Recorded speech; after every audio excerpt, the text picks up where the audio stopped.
Chapter 1. The Great Trouble in the Headmaster's Office. The headmaster's office at Hogwarts, the in midair, beams of light began to intertwine, gradually forming a complete magical array. From within this array, a figure plummeted down.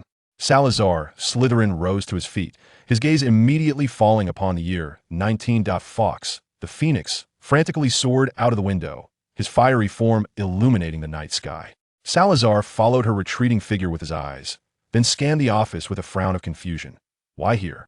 Shouldn't it be in the Forbidden Forest? As if finally sensing this unexpected guest, the doorbell of the office rang wildly, and soon, the furniture began to stir as a quill wrote automatically on parchment, which then folded itself into an envelope that swiftly flew out the window in search of its owner. Salazar Slytherin sat back leisurely, facing the clamor of the portraits, awaiting the return of the office's master. He felt as though he had returned home after all. Hogwarts was meant to be his home. "I hope we meet again, Professor McGonagall," Dumbledore said, nodding in acknowledgement. McGonagall twitched her nose in response. Dumbledore turned and walked towards the street. As he reached the corner, he produced a silver lighter and flicked it once, causing all 12 street lamps to illuminate, bathing Privet Drive in a daylight glow. At that moment, he glimpsed a plump cat disappearing around the corner at the end of the street.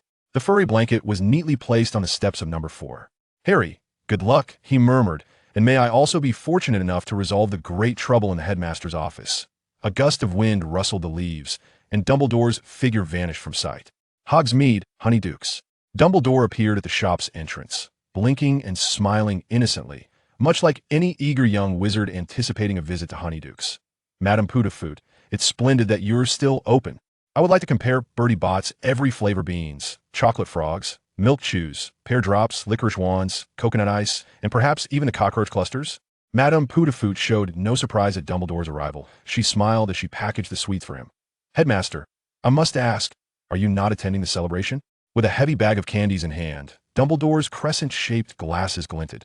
"I'm afraid not. I must attend to a minor inconvenience." "Enjoy yourself, Madame Putafoot."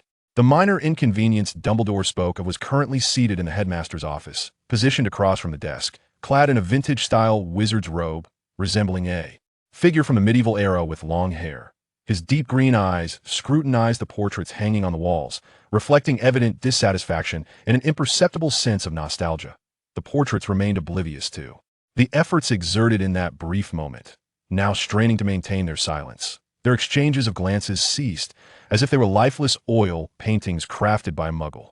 He sighed softly, murmuring something under his breath, his grammar betraying a distinct anachronism in reference to the current era. Time languidly trickled by in the stifled atmosphere until the door to the headmaster's office creaked open, and a buoyant voice of Dumbledore resonated within. "Would you care for a Bertie Bott's every flavor bean? I just savored a delightful coffee flavor. What splendid luck I have today." Dumbledore entered the office, his gaze sweeping over the peculiar portraits, a fleeting seriousness flashing across his features before returning to his characteristic innocent. Smiled, he placed a large bag of sweets purchased from Honeydukes upon his desk, and a tray magically emerged, arranging the confections neatly. Dumbledore nudged the tray toward his guests, when suddenly, a glossy black cockroach crawled atop the mound of sweets, prompting the guest to stare at it with a complete lack of appetite. With a swift motion, Dumbledore snatched the cockroach away and offered a licorice wand, which the guest finally accepted. "How many years has Hogwarts been established?" The licorice wand burst with sweetness upon his tongue as Salazar indulged in the long-forgotten delight. The guest accepted the offering, and Dumbledore relaxed slightly. "It has been around for a millennium, I believe." Salazar, savoring the licorice wand, seemed lost in contemplation.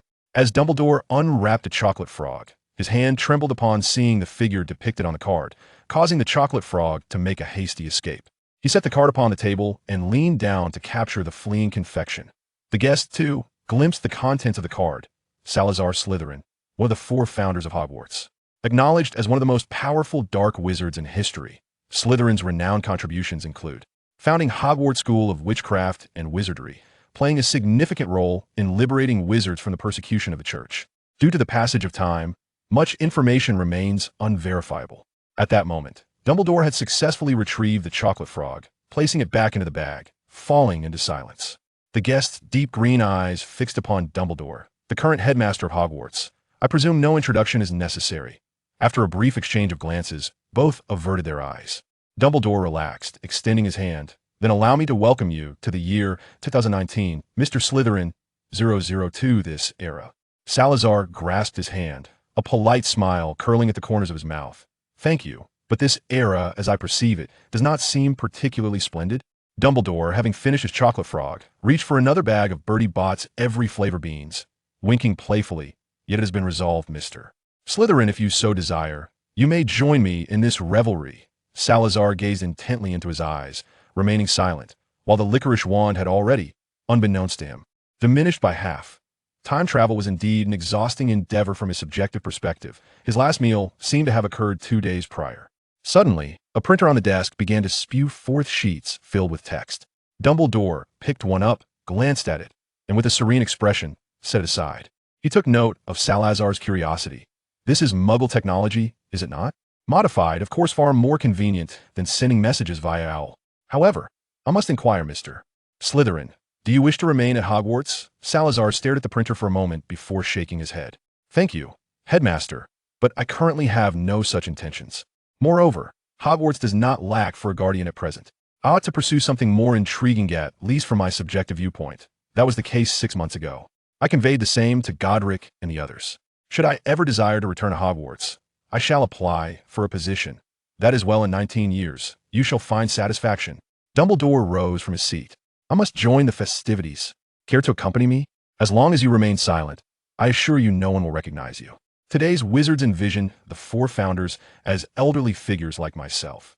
Nevertheless, Mr. Slytherin, I hope you will promise not to misuse dark magic. The wizarding world can no longer endure such blows.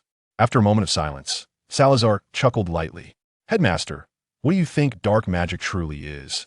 In my era, it was merely a tool wielded by wizards to combat the church, a means of self-preservation. Magic itself is devoid of error. It is merely the misuse of it that leads to folly. Dumbledore regarded him with a penetrating gaze. I share your sentiment, yet only under the condition that one is never swayed by the allure of dark magic. We are no longer immature wizards, are we? Dumbledore laughed again. I see I have been overly cautious. Mr. Slytherin, would you care to explore the contemporary wizarding market? In a moment, their figures appeared in Diagon Alley. After exchanging a few words, Dumbledore merged into the throng of revelers, while Salazar wandered toward a shadowy corner. There stood a diminutive wizard, and as Salazar passed, he unexpectedly locked eyes with him. The wizard's expression turned vacant, and he slumped against the wall. Salazar promptly supported him, waiting until he regained his composure and steadied himself before continuing on his way to the corner ahead. Dumbledore peeked out quietly, blinking in confusion. Mr. Slytherin, did we not agree to refrain from the reckless use of dark magic?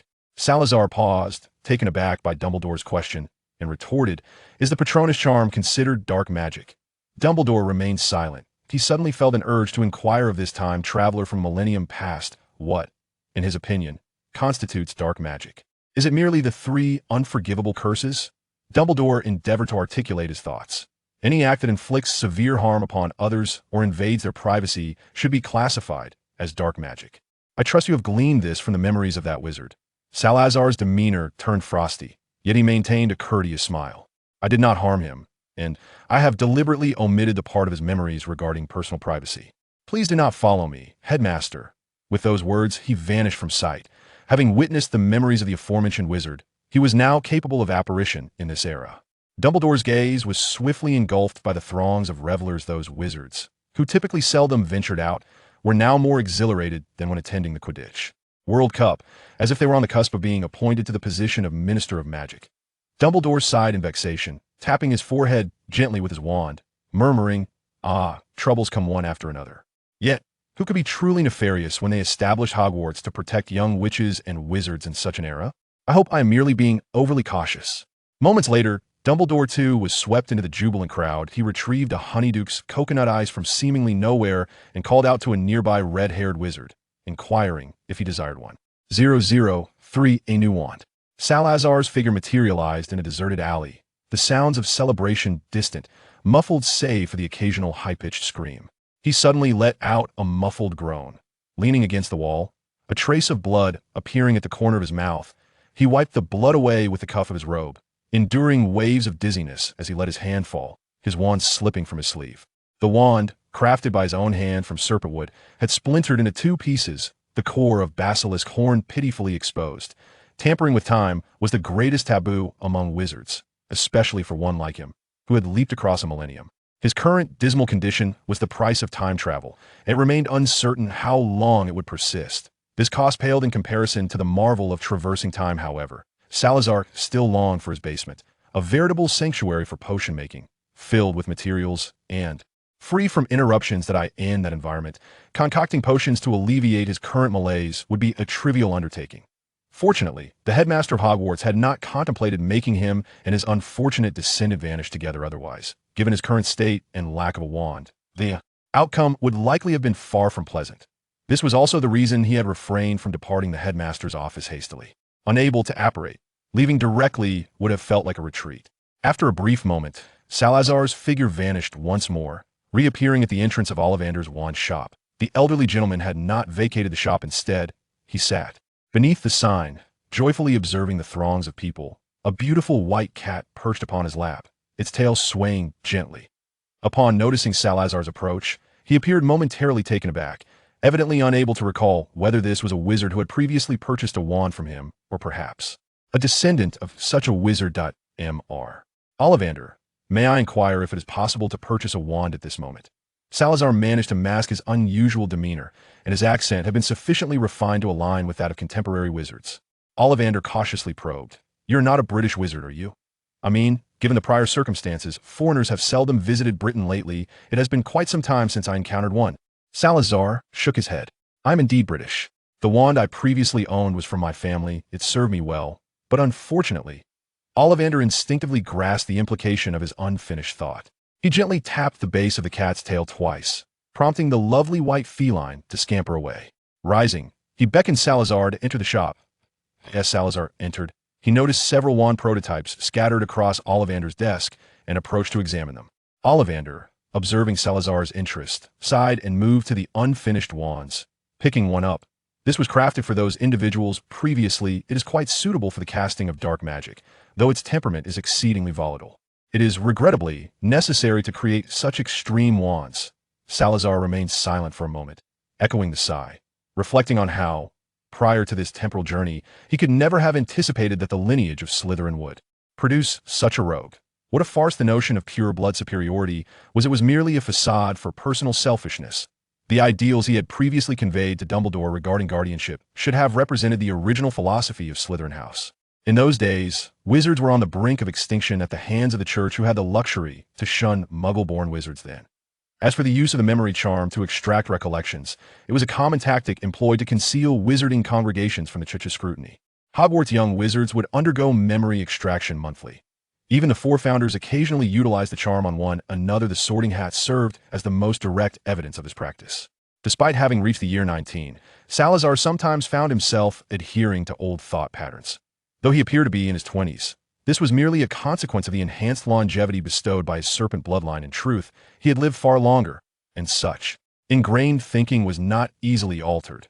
Salazar observed that Ollivander had been attending to the wands for quite some time. He had already fetched a measuring tape and returned to the long table before Salazar snapped. Back to the present. Excuse me, sir, but I have yet to inquire your name. The tape measure soared into the air, and Salazar stood still, allowing it to perform its task. Agros. This was Salazar's mother's surname. She was a muggle-born, which had inadvertently entered the wizarding world, only to be tragically discovered by the church. After being rescued by the then head of House Slytherin, she became his wife. Very well, Mr. Ollivander, let us first attempt this apple wood, with the scales of a mermaid, measuring 10.5 inches. Upon receiving the wand from Ollivander, Salazar immediately sensed its incompatibility. The power of apple wood is formidable. Particularly suited for those with noble aspirations, however, it exhibits a pronounced aversion to dark magic.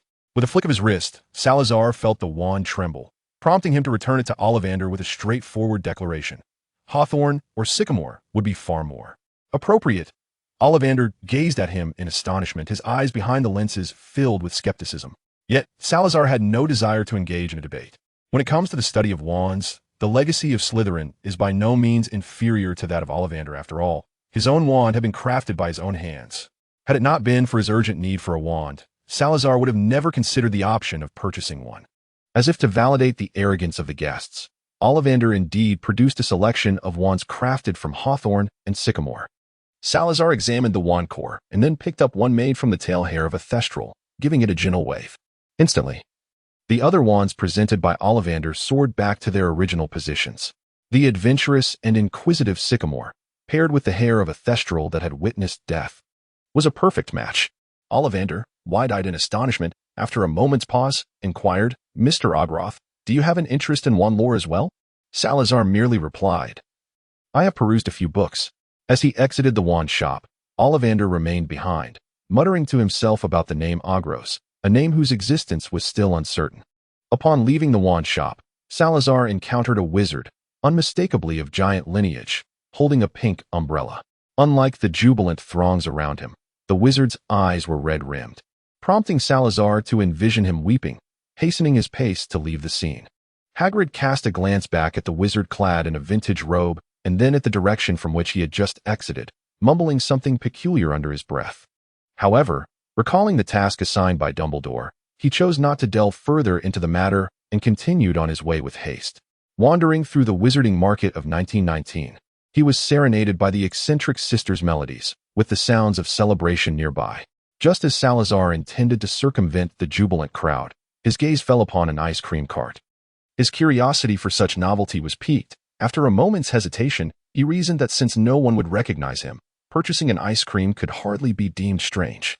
Aside from that licorice wand, he had nearly forgotten the last time he indulged in sweets. Was it before his brother was slain by the church, when he had yet to be the heir of Slytherin? Or perhaps it was during the establishment of Hogwarts, when the four of them were still the best of friends. Sneaking into the kitchen together? When did he begin to care so deeply about the image of the Slytherin head? As he approached, the proprietor, Fortisco, promptly thrust a vanilla ice cream into his hand. "Today's ice creams are complimentary, in honor of our savior." "Thank you." Just as he received the ice cream, Salazar noticed Dumbledore waving at him from a distance, his expression radiantly joyful, holding a colossal chocolate-flavored ice cream, already half consumed. Salazar, he suddenly felt an urge to depart in 19 years. Beside Dumbledore, the red-haired Mr. Weasley followed Dumbledore's gaze and was likewise captivated by the figure clad in vintage wizarding robes. "Dumbledore, who is that?" he inquired. "I don't believe I've seen him before." Dumbledore continued to attend to his chocolate ice cream, replying, "A person who has made significant contributions to Hogwarts." It was not until he finished his ice cream and stepped into Nocturnally that Salazar's peculiar sensation finally dissipated. For the dark wizards who often lingered here, today was undoubtedly a momentous occasion. The leader of the dark wizards had fallen, and they too would soon face the Ministry's purge. This night marked the final revelry. Some were orchestrating a last raid, while others quietly packed their belongings in preparation for a hasty departure. Of course, there were also those who meticulously concealed all traces and joined the festivities.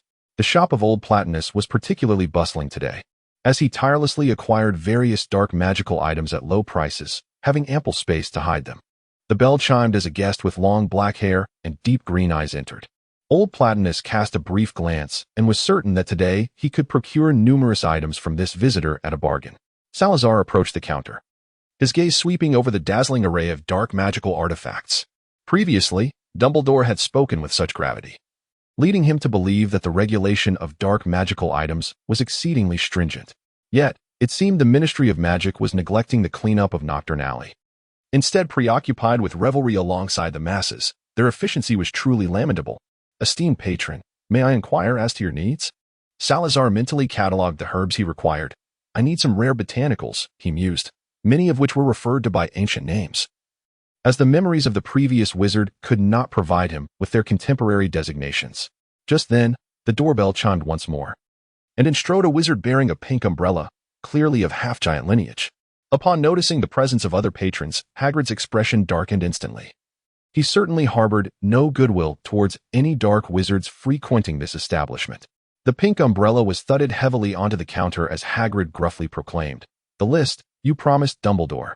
Platten suddenly felt a surge of anxiety.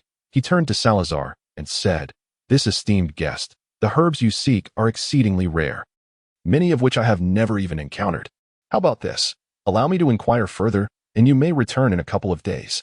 Salazar remained noncommittal, having anticipated such an outcome long ago, and was prepared to depart. However, when Platten turned to Hagrid and explained that the list was yet unfinished, Hagrid abruptly pursued him, asking, "Wait, what are you doing here? I've never seen you before."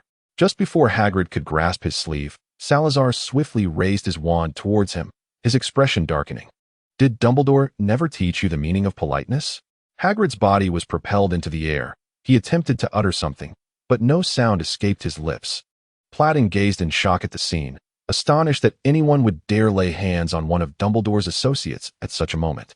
Yet, at that instant, a mouse tumbled from Hagrid's person and, upon hitting the ground, scurried into the shadows. Salazar abruptly released Hagrid, redirecting his attention to the mouse. If his eyes did not deceive him, it was an animagus. The mouse scurried frantically across the floor, desperately attempting to escape, while Platinum screamed, eager to capture it and prevent any damage to his merchandise. With a flick of Salazar's wand, a silent incantation was cast, and the mouse was sent flying into his hand. Salazar disdainfully lifted the mouse by its tail. Just moments ago, he had failed to discern its true condition. But upon closer inspection, he realized just how filthy the creature was. A wizard transformed into a mouse, and yet, it was in such a deplorable state. What peculiar inclinations could lead to such a fate? Suspended by its tail between two slender fingers, the mouse sensed something amiss and dared not move. "You wicked dark wizard, release it," Hagrid, newly liberated, exclaimed upon witnessing the scene. "You shall face retribution. The Aurors will not spare you." With a swift motion of Salazar's wand, Hagrid fell silent. Return to Dumbledore to lift the curse. Salazar impatiently cast a cleaning charm on the mouse in his hand and turned to Platinum, saying, "Please pay close attention to those potion ingredients. It's quite troubling." Just as he was about to step out, Salazar suddenly addressed Hagrid.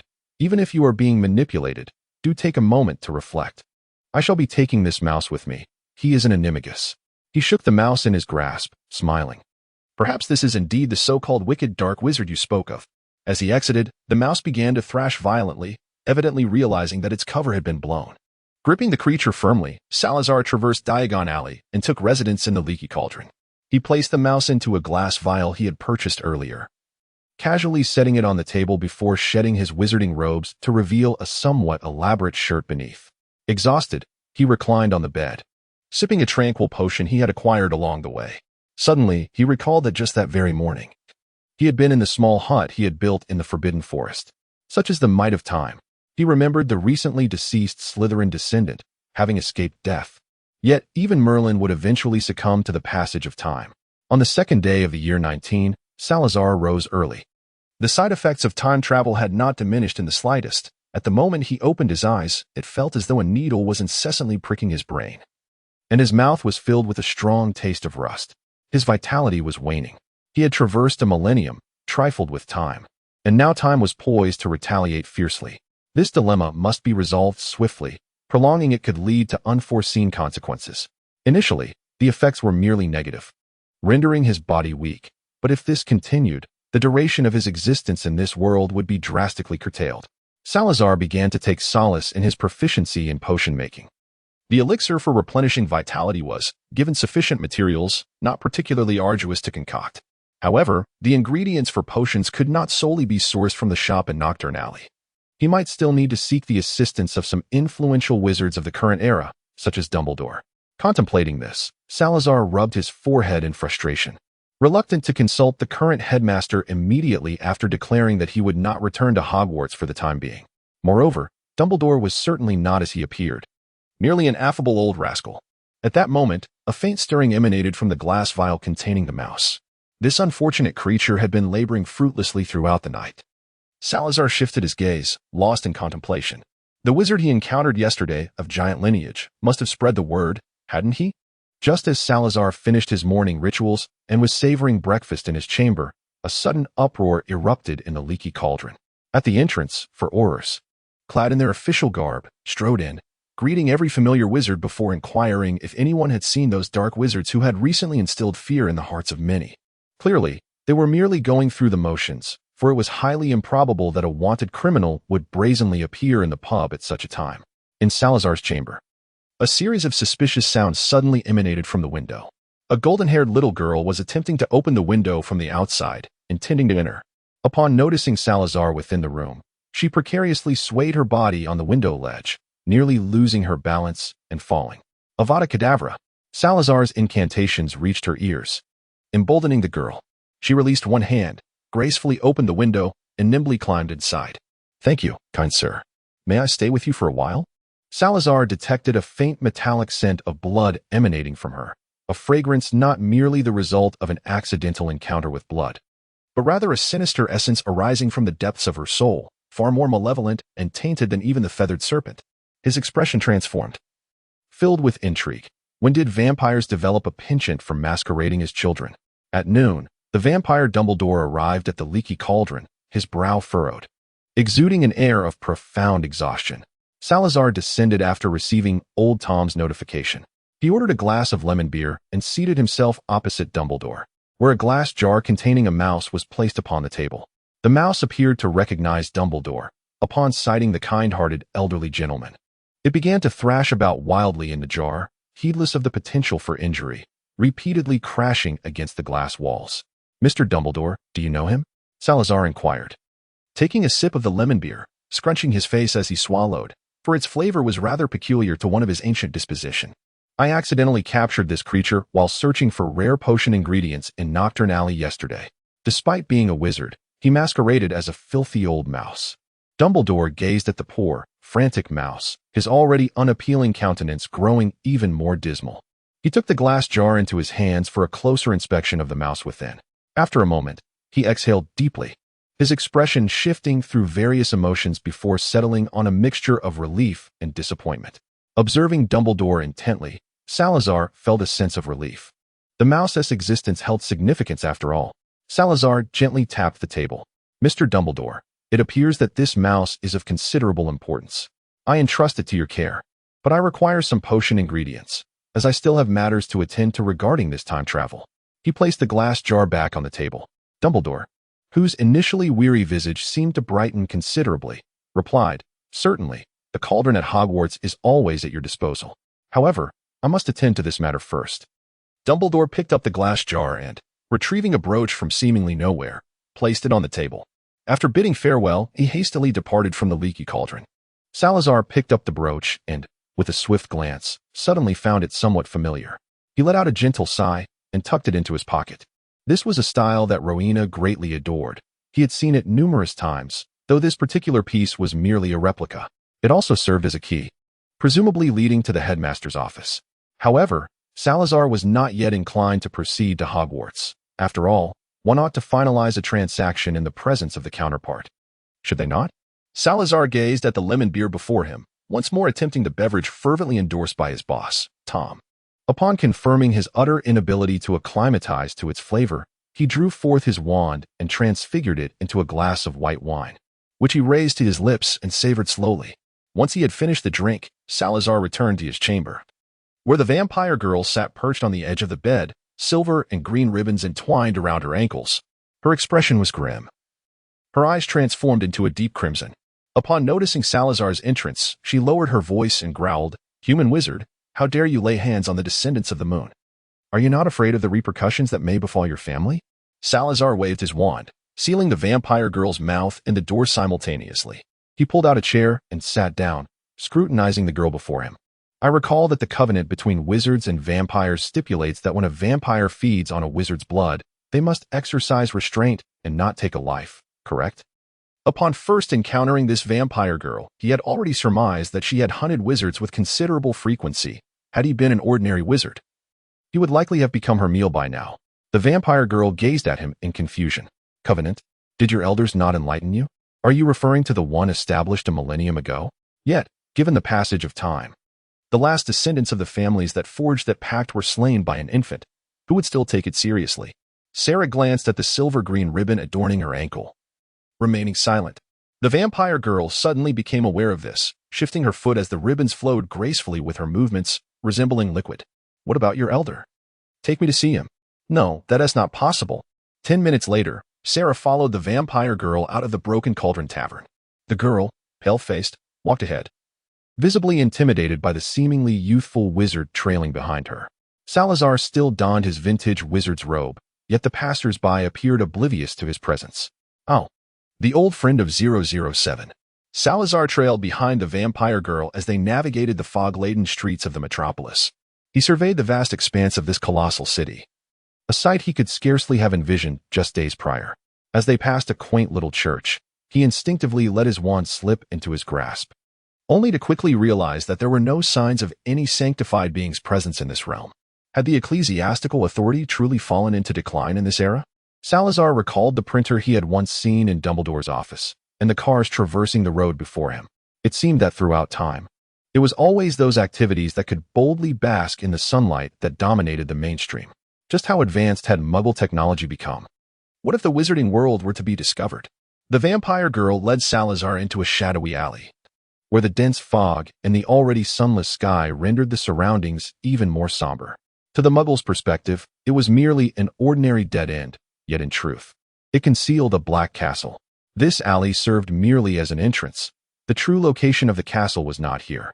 The Rodriguez castle, astonishingly, still retained its familiar appearance to this day, evoking a sense of nostalgia in Salazar.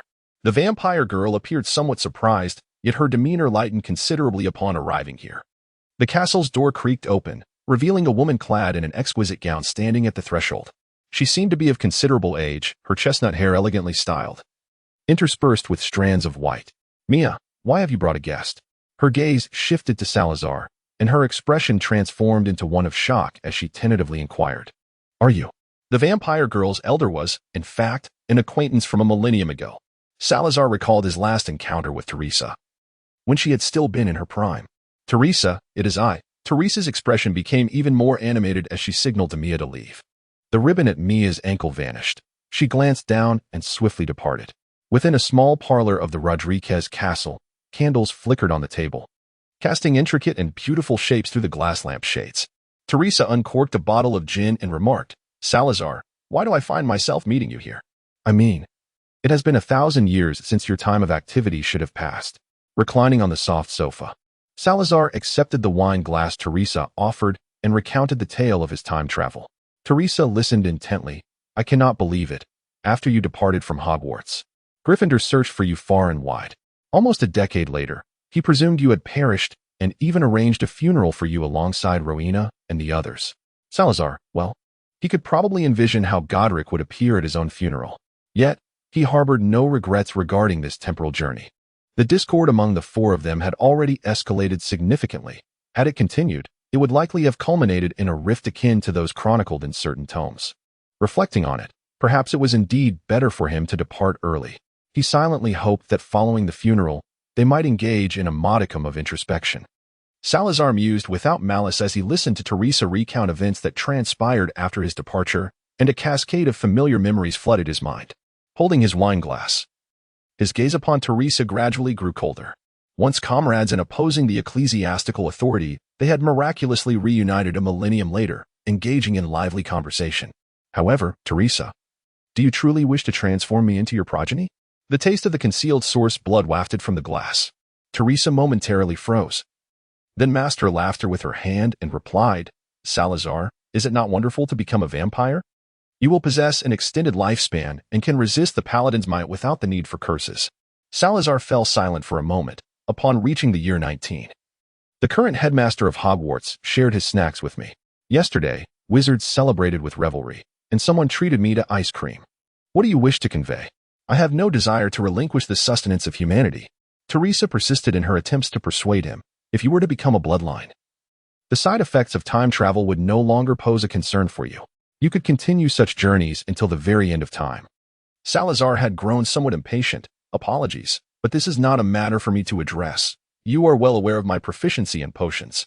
Furthermore, you should also be familiar with the vitality of the feathered serpent. Even without relying on temporal magic, I can at least encounter Nick Lamy." "Very well," Teresa sighed, seemingly resigned.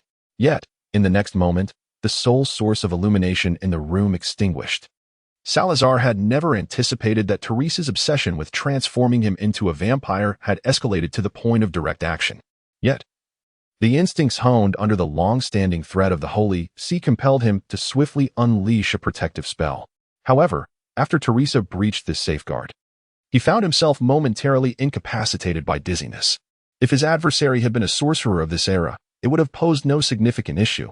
Yet, he now faced Teresa Gabrielle, who had stood at the forefront of the battle against the Holy See a millennium ago. The scent of rosemary wafted through the dimly lit room, where Teresa sat gracefully at the bedside, delicately holding a luxurious feather fan adorned with jewels. She tenderly caressed the gemstones, her expression imbued with an indescribable gentleness. When Salazar awoke, he was greeted by this scene. For a fleeting moment, he believed he had never quarreled with Gryffindor, nor had he drifted apart from Ravenclaw and Hufflepuff. He had not traveled through time, nor had Hogwarts been established. He was still within the Slytherin castle, accompanied by the impetuous young vampire lady who had just run away from home. However, the aged visage of Teresa, with strands of white in her hair, swiftly brought back all those memories. "Teresa, why have I not been transformed into a vampire?" The young lady, now a vampire elder, was jolted awake from what felt like a frozen moment in time. Grasping her feather fan tightly, she rose, her expression returning to its usual demeanor. "Salazar, you must leave." Unlike the previous time he had awakened, he felt no dizziness, nor the weakness that accompanied the draining of life. Salazar stood up and inquired, "What have you done?" Teresa, with her back turned to him, leaned against the doorframe. "I have given you all my source blood." She turned to face him, a smile gracing her aged features, which still retained a hint of her former beauty. "My source blood can help you counteract most of the side effects of time magic.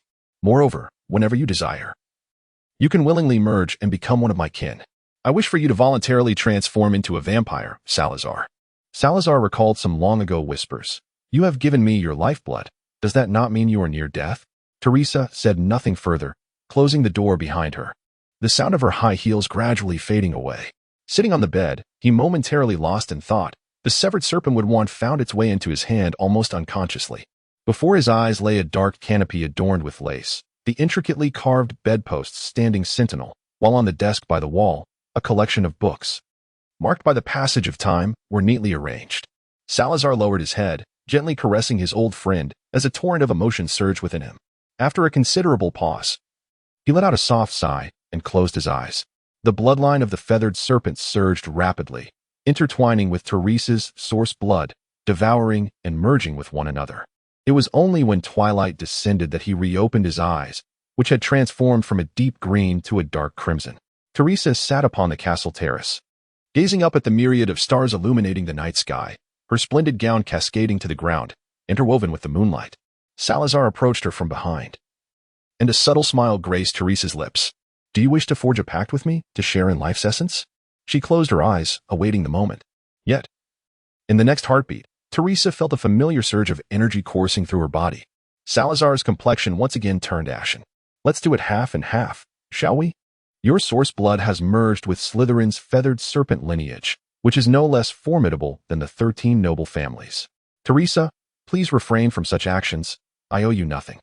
Teresa remained silent, her eyes gradually reddening. She sensed that her life force, which had been nearing its end, was now slowly replenishing. "Focus on being a vampire elder. Restrain your kin, and consider it as if you have genuinely attended my funeral." Her skin became smoother, her eyes regained their luster, and only the strands of white at her temples bore witness to her former age. "Salazar, no, I haven't." Teresa turned away in haste, tears welling in her eyes. Yet she found nothing but emptiness as Salazar did not even spare a glance at her rejuvenated visage. Memories of that funeral flooded her mind. She recalled the emotions she had felt then. She sank back to the ground, caressing her now youthful face, yet her heart felt desolate. It was already dawn. Mia wandered aimlessly through the streets of London, still struggling to comprehend the events of the day. That person, how could they wield the power of the oath? Was it a member of the Slytherin family, entwined in silver and green ribbons? Could it be him? It seemed unlikely. Could he have merely staged his own death? However, as she turned a corner, Mia fortuitously caught sight of him. Under the eaves of a bakery, a figure clad in vintage wizard robes leaned against the wall, gazing at the rising sun. True vampires are not afraid of the sun. The light merely causes them discomfort. Only blood slaves are susceptible to its destructive rays. Remembering Elder Teresa's prior demeanor towards him, curiosity ultimately prevailed in Mia. "Hello, may I ask?" Salazar gazed at her coolly. Mia found herself at a loss for words. Yet, she could still perceive Salazar's crimson eyes. In a moment of shock, Mia widened her eyes, momentarily forgetting how impolite it was to stare at someone so intently. Salazar did not wish to become entangled with the vampire girl. He now believed that excessive interaction with vampires would lead to misfortune. As the key to Hogwarts activated, Mia, suddenly emboldened, lunged forward. Standing in the office of the headmaster of Hogwarts, Salazar observed the girl beside him, her expression vacant, and fell into silence. Indeed, it was prudent to maintain distance from vampires. Upon sensing someone's presence in his office, Dumbledore swiftly returned. The matter concerning Peter Pettigrew had already garnered sufficient attention from the Ministry of Magic, and there was no need for Dumbledore to intervene further. In the current circumstances, particularly during this extraordinary period, Sirius would undoubtedly receive a fair judgment. In fact, at this moment, Sirius had already departed from Azkaban, though he was temporarily unable to leave the Ministry of Magic. Despite having relinquished his speculations about what Salazar Slytherin might do upon arriving in this era, Dumbledore could not conceal his astonishment at the scene before him. "Ah, Mr. Slytherin," he murmured, contemplating the pale-skinned figure with dark red eyes and the vampire girl bound by silver-green ribbons. "This is quite unexpected." Salazar's tone was somewhat brusque, having transformed into a vampire. He no longer required potions. His visit to Hogwarts was solely to access the Chamber of Secrets and retrieve some belongings he had previously stored. If only those items had not succumbed to the ravages of time. Dumbledore chose not to probe into the nature of the unexpected event, instead recalling another matter that caused him to press his temples in exasperation. "Mr. Slytherin, I wonder if you might require a guide. Someone familiar with this era could undoubtedly assist you." Salazar gazed at him in surprise, and after a moment, he nodded. He did not reject social interaction, nor did he intend to be a solitary figure in this era. Dumbledore breathed a sigh of relief. It seemed that the legends surrounding Salazar Slytherin were as dubious as his portrait. His gaze inadvertently flickered to Salazar's eyes, carrying unspoken information that future generations could never fathom. After leaving the headmaster's office, Salazar collected the potion ingredients prepared by Dumbledore. He did not explicitly state his intention to visit the Chamber of Secrets, but instead used the need to research history in the library as a pretext for his freedom of movement. Dumbledore was pleased with this arrangement, as it spared him the trouble of searching for individuals once Sirius retrieved Harry. At the Ministry of Magic, upon meeting Dumbledore, Sirius offered no defense. He merely inquired whether he could raise Harry. Initially, Dumbledore hesitated, concerned that this might compromise Lily's protective charm. But then he pondered, where could be safer than beside Salazar Slytherin? Surely, Voldemort would not dare to kill within the presence of his own ancestor. Furthermore, he had previously gauged Slytherin's disposition, and it was clear that they were not allies of Voldemort. Now, Hogwarts was home to several young wizards, some of whom had returned after being taken home during the earlier turmoil. Unfortunately, Salazar encountered a break between classes, and it was only when he noticed the small wizards pointing and whispering about him that he realized it was time to change his attire. The robe he wore had been crafted many years ago, at a time when Hogwarts was merely a dream, by the accomplished alchemist Helga Hufflepuff, who had fashioned one for each of them. Recreating it would necessitate another round of magical treatment, a rather cumbersome task. The principal issue was that his alchemical skills were not particularly refined, and the final outcome would likely pale in comparison to Helga's exquisite work. Perhaps he could attempt to modify the design? Furthermore, he ought to explore the possibility of mending his serpentwood wand. Although a millennium had passed, Hogwarts remained strikingly similar to its former self, and Salazar found a secluded spot in the library to sit down. During the morning break, there were virtually no small wizards to be seen in the library, and Salazar nestled himself in a discreet corner among the shelves, perusing the history of Hogwarts over the years. However, upon reaching the section detailing his departure and the creation of the Chamber of Secrets, he was engulfed in a state of utter disbelief. Had he come face to face with the statue in the chamber, aged and emaciated, with a beard as sparse as a monkey's, hanging down to the hem of his robe, he would likely have felt compelled to return and deliver a sound thrashing to Gryffindor. He had originally collaborated with Gryffindor to construct the chamber as both a storeroom and a sanctuary. The true entrance was the Room of Requirement. The one on the second floor was intended for the basilisk. Salazar had altered the entrance command to Parseltongue, as Hogwarts students frequently sneaked in to feed it. After midday, the library began to fill with more patrons, and during this period, the small wizards displayed a heightened enthusiasm for their studies. Salazar departed from the library, and as he made his way toward the Room of Requirement, a nagging thought struck him. Had he forgotten something? Where was Mia? Meanwhile, Mia found herself seated in the headmaster's office, facing Dumbledore. In addition to them, another figure occupied the room. His attire bore signs of neglect, and his countenance appeared weary and disheveled, yet it did little to obscure his inherent handsomeness. It was none other than Sirius, who had just recently emerged from Azkaban. He sat there, vacantly gazing at Dumbledore, who was attempting to entice a vampire with sweets, when Salazar encountered Mia once more. She was accompanied by Dumbledore and a rather disheveled-looking wizard. It appeared that Dumbledore lacked the ability to discern whether a vampire had recently fed on human blood, or even taken a life. However, this was not a commonly practiced form of magic, and its obsolescence was quite understandable. They met on the staircase.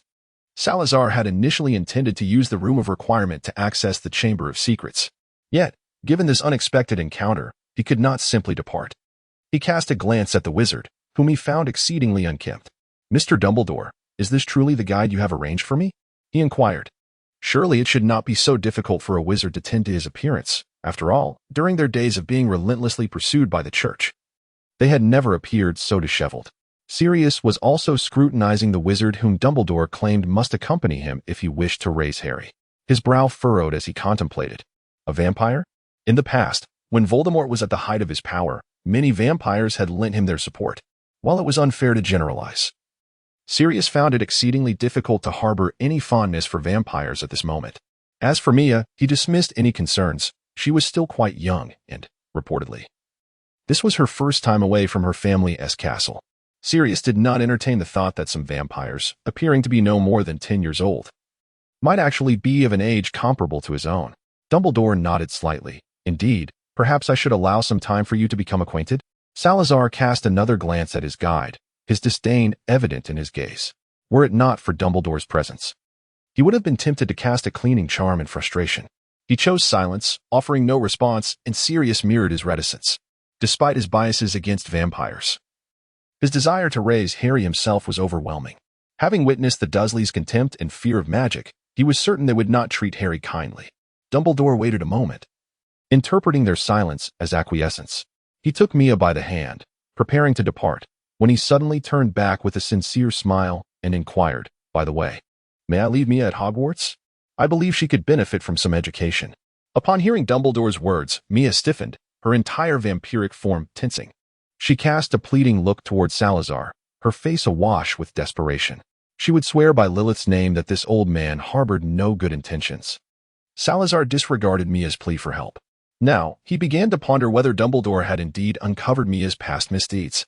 However, under Dumbledore's watchful gaze, Mia felt a strange sense of eagerness.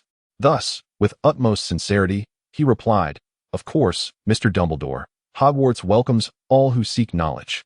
Mia, winky face, Salazar, and Sirius previously watched as Dumbledore departed with Mia, subsequently falling into an awkward silence.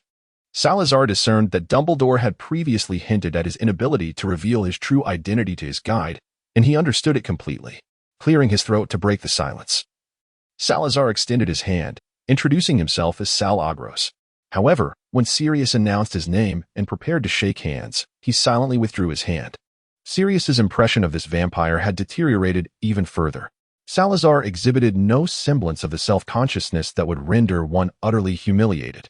The Slytherin family, prior to their demise, stood as a distinguished lineage both in the realm of Muggles and among wizards. For such a noble family, the pursuit of flawless etiquette paled in comparison to the priority of personal comfort. In Salazar's view, decorum was a matter of rough approximation. Had he been the epitome of rigidity, he would never have mingled with Gryffindor and Hufflepuff. These two individuals, one who could lift a plate and indiscriminately pour food into his mouth, and the other who could bluntly stifle conversation, leaving her interlocutor wishing to sever all ties, made it evident that lingering in their presence was not a sagacious choice. Numerous passing young wizards had already begun to take notice of them. Salazar cast a fleeting glance at his guide, without soliciting his opinion, and ascended the stairs directly towards the Room of Requirement. In pursuit of Harry's custody, Sirius followed silently, yet upon arriving at the threshold of the room, he displayed a hint of astonishment. He was certain that Hogwarts had never admitted a vampire before Mia, so how did this individual come to possess knowledge of this place? What was their purpose for being here? Nevertheless, considering the vampire's previous demeanor, he suppressed his curiosity. Regrettably, Sirius lacked the inclination to forge friendships at this moment, and Salazar's social skills were nearly non-existent. The door to the Room of Requirement creaked open, and Salazar stepped inside first. The room revealed its true nature, cluttered with a myriad of objects of varying heights. As Salazar wandered through, he occasionally recognized one or two items, stirring a complex array of emotions within him. He felt little sentimentality at this point. In his perception, his former friends should still be living out their lives a millennium ago, rather than resting in some forgotten corner. He believed that he could still return to share a meal with them, should he choose to. Unfortunately, Salazar was unable to pinpoint a precise moment in time, rendering any return impossible. Unbeknownst to him, Sirius's expression mirrored his own complexity. Memories of his student days spent here with close friends remained vivid. Yet, time had passed. Blossoms had faded, and the mist had lifted. Upon spotting a painting leaning against the wall, Salazar visibly exhaled in relief.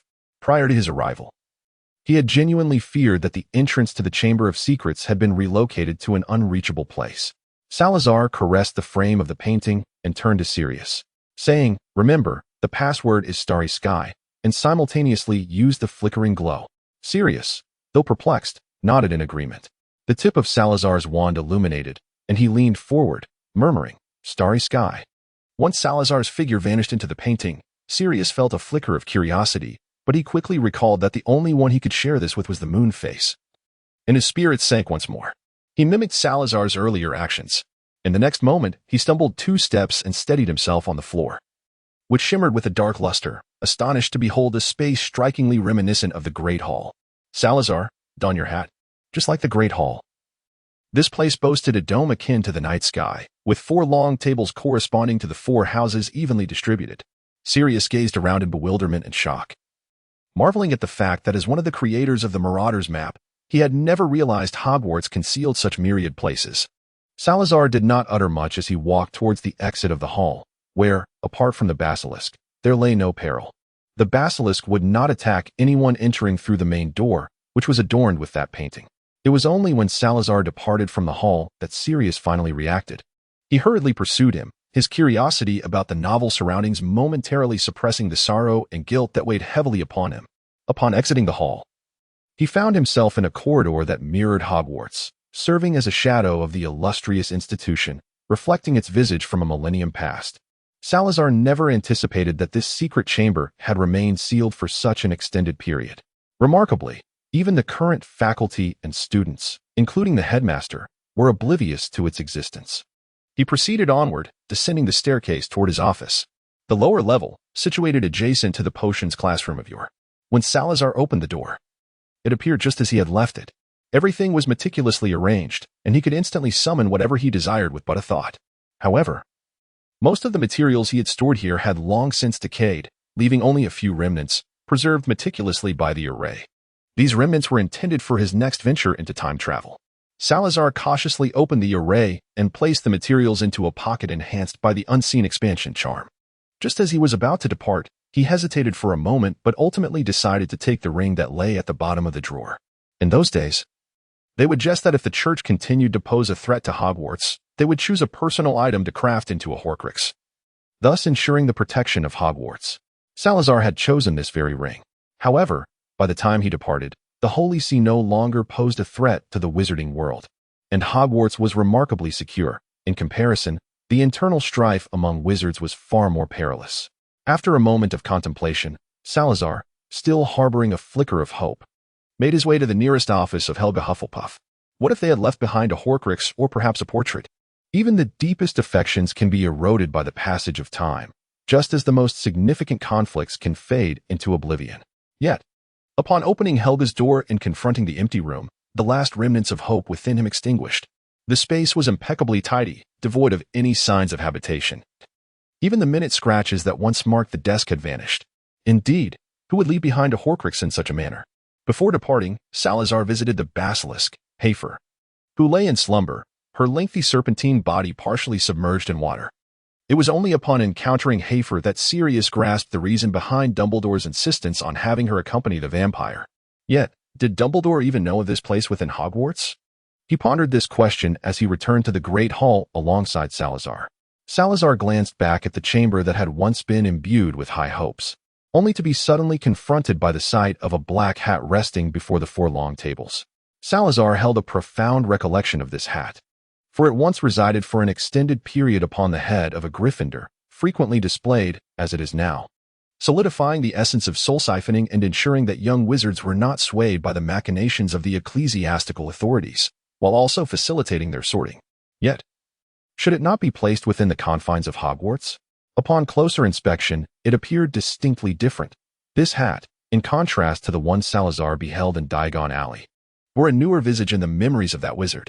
Furthermore, certain markings upon its surface suggested that this was indeed the very hat that Godric Gryffindor had worn throughout the years. Salazar approached and picked up the sorting hat. A yellowed piece of parchment unexpectedly fluttered down. In the year 1022, Hogwarts was established in 990. It became one of the safest places in the world, with the Chamber of Secrets sealed, hopefully never to be reopened. Additionally, a warning read, "Beware of the basilisk." Beneath this inscription were the signatures of the students and teachers of that time. Familiar names swept before Salazar's eyes, causing him to hold his breath as the emotions of founding Hogwarts resurfaced. He carefully tucked the parchment away, only to notice a hasty yet elegant scrawl on the back. It was the handwriting of Gryffindor. Salazar donned the hat. Aside suddenly, "I wonder if anyone is watching?" A little response would be encouraging. Chapter 12. Reunion in Surrey, England, at Hollyhock Lane. A bus abruptly appeared at number 2, and two figures clad in black robes disembarked. Salazar surveyed the house before him. Although he remained somewhat unable to appreciate modern Muggle architecture, this sentiment was largely confined to the towering, box-like structures that seemed to reach for the heavens. However, he found considerable fondness for this two-story dwelling with its garden. Number 2, Privet Drive, was the residence that Dumbledore had arranged for them. After leaving the Chamber of Secrets, Sirius had candidly revealed his reasons for following Salazar. The experiences within the chamber had rendered him incapable of perceiving Salazar as merely an ordinary vampire. Nonetheless, Salazar felt he could not constantly attend to a child. And he was indeed curious about the Muggle civilization, which, when compared to the wizarding world and the homogeneity of a millennium past, seemed nothing short of miraculous. Thus, the current circumstances unfolded. Yet, he pondered whether the Dursleys would subsequently lose their sanity. Number 2, Privet Drive, retained numerous traces of its previous occupants' lives. With the furniture largely intact and devoid of any conspicuous dirt, Salazar cast a spell to tidy up his room, and then seated himself in the armchair by the window. He gazed out at the somewhat disheveled lawn, hesitating briefly before donning the hat he had retrieved from the chamber. In the next moment, a cacophony of voices enveloped him completely. "Sal, are you currently in the Muggle world? This is Helga Hufflepuff. So you were really in the year 1009 just a few days ago? Merlin, Salazar, your experiences are truly astonishing. This is Rowena Ravenlaw. I always believed you could not be dead. The curses you left behind have yet to fade. You certainly embarked on your time travel with remarkable decisiveness. This is Godric Gryffindor." Salazar found it difficult to believe this surprise. He first elaborated on the current advancements of Muggles, then affirmed Ravenclaw's exclamations, and finally retorted to Gryffindor. "Am I to depart with indecision, awaiting your midnight assassination? Godric, time does influence one's judgment. You cannot apply the mindset of 1022 to assess the rights and wrongs of 1009. Reflect upon the events of that year." His fingers, gripping the armrest of the chair, had turned pale, and Salazar's body was rigid, with his dark red eye shrouded in the shadow cast by the brim of his hat. The three within the hat fell into silence, while Salazar became ensnared in the emotional entanglement of that time. Should it indeed be their last encounter, the once intimate memories would gradually erase the lingering estrangement of the past few years. Ultimately, Salazar would even feel guilt for his departure. However, having reunited merely days after parting, he could not help but recall those unpleasant memories. "Since you were so eager for my departure back then, why fashion the sorting hat into a Horcrux, allowing it to slumber for a millennium?" Driven by the suppressed emotions within, Salazar posed his sharp retort. After uttering this, he removed the hat, unwilling to hear their justifications. The three within could only exchange resigned soul vibrations. "What shall we do, Gryffindor?" He elongated his tone. Why is Sal so sensitive? Indeed, we had our disagreements back then, but what was his abrupt pursuit of time magic all about? Within the sorting hat, his soul's essence oscillated restlessly. Ravenclaw nudged him with her spirit. "Godric, you were indeed excessive. You know Salazar's nature well. Why provoke him? But back then, I treated you and Helga similarly. None of you simply abandoned Hogwarts." Gryffindor's soul essence stilled, expanding and contracting, reflecting its owner's considerable irritation. Hufflepuff maintained a relatively stable demeanor, his tone remaining calm. "Godric, recall that I had no quarrel with Rowena at that time. You were the one who instigated the conflict." Ravenclaw affirmed Hufflepuff's words. "Even when we argued, it was about our daughter's education, not a matter of conflicting ideologies." Moreover, Godric, you should not have been angry with Sal. The deaths of those students were not his fault. They acted recklessly. Could Salazar monitor them at all times? Godric, let us not forget the purpose behind our creation of Horcruxes.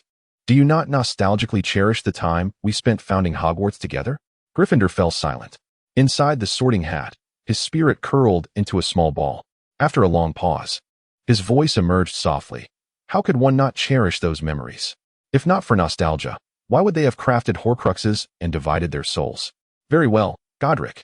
Next time Salazar is willing to communicate, speak to him kindly, and refrain from sarcasm. Hufflepuff spoke softly, but Ravenclaw seemed to suddenly recall something. Indeed. I sensed Teresa's presence within Sal's aura just now. As a vampire, she should be able to survive into this era. She paused, seemingly organizing her thoughts. The degree of this mingling of essences suggests they may have already wed. Godric, you might consider this a potential breakthrough. Gryffindor appeared somewhat taken aback. Wait, Sal and Teresa? Does that imply Sal has likely been transformed into a vampire as well? But the reason they were not together back then was Sal's reluctance to undergo the transformation. What has changed now? Who knows? Ravenclaw nodded gravely, her soul's luminescence intertwining with Hufflepuff's, leaving Gryffindor solitary in his contemplation. Off-topic aside, have you ever noticed that the names of Ravenclaw's founder, Rowena, and Hufflepuff's founder, Helga, when combined, form the name of Ravenclaw's daughter, Helena? Helena, Helga, Rowena. Oh, the lilies of our homeland. Sirius had just set down his luggage when he excitedly rushed to visit Harry. At the door, he hesitated briefly, ultimately transforming into a large black dog. The dog gracefully leapt onto the second-floor balcony, landing silently on its paws. He opened the glass door and stealthily entered, following Harry's scent. He ventured into another room on the second floor, where two children lay together in a crib. Sirius immediately recognized his godson.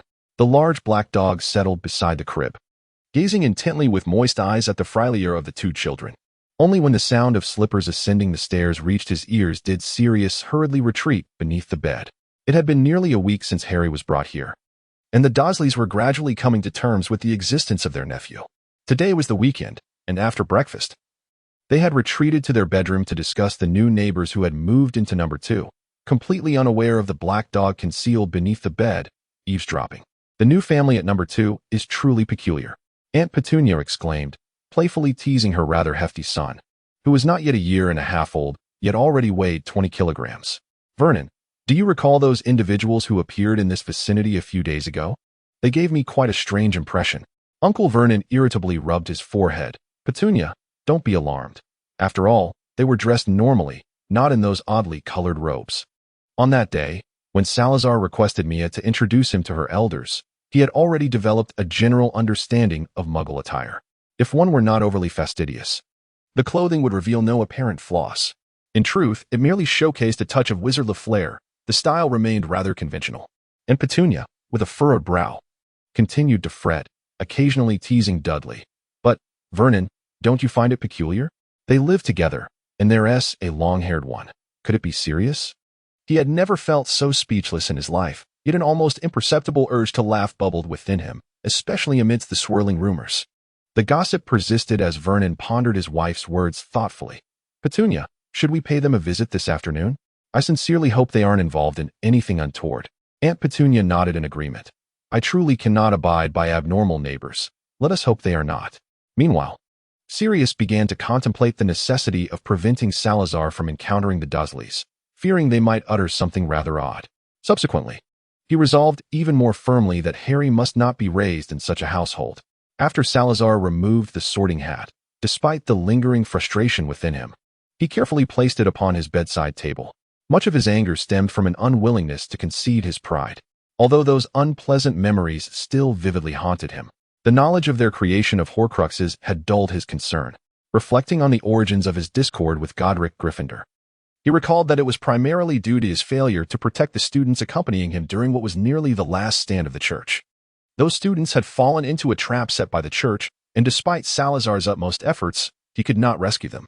Upon returning to Hogwarts, Godric incessantly remarked that had he been in Salazar's position, such a calamity would never have transpired, which led to an endless cycle of cold wars and quarrels.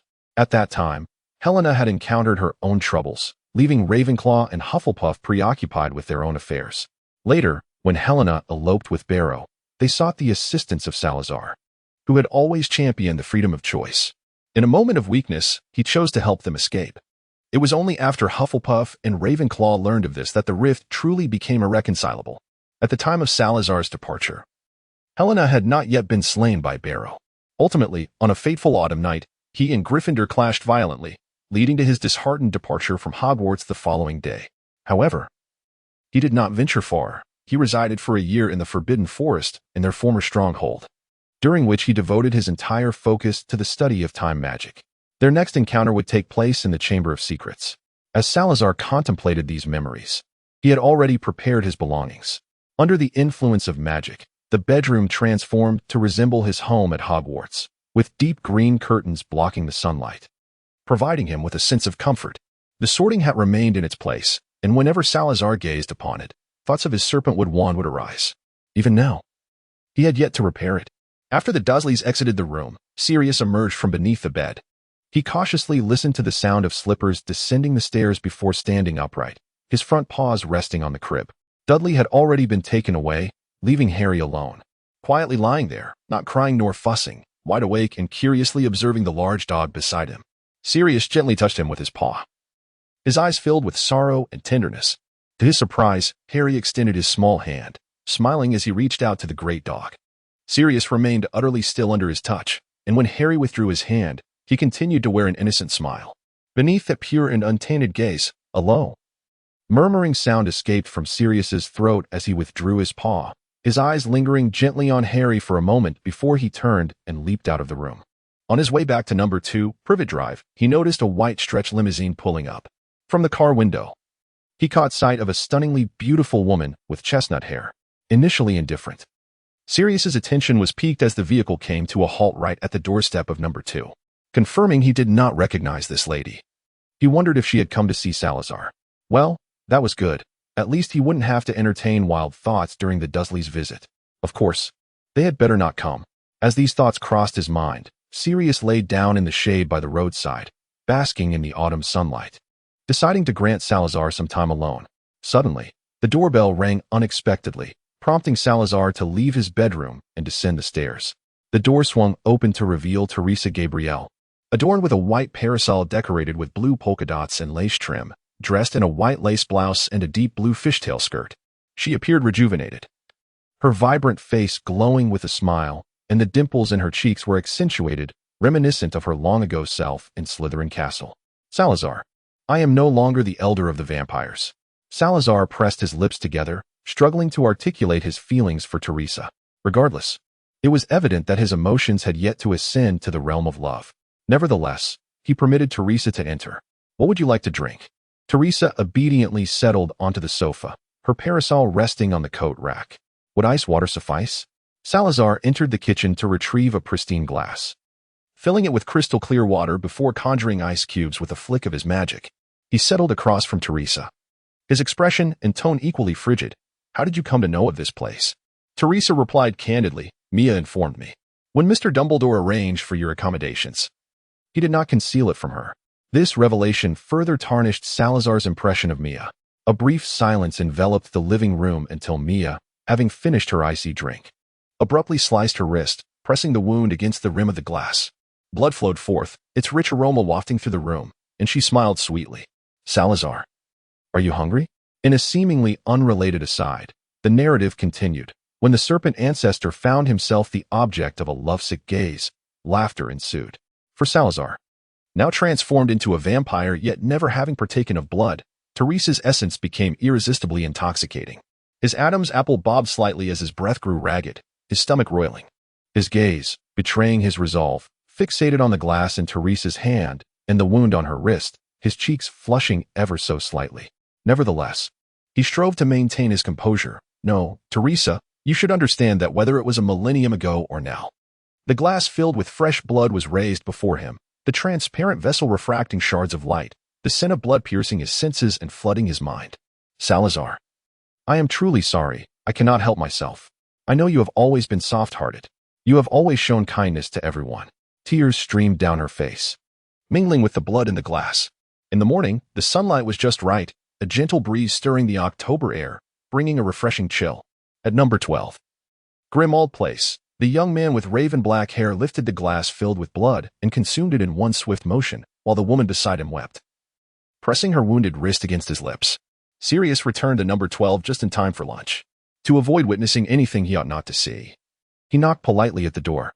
It opened swiftly. Teresa, clad in an apron and her hair neatly styled, appeared like a young matron, though her dark crimson eyes immediately revealed her vampire nature to Sirius. At that moment, her wrist bore a healed wound, a result of her impulsive decision to move in. Salazar, rendered momentarily dazed from the ingestion of her own blood, found herself unable to voice any objections. Sirius was certain that she was the same lady he had encountered before. "Greetings, are you with Sal?" he inquired. Teresa stepped aside to allow him entry, replying, "Just a friend, or rather, I am pursuing him." Taken aback by her response, Sirius wished her success. Almost immediately, he noticed Salazar on the sofa. Her expression far from pleasant, leading him to comprehend that she harbored little affection for this woman. Salazar remained silent, as still as a statue, though his cheeks had regained some color compared to their previous pallor, a testament to the efficacy of Teresa's blood. In truth, he had never intended to forego blood entirely, as starving himself was evidently not a viable option. Blood plasma was available for purchase in Diagon Alley, sourced legally, and many vampires procured their sustenance in this manner. Following the events of the day, Salazar resolved to visit Diagon Alley that afternoon to stock up. He could not allow himself to lose control due to hunger any longer. Teresa was undoubtedly the person he least wished to confront at the moment. Sharing a room with her was far more exhausting than engaging in a duel with Gryffindor.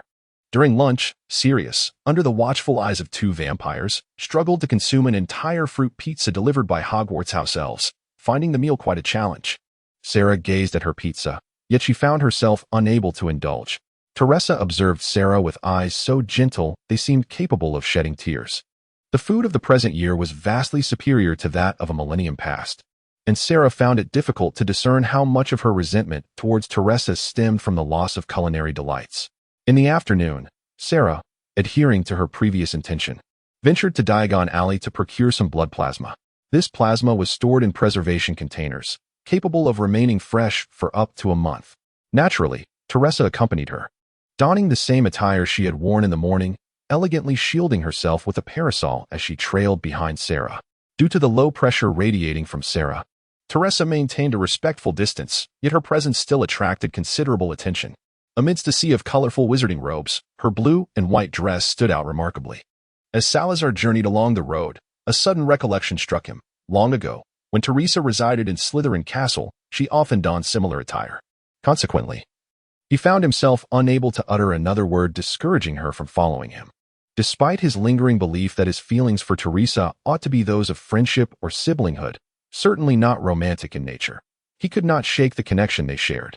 On his way out, an inexplicable impulse led Salazar to don the sorting hat, a Gryffindor cap that, surprisingly, harmonized well with the wizarding robes he had yet to amend. However, employing the mental occlusion charm, he steadfastly refused to engage in conversation. Upon their departure from Diagon Alley and arrival at the Leaky Cauldron, Salazar was taken aback to discover that Sirius was also present. He sat alongside a pallid, weary-looking wizard, both of them sipping butterbeer. Their faces reflected a poignant melancholy as they reminisced about their departed friend, offering each other solace and attempting to coax a semblance of joy from the embrace of alcohol. Salazar initially had no intention of disrupting their nostalgic reminiscing, but Sirius had already noticed Teresa, who was undeniably conspicuous. Perhaps in an attempt to alleviate the oppressive atmosphere at the table, he beckoned the two of them over and requested 2 mugs of butterbeer from Old Tom. Before the butterbeer could be served, Teresa swiftly transformed it into Hungarian blood wine. Vampires are indeed capable of consuming alcoholic beverages, though butter may cause them digestive discomfort. The two settled at the table, silently listening to Sirius and Remus recount their bygone days at Hogwarts. However, Remus began to exhibit noticeable discomfort. The enmity between vampires and werewolves allowed them to sense each other's presence. In contrast, Salazar and Teresa appeared to regard the situation with a distinct air of indifference. Salazar exhibited no awareness of his vampiric nature, while Teresa had seldom engaged in the disputes with werewolves. As he listened to the conversation between Sirius and Lupin, the potent effects of the Hungarian blood wine gradually began to take hold. Salazar engaged in the art of cerebral closure. sharing his senses with the souls residing within the Sorting Hat. For a moment, silence enveloped the room. An inexplicable atmosphere permeated the air, and under the influence of alcohol, Salazar finally uttered a soft remark. "It is truly a blessing to see you, to hear your voices, rather than confronting 3 adjacent gravestones." Salazar closed his eyes and took a deep breath. "In truth, I believe that this fragment of my soul would never awaken again. Sal, we have never held you accountable." "Indeed, Sal, it was not your fault. It was my own stubbornness from those years past." Under the influence of alcohol, Salazar appeared to be transported back to the past, reuniting with 3 companions as they exchanged tales of their experiences and contemplated their plans for the year 2019. Oh, and how reminiscent of old times Teresa seemed. The travel itinerary for November 7th, 2019, was laid out before them, the weather overcast. On the desk, a book titled Exploring Europe lay open, while a quill pen seemed to write automatically upon a piece of parchment. "We could begin our journey in France. Paris appears to be a city worth visiting. The Louvre is heralded as the greatest museum in the world." The voice of Hufflepuff emerged from the Sorting Hat, audible only to Salazar. He noted Hufflepuff's suggestion on the parchment.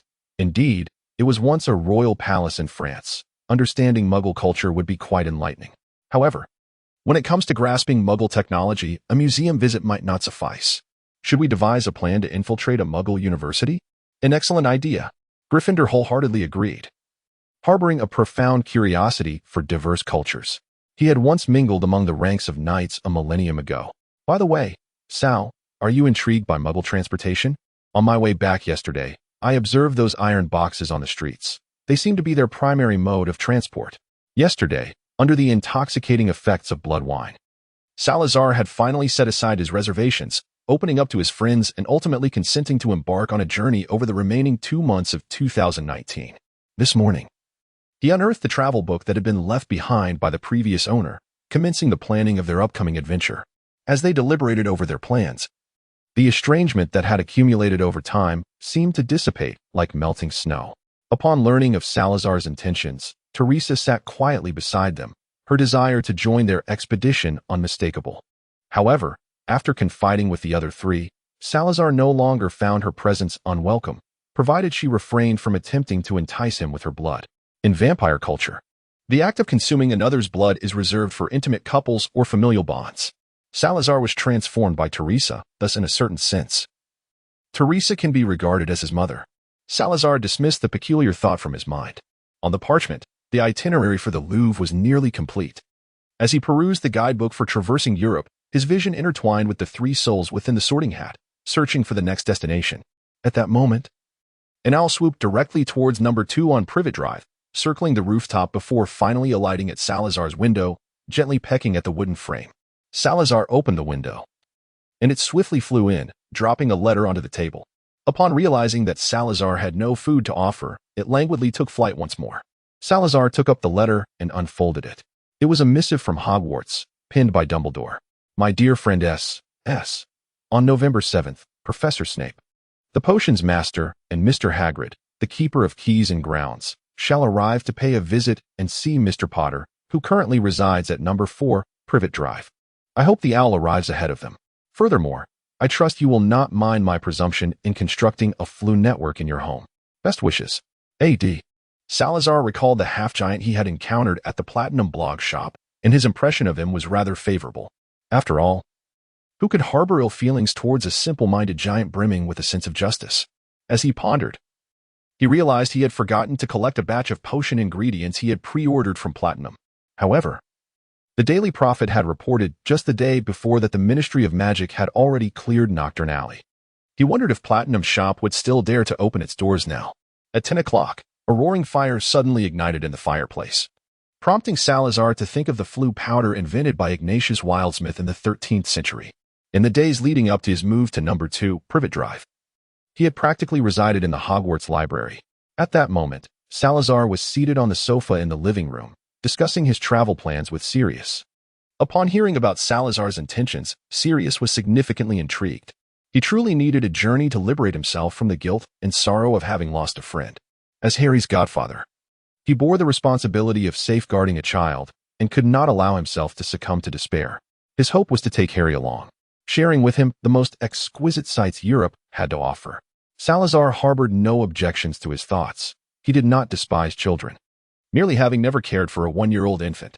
Within the Sorting Hat, Hufflepuff and Ravenclaw recounted their experiences of caring for young wizards.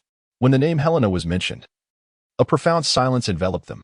Ultimately, Sirius declared that he could retrieve the house elf creature from the Black family, and together they would tend to his godchild.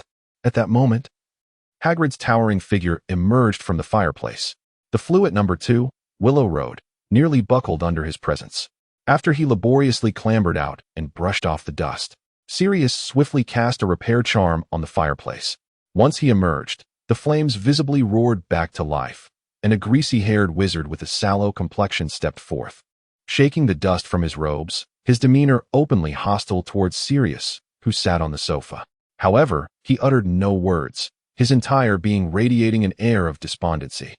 Hagrid first embraced Sirius, then approached Salazar. Whether it was an illusion or not, Salazar sensed a certain awkwardness emanating from the giant. "I apologize for the last incident. And thank you for capturing that traitor, Peter." With that, he produced from his pocket a fluffy, white creature. "This is my pet, if you like. You may keep it here." Salazar found it perplexing that Hagrid believed he would be fond of such a creature, yet within the Sorting Hat. Hufflepuff was already exclaiming for him to accept it. Receiving the fluffy creature, Salazar's expression stiffened. "Thank you, I really like it." Observing this exchange, Snape's countenance also became rigid. Though Salazar, turned away, remained oblivious to it. At that moment, the doorbell rang, granting Salazar a temporary sigh of relief. He felt an instant fondness for the one at the door, believing that perhaps no one would notice he had adopted a fluffy creature. The gazes of the four turned toward the entrance. Teresa had gone upstairs before Hagrid's arrival. Sirius's heart sank at the thought that it might be the Dursleys. Alas, fate had a cruel sense of humor, for not only were the Dursleys outside, but they were accompanied by Dudley. The previous afternoon, when they had come to visit, the three within had already departed for Diagon Alley, leaving them empty-handed. Uncle Vernon had initially resolved not to visit again, yet Aunt Petunia exhibited a remarkable stubbornness, insisting on discovering whether their new neighbors were indeed normal. Author's note: 2 chapters will be updated daily, with the first chapter released at midnight and the second before 4:00 p.m. 16. A friendly exchange between neighbors as the door swung open. The Dursleys abandoned their hopeful notion that the new neighbors were normal, for the door had opened automatically, upon encountering the 4 individuals in the room, whose attire was strikingly peculiar. They swiftly regretted their visit. Goodness! Had the commotion from a few days prior not been sufficient? When would these people ever distance themselves from their home? Uncle Vernon positioned himself protectively in front of Aunt Petunia and Dudley, exclaiming, "We sincerely apologize for the intrusion." He attempted to usher Aunt Petunia away. However, Hagrid's booming voice resonated through the air. "Wait a moment. I recognize you. You are Harry's relatives, are you not?" "No," Aunt Petunia exclaimed, her anxiety evident as she nearly collided Dudley's head with the doorframe. "Harry has no connection to you lot, aside from Salazar." The 3 wizards in the living room furrowed their brows, displaying unmistakable discontent. Salazar, having long grown accustomed to the Muggles' disdain and fear of wizards, felt little in response to Petunia's words, hardly perceiving any issue therein. However, Harry, too, was a wizard, and I am his godfather. Sirius rose, his expression darkening. "He resides in my home. In the future, he will attend school alongside Dudley." Uncle Vernon's face turned a shade akin to liver, yet upon uttering this statement, he seemingly recalled past interactions with wizards, causing his countenance to pale once more. "Enough," Snape interjected. "You must have seen that letter. Harry's temporary stay with you is due to the protective enchantment left by Lily. If you're unwilling, allowing Harry to grow up at Hogwarts is not a formidable task." Sirius cast an unexpected glance at Snape, who, upon sensing the gaze, shot back a fierce glare. At this moment, Aunt Petunia, perhaps recognizing Snape, scrutinized him with uncertainty. Ultimately, she tugged at Uncle Vernon's sleeve and whispered, "Vernon, perhaps we should return. At least until he turns 11, Harry has merely interacted with them." "Enough." Sirius approached them, prompting Uncle Vernon and Aunt Petunia to step back in unison, distancing themselves from him. "I never supported Dumbledore's decision to entrust Harry to a Muggle family. You will merely raise him to be a dullard. I shall take Harry. I can protect him." Standing at the doorway, with his back to the assembly, Sirius declared resolutely. In that moment, Snape remained silent, watching Sirius's silhouette, pondering whether he might have been equally steadfast had he begun with such resolve. Are all Gryffindors thus always adhering to their convictions regardless of the challenges they face? He glanced at Salazar, who sat quietly observing from the far right of the sofa, the sole individual privy to Salazar's true identity. What choice would he make if confronted with a similar predicament? When Dumbledore had first revealed this matter to him, his shock had briefly alleviated the despair wrought by Lily's death. Yet, soon, Snape relinquished his conjecture. For he found it hard to fathom how arduous it must have been to establish Hogwarts in a hostile environment. In truth, had Salazar occupied Snape's position, he would have forsaken love to focus solely on his ambitions. Had there been any semblance of love in Salazar's heart, Teresa would not have devolved from a proud young lady into a cunning old maid. Amidst this dispute, Salazar, seemingly detached, found his mind in turmoil. "Have you heard of that protective charm?" Ravenclaw inquired eagerly. "Not entirely. My field of study does not encompass that," Gryffindor pondered in response. "But it sounds like white magic. Sal, would you consider attempting to connect with that child?" In response to them, Salazar reflected inwardly. "When I encounter that child, I shall endeavor to study the magic that resides within him. However, as you are well aware, my expertise in white magic is rather limited. No matter, truly, whether or not to explore new forms of magic seems rather trivial, Sal. I believe that having finally arrived at an era of peace, it would be far more prudent to savor life." Helga Hufflepuff proposed the notion of simply lying back and enjoying existence. Had this been a millennium ago, she would have been met with vehement opposition. Back then, their minds were consumed with relentless striving. Yet now, the other three fell into a contemplative silence. Perhaps this is not such a dreadful state? As the atmosphere of idleness enveloped them, all discussions regarding magic ceased, granting Salazar a momentary peace. They continued to observe the dispute instigated by Harry's guardianship. With the knowledge that the individual before him could easily unravel the threads of his existence, Uncle Vernon had surrendered. He even contemplated that if he could send Harry away, he would be able to wholly distance himself from these troublesome individuals. However, Aunt Petunia remained steadfast in her position. Clutching Dudley tightly, her expression grave, "Harry is my sister's child. My sister has already perished, a victim of your discord. I cannot allow Harry to be ensnared in such peril." She disregarded Uncle Vernon's insinuations. "I have already lost my sister. Do you wish for me to lose my nephew as well?" Sirius was taken aback by her words, standing frozen in place. His mind consumed by the knowledge that he had indirectly caused the death of his dear friend, rendered speechless. And Petunia held her head high, locking eyes with him. Her declaration plunged Severus into his own torment. If he had not betrayed Lily, would she still be alive? Ultimately, the visit ended on a discordant note, and Harry remained at number 4, Privet Drive. After the Dursleys departed, Sirius ascended the stairs in silence, isolating himself in his room, ensnared by his own emotions.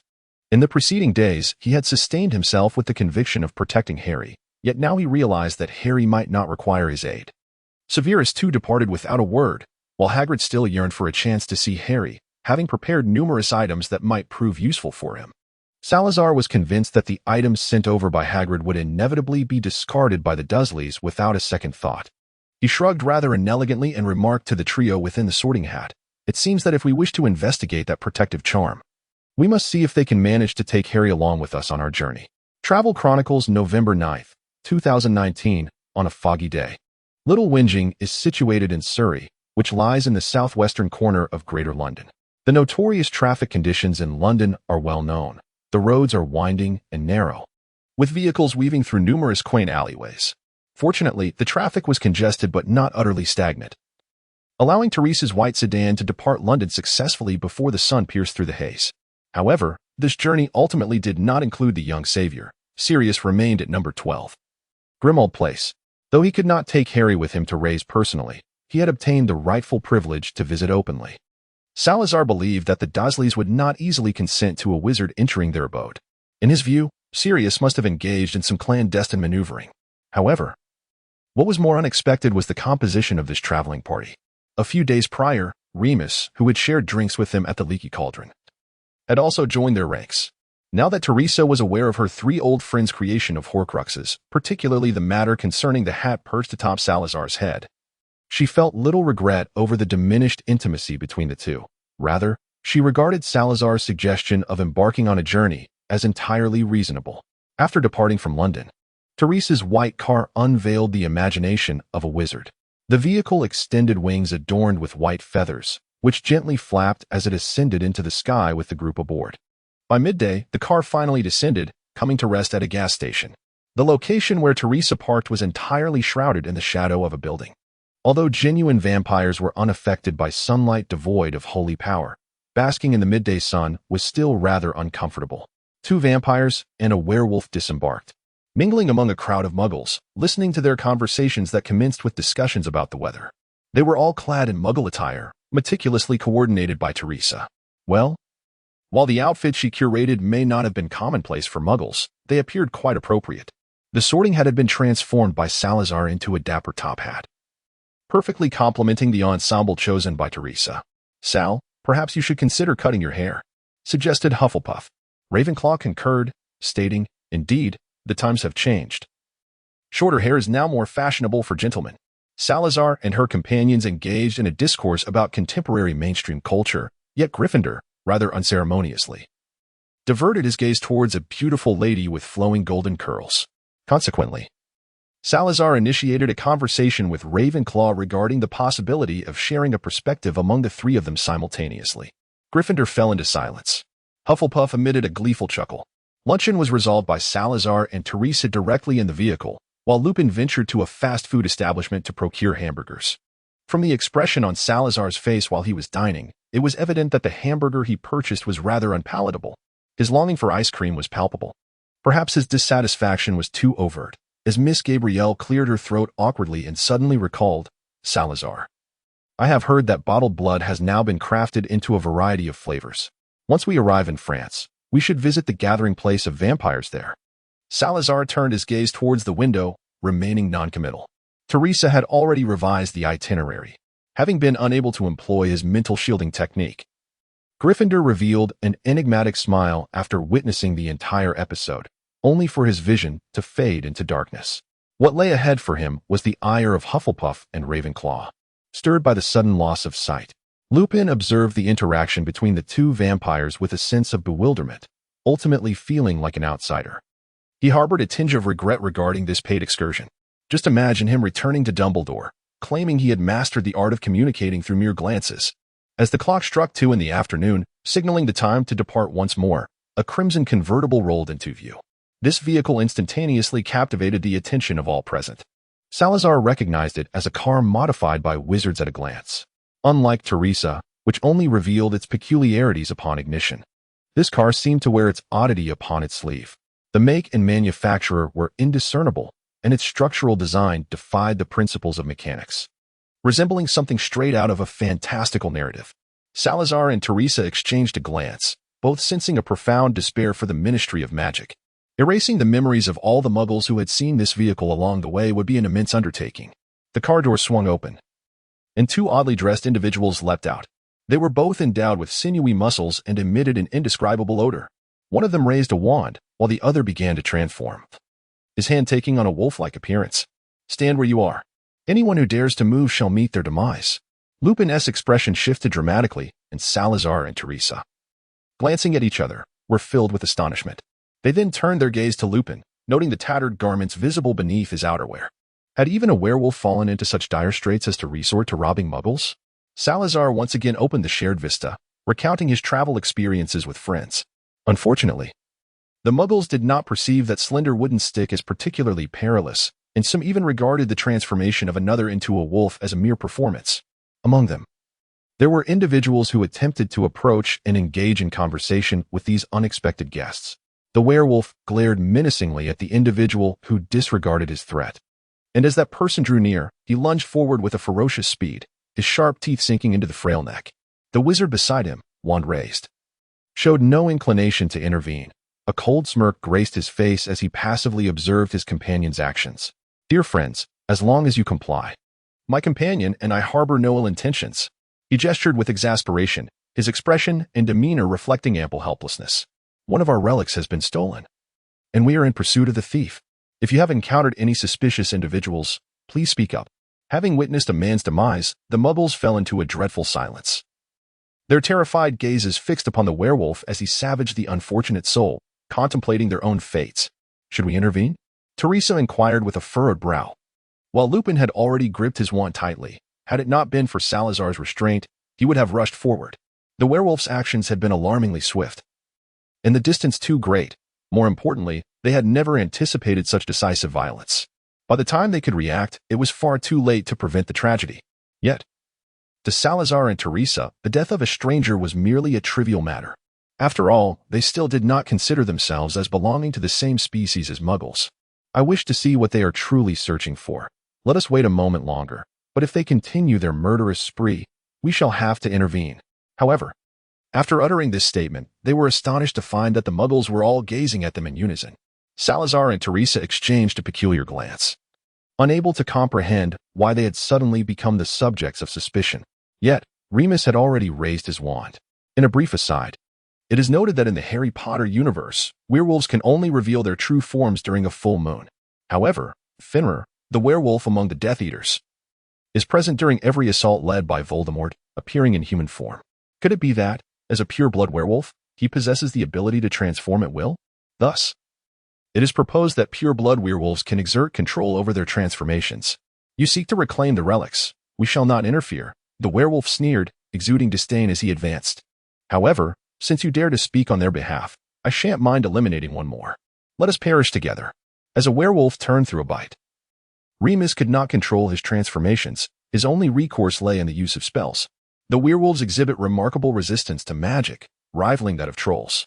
Yet, Remus showed no intention of retreating. Had he feared, he would not have allied himself with the Order of the Phoenix to combat the Death Eaters. As the confrontation escalated, Salazar recognized the urgency of the situation.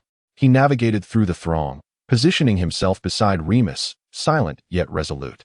His dark crimson eyes locked onto the werewolf before them, sharp and frigid, as his wand slipped into his grasp from his sleeve. Despite having witnessed countless acts of malice from Muggles towards wizards, he could not condone such slaughter. Teresa took her place beside him, revealing her elongated fangs.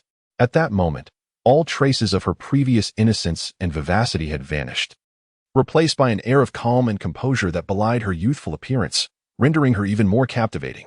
The werewolf narrowed his eyes, scrutinizing the trio before him. Vampires? I advise you not to involve yourselves. You understand the significance of the relics. Matters concerning them are beyond the reach of even the 13 clans. His form began to swell, tearing through his clothing, as his complete wolf-like transformation emerged. Salazar fixed him with a cold gaze, then suddenly smiled, retracting his wand. I shall not bully you. The werewolf wizard let out a derisive laugh, murmuring softly as his wand erupted with a sinister green light.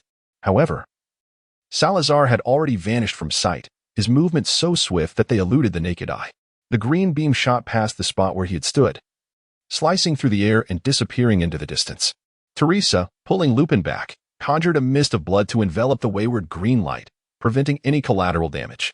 She was well acquainted with the combat style of vampires, and a flexible space was of utmost importance. This was Salazar's first time engaging in battle using the methods of a vampire, and Teresa was determined to eliminate any variables that might disrupt him. It was not that she feared hindering Salazar's performance. Rather, she was concerned about affecting his experience. Above all, she required a flawless environment for observation. Moments later, Salazar returned to his previous position. His attire and hair were impeccably in place, and though his demeanor was relaxed, he exuded an air of calm elegance. Meanwhile, the two who had previously displayed such bravado now lay on the ground, unable to rise. Teresa smiled at him, reflecting that given Salazar's past combat experiences, he could easily be perceived as a bully unless he were to face a dragon. In the duels of a millennium ago, no one donned armor for protection.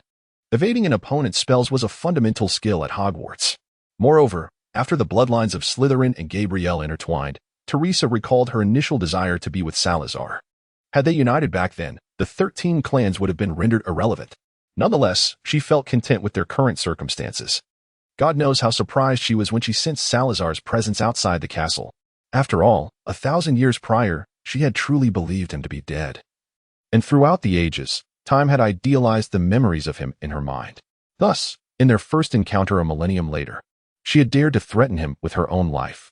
The only individuals fully aware of the unfolding events were the two incapacitated on the ground.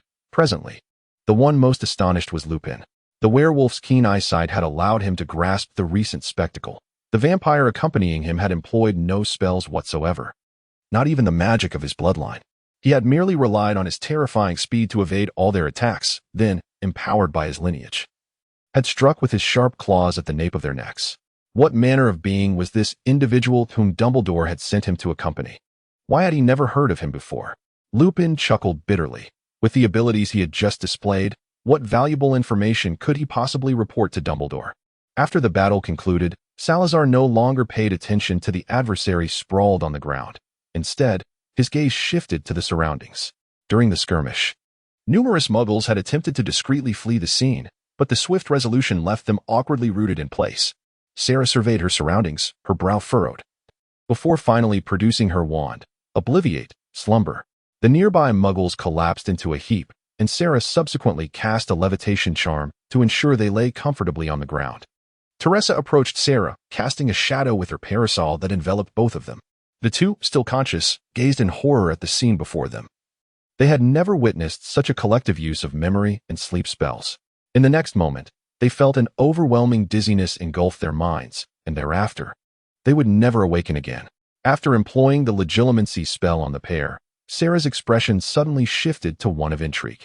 If she was not mistaken, the peculiar individual they sought was indeed someone they had encountered before. Wasn't the beautiful lady that Gryffindor had clamored to meet the very same person these two were searching for? At that instant, a nimble figure darted from among the unconscious crowd, swiftly fleeing into the distance. Salazar remained motionless. Teresa allowed the parasol to hover in place, casting an ethereal shadow as she materialized beside the fleeing figure.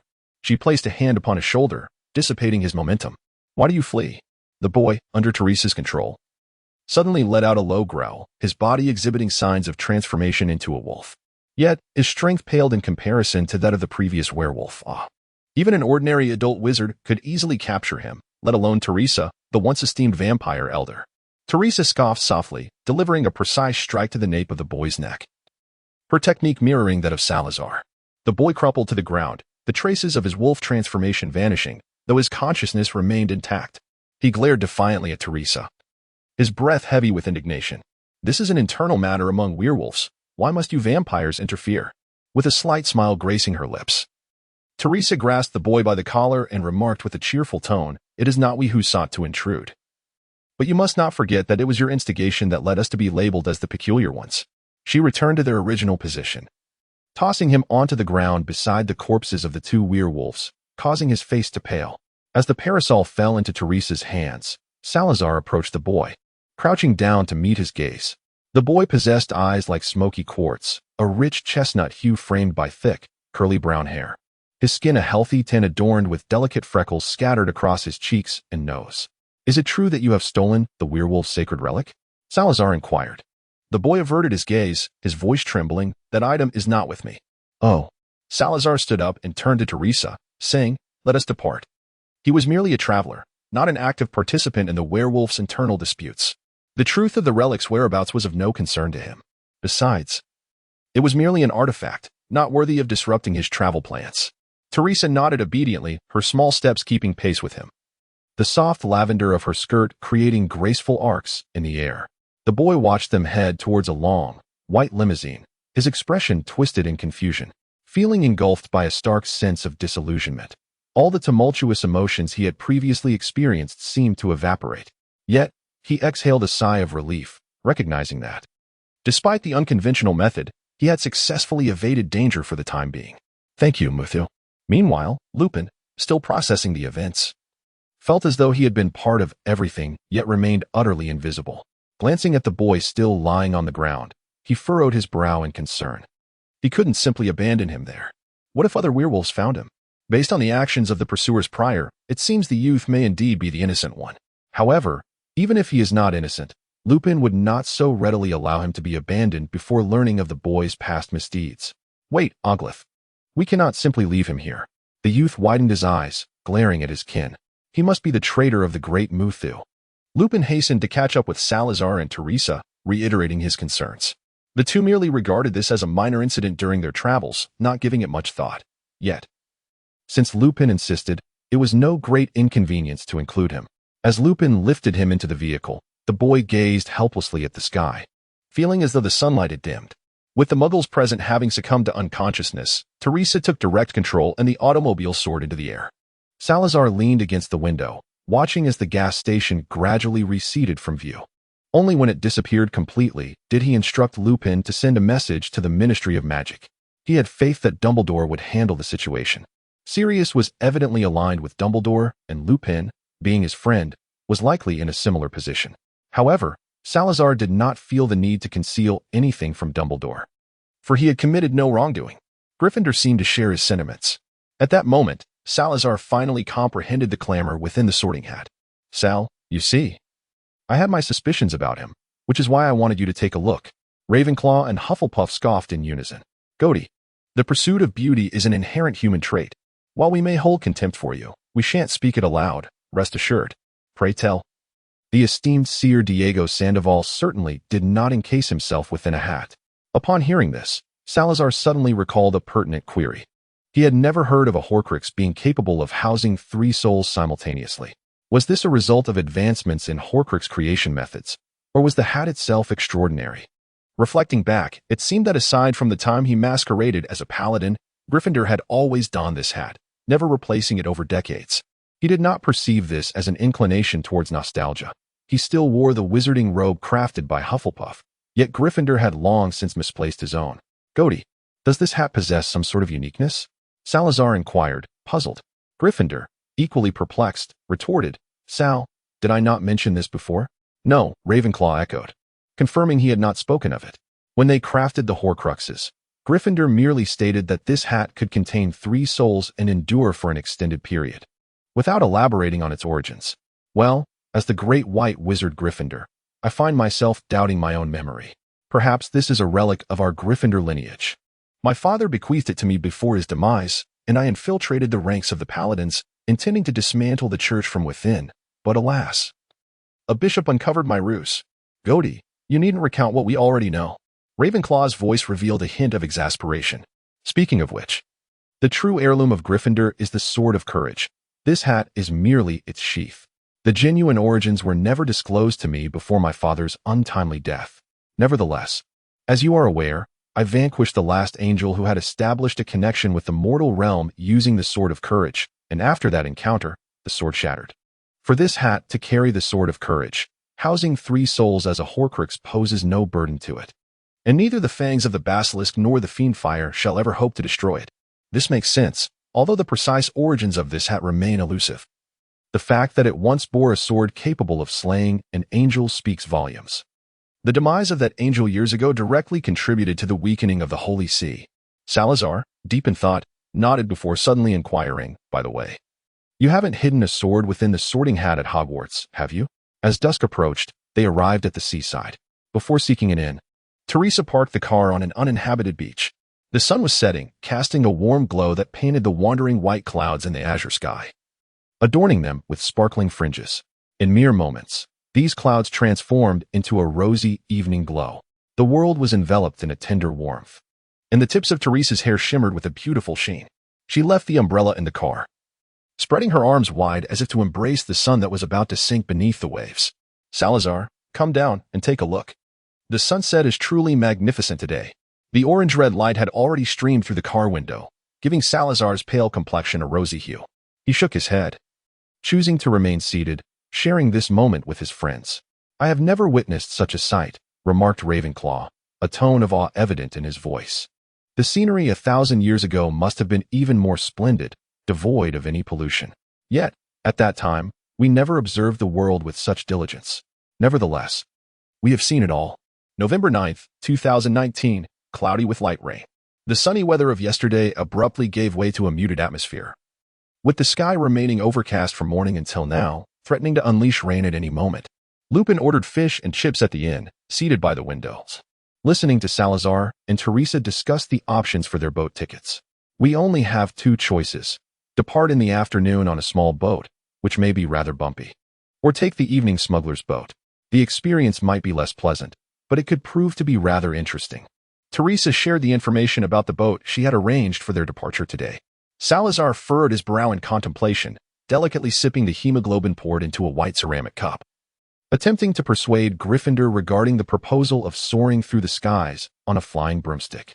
Setting aside the fact that they had not brought any brooms, Salazar was reluctant to confront the vast expanse of sky and the prospect of hours-long aerial travel.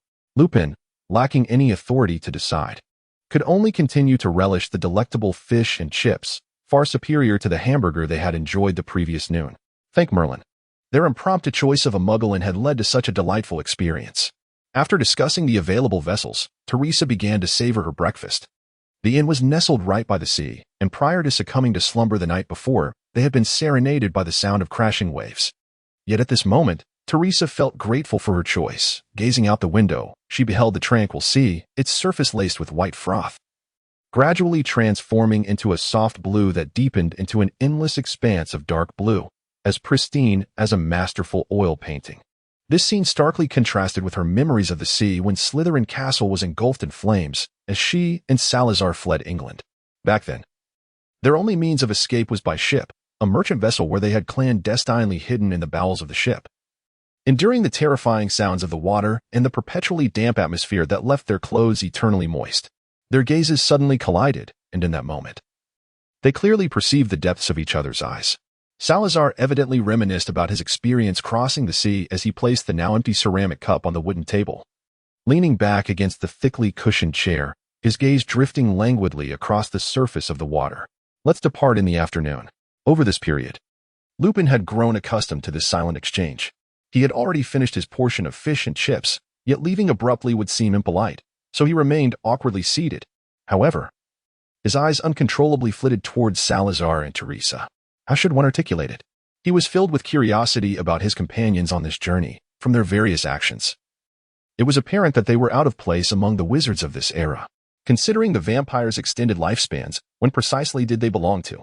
Their displayed combat prowess suggested they could never have been obscure figures in history. Dumbledore was evidently aware of this. Yet he did not deem it necessary for Lupin to know. Thus, Lupin's curiosity only intensified. At 3 in the afternoon, they boarded a cruise ship. Although it was referred to as a small vessel, for Salazar, who had traversed to the year 1919, it was nothing short of miraculous. The wolf boy they had captured the previous day had to accompany them. The famished lad weakened from 2 days without food, lacking the strength to resist any longer. Their cabin was on the 2nd floor, consisting of 2 adjacent double rooms. The tickets had been booked by Teresa, who, unsurprisingly, had included her own agenda in the process. Consequently, Salazar promptly led Lupin into one of the rooms, and after closing the door, he swiftly tossed his hat onto the inner bed. Distancing himself from the gossip of Ravenclaw and Hufflepuff, as well as the raucous laughter of Gryffindor, Teresa was left with no choice but to angrily shove the wolf boy into a corner, claiming the entire room for herself. Damn it, Salazar's demeanor had evidently softened. Why could she not remain a bit more composed? Curling herself in the blanket, Teresa stared blankly at the pristine white ceiling, lost in thought. As the initial excitement waned, time aboard the ship grew tedious. Salazar returned to the cabin, greeted Lupin, who was engrossed in writing a letter, and settled on the edge of the bed, attempting to repair his snakewood wand. This was undoubtedly a highly challenging endeavor. The wand was broken beyond recognition, and Salazar was uncertain of his ability to mend it. He cautiously separated the basilisk horn from the snakewood, using magic in an attempt to awaken their vitality. Once Lupin completed his letter, he noticed Salazar's actions, driven by curiosity. He couldn't help but observe, but as he watched, he gradually sensed something amiss. The material of the wand core was unfamiliar to him, but the wand body was undoubtedly made of snakewood. If he remembered correctly, throughout history, only one individual had crafted a wand from snakewood.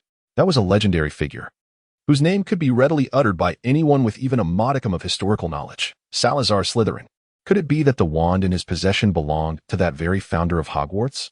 Lupin was startled by his own thoughts. Yet if that were the case, he would realize that the shadowy world of Hogwarts was not beyond belief. After toiling for an entire afternoon with the Serpent wand, Salazar had to concede that his earlier assumptions had been overly optimistic. The task of repairing this wand was far more challenging than crafting a new one, and acquiring the necessary materials had become increasingly difficult. As the hours passed, he managed to revive the serpent wood to a semblance of vitality, though it remained a considerable distance from being usable as a wand core again. With a sigh, he stowed the serpent wood wand away. November's weather brought shorter days and longer nights, casting a dim light that rendered the sea even more profound. The vessel they were aboard would remain anchored overnight, granting the guests ample opportunity to immerse themselves in the maritime experience. At this moment, Lupin had exited the cabin, leaving Salazar alone within. Dinner had commenced outside. And with the ship now more stable on the water, the deck was bustling with diners. Vampires do not require 3 meals a day like humans. A mere vial of sustenance suffices for their daily needs. While overeating does not lead to weight gain, it can still cause discomfort. Departing from his quarters, Salazar sought a solitary spot where he could sit and watch as the light continued to fade. He found himself unaccustomed to this aimless existence since arriving in 1919. He seemed to have lost his sense of purpose. This era had no need for a time traveler like him, and he had not come to this point in time with any particular goal in mind. It seemed somewhat absurd to admit, but he was merely fleeing from the year 1009. Hey, Godric, how about we jump in and explore the depths of the sea? Salazar jested. The Sorting Hat, engrossed in thought, responded with a hint of seriousness from Gryffindor. Sal, the ocean floor is inhabited solely by whimsically shaped creatures, but if you're eager to take a plunge, it wouldn't be impossible. Fear not, we shan't get wet. Never mind, Salazar replied, somewhat at a loss for words. I was merely lamenting the uncertainty of what to do next. In the past, we were fleeing for our lives, then we had to contend with the church. Once the church could no longer oppose us, we focused on managing Hogwarts. But now, I find myself disinterested in studying magic, and I no longer wish to remain at Hogwarts. Indeed, this posed a dilemma. After a moment of silence, Ravenclaw's voice chimed in. But, Sal, we can still delve into Muggle culture. We could journey eastward, engage with practitioners of Qi and martial arts, and once we have explored all that, we could embark on another time-traveling adventure, bringing Teresa along to witness the marvels created by Muggles a millennium hence. Salazar felt a flutter in his heart at her words. Reminiscent of a Qi practitioner from the East he had encountered a millennium ago. At that time, he had not engaged in combat with anyone. Yet his mere presence had compelled the bishop to retreat. He envisioned continuing this journey in a similar manner, but ultimately shook his head in resignation. Never mind. The study of Muggle culture is, in truth, no less complex than our own. I have perused one of their mathematics books, and I can say, without exaggeration, that I found it utterly incomprehensible. Salazar braided his hair, tousled by the wind, as he listened to Ravenclaw's musings about Muggle mathematics, feeling the vibrations of the cruise ship beneath his feet. Is it conceivable that upon our return, we might establish a bookstore in Diagon Alley, preserving the lost magic of this millennium? Salazar deftly shifted the topic. By the way, can you guess how I came to learn about temporal magic? Sal, do not tell us you had some grand plan when you departed. Gryffindor's tone had lost its earlier charm as he pondered internally. Having finally arrived in a world 1,000 years hence, the thought of merely opening a shop in Diagon Alley would suffocate him. Are you hoping to stage a counter-offensive against heaven? That would be somewhat preferable, he mused, though thus far, he had sensed no divine energy, and heaven seemed to have vanished completely. Nevertheless, they remained intensely curious about temporal magic. Previously, they could only ascertain that Salazar had not perished, and it was only when he awakened in the Chamber of Secrets that they realized he had traversed a millennium. That was long ago, perhaps you may not believe it. But I have encountered death. Salazar's voice drifted, recalling an event that for him was merely over 40 years past. Death. He taught you temporal magic? Ravenclaw responded in astonishment. Knowing that death's existence was no mere tale, a millennium ago, items associated with death could be acquired at a steep price. Indeed, it was when I was quite young. He took me on a tour of the realm of the deceased, prophesying that the last angel would be slain by a valiant hero, leading to the decline of the church. He also imparted that no mystery could endure indefinitely, and only the passionate multitude would be the future of this world. Salazar's voice grew ever more ethereal. Thus, I encouraged you to establish a wizarding school to dismantle the barriers that confine magic to wizarding families. I concede that Muggle culture will dominate the world, yet I cannot allow the cherished things we hold dear to vanish in the future. Gripping the railing, Salazar's fingertips turned pale. But you never shared this with us. Gryffindor's tone became increasingly agitated. Forgive me. So, your journey to a millennium later was not solely due to a quarrel with Godric? I understand the reasoning, but Helga, could you refrain from such peculiar descriptions? Salazar felt an unsettling sensation, and for reasons unknown, he recalled the cunning glint in Teresa's eyes when she produced 2 tickets. I didn't mean it that way. Godric possesses no such capability. I would be astonished if a male troll even wished to associate with him. Hufflepuff hastily clarified. I can hear you. Gryffindor interjected. After a brief silence, they gazed upon the same expanse of sea, witnessing the light dimming within its depths. Chilly water splashed onto the deck, drenching the Muggle attire that Salazar currently wore. Well, speaking of which, I shall embark on my next journey through time, striving to thwart the next prophecy of death. What are your thoughts on that? Look above your head. Goatee, do you wish to engage in a duel? You ceased to be my match long ago. On a serious note, I do not believe that our culture within the realm of the mystical will vanish. Consider the Vatican. Are they not still establishing churches far and wide? Gryffindor remarked. No, Goatee, that is a precarious assertion. Ravenclaw still harbors considerable faith in the Grim Reaper, her soul's aura swirling restlessly within the Sorting Hat. The first prophecy has already come to fruition, has it not? Furthermore, the implication of death should signify the decline of the Vatican's extraordinary system. A complete cultural extinction is exceedingly difficult. Even in the fantasies of Muggles, one might still encounter references to the Vatican and wizards. Hufflepuff concurred with Ravenclaw's perspective, drawing her own soul closer to offer silent solace. Salazar felt the sea breeze, awaiting the sun's complete descent beneath the horizon. I too believe that after this journey, we must rekindle some of the magic we once experienced. Please help me in recalling those moments. The moving library known as Ravenclaw willingly took on the task. I have no objections. But are you still willing to return to Hogwarts? Salazar smiled. Of course not. How could you learn from Goatee, that guy who speaks with such heavy breaths? Exclaimed Hufflepuff. So it is decided, upon our return to England, we shall open a bookstore. And then he truly leaped into the sea, enveloped by the frigid waters. With the roar of the waves echoing in his ears, Salazar opened his eyes to find them transformed into slitted pupils, fine scales emerging upon his cheeks. In an instant, his body elongated and twisted, morphing into a serpent adorned with glossy black scales. This was his animagus form. Being an animagus is not merely about transformation. It is a restoration of one's bloodline, drawing ever closer to their ancestors. Once he became the feathered serpent, Salazar felt a liberating sense of ease. Stretching his body in the sea, completely oblivious to whether his actions were uncharacteristic of Slytherin. Another splash of water announced Teresa's entrance. She had been listening from the sidelines. Like countless times before, she had heard Salazar and the other three wizards discuss their plans. Teresa was their staunchest supporter and most formidable executor. From long ago, Teresa understood that, in every regard, she and Salazar were of the same caliber. They were both true geniuses, whether in magical prowess or intellectual capacity. Though she recognized her limitations, she endeavored to draw closer, unwilling to be left behind. However, after a millennium, Teresa no longer wished to merely follow. She believed she had not wasted her time. Over the centuries, her experiences had far exceeded theirs, and her mastery of magic had deepened significantly. She manipulated the currents with her magic, gliding through the waters alongside him. When Salazar reverted to his human form, she embraced him from behind, declaring, "Whatever you wish to pursue, I shall accompany you." Vampires possess a low body temperature, rendering them impervious to the chill. Yet in that moment, as Teresa held him, Salazar felt an inexplicable warmth. With her cheek resting against his back, her voice softened. "I will cherish what you cherish, and I will protect what you wish to safeguard. Together, we have faced angels. Now, we can confront the prophecy of death." Salazar deactivated the shared perception, preventing the trio in the hat from continuing to listen to Teresa's sycophantic utterances. At that moment, they were already voicing their disdain for his lack of empathy. By the time they returned to the ship using the key, it was well past midnight. After magically drying off, Salazar entered his room to find Lupin already asleep. He lay down fully clothed, and gradually, tranquility enveloped his mind, leading him into slumber.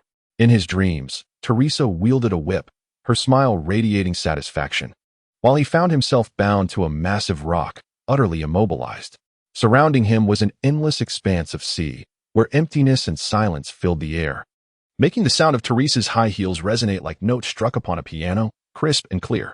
Salazar lay with his eyes wide open, gazing at the pristine white ceiling, lost in thought and unable to comprehend the peculiarity of the dream he had experienced.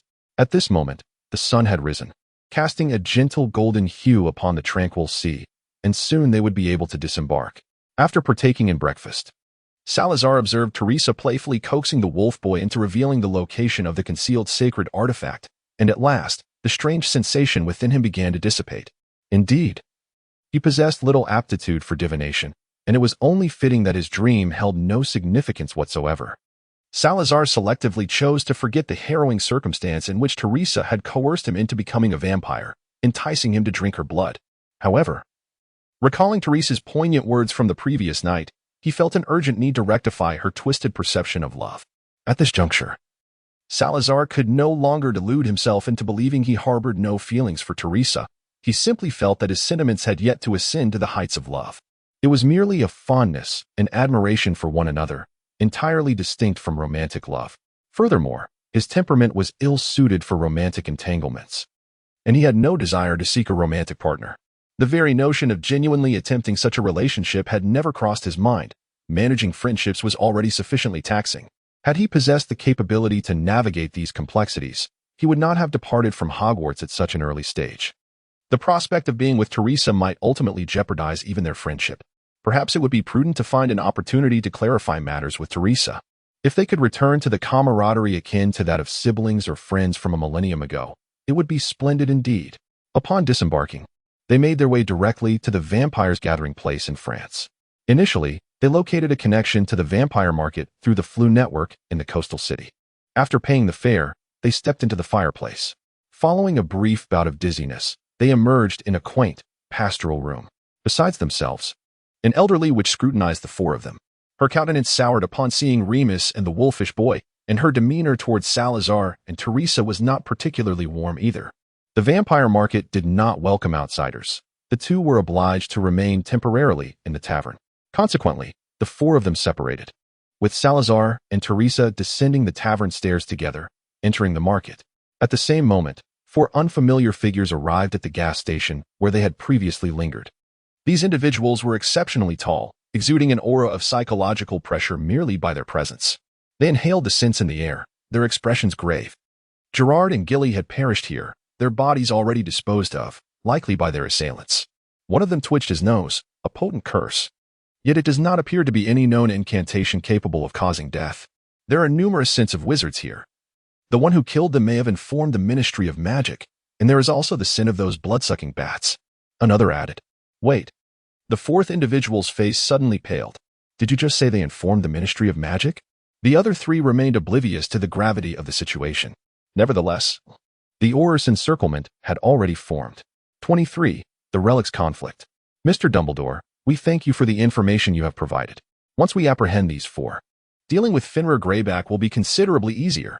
An Auror solemnly expressed gratitude to Dumbledore, who remained stationary, observing as they bound and transported the four werewolves. A friend informed me of this, Dumbledore remarked. A friend? The Auror queried with mild curiosity but refrained from further probing. After exchanging a few pleasantries with Dumbledore, he departed with his colleagues.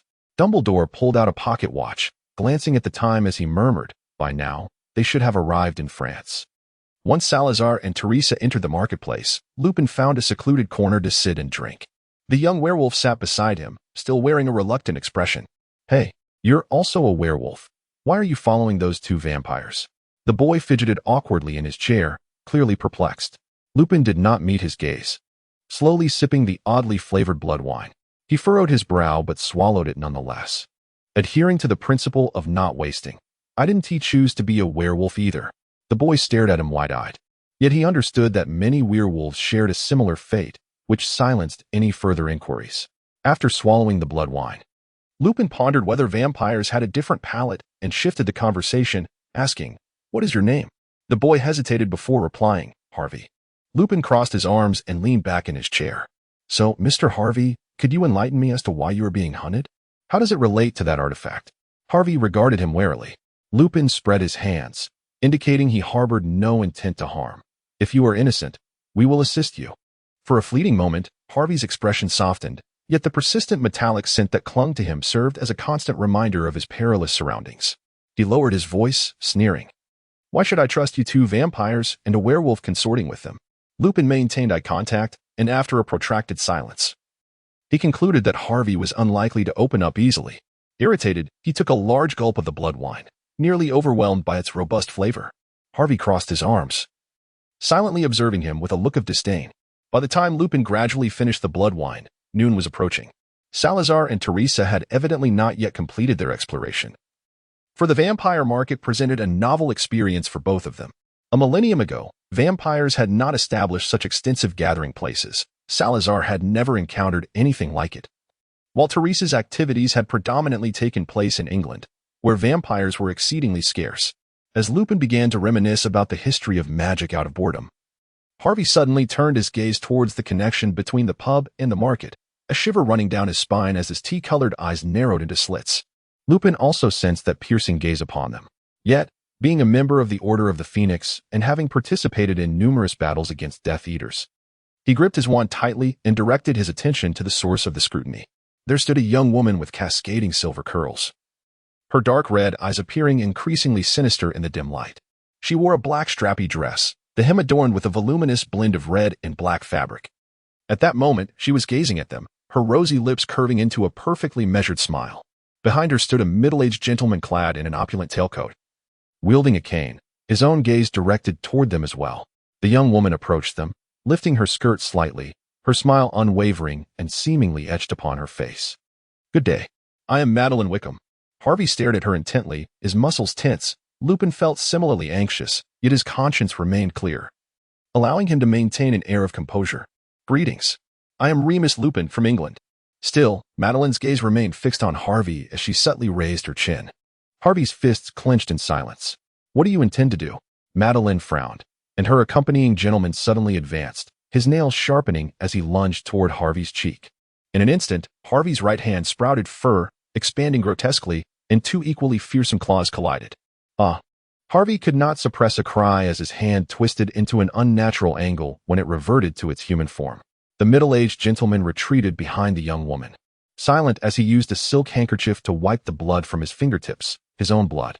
He furrowed his brow, meticulously cleaning himself, a hint of confusion creeping into his expression.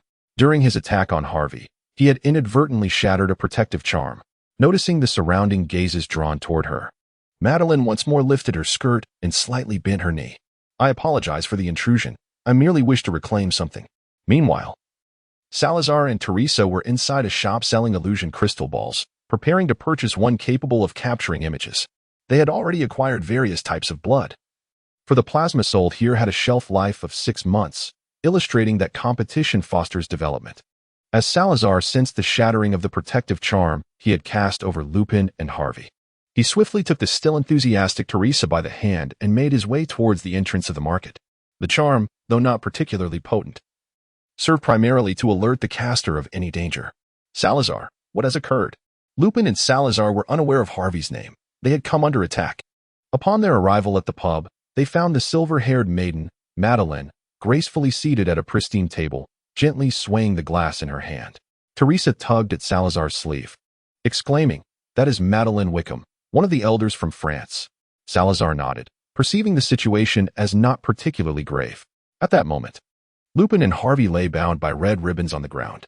Harvey bore several deep wounds, blood oozing from them. However, a vampire would never touch a werewolf's blood unless driven by the direst hunger. Lupin's wand was nowhere to be found, yet he appeared to be free of any notable injuries. Upon seeing Teresa, the unchanging smile on Madeline's face finally faltered. Earlier, at the market, Teresa had concealed her visage, but here, she felt no such need. "Are you Teresa Gabrielle?" Madeline asked, as Teresa's youthful appearance momentarily left her unrecognizable. Nevertheless, Teresa's countenance had not deviated significantly from that of centuries past. "What brings you to France?" Teresa stood silently beside Lupin and Harvey. Madeline took note of this and chuckled coldly. "So it turns out they were brought here by you. But I too desire that werewolf relic he possesses."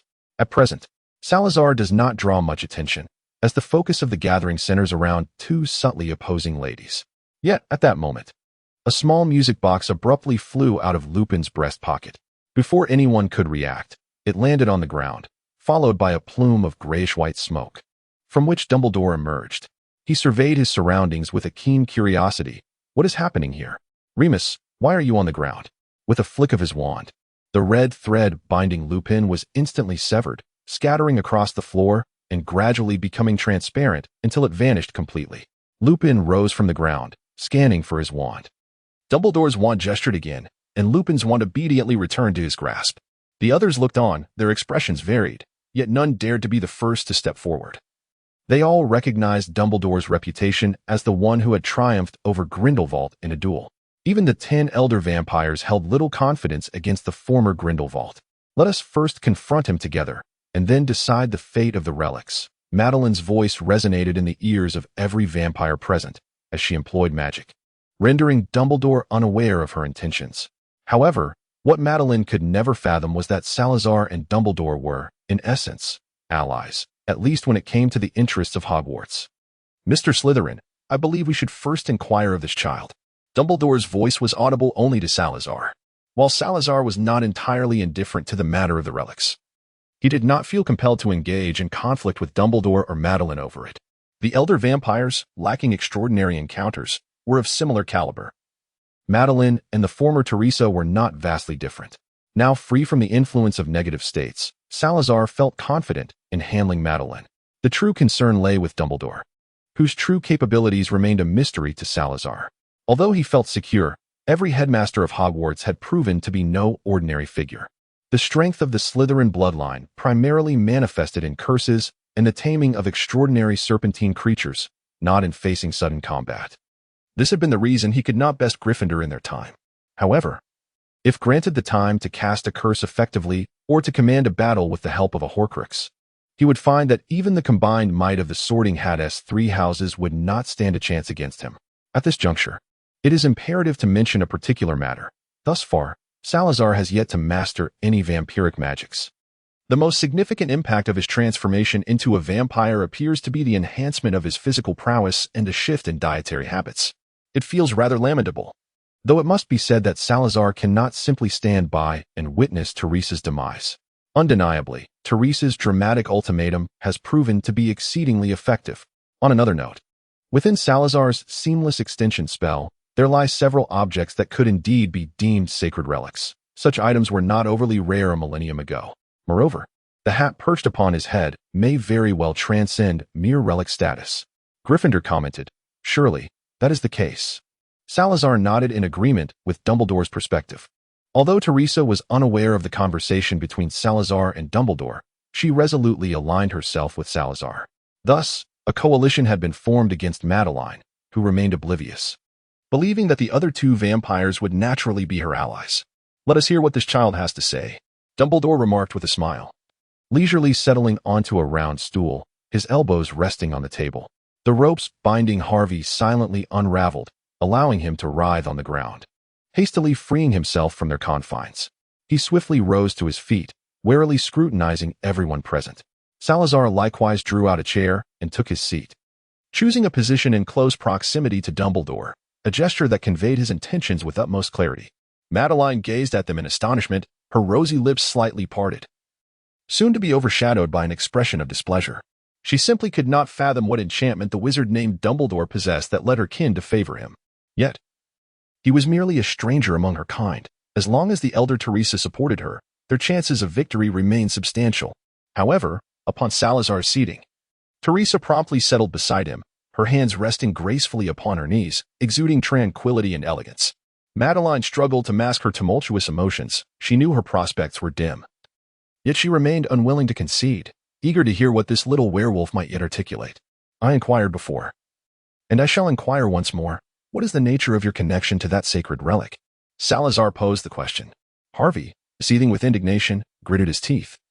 Though he was still capable of discerning right from wrong, his fists clenched and then relaxed, and he hesitantly began, "My full name is Harvey Howard Gordon."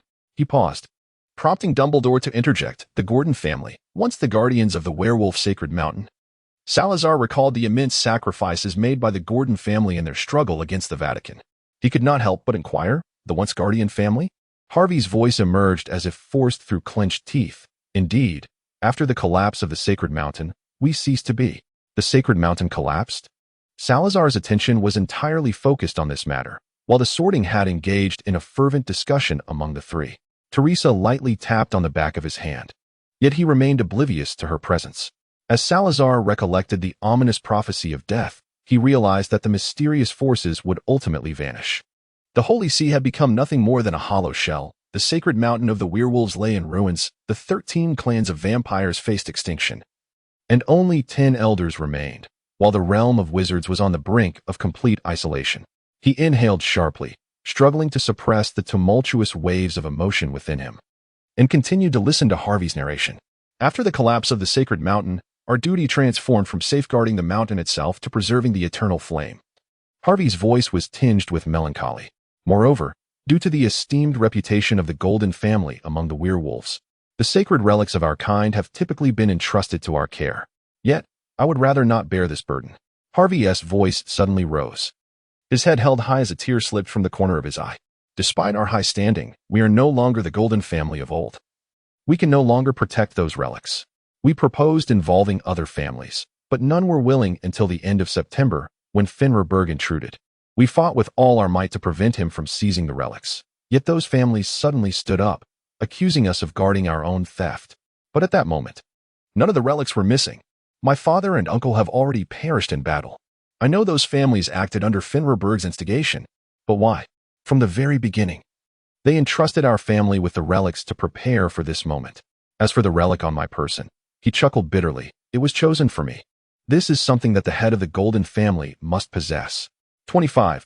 Hogwarts welcomes every seeker of knowledge. A prolonged silence enveloped the air, rendering it seemingly motionless. Madeline lifted her skirt once more and curtsied. I sincerely apologize. I was unaware that you belonged to a family of guardians. Harvey gazed at her in astonishment. Still reeling from his earlier tumultuous emotions, unable to fathom why Madeline, who had nearly taken his life, was now offering him an apology. Teresa, however, appeared to suddenly recall something, her expression shifting as she suppressed a smile and whispered, I remember now, when Madeline was almost killed. She was spared by a member of the Golden family. Later, during her encounters with the werewolves, she never dealt harshly with the guardians, though her voice was soft. Everyone present heard, for both vampires and werewolves possessed keen hearing. Perhaps Dumbledore's hearing was occasionally impaired. Madeline glanced at Teresa and nodded slightly, to which Teresa responded with a sweet smile. Harvey had clearly overheard. He looked at Madeline, his face etched with evident shock. You are the one my great-grandfather once mentioned. Just as he was about to speak of a term that might bring him misfortune, he caught himself. Ah, what a delightful tale, Dumbledore remarked at the opportune moment, producing a box of chocolates of unknown origin. He took one for himself and handed the rest to Harvey. Salazar observed that Teresa's expression had grown peculiar, and she cast him a glance that seemed to convey a message of patience, indicating that this matter was not suitable for discussion in their current setting. Consequently, his curiosity was piqued. Madeline turned to Dumbledore and inquired, Well, Mr. Dumbledore, you shall treat this child kindly, will you not? Her gaze, intentional yet veiled, shifted towards Lupin, almost inscribing the implication upon her countenance. Hogwarts has welcomed werewolves before. Under different circumstances, Lupin might have felt targeted, yet at this moment, he experienced no discomfort and was even quite willing to concede. Dumbledore smiled and nodded. That ultimately depends on the child's wishes. Salazar suddenly recalled that Mia had no choice at that time. Thus, this old bee must have discovered the deeds Mia had once committed. He silently mourned for Mia for a moment, directing his thoughts towards the divine. Now, all eyes were firmly fixed upon Harvey, who clearly felt uncomfortable under the scrutiny of so many. His ears visibly reddened. Harvey stammered, struggling to find his voice. Dumbledore, seeking to soothe his unease, said, Relax. My child, Hogwarts will not turn away any soul yearning for knowledge. Within the Sorting Hat, Gryffindor jested, this current headmaster truly embodies the spirit we once held. He dares to welcome anything into Hogwarts. Fortunately, Hufflepuff remembered, at least there were no dwarf students now, though just a few years ago, there had been a half-giant. Salazar interjected. What does that signify? Ravenclaw replied with a smile. After all, Hypole was considered a student of Hogwarts in those days. Moreover, we frequently employed portraits and ghosts as teachers, which was indeed a thrifty way to save on wages. Well, Gryffindor sighed.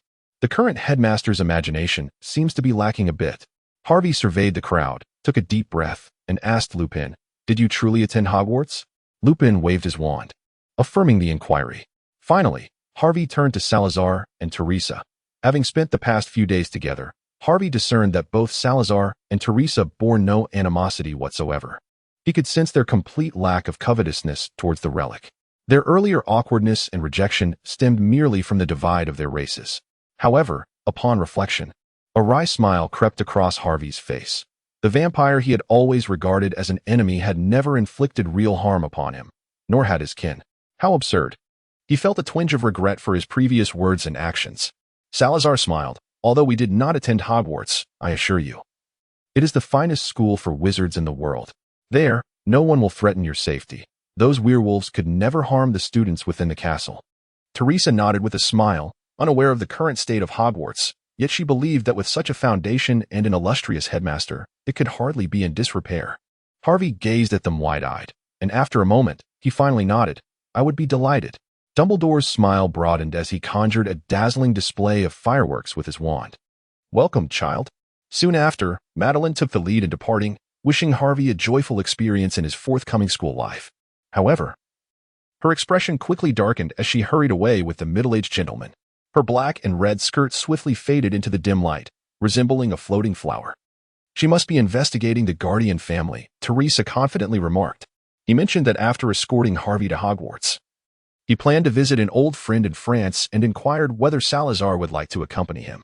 Salazar inquired about the identity of Dumbledore's old friend and, upon learning that he was an esteemed alchemist who had crafted the Philosopher's Stone, he readily acquiesced. In his youth, he too had dabbled in alchemy. Yet his talent in this art could only be described as mediocre, far inferior to that of Helga Hufflepuff, who excelled in the discipline. Ultimately, he had no choice but to relinquish his aspirations and devote himself entirely to the study of potion-making, a field in which he possessed remarkable aptitude. Nevertheless, a sense of regret lingered in Salazar's heart. After Dumbledore's departure, Remus found himself seated alone at a small round table, perusing a newspaper left behind by an unknown guest, resolutely deciding to refrain from partaking in any of the peculiar beverages offered. Why subject himself to the torment of those oddly flavored blood wines? Meanwhile, Teresa pulled Salazar aside to share the latest gossip about the elder in charge of the establishment. The trio within the sorting had displayed even greater excitement than if they had won the House Cup. After all, they were conversing with friends so familiar that there was no need for pretense. The servers, attentive to the happenings around them, served their signature drinks. Nestled upon soft cushions, they enjoyed a delectable beverage in an ideal setting for gossiping. In the dim light, Teresa's eyes sparkled with enthusiasm as the flames of gossip blazed brightly. It became evident that intrigue knows no age. To clarify, I speak only of rumors. The truth remains beyond my grasp. Yet, surely the vampires of France would not fabricate tales about their elder, lending considerable credibility to these whispers. Salazar held a glass of brightly colored wine, listening intently, though he would never admit it. Perhaps due to prolonged boredom, the three individuals in the hat had already begun urging Teresa to proceed with her narration. Salazar recounted their conversation, and Teresa, pursing her lips, smiled with an air of unexpected shyness.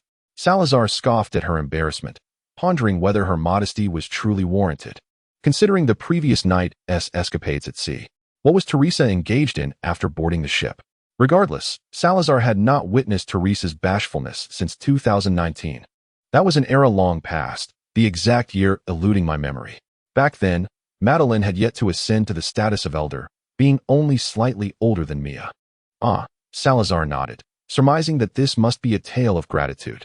At that time, the conflict between werewolves and vampires raged fiercely, although I did not partake in the fray. During one particular battle, Madeline's family stronghold was breached by the werewolves, and the Sorting Hat had already begun to issue anxious prompts. Salazar was perplexed by their insatiable curiosity. Had they not experienced a myriad of events a millennium ago? This was different. Hufflepuff had launched a fervent protest. Calamity befalling oneself was a disaster, while it occurring to others was mere gossip. No, Salazar. You do not comprehend this delight. Possessing an intriguing secret or acquiring fascinating knowledge is indeed worthy of joy. Ravenclaw was resolute, lacking the former headmaster's demeanor of prioritizing knowledge above all else. So, you revel in schadenfreude, then? Salazar said, his lips twitching in resignation. The hat fell silent. Therese continued her narrative. At that time, Madeline was captured by a werewolf, yet when the war concluded and we exchanged prisoners, she was not returned. Many believed her to be dead. However, soon after, her family received a letter from her, declaring her love for a werewolf. This interspecies romance, transcending enmity and prejudice, captivated the listeners. After taking a sip of her drink to moisten her throat, Therese lowered her voice, compelling Salazar to lean in closer to hear. At that time, the prevailing sentiment among vampires condemned her. We too assumed she would never return. Yet, over a decade later, Madeline suddenly reappeared, accompanied by a child. Ah, wait a moment. Did I mishear? Hufflepuff's voice brimmed with incredulity. It was not merely Ravenclaw's ethereal tone. She too appeared thoroughly astonished, her soul's essence pulsating vibrantly within the Sorting Hat. As far as I know, Werewolves and vampires cannot produce offspring, can they? This Gryffindor exhibited similar disbelief, desperately attempting to steer the conversation away from Madeline's apparent youthful appearance at that time. Although Salazar did not express his thoughts verbally, his countenance grew increasingly peculiar.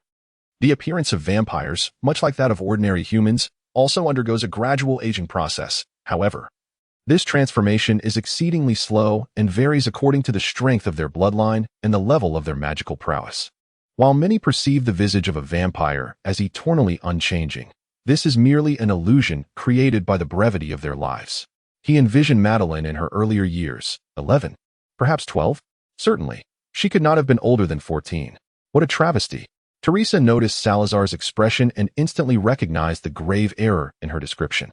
Wait, it is not as you think. Madeline was a vampire transformed later in life, and she should have already reached adulthood at that time.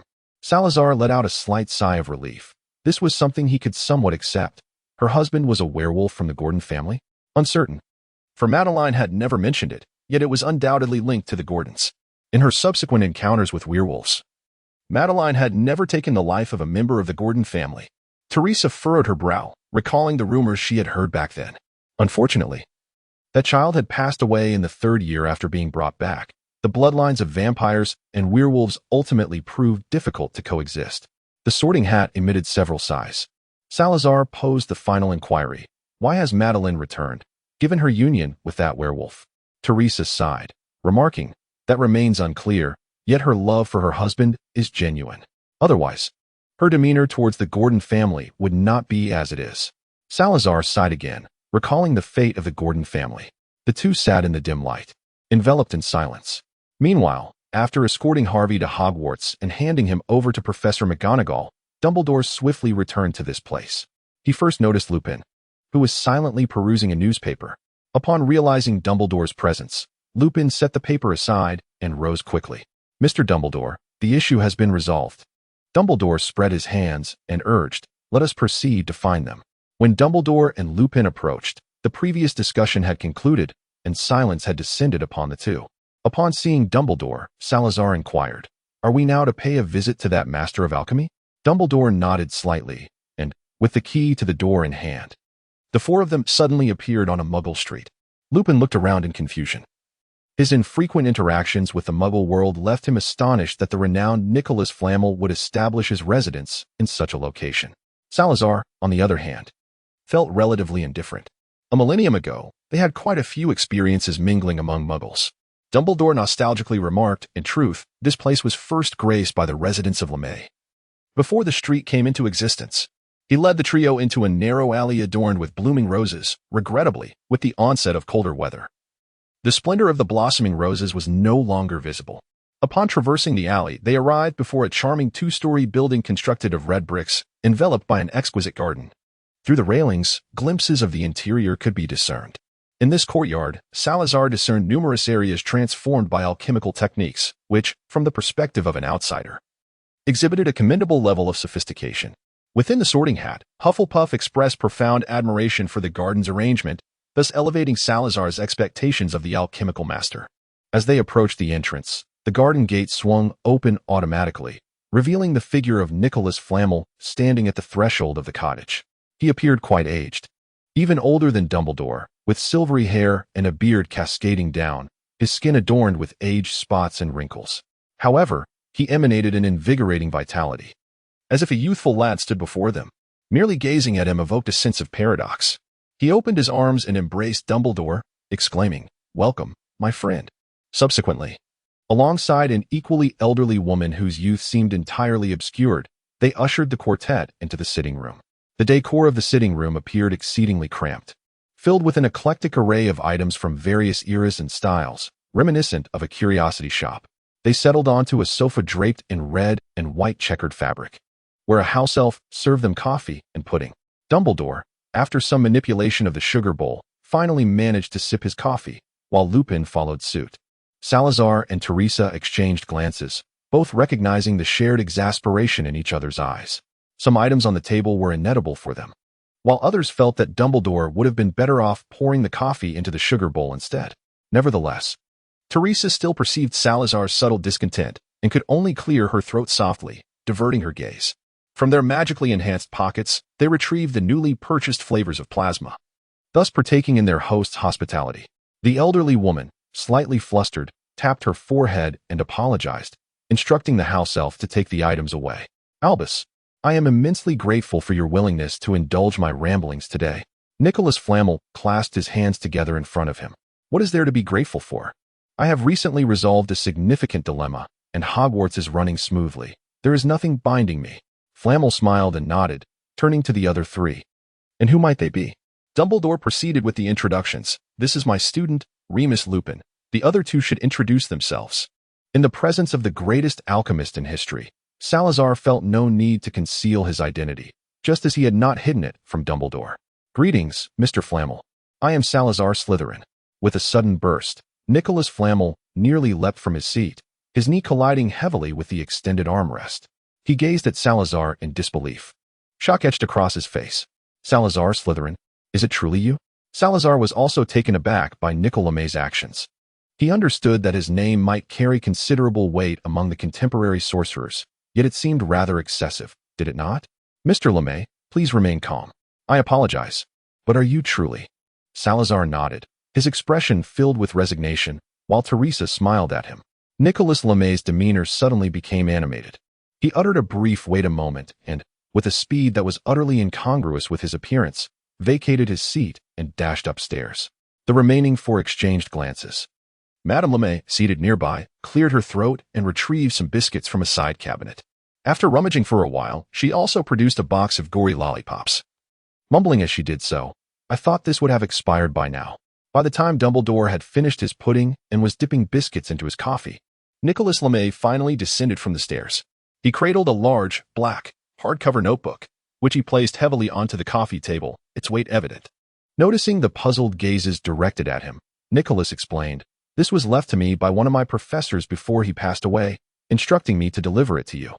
He looked at Salazar and continued, "It truly is a miracle. I had always thought Professor Malfoy was confused before he died, especially since, as you know, we all believed you were dead at that time. Oh, by the way, I too graduated from Slytherin.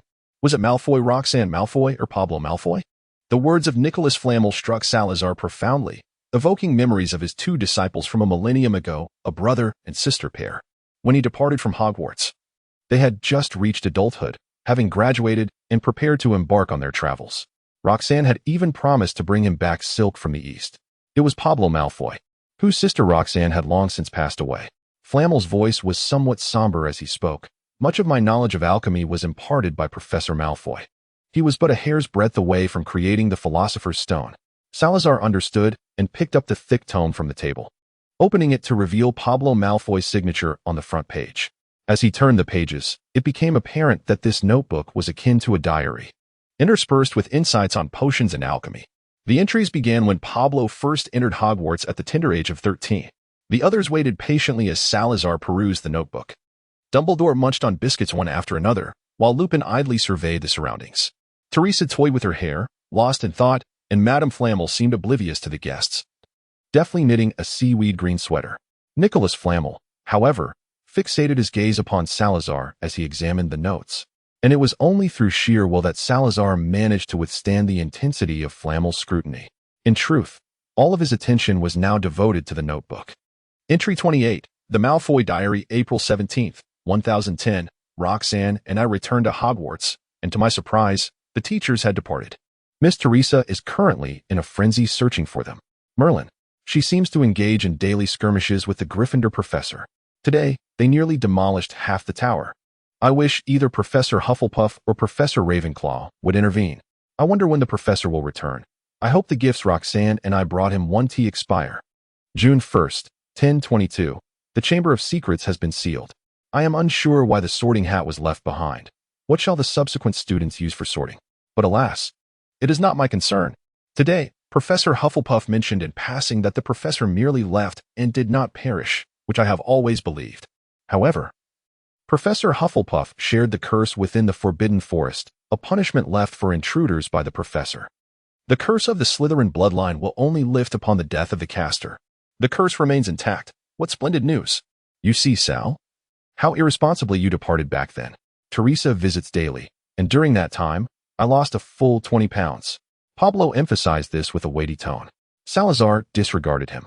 However, Hufflepuff was already commanding him to be silent. On May 20th, 1050, Professors Ravenclaw and Hufflepuff departed together. Like the teachers of yore, they left without a sound. That evening, Professor Gryffindor lingered in the observatory for an extended period. When I passed by during my nightly patrol, he remained there, though he paid me no heed. I too felt a yearning to venture out once more. Roxanne had opened an inn in Yorkshire, and it was high time I paid her a visit this summer. On December 3rd, 1098, Professor Gryffindor closed his eyes forever in his office. Thus, the era of the four founders came to an end. I shall never forget the sight of the teachers, alongside Hufflepuff, storming into the papal headquarters, sending the Pope soaring into the heavens. Nor the intricate enchantments laid by Professors Ravenclaw and Hufflepuff that transformed an entire order of knights into the undead. Of course, I also recall Professor Gryffindor, who pierced an angel with his sword. Although the sword of the brave shattered thereafter, and he lay in the infirmary for several months, I assure you, he has always remained dashing in my eyes. Salazar gazed at the line of text, unable to turn the page for an extended period. Let us continue. The voice of Gryffindor echoed. Sal, do not dwell on it. We have departed without a clear understanding of where Rona and I have gone, or what the ultimate fate may hold. It shall be a splendid conclusion, Hal. Their memories were frozen at the moment the chamber closed, oblivious to what transpired thereafter. The pages continued to turn. August, 1274. I may be nearing the end of my days. A few days ago, I visited my great-nephew. He appeared to have aged similarly to myself. January 1st, 1300. I still managed to endure until this moment. I have uncovered a secret. The Master's departure may have involved the use of time magic. I discovered traces of such magic in the Forbidden Forest, and the Master's final appearance was indeed within that very forest. I recall him mentioning time magic once more, suggesting that only he possessed knowledge of this art. I believe it prudent to withhold this information from Miss Teresa for the time being. Furthermore, there is another perplexing matter. Some once powerful spells have become increasingly difficult to cast. Hypole seems to be in a perpetual slumber, as if this world is rejecting those formidable magics. My time is truly limited. Today, I shall consume the last vial of the elixir of life, and I will entrust this journal to someone I hold in high regard. At last, good night, my teacher. The great Lord Slytherin. May you find joy in a time unknown to me. Here lies the final page. That Malfoy boy. Teresa seethed, drawing closer. But she quickly fell silent. Together with Salazar, she contemplated that last sentence, her emotions a complex tapestry of feelings. Salazar read the final diary entry once more, placing the notebook back on the table with a heavy sigh as he leaned back against the sofa. If it were up to him, he would prefer never to revisit such memories. For a long stretch of time, he could have convinced himself that they were all well, merely existing in another realm of time. Yet, one could indeed entertain such thoughts, for by the measure of subjective time, they had yet to return to Hogwarts. Well, Salazar nodded slightly. One must ultimately confront death. This sentiment is one I can manage on my own. However, he shifted his thoughts, pondering that Pablo had indeed sensed a decline in magical potency. Could it be that the fundamental cause of the decline of extraordinary civilizations, as foretold by the Grim Reaper's prophecy, lies in the very waning of magic itself? What is your impression? Is your magic functioning normally? Ravenclaw inquired. Fortunately, the level of magic itself appears unaffected. It is merely the casting of spells that has become somewhat cumbersome, particularly with more complex incantations like the Patronus charm. Initially, I thought it was merely a side effect of time travel, so I paid it little heed. Moreover, Pablo indicated that the difficulty in unleashing powerful spells is not due to a decrease in magical capacity. Sal, might you consider attempting a dark curse? I have a feeling that the decline of the extraordinary civilization, as prophesied by the Grim Reaper, will commence with a diminishment in the powers available to such civilizations. Ravenclaw continued to suggest, having always been the most astute and observant among the four. Salazar nodded slightly, acknowledging the sentiment, certainly, but not in this place. The others wholeheartedly concurred with his perspective. The forbidden spell, as its name suggests, is a form of taboo magic. The very array that transformed an entire knightly order into the undead was a forbidden spell. And the incantation Salazar employed to traverse time and space was likewise a forbidden spell. Typically, such spells necessitate extensive preparation and often require the aid of intricate formations. Salazar recalled the days when Hogwarts was adorned with enchantments capable of invoking forbidden spells, a veritable fortress of magical defenses. Regrettably, only charms to thwart prying eyes and prevent apparition remain, their efficacy significantly diminished. However, aside from the forbidden spells, I believe that the wizards of this era are not inferior to us. Dumbledore's magical prowess, in my estimation, is not far behind my own, and their wands are remarkably unique. This is indeed encouraging news. Gryffindor remarked. Sal, how confident are you in facing the current headmaster? The voice of Salazar resonated softly. Do you hold me in such disdain? Beside him, Teresa chuckled, for Salazar occasionally invited her to partake in conversations with him and the other three. He playfully handed her the plush creature Hagrid had gifted him, signaling her to lean back a little. By the time their discussion concluded and they took notice of their surroundings, the small parlor was left with only Salazar, Teresa, and Madame Lemay. Consequently, their gazes turned toward Madame Lemay, inquiring about the whereabouts of the others. Following her lead, they ascended to the second floor, where Dumbledore was engaged in examining a celestial map with Nicholas Lemay. The second floor exuded a gentle hue of pale blue, with a series of wind chimes adorning the window. Outside, as if by magic, a soft sunlight had emerged, filtering through the partially drawn blinds, endowing the space with a sense of tranquility and serenity. There was a small hall on this floor, leading further into the chambers of Nicholas Lemay and his wife. This hall resembled an open study, furnished with a few wooden chairs, several towering bookshelves brimming with volumes, and a small round table supported by 3 legs, draped with a square blue and white checkered tablecloth. The celestial map that Dumbledore and Nicholas were scrutinizing lay upon this modest table. As they noticed Madame Lemay escorting the two upstairs, their attention shifted from the map.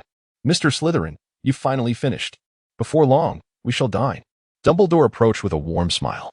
Nicholas Lemay pressed the celestial map down with a teacup. The map was scroll-like, and joined him, saying, Mr. Slytherin, perhaps I should address you as headmaster? Salazar observed his expression and realized that he seemed to be quite serious. No need. I am no longer the head of Slytherin, he replied. Well? Lemay said with a regretful shrug. Can you tell me what exactly was inscribed in Professor Malfoy's notes? Professor Malfoy had set conditions for accessing the notebook, allowing only those he designated to open it. There isn't much, Salazar reflected, as snippets of Malfoy's recorded daily life at Hogwarts flashed through his mind. He wrestled with whether to disclose to Dumbledore and Nicholas the matters concerning the decline of magic and the prophecy of death. Speak. For we intended to pass down some ancient magic from a millennium ago. It would be beneficial for them to know. Ravenclaw interjected. Salazar gazed at the dappled light filtering through the slats of the blinds, pressing his lips together as he contemplated the entry point of the discussion. He took the initiative to approach the celestial map. Although his divination skills were not remarkable, he possessed at least a fundamental understanding. A millennium ago, wizards were expected to have a smattering of knowledge across various domains, for one could never predict when seemingly trivial information might become a lifeline. This celestial map was also a product of alchemy, capable of real-time observation of the celestial changes. A glance revealed to Salazar that his misfortunes had already unfolded in the preceding days. He cast a sidelong glance at Teresa, who was trailing closely behind him. Indeed, it was unfortunate. According to the celestial map, he communicated to these two influential wizards of the era that the decline of their magical powers would progress with remarkable ease. Pulling out a chair and sitting down, Salazar pondered aloud. Mr. Dumbledore, Mr. Lemay, I must inform you of something of utmost importance. Beneath a towering peak, a girl clad in a red and black gown, holding a black umbrella, suddenly appeared in this place. Her brow was furrowed, and her gaze seemed to burn with a fierce intensity. Was the Gaunt family truly down to its last member? Madeline tilted her head back, closing her eyes to prevent tears from spilling over, and after a moment, when she opened her eyes, her deep crimson orbs had regained their clarity. She recalled her husband, with whom she had shared only a fleeting time, who once said, Madeline, your opportunity has come. Return to the midst of vampires. The guardian families of the Holy Mountain will inevitably weaken, and correspondingly, the 13 clans of vampires will also diminish. This world can no longer accommodate us. This world has always been thus.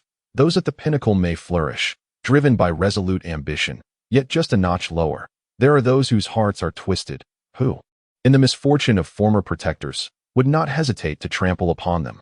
Are you suggesting that this world rejects those of us possessing extraordinary powers? That the Muggles are the chosen children of the world? Dumbledore leaned forward slightly, his expression one of incredulity. as if Salazar were proposing to allow trolls to attend Hogwarts for their education. Salazar nodded in affirmation of Dumbledore's understanding. Nicholas Flamel furrowed his brow in contemplation. After such an extended period, he too harbored a sense of this, albeit one he had deliberately chosen to ignore until now.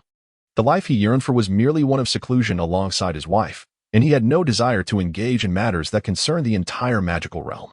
Yet, with Salazar articulating it so plainly, he found himself compelled to acknowledge it. Based on my previous experiences, this indeed holds true, but to validate it, I must resort to attempting the use of forbidden spells, Salazar remarked with a hint of resignation. Subsequently, Salazar proceeded to impart the fundamental knowledge of these dark enchantments, completely taken aback that both Dumbledore and Nicholas Flamel were utterly oblivious to them. While Dumbledore might be excused due to the passage of time, Flamel's ignorance was particularly intriguing. After Salazar concluded his discourse, it was nearly time for dinner. However, both listeners were disinclined to partake in the meal. Nonetheless, Mrs. Flamel resolutely thrust a sandwich into each of their hands and stood firm, watching them until they had finished. Salazar felt grateful for being a vampire for the first time.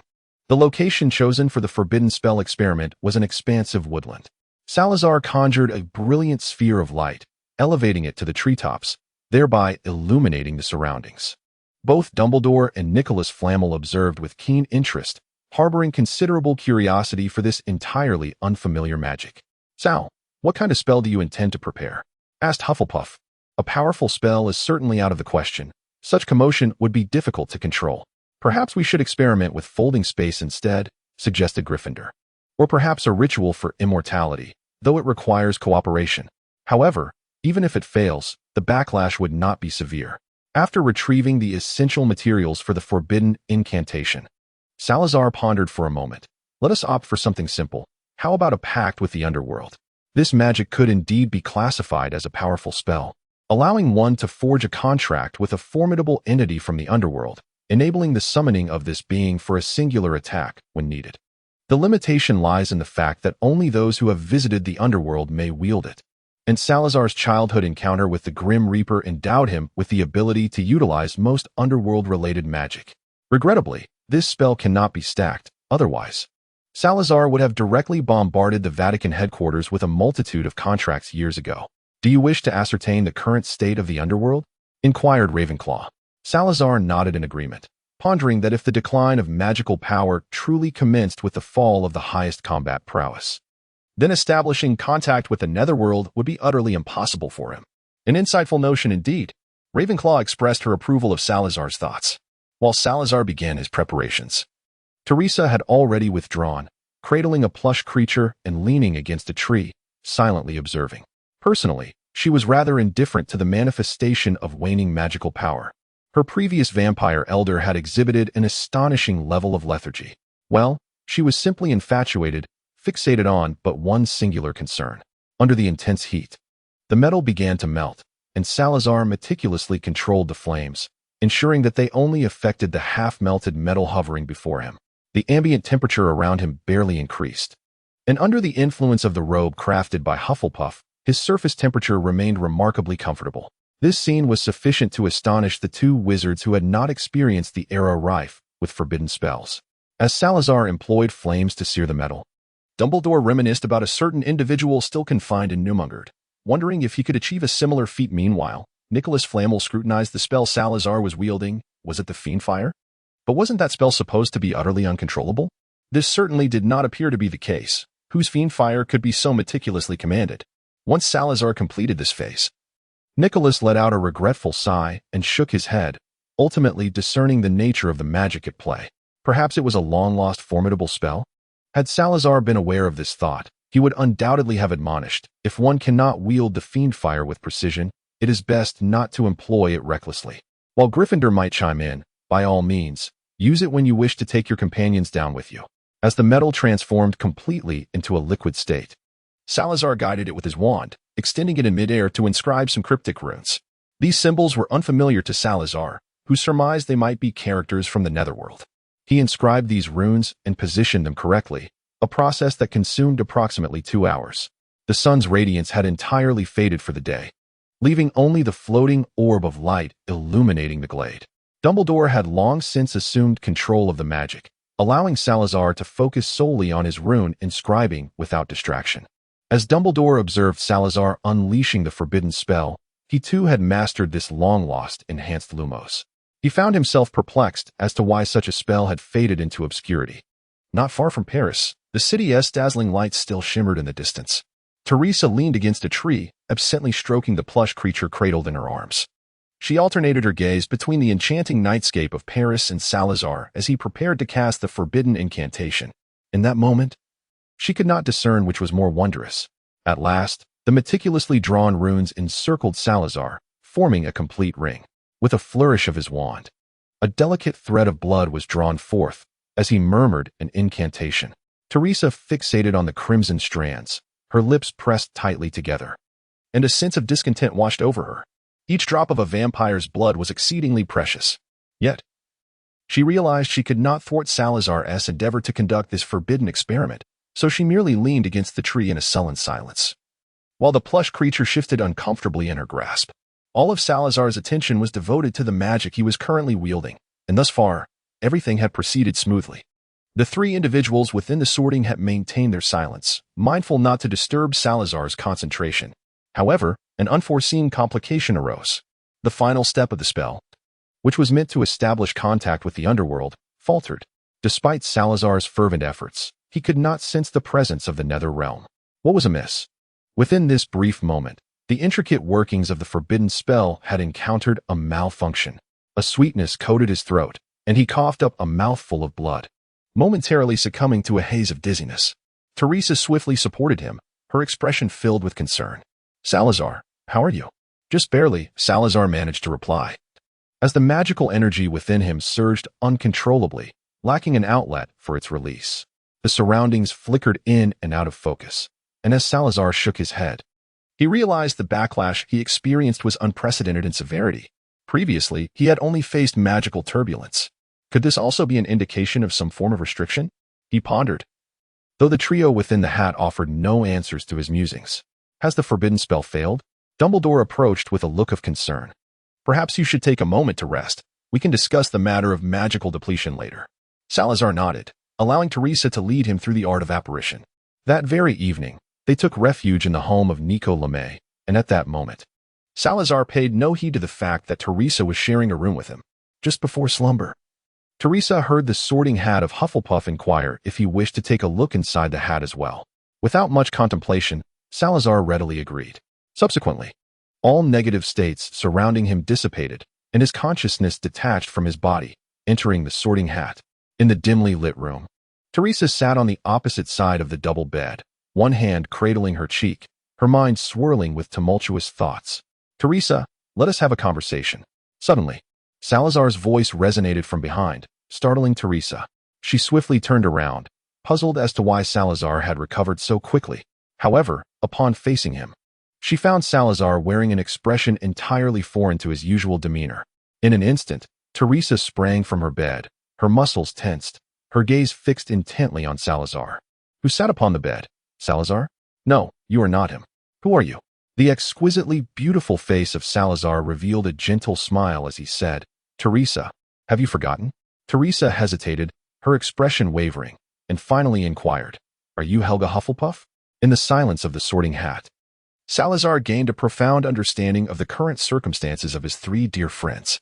The soul of Gryffindor hovered beside him, resembling a flowing flame, distinctly unlike the usual grayish hue of typical souls. The soul of Ravenclaw lingered a bit farther away, emanating an aura that mirrored her living essence, calm and wise. But what of Hufflepuff?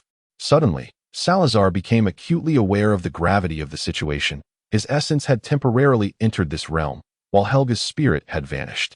This implied that, at present, it was Helga Hufflepuff who was controlling his corporeal form. If he were to stroll down Diagon Alley, even traversing Nocturne Alley would pose no issue.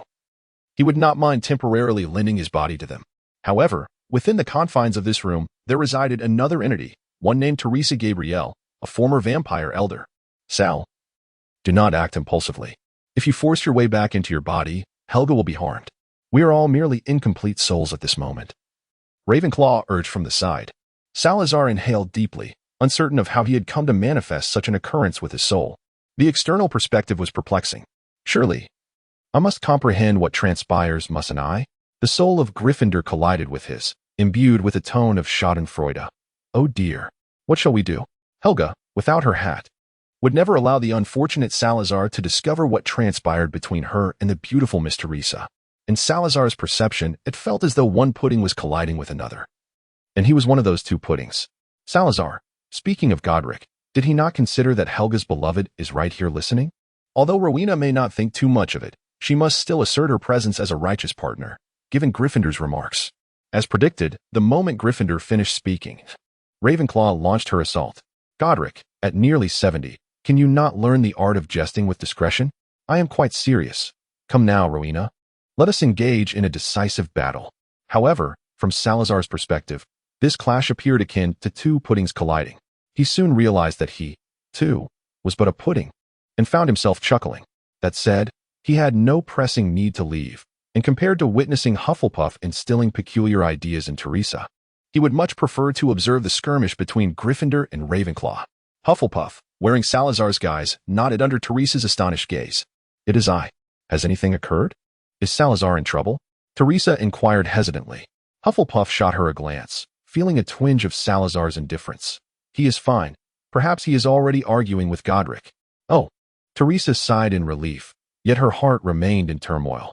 Hufflepuff, still encased in Salazar's form, rose from the bed and approached the window. Parting the curtains that Teresa had just drawn, she gazed down at the garden, her eyes drifting towards the nightscape of Paris, her expression a tapestry of complex emotions.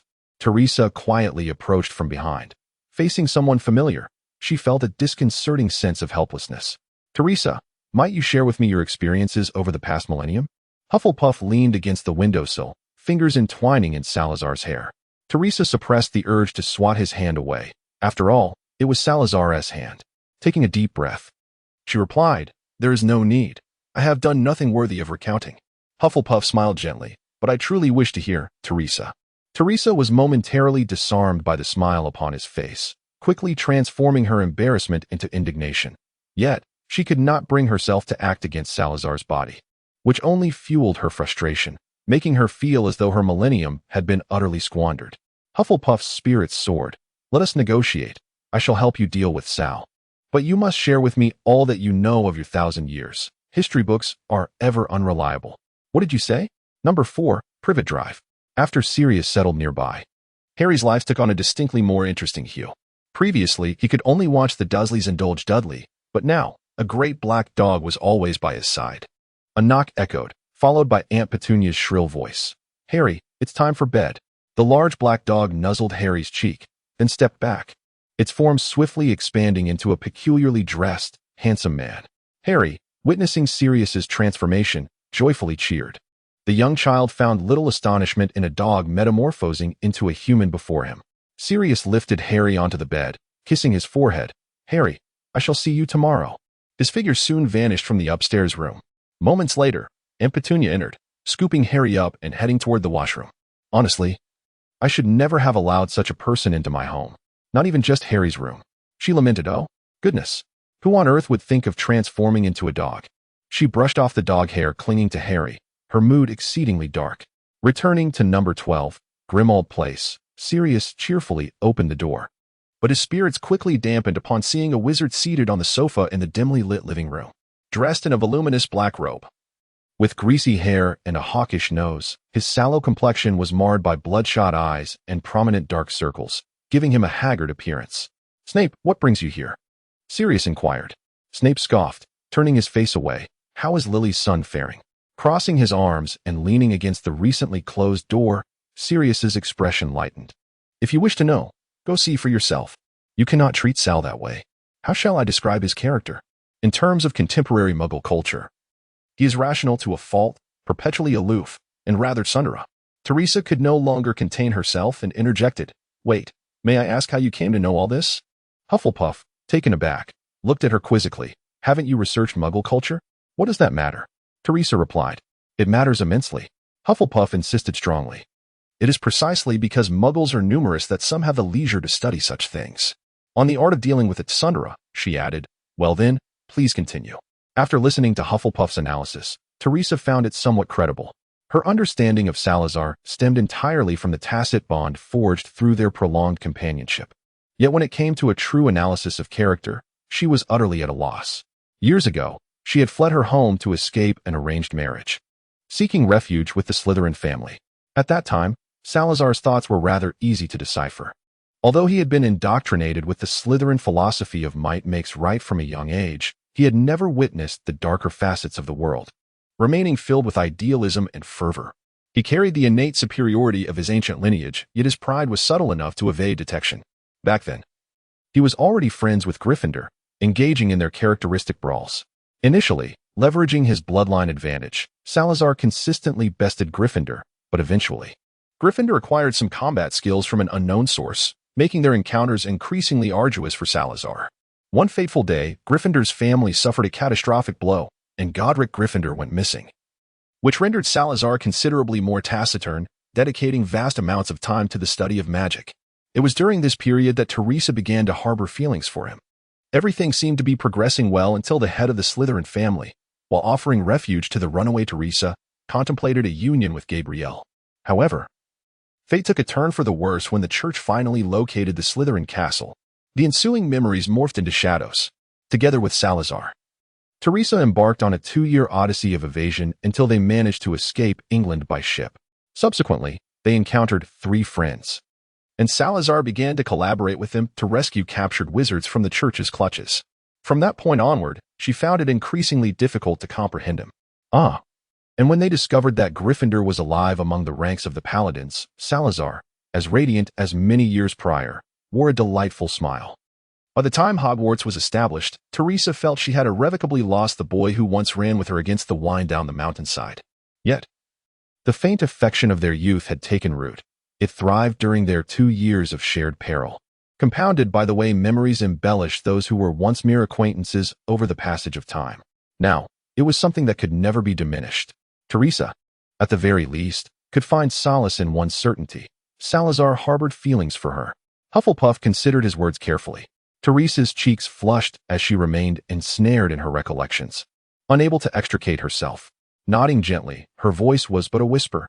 I know, had the church not breached Slytherin Castle back then. Hufflepuff tenderly ruffled her hair, deepening the crimson hue on her cheeks.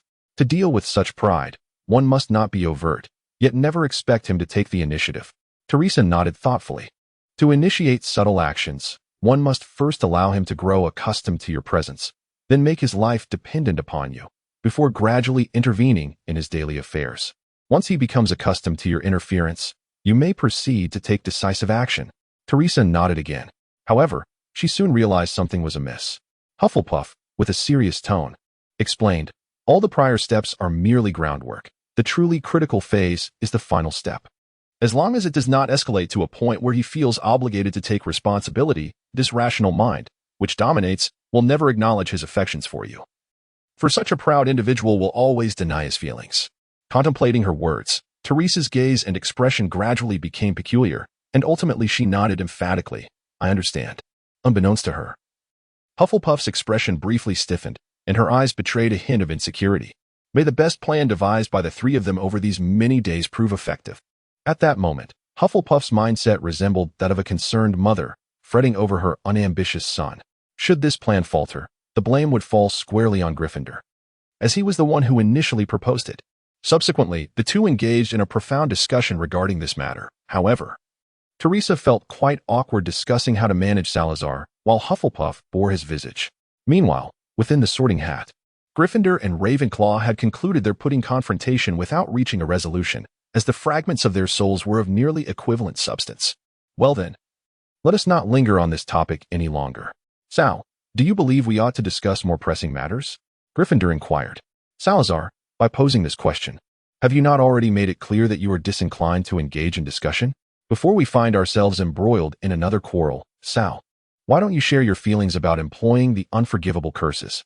In comparison, Salazar perceived Ravenclaw to be considerably more dependable.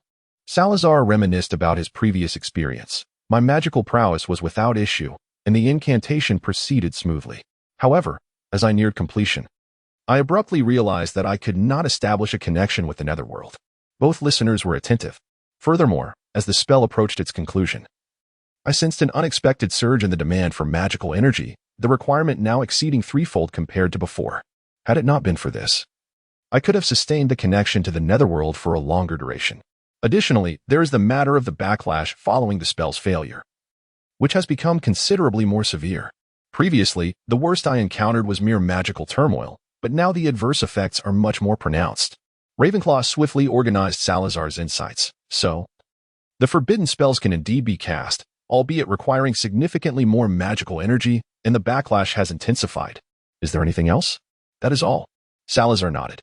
We must exercise stringent caution regarding magical consumption when employing forbidden spells. It is best to avoid those of great potency. Gryffindor interjected suddenly, after a brief silence. No one responded, and Gryffindor transmitted a wave of perplexity. Salazar, with a hint of perplexity, retorted, Goatee, is it conceivable that those explicit records are merely a legendary tale? Gryffindor responded with confusion. Then why did you join me back then in our attempt to unite our magic? Salazar began to feel a sense of irritation. Indeed, they had acted in such a manner in those days.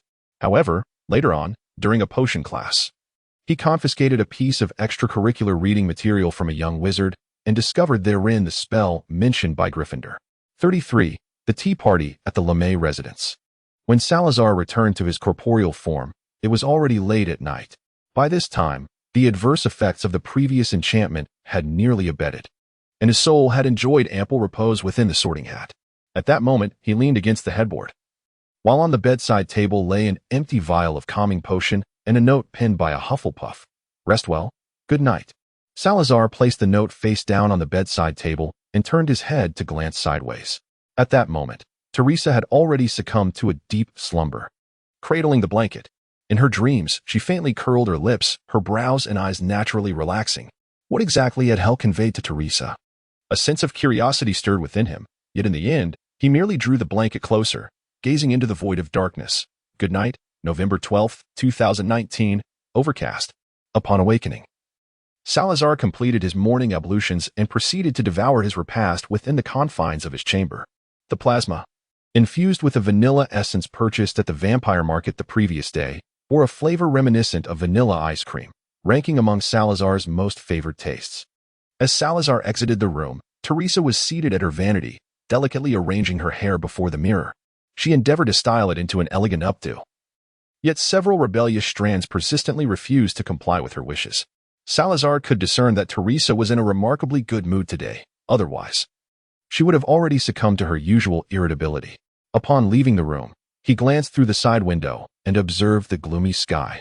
He had never been fond of rain, and his sentiments towards sunlight had shifted as well. Such weather had now become the most comforting to him. Through the window, he could see Madame LeMay gracefully tending to the garden, her movements deft and light, treating each blossom with the utmost tenderness. Sarah beheld a deep blue rose, which stood alongside a white one, and inexplicably, it evoked memories of Teresa's skirt fluttering through the air. Descending to the ground floor, Nico LeMay sat on the sofa, holding a newspaper, with a half-consumed cup of coffee resting on the table before him. Salazar observed that the sugar jar was already half empty compared to the first time he had seen it. He settled onto the opposite side of the sofa and picked up the newspapers that Nicolas LeMay had already perused. It was evident that despite his reclusion, LeMay remained deeply engaged with current affairs, as these newspapers encompassed nearly all the news from across Europe. Salazar uncovered the Daily Prophet, which was filled with extensive reports on the demise of Voldemort and the savior, Harry Potter. As he continued to flip through its pages, he found nothing but a series of articles detailing the Ministry of Magic's capture of yet another Death Eater. Salazar glanced through a few articles and found them utterly tedious. He set the newspaper aside and retrieved a copy of The Hunchback of Notre Dame from his pocket, which had been enchanted with a concealment charm. Flipping to the previously read pages, he resumed his reading. Indeed, regardless of the setting, the priest always maintained a faade of sanctity. Around 10 o'clock, Dumbledore emerged from the fireplace, shaking off the ash from his gray wizarding robe. I apologize sincerely. I had to attend to some matters at Hogwarts last night, he exclaimed as he settled into the solitary armchair, continually producing an array of candies from his pockets. Salazar harbored serious doubts that he had not just come from a sweet shop. Dumbledore handed a lemon popsicle to Nicholas Flamel, then offered Salazar a few chocolate frog cards. Unfortunately, you cannot indulge in chocolate frogs any longer. Otherwise, you could collect the cards yourself. However, I specifically brought you some blood pops. Would you care to try one? Before Salazar could utter his refusal, a bloody lollipop had already been thrust into his hand. He glanced at the card in his left hand and then at the lollipop in his right, feeling an unprecedented sense of unease for Hogwarts. Suddenly, the voice of Gryffindor rang out. Sal, look at that card. It features me. And the one below is also me. Hufflepuff, sharp-eyed, noticed their own half-revealed image on the second card. Salazar wished to disregard them and intended to place the sorting hat upon Dumbledore's head.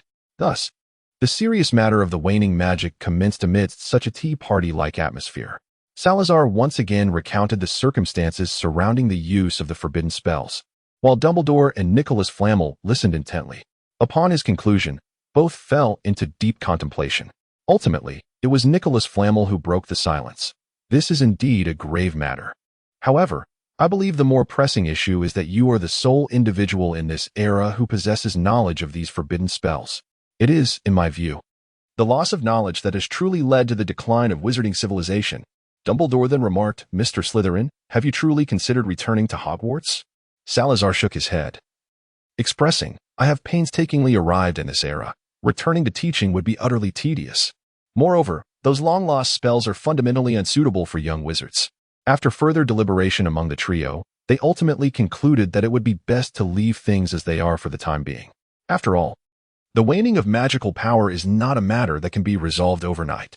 Their discussions, in essence, amounted to little more than idle chatter.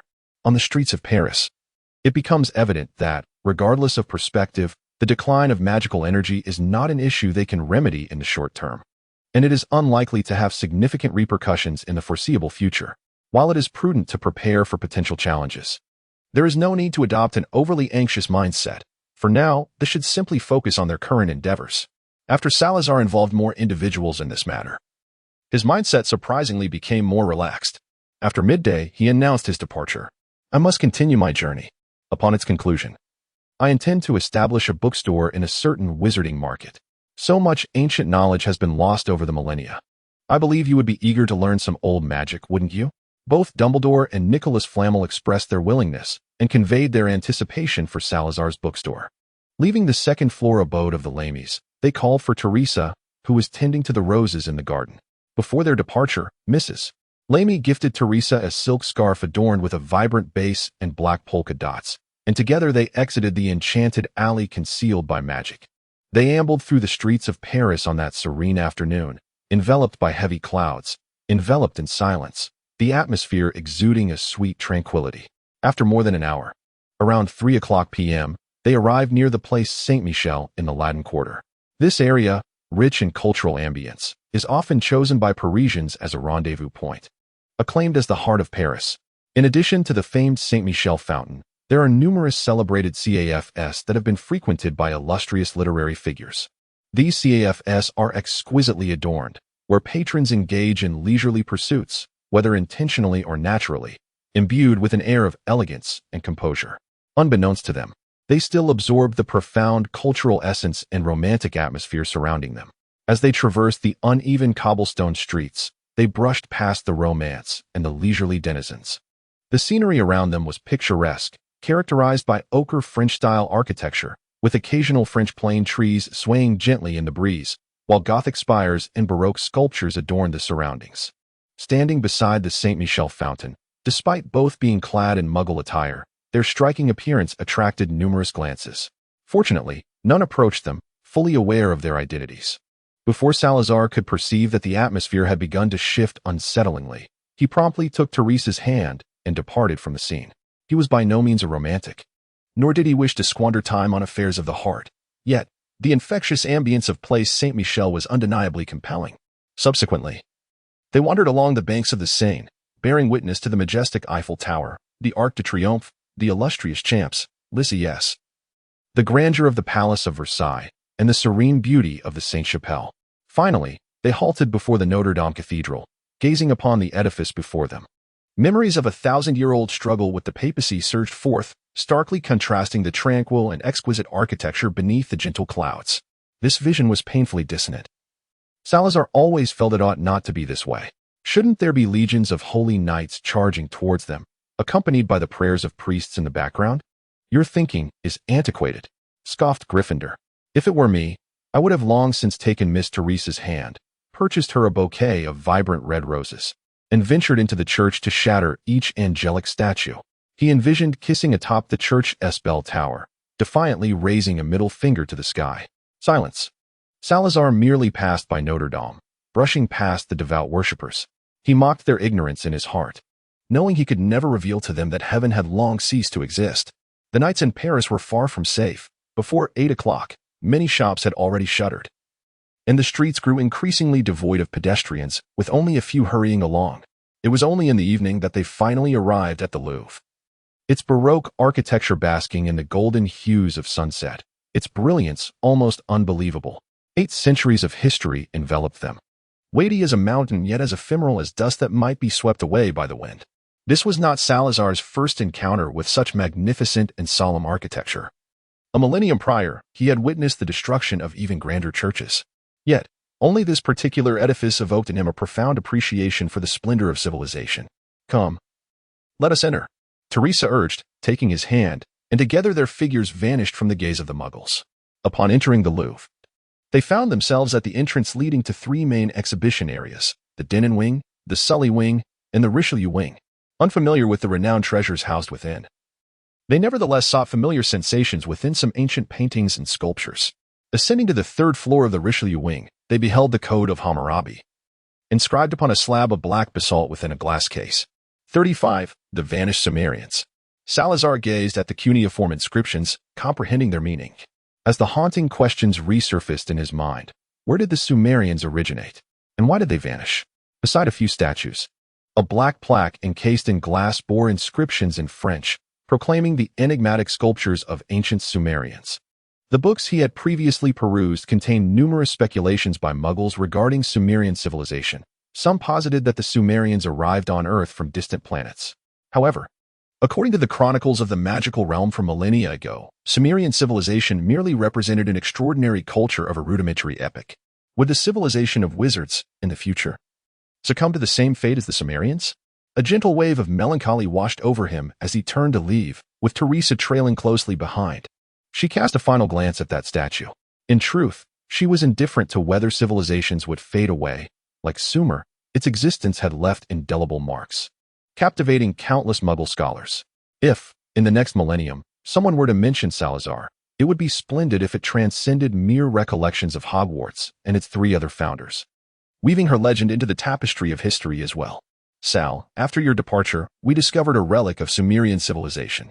Would you care to see it? You must have visited it already, right? Only Helga and I were left then. Godric had little regard for us. Well, I did not come here to hear about your emotional entanglements. There is not much to see. Really, we merely learned that Sumer was an ancestral belief system, and their decline was simply a consequence of the relentless passage of time. Indeed, the disappearance of a civilization is predominantly influenced by the sands of time. Sal, no civilization will ever again possess the audacity to toy with time as we do. Salazar smiled faintly, saying, all right. Once our bookstore opens and we pass on the lost magical heritage, we shall venture into the next millennium. Wizards will never vanish. Departing from the Louvre, twilight had already enveloped the surroundings, and the silence of Paris at night held a unique charm. Where shall we go next? Inquired the Sorting Hat of Gryffindor. The subsequent destinations included Switzerland and Greece, with the Acropolis of Athens as the next focal point. Finally, we would explore Romania and Albania, and after our wanderings, we would return to England to find a suitable location for our bookstore. I believe this first volume can conclude here. Having woven countless personal interpretations into the Harry Potter universe, I feel the framework has been established. The next volume will likely revolve around the bookstore's narrative, which appears to segue into the everyday. Now, let me indulge in a bit of idle chatter to reach today's 4,000 words. In the next volume, I anticipate introducing a character who, despite having minimal presence in the original work, presents a stark contrast. Care to guess who it might be? Oh, and I still seek votes. The character of Peter Pettigrew is generally regarded as a cowardly, despicable traitor, yet he is indeed a Gryffindor. Where does his inner courage manifest? Reflecting on his actions reveals a complexity that belies simplicity. It is no easy feat for an ordinary person to betray a friend, yet he acted with remarkable decisiveness. Sirius Black had only recently decided to change the Secret Keeper, and Pettigrew swiftly seized the opportunity to align with Voldemort. despite the fact that Dumbledore's Order of the Phoenix was actively resisting Voldemort at the time. Joining the opposing side out of fear of death would undoubtedly be a more arduous path, especially for a Gryffindor, facing a slew of Slytherins and peculiar creatures. Moreover, he had not yet joined the ranks. He only received the Dark Mark in the 4th installment, suggesting no prior collusion. He likely had no introducer at all. His choice appears merely cowardly, akin to clinging to a powerful ally. However, this decision is equally challenging as applying to a Fortune 500 company with a specialized degree. Is it possible that the motley crew across the aisle held greater allure for him? Beyond Dumbledore himself, the Ministry of Magic harbored disdain for various magical races, as evidenced by Umbridge's prejudice against centaurs and the attitudes of Crouch and others towards house elves. The next day, however, no one could have anticipated that Voldemort would be defeated. Unless one possesses a god's eye view, it is implausible to be adequately prepared. Although there may have been plans to frame Sirius Black, let us not forget that during Voldemort's reign, the Ministry of Magic was nearly powerless. Families were too preoccupied with self-preservation to investigate who betrayed the Potters. At this moment, observing his remarkable adaptability, he performed on the street, swiftly executing a silent transformation spell. The difficulty of the silent spell itself is considerable. Harry struggled to concentrate and was not particularly adept at it. Moreover, according to the established lore, a wizard capable of becoming an animagus is no ordinary individual. He severed his own finger, framing others for his misdeeds, and spent a full 11 years as a rat, even earning an accolade for his efforts. Among the numerous Death Eaters, it was ultimately he who located Voldemort, beginning to provide support, and yet he again sacrificed a hand, even under duress, when he could have simply taken a piece of flesh. He chose instead to engage in such a grotesque act. One might wonder if he had ever dared to administer a needle to himself. I certainly would not. Such a ruthless character, during his time at Hogwarts, willingly played the role of a submissive follower. While in Voldemort's presence, he was often bullied, yet he never retaliated. His defining traits were patience and the art of seeking powerful allies. At school, he aligned himself with James and Sirius, only to later decisively shift his allegiance to Voldemort. Was this pursuit of powerful allies born from cowardice? I believe not. After all, he was sorted into Gryffindor, suggesting he possessed a lion's heart, judging by his methods. Even if he lacked the kindness and intelligence to be placed in Hufflepuff or Ravenclaw, he could have easily been assigned to the cunning Slytherin. His appearance, lineage, and abilities would not have been obstacles, as seen with Professor Snape and Crabbe. Ultimately, however, he found himself in Gryffindor.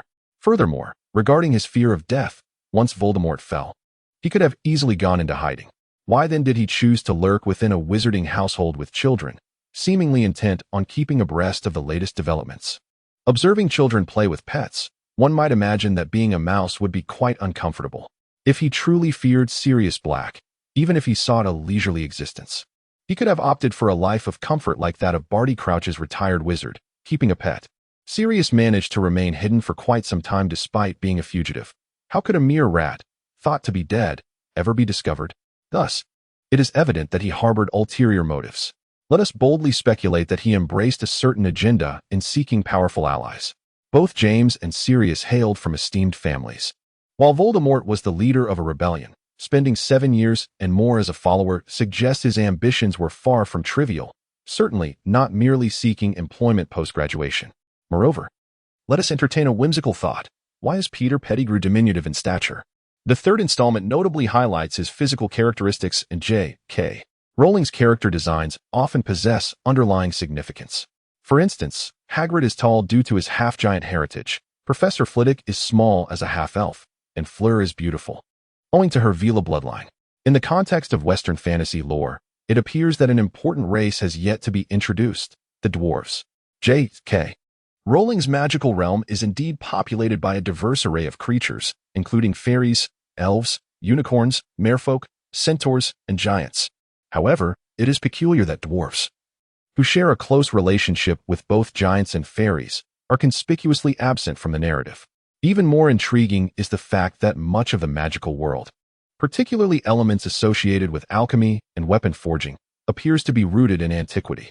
For instance, the Philosopher's Stone is said to be accessible only to those who are 4 centuries old, while the Sword of Gryffindor is an ancient relic of the fairies, reportedly seized by nefarious humans.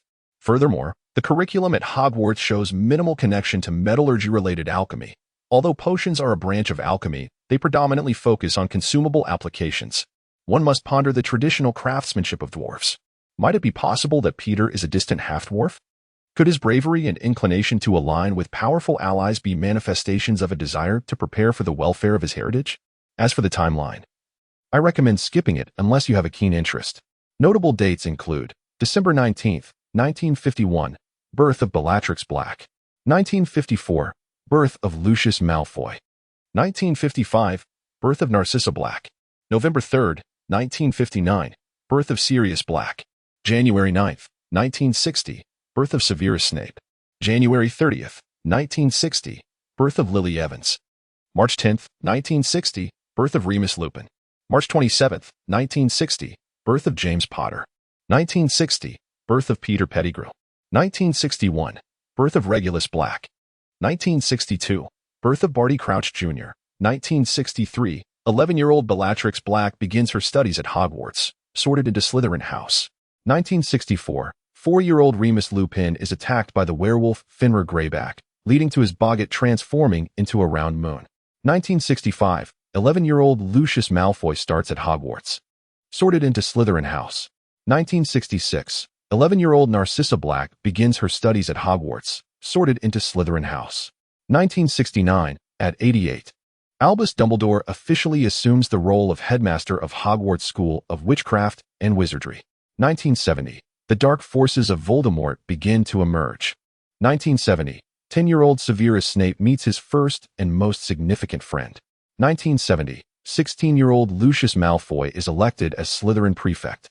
1970, 18-year-old Bellatrix Black successfully passes her EWTS and graduates from Hogwarts.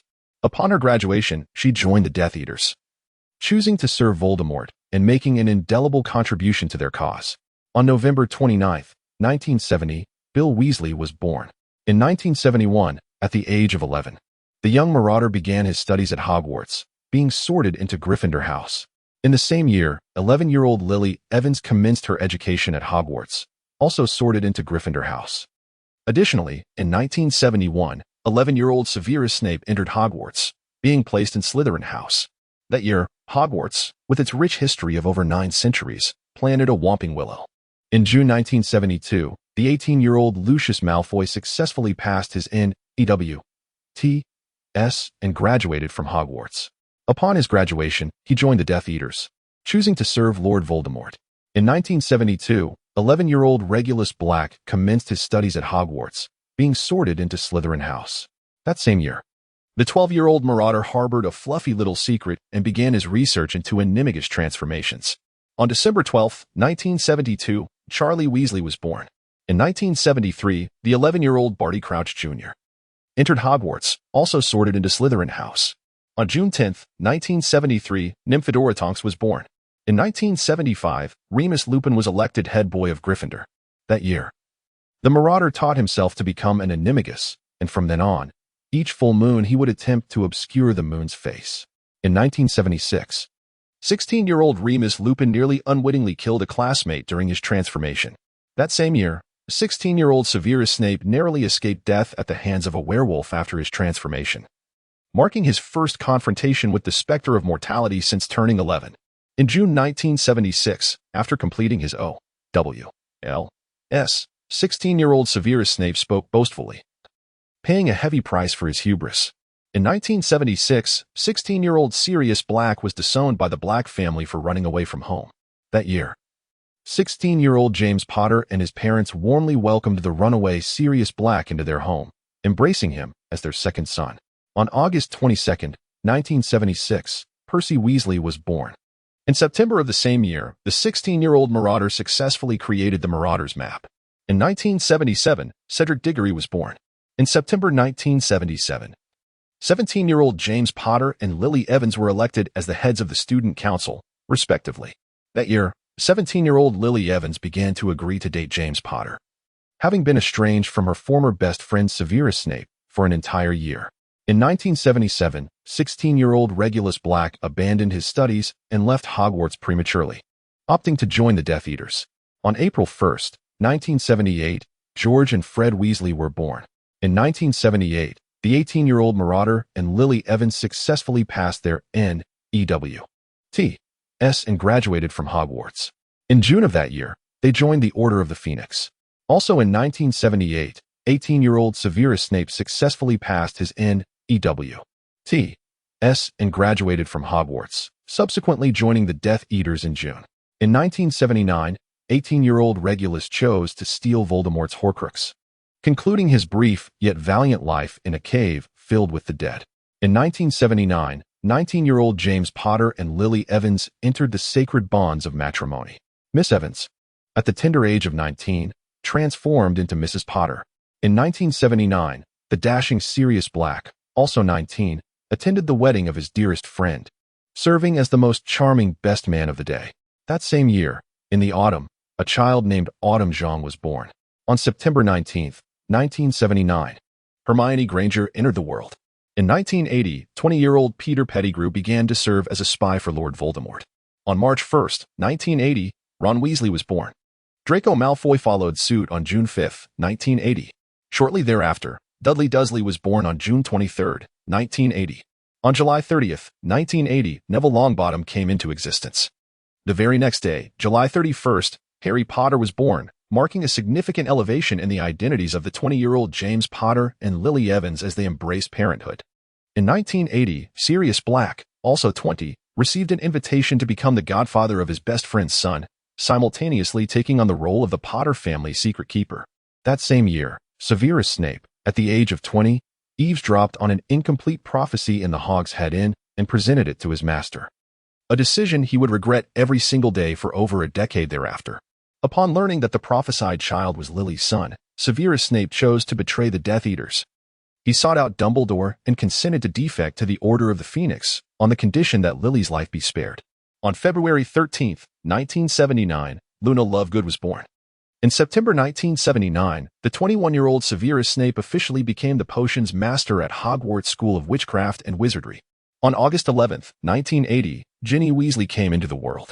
In October 1980, the 21-year-old Peter Pettigrew became the secret keeper for the Potters. On October 31, 1980, the 21-year-old Wordtail left the Shrieking Shack for the first and last time. On October 31, 1980, the 21-year-old Bat-Bogey lost Lily forever. On October 31, 1980, 1-year-old Harry Potter paid the ultimate price to witness his parents for the last time, acquiring the title of the boy who lived and a lightning-shaped scar. On November 1, 1980, 21-year-old Peter Pettigrew, devoid of remorse after causing the deaths of his two closest friends, orchestrated a massive explosion on Muggle Street and feigned his own death to escape. On November 1, 1980, 21-year-old Sirius Black lost his right to bask in the sunlight. On November 1, 1980, 21-year-old Remus Lupin abruptly lost all his friends overnight. On November 1, 1981, 22-year-old Petunia Dursley discovered 1-year-old Harry Potter on the doorstep of her home. In 1981, 30-year-old Bellatrix Lestrange was imprisoned in Azkaban for driving the Longbottoms to madness. In 1981, 19-year-old Barty Crouch Jr. was also confined to Azkaban for the same heinous act against the Longbottoms. In 1982, 11-year-old Bill Weasley entered Hogwarts and was sorted into Gryffindor House. In 1984, 11-year-old Nymphadora Tonks began her studies at Hogwarts, sorted into Hufflepuff House. In 1984, 11-year-old Charlie Weasley entered Hogwarts, assigned to Gryffindor House. In June 1985, during Dudley Dursley's birthday party, Aunt Marge struck Harry fiercely on the leg with her cane. In June 1985, Severus Snape led Slytherin House to victory in both the House Cup and the Quidditch Cup, a reign that lasted until 1991. In 1987, 11-year-old Percy Weasley began his studies at Hogwarts, sorted into Gryffindor House. In 1988, 17-year-old Bill Weasley was elected president of the school's male student council. In 1989, 18-year-old Bill Weasley successfully passed his NEWT and graduated from Hogwarts. After graduating, he arrived in Egypt to serve as a cursebreaker at Gringotts Bank. In 1989, 11-year-old George Weasley and Fred Weasley commenced their studies at Hogwarts, being sorted into Gryffindor House. In the same year, 11-year-old Cedric Diggory also began his education at Hogwarts, where he was assigned to Hufflepuff House.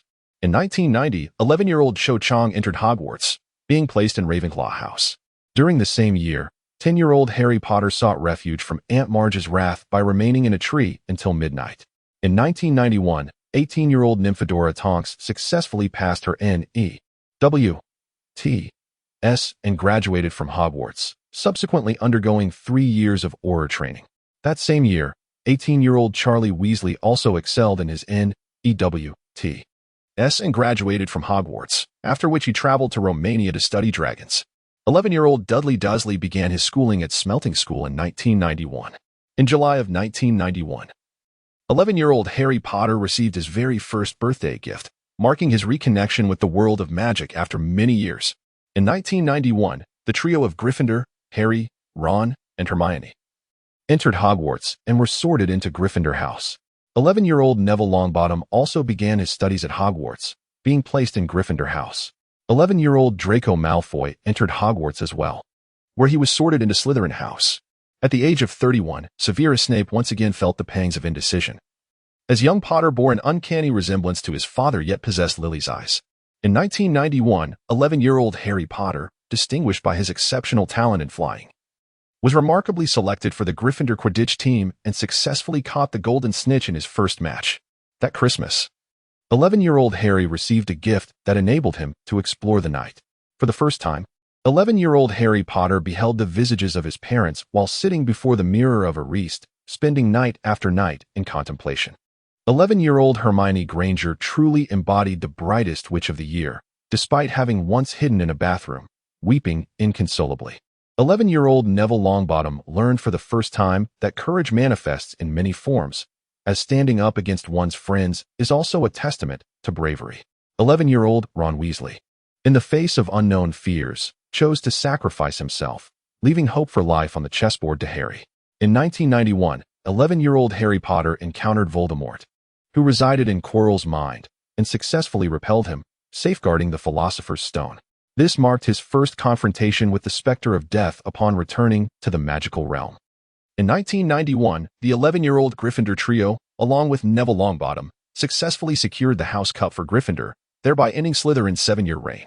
In 1992, Lucius Malfoy, age 38, began contemplating ways to diminish his connection with Voldemort. That same year, 12-year-old Hermione Granger admired Gilderoy Lockhart, a multiple recipient of the Most Charming Smile Award from Witch Weekly. Additionally, 12-year-old Harry Potter encountered his most loyal companion, the house elf Dobby. 12-year-old Ron Weasley soared across the skies of London in an old Ford Anglia.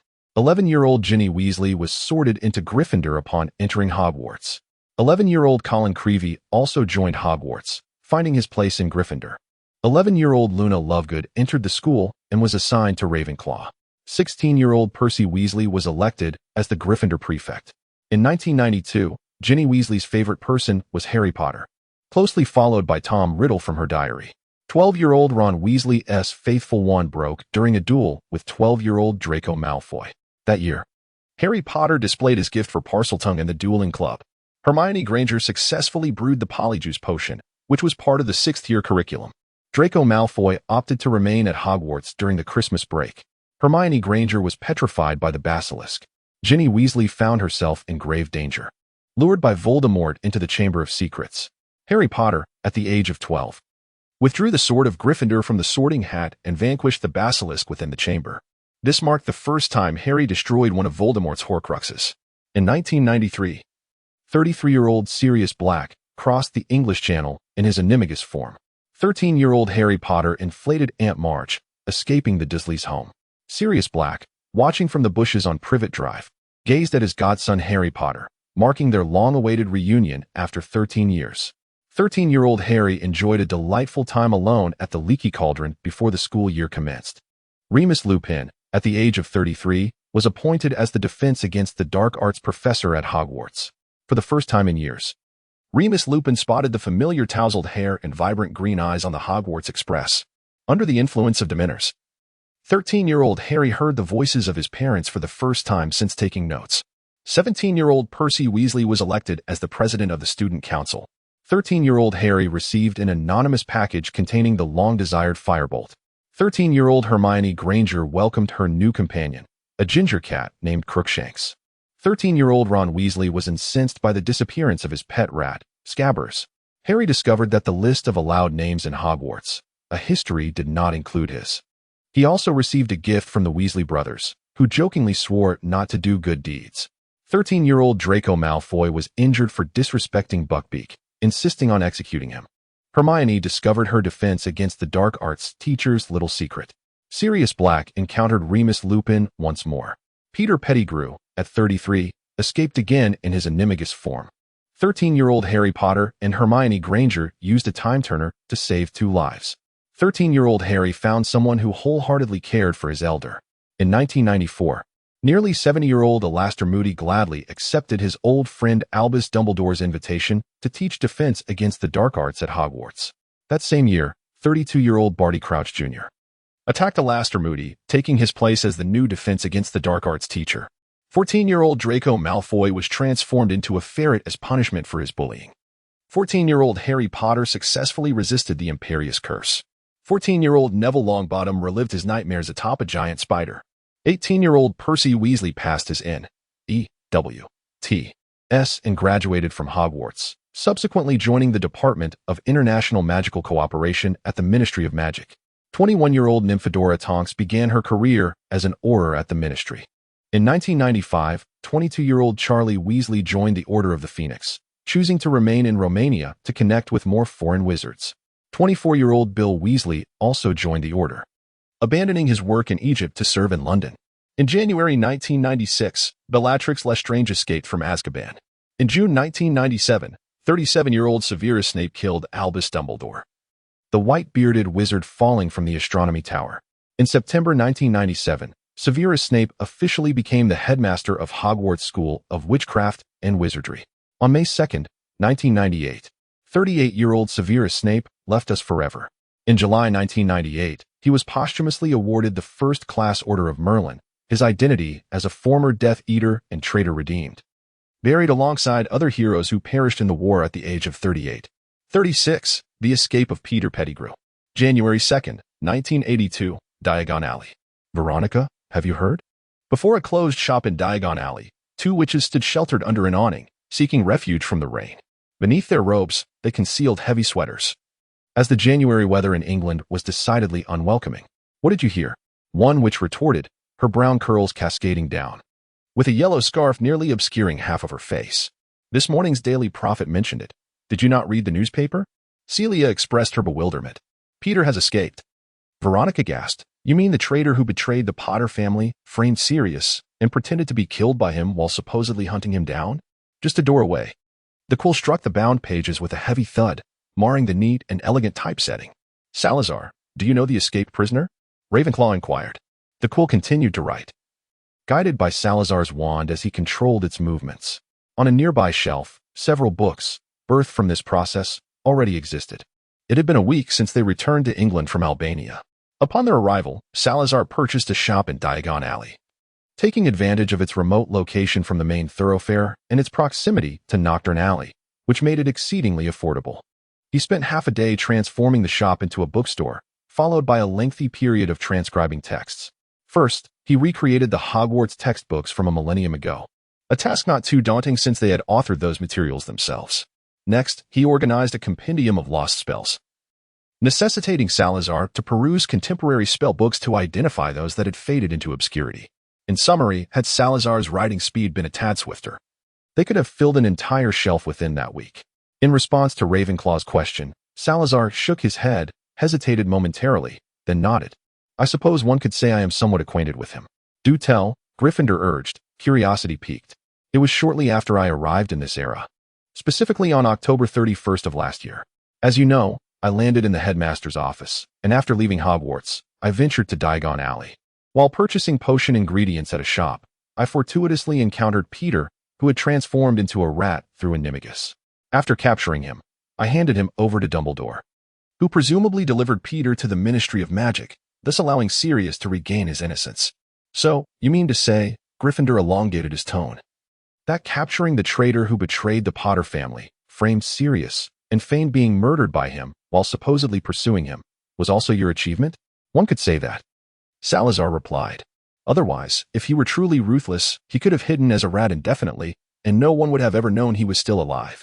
This is merely due to the superficial understanding that contemporary wizards possess regarding the art of animagish transformation, Ravenclaw interjected, having recited knowledge for the entire morning, appearing somewhat fatigued.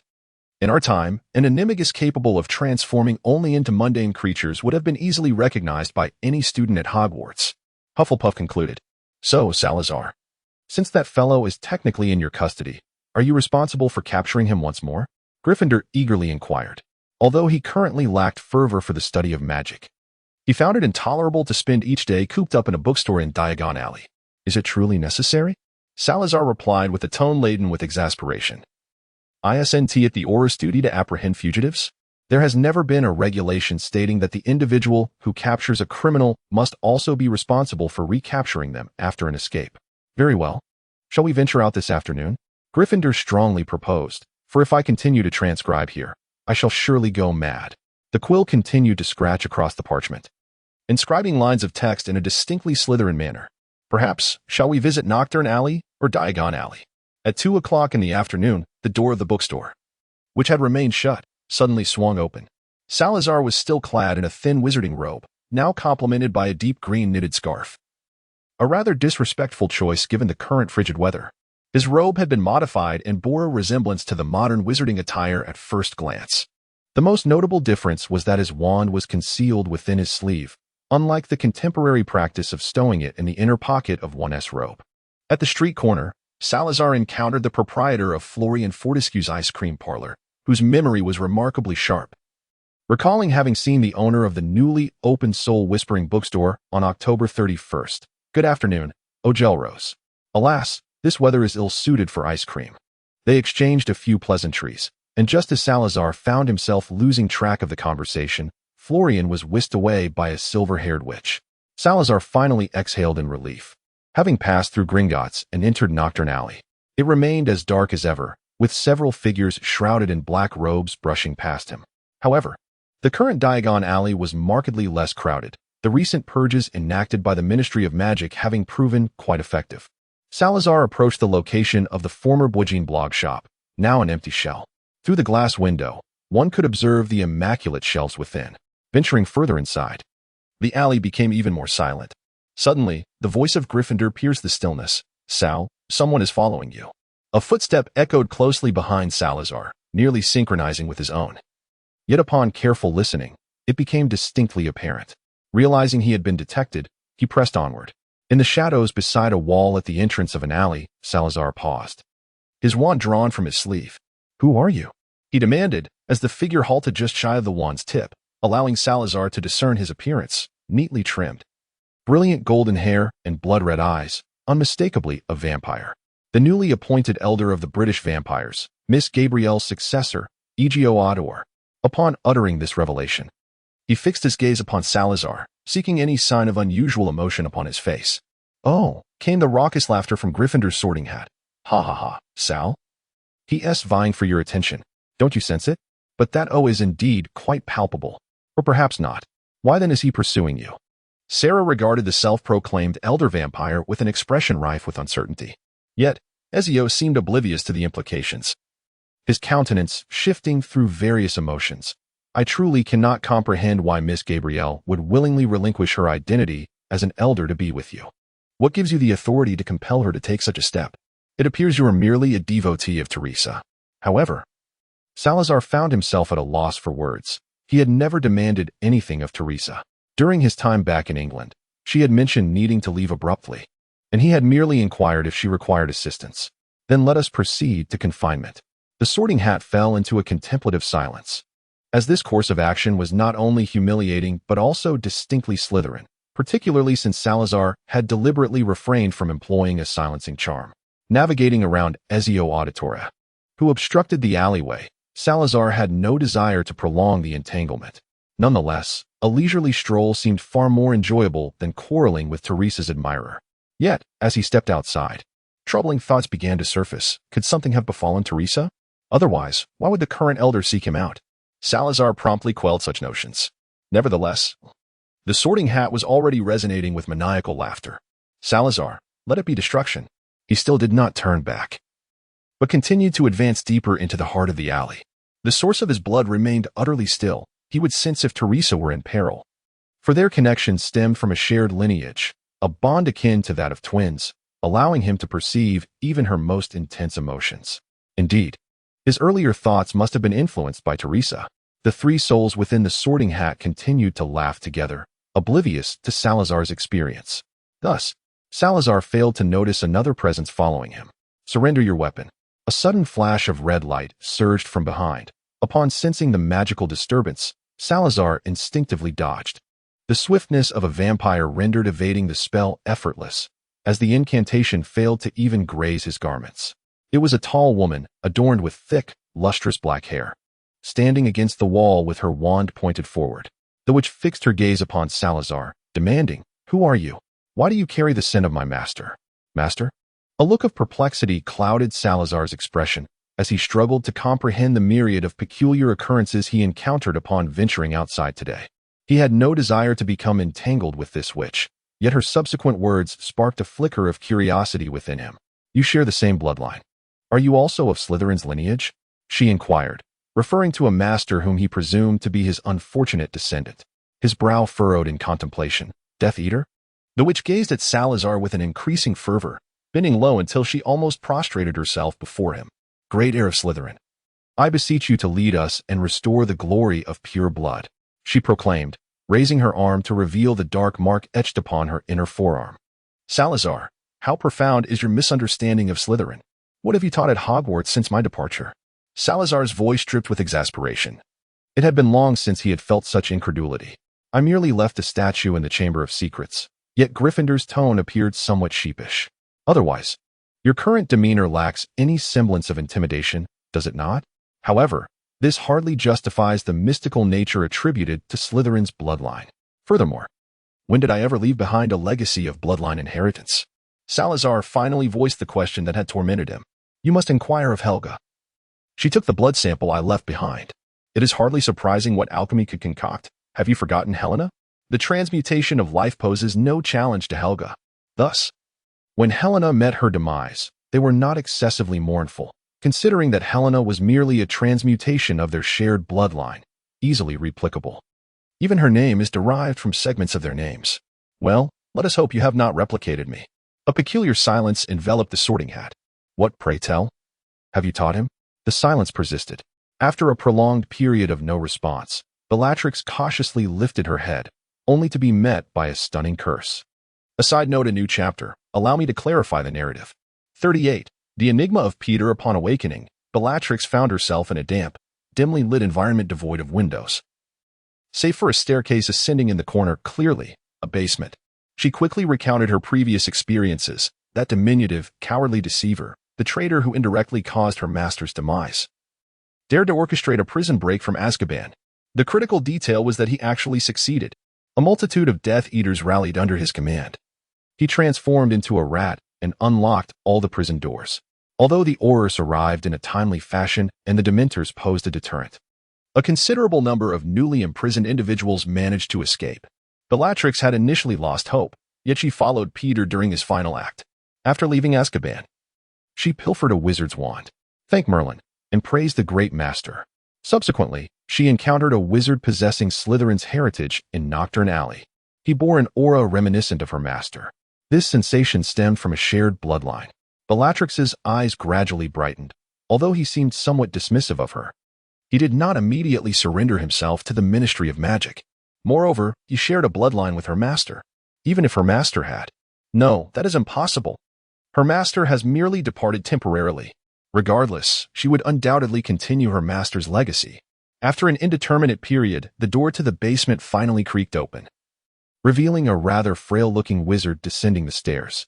Bellatrix, roused from her stupor, leaned against the wall, scrutinizing him through the flickering light of the candle he held.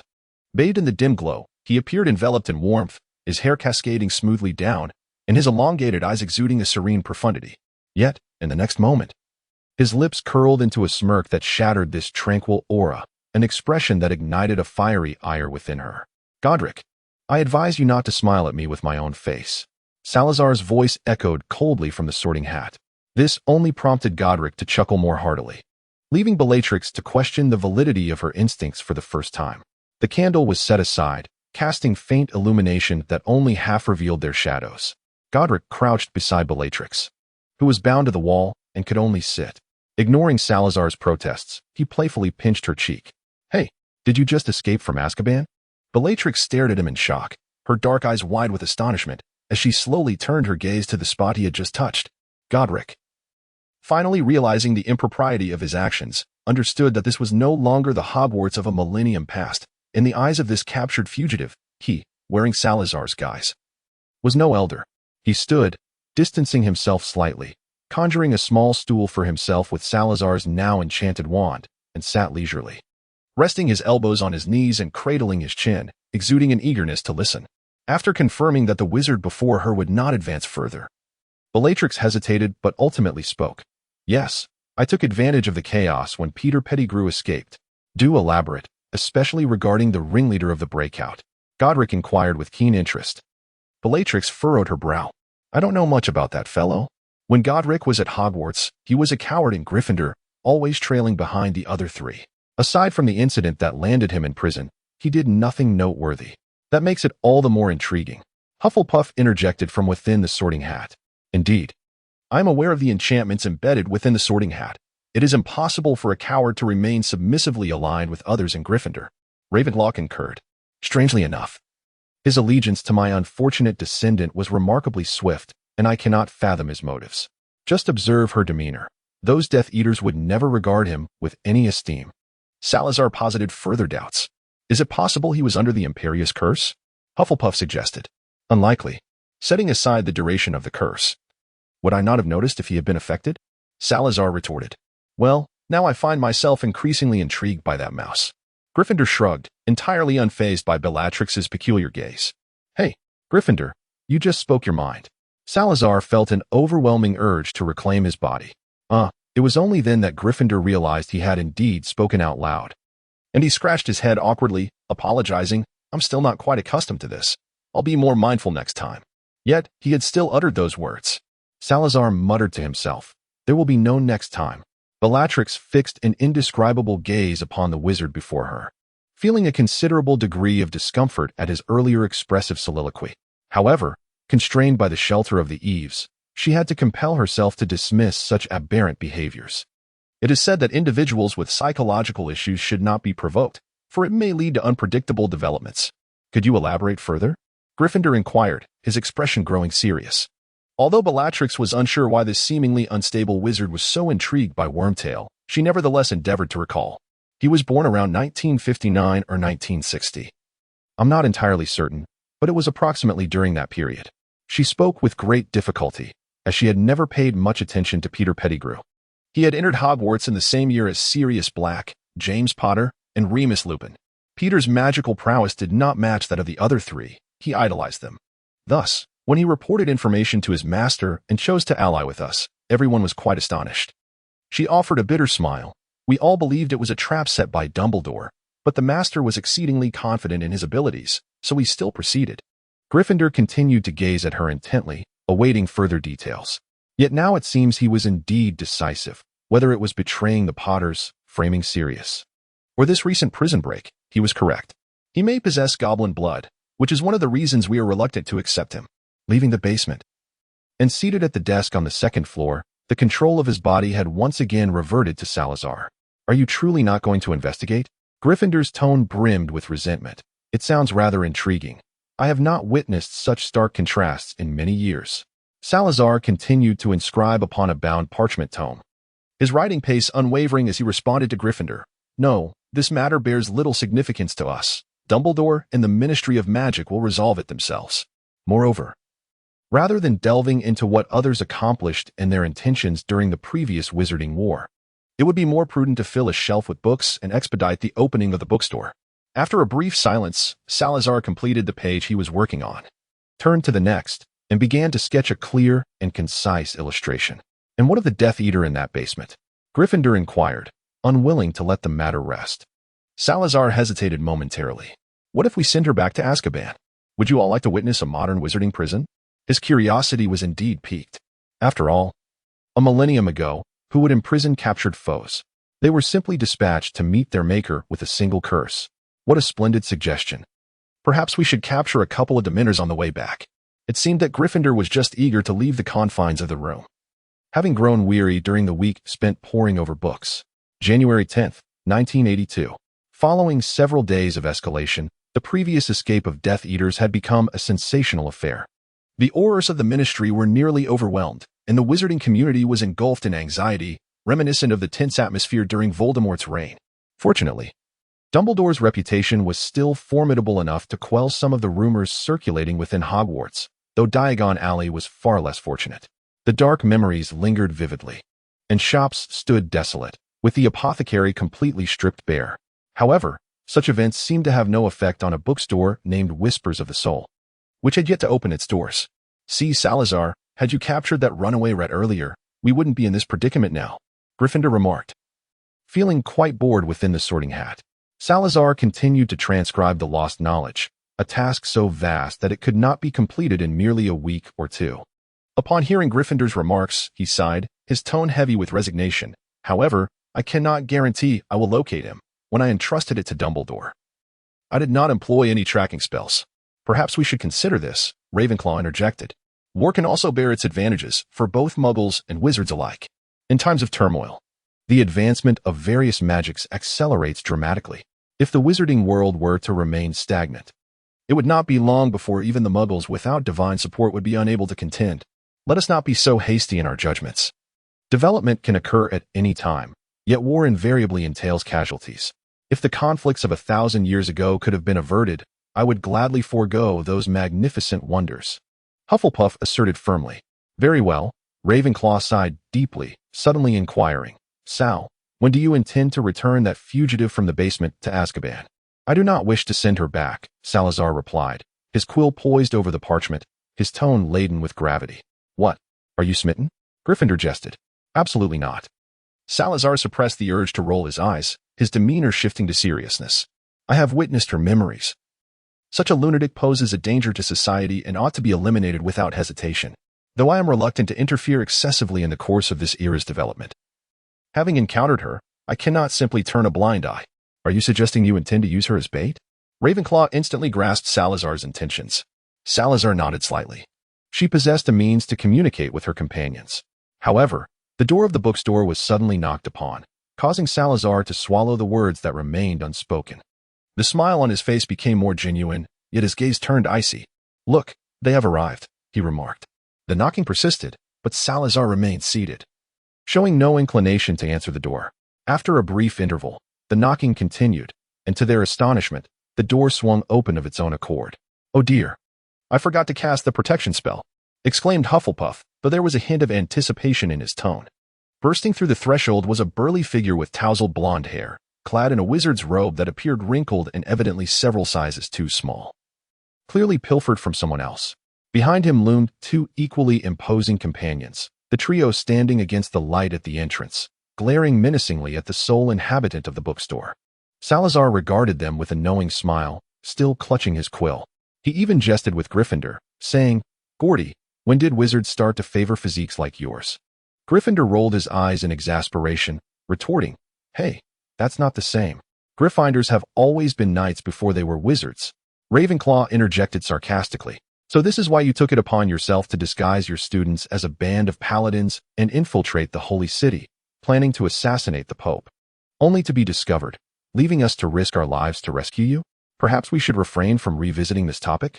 Salazar could no longer contain his laughter, as images of Gryffindor's earlier disarray flooded his mind, making his amusement particularly joyful. However, in the eyes of the three intruders, this was nothing short of blatant mockery. The imposing figure at the forefront, the blonde giant known as Dolphin Rowell, furiously brandished a thick wand at Salazar and demanded, Is Bellatrix Lestrange here? Salazar repressed a smile. Adopting once again that frigid demeanor, he gestured toward the ground beneath him, the basement. The three Death Eaters glared menacingly at him, and the blonde Death Eater at the forefront waved his hand, instructing one of his companions to proceed to the basement, while he continued to aim his wand at Salazar. Listen here, lad, I advise you against any sudden movements. Once we have taken Bellatrix away, we shall not harm you. His intent was merely to placate Salazar for the time being. After all, he was, without a doubt, the one who had triumphed over Bellatrix. Seated with an air of calm, Salazar suddenly pondered a question. Why is it that Bellatrix can sense the essence of my bloodline, yet they cannot? I once believed this to be a skill possessed by all Death Eaters. Ravenclaw elucidated. It is impossible for wizards to directly perceive the essence of bloodlines. However, you should now possess this ability, as vampires are quite perceptive in this regard. Bellatrix's capacity to discern it likely stems from her inherent acuity, perhaps influenced by her own bloodline as well. Moreover, she must have a close connection with your descendant. Do you recall? She mentioned a similar essence of bloodline. That resolves the matter. The Death Eater who descended into the basement had already carried Bellatrix out. During these days, Salazar had consumed the same sustenance as she, which, though lacking in nutrition and difficult to swallow, at least ensured she would not perish. Her current state could be described as dire. Her gaze towards Salazar filled with hatred intertwined with hope. Although he was no longer aligned with them and was, in fact, a despicable vampire, he nevertheless bore the same bloodline as her master. Had Salazar been privy to her thoughts, he would have readily cast a killing curse upon her. For the humiliation of being akin to one's kin is profound. Had Salazar encountered Voldemort, he would have passionately expounded upon the true power of bloodline inheritance. In the early days of the war, those few families had withstood the Church's frontal assault through sheer will. Without them, the sword of Gryffindor might never have seen the light of day. Witnessing Bellatrix being safely escorted away, Dolphine Rowell grinned maliciously. Before Bellatrix's scream pierced the air, he had already raised his wand. Avada Kedavra. No, stop. Bellatrix struggled against the Death Eater carrying her. Yet her frail body rendered her powerless to prevent Salazar's form from collapsing limply. Hey, Sal. Did you not say you had no intention of intervening in the affairs of the wizarding world? But they have come to me, offering to guide me. Do not be shy. If you wish to assist the current wizarding community in resolving this trouble, you need only say so. You could easily extract their thoughts. Silence. Really? Sal, your actions will draw attention. And do you care? The expressions of the 4 Death Eaters in the bookstore momentarily appeared dazed, as if under some enchantment. They deftly opened a drawer and retrieved the wand previously seized by Bellatrix, before silently departing. After their exit, the bookstore door seamlessly returned to its original state, closing automatically. Salazar trailed behind them, his attire immaculate and devoid of any creases. Inside the bookstore, a quill began to write on parchment autonomously, which then folded itself into an envelope and flew out through the window's crevice, seeking an owl destined for Hogwarts. At that moment, Diagon Alley was deserted, until Salazar reached the junction between Diagon Alley and Nocturne Alley, where he spotted Florin hiding behind a large sign. Florin gazed in astonishment at the scene, and Salazar placed a finger to his lips, signaling him to remain silent. He then cast the Imperius Curse once more on the Death Eaters, compelling them to disregard the supposedly concealed Florin. They proceeded deep into Nocturne Alley, halting before a shop named the Poisonous Spider. They knocked rhythmically on the door, which opened after several moments, allowing them to enter in single file. As the door closed behind them, Salazar was momentarily taken aback. He had not anticipated that the Death Eaters would use such a muggle method to verify if someone was an ally. Was it truly just a password? Shouldn't it involve a specific sequence of knocks on the bricks? Suddenly, he felt the Death Eaters had diminished in stature. This was merely a temporary hideout. Hufflepuff sighed in exasperation. Having knocked on the door, he found it excessive to criticize the simplicity of another's abode. However, our temporary hideouts at least had warning charms. They couldn't be so defenseless. Gryffindor retorted. Well, you both make valid points, but it seems rather inappropriate to stand here debating such matters. Salazar interjected as he drew his wand from his sleeve. Pointing the tip at the shop before him, he intoned, "Shatter into dust." The wall closest to Salazar disintegrated silently, enveloped in a cloud of dust, as debris and shards of glass flew about. A translucent red shield materialized before him, absorbing the chaos.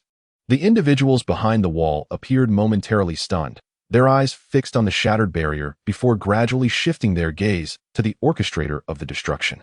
He was a completely unfamiliar wizard, exuding an inexplicable Slytherin aura. Indeed, he might not even be human, for his dark red eyes were characteristic of vampires. Who are you? One Death Eater demanded, while another had already raised his wand, exclaiming, "Whoever he is, I'll make him suffer." Salazar swiftly sidestepped the curse, surveying the Death Eaters within the structure. The familiar faces from his shop were conspicuously absent, suggesting the presence of additional hidden spaces. He raised his wand, unleashing a piercing curse in retaliation. Regrettably, one of the Death Eaters failed to evade it, collapsing to the ground with a harrowing groan. His companions hastily cast the shield charm, vigilantly fixating on Salazar as he approached, their wands gripped tightly, tips directed at him, poised to unleash malevolent spells at any moment. What of the others? Salazar inquired. Perhaps due to his unflappable demeanor, the Death Eaters grew increasingly agitated. In the face of Aurors or members of the Order of the Phoenix, they would not exhibit such trepidation, for they understood that those individuals typically refrained from employing the unforgivable curses. If they were overpowered, they would merely face capture and subsequent confinement in Azkaban. However, a foe who wielded the same unforgivable curses as they did posed a far graver threat. One misstep could indeed result in death. Observing their trembling wands, Salazar recalled the wild tales he had heard from various wizards regarding the Death Eaters' notorious madness, realizing that these individuals were far less formidable in person than their reputation suggested. He would much rather confront a cadre of resilient adversaries than a band of cowardly miscreants. At least that would affirm that the wizarding world was not so weakened as to require an infant savior. Let us hope these fellows are merely the sentinels, he mused. Once more, I ask, where are the others? The tip of Salazar's wand erupted in sparks, the fiend fire spell in his grasp as pliable as malleable clay. This display shattered the last vestiges of resolve among the observing Death Eaters. In the backyard, through the back door, you shall find the hatch. Salazar adjusted the brim of his hat, his tone earnest. Thank you very much. In the next moment, blood erupted from the bodies of 3 Death Eaters. As Salazar illustrated with vivid reality that it is not solely the unforgivable curse that can take a life, even the commonplace shattering curse proves to be quite effective. The scent of blood permeated the air, sweet and hauntingly enchanting. Though Salazar had only tasted fresh blood once, that flavor had long since seeped into his very soul. He pierced his lower lip with his sharp teeth, savoring his own blood. Sal, should you act irrationally, we would certainly understand. Silence, Goatee. Will you wield this against me when we next delve into your dark past? And remember, given the right conditions, I am quite picky. The Ravenclaws and Hufflepuffs erupted into laughter. But you were undoubtedly affected, declared Gryffindor with fervor. Otherwise, you would have resorted to the killing curse rather than the shattering curse. Salazar patiently elucidated the potential troubles that excessive use of these spells could engender. We require an identity that can be displayed openly, and post this incident, we will inevitably come into contact with the Ministry of Magic. The overuse of unforgivable curses is inadvisable. Gryffindor could not comprehend why employing the shattering curse to kill would differ from using the killing curse. Well, there is another question. Can we not simply clean up here and depart? Why must we have dealings with the Ministry? Ravenclaw could no longer tolerate the discourse. Unless we individually erase our neighbors' memories with a forgetting charm, we cannot possibly extricate ourselves from the association with this incident. Godric, do you truly believe our neighbors did not witness anything simply because they have not emerged? And Sal, you ought to hasten. The Ministry may have already received notification. However, they should not be able to locate us here for the time being. Salazar discovered a back door and stepped outside, where he spotted a trapdoor leading to the basement. He used magic to open it and descended a flight of stairs. As he traversed the staircase, he began to lament. I have come this far, and they remain oblivious? How is it that such a lack of vigilance has managed to wreak havoc upon the wizarding world? Just as this thought crossed his mind, a piercing voice echoed in the dim light of the basement. Traitors, all of them, traitors. Particularly Lucius Malfoy, who dares to threaten me with the revelation of our whereabouts. Evilry, calm yourself. Does he know where we are? A raspy voice interjected. Impossible. He is solely concerned with his estate. And Severus Snape, he is currently at Hogwarts, enjoying his role as a professor. Silence, Evilry. Must we endure imprisonment in Azkaban to prove our loyalty? I believe our master is not dead. He shall return. When that time comes, those traitors will crawl at our master's feet like filthy maggots, begging for his forgiveness. You ought to be the one to silence yourself, Bellatrix. Defeated by such a trivial adversary, you are quite formidable. It was evident that they were now engrossed in their quarrel. Sal, how about a fiery spell? I can scarcely bear to listen any longer. Gryffindor loudly suggested from within the sorting hat. Salazar stood upon the final step, his wand twirling at his fingertips. You needn't be so loud. I can hear you, he remarked. Gryffindor conceded. I admit their words lack substance, but listening to their quarrel allows me to feel intellectually superior. You see, humans cannot exist without a sense of superiority. Very well, dear Salazar, please demonstrate your superiority in spells. Furthermore, do not underestimate the Ministry of Magic. If Lucius Malfoy's threat is genuine, The Ministry should have already infiltrated Diagon Alley. Ravenclaw's tone bore a hint of impatience. Primarily, I wish to avoid delving into these individuals' memories. It has always been beneficial to hear as many names of Death Eaters as possible, Salazar elucidated. He adjusted the brim of his hat, brushing aside a few strands of hair that obscured his vision. I have heard quite enough. Descending the final step, his shadow twisted under the flickering light. While the arguing Death Eaters remained oblivious to the presence of this unexpected visitor, only one Death Eater, leaning against the wall, noticed. His eyes widened, fixated on the entrance, never to close again. A small serpent slithered from his sleeve, flicking its tail and hissing, disappearing into the darkness. Impedimenta. At last, the incantation roused the quarreling Death Eaters, but it was far too late. 8 of them stood immobilized, unable to so much as grasp their wands, struggling even to move a little finger. Scanning the surroundings, he found no trace of someone akin to Peter Pettigrew from Bellatrix's memories. Salazar felt a twinge of disappointment. However, upon reflection, it seemed rather peculiar that someone like the diminutive Peter, capable of orchestrating an escape, would associate with this band of fools. A pressing question arose. Where was the mastermind behind the breakout? Observing the confusion reflected in their eyes, Salazar sighed and turned his gaze toward the 3 individuals he had encountered earlier, along with Bellatrix. It was time to bid farewell. He brandished his wand, casting the shattering spell once more, but this time without silencing it.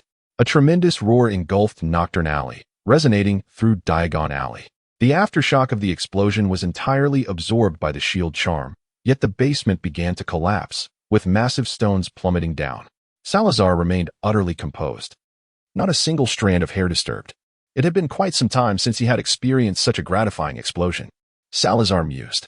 Who would have imagined that the Slytherin headmaster, who spent his days cooped up in the basement, would be a pyromaniac, as the Sorting Hat had so sarcastically remarked. No. You fail to comprehend. What could be more exhilarating than a spell that sends all adversaries soaring into the sky? Salazar's mood was evidently buoyant. The extensive expenditure of magical energy resulting in an explosion always brought him immense joy. I believe you and that little Peter have much in common. Not quite. I never blow myself up. Alaster, that way. As they entered Diagon Alley, the Aurors quickly became aware of the explosive sounds emanating from Nocturne Alley, and they hastened in that direction, encountering several residents of Diagon Alley along the way, who swiftly passed by. Within Nocturne Alley, they quickly located the source of the explosion. Nearby shops had collapsed, revealing some concealed basements that they had previously failed to investigate.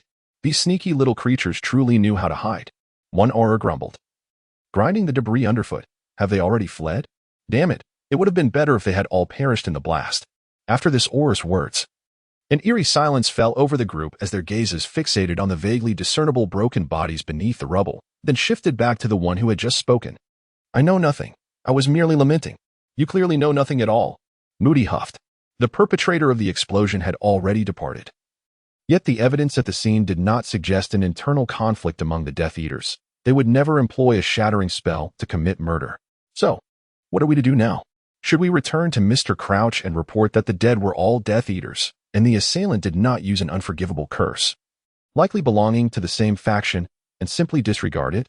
Continue investigating the scene, and then interrogate that damned Lucius Malfoy. By the way, just a few minutes ago, Florin and Madame Mokin from Diagon Alley also sent us a message. It should pertain to this matter as well.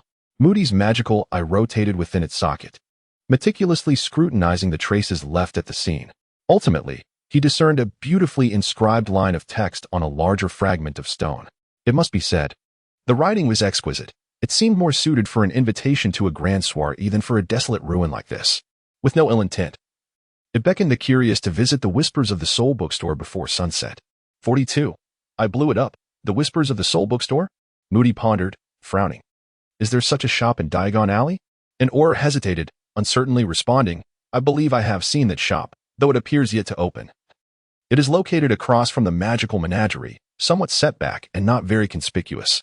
Sal, have we unwittingly exposed ourselves? Is that not rather inappropriate? Hufflepuff inquired, though there was little concern evident in his tone. Salazar sat at the counter, which also served as a desk, positioned sideways to the shop door. As long as our identities remain concealed, nothing can be deemed a significant concern. Even if they were to be exposed, we would certainly not be the ones facing the repercussions. I am quite curious to witness the current chaos within the wizarding world. Moreover, I had already sent a message to Dumbledore. Even if I was previously unknown in the wizarding community, with the current headmaster of Hogwarts vouching for my identity, no one would dare label me a terrorist. Gryffindor recalled the definition of terrorists as described in a book he read a few days prior. And reflecting on Salazar's recent statements regarding the shops that had been blown up, he found little credibility in Salazar's words. As he organized the scattered papers on the desk, Salazar bound them together and placed them into a drawer, which was already filled with various items. He resolved to thoroughly tidy the drawer after the customers departed. He then cast a protective charm over the bookshelf. Although each book was already safeguarded with a solid protection spell, one could never be too cautious in case the guests happened to be a reckless bunch. To prevent any potential damage to the books, he took these precautions seriously. Once all was accomplished, Salazar opened the bookstore door, where an additional layer of black veil descended, filtering the sunlight. Though he was reluctant to admit it, his habits increasingly leaned towards those of a vampire, the most evident being his growing aversion to being in the sunlight. Just then, the customers arrived at the shop's entrance, recognized the name of the store, and as the wooden door swung open, led by Moody, they entered in a steady stream. Salazar stood at the entrance of the shop, his body slightly turned to grant them passage inside. As Moody surveyed the interior, he let out a disdainful grunt and positioned himself before Salazar. An impressive concealment charm, I must say. But do you realize this constitutes a criminal act? His magical eye fixated on Salazar, seeking any hint of unease upon his countenance. Salazar, he lamented to the three individuals in the hat, this era is truly abysmal. The very essence of soul extraction has been relegated to the realm of dark magic. I am utterly perplexed as to what Hogwarts is imparting to its students nowadays. And why is the disillusionment charm deemed illegal? Is it not an essential spell for any wizard venturing out into the world? Gryffindor expressed a considerable degree of bewilderment. I learned both of these spells at the tender age of 6. Is that not the reason you would draw a sword from your pocket during our childhood duels? Gryffindor added, forgive my ignorance. As you can see, I am a vampire and have had little interaction with the modern Ministry of Magic. Salazar, addressing Moody, articulated the identity he and the other three had decided to present openly. He extended his hands, elongating his tone, with a smile that exuded an air of inevitability. To my knowledge, the modern Ministry of Magic has not forged an alliance with the 10 Elders of Vampires, thus rendering this law ineffective against me. Moody had confirmed this upon their entrance. Although red eyes may occasionally appear among wizards, methods of identifying vampires are far more varied. I must remind you, your establishment is located in Diagon Alley. Moody huffed heavily, pulling out a chair to sit.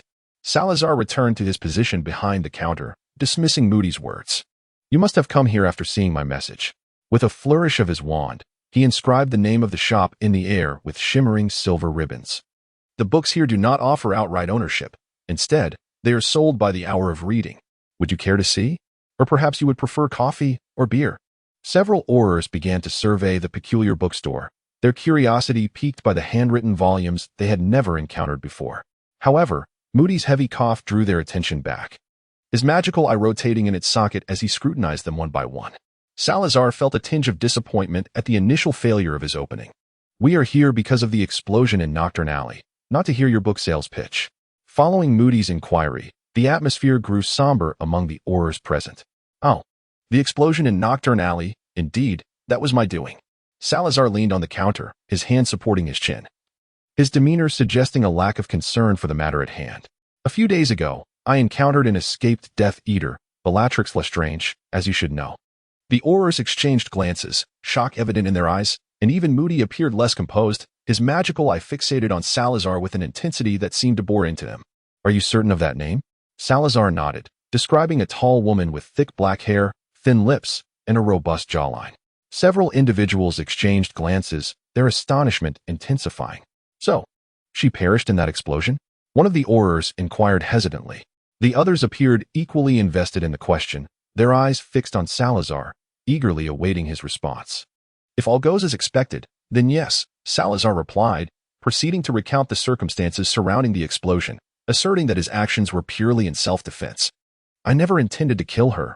I was unaware of her affiliation with the Death Eaters. As I mentioned, I am not well versed in this era. I merely confined her in the basement. The door is right there, and you may choose to investigate after I finish speaking. A few days later, her companions liberated her. I had no desire to engage in conflict, yet they attacked me, leaving me with no choice but to retaliate. The explosion in Nocturne Alley was merely a justified response, utilizing the shattering charm. I sincerely apologized for any inconvenience caused. His words were delivered with candor, striving to articulate that he had acted out of necessity. However, to others, it sounded as though he was brazenly admitting, "Yes, I caused the explosion, employing common magic. Surely, you do not object? Next time, refrain from creating such a commotion." Moody felt an unexpected surge of anger rising within him. He was perplexed. He had remained composed when facing dark wizards, yet found himself inexplicably unable to contain his wrath towards this seemingly ancient and noble vampire. He struggled to articulate this sensation, likening it to a modern phrase, feeling utterly thwarted. Upon noticing Moody's altered expression, Salazar realized the implications of his words and lamented inwardly, "Godric, must you interrupt me while I recount the events?" Since acknowledging his connection to the explosion, Gryffindor had incessantly nagged at him, indirectly influencing his speech to sound remarkably Gryffindor-like. "No, this cannot be solely my fault," Gryffindor retorted. "You ought to learn to resist my influence." "All right, you have a point." As the scene faded through the eyes of the three souls within the sorting hat, Salazar decisively employed the mental occlusion charm. "Merlin, Gryffindor," he mused, "you have witnessed it. I did not engage in a quarrel." He merely forgot to employ those insincere rhetorical flourishes. Why can't people be a bit more sincere with one another? Ravenclaw calmly noted her accustomed nature to such matters. Then, alongside Hufflepuff, they confined Gryffindor in the middle. "Godric, silence yourself." Indeed, the interference from Gryffindor proved to be beneficial, at least in the eyes of Moody. Though Salazar remained a rather unpleasant individual, both in demeanor and speech, he should not be classified as a dark wizard. The dark wizards are either reckless lunatics like Bellatrix or deceitful tricksters, akin to the despicable Malfoy. Poor Moody could never fathom that in the same room as him resided the very progenitor of modern dark wizards. Their ideologies may diverge. Yet had it not been for the necessity of a facade, Salazar could have wielded dark magic with unparalleled finesse. "So, do you admit to having killed them?" Moody inquired. Salazar shrugged his shoulders, embodying a spirit of defiance akin to that of Gryffindor, suggesting a reckless abandon. "Indeed, killing a fugitive surely cannot be a crime, can it?" After a brief silence, Moody suddenly burst into laughter. "Regardless, the laws of wizards do not concern you. It is a pity that I cannot act as you do. I truly yearn to eliminate those scoundrels. However, at present, I require a plausible explanation to offer." Salazar cast a sidelong glance, reflecting that the issue had largely been resolved. He had seldom interacted with someone like Moody. Such vehemently righteous wizards had not existed a millennium ago, rendering him perplexed by this unexpected development. Nonetheless, the objective had ultimately been achieved. "Sir, I see no issue in being candid with your superior," he remarked. Moody regarded him intently, his magical eye seemingly seeking to penetrate the surface and unveil the soul concealed within. "Next time," he stated, "you might refrain from making such a commotion. Evidently, your exchange was quite pleasant." After Moody departed, Dumbledore's figure materialized at the shop entrance. "Does he harbor a deep-seated animosity towards those Death Eaters?" Salazar inquired. Dumbledore nodded, the smile fading from his visage, replaced by a weighty demeanor. "Indeed, he is an exceptionally skilled orator and a member of the Order of the Phoenix. However, he is nearing retirement, likely within the next couple of years. If Peter had not escaped from prison, he would be at home savoring his afternoon tea." Salazar expressed his regrets and then inquired, "Professor Dumbledore, having come all this way, do you not have anything you wish to ask?" Dumbledore's blue eyes, peering through his spectacles, fixed upon him as he replied, "Mr. Slytherin, I must emphasize that you ought to grant them an opportunity for reflection. Azkaban would serve as a fate far more favorable than death." Salazar shook his head, expressing his dissent. "I do not share your optimism. There exists no impenetrable prison in this world. As long as a criminal harbors the desire to escape, no confinement can hold them." He continued, "In the past, when the Holy See apprehended a sorcerer, they would swiftly execute them by the cleansing flames. Conversely, when a sorcerer captured a member of the Holy See, they would undoubtedly deliver a fatal curse upon them." Dumbledore paused momentarily, seemingly taken aback by Salazar's candidness. After a brief silence, he sighed, "Perhaps you are correct. Had we opted for execution upon capturing them, we would not find ourselves in our current predicament. Enough of this discourse. I shall vouch for your identity at the Ministry of Magic. Will you not invite me inside to take a look?" At this juncture, Dumbledore's apprehension towards Salazar had considerably diminished. His earlier trepidation was largely rooted in exaggerated tales, yet upon genuine interaction, the reality proved far less terrifying and, in fact, rather endearing. While he did not wholly endorse Salazar's past actions, he refrained from relegating him to the realm of myth. Dumbledore could envision the era of a millennium past, where such measures were not deemed extraordinary. At least Salazar had shown restraint by refraining from employing the unforgivable curse. Of course, please come in. Salazar gestured first, draping half of the sheer curtain at the door, thereby leaving a reasonably spacious passageway. Dumbledore entered the bookstore, his curiosity piqued as he surveyed his surroundings. Salazar's fingertips glided over the neatly arranged spines of books. Each tome contained knowledge that had long been lost to time, comprising both ancient and formidable curses that were once deemed exceedingly difficult, as well as fundamental spells suitable for novice wizards. Mr. Dumbledore, I sincerely hope that this wisdom does not vanish into obscurity once more. Over the course of a millennium, the innovations brought forth by wizards have been woefully scant, far overshadowed by the wealth of knowledge that has been lost. Dumbledore picked up a volume titled The Secrets of the Wind, his gaze lingering on the cover for a moment before he opened it, revealing the text within. A look of mild astonishment crossed his face as he inquired, "Did you transcribe all of this?" Salazar had no desire to engage in a discourse regarding the creation and utilization of Horcruxes.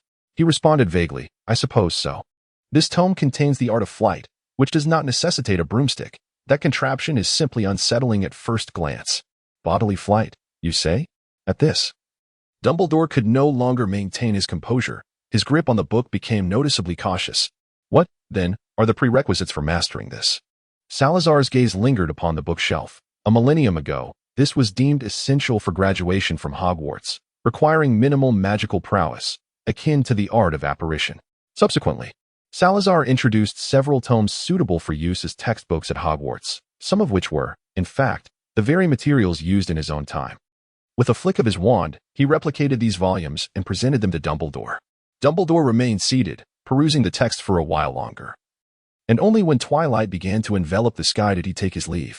Salazar paused with his quill in hand. "Ah, Mr. Dumbledore, I must remind you that the diminutive Peter is quite perilous. You may be misled by his previous displays of timidity, yet his actions thus far, to put it in Muggle terms, can only be described as those of a terrorist. Since the opening of the shop on February 7th, 1982, the escaped Death Eaters had not caused any significant disturbances as they had during Voldemort's reign of power. Diagon Alley gradually returned to its lively state in last month. Salazar's exploits were sensationalized, portraying him as a vengeful figure executing his performance. Salazar bore no objections to this narrative, as no one would associate that day's events with the proprietor of the soul-whispering bookstore, although many had witnessed Salazar departing with the Death Eaters. The passage of time had erased that memory from their minds. By early February, the soul-whispering bookstore had already commenced operations. Initially, this newly established shop attracted a considerable number of patrons, but as visitors soon realized that it offered little in the way of entertainment, attendance dwindled. However, those with a genuine passion for knowledge became regulars. Salazar subsequently modified the business model. Customers could select books of interest and pay at the counter, where Salazar would magically replicate a copy. This strategy proved far superior to the previous method of selling reading time, and Salazar believed it would better facilitate the dissemination of lost knowledge. So far, professors from Hogwarts had frequented the shop, displaying considerable interest, with the exception of one, Severus Snape. He now seemed disinterested in nearly everything, only inquiring of Salazar whether there existed a means to resurrect the deceased. Upon receiving a negative response, he then asked if there was a way to commune with the departed. Were the afterlife still accessible and Salazar able to contact it, such a possibility might hold merit. However, at present, it was akin to chasing phantoms. Unless one became a ghost, such thoughts were futile. Disappointed, Snape departed without perusing a single tome. It was afternoon, and the 3 round tables in the shop were filled with patrons, many of whom relished the opportunity to read in this space, as it often facilitated connections with fellow enthusiasts. Moreover, when encountering insurmountable challenges in their reading, they could readily consult the owner of the bookstore for guidance. Salazar has been asked more than once why he does not take on a professorship at Hogwarts. Around 3 o'clock, 2 long-lost acquaintances entered the bookstore. The black gauze curtain was lifted, and the sunlight cascading onto the floor shimmered like rippling water as Sirius and Remus stepped into the shop. They surveyed the bookstore's arrangement, expressing profound curiosity at the neatly arranged volumes on the shelves. Remus picked up a book to peruse, while Sirius made his way directly to the counter. Ogroth, you open a bookstore here, and yet have not written to me. And it has been ages since you last returned to number 2, Privet Drive. Salazar turned the Muggle novel he was reading upside down on the table. I still prefer this place. You must have sensed it. Living so close to Muggles without altering the house is rather uncomfortable. During this period, he had not devoted much time to memorizing knowledge. Instead, he spent countless leisure hours immersed in Muggle literature. From foundational scientific texts to social humanities, and even some intriguing novels, he explored them all.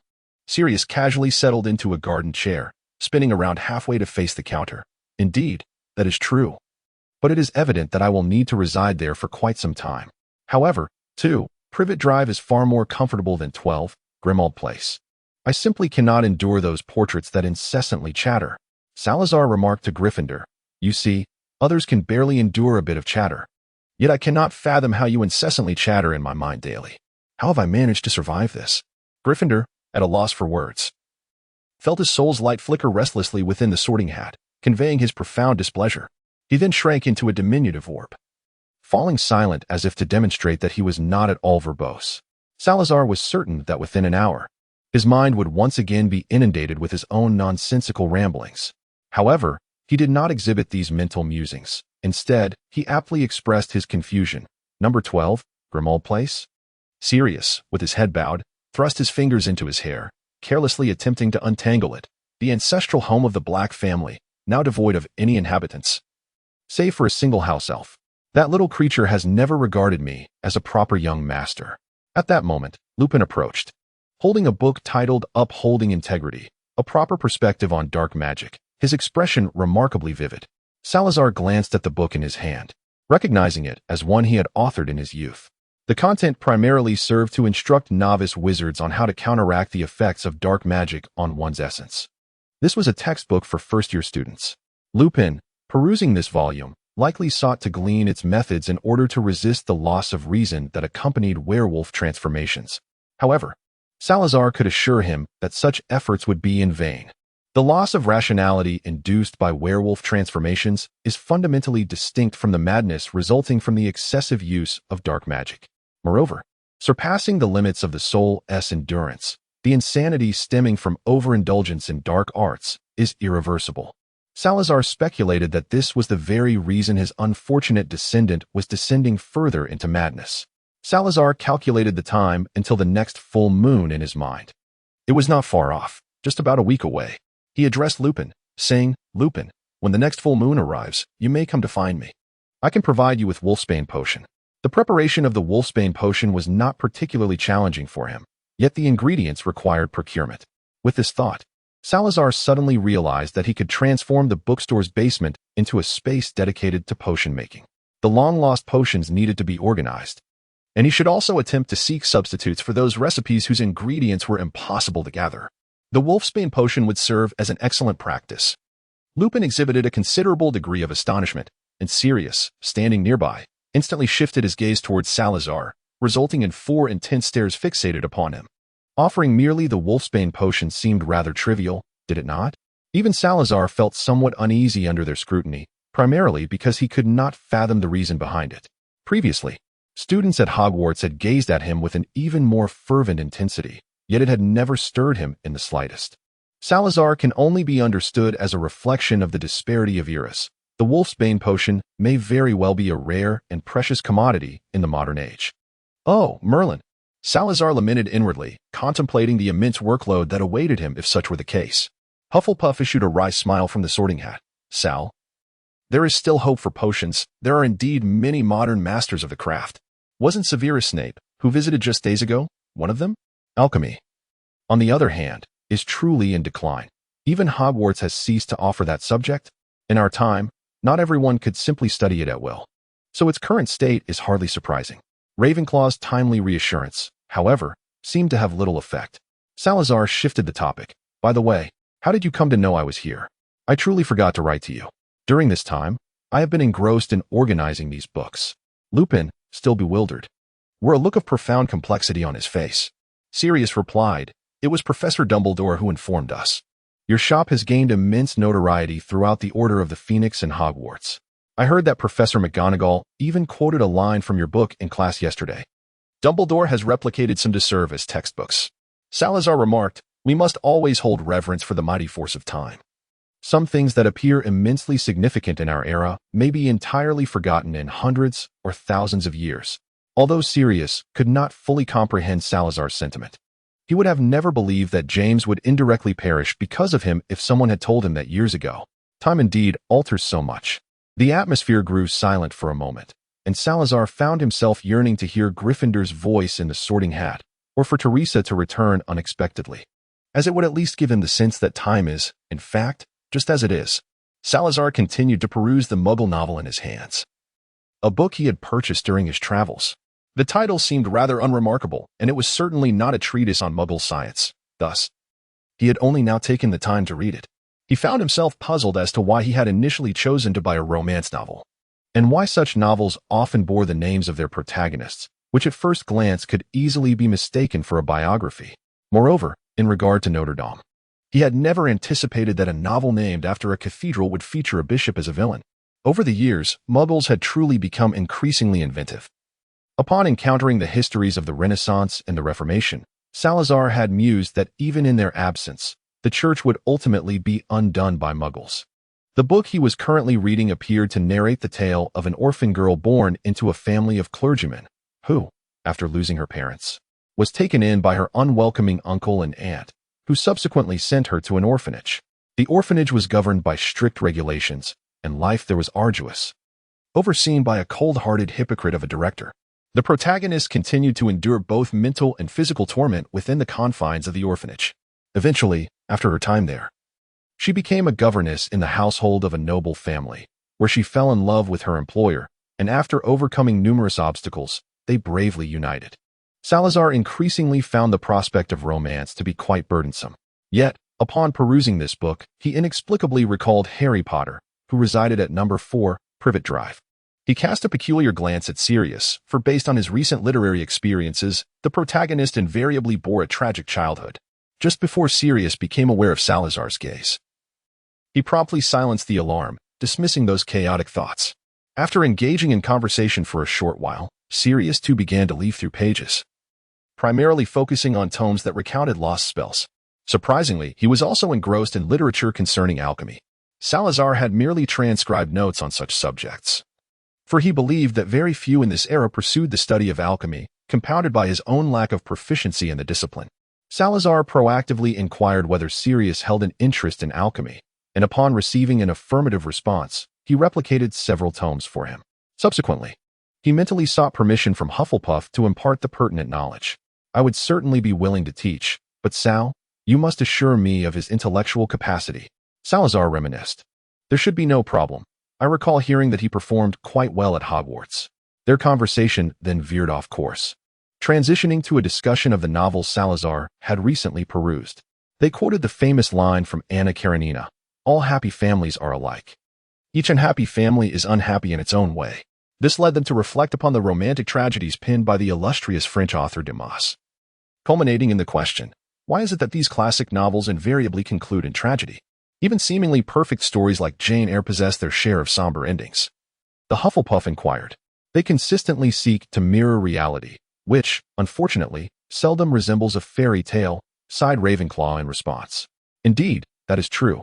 Yet I believe the essence of reading novels lies in finding moments of respite from our mundane lives, immersing ourselves in ephemeral joy."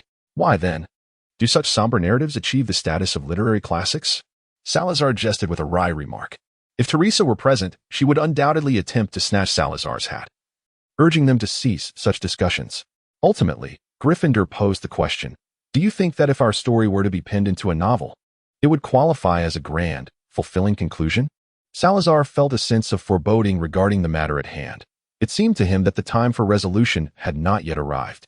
Sirius and Lupin lingered for a while longer, and as they took their leave, Lupin repeatedly expressed his gratitude to Salazar, which only deepened Salazar's concerns about the current state of potion making. After dinner had passed, Salazar exited the bookstore. The regular patrons who frequented the establishment were well aware of the origins of the books and would willingly tend to the shop in his absence.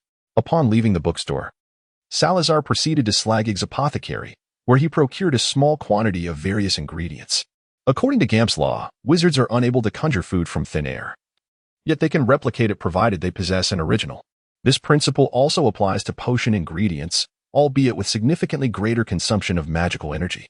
Salazar, drawing upon his prior experiences with the replication of books, concluded that this principle remains unaltered in modern times. Thus, he deemed it entirely feasible to purchase a minimal amount of materials and subsequently replicate an abundance of the required ingredients, confident in his ample magical prowess for potion making. However, this led him to ponder the perplexing question of why certain potion ingredients had become lost to the ages. He harbored numerous speculations. Yet he understood that only through personal endeavor could these theories be substantiated. Having procured a cauldron among other items, he departed from Diagon Alley and found a seat in the leaky cauldron, where he listened to the discussions among the wizards regarding recent events. It seemed that the recent escape of the Death Eaters had not stirred much commotion. People were no longer preoccupied with the matter. Indeed, some had even adopted a nonchalant attitude, reasoning that since Voldemort was dead, the remaining followers posed little threat. The conversations around him mainly revolved around mundane domestic affairs. Salazar heard frequent mentions of who was in a relationship, who had parted ways, and which children were excelling in their studies at school. Over the course of time, he had become acquainted with most of the wizards in Diagon Alley. Although not intimately familiar, they shared a neighborly rapport. During his brief stay, he received 2 invitations to weddings and 1 to a funeral. 46. A letter from Teresa. Salazar harbored no intention of accepting any invitations, after politely declining. The number of individuals seeking his company gradually diminished. However, he relished this solitude, seated in a corner, merging the remnants of his dinner into the half-consumed beer, savoring each sip at a leisurely pace. He found great pleasure in this, as the distinct flavors of blood and beer melded together, consistently yielding a novel taste. The surrounding patrons paid him no heed, engrossed in their animated discussions. Although wizards generally held a disdainful view of vampires, often regarding them with contempt, this sentiment was primarily directed towards those who lost their sanity to the allure of blood, who were predominantly mere blood slaves. Blood slaves were individuals infected by vampires, but who had not received the progenitor's blood to complete their transformation. In truth, genuine vampires were exceedingly rare. During the era of the 13 clans, they often referred to themselves as the Bloodline, having established a comprehensive hierarchy within their ranks. These authentic vampires typically shunned visibility among other clans, preferring seclusion, interacting solely with their kin over decades or even centuries. In contemporary wizard society, wizards tended to look down upon blood slaves, akin to their perception of werewolves as inferior beings. Yet, they often felt trepidation towards the higher echelons of both races. Recently, Salazar's demeanor had led the wizards of Diagon Alley to regard him more as one of their own rather than an outsider. However, today was particularly distinct. For midway through Salazar's dinner, a striking figure with neatly trimmed golden hair and blood-red eyes abruptly entered the leaky cauldron, surveying the room before taking a seat beside Salazar. This was the newly appointed vampire elder of England, Egio Autor, the successor to Miss Gabrielle, who appeared rather discontented, consuming copious amounts of robust red wine. Old Tom expressed his profound dissatisfaction with his conduct, as Mr. Autor had brought his own libations. Salazar was not inclined to inquire about what had transpired. He sensed that Teresa was unharmed. His sole desire was to expedite the dinner and depart from the establishment. However, Autor had already attracted considerable attention. It was quite rare for someone to indulge a drink at the leaky cauldron, as most patrons frequented the place for conversation, rather than to drown their sorrows. Being the chosen successor of Teresa, Salazar felt compelled to resolve the dinner swiftly to spare Autor further embarrassment, subsequently leading him out of the pub. Exiting through the front door, Salazar realized that being humiliated in Diagon Alley was no different from being disgraceful at the leaky cauldron. It would have been preferable to find a muggle in and simply abandon him there. Autor was already in a dazed state, allowing Salazar to guide him away. They meandered through the streets of London, eventually entering a modest and tucked away in an alley, which appeared rather unorthodox. Salazar paid for their room with muggle currency he had exchanged during their travels. As they stood at the front desk, the night shift cashier scrutinized their wizarding robes but refrained from making any comments. This was precisely why Salazar had opted for such an establishment. However, upon confirming that they required only one room, the cashier's gaze shifted to one of increasing peculiarity, ultimately transforming into an expression filled with encouragement and a certain expectation that Salazar could not comprehend. What was occurring? Why was she regarding me with such eyes? Salazar queried the three within the sorting hat, hoping to uncover details he had previously overlooked. The Gryffindor's essence conveyed a sense of helplessness, and the other two mirrored this sentiment. Salazar sighed, intending not to delve further into the matter. However, just as he was assisting the already inebriated auteur up the stairs, the cashier suddenly called out to them from behind, exclaiming at a rapid pace, "Wishing you both a delightful evening." Salazar, what has transpired? He likely comprehends the situation, for such occurrences were not uncommon a millennium ago, particularly in the presence of a same-sex couple. However, as he turned to glance at Odor, whom he was supporting, Salazar indeed found their nocturnal venture to a private room rather peculiar. No, he was merely preventing this individual from further embarrassing himself in the wizarding community. The trio within the sorting hat erupted into laughter, entirely disregarding Salazar's vexation, showcasing a profound camaraderie. Salazar clenched his teeth, feeling an increasing disdain for the inebriated figure he was supporting. Earlier, at the Broken Cauldron Tavern, the effects had been less apparent, but the wine he consumed was evidently potent, leaving him in a dazed state, his face adorned with a foolish grin. Using a key, Salazar unlocked the door and unceremoniously tossed Odor onto the bed. Just as he intended to depart, he felt a tug on his wizard's robe. "Wait. Miss Gabrielle asked me to give this to you. A letter," Ezio exclaimed, retrieving a letter from his pocket. The missive appeared as though it had been dampened at some point. Hastily dried, crumpled, and then smoothed out again, Salazar received the letter and seated himself on the sole chair in the room. Before doing so, he cast a cleansing charm upon both the chair and the letter in his hand. The next time he encountered Teresa, he would surely urge her to employ an owl for her correspondence. Although the letter's journey remained shrouded in mystery, Teresa's distinctive style was unmistakable. The envelope bore a bright silver wax seal, emblazoned with the Gabriel family crest, a lineage now represented solely by Teresa, yet the emblem held considerable renown among vampires. Upon seeing the seal, Salazar harbored no doubts whatsoever. With a small knife, he carefully sliced through the wax seal and opened the envelope, extracting the letter within. He remained oblivious to the fact that behind him, the inebriated Ezio Auditore lay sprawled on the bed, observing him with a cold gaze. As Salazar unveiled the contents of the envelope, a flicker of concealed delight danced in Ezio's eyes. To his surprise, the letter was pristine, unmarred by the taint that had sullied the envelope, save for a single crease down its center. What Salazar now beheld was a blank side devoid of any writing, suggesting that the letter was rather brief. As he unfurled the sheet of paper, lines of script came into view. "Dear Sal," it began, "it feels as though I am meeting you through this letter." Upon reaching this point, Salazar sensed something amiss. Teresa had never referred to him by that nickname. Instead, during this era, he had always been called Sal as a name in its own right. However, this alone did not signify much. The primary concern lay within the handwriting. Although it appeared unremarkable at first glance, prolonged scrutiny revealed an unsettling sense of artifice, as if it had been meticulously copied from a calligraphy exercise. Salazar cast a glance at Ezio Auditore, noticing nothing amiss. The fellow was now reclining on the bed, utterly oblivious to the world, lost in slumber. "You may as well kill me now." Salazar continued to read on. "Some time ago, I had completed the handover, believing that I could return shortly. However, unforeseen circumstances have arisen, compelling me to make another journey to the inner sea. Do not worry. Below is Teresa's signature, elegantly crafted, yet not flamboyant." Upon seeing this, Salazar was entirely convinced that something was amiss. "It is also possible that Teresa had someone else pen the letter," speculated Gryffindor. "No," Salazar shook his head, utterly certain.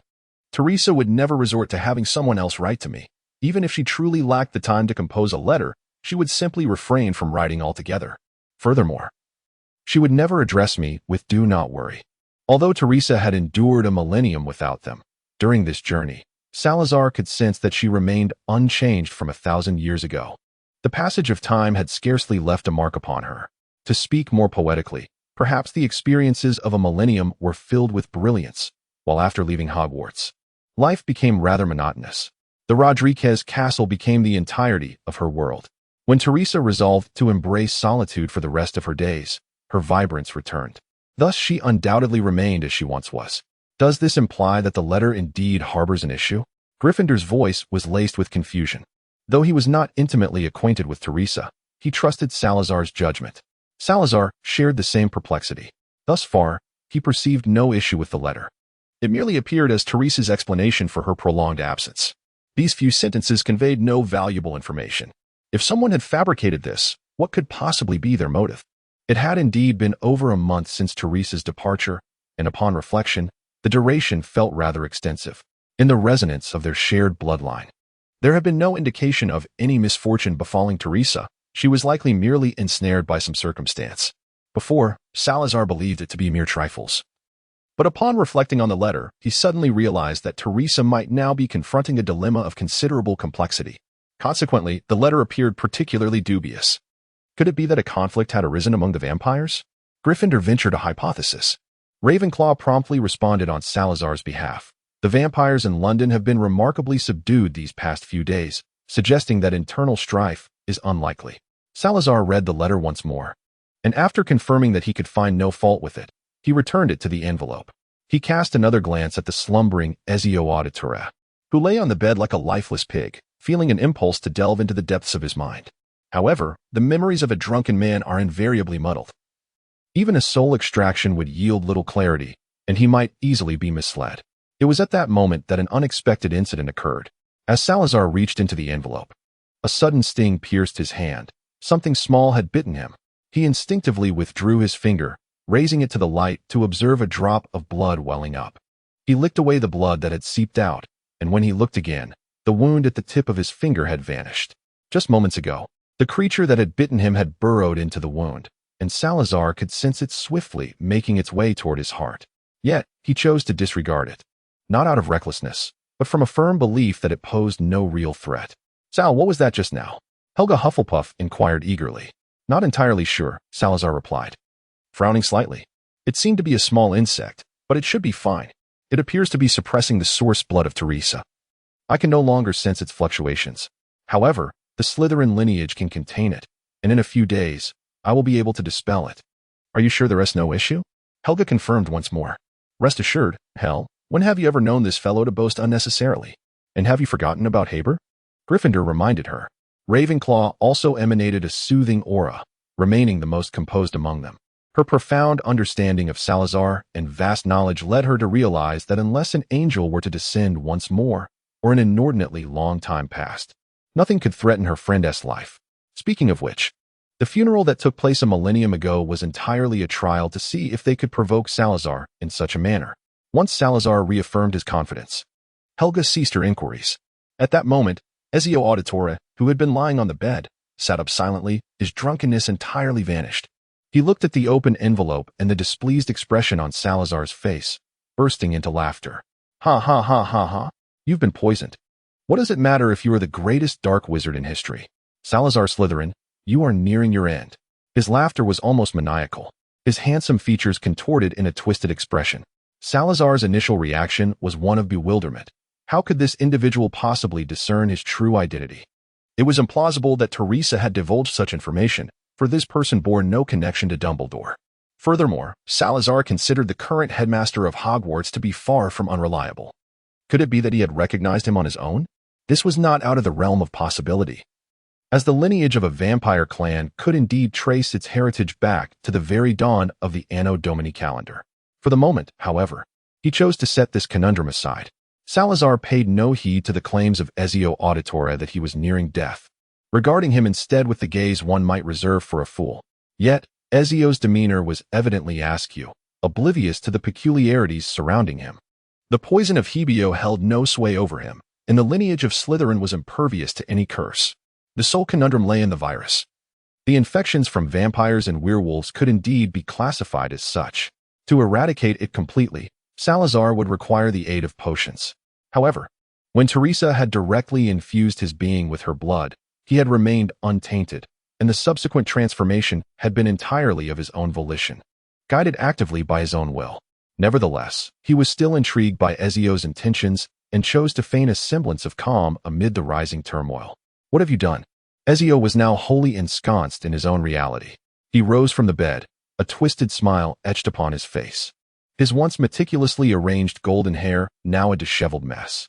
His deep crimson eyes flickered ominously in the dim light as he approached, placing a hand upon Salazar's shoulder, looking down upon him from a position of dominance. It is the wolfsbane vampire who, when infected by a werewolf, gradually withers away to death. Of course, the reverse holds true as well. Ha ha ha ha. He appeared genuinely amused, chuckling softly. Salazar Slytherin, you truly would transform into a vampire for that foolish woman Teresa. I must admit, you are equally foolish. No, perhaps it is fortunate you are so foolish. Otherwise, in this era, no one could truly contend with you. You could slay me now, yet you would meet your own demise. Ha ha ha ha ha. Oh, the equality of the brotherhood. Truly. There is nothing to concern oneself with, merely wolfsbane. It is hardly the first time. A millennium ago, the tribunal of the church was far more repugnant. There is indeed nothing they cannot accomplish, only that which you cannot conceive. At times, one might genuinely question whether it is the wizards, branded as evil, who represent the true malevolence, or if it is the tribunal of the church that embodies the real villainy. To describe it succinctly, some of their actions would leave even Salazar, the greatest dark wizard in history, questioning the humanity of such deeds. Salazar let out a soft sigh, choosing not to dwell on the matters concerning the tribunal. His gaze, imbued with compassion, fell upon Ottor as he resolved to extract some valuable information. The sound of Salazar's voice momentarily transported Ottor back to the previous month. However, he brushed it aside, finding it entirely reasonable that a vampire could succumb to wolfsbane. Salazar's tone carried an air of resignation as he inquired, "Can you enlighten me on this? I had thought such creatures capable of carrying wolfsbane were long extinct. Has someone taken it upon themselves to breed them?" The Sorting Hat had mentioned Ravenclaw. "Sal, do me a favor and ask," Salazar murmured thoughtfully. Ottor had completely transformed from his former self, leaning on the table. "Why? What other reason could there be? Only your demise can pave the way for our grand endeavor." "Grand endeavor?" Salazar appeared exceedingly compliant. However, Ottor, unexpectedly composed at that moment, shook his head. "You still have at least a year. I cannot divulge that to you." "Is that so?" Salazar propped his chin on his hand, continuing to inquire. "Then at least enlighten me on what you intend to accomplish. I have no knowledge of your orchestrators, nor can I seek retribution against them. Surely you can disclose that?" Ottor sensed a subtle dissonance. Yet the lingering effects of alcohol had clouded his judgment, combined with the euphoric triumph of successfully eliminating one of the four titans, rendering him unable to contain his urge to confide. "Are you acquainted with Martin Luther King Jr.?" Salazar nodded, fully aware that this African-American, born in Atlanta, Georgia, had delivered the iconic "I Have a Dream" speech on the steps of the Lincoln Memorial. Even if he had recently arrived in this era, he must have encountered records of that momentous occasion. Undoubtedly, the speech was remarkable. He was a great champion of civil rights, though merely a muggle. "I hold him in the highest regard." Otto said this with utmost sincerity. Salazar nodded, finding himself in agreement with Ottor's perspective that, under immense pressure, the courage to resist is always commendable. The act of Martin Luther King speaking out for the African-American community decades ago bears a striking resemblance to the struggles against the papacy centuries prior. Ottor gazed intently into Salazar's eyes, questioning whether he ever pondered the emergence of such a figure among muggles, advocating for the marginalized within the shadows of society. And why such voices are absent in our extraordinary civilization. No, we do have them. He lifted his chin, his expression filled with longing, recalling how our ancestors constructed the Tower of Babel, creating a conduit for communication with the divine. We exist within the shadows of this world, maintaining its equilibrium. However, the arrogance of wizards will inevitably disrupt this balance. They scorn werewolves and vampires, confining dragons to captivity, while fairies and dwarves are reduced to mere slaves. Ottor's gaze reflected profound sorrow. Such a civilization is grotesque, and our task now is to rectify it, though your existence poses the greatest obstacle. Despite my deep admiration for your actions a millennium ago, I must insist on your departure. What absurd logic! Gryffindor interjected with a snide remark. Ravenclaw's tone dripped with sarcasm. If their claims held any truth, then why would Salazar impede their efforts, and why have they not even attempted to recruit him? They fear sharing the spoils. Gryffindor and Ravenclaw bantered back and forth, their tones laced with irony. Hufflepuff, however, remained more concerned with external matters and chose not to engage in their banter. Salazar, however, merely listened to their discourse, remaining unaffected.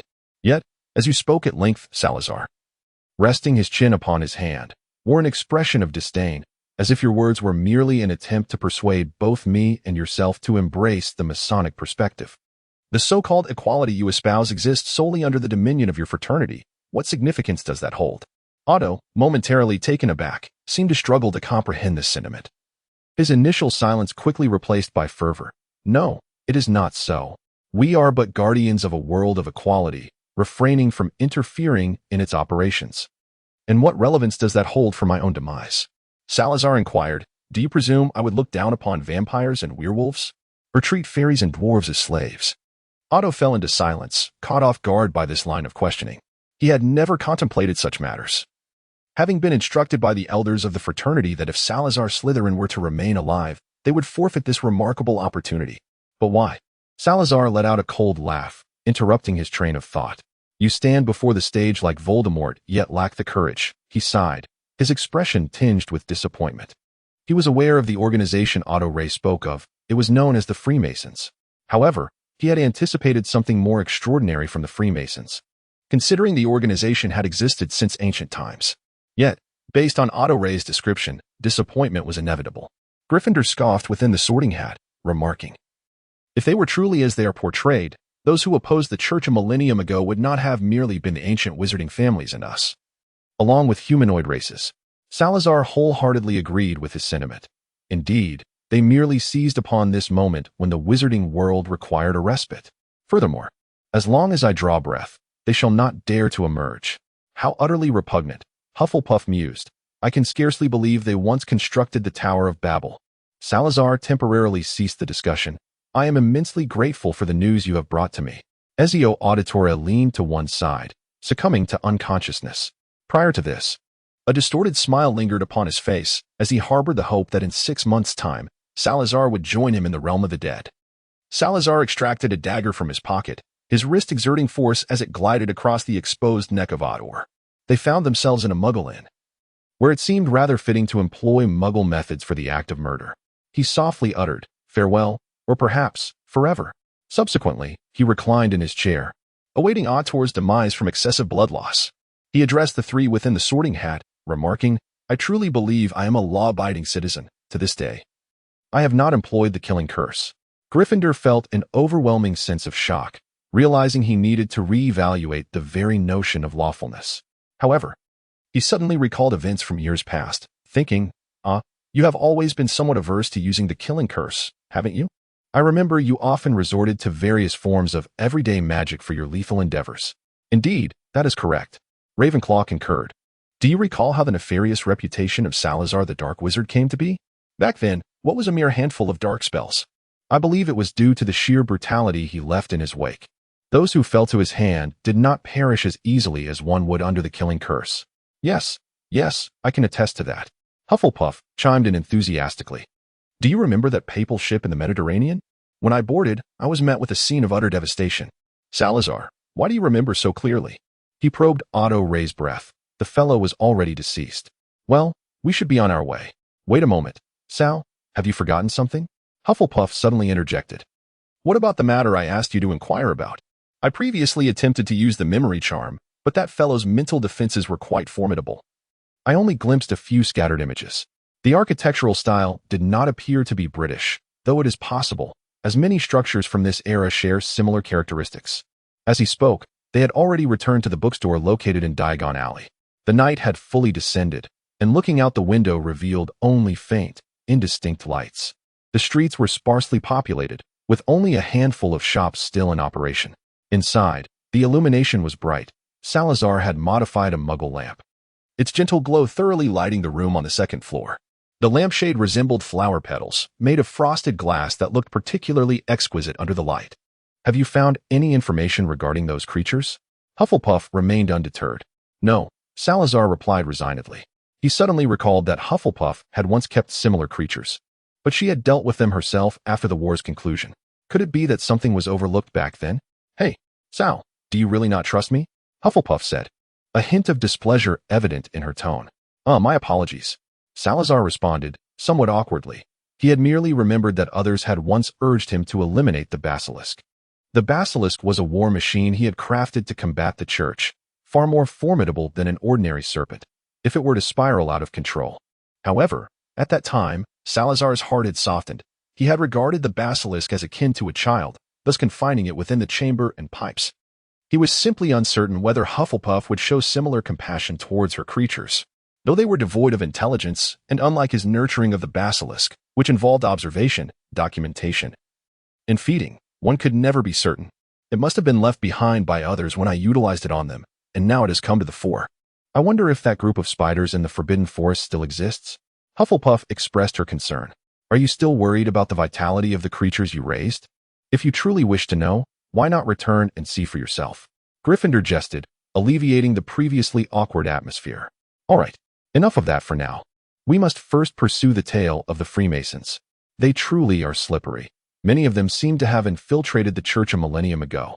And even among the Muggle royal family, there were their agents. By the way, our magical creatures professor at that time was seemingly a member of the Freemasons, wasn't he? Hufflepuff redirected the conversation. Just a preparatory member, not a full-fledged one. Salazar made a correction. He merely believed that magical creatures should possess the fundamental right to exist, and that wizards should not engage in indiscriminate slaughter. This stance was not extreme. Otherwise, we could never accept him. Upon arriving in this era, it remains a mystery how their conversations often veer wildly off topic. Furthermore, they seem to have no plans for the future, merely focusing on preserving the lost knowledge.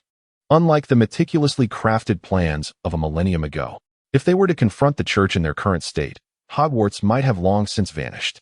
Alas, if only we could directly locate their headquarters. Gryffindor lamented. Let us refrain from uttering such improbable notions. Salazar, seated at his desk and nestled in a thick cushion, rubbed his temples, pondering whether the Freemasons even possessed a true headquarters. Salazar commanded a quill to soar into the air, hovering before a piece of parchment. He adhered to his time-honored practice of drafting a plan before undertaking any task. Naturally, such documents must be obliterated once completed. It suffices to retain the thoughts in one's mind. Ravenclaw appeared to have suddenly recalled something. Might you ponder whether that diminutive star, Peter, is also a member of the Freemasons? Salazar contemplated this speculation. It is not without merit. We previously surmised that he possesses dwarven lineage. If his motives are aligned with the pursuit of dwarven equality, then it all begins to make sense. In this light, it is certain that the subsequent actions of the Freemasons are intricately linked to him. They must have learned from the lessons of the Fairy Rebellion, opting either to remain concealed or to take decisive action. Merlin, oh Sal, what an era you have chosen. First, there was Voldemort. And now we contend with Peter and the Freemasons. Those living in the present truly endure a grim existence. So what shall we do now? Frankly, I am at a loss as to how to engage with an organization like the Freemasons. It would be more prudent to lay siege to Jerusalem once more. Perhaps it is best to concede, for at least the Freemasons do not possess angels. Albeit elusive, they are still within our capacity to confront. Salazar vehemently opposed Gryffindor's despondent musings. They no longer wield a second sword capable of slaying angels. First, let us unite with the current wizarding community. I do not believe we can uncover those individuals solely by our own efforts, especially considering they must assume Sal is on the brink of death, thus hiding even more securely in recent years, suggested Ravenclaw. Yet, it is not entirely improbable. The Freemasons surely possess records from a millennium ago, which might document the methods of the tribunal. If it were noted that both Sal and I managed to emerge unscathed from the tribunal, it would certainly dispel any notion that Sal would meet such a simplistic demise.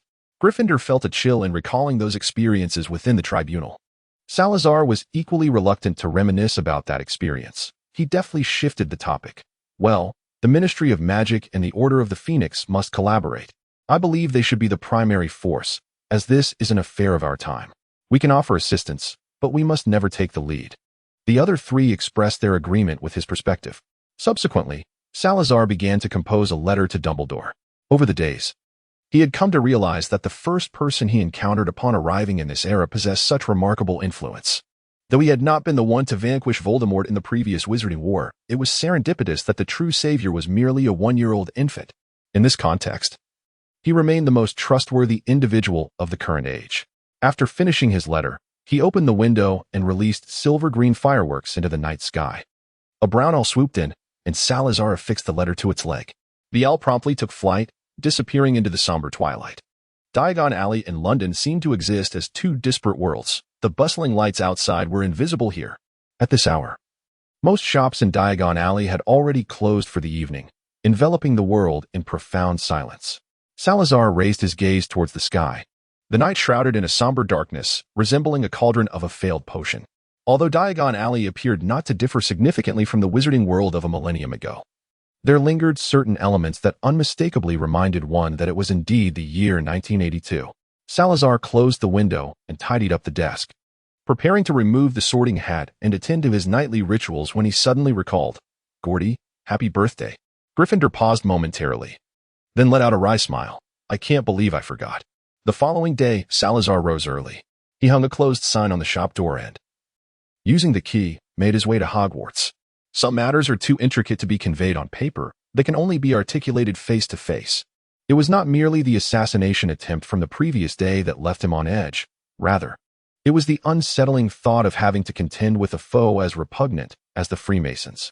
Surely, one would require an ally to combat such distastefulness. At this juncture, Dumbledore must have already received his letter. Salazar was confident that, given Dumbledore's astuteness, he would grasp the significance of what was conveyed in his correspondence. Upon arriving at the headmaster's office, Salazar found Dumbledore seated behind his desk, furrowing his brow as he listened to the incessant chatter of the portraits. From their discourse, Salazar gleaned snippets of information. The Freemasons will never amount to anything significant. They merely sow discord and promulgate their absurd theories of racial equality. Indeed, they dared to advocate for the liberation of all house elves.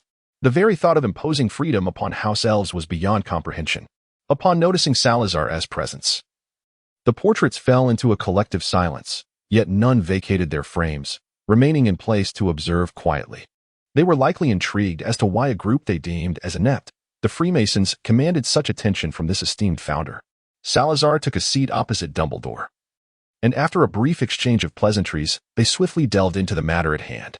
"I was the target of an assassination attempt last night," Salazar recounted in relative detail, omitting only the part where he communicated with his three companions. After all, Horcruxes, regardless of the era, are decidedly malevolent and perilous objects.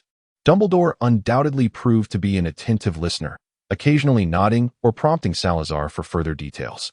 "I believe I now grasp the situation," Salazar continued.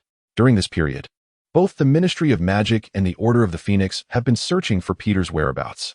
However, as you are aware, he is an animagus, and with his transformed guise being that of a mouse, locating him becomes exceedingly challenging." Dumbledore appeared quite exasperated. "This indeed poses a significant dilemma," Salazar concurred. Yet he emphasized that the foremost concern remained the Freemasons. "I have no desire to witness a goblin rebellion firsthand." Their conversation meandered for a few moments, yet unsurprisingly, they did not arrive at any novel conclusions. The paramount issue before them remained the elusive search for Peter. Just as Salazar was about to take his leave, an idea suddenly struck him. He cast a glance at the portraits adorning the walls and conferred briefly with the three figures within the sorting hat. "Do you not think it is overly ambitious for us to endeavor to pass down those lost artifacts solely by our own efforts?" Salazar inquired.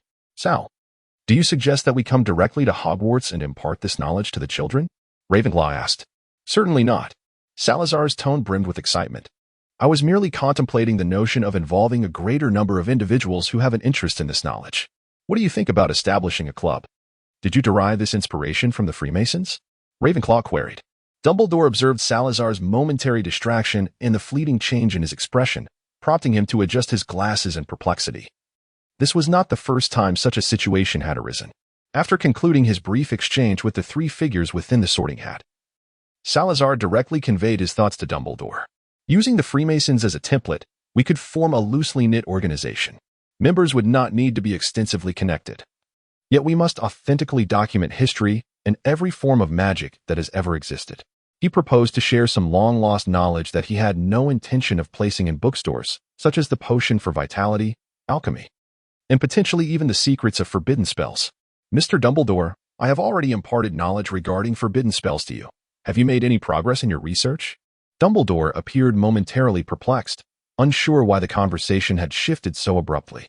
However, upon meeting Salazar's gaze, which was laced with mirth, he quickly grasped the context, leaving him with a bemused sense of incredulity. "To be frank, Mr. Slytherin, the knowledge you have shared with me regarding forbidden spells seems to exist outside the realm of other forms of magic. Furthermore, It often involves concepts such as the underworld and fairies, which I presumed had long since faded from existence. Salazar crossed his arms and leaned back against the chair, awaiting further elaboration. However, it must be said that the concept of forbidden spells is truly extraordinary. Prior to this, I had never fathomed that humanity could transform into the undead while retaining consciousness, thus achieving a form of eternal life. Dumbledore chuckled. Since I have already received my compensation in advance, I shall join the Clock Club. Naturally, I will also recommend some exceptional graduates for membership, but that will depend on their willingness. This was undoubtedly agreed upon by Salazar, who expressed his hope that in the next millennium, we might still witness the flourishing of wizarding civilization. They concluded their conversation with this sentiment and bid farewell. Before departing, Hufflepuff reminded Salazar that he ought to find someone to assist him in managing the shop. Salazar paused the apparition, contemplating for a moment. Ah, Mr. Dumbledore. Has Lupin yet to secure employment? Dumbledore was not at all surprised by his inquiry. He nodded in affirmation. Indeed, finding a shop assistant is quite imperative. Lupin would undoubtedly excel in such a role, though you will need to assist him in overcoming a few minor obstacles. No problem. Procuring Wolfsbane potion is hardly a challenge. After departing from Hogwarts, Salazar did not hasten back to the bookstore. Following the letter he received yesterday, he felt an inexplicable urge to ascertain Teresa's well-being in person. Despite the reassuring pull of their bloodline connection indicating her safety. See, you claim to dislike her and wish to avoid romance, yet now you seem so anxious, remarked Gryffindor, who recently appeared to have awakened some peculiar tendencies, speaking with an odd tone. Hufflepuff cleared his throat, interrupting Gryffindor's impending remarks, and the three of them huddled together, their conversation becoming an indecipherable murmur. Salazar momentarily found himself at a loss for words in response to Gryffindor's earlier remarks. Thus he feigned ignorance, disregarding the whispers of the trio and hoping to evade the situation, as they traversed a rather secluded street in London.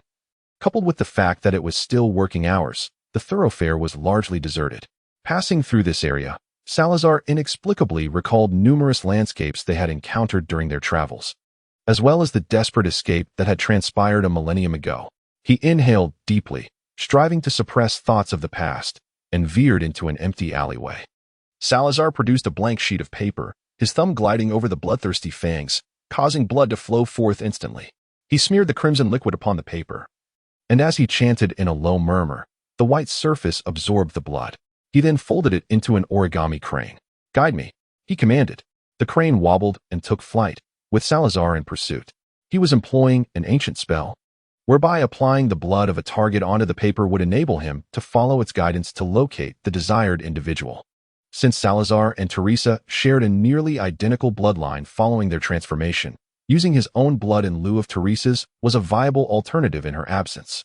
The crane soared to great heights, buoyed by Salazar's magical essence, its speed increasing as it swiftly ascended beyond the clouds of London. Unexpectedly, the crane did not pause at any direction Salazar deemed plausible. Instead, it veered off beyond the coastline and abruptly descended, plunging into the sea. Salazar swiftly cast a waterproof spell on the paper crane before it met the sea, and then he plunged into the depths of the ocean. Why the ocean? Do vampires truly prefer to establish their lairs beneath the waves? Salazar forced a smile at this absurd notion, already feeling a twinge of regret. If only he had sought out Teresa sooner, should anything have truly befallen her. The three figures within the sorting hat understood that now was not the time for jest. They shared Salazar's perspective, meticulously surveying their surroundings. Suddenly, Gryffindor conceived a ludicrous thought. Could the headquarters of the Freemasons be submerged beneath the ocean? If that were indeed the case, it would explain why no one had discovered it all these years. Yet, how could that be? The members of the Freemasons included some of the elite among Muggles, and to reach the seabed, they would have to rely on a technological marvel known as a submarine.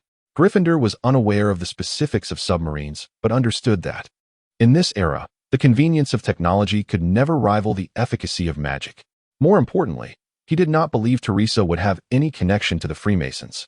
During their time together, she had always been refreshingly straightforward, her eyes betraying no secrets.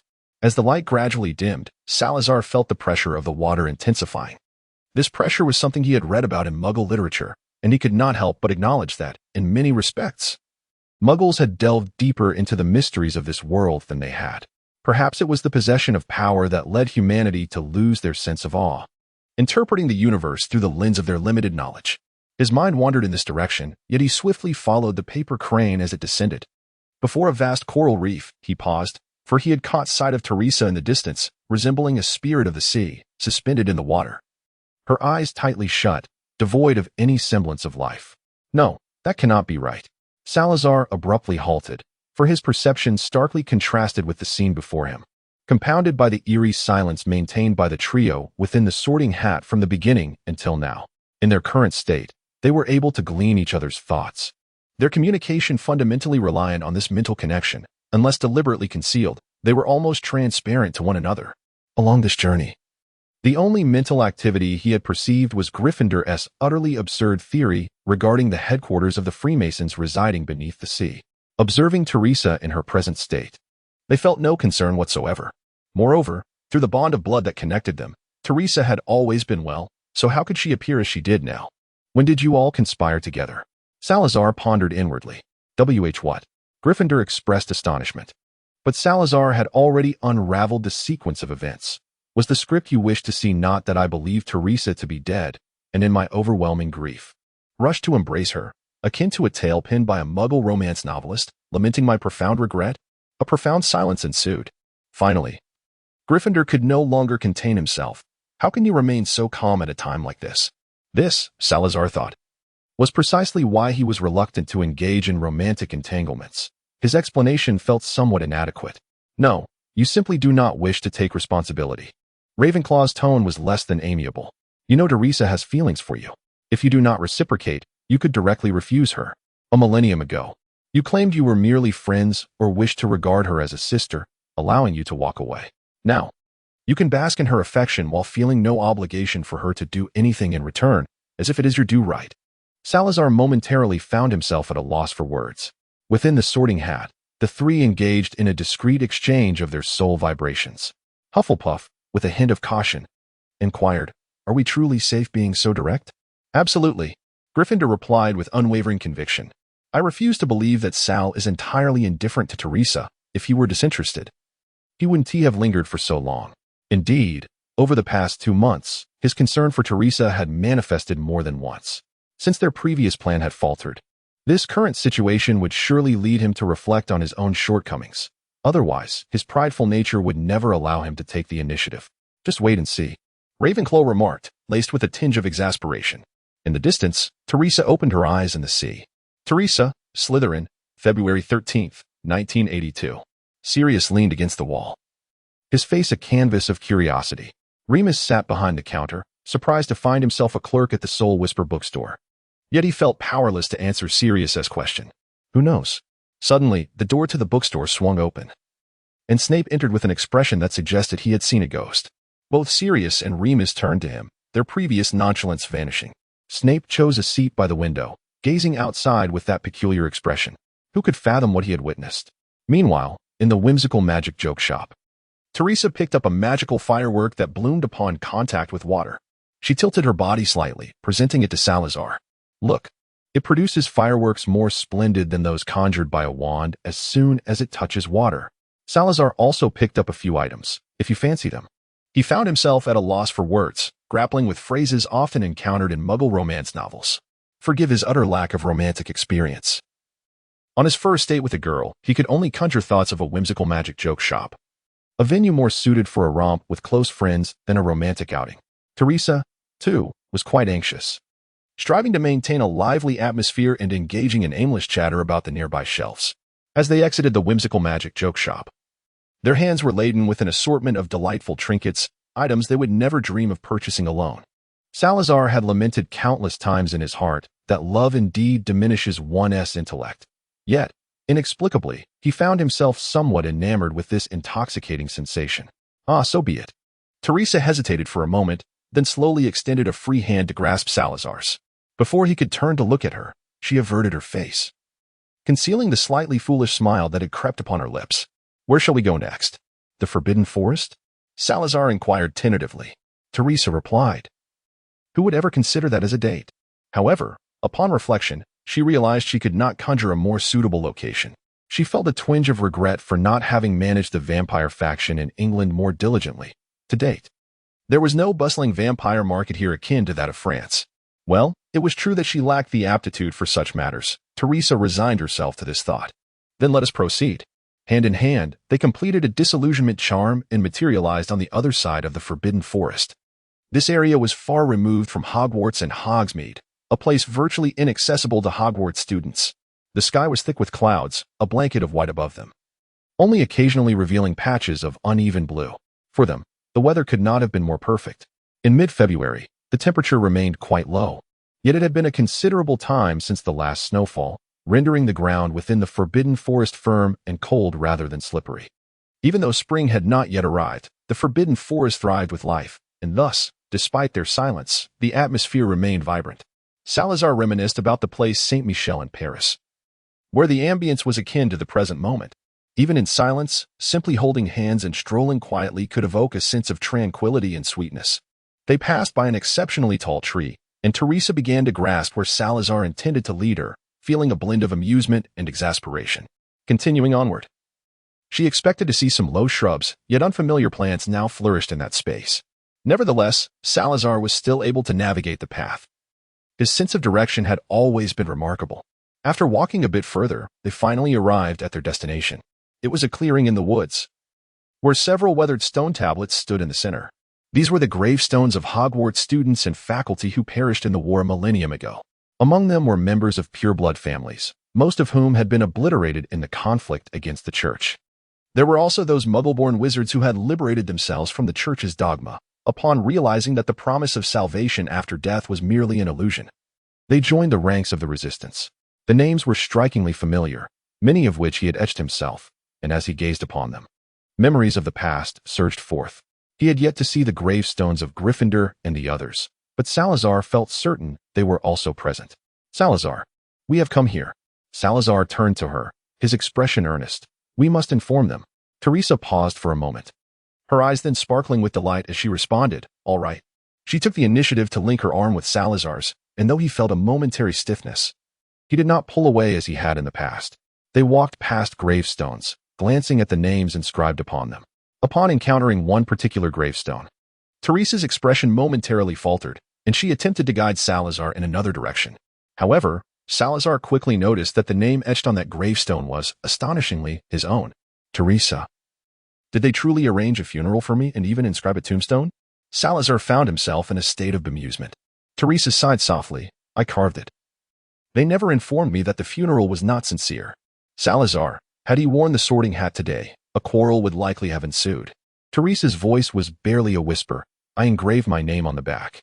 In an instant, Salazar fell into silence, slowly circling to the rear of the gravestone, his gaze fixed upon the name of Teresa inscribed upon it. It felt as though something tender within him had been gently stirred. A sensation he had long resisted now beckoned him to surrender to its depths. Teresa, you need not bear this burden. Do not dwell in the past. He struggled to protest. Yet Teresa responded, if it were not for you, I would have perished long ago. I can distinguish between friendship, kinship, love, and gratitude.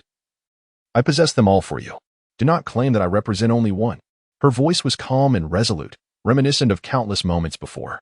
I understand, Salazar replied, kneeling down, envisioning Teresa carving this gravestone many years prior.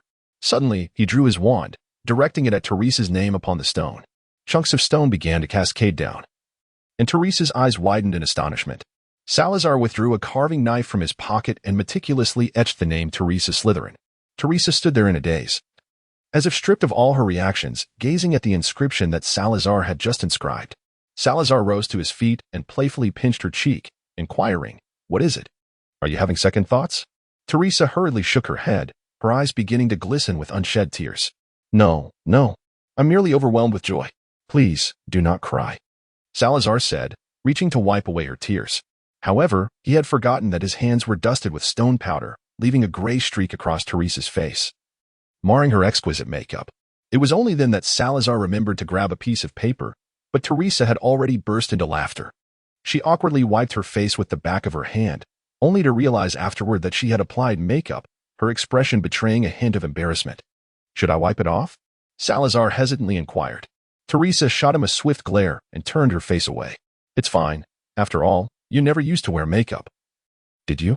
Salazar remained oblivious to how profoundly oblivious he was to social cues. Lower your head. Teresa tugged at Salazar's sleeve.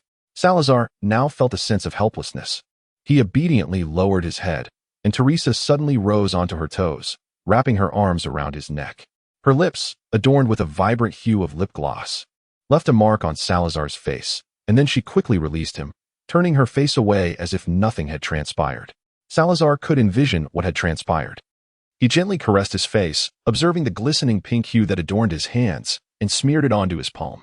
The two of them erupted into laughter, their joyous sounds echoing through the cemetery, startling a few solitary birds that took flight, flapping their wings in haste. One by one, they cast their cleansing spells, and as they prepared to depart, Teresa waved at the gravestones, exclaiming, "We are leaving, and will not be here to keep you company for now." A gust of wind stirred through the forest, seemingly in response to her words. Teresa released her meticulously styled hair.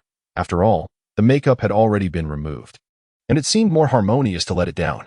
She braided her long locks, thus resembling her appearance from a millennium ago.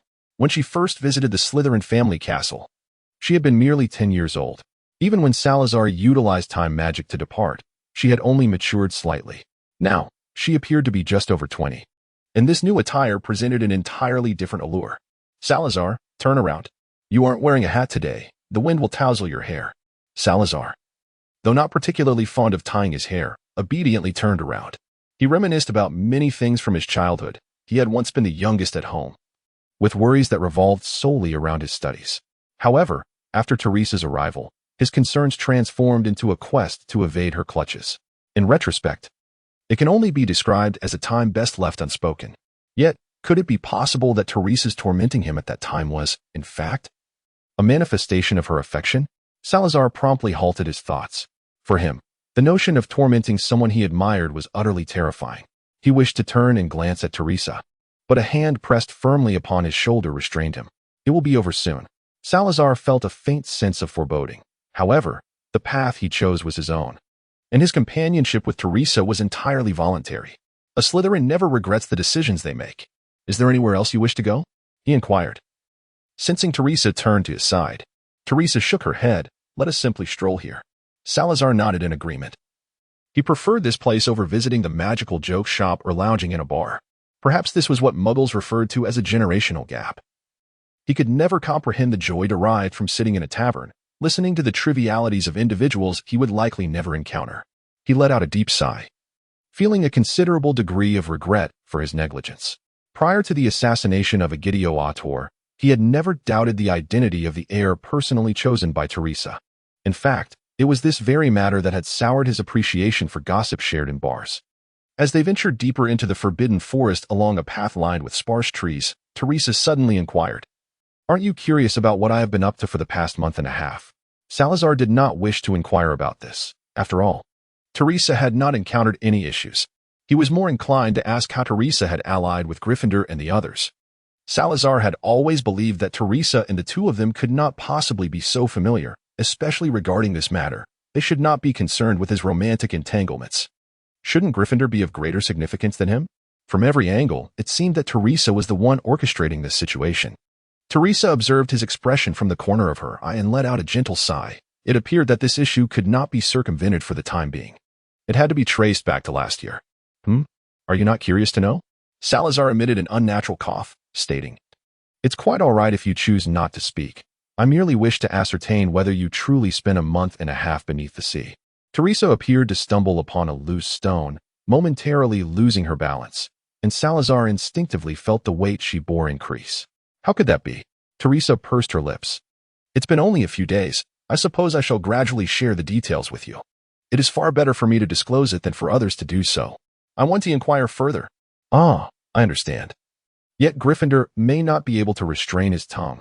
"Very well, then, do tell." Beginning with their visit to Nicholas Flamel, Teresa nearly recounted their entire journey, revealing only a few details that Salazar was unaware of. Upon hearing the first proposal from Hufflepuff at that time, Salazar nearly resorted to apparition to seek out someone. He could only be thankful that Teresa had not opted for the initial plan. Otherwise, with Teresa's collaboration with those three, he might have truly found himself in a predicament. Salazar silently resolved within himself that he could no longer carelessly lend his body to them. If he were to do so, he must remain vigilant at all times.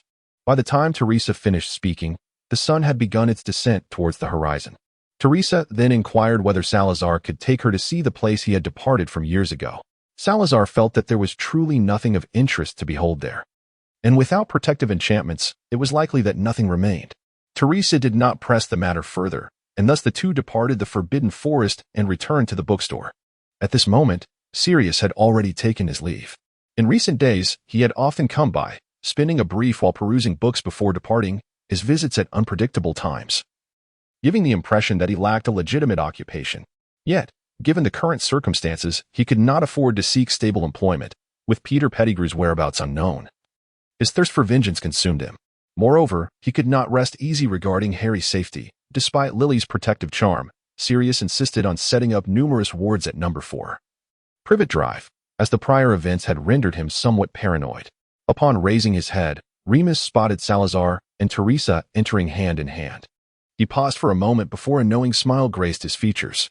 "Congratulations," he exclaimed. Teresa responded with a cheerful nod and a thank you, while Salazar's expression mirrored her joy.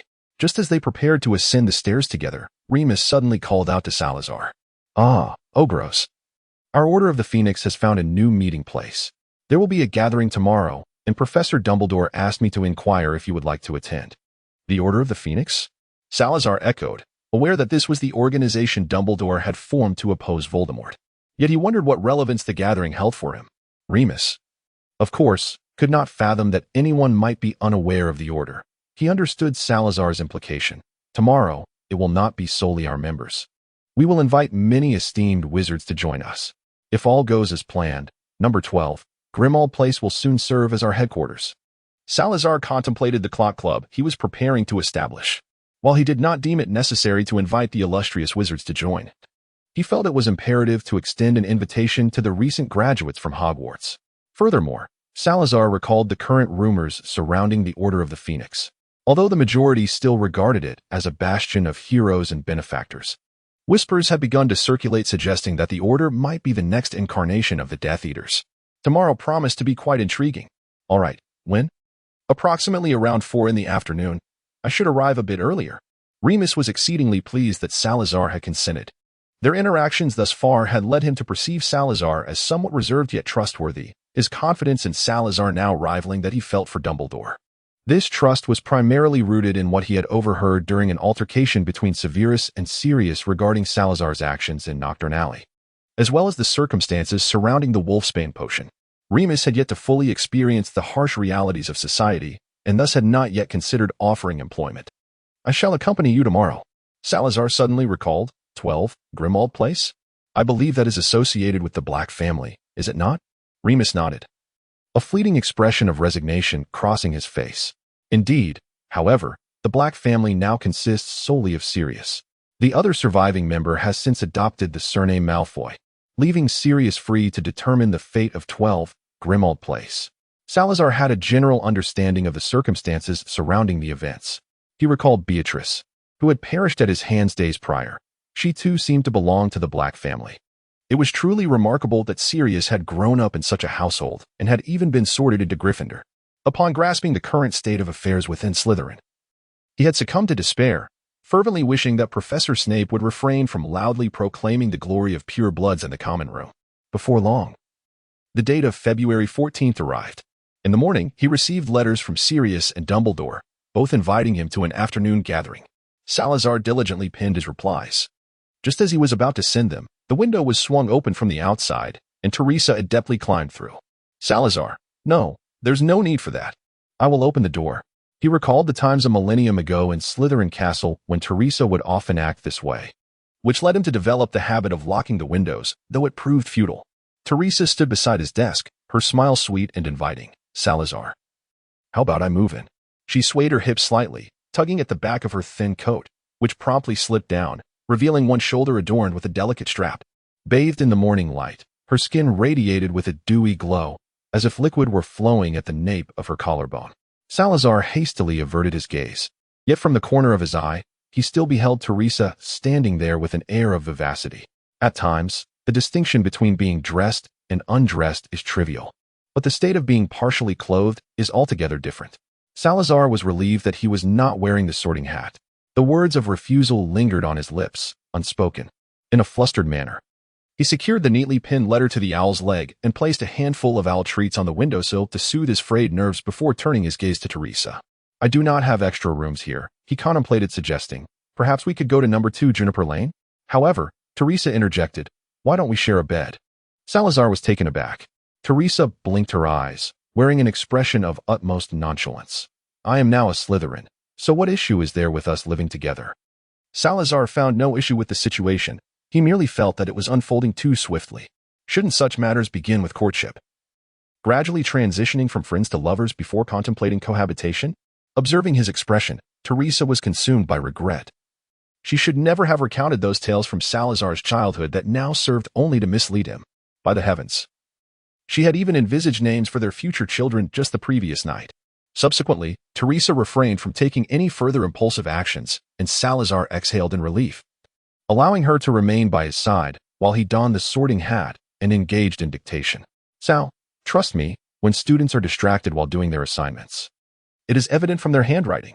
Sarah glanced at her written work, her expression darkening. After a moment of hesitation with the pen in hand, she ultimately tore the page and began anew. She felt that this day was unprecedentedly long. Teresa sat beside her, her gaze lingering on Sarah, almost motionless. Sarah mused that throughout the millennia, Teresa might have often sat in silent contemplation like this, causing her handwriting to appear increasingly uncharacteristic of Slytherin.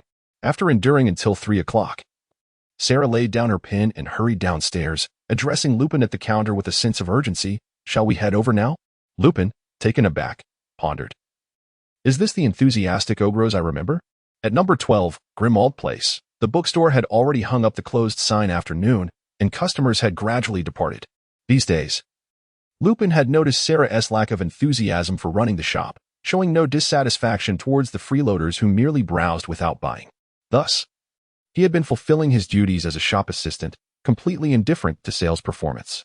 The three of them then apparat to Grimmauld Place, where Sarah curiously surveyed her surroundings, perplexed as to why the ancestral home of the Black family was numbered alongside Muggle buildings.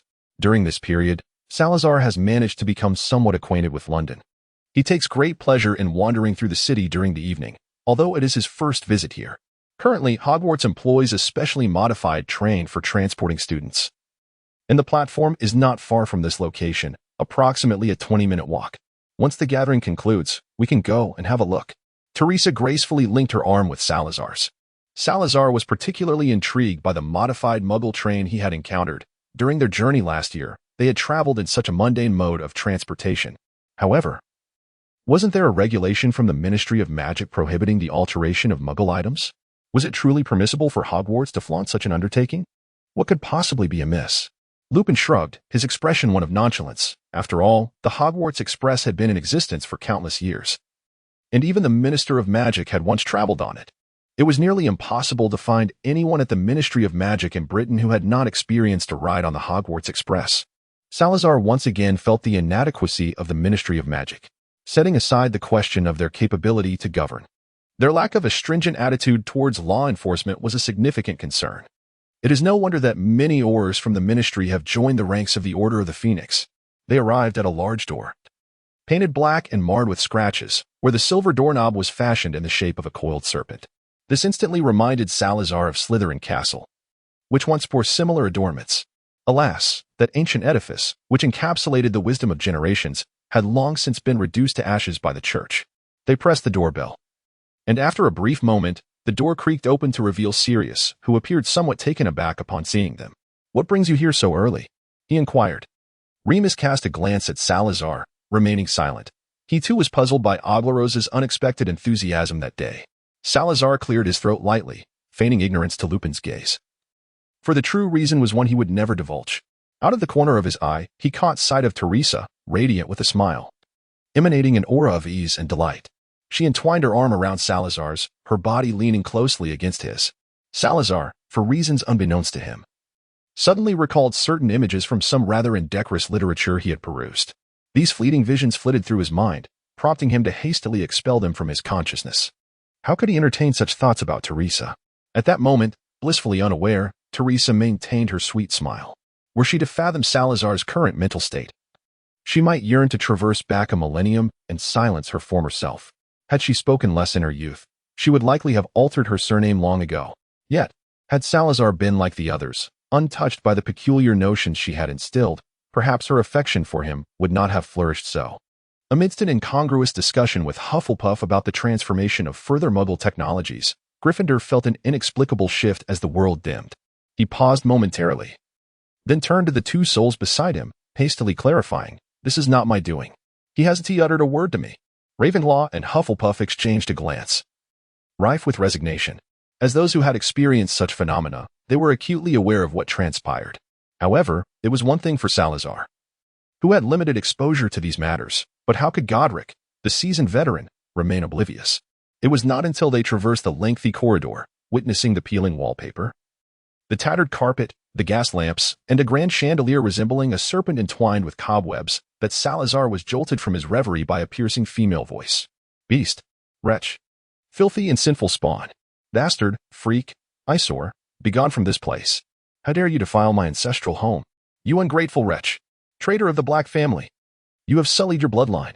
Look at the wretched werewolves and filthy vampires he has brought." The portrait of an elderly lady adorned with a black pointed hat had her eyes darting wildly, desperately shrieking as if to frighten away all who dared enter. The irascible Sirius frowned, his expression a blend of disdain and embarrassment, as he prepared to cover the portrait with a thick velvet cloth while explaining, "This is Walburga Black, my mother. She has always advocated for the preservation of wizarding blood purity, seeking to expel those of Muggle descent and empower purebloods. She holds a vehement objection to my bequeathing the ancestral home to the Order of the Phoenix. How has she awoken? Surely, we have not disturbed her." Teresa regarded the elderly lady in the portrait with a complex gaze, turning to Salazar as she whimsically speculated whether the matron would continue her tirade were she to learn the true identity of the filthy vampire she so vehemently denounced. Salazar was merely startled by the noise she emitted.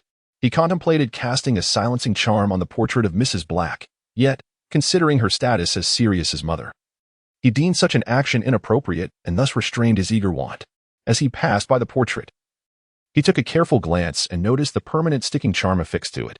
For the time being, he possessed no means to counteract this spell without causing extensive destruction. Upon returning, he resolved to investigate further, feeling it imperative to rescue Sirius from his torment. "Let us proceed. Ignore her. We shall ascend to the second floor and pause in the sitting room. The gathering will commence shortly in the basement, where Mrs. Weasley and the others are already making preparations." Sirius led the trio upstairs. As they ascended, Salazar cast his gaze upon the severed heads of house elves lining the staircase, a profound sense of bewilderment washing over him. After traversing several rooms, they arrived in the sitting room, which, in Salazar's discerning eyes, could be deemed quite beautiful, truly befitting the illustrious legacy of the Black family. The sitting room boasted a grand window overlooking the street in front of the house, offering a pleasant view of Grimmauld Place. On the opposite side, a large fireplace dominated the space, flanked by two opulent glass cabinets, while one wall was adorned with a tapestry depicting the family tree of the Black lineage. The glass cabinets brimmed with an array of dark magical artifacts, as if the Black family had inscribed the words "The Ministry of Magic is foolish" upon their foreheads. Salazar could not help but feel that adhering to the Ministry of Magic's laws rendered him a fool. He stepped closer, scrutinizing the artifacts of the Black family, rusted short swords, animal claws, and coiled serpent skins. What was so extraordinary about such openly displayed items in the drawing room?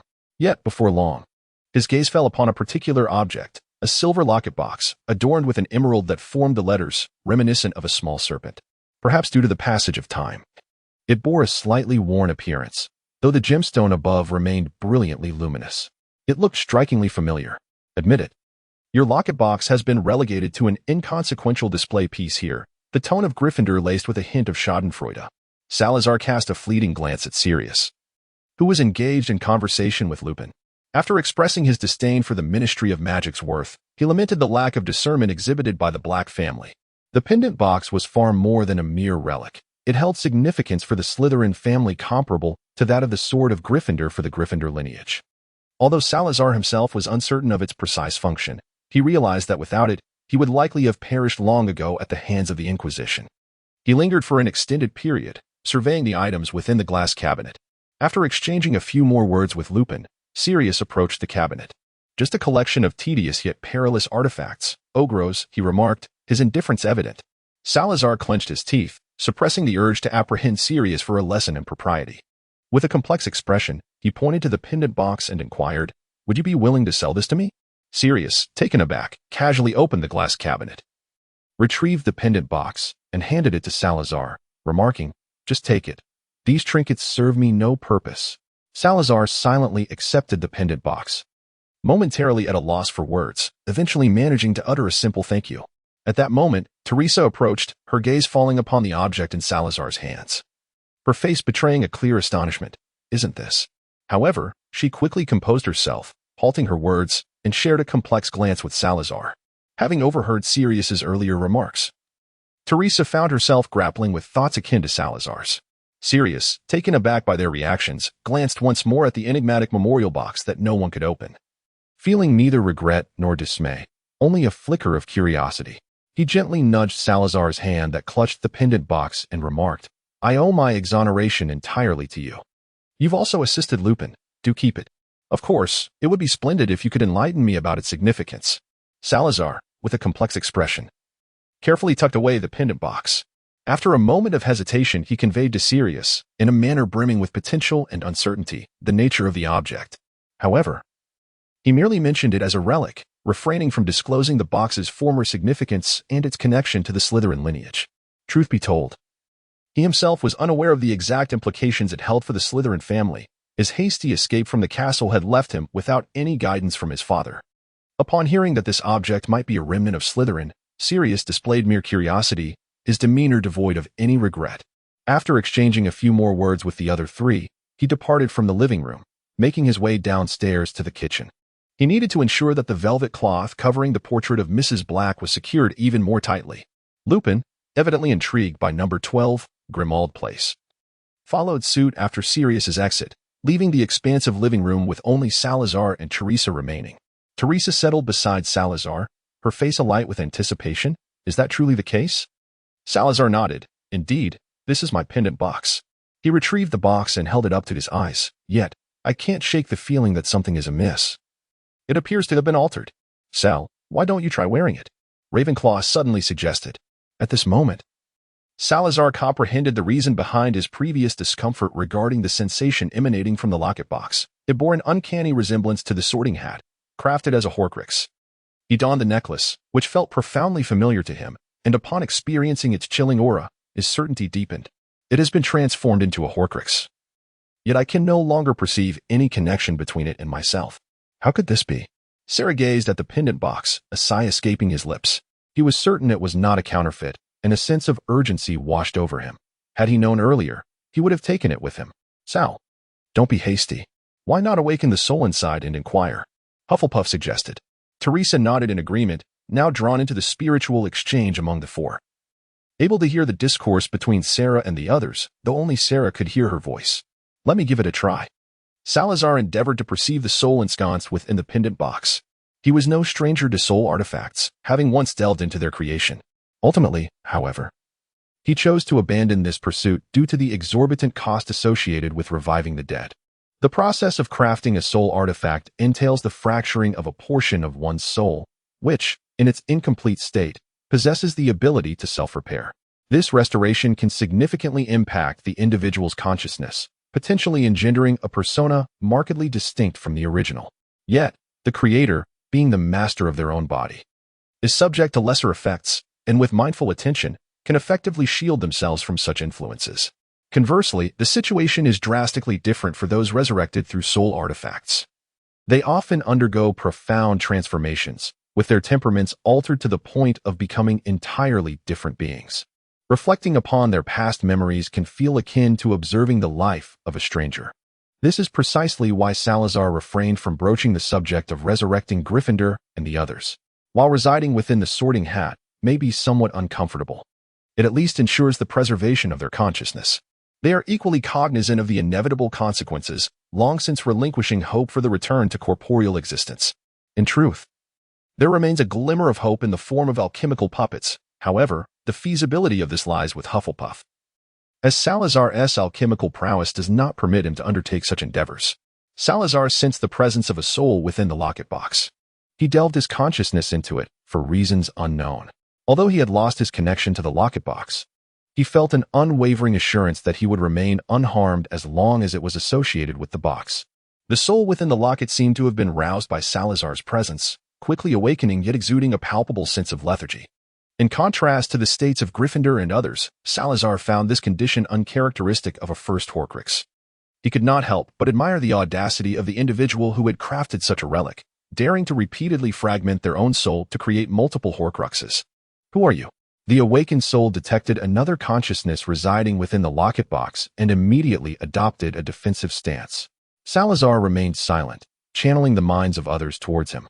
Gradually, a youthful figure materialized from the ethereal essence, a remarkably handsome visage, with pale skin and gaunt cheeks, fixating on Salazar's consciousness with eyes gleaming with an eerie red light. The trio from Gryffindor shared similar thoughts. However, they perceived that, given their current ethereal state, there was no need to adhere to human forms. Reflecting back, a millennium ago, when they were still feeble, they often evaded the Inquisition's pursuit by assuming the shape of animagi, thus becoming accustomed to this non-human existence. What is the nature of this being? It hardly resembles a Horcrux. Gryffindor, upon witnessing the scene before him, could not help but exclaim. Yet, he soon burst into laughter. Exclaiming, "Sal, he truly resembles you," followed by fits of hearty laughter. Salazar gazed upon the young man before him, finding no resemblance between them. Teresa observed Salazar, furrowing her brow yet unable to suppress a smile. At first glance, the two entities within the pendant box did share several similarities: the same hair color, eye color, and pallid complexion. However, upon closer inspection, they were entirely distinct. Salazar, at the very least, did not exude the same chilling aura. From Salazar's early years, Teresa had always been captivated by his serene demeanor, and from her perspective, he was far more appealing. His original deep green eyes were striking, but now, with their newfound similarity, they were even more enchanting. Temporarily bypassing the topic, Ravenclaw took the initiative to redirect the conversation. It was certainly not a sustainable situation. His consciousness was becoming increasingly unstable, and his mental state appeared quite peculiar.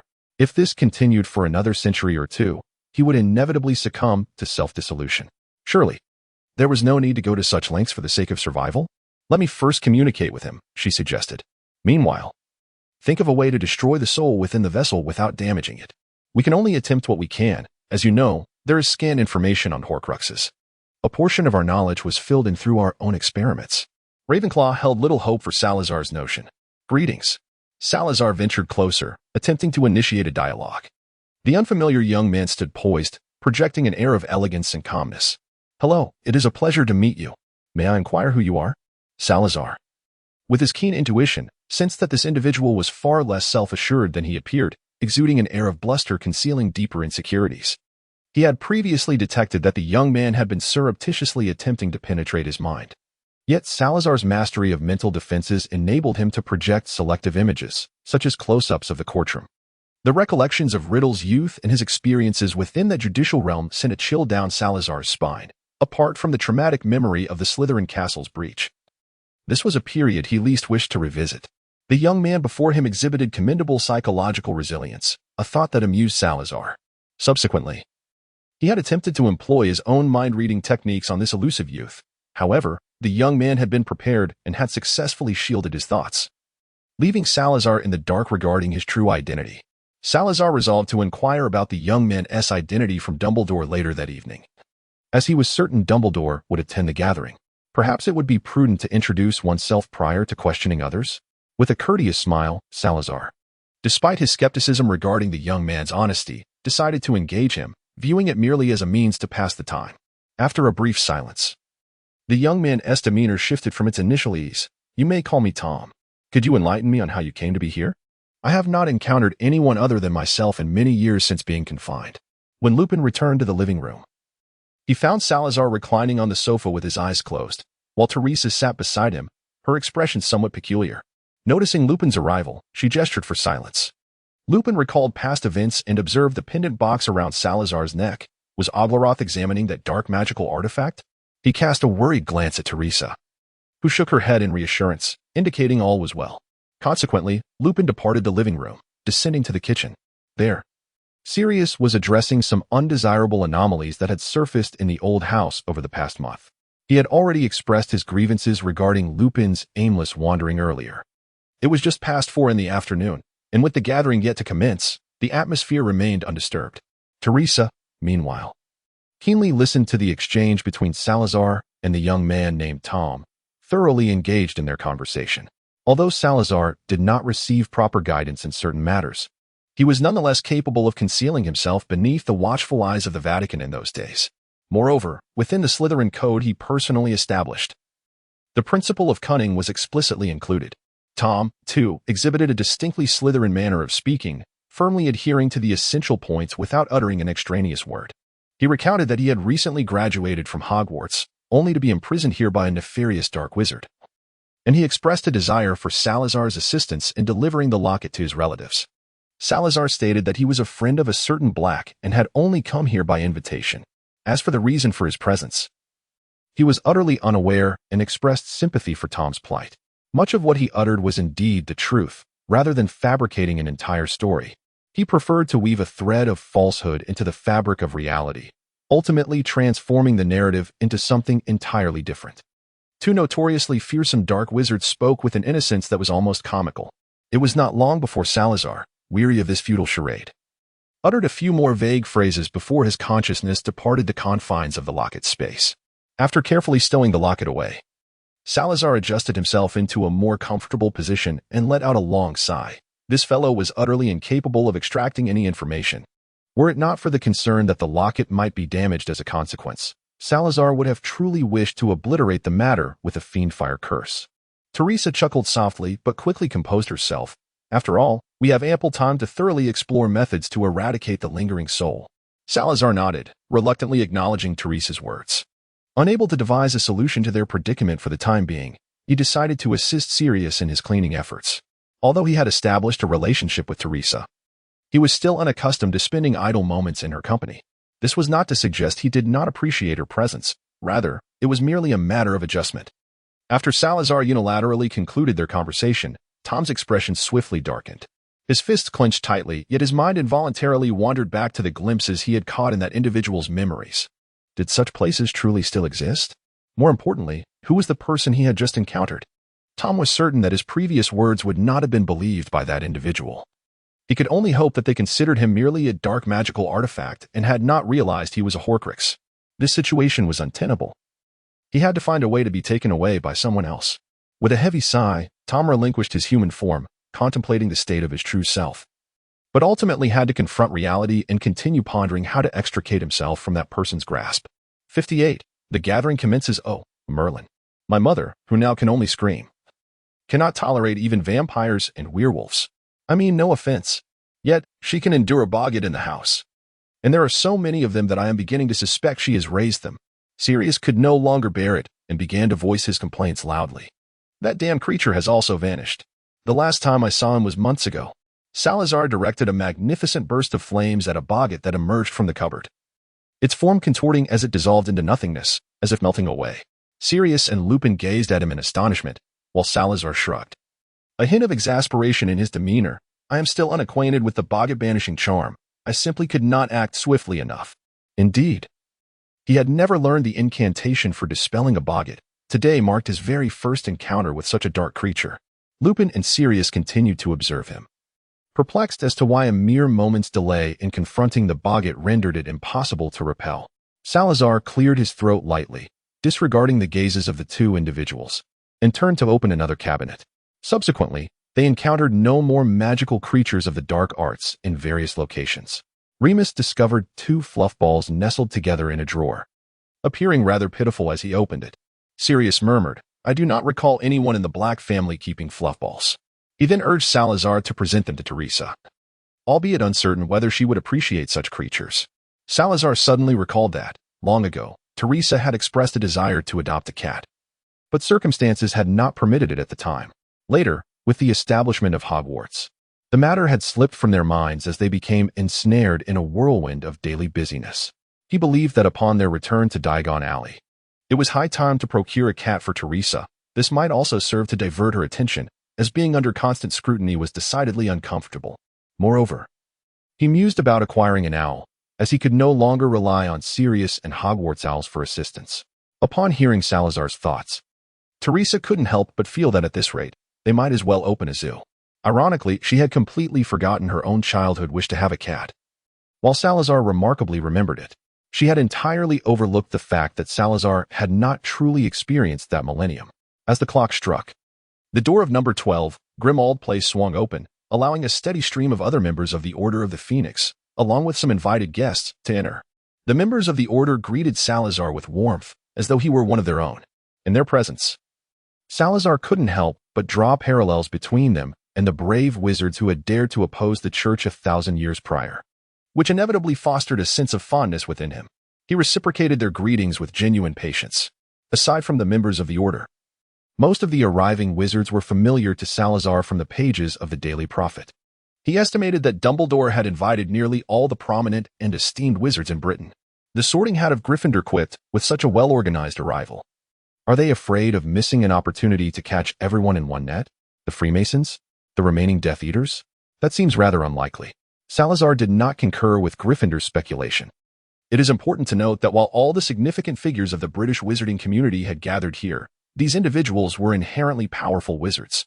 If one possessed the capability to ensnare them all, action would have been taken long ago. Gryffindor merely spoke offhandedly, not truly believing that anyone would dare to assault number 12, Grimmauld Place at this juncture. When the gathering commenced, everyone congregated in the basement dining room, seated together in an unusually harmonious atmosphere. In the aftermath of Voldemort's recent downfall, despite the lingering chaos wrought by the Death Eaters, the British magical community exhibited remarkable solidarity, and the reputation of the Order of the Phoenix reached its zenith. It must be acknowledged that Dumbledore had chosen an opportune moment. Mrs. Weasley kindly prepared blood pudding for them, a dish purportedly originating from the East. Its authenticity was uncertain. Salazar found the flavor peculiar, yet the texture was quite agreeable. Subsequently, both Salazar and Teresa partook only of a modest amount of pudding. For vampires, consuming a small quantity of human food poses no issue, provided it is not excessively greasy, thus typically avoiding any digestive discomfort. Once it was clear that they would not engage in conversation at the dining table, they departed together to explore the building, a structure steeped in generational legacy. To their surprise, after leaving the dining room, Severus Snape, who had remained entirely aloof from the others, chose to follow them. As they reached the staircase, Snape finally caught up, appearing in a worse state than when they had first met. His complexion was pallid. Dark circles were evident beneath his eyes, and an oppressive aura of low pressure enveloped him, casting an ominously somber shadow over his demeanor. Salazar had heard whispers of some matters concerning Snape, yet he felt utterly powerless in the face of such a tragedy. Dumbledore had entrusted me with certain messages to convey to you. Snape's voice was somewhat hoarse as he ascended the stairs. Let us proceed to the sitting room. Clearly, after discussing the matters at hand, Snape preferred to remain in the sitting room rather than return to the dining area. Salazar nodded, while Teresa linked her arm with his, and together they ascended the staircase. At the corner of the stairs, Snape caught a glimpse of them, which further darkened his expression. P.S. I have just realized that I made a slight error in the timeline. Peter transformed into a rat and escaped on November 1st, whereas I previously noted that Salazar encountered him on October 31st. I'm uncertain how to amend this, so let's consider it a minor oversight. Please bear with me. 59. The oppressed races decided to rise up. Once seated in the living room, Snape took a moment to gather his thoughts, his countenance somber as he slowly began to speak. Dumbledore has asked me to convey a message to you. Salazar nodded. When Snape caught up with him, he had already formed such a conjecture. After all, until now, there had been no personal relationship between him and Snape. Given their personalities, any forced interaction would likely lead to an awkward silence. At most, they would discuss matters related to potions, a topic Salazar was quite eager to explore, as Snape's expertise in potion-making was commendable in this era. However, Snape currently exhibited little interest in such discussions, displaying a complete lack of desire for dialogue. Snape continued. This is not a mere gathering. According to the information brought by Rubeus Hagrid, they have united nearly all magical races oppressed by wizards to launch an attack here. I hope you will prepare yourselves in advance. The gravity with which Snape delivered this statement was palpable, and its impact was evidently profound. Salazar was taken aback, realizing that Snape had discerned his true identity. The shock was unmistakable on his face. An assault here? To unite all magical races oppressed by wizards? The Sorting Hat echoed their astonishment, with Gryffindor swearing that he had merely been jesting before. Snape nodded, his expression largely inscrutable. which led Salazar to believe that he had grown indifferent to his own life. Despite being aware of the Illuminati's plans, Dumbledore remained resolute in hosting the gathering, meeting the invitation with unwavering courage. Salazar took a deep breath, slightly calming his agitated emotions, and furrowed his brow as he inquired, since Dumbledore is aware, why does he still insist on holding this gathering? What is his true intention? He could sense that Teresa beside him was also tense, clearly taken aback by the news brought by Snape. Salazar had long since informed Teresa about the Freemasons, an organization of which she had been aware for quite some time. Initially, throughout the millennium, the Freemasons had extended multiple invitations for her to join their ranks. However, Teresa had little interest in their grand designs and consistently declined without hesitation. In recent centuries, the Freemasons ceased their attempts. She had largely dismissed them, perceiving them as a disorganized group engaged in trivial pursuits, until Salazar recounted the assassination and the Freemasons' infiltration into various sectors of society. Even then, Teresa remained unconcerned, believing they posed no real threat. Yet, if the Freemasons were indeed a fully united organization, as Snape suggested, uniting all magical races oppressed by wizards, they would simply need an opportune moment to potentially overturn the entire wizarding world of Europe. Could it truly be feasible to unite nearly all magical races subjugated by wizards? Salazar is quite curious about what the wizards have been doing over the past millennium. In his time, they all united to resist the authority of the church. Although harmony among the various races diminished after the church's downfall, it seems implausible that the wizards could suppress so many magical races. Presently, they can no longer hear the sounds from the underground dining hall. The surroundings are so quiet that even the slightest whisper of wind is absent. Severus, weary, closes his eyes, and despite being just over 20, a certain heaviness of spirit has already settled upon him. The war has never truly ended, Mr. Slytherin. You should understand this better than I. Dumbledore was aware of the existence of the Brotherhood long ago, as well as their advocacy for equality. The plan to eradicate wizards was conceived during the reign of the first Dark Lord, when he was still powerful. I initially joined the Order of the Phoenix to protect Lily, but alas, everything is now irreparable. Severus lowers his head, his voice low and hoarse. Yet all of this is not without significance. In such an era, every struggle is merely a fight for survival. Salazar quickly comprehended Snape's unfinished words regarding the Freemasons' infiltration into various sectors of society. Rather than allowing them to be dismantled one by one, it would be far more prudent to confront the matter directly here and now. However, he remained unconvinced that the Freemasons could eliminate all the elites of the British magical community. If they possessed such capability, why had they remained dormant until now? Snape simply shook his head in response to this query. His knowledge of the Freemasons was rather limited, and to be precise, in the modern wizarding world, only a handful were aware of this organization. It could be anticipated that if Hagrid's information were indeed accurate, the reputation of the Freemasons would rival that of Voldemort after this day. Following these events, Salazar found himself devoid of interest in visiting the headquarters of the Order of the Phoenix. He was now solely eager to rush into the dining hall and inquire about Dumbledore's true intentions. Their understanding of the Freemasons was scant, and regarding intelligence gathering, Hagrid had always imparted a sense of unreliability. The situation had escalated to the brink of confrontation, which seemed rather implausible. Nonetheless, he had not forgotten another pressing matter. Tom's identity within the locket remained unknown. Retrieving the locket from his pocket, Salazar addressed Snape, stating, "I understand. However, please convey to Dumbledore that it would be best to speak directly about matters in the future and to clarify things sooner to avoid misunderstandings. Also, for the time being, refrain from employing your closed-mindedness. Help me ascertain if you recognize this individual." Snape appeared taken aback by Salazar's request, hesitating for a moment. Yet he sensed that Salazar bore no ill intent towards him. Furthermore, there existed an innate sense of trust towards the founder of Slytherin. After Snape consented, Salazar's consciousness once again entered the locket, while Snape felt his awareness lift and subsequently plunge into a pitch-black void. He surveyed his surroundings, pondering the nature of the magic Salazar had just employed.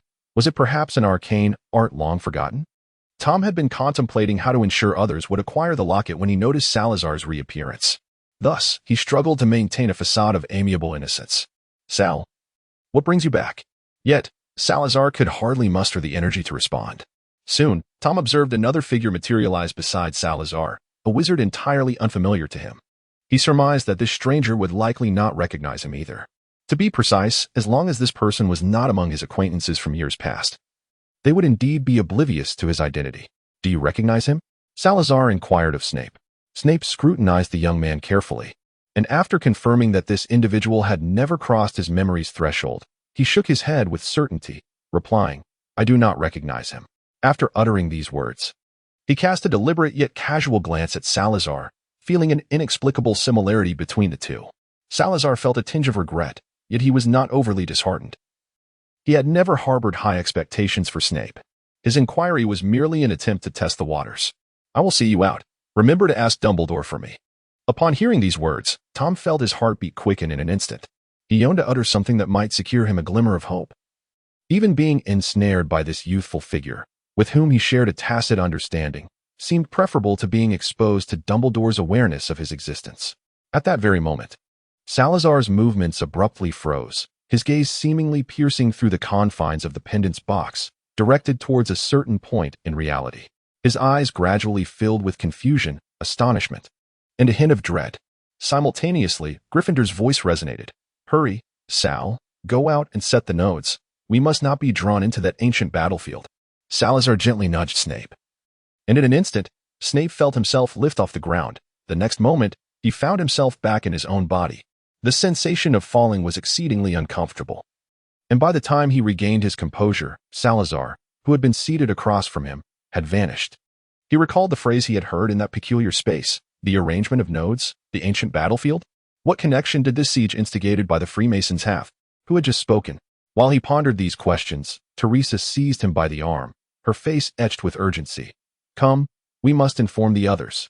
Dumbledore's plan has gone awry." A faint, dusky hue began to envelop the surroundings, as if dusk had arrived prematurely. Many in the dining hall had already taken notice, and among them were those who were privy to Dumbledore's scheme. They instinctively gripped their wands beneath their robes and exchanged wary glances, bracing themselves. Just as Dumbledore stood to address the group, the doors to the dining hall were suddenly flung open, and Teresa burst in, pulling Snape along. "This is the Twilight battlefield. Everyone must evacuate at once." However, most merely stared at her in bewilderment, unable to comprehend. The few who did grasp the gravity of the situation failed to recognize the threat of the Twilight battlefield. Though alert, they showed no inclination to heed her warning to depart. Gritting her teeth, Teresa inquired through their mental link with Salazar. "How is the barrier being set up? Can we still escape?" From the outset, the Twilight battlefield had locked onto them. Others might still manage to leave, but their only hope was to attempt to isolate themselves with the barrier. Salazar now stands atop the ancestral home of the Black family. The intricate patterns of the array he had just inscribed beneath his feet now disrupted by the impact. He lets out a bitter smile, reflecting, "We have indeed discovered this too late. The Freemasons were far too well prepared. I had assumed that those involved in the Freemasonry would wait a few years, biding their time until they believed I was no longer a threat before taking action." Teresa's voice, laden with gravity, inquires, "Is there still a way forward?" Salazar shook his head. Of course, Teresa could not see it, but upon receiving no response, she understood. Salazar. Was it not merely a repetition of the act of slaying an angel? Yet, this was but the deathly remnant of an angel, and we faced it together. The Twilight battlefield was also a forbidden spell. However, this was far more arduous than the Netherworld Pact Salazar had recently employed. Its preparation time demanded at least 7 days. This data was utilized by the three of them, now reduced to mere soul fragments, during their past endeavors. That instance occurred prior to the decisive battle against the Holy See. Had it not been for the Twilight battlefield enveloping a substantial portion of Jerusalem, Gryffindor would have never had the opportunity to even approach that angel, let alone slay it. The likely outcome had been that under the guidance of that angel, the Holy See would dominate entirely while they lingered in the shadows, struggling to survive, unable to escape Jerusalem, and making significant contributions to the Holy See's missionary efforts. This forbidden spell was particularly unique. Each usage opened the same space where the souls of those who perished on that battlefield lingered, becoming vengeful spirits, manipulated by the one wielding the spell. The number of souls lost in that war a millennium ago was staggering, and one could only speculate whether the Twilight battlefield had been activated at any point during this 1,000 years, resulting in a multitude of vengeful spirits. Thus, Gryffindor had previously asserted that they must never be drawn into the Twilight battlefield. Most importantly, those vengeful spirits possessed consciousness, compounded by the control of the spell's master and their inherent hatred. Salazar felt that as soon as he entered The vengeful spirit of that angel would fixate its gaze solely upon him. Though merely a spirit, it was significantly weaker than the original angel. Yet it lacked the fatal striking capabilities of the Sword of Heroes. There remained a glimmer of hope in gradually wearing it down. But he feared that the angelic specter had learned from past encounters and might employ cunning ambushes akin to Gryffindor. In such a scenario, he was certain, without a shadow of a doubt, that he would be successfully assassinated by the angel's spirit. With a heavy sigh, Salazar felt a faint sense of relief for having documented this spell in the tome he had previously given to Dumbledore.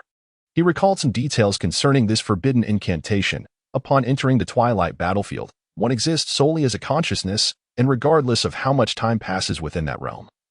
It amounts to merely an instant in reality. Although all of this is illusory, for those ensnared within, it is profoundly real. Those who perish in the Twilight battlefield are irrevocably lost in the physical world. Oh, Merlin, where on earth did the Freemasons learn this magic?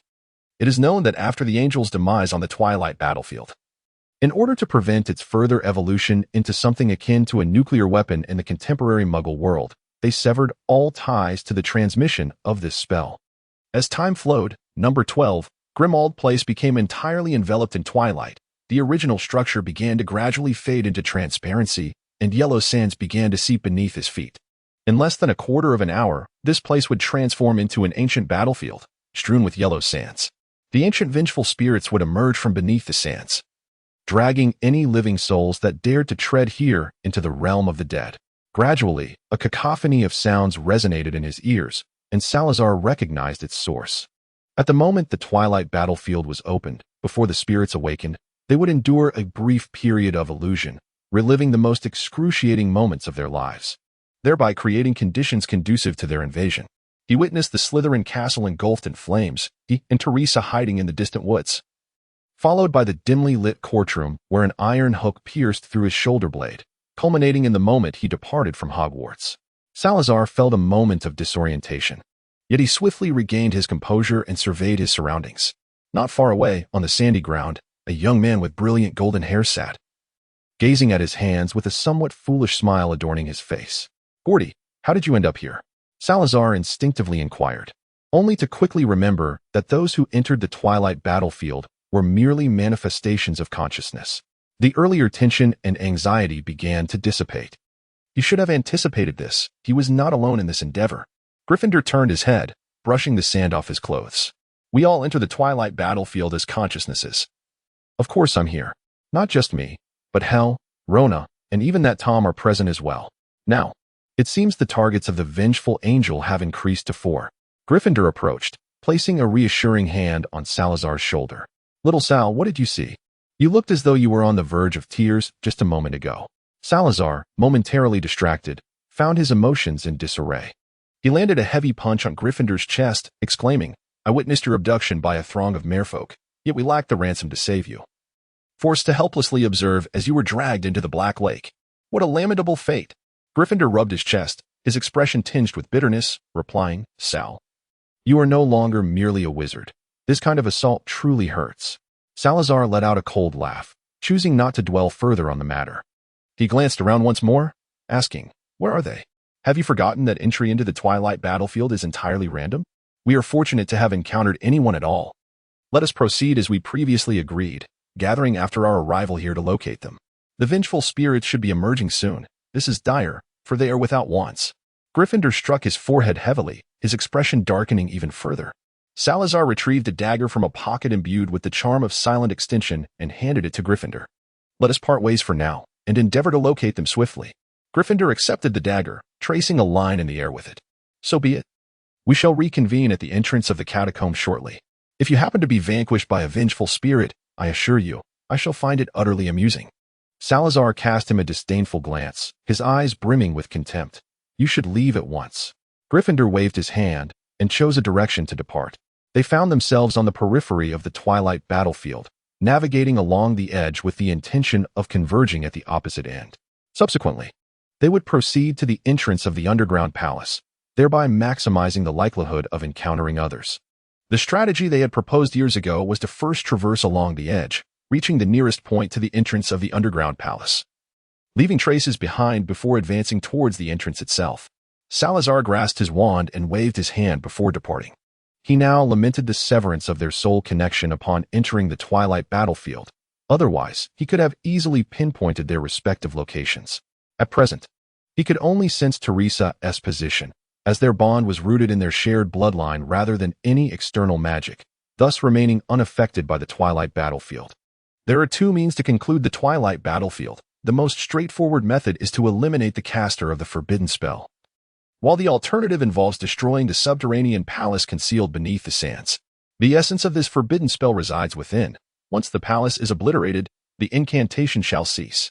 Salazar advanced rapidly in the direction opposite to that of Gryffindor, encountering vengeful spirits along the way. Initially, he dealt with a few of them casually, but soon he ceased to squander his time on such trivialities. These were merely primitive specters, easily vanquished by any wizard without posing a threat to others. Moments later, Salazar observed a half-giant besieged by several undead paladins. Remarkably, he remained unaffected by the malevolent influence of the spirits. He lifted a stone and struck down the nearest specter with a decisive blow. The specter let out a chilling scream, its blood-stained greatsword thrusting forward. Yet it was no match for Hagrid's formidable strength, which sent it crashing to the ground. The heavy sword fell from its grasp, and Hagrid swiftly seized the long sword from the half-giant's hand, weighing it thoughtfully before preparing to swing it at another undead paladin. From a distance, Salazar beheld a moment that evoked memories of Gryffindor, valiantly charging forth with sword and shield in hand.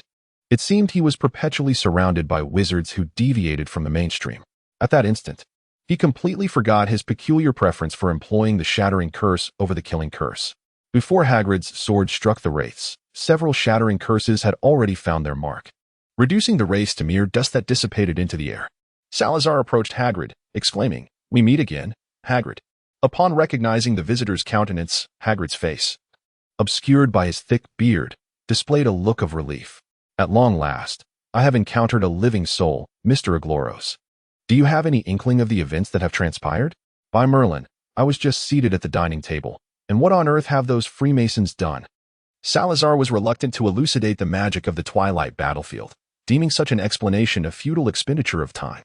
Instead, he merely imparted to Hagrid the method to break the enchantment and, observing the position of the sun, directed him towards the entrance of the subterranean realm. The entrance to the catacombs lay in the direction closest to the setting sun. By simply walking towards the sun, one would encounter the entrance. Hagrid had initially assumed that Salazar would accompany him, yet Salazar only indicated the path before continuing along the periphery of the twilight battlefield. Alone in her pursuit, Teresa opened her eyes, swiftly emerging from the illusion as if she had just been drawn into the twilight battlefield. She was resolute in her convictions, unyielding in her beliefs, and profoundly content with her current state. Her past miseries only fortified her determination in the present. She extended her hand to create a canopy and gazed into the distance under the dying sun, her crimson eyes seemingly coated in a layer of dark golden light. Having been transported to the outskirts, Salazar observed the surroundings with a faint smile, realizing she had indeed arrived directly at the entrance to the catacombs. In the twilight battlefield, the more powerful vengeful spirits manifested closer to the center, making Teresa's current position notably perilous. Nevertheless, she remained unfazed, torn between seeking out Salazar and attending to her immediate responsibilities, ultimately resolving to prioritize the latter. After all, it was a task she would have to confront eventually. Why not seize the moment? It is worth noting that, if one disregarded the dangers of the twilight battlefield, she felt grateful to the Brotherhood for providing her with this opportunity for a comprehensive resolution. "Lord Kurt, must we truly proceed in this manner? This is indeed the most prudent course of action. If that deranged woman continues to preside over the Council of Elders, we shall have no choice."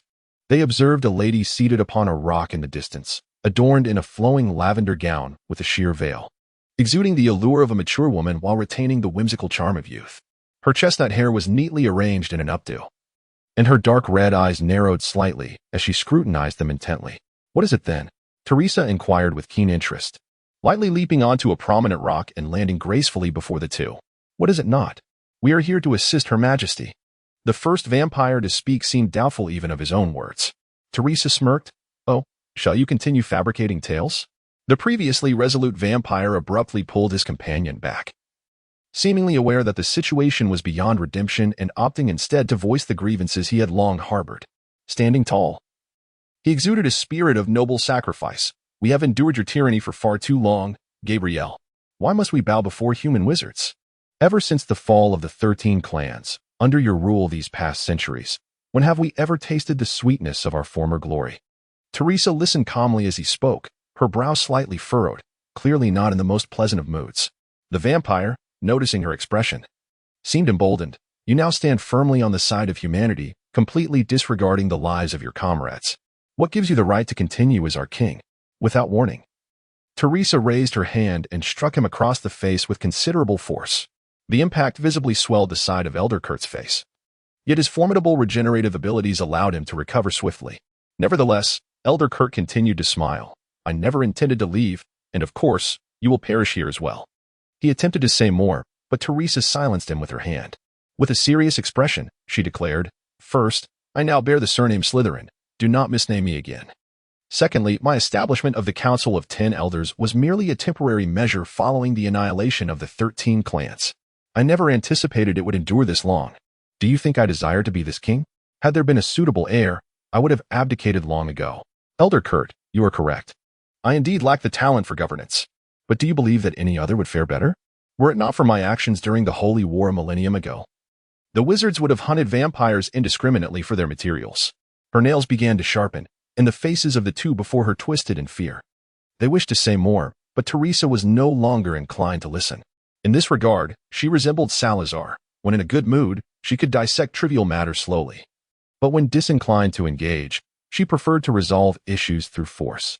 You see, you still fear death, so refrain from speaking so grandiosely.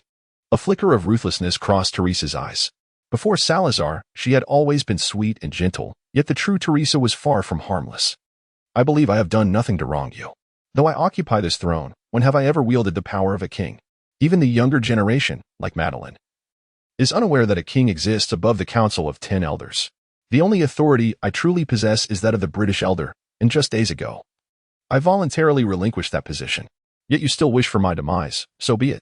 As she watched the two powerless bodies collapse, Teresa sighed, brushing her face and wiping away the splattered blood. I have never wished to be this king. I have always awaited the arrival of a certain someone. She rummaged through her pocket for a moment before producing her wand. Indeed, she was adept in the arcane arts. It was she who had imparted some peculiar spells to Salazar during their youth, and Gryffindor had often suffered the consequences of those enchantments. However, in comparison to magic, Teresa held a greater affinity for the innate abilities of vampires, rarely resorting to her wand. Under her command, the sand swirled and enveloped the bodies of the two individuals. Once this task was accomplished, Teresa tucked her wand away once more, dusting off her hands as if to rid herself of some non-existent debris. Suddenly, she burst into laughter and sprang into action again. Was it not simply a matter of eliminating a pack of ingrates? Hadn't her greatest desire already been fulfilled? It hardly seemed worth her while to let these individuals affect her mood. 63. The pursuit of the vengeful spirits. As Salazar journeyed onward, an unsettling feeling began to creep over him. The vengeful spirits he encountered along the way were alarmingly mundane. Even the most formidable among them barely reached the level of a knight captain. These specters seemed to have coincidentally materialized in this location, with none appearing specifically to seek vengeance upon him. The more he pondered, the more ominous his premonitions grew. Judging by the hatred emanating from the angelic race, it was most probable that Gryffindor was the primary target. However, it seemed improbable that not a single powerful wraith would come to confront him. No, this was decidedly troubling. The dagger nearly slipped from his grasp as he narrowly evaded the assault of a wraith knight, deftly countering by slicing the blade across its neck. No blood spurted forth. The wraith fell silently, raising only a slight cloud of dust. Salazar executed a nimble backward leap, using one wraith's shoulder as leverage to create distance. Temporarily breaking free from the encircling throng, he barely had the chance to catch his breath before he dashed away, reaching the pinnacle of his speed. Yet, before he could distance himself significantly, he tragically stumbled upon another large group of wraith knights. Why are you all pursuing me? He lamented, unfortunately, bereft of his wand. Casting spells without it was less effective than resorting to his dagger. Resigned, Salazar wiped the sweat from his brow and raised the dagger once more. He had entirely forgotten the days when he infiltrated the ranks of the paladins, nearly ascending to the position of knight commander. In terms of the hatred levels among the wraiths on the battlefield of Twilight, Salazar was not merely unmatched, he was unprecedented. After laboriously advancing for some time, a multitude of wraiths lay vanquished behind him. Fortunately, his frequent self-identification as a knight was not mere boastfulness. He was not yet fatigued. However, the situation he faced was indeed astonishing. Many members of the Phoenix Society had begun to take note of the peculiar happenings here. "Professor McGonagall, look!" Sirius exclaimed, pointing at the spot where Salazar had just dashed past, his face a mask of shock. Just moments ago, the wraiths that had been assaulting them suddenly turned to pursue the figure that had passed through, leaving their surroundings devoid of even a single wraith. "Did you see who it was?" Professor McGonagall replied, equally astonished, her brow furrowed since their arrival. She was aware of Dumbledore's plan, although she had never fully endorsed it. She chose to participate in today's gathering, now compelled to navigate the situation as it unfolded. "It seemed to be one person," Sirius responded uncertainly, noting that all the wraiths were in pursuit of him. "Professor, should we—" Though he did not finish, his intent was unmistakable. Professor McGonagall hesitated, observing the mass of wraiths and the figure they were pursuing. Her lips pressed firmly together. She ultimately nodded. "Let us investigate, but be cautious not to get too close." Sirius nodded in acknowledgement, preparing to pursue, but when he turned his head, Professor McGonagall had already transformed into a cat. Sirius looked at her in confusion. "Aren't you going to?" he inquired. "We all utilize animagus forms. Let's hasten our pace." The Gryffindor, leading the army of vengeful spirits, was nearly careening through the twilight battlefield, with most of the spirits who had previously participated in the Holy War now joining the pursuit. For others, he singularly diminished the challenges of the twilight battlefield. After wandering in circles for half an hour, Gryffindor finally located his original target, Ravenclaw, who had transformed into a hawk, soaring in the sky to evade the spirit's attacks and swiftly locate her companions. She had evidently noticed Gryffindor's predicament, and upon confirming that he was aware of her presence, she dove closer to the ground. Gryffindor leapt at the opportune moment, grasping her talon, and together they ascended, leaving the army of spirits far behind. "Gody, what is going on?" Ravenclaw, perplexed by Gryffindor's situation, asked. Gryffindor coughed lightly, hesitant to disclose the misdeeds of his past. Knowing that those aware of such matters were long deceased, and the spirits could never articulate their thoughts. "I do not know. Let us first find the others. Sal is heading in the opposite direction. Do not worry about him. We shall seek out Hell. Let us continue in this direction. Can you use the levitation charm? This is quite heavy." On the ground, a large black dog carrying a speckled cat observed the scene from a distance. "Professor McGonagall, shall we follow?" Sirius instinctively inquired. The speckled cat leapt from his back. "Can you fly?" Sirius felt his previous question was rather foolish. "So, where shall we head now?" Professor McGonagall surveyed the surroundings, contemplating. "Let us change direction. It is best we distance ourselves from those spirits." The cat and dog swiftly departed from their previous location, fortuitously choosing the direction of the setting sun. However, their seemingly effortless departure belied their true struggle. They had barely flown a short distance when they spotted a figure in the distance enveloped in white light. A female form with alabaster skin, adorned with 3 pairs of outstretched wings. It was the angel who had been successfully slain by Gryffindor. However, in the present day, the radiance surrounding her has significantly dimmed, exuding an overwhelming sense of death. Almost everyone has noticed the figure appearing in the sky, and gazing upon her evokes a profound tranquility from the depths of their hearts. Despite the absence of expression on her face, merely observing her from afar imparts an exquisite beauty, compelling one to behold her endlessly. Yet gradually, this tranquility transforms into an inescapable solitude. A desire to cease all thought, to abandon all activity, emerges, a longing for eternal slumber in the very place where that figure resides. "Lower your gaze, do not look at her," Moody bellowed, forcefully tugging at Arthur Weasley beside him. They were relatively fortunate, having been drawn into a position closer to the action, where a gathering of around 10 individuals had amassed. Mr. Weasley nearly lost his balance from the pull, staggering momentarily before regaining his composure. Upon looking again at the floating figure above, his eyes were filled solely with terror. He then roused Mrs. Weasley, and upon awakening, she exchanged a glance with her husband, both faces marked with palpable unease. "Arthur, what shall we do? Are we truly to confront that being in the sky?" At this juncture, others gradually regained their senses, exchanging glances, with several who were privy to Dumbledore's plans losing their initial confidence in the scheme. None were meant to be ensnared within this desolate realm. Amidst the crowd, a witch with flowing chestnut curls silently withdrew her wand into her sleeve, having acquired it from a surprise attack on a member of the Freemasons. They had only just arrived on the battlefield at dusk when she emerged from the illusion. witnessing a fairy wielding a wand.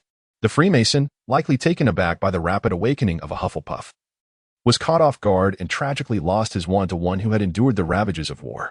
Of course, along with the wand, he also forfeited his life. Helga Hufflepuff cast a sidelong glance at the Auror with the magical eye, whom she had encountered before. Just moments prior, Moody had nearly awakened her, despite her prior vigilance. Nonetheless, judging by his method of rousing the others, it seemed that in this era, mental magic had dwindled to nearly nothing. She glanced towards Ravenclaw and Gryffindor, noting that those two had ventured entirely in the opposite direction from her own. Hufflepuff did not hasten to converge. The angels they once knew had failed to vanquish any of them, ultimately falling prey to Gryffindor's successful assassination, now transformed into vengeful spirits. These angels were even less likely to pose a threat. While ordinary humans gain strength upon becoming vengeful spirits, those entities already imbued with energy, such as angels, whose attributes are fundamentally antithetical, experience a diminishment of power. Nevertheless, Hufflepuff remained unconvinced of their ability to easily confront the angelic race, for they possessed neither the Sword of Heroes nor the preordained support of forbidden spells. Moreover, they lacked even a single wand perfectly attuned to their essence. The wand that Salazar had previously purchased from Ollivander's shop was merely adequate, falling short in comparison to his original Serpentwood wand. If he were to once again eliminate the angel, it seemed that the only recourse would be to wait until the four of them convened to devise a plan. Hufflepuff could only hope that they would refrain from hastily engaging the angel. After leading an army of vengeful spirits in circles, Gryffindor had now achieved yet another feat by entangling the angelic specter in a similar manner. Even Ravenclaw, who had not been targeted to such a degree, suffered from the repercussions of this predicament, their wings nearly smoking from the exertion. The scene shifts back to a few minutes prior. Salazar found himself in a precarious situation, pondering why no vengeful spirits had sought him out, when suddenly, several dragons, evidently members of the Freemasons, descended upon him. Among them were a Ukrainian ironbelly, a Romanian ridgeback, a Hungarian horntail, and 3 Chinese fireballs. Grasping his wand tightly, Salazar sensed that he would be ensnared here for an extended period. He held little confidence in his ability to vanquish these 6 dragons. Indeed, unless Merlin were to be resurrected, no wizard could claim such certainty. The dragons exhibited a remarkable resistance to magic, although Salazar's shattering curse surpassed that of his peers against these dragons. It would likely only dislodge a few scales without inflicting any significant damage. The best outcome he could hope for was to extricate himself from the encirclement of these colossal beasts. Fortunately, there were no Peruvian vipertooths present. Had there been such swift creatures, Salazar feared he might be forced to linger here, awaiting assistance from others to resolve the conflict on the Twilight battlefield and with the Freemasons. Amidst the looming threat of the 6 dragons, he calmly surveyed his surroundings. He doubted that this represented the entirety of the Freemason strategy against him, for they would not recognize that opening the Twilight battlefield would summon the other 3 of the 4 pillars. In this scenario, they would undoubtedly concentrate their firepower to eliminate Salazar first. However, 6 dragons were far from sufficient to claim his life. In the distance, more figures emerged, werewolves, dwarves, and fairies, pausing at a respectful distance. Clearly, these more intelligent beings intended to allow the dragons to exhaust Salazar first, for they were all keen to preserve their own lives. Haftel, did you not assert that the vengeful spirits here would target him? Why, then, have I only witnessed lowly spirits attacking him thus far? The one addressed as Haftel was an elderly fairy, leaning on a gnarled staff, his skin resembling the bark of a dead tree. He shot a fierce glare at the questioner. How could I possibly know? The magic remains intact, yet with 6 dragons and giants, how could they fail to eliminate him? He scoffed. Do not forget the assassination of Agio Odor. Even if he hails from that era, he may not be adequately cautious. He is, after all, the brother of the heir personally chosen by Miss Gabrielle, a vampire poisoned by wolfsbane. How much power can he truly wield? At that moment, an angelic vengeful spirit with pure white skin materialized in the air. The Freemasons, having anticipated this, quickly regained their composure. But they also observed the angelic spirit pursuing a hawk and a person carried aloft. The faces of the Freemasons darkened. Some among them, with their extensive experience, began to speculate about the identities of the individual and the hawk. The one who provoked such fervent pursuit from the angelic spirit must surely be a target of profound hatred, and when considering the grudges of a former angel, their thoughts inevitably turned to those 4 individuals. They were instantly gripped by a sense of unease. If that were indeed the case, their plans would be doomed. No. It would not merely signify a failure of plans. They might well meet their end here today. This is inconceivable. The ancient sorceress Halfhar struck the ground forcefully. expressing the turmoil within her heart. "Everyone, calm yourselves."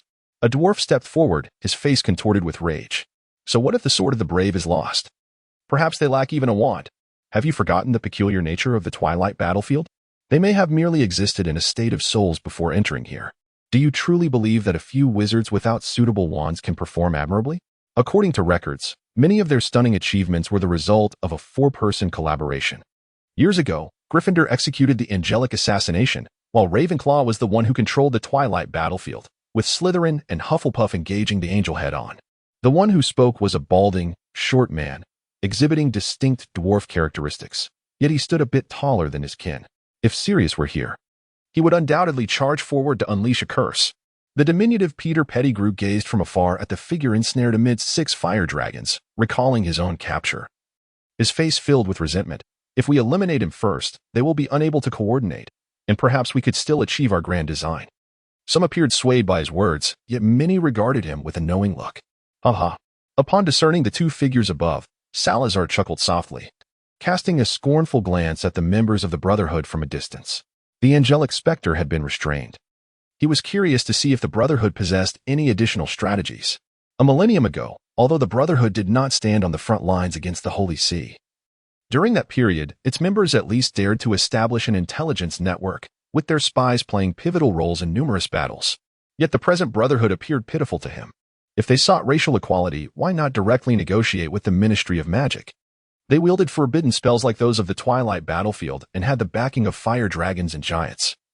Did they truly fear the Ministry's refusal to negotiate and deny them fair treatment? To put it bluntly, they sought to elevate themselves above wizards, yearning for vengeance against past injustices. From their perspective, this was entirely justified. However, Salazar consistently viewed matters from a wizard standpoint, thus he could not endorse their actions. Moreover, it was even more crucial that they should not raise the banner of equality while simultaneously demanding a higher status. From a distance, Salazar observed the approaching giants.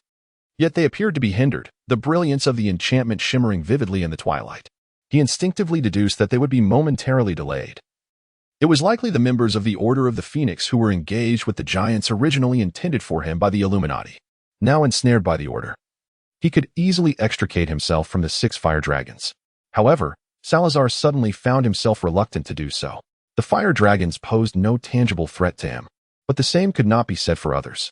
Salazar was perplexed.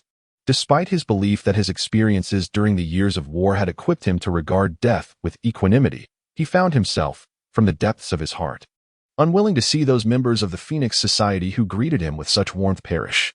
He inwardly lamented, wondering how they could gather so swiftly. If any one of them were present, they could easily vanquish the 6 dragons together and then pursue the members of the Order. Nevertheless, one must ponder, had the wizards truly exploited the dragons? Prior to this, Salazar had heard of dragon breeding grounds in Romania, however.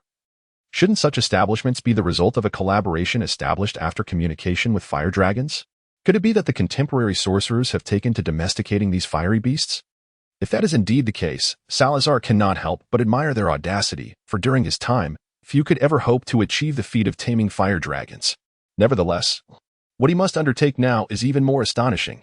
He intends to single-handedly vanquish these 6 fire dragons. Thoughts flashed through Salazar's mind like lightning.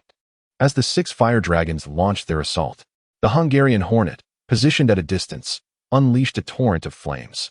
Salazar, reluctant to squander his magical energy, swiftly retreated, benefiting greatly from the agility bestowed upon him by the vampire. However, this maneuver brought him perilously close to the formidable Ukrainian iron-bellied dragon.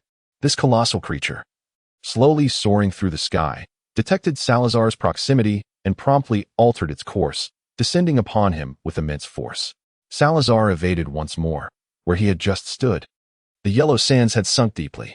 The formidable Ukrainian titan found itself partially engulfed, its gleaming gray scales bathed in the earth, rendering it all the more menacing. The current location of Salazar is not far away. It swiftly extended its elongated, sharp claws, reaching out towards Salazar.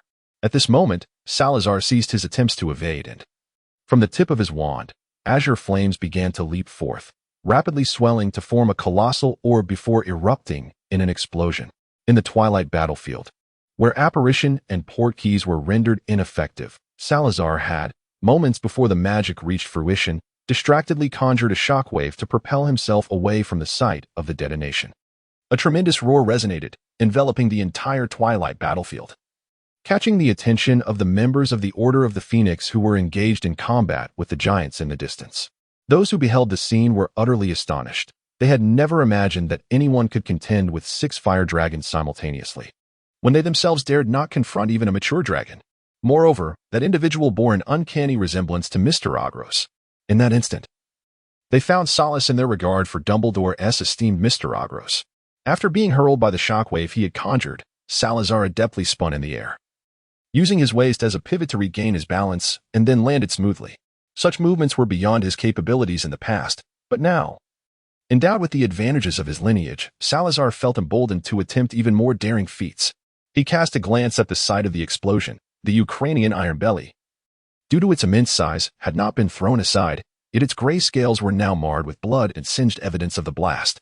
Under the searing temperatures exceeding 4,000 degrees, even a fire dragon could sustain injury. Subsequently, Salazar adeptly evaded 2 more mushroom-like flames emitted from the Chinese fireball. Up to this point, though it appeared he had sustained little harm and had indeed injured the Ukrainian iron belly, Salazar was acutely aware that he could not continue this way if he hoped to vanquish the 2 fire dragons. Thus, as Salazar deftly evaded the onslaught of the fire dragon, he quietly recited an incantation that had long lain dormant in his memory. He was summoning the formidable Leviathan. Between Salazar and Hippogriff, their relationship transcended mere mentorship. When Salazar first encountered Hippogriff as she emerged from her shell, they forged a profound connection at the level of the soul. The magic employed to establish this bond was a forbidden spell, enabling Salazar to summon Hippogriff whenever necessary, even amidst the tumult of the battlefield at dusk. However, this invocation required a considerable span of time. Hippogriff needed at least a quarter of an hour to awaken and respond to the call. This quarter of an hour could not be squandered.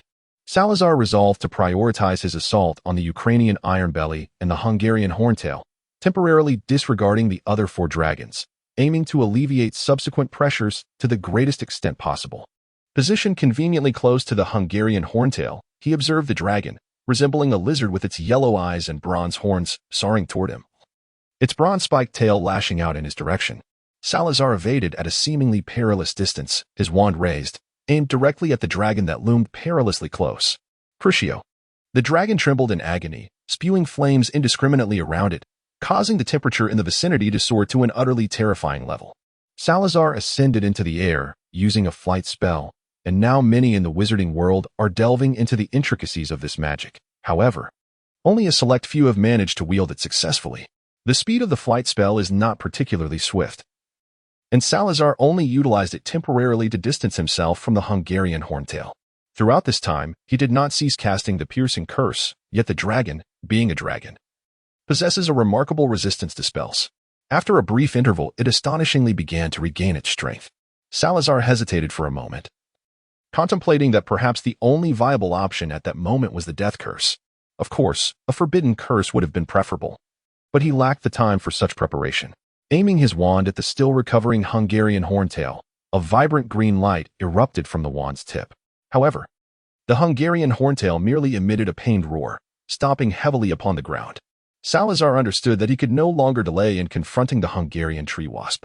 The formidable Ukrainian iron belly, harboring a deep-seated animosity towards him, was drawing near, accompanied by the trio of Chinese fireballs.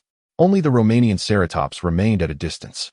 Salazar speculated that the Romanian longhorn did not wish to engage in conflict with the other fire dragons. He glanced at the long horns atop the Romanian longhorn's head, which possessed significant medicinal value. No longer lingering in the air, Salazar descended to the ground.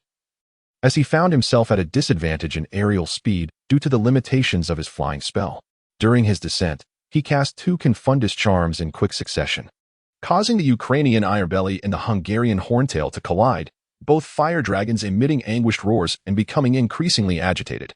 Aside from the 3 Chinese fireballs, Salazar doubted that these solitary creatures would refrain from clashing with one another. If only he could incite them to turn against each other. Salazar cast a distracted glance at the Masonic members, who had since vanished from sight.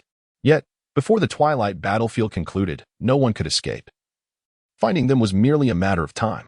Gryffindor and Ravenclaw circled in the sky with the angel, now transformed into a wraith, who appeared to act purely on instinct. exhibiting a noticeable lethargy while pursuing them. However, it was temporarily impossible for the two to shake off the angelic specter. The confines of the twilight battlefield were limited. And regardless of where they fled, the Wraith was acutely aware of their whereabouts. Ravenclaw was merely weary, while Gryffindor appeared particularly disheveled. His hair and clothing thoroughly tousled by the wind, his face obscured by strands, yet he clutched his dagger resolutely. Meanwhile, the scene was far more exhilarating for Hufflepuff, who, alongside Moody and others, quickly regrouped with a larger assembly. Hufflepuff was puzzled as to why they could gather so swiftly amidst the chaos of the twilight battlefield. The members of the Order seemed to possess remarkable fortune. If they too could harness such luck, the Masonic faction would certainly not have the upper hand as they did now. She sighed, continuing to fend off the giants while occasionally casting warm confundish charms at those who noticed her. Although Hufflepuff mingled among the Order, she did not wish to draw attention.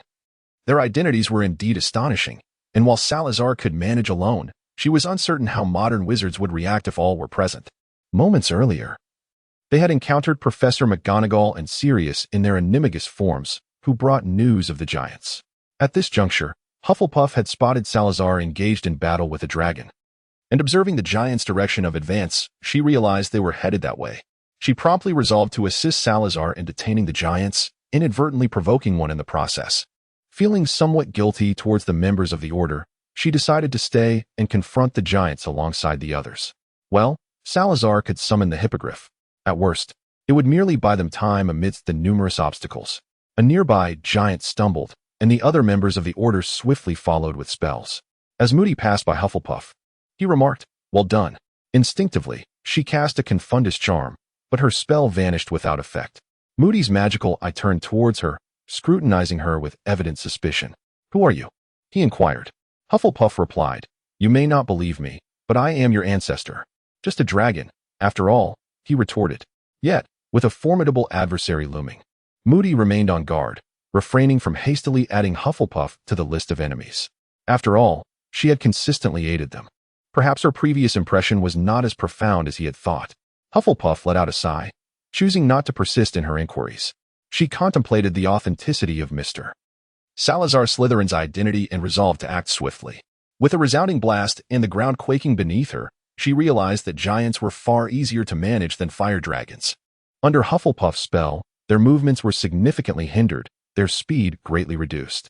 Observing the members of the Order of the Phoenix, she felt confident in their ability to handle the situation. In a swift maneuver, she transformed into a badger, deftly evading Moody's line of sight and slipping away behind a sand dune. Salazar is currently entangled with 3 Chinese fireballs, while the Romanian Ceratosaurus occasionally launches surprise attacks. The attention of the Ukrainian Ironbelly and the Hungarian Tree Bee has long since diverted from him, as the 2 dragons remain vigilant against one another. Merely symbolically breathing fire at Salazar, inadvertently affecting each other in the process. Salazar calculated the time in his mind. 10 minutes had passed, and soon, Highbull would arrive. A sense of urgency gripped him as he realized he needed time to usher Highbull in, yet at that moment, it was nearly impossible to carve out such time. Just then, however, his peripheral vision caught sight of a badger perched upon a sand dune. The charming creature waved its paw at Salazar, exuding an irresistible cuteness, before it transformed into a witch with cascading brown curls, none other than Helga Hufflepuff. "Sal, free spell," she called, raising her wand towards the 2 fire dragons. A golden flame erupted from the tip of her wand, enveloping one of the Chinese fireballs before it swiftly vanished. Yet, Salazar's freezing spell had already taken effect. The rapid fluctuations in temperature caused the scales of the Chinese fireball to crack extensively, eliciting a pained roar as it thrashed about, kicking up a tremendous cloud of dust. Salazar leapt several times to the side of Hufflepuff, glancing at the wand she held. "How did you get here?" Hufflepuff sighed in resignation. "I had a bit of an incident with the members of the Order of the Phoenix. Let us discuss it later." Salazar spoke rapidly. "Hebeer is approaching. Please stall for me. I need to perform a summoning." Hufflepuff muttered, "I knew nothing good would come of this." Nonetheless, she bravely advanced towards several fire dragons. Her approach differed vastly from Salazar's. Hufflepuff enveloped herself in a thick layer of armor spells, disregarding the flames spewed by the dragons. Only when their horns threatened to pierce her did she manage to dodge. However, under a barrage of control spells, her slow evasions proved surprisingly effective. This, in fact, was the typical combat style among wizards. Gryffindor was an anomaly. while Salazar had become adept through numerous duels with unforeseen circumstances. The summoning of Hebio was swiftly completed. Yet at the very moment the magic was fulfilled, Salazar felt Hebio's response. So soon? Salazar merely considered it a coincidence that Haber awoke at that moment. And without further thought, he opened the passage. The serpent's elongated body slithered forth from the corridor, its black scales glimmering in the twilight. Haber affectionately rubbed against Salazar, reminiscent of many years ago when she was but a small snake, docile and devoid of any trace of her ancient, fearsome lineage. She had lost count of the years since she had fully awakened in such a manner. Recently, a descendant of Slytherin had roused her, yet at that time, Haber had been in a stupor, acting solely on instinct, and had inadvertently harmed a Hogwarts student. Reflecting on this episode, Haber felt a twinge of guilt. Gently tugging at the hem of Salazar's robe with the tip of her tail, refraining from mentioning her previous misstep. At this juncture, Salazar sensed that the situation had stabilized. Disregarding the vengeful spirit of the angel, the Brotherhood posed no substantial threat. Although the fire dragon was indeed a formidable magical creature, their alliance with the Serpent made the prospect of overcoming it considerably easier. He conversed with Haber in Parseltongue, and her large serpentine eyes immediately turned toward the fire dragon. She emitted a hissing sound, comprehensible only to Salazar, and then glided across the ground. Salazar swiftly approached Hufflepuff, urging, "Do your utmost to entangle them." "I shall coordinate with Hafer." Hufflepuff glanced through the layers of protective shields, cautioning, "Be careful." "Fear not," Salazar declared, raising his wand. With the aid of a flying charm, he reached Hafer's side, standing beside the formidable serpent's massive form. Spells capable of granting him access to Azkaban erupted from the tip of his wand. The sycamore wand emitted a faint, strained sound, and Salazar sensed it was on the verge of combustion. In that moment, he regretted not acquiring one of the wands that had been claimed by the Death Eaters, though those wands were extreme. At least they would not bind him as his current one did. With a soft sigh, the sycamore wand finally unleashed a beam of green light, penetrating the eye of the Hungarian horntail. It writhed in agony, letting out a desperate roar, yet gradually succumbed to stillness. Simultaneously, the basilisk's fangs pierced the neck of the Romanian longhorn, eliciting a pained cry as it collapsed, its convulsions diminishing until it succumbed to the basilisk's venom. Meanwhile, the Ukrainian ironbelly, already grievously wounded, bore scattered scales and was drenched in blood, now attempting to flee. Salazar was intent on pursuing him, armed with magical artifacts that could potentially deliver a fatal blow to the ironclad Ukrainian. However, from the horizon, a swirling mist of crimson rapidly approached, and the silhouette of Teresa became faintly discernible. Salazar directed the magic he had meticulously prepared towards a Chinese fireball, which was rendered immobile by Hufflepuff's intervention, leading to the unfortunate demise of the dragon on the spot. Teresa unfurled her bat-like wings behind her and approached Salazar, while the basilisk emitted a dissatisfied hiss. However, Teresa exhibited no fear. Rather, she boldly took Salazar's hand. She handed him a wand made of hawthorn wood, saying, "Here, make do with this for now. It is better than having nothing." To his surprise, Salazar found it rather easy to wield. Teresa averted her gaze and smiled subtly, having always believed that, given Salazar's character, a hawthorn wand would suit him well. She had anticipated that, should a more intense battle ensue, Salazar's wand might encounter difficulties. This particular hawthorn wand was sourced from an unfortunate Death Eater she had encountered. These individuals, unwilling to remain idle, had ventured in, hoping to be fortunate enough to encounter a rational, youthful version of Voldemort. Side note, why has the freezing spell not been translated? There remained 2 Chinese fireballs, seemingly aware of their impending fate, sorrowfully leaning against their deceased companion. Around them, large clusters of mushroom-shaped flames began to swirl. The trio, along with the serpent, observed from a distance, having already anticipated the forthcoming events. Once the flames dissipated, only 3 heaps of ashes would remain as the fireballs, fully cognizant of their doom, would never allow their bodies to become mere materials for wizards. After witnessing this scene, a profound silence enveloped the 3. Salazar and Hufflepuff exchanged glances, sharing a bitter smile. Once we emerge from here, we may indeed have to petition the Ministry of Magic for fair treatment of magical creatures. The existence of the Magical Creatures Alliance today is largely a consequence of our own actions as wizards. Hufflepuff nodded gravely. Magical beings are becoming increasingly scarce, and the wizarding civilization is in decline, facing oblivion. Continuing down this path serves no purpose. At this juncture, Salazar no longer harbored intentions of procuring the long horns of the Romanian Ridgeback for medicinal purposes. Grasping the hawthorn wand, he utilized his flying spell to ascend, landing atop the basilisk's head alongside Teresa. "Hell, will you accompany us to deal with the giant, or will you assist them?"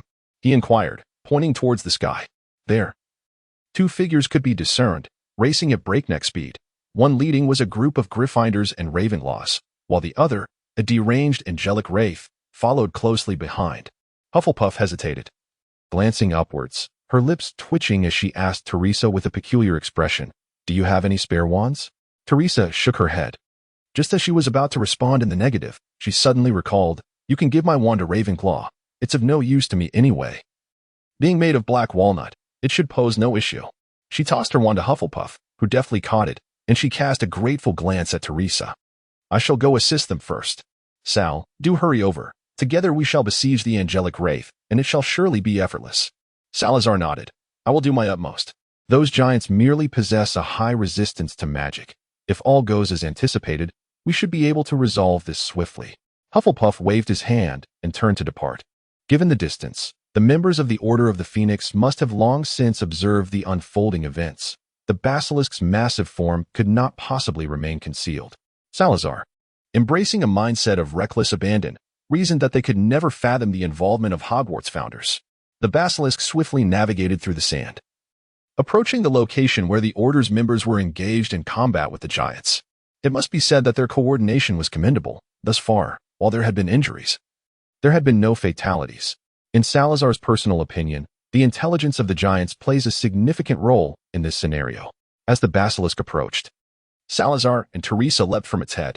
He had previously utilized Parseltongue to temporarily incapacitate her ability to see, thus ensuring that the members of the Order of the Phoenix might not immediately deduce the presence of the basilisk, given the rarity of such magical creatures, with very few in the modern era possessing knowledge of them. The basilisk glided amongst the giants, who likely hailed from a tribe of about 20 individuals, with several already dealt with by the Order of the Phoenix. Of course, Hufflepuff's contributions were also noteworthy, had she not repeatedly hindered the giants' movements. The members of the Order would not have had such ease in their endeavors, faced with the sudden appearance of the basilisk. Although the giants were initially bewildered by its presence, their instincts allowed them to recognize the creature's inherent danger. Immediately, several giants launched attacks against the basilisk. But it took only a few strikes from the basilisk for one giant to succumb to poison and collapse. "Are we to simply observe this?" Teresa inquired from the side. Salazar exhibited no intention of assisting Highbowl. Instead, he observed with a calm demeanor, asserting that there was no need for intervention, as Highbowl was fully capable of managing the situation on her own, and he found himself unable to contend with her prowess. Teresa regarded Highbowl, who gracefully navigated between the giants, her expression contemplative. Within moments, the giant, once held in high esteem by the Freemasons, collapsed just as the fire dragon had before it. Highbowl returned with a lightness in her motion, and upon reaching Salazar's side, her tail swept across the ground, reminiscent of a well-mannered feline. "You are quite tall," Salazar remarked, gazing up at Highbowl, whose serpentine head was propped up with ease. At this, Highbowl promptly lowered her entire form, and Salazar smiled as he affectionately patted her head. He silently marveled at how, despite the passage of years, Highbowl still retained the essence of a young girl. It was then that Teresa leaned in closer, inquiring, "What about me?" Teresa tilted her head upward to meet his gaze, prompting Salazar to reach out and gently stroke her head as well, feeling an unusual sensation in his heart.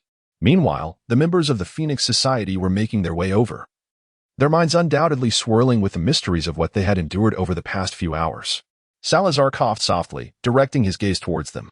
After a moment's contemplation, he realized that he could not provide an explanation at that time and casually relinquished the matter, simply stating, "Let's discuss this outside." Teresa watched with a cheerful smile. Her primary task had been accomplished, and the Freemasons no longer posed a threat. Now, if they could just deal with the vengeful angel spirit, they would be able to return to their bookstore and resume their lives. It seemed as though there was absolutely no pressure at all. She was confident that the four of them, along with the snake monster, would pose no significant threat against merely a vengeful spirit. Moreover, she was quite formidable herself. Salazar glanced up at the two figures still soaring through the skies, narrowing his eyes as he peered across the dusky battlefield, seemingly catching sight of Gryffindor's current predicament. The peculiar feeling that had previously lingered evaporated in an instant. He released Teresa's hand and gently patted her shoulder, urging her, "Please seek out the other members of the Brotherhood, assess the situation wisely, and we shall join you shortly." Teresa turned to him in an instant, her expression tinged with a hint of disappointment. "Are you not bringing me along again?" In an instant, Salazar found himself at a loss for words. He had never truly considered Teresa as part of his plans. A millennium ago, she could stand toe-to-toe with Godric Gryffindor. But that was solely because Gryffindor had not even wielded his wand. Yet, he soon recalled the events that transpired in the reception hall of Roderick Castle. As he reflected upon it, he couldn't shake the feeling that his momentary dizziness was no mere coincidence. However, before he could ponder further, Teresa had already regained her usual demeanor, her smile radiating elegance while retaining an air of innocence. "All right, you must be on your way. I shall take my leave now." Salazar exhaled deeply. After Teresa departed, he swiftly joined Highbull in the search for others. In contrast, Mr. Riddle, ensnared in this predicament, faced a far more tumultuous fate. His landing point was also near the periphery, a stroke of luck indeed, yet the absence of a wand posed a significant disadvantage. Had he been cast near the entrance of the catacombs from the outset, the outcome might have been dire. However, having temporarily eluded the perils of the Twilight battlefield, he could not escape the calamity of human misfortune. Riddle regained consciousness from the illusion with relative speed. In his recollections, pain predominantly stemmed from unfulfilled desires and childhood experiences. Yet, one could only be realized in reality, while the other had long ceased to hinder his progress. He had long since abandoned the shadows of his unremarkable youth, along with the contemptible name that accompanied it. Upon awakening, he caught sight of Dumbledore, clad in deep purple robes, his silver hair cascading around him. No, this must still be an illusion. He believed everything to be a fabrication, a trap set by Dumbledore, a tremendous opportunity entangled in a fleeting moment, leading him to ultimately heed his instincts. What if this truly was a chance? He clenched his fists. The absence of a wand felt profoundly uncomfortable, and he could find no weapon upon his person. Thus, he was left with no choice but to approach Dumbledore empty-handed. Dumbledore remained entranced within the illusion, while Riddle felt his heartbeat quicken. He realized this was indeed a fortuitous moment. If only Dumbledore were to perish. Yet, just as he reached Dumbledore, the elder suddenly opened his eyes. He appeared somewhat bewildered, clearly affected by the recent illusion, but muscle memory allowed him to swiftly draw his wand, pointing it at the advancing Tom Riddle. Riddle thought, Merlin, he was so close. If only he hadn't hesitated for that brief moment. Regret surged within him, almost compelling him to slap himself, yet it was too late for remorse. Dumbledore regarded the young man before him, less than 3 meters away, with a mixture of suspicion and scrutiny, his narrowed eyes peering through the crescent-shaped lenses. Tom Riddle? Riddle, sensing a flicker of defiance within him, inquired, "Who are you? Why have you suddenly appeared here?" He attempted to masquerade as a magical phenomenon from this unfamiliar realm, though he was acutely aware that with Dumbledore's intellect, his feeble ruse would hardly hold water. Dumbledore smiled warmly. "Tom, while I am perplexed as to why you are still alive, I am genuinely delighted that we meet again." Was all the reading he had done during this period in vain? He had meticulously studied the forbidden spell of the Twilight battlefield. What more could Riddle do? Without a wand or any magical artifacts at his disposal, he could only stand in silence, voiceless. Dumbledore's wand was unwaveringly pointed at him. Although he was merely confronting a toothless old tiger, he would never again make the same mistake. As for Tom Riddle, he would exercise utmost caution. "Perhaps I should inquire why you exist in your current state. Tom, would you deign to provide me with an answer?" Dumbledore's smile gradually turned frigid. He yearned to see the young man before him perish once more, but he could not act until he understood the circumstances of his resurrection. No one could guarantee that this was Riddle's sole means of revival, and should Voldemort return, it would be perilous. Yet, even if Voldemort were to rise again, with that person present, there should be no cause for alarm. Mr. Riddle glanced aside, his mind racing. His memories only extended to the successful creation of a Horcrux using the locket, leaving him oblivious to subsequent events. Regarding the current state of the wizarding world, he could only speculate. "Dumbledore, I am wholly ignorant. I should still be a clerk at Borgin and Burke's," Riddle confessed. Dumbledore regarded him with profound significance. "Do you not remember Hepzibah? How is she faring now?" A chill crept over Riddle. Merlin. What on earth had transpired since he crafted his third Horcrux? He felt a deep sense of despair. Whatever had occurred could not bode well for him now. Dumbledore sighed. "If you are unwilling to speak, so be it. I shall leave a mark on this fragment of your soul." Now, let us proceed to explore this place. Were it not for the safety net provided by that esteemed Slytherin, he would never have dared to act so boldly. Old Dumbledore, calculating indeed. In truth, upon learning of Salazar Slytherin's presence in this era, he ceased to regard Tom Riddle as a threat. He thought that either the Serpent's progenitor was indeed as the legends foretold, thereby allowing the battle-hardened wizarding community to undergo a cleansing, or that the tales were mere fabrications, in which case the wizarding world would welcome a formidable guardian. As they advanced, Dumbledore occasionally glanced around, displaying considerable interest in their surroundings.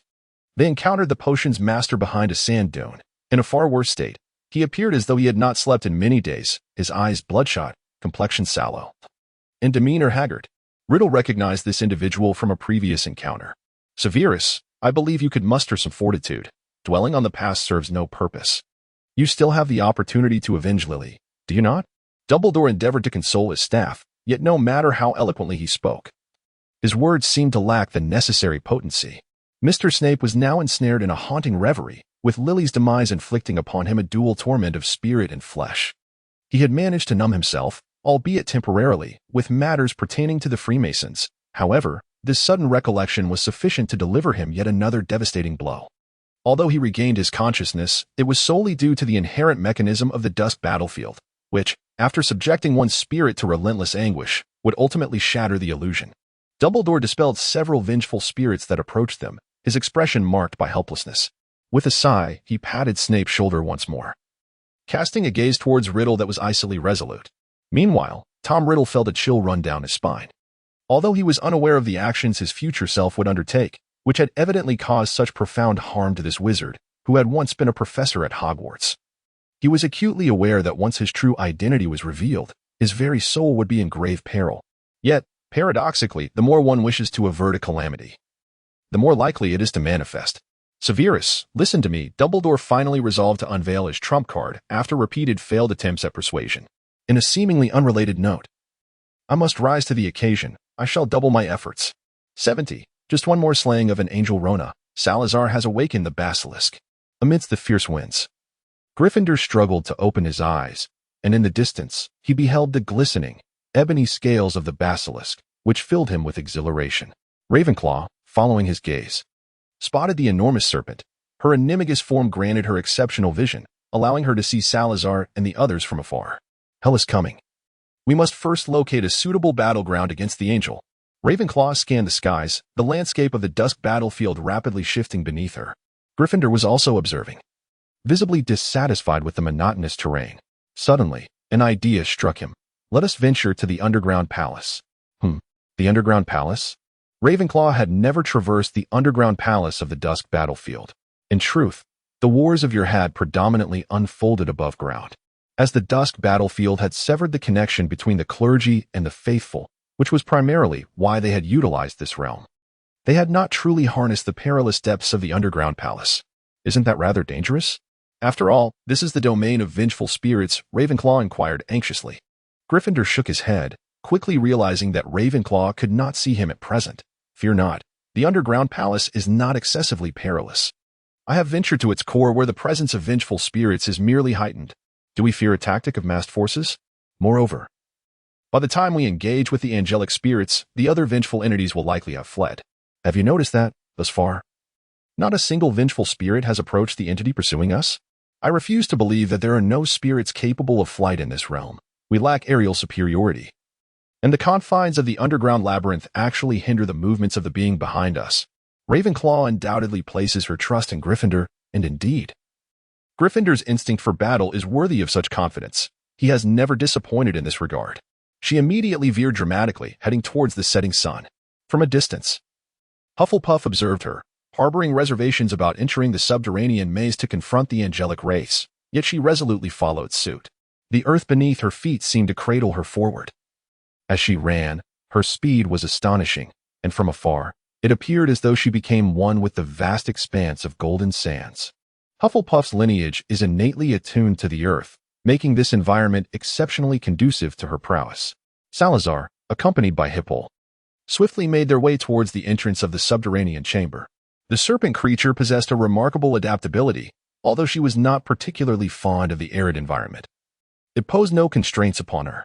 Throughout their journey, Salazar engaged in conversation with Hippolyte in the language of serpents, outlining the current circumstances while inquiring about her experiences over the millennia. To him, Hippolyte was as dear a companion as those from Gryffindor. 1,000 years prior, when he had severed ties with the others, he confided in Hippolyte, for she was the only one who comprehended his words. Perhaps it was for this reason that Hippolyte now harbored significant grievances towards Gryffindor. In truth, the serpent creature remained somewhat naive. She revealed that for much of the intervening years, she had spent her time in slumber or wandering through the hidden chambers. Salazar discerned her evasive demeanor. Yet the urgency of their predicament left him no time for further inquiry. Resolving the matter of the vengeful angelic spirit was paramount. Upon arriving at the entrance of the subterranean chamber, he found himself slightly delayed. From within the depths echoed the distant sounds of combat. "Hibol, let us proceed." The serpent creature emitted a hissing cry, its colossal form surging into the abyss. Salazar cast a protective barrier behind him to thwart any unwelcome intrusions. As they ventured into the depths, the light waned abruptly, prompting Salazar to squint as he acclimated to the dim surroundings. Hibol, unfamiliar with this realm, relied on Salazar's guidance to navigate towards the locus of the conflict. They entered a relatively spacious hall, its ceiling towering approximately 3 stories high, adorned with several columns arranged in an orderly fashion. The intricate designs upon them appeared to be in disarray, as if subjected to past ravages. The origins of the Twilight battlefield remained shrouded in mystery. Salazar and his companions had merely glimpsed references to it in an ancient tome, deducing from the parchment's age that it predated even Merlin's era. The vengeful angelic spirit hovered in midair, surrounded by a flurry of gray feathers, wielding a long sword of an unsettling pallor. At that moment, she swung the blade, clashing it against the dagger of Gryffindor. The dagger previously bestowed by Salazar upon Gryffindor can indeed be classified as an alchemical artifact, a product of his leisurely practice. Given his remarkable proficiency in alchemy and the meticulousness he applied, the quality of this dagger might only be deemed adequate for slicing potion ingredients. In the current moment, however, its use in combat by Gryffindor seems rather inadequate. The dagger has sustained an additional nick, yet fortunately, bolstered by magic, it remains intact. Although Gryffindor often asserts that his true calling lies as a knight, he finds himself reluctant to confront the angelic wraith wielding a pallid longsword directly. With a swift retreat, Gryffindor propelled himself by kicking against a pillar, using the rebound to gracefully land near the edge of the hall. Ravenclaw, brandishing Teresa's black walnut wand, conjured a barrier spell just as Gryffindor withdrew, placing it firmly before the angelic wraith. Behind the wraith, Hufflepuff unleashed a bat transfiguration spell. The combined incantations of the two instantaneously immobilized the angelic wraith. Apart from the two of them, 3 others occupied the hall. One was Dumbledore, adorned in deep purple robes with a mane of silvery hair, standing alongside the pallid-faced Snape, while Tom Riddle leaned against the wall, appearing in a dire state. Both Dumbledore and Snape clutched their wands, poised for assistance, their expressions revealing a complex mix of emotions as they fixated on the angelic wraith. They were acutely aware of Salazar's identity, and upon witnessing the struggle and overhearing the exchanges among the 3, they had already deduced their identities. Though puzzled by the presence of the 4 founders in this era, they felt a sense of relief. The moment he entered the hall, Salazar leapt from the serpent's head. His wand swiftly grasped as he surveyed the unfolding situation. Not far from him, Gryffindor, upon seeing Salazar approach, broke into a grin and exclaimed, "You've finally made it." Salazar let out a cold laugh and instinctively retorted, "Is it not you who is faltering?" However, he did not allow this exchange to hinder his resolve. He patted Hibol on the shoulder, saying, "Hibol, do not fear. You hold her off, and we shall resolve this swiftly." The serpent creature emitted a hissing sound, glancing back at Salazar with unwavering determination, as if to instill confidence in him. After casting a fierce glare at Gryffindor, she swam towards the vengeful spirit. "Sal, we shall distract that creature," granting Rona and the others the opportunity to inscribe the formation. Gryffindor spoke quickly, suddenly turning to Dumbledore. "Hey, you are a Gryffindor too. Do not cower in the corner." Dumbledore appeared momentarily taken aback, then smiled ruefully. "Mr. Gryffindor, I can only do my utmost. You have observed for yourself that my magic holds little sway over this vengeful spirit." His words bore the truth. As the magic of Hufflepuff and Ravenclaw was derived from ancient runes, which typically remained inconspicuous but revealed their shortcomings when confronted with such highly resistant beings. The term ancient here refers to the era of Merlin, a language long lost to time. Nevertheless, It is worth noting that Dumbledore indeed had elements of hidden prowess, such as the Elder Wand, which he had yet to reveal. A flicker of doubt crossed Gryffindor's eyes. He had a persistent feeling that the current headmaster of Hogwarts was concealing his true capabilities. However, with time pressing, he refrained from voicing his suspicions, turning instead to grasp his dagger once more. Salazar stood beside him, his expression grave. "I wish to attempt the curse." The corner of Gryffindor's mouth twitched, his demeanor earnest. "Sal, please ensure that you employ a singular curse." With a dagger in hand, he deftly propelled himself off several stone pillars, gracefully charging once more towards the vengeful angelic spirit. Salazar stood still, his eyes closed, his mind entirely focused. At the moment when Gryffindor's dagger clashed with the pale sword of the angel's wraith, he reopened his eyes, which transformed back to their original deep green hue. His Slytherin blood surging within him. He could scarcely recall the last time he had experienced such a sensation. The last instance being when he had exerted himself to protect a handful of students. Weakness. In that instant of collision, Gryffindor seemed to perceive a diminishment in the power of the angel's wraith. A sinister smile creeping across his face as the dagger in his hand suddenly ignited with violet flames. The flames cascaded up the pale sword of the angel's wraith. And the moment they reached her fingertips, the sword vanished, yet her fingers remained scorched. A piercing scream echoed, causing all who heard it to feel a wave of dizziness, as Salazar's eyes turned crimson once more. In that moment when the Slytherin blood boiled to its peak, he felt the portion of his lineage he had previously bestowed upon Teresa restored. He could even incinerate Teresa's source blood, unleashing the full inheritance of his ancient family, regaining the power formidable enough to rival the chosen pope from a millennium ago. For many, the transformation into a vampire augmented their strength. But for one of Slytherin's ancient lineage, it was rather a taint. Salazar hesitated for a moment, ultimately refraining from taking action. The situation had not escalated to such urgency, and there was no necessity to destroy this fragment of Teresa's ancestral blood. He harbored a sensation that continued research might unveil a method for transitioning between the states of vampire and human. However, now was not the time for such considerations. After emitting a piercing shriek, the angelic wraith managed to break free from the binding set by the combined efforts of Ravenclaw and Hufflepuff, heedless of all else as it pursued Gryffindor. "Hey, Basilisk," Salazar called out, while simultaneously casting a penetrating curse from the tip of his wand towards the angelic wraith. The killing curse proved ineffective against the wraith, as the most effective means of vanquishing her would be purification, a method they regrettably lacked at present. In a timely manner, the basilisk intercepted the wraith's advance, and for an instant, Salazar was certain they had locked eyes, yet it bore no fruit. He let out a slight, disappointed sigh. While a gaze with the basilisk sufficed to petrify specters, it evidently held no sway over the angelic wraith. During this brief interlude where the basilisk barred the wraith's path, the bindings from Hufflepuff and Ravenclaw reactivated, confining the wraith to a specific area, her faceless visage directed toward Gryffindor. Her awareness seemed to stem from an unknown source. While fixating on Gryffindor, she intermittently screamed, her attack still ferocious. The basilisk bore the brunt of her wings and claws, suffering numerous lacerations. But the true agony stemmed from the wraith's psychological assault.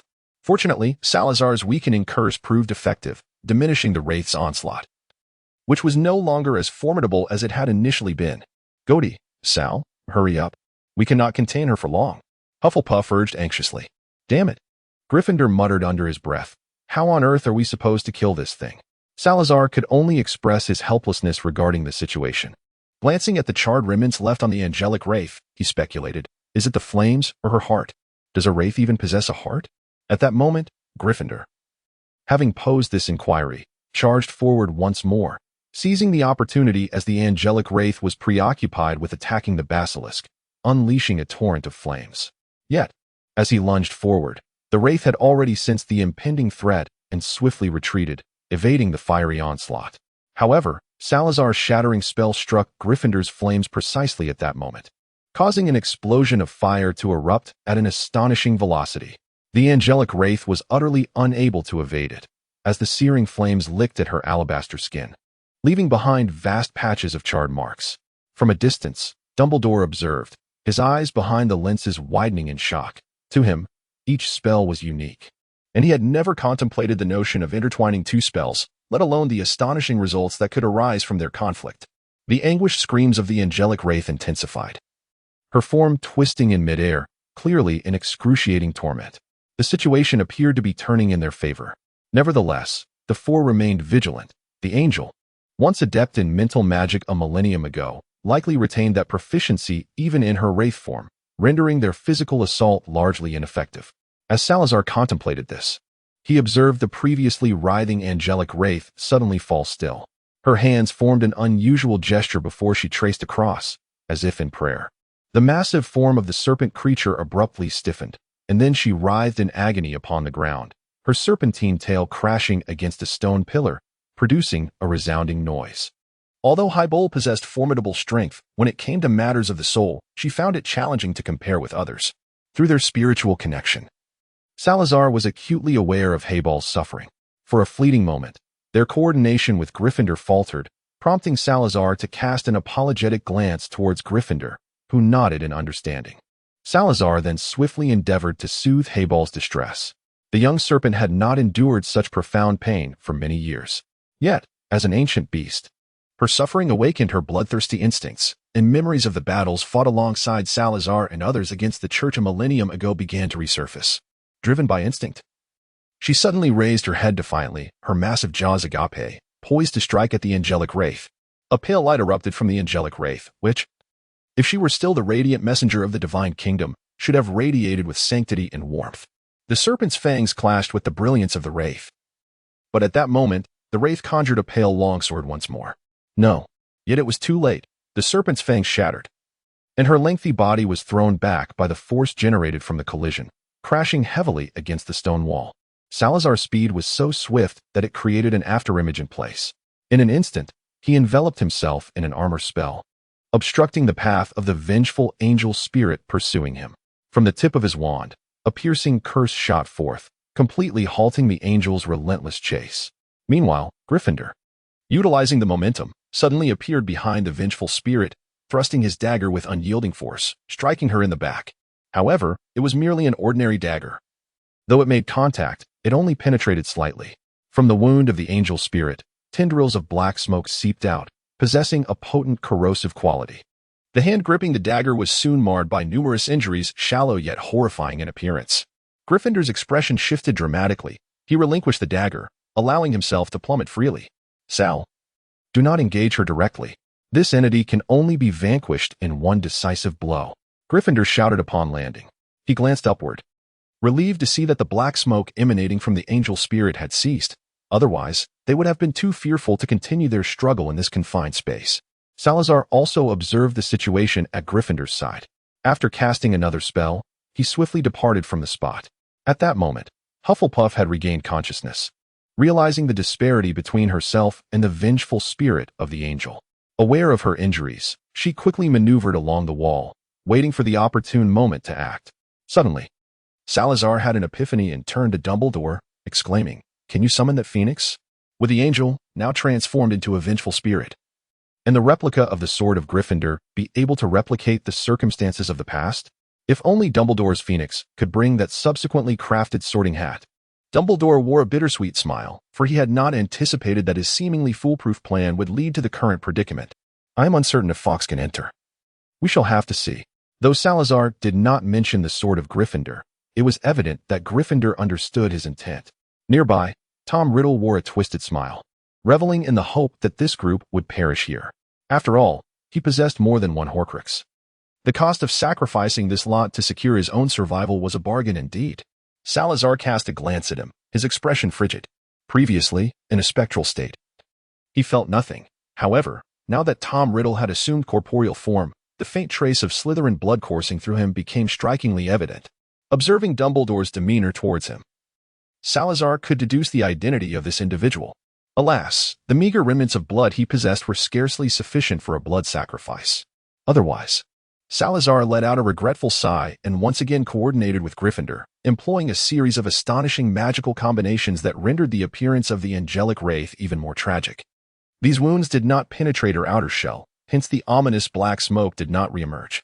While this approach could potentially eliminate the angelic wraith in time, her energy was finite, and she could not endlessly sustain her power. Although the process was slow, situated on the battlefield of Twilight, the angelic wraith's recovery speed surpassed that of any of them. However, their numerical advantage remained on their side as they continued to wear her down.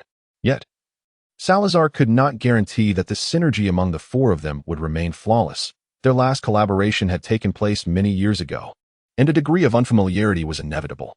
After Gryffindor attempted another dagger strike, he too fell victim to a mental assault from the angelic wraith. Staggering a couple of steps after the onslaught, he braced himself against a nearby wall, clearly rendered incapable of further combat in the immediate future. In the midst of attacking the vengeful spirit of the angel, Salazar bestowed upon him a calming incantation. "How do you feel?" he inquired. Gryffindor, cradling his head, waved his hand dismissively. "I cannot concentrate at the moment. It is nothing of great significance, certainly not akin to the serpents you tend to." Salazar felt a slight sense of relief, yet inexplicably, an urge to deliver a punch to Gryffindor surged within him. 3 minutes? That seemed about right. Salazar was acutely aware that the next target of the vengeful spirit would undoubtedly be himself. Sal, this individual seems to possess a deficiency in intellect. She currently focuses her attacks solely on those she perceives as the greatest threat. Moreover, her mental assaults appear to be time-limited and cannot be employed indiscriminately. Ravenclaw articulated her observations with remarkable speed. "I can manage to delay her actions without issue. Rona, you should assist Sal." Hufflepuff noted that the wand she had seized felt unexpectedly comfortable in her grip. At that moment, all her attention was fixated on the magical array beneath her feet. Relying on her instincts, she judged that, given her proficiency with the formation, she should be capable of controlling it alone. Ravenclaw hesitated, her concerns evident. Yet she ultimately departed from the array she had previously set alongside Hufflepuff. "Hell, do not overexert yourself." Hufflepuff nodded in acknowledgement and gently urged Ravenclaw forward from behind. Just then, a red light surged into the space, and upon seeing that figure, a look of profound astonishment crossed Dumbledore's face. "Fawkes? He has truly arrived." The phoenix emitted a triumphant call as it entered, its feathers resplendent in beauty, clutching a tattered wizard's hat, the very hat currently employed for the sorting ceremony. "Draw your sword." Both the phoenix and the basilisk were legendary magical creatures. Salazar's understanding of the phoenix was limited, yet he could measure it against his knowledge of the basilisk. The bond between Dumbledore and the phoenix was far from a mere caretaker relationship. There undoubtedly existed a covenant between them, for otherwise the phoenix would not manifest in this moment. Alternatively, it was conceivable that Hogwarts itself had forged a pact with the phoenix. Such thoughts flashed through Salazar's mind like lightning. In the distance, the phoenix Fawkes tossed the hat towards him and settled gracefully upon Dumbledore's shoulder. Salazar caught the sorting hat. His emotions a blend of joy intermingled with surprise. What was it intended for? Although his physical prowess had not diminished since becoming a vampire, rivaling that of Gryffindor, he had never engaged in combat wielding a longsword, and this particular blade felt ill-suited for him. Yet, upon witnessing this scene, both Gryffindor and Ravenclaw's eyes sparkled with intrigue. They exchanged a glance, silently communicating in an instant. From a distance, Hufflepuff observed, a subtle smile gracing their lips. At this moment, the anguished spirit of the angel seemed to sense the impending peril, desperately struggling to break free from Hufflepuff's grasp. Sarah glanced at the hat in her hand. She had initially intended to toss it to Gryffindor and continue her magical assault, but she unexpectedly felt a solid object. "Salazar, you may find it hard to believe, but this sword emerged on its own." The onslaught from Ravenclaw intensified suddenly, with Hufflepuff joining her, perfectly executing the intricate formation they had crafted together. They both knew this state could not be sustained for long, and Salazar realized that this battle had likely been fast-forwarded to its final moments. He had initially thought they would need to prolong the struggle. Casting a glance at Gryffindor's condition, he confirmed that recovery was not an immediate possibility. Salazar tightened his grip on the longsword and took a deep breath. At that moment, he felt a twinge of relief for not having incinerated Teresa's source blood earlier. Otherwise, wielding this sword would have left him merely a spectator. Salazar found himself positioned near one of the stone pillars. He maneuvered behind it, temporarily evading the gaze of the vengeful angel spirit. With keen focus, he observed the fierce battle between Ravenclaw and the angelic specter, reminiscing about the tactics they employed during their guerrilla warfare against the church long ago. At that time, Gryffindor would often boastfully showcase his skills, while Hufflepuff would transform their prey into delectable morsels, distributing them amongst the group, reminding Gryffindor to remain silent for the day. When the moment was ripe, Salazar silenced his movements with a spell and crept closer. Suddenly, he lunged from the side of the angel spirit, delivering a powerful strike aimed at its neck. Despite his lack of proficiency in such matters, he resorted to this most direct approach. However, after transforming into a specter, The once angel's reflexes had considerably dulled. Coupled with Ravenclaw's relentless frontal assault and Salazar's prior debilitating curse, his strike unexpectedly succeeded. In the aftermath of that blow, a torrent of black smoke surged forth. Gryffindor struggled to maintain his concentration, casting an armor charm upon Salazar. Yet, another presence acted even swifter. Dumbledore, murmuring incantations, conjured a fierce wind that swept the black smoke aside. For reasons unknown, the current headmaster of Hogwarts, who had previously focused solely on defense and occasional delays, suddenly intervened. Playing a pivotal role, Ravenclaw, forsaking her defense entirely, unleashed a barrage of offensive spells upon the angel spirit, granting Salazar the opportunity to strike once more. Salazar summoned all his strength and delivered a powerful blow with his sword, striking the neck of the vengeful angel spirit once more.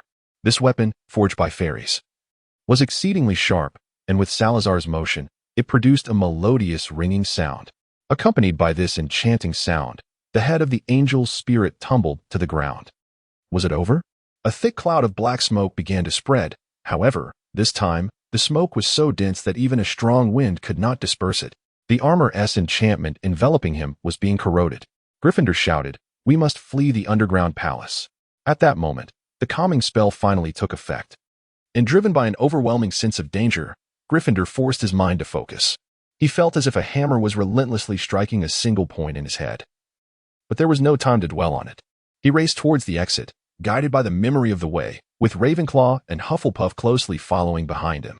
Salazar greeted Highbull before swiftly taking off in a run. Following closely were Dumbledore and Snape, one with flowing white hair and the other appearing rather pallid. Yet both moved with surprising agility. However, it seemed they had forgotten that Mr. Riddle was still bound by a binding curse, rendered immobile. The journey in had felt unremarkable. But as they attempted to leave, Salazar perceived the path to be exceedingly long. The only sounds that filled the air were the chaotic echoes of their footsteps. And apart from that, an unsettling silence prevailed, compounded by the dimness of their surroundings, which inevitably stirred a sense of unease within. Salazar was unsure whether he had strayed off course. His previous focus had been solely on the battle waged by Gryffindor, leaving him with a vague recollection of their entrance route. At this moment, he could only follow the individuals ahead of him, hoping they retained the memory of their path. Finally, when light broke forth ahead and the exit came into view, Salazar let out a sigh of relief. The surrounding black smoke had thinned considerably, no longer posing a threat to the protective charms on their armor, and the pace of the six had slowed. Gryffindor, resting his hand against his forehead, felt that after such a sprint, his headache had subsided. At that moment, he found himself feeling somewhat reluctant, glancing back at Salazar, who was positioned slightly behind him.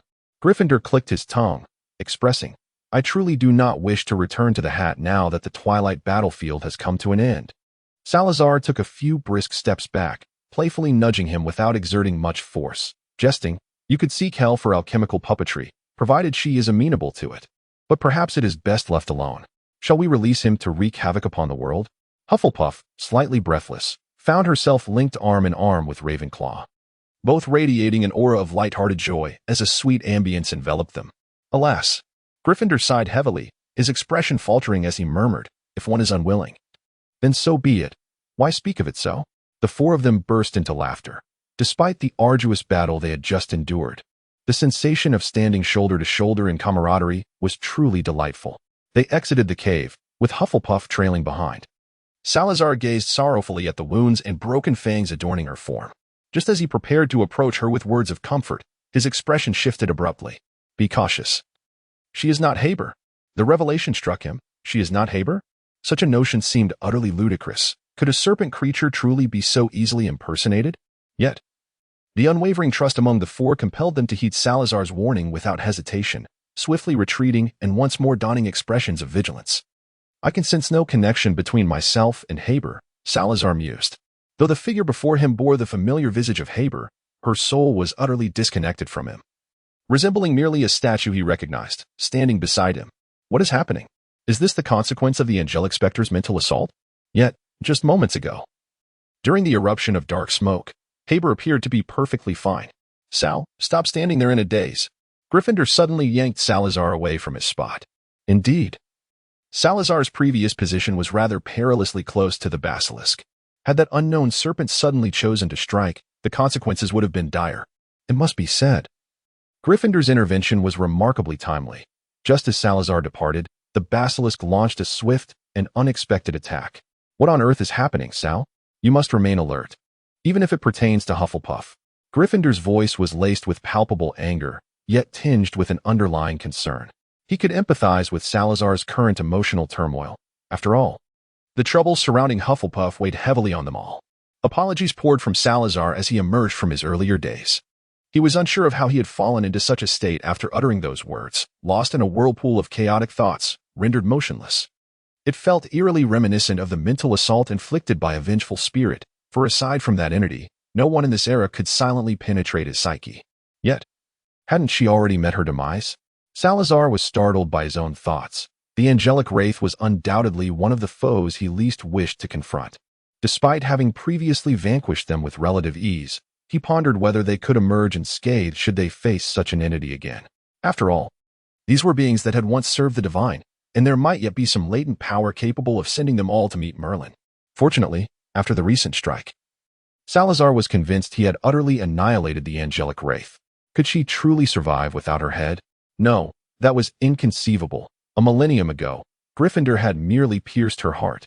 Yet, the current scene rendered that impossibility feeble and insubstantial. The basilisk emitted a low hiss, her body contorting unnaturally upon the ground, exuding an aura of rigidity and decay.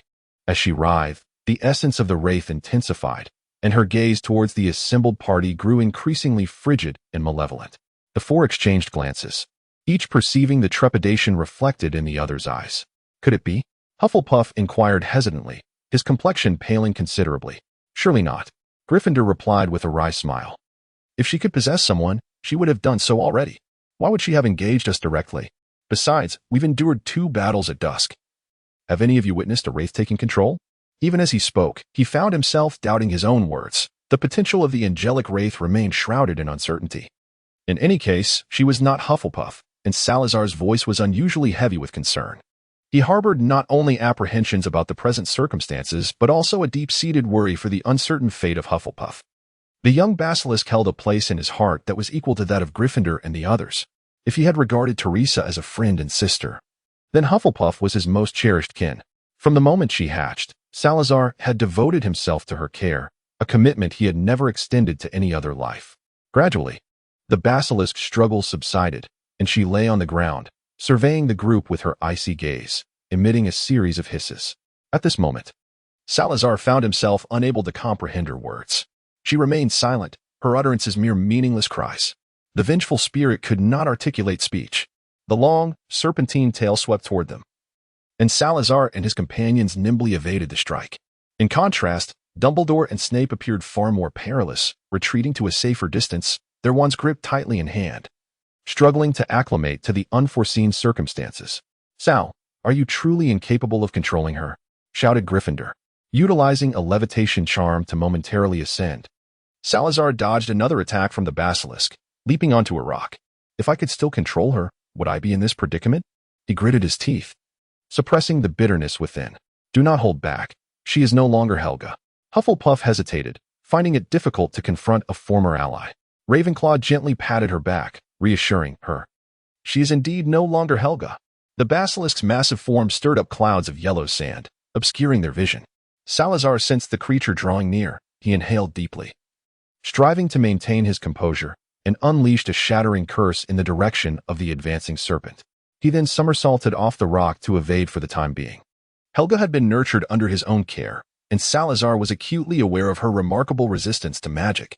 Thus, he understood that these ordinary spells would likely inflict minimal damage upon the basilisk, perhaps due to the fact that he had once slain her. Helga was now singularly focused on pursuing Salazar.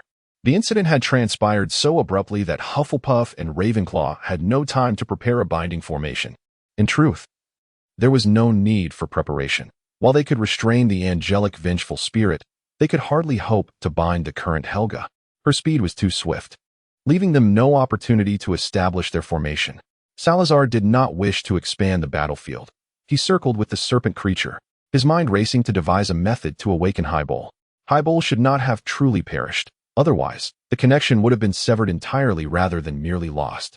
As time passed, The commotion in the dusk battlefield gradually attracted the attention of others, who began to converge toward the scene. However, due to the vastness of the battlefield, only a few managed to arrive. From a distance, they witnessed the struggle between Salazar and the serpent creature, their mouths agape in astonishment. "Mr. Dumbledore, what is happening?" "Oh. There is no need to worry. They are merely having a minor disagreement with their pet." Casting aside a bloodied head, Teresa could no longer recall how many members of the order she had dispatched. Following Salazar's instructions, she had initiated a relentless pursuit of the order's members. Teresa's prowess was formidable. After all, she had been a queen for many years, no longer the timid Gryffindor girl who once eschewed the use of a wand. If the members of the order had possessed the audacity to unite and confront her collectively, she might have found herself at a disadvantage, as they were all powerful figures from diverse tribes. However, as they chose to scatter in flight, Teresa could only offer a silent apology. Many among them recognized Teresa, the new queen who had led the vampires out from the shadows of the 13 clans' annihilation. She had once been a target for their recruitment. Yet Teresa harbored no sentiment for past ties. Driven by a flicker of displeasure, her efficiency was remarkable. In a mere moment, the individuals Salazar had previously observed were reduced to but a handful. Suddenly, Teresa lifted her head, sensing an unusual disturbance through the bloodline connection with Salazar. Unlike the turbulence of battle, Salazar's bloodline felt eerily silent to her perception. Why had it fallen silent? A wave of unease washed over Teresa, prompting ominous thoughts. She had no time to wipe the blood from her hands. A pair of bat-like wings erupted from her back, tearing through her garment as she soared into the sky. Could there be a problem? Hufflepuff inquired anxiously, her gaze fixed on Salazar, who stood before the serpent creature, her wand clutched tightly, ready to unleash a powerful incantation at a moment's notice. They paid little heed to the approaching figures, their focus entirely concentrated on the singular confrontation at the center. The dilemma lay in the fact that none of them knew precisely what Salazar had done. Gryffindor appeared somewhat irritable, expressing considerable dissatisfaction with Salazar's unilateral actions. "This is utterly outrageous. Can't he consult us before undertaking such endeavors?" Moments ago, Salazar had left them with a single statement: "I have a way to find the soul of Hephaestus." He then abruptly turned, unguarded, to face the basilisk. With his wand directed towards himself, he murmured something softly, and then, as if his spirit had departed from his body, he stood still, resembling a statue devoid of its essence. The rapidity of these events left Gryffindor and the others powerless to intervene. They could only watch in astonishment as Salazar acted. Had it not been for the trust forged over the years, they might have truly believed Salazar had lost his mind and was courting death. Curiously, the basilisk also halted before Salazar, emitting a hissing sound, its enormous eyes fixed upon him. The once icy gaze gradually morphed into a hollow stare, mirroring Salazar's own vacant expression. For inquiries regarding the study of souls, one ought to consult Rowena. She might possess knowledge on the matter. Gryffindor patted Hufflepuff's shoulder, observing that, given the current circumstances, things seemed to have stabilized for the moment. Salazar must have discovered the correct approach. However, I am utterly in the dark about this. Ravenclaw's voice unexpectedly interjected. She had merely been a bystander until now, and although she had attempted to analyze the magic employed by Salazar, everything had unfolded too swiftly for her to grasp. Trust in Salazar's judgment. You all know his indomitable will to survive. He would never take such a perilous risk on a task deemed utterly impossible. Were it any of us, we could scarcely guarantee our escape from the tribunal. The group sighed, feeling somewhat helpless, yet they were relieved that the situation appeared momentarily stable. Soon after, Teresa arrived, her gaze immediately locking onto Salazar. She quickly discerned something was amiss with his current state and approached Gryffindor and the others to inquire about the situation. Ravenclaw hesitated before articulating her hypothesis. While she was uncertain of what Salazar had done, she had her suspicions regarding his present condition. It closely resembled a soul departing the body. Salazar must be daringly seeking Hephaestus's soul. Do not worry, since the basilisk shares this state. It indicates he has indeed located Hephaestus's essence. All we can do now is wait for him to awaken. In an instant, Teresa appeared to have been struck by a tremendous blow, taking a step back. She stared at the blood on her hands, feeling her heart tighten with a sense of powerlessness. Despite her newfound strength, why was she unable to assist him? Dark thoughts began to fester in her mind, but she swiftly cast them aside. Teresa endeavored to steer her thoughts towards a more positive perspective. Although the situation was uncertain, it should not portend ill tidings, should it? Salazar would never engage in endeavors devoid of certainty. The current predicament is merely the result of an extraordinarily amplified version of mind control. Salazar, utilizing this magic, delves into the recesses of his own memories while simultaneously tracing the memories of Highball through their soulful connection. Although he can no longer sense Hayball's essence, as long as their bond remains unbroken, any enchantment affecting his own psyche will inevitably influence Highball as well. Previously, when the vengeful spirit of the angel assailed Hayball's soul, Salazar too felt the anguish inflicted upon his spirit, which prompted his ingenious solution. As the memories unfolded, Highball naturally awakened, her spirits lifted upon perceiving Salazar's soulful presence, and she approached him with a sense of grievance. Within the realm of souls, Salazar beheld the angel's spirit for the first time. It bore an uncanny resemblance to her former self, cold and lifeless, currently occupying Hayball's form and exerting control over her body. Yet, within their perceptions, the essence of the vengeful angel had significantly waned. With Hayball's awakening, the reins of her physical form and the dominion of this spiritual realm gradually returned to her grasp. Now, any unwelcome intruder would meet an inevitable fate, dictated by her mere thought. The spirit of the vengeful angel began to dissipate, unleashing a scream as her faceless visage turned towards Salazar and Highball. Salazar felt as though a pair of vengeful eyes were fixated upon him, yet under that gaze, he gradually began to relax. Had the issue finally been resolved? However, just as he was easing into a state of calm, a clear voice of a girl suddenly rang in his ears. "Ha ha, brother, how dare you enter here? But I truly despise you. The soul of the angelic vengeful spirit has not yet been entirely extinguished, and I have not fully displaced her. She still occupies a portion of my body, brother. Our contract requires the integrity of both body and soul, and under these circumstances, our agreement is rendered void." The familiar tone, the recognizable voice, the serpentine speech, Highball? Salazar's voice was laden with disbelief. For a fleeting moment, Hayball's voice swept past his ears, as ephemeral as a wisp of light, as light as a floating cloud. Salazar even began to doubt whether he was merely experiencing an illusion brought on by the intense battles he had faced recently. Yet, the young girl's voice was strikingly clear as she continued, "I have finally discovered an opportunity unbound by the constraints of the contract. Brother, do you know how much I loathe you? What are you saying?" Salazar found it incredibly hard to believe the words he had just heard. He furrowed his brow, wanting to scold Highball for her jesting, but he felt a palpable sensation of his own soul gradually disintegrating. A massive serpent's head approached him, affectionately nudging against Salazar as it usually did. "Do you not understand, brother? This splendid opportunity allows you to delve into the depths of my soul.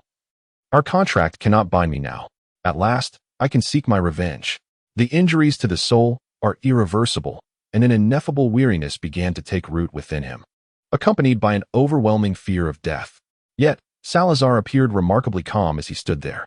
He turned to look at Highball beside him, his mind a tumult of confusion, as if his thoughts had solidified.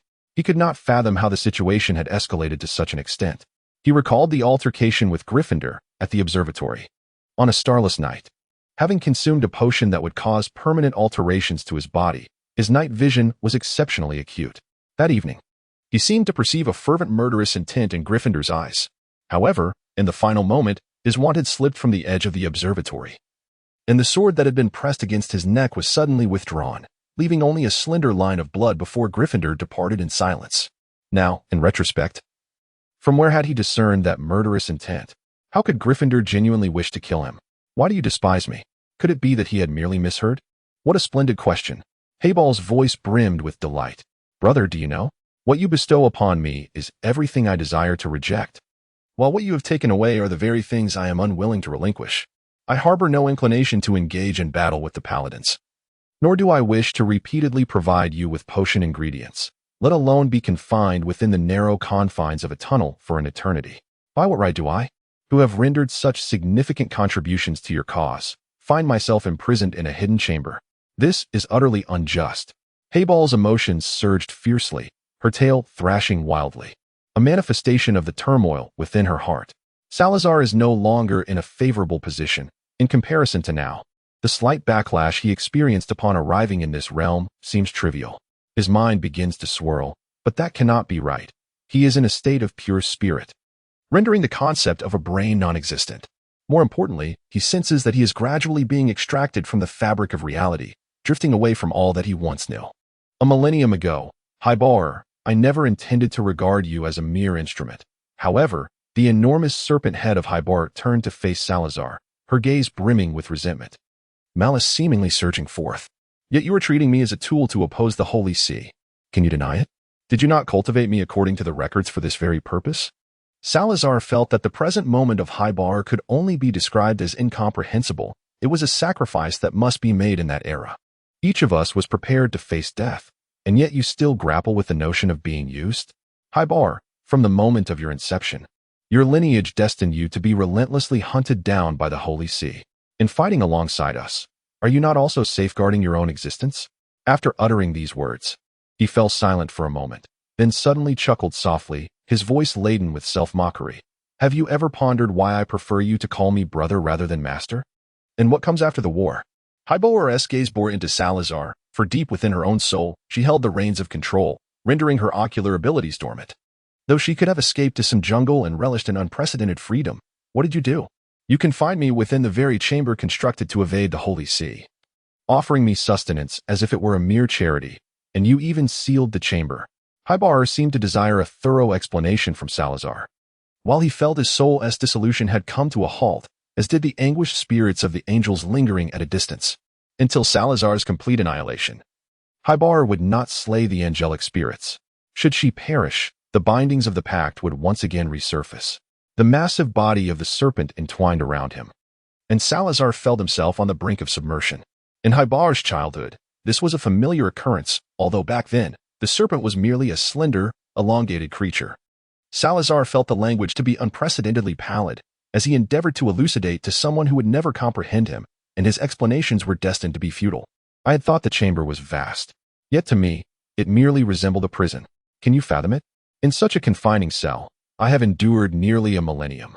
You departed without a second thought, but what of me? Each time I awaken, I am confronted solely with boundless, unrelenting solitude. The surroundings remain unchanged, and I have even lost track of the passage of time. I am truly on the brink of madness. Not long ago, when you entered the chamber, I awoke. Yet you merely cast a fleeting glance in my direction? I had been pondering that sealing the chamber was their idea, that you had left, driven away by Gryffindor. And now, you are finally willing to rouse me, but only to enlist my aid in your battles. Salazar stood there in silent contemplation, grappling with the profound resentment that Helga had harbored. It was made abundantly clear a millennium ago that she could not remain outside the chamber. Otherwise, all of Europe would descend into chaos. At that time, Helga had acquiesced to this arrangement. Brother, why do you remain silent? In the final moments of life, are you truly unwilling to converse with me? With a sigh, Salazar found himself engulfed in a tumult of emotions, feeling even more lost than when he departed from Hogwarts. Yet curiously enveloped in a strange tranquility, accompanied by an almost whimsical urge to laugh. There is no need for further words, Helga. If you wish to express anything, you must do so swiftly. Once I have departed, no one shall be left to converse with you. Salazar's voice was low and measured as he conveyed his thoughts. He harbored an aversion to death, for many tasks remained unfinished, yet, barring unforeseen circumstances, he knew he could not escape unscathed. Gryffindor and the others would likely presume that I perished alongside the vengeful spirit of the angel. However, do not seek vengeance upon them. You cannot vanquish them.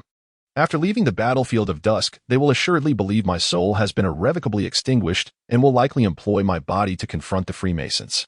According to our pact from a millennium ago, you must return to the chamber and never emerge again.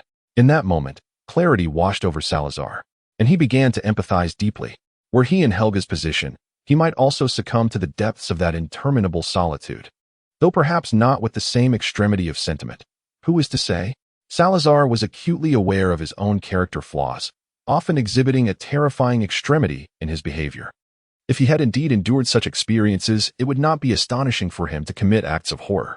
However, in an unexpected moment, he felt the creature. The serpent-like monster loosened its grip, its immense head drawing perilously close to him. In a peculiar impulse, Salazar reached out and gently caressed its head. The creature, clearly taken aback, gazed at him in astonishment, tears streaming down its face in copious amounts. An unforeseen event had transpired. Upon witnessing this scene, Sarah was momentarily taken aback. Why was Hyboa crying at this juncture? After enduring so much pain and harboring such deep resentment for so long, she should feel joy at the prospect of revenge. Yet, how could I, as her brother, bear to truly let you perish. Highbar's form gradually became translucent, wisps of smoke beginning to waft from her edges. Her soul was fading away. In contrast, this realm of souls also began to destabilize, as the anguished wails of the angelic spirits pierced the air, signaling that she too was dissolving into nothingness. Salazar gazed at her in disbelief, extending his hand to gently touch Haber's body. "Hey, what are you doing?" Haber nuzzled against his shoulder, the scales brushing against Salazar's ear, inducing a tingling sensation. "Haber, stop. It's too late, brother. I no longer wish to live. The pain is unbearable. Did I frighten you just now? Hee ha ha ha. Haber, I can help you set a seal with them. We can release you. You need not return to the chamber, but can exist freely as an ordinary snake.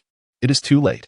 Salazar felt one side of his shoulder dampened, the icy scales brushing against his ear, as Hapo's voice resonated softly. "Brother, I despise you, yet I cannot bear the thought of your demise. It is too painful. I wish to cease existing. Brother, do not forget me." Hapo's form completely dissipated, along with the ethereal realm they inhabited, accompanied by the anguished spirit of an angel. Her essence reduced to but a mere flicker. After her total dissolution, Salazar sensed the reconnection of his bond with Hapo, yet it unraveled at an alarming pace. The scene before him transformed into a battlefield at dusk, littered with golden sands, while beside him, Teresa clutched his sleeve tightly. Hapo lingered a mere 3 or 4 meters ahead, her consciousness still momentarily intact, though complete dissolution was merely a matter of time. Salazar felt as though the wounded part of his soul was being incessantly sliced by a knife. The pact between him and Highbull was being forcibly dismantled by her. Such destruction inflicted profound harm upon both their souls. In truth, had his soul not been previously injured, it would have been virtually impossible to simply dissolve the contract. Yet, this also accelerated the demise of Hayball's essence. She fixed her gaze upon Salazar, her eyes revealing affection, reluctance, but primarily a sense of vengeful delight. As she emitted a pained hiss that only he could comprehend. "Brother, does it hurt? Remember this feeling, and remember me." With that, Highbull closed her eyes, her vitality swiftly waning, until she was utterly lifeless.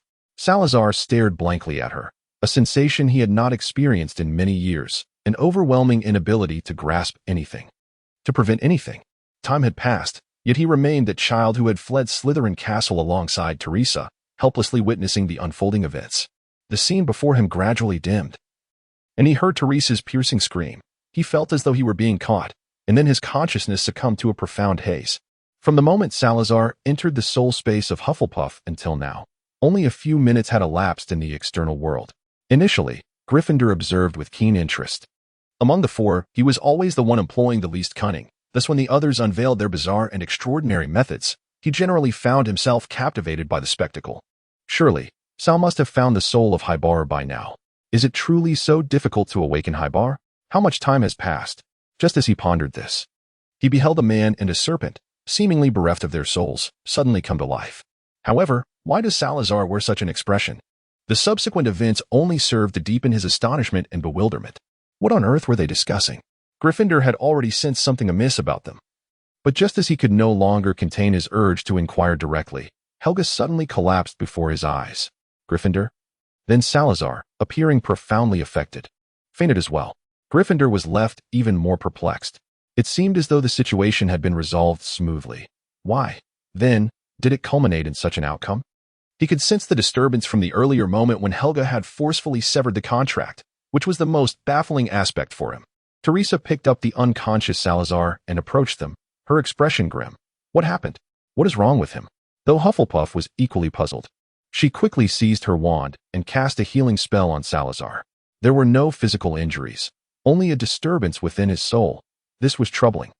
As a side note, this segment of the plot is quite challenging. 77 has been condensed. As Salazar awoke, the dawn light had just begun to break. The horizon was adorned with clouds bathed in golden hues, appearing soft and ethereal. At the junction of night and morning, a few reluctant stars lingered, while an owl perched atop a tree branch surveyed its surroundings. Its gaze met Salazar's as he lay in bed, gazing out the window. The owl hooted softly before taking flight, causing the branch it had occupied to rise slightly and tremble, shedding a few glistening dewdrops. What a plump bird, Salazar mused silently, observing the sky outside. This is certainly not February 15th, 1982. The weather had grown warmer, Spring was perhaps already half over. The temperature seemed to approach 20 degrees, suggesting it might even be April. Indeed, the once formidable forces of the Freemasons had been nearly eradicated. Eliminating those who wielded the curse over the twilight battlefield was no daunting task. Perhaps even the underground lair posed no real danger to them now. He propped himself up on the bed, one hand pressed to his forehead, exhaling heavily. An unsettling feeling lingered within him, inexplicable yet profound. His soul felt hollow, devoid of the resonance of another's presence. As his gaze swept across the room, the decor was not entirely unfamiliar, though it had certainly been seen before. White, floral-patterned sheets adorned the bed, accompanied by regal furniture and curtains thick with romantic allure, unmistakably reflecting the popular French style. Salazar furrowed his brow deeply, questioning why he found himself in the home of Nicole Lemaire. This was indeed the very room he had once occupied, and from this vantage point, he could gaze down upon the exquisitely tended garden, meticulously arranged by Madame Lemaire. Salazar glanced around the room, but did not see the sorting hat, and a momentary wave of panic surged within him. However, he quickly regained his composure. Those three individuals were not easily dealt with, and they certainly would not be as accommodating as Hephaestus. The mere thought of Hephaestus tightened Salazar's heart, causing him immense discomfort. He cleared his mind, trying to think of nothing at all. After a while, there was a sudden knock at the door, followed by a light push that opened it. Standing at the threshold was a girl with curly brown hair, appearing to be around 10 years old, dressed in a pure white knee-length dress. She stood there vibrant and lively, her big, sparkling eyes filled with delight. "Sal, you are finally awake." There was something amiss. A peculiar thought took root in Salazar's mind, and he tentatively called out, "Hell?" The girl nodded and replied, "Surprising, isn't it? I have been reincarnated and have grown up." Salazar, he had heard of the concept of reincarnation. In Norse mythology, Helgi Hjörvardsson is said to have been reborn as Helgi Hundingsbane. Greek philosophy also entertains notions of reincarnation, while Eastern Buddhism speaks of the 6 realms of rebirth. However, regardless of the myriad legends surrounding reincarnation, she, Helga Hachapachi, could absolutely not be a reincarnation. Salazar gazed intently at the youthful version of Hufflepuff, his mind teeming with speculation. Could it be an alchemical automaton? Hufflepuff let out a wistful sigh and nodded. Indeed, it is an alchemical automaton, albeit still in an incomplete state. For some time now, I have been collaborating with Nicholas Flamel on this endeavor, and perhaps, in the not-so-distant future, we might resurrect the art of creating life in this era. The corporeal forms birthed through the process of life transmutation are indistinguishable from those of living beings. However, upon their initial creation, these bodies are devoid of souls. To truly forge a new life, one must endure a protracted period of waiting. With the passage of time, it is possible that these bodies may awaken. Thus, Hufflepuff and the daughter of Ravenclaw came into being. Yet, these soulless vessels are particularly well suited for the trio, who remain in a state of being Horcruxes. Their souls can temporarily detach from the Horcruxes and operate through the alchemical automatons. This does not constitute resurrection. Fundamentally, they remain Horcruxes, and as such, their consciousness remains unperturbed. Previously, they refrained from utilizing the alchemical automaton approach to revival due to a lack of requisite materials in this era. While it was feasible to create a lesser version, they had not reached a point of necessity to part with the sorting hat. Thus, they preferred quality over quantity. However, at this juncture, Salazar's soul would likely be overwhelmed by the simultaneous wearing of 3 Horcruxes for an extended period, lacking a desire for deeper interaction with others. The most prudent choice remains the creation of an alchemical automaton. Salazar was undoubtedly aware of the challenges associated with utilizing life transmutation in this era. However, he could not conceive of a more effective alternative. At present, the puppet body of Hufflepuff exhibited noticeable irregularities upon closer inspection, and residing within it must undoubtedly be quite uncomfortable. Wishing you success, Hufflepuff approached, gently pushing Salazar back down onto the bed as he prepared to rise, his expression a tapestry of complexity. Salazar looked at her with a perplexed expression, feeling that there was nothing amiss with his body. "Sara, brace yourself." Salazar harbored a foreboding sense, yet regardless of his musings, he understood that his soul bore the wounds, while his body would not be ensnared in the twilight battlefield. What consequences could possibly unfold? The more he grappled with his thoughts, the more he perceived the gravity of the situation. After all, Hufflepuff was not akin to Gryffindor, which was perpetually rife with jest. Hufflepuff turned the mirror on the nightstand, donning an inscrutable smile. Upon witnessing her expression, Salazar felt a measure of relief. Although the circumstances remained complex, it was at least unlikely to be of dire consequence. Reflected in the glass was a familiar visage, one that Salazar had encountered daily a millennium ago, his face at the tender age of 14, pale and lacking in color. With round eyes yet to fully blossom, his cheeks still bore traces of youthful innocence. Most striking were his deep green eyes. Salazar finally understood why he felt so peculiar moments ago. "Pearl, what is happening? Why me?" he exclaimed, hastily leaping off the bed. However, misjudging his own height. He stumbled slightly upon reaching the floor, his long hair brushing against the headboard. Hufflepuff stifled a laugh as she steadied him, despite her petite appearance. The essence of the alchemical puppet endowed her with considerable strength. "I told you to prepare yourself mentally," she remarked. Salazar tugged at his hair, gazing at her with a tumultuous heart. How could this be? In his recollections, no form of magic could have wrought such an outcome. This is a lengthy tale. Let us proceed downstairs for a meal, and we shall discuss it then. After lying here for so long, are you not the slightest bit hungry? Or is it possible that you can truly hibernate like a serpent? Hufflepuff gently guided Salazar from the room, displaying a remarkable familiarity with the surroundings. "Let us dine first." Very well. They descended the staircase together, when suddenly Salazar recalled something. "Helga, in your current form as an alchemical puppet, can you truly partake in a meal?" Hufflepuff looked up at him, her expression clearly questioning when he had become so Gryffindor. Upon reaching the ground floor, Salazar was astonished to find that the other two were also present, appearing to be around 10 years old. Upon seeing Salazar, both displayed expressions of surprise. Sarah glanced at them and then turned to look at the Hufflepuff beside her, beginning to ponder why they all appeared as mere 10-year-old children. This was undeniably quite inconvenient. Gryffindor was engaged in devouring a pumpkin pie, clearly possessing a body that resembled an alchemical puppet, yet he exhibited no signs of peculiarity as he consumed his food. He quickly swallowed what was in his mouth and exclaimed, "Sal, you rascal, you've finally awakened. I thought you would sleep until summer." Salazar took a seat in the empty position across from him, his gaze lingering on him for a moment. Clearly intrigued by why the alchemical puppet's body was capable of consuming food. It was only when Gryffindor began to fidget under his scrutiny that he averted his eyes. Salazar glanced around, inquiring, "What is the situation, Nicodemus? Where's LeMay? Why are we in his abode?" Hufflepuff, seated beside him, and Ravenclaw, across from them, exchanged knowing glances. She lifted a bowl of creamy corn soup to her lips, taking a sip. "You won't see him today. It's time for him to partake of the elixir of immortality." As for why they found themselves in his home, Hufflepuff and Ravenclaw shared a fleeting smile. "If we weren't here, do you think my alchemical supplies would have materialized from thin air?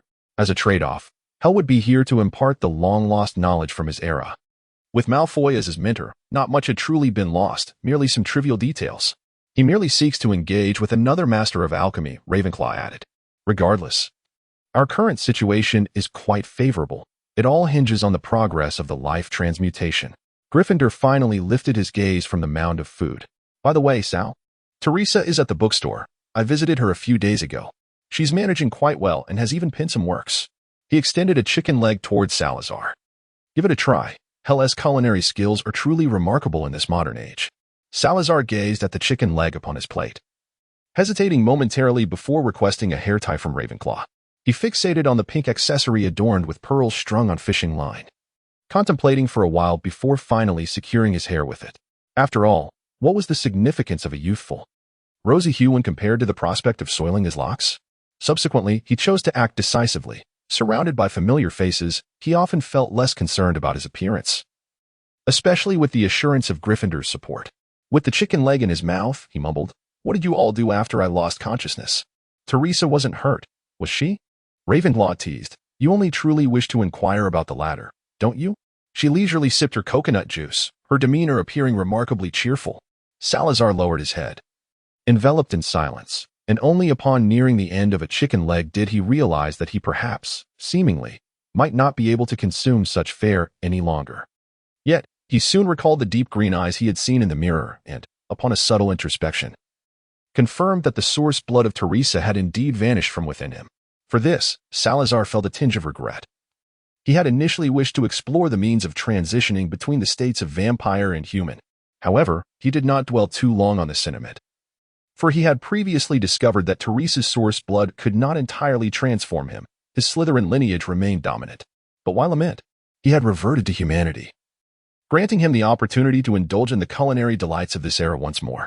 The remaining morsel of chicken leg in his hand suddenly became enticing. Ravenclaw nudged Gryffindor with his elbow, signaling him to speak.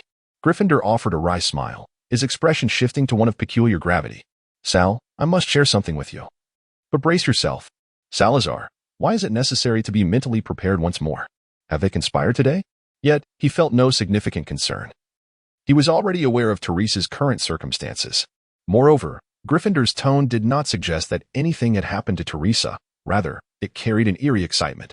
After Salazar nodded, Gryffindor lowered his voice and began to speak. As it stands, any one of us might be ill-equipped to confront your girlfriend. Salazar, I swear. She must have been concealing her true abilities not long ago. After you fell into a coma that day, Teresa's expression was nothing short of terrifying. After entrusting you to me, she ventured into the catacombs and obliterated everything except for the forbidden spell core. Just imagine, a vast battlefield at dusk. Not a single vengeful spirit left standing after her rampage. The next soul to step onto that barren expanse will surely ponder the desolation before them. How amusing. Then, she gathered the remaining members of the Brotherhood, compelling each of them to meet their own demise. The power she exhibited at that moment rivaled our peak states. Had you witnessed it, you'd surely feel a twinge of anxiety upon returning home. Salazar found it utterly impossible to associate the Teresa spoken of by Gryffindor with the individual etched in his memory. Wait, are you certain? Just Teresa? Salazar pondered, believing that Teresa had no need to conceal her true self. Gryffindor nodded emphatically, his expression radiating unwavering certainty. Salazar still sensed that something was amiss. I assure you, Sal, you truly should have brought Teresa along with you at that time, and there would have been no need for. The expression on Salazar's face instantly faded.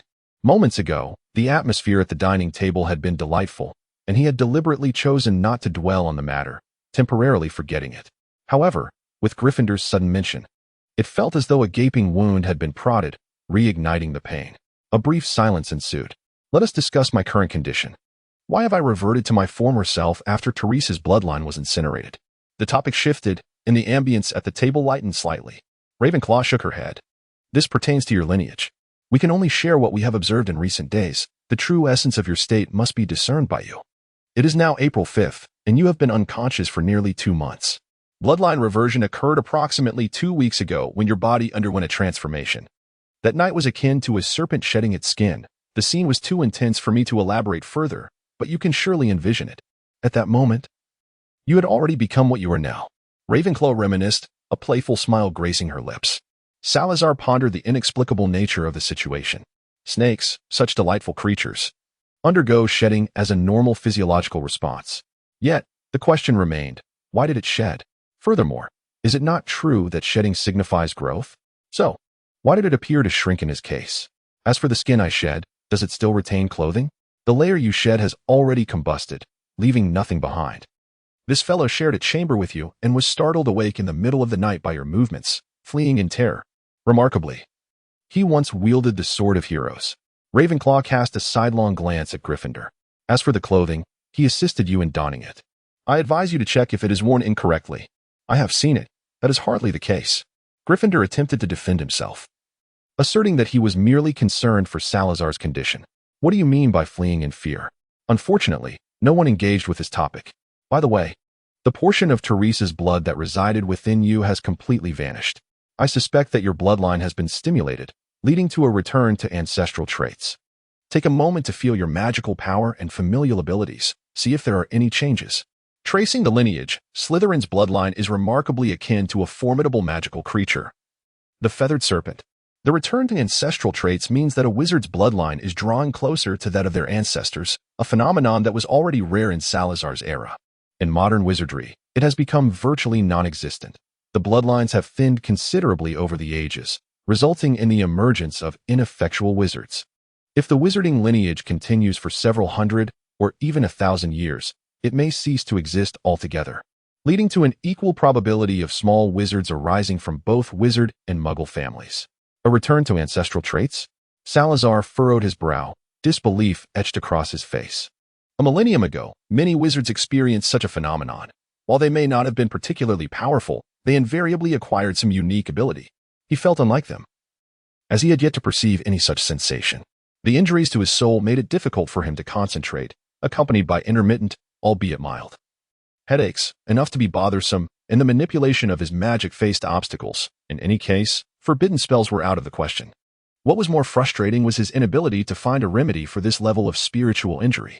He could only hope it would heal with the passage of time. He relayed his current state to the three of them. Ravenclaw frowned in contemplation, while Hufflepuff appeared somewhat dejected. Only Gryffindor wore a cheerful demeanor. Sal, you ought to consider this positively. At the very least, your life is preserved. Anything is possible. If need be, I shall assist you in future battles. Salazar expressed a sense of solace. In truth, he was not as pitiable as he might have seemed. Compared to the average adult wizard in the present magical realm, he was still considerably more adept. It was reminiscent of his early days upon arriving in this era, when he first faced the backlash of magic. By the way, where was his wand? Was he to take each step as it came? The wonders of magic are notoriously unpredictable. What if this was merely a self-defense mechanism of my body? Given the extent of my previous spiritual injuries, it was indeed abnormal for me to exhibit only this minimal reaction. Yet, Salazar found himself embracing a newfound clarity. He picked up his utensils and began to savor the exquisite dishes prepared by Hufflepuff. Although the vampire market in France offered a plethora of blood flavors, no matter how well-crafted the simulated tastes were, they could never compare to the authenticity of real food. However, at the dining table, he was the sole diner wielding knife and fork. After a few bites, the unsettling atmosphere compelled him to pause. What was amiss? Sal, I believe there are certain matters we ought to discuss. Sarah observed their expressions and surmised what they were about to say. She hurriedly attempted to change the subject. Hell, you only asked me if I could hibernate like a snake. I truly can, although not for long, just a few days. To be honest, I escaped from the tribunal by feigning death. Is that the reason you never disclosed it before? Gryffindor interjected. No, wait. Sarah, you must assure us first. Indeed, you must swear on the Slytherin family lineage, that whenever you engage in perilous activities, you will consult us first. Hufflepuff added, their expression serious. Ravenclaw nodded silently beside them, leaving no room for Sarah to maneuver. We are not accusing you, Hufflepuff said gently. After all these years, we are well acquainted with each other's personalities and habits. Each of us possesses flaws, which is precisely why we need to deliberate together in times of trouble. However, sometimes. I know what you wish to say, Hippogriff was an accident. Hufflepuff turned to meet Sarah's gaze directly, unabashedly mentioning that name. But delving into another's soul is absolutely impermissible. Even we would not dare to do such a thing. Do you realize how fragile the soul is? Slytherin, did the corrupt methods of the tribunal fail to instill any wisdom in you? To recklessly expose your soul to risks? Should I call you naive or foolish? Faced with Hufflepuff's vehement demeanor, Sarah found herself at a loss for words. He acknowledged that he had been somewhat impulsive that day, but it had indeed been the best course of action he could conceive at the time. Seeing him silent, Hufflepuff softened their tone. Sarah, you must understand. As long as there is life, there is potential. As long as one lives, there is hope. Salazar suddenly recalled many years ago when his father urged him to flee, saying, as long as you are alive, there is hope. At that moment, he gazed into his father's face, observing the anxiety etched upon it. Yet he could only shake his head in confusion, unable to discern where this hope lay. Subsequently, he was thrust into the secret passage, where he encountered the yet-to-return Teresa amidst the woods. However, throughout the ensuing years, he clung to that ethereal hope, surviving perilous situations time and again. Now, upon hearing those words again, Salazar felt a bittersweet amusement. Was their sole objective not to establish a clock club? For idle souls, languishing like salted fish. What talk of hope could there be? Were it not for the troubles wrought by the Freemasons, they would likely still be perusing Muggle novels in a bookstore for amusement. Perhaps later, they would venture to the leaky cauldron to sit for a while, listening to a group of wizards who had likely become quite familiar with one another. Speak freely. All right, Salazar spread his hands. Pearl, I shall no longer take risks. Please do not gaze at me so intently. Next time there is a matter, I will surely consult you. And then, Gryffindor inquired, his expression stern. Salazar averted his gaze, looking out at the blossoms flourishing in the spring sunshine. At this moment, those flowers were nearly all in bloom, swaying and stretching in the morning light. He truly cherished life. Each adventure was either a forced necessity or a sudden circumstance. He sighed. I swear by the honor of Slytherin, I shall never take risks unless absolutely necessary. The Gryffindor remained silent, observing him, and after a while, he finally relented. Well, It doesn't matter. We cannot dissuade you anyway. Following Salazar's gaze, he smirked. If you were to perish, we would hardly be affected. Avenging you would suffice. But remember this, if you die, Teresa will undoubtedly be unable to survive alone. Do you think she was unaware of your survival last time? Had you truly died, she would have found a way to blow up Hogwarts and then take her own life. Salazar found himself momentarily at a loss for words. The certainty in Gryffindor's tone obliterated any flicker of hope that lingered in his mind. Given his understanding of Teresa, it was indeed plausible that she could undertake such actions. Salazar recognized that he and Teresa shared numerous personality traits, both aware of their own radical tendencies. However, once they had firmly resolved upon a matter, altering their stance became an impossibility. In truth, it was Teresa's influence that had shaped his character. During their time in the Slytherin castle, in the midst of his childhood, his mother had long since passed, while his father devoted his attention to the family legacy, leaving scant time for his children, which was predominantly spent instructing his elder brother, who was seen as the favored one. The household staff, gripped by fear of magic, largely refrained from approaching him. The only one who spent any considerable time with him was the runaway heiress. At what point did this young lady, who delighted in tormenting him, begin to harbor feelings for him? This question had, in fact, troubled Salazar for quite some time. Unbeknownst to him, he had inadvertently knocked over his pumpkin juice. Hufflepuff reacted with swift reflexes to evade the spill, yet her movements were ultimately too slow, leaving her white dress splattered with the sweet liquid. Salazar hurriedly sought to retrieve some paper, his heart racing as he noticed Ravenclaw glaring at him with fury. Clean it up. Hufflepuff muttered through gritted teeth, Slytherin head. Please refrain from wasting food like that foolish Gryffindor. Ultimately, the meal concluded with Salazar and Gryffindor together, leaving not a morsel of food remaining on the dining table. Salazar felt as though he had not experienced such fullness in many years. He was now in the physical state of his 16-year-old self. Prolonged malnutrition had rendered him far from healthy, and the sudden intake of such copious amounts of food felt like a daring adventure. Gryffindor, perplexed as to why he too had been swept into this scenario, recognized his lack of social standing among the four. It was apt to describe him as residing at the very bottom of the food chain. How to articulate this? One must always heed the words of those who provide sustenance. As they watched the others devour everything in sight, Hufflepuff and Ravenclaw ventured into the basement, where their experiments had been conducted in recent days. Hufflepuff possessed remarkable expertise in alchemy, while Ravenclaw's reservoir of knowledge could rival that of the Hogwarts library. Together with Nicholas Flamel, who had successfully crafted the Philosopher's Stone, their chances of resurrecting life were significantly heightened. However, in this endeavor, Salazar and Gryffindor found themselves of little assistance. One was a battle enthusiast skilled only in herbology, while the other, though a master of potions, had merely scratched the surface of alchemical understanding. With a flick of his wand, he magically cleaned the dishes, returning them one by one to the cupboard. Gryffindor settled onto the sofa, and perhaps due to his body being an alchemical puppet, he appeared entirely unfazed by the fact that he had consumed an entire day's worth of food that very morning. Salazar felt an overwhelming sense of inertia. Reluctant to move even for a fleeting moment, he cast a puzzled glance at Gryffindor, inquiring why hell was preparing such an elaborate breakfast. Hadn't it been just the three of them before? Leaning back against the sofa, Gryffindor replied, perhaps it is the novelty of modern condiments that has inspired him. Salazar recalled her insistence on not wasting food. Was it the same before? Did we finish everything? Gryffindor nodded. Indeed, we did. However, our current bodies no longer require sustenance. The food we just consumed has been magically filtered away, and it matters not how much we eat. Of course, we may choose not to eat at all. Yet, as you know, Helga has a profound passion for the culinary arts. Salazar, do not waste food. That said, Sal, after you meet Mr. LeMay tomorrow, let us return to Diagon Alley without informing Teresa that you have awakened. Gryffindor spoke with utmost sincerity. Indeed, it is imperative to maintain a cordial demeanor. If Teresa truly intends to harm you, do not resist. I have cautioned you that you stand no chance against her now. Should you provoke her ire once more, this narrative may very well find its way to the depths of the sea. Surely, it cannot come to that. Wait a moment. Did you not have a confrontation with her previously? Gryffindor, you haven't fought her, have you? Gryffindor, Diagon Alley, Whispering Souls Bookstore.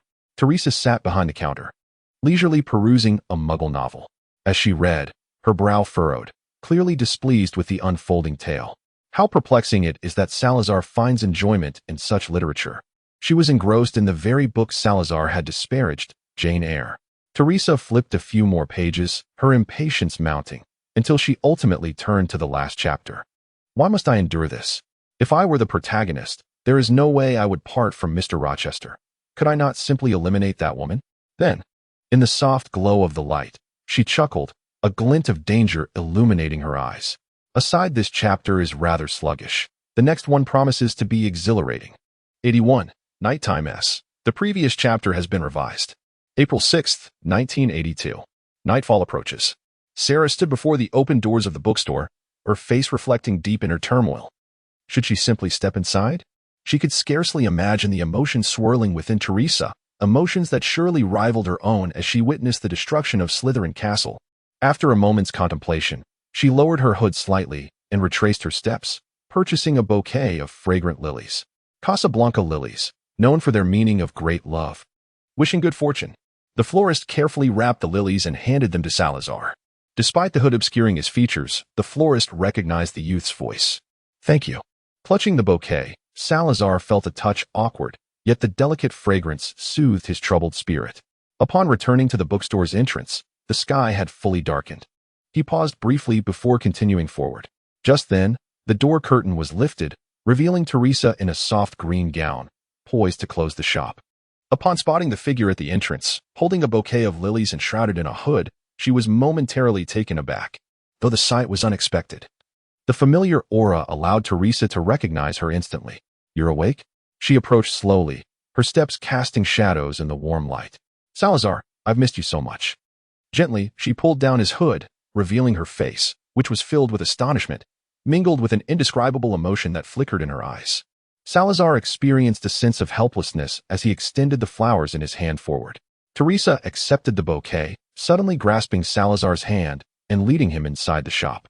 The door closed automatically behind them, and by this time, the establishment was devoid of customers, with the lights on the first floor extinguished.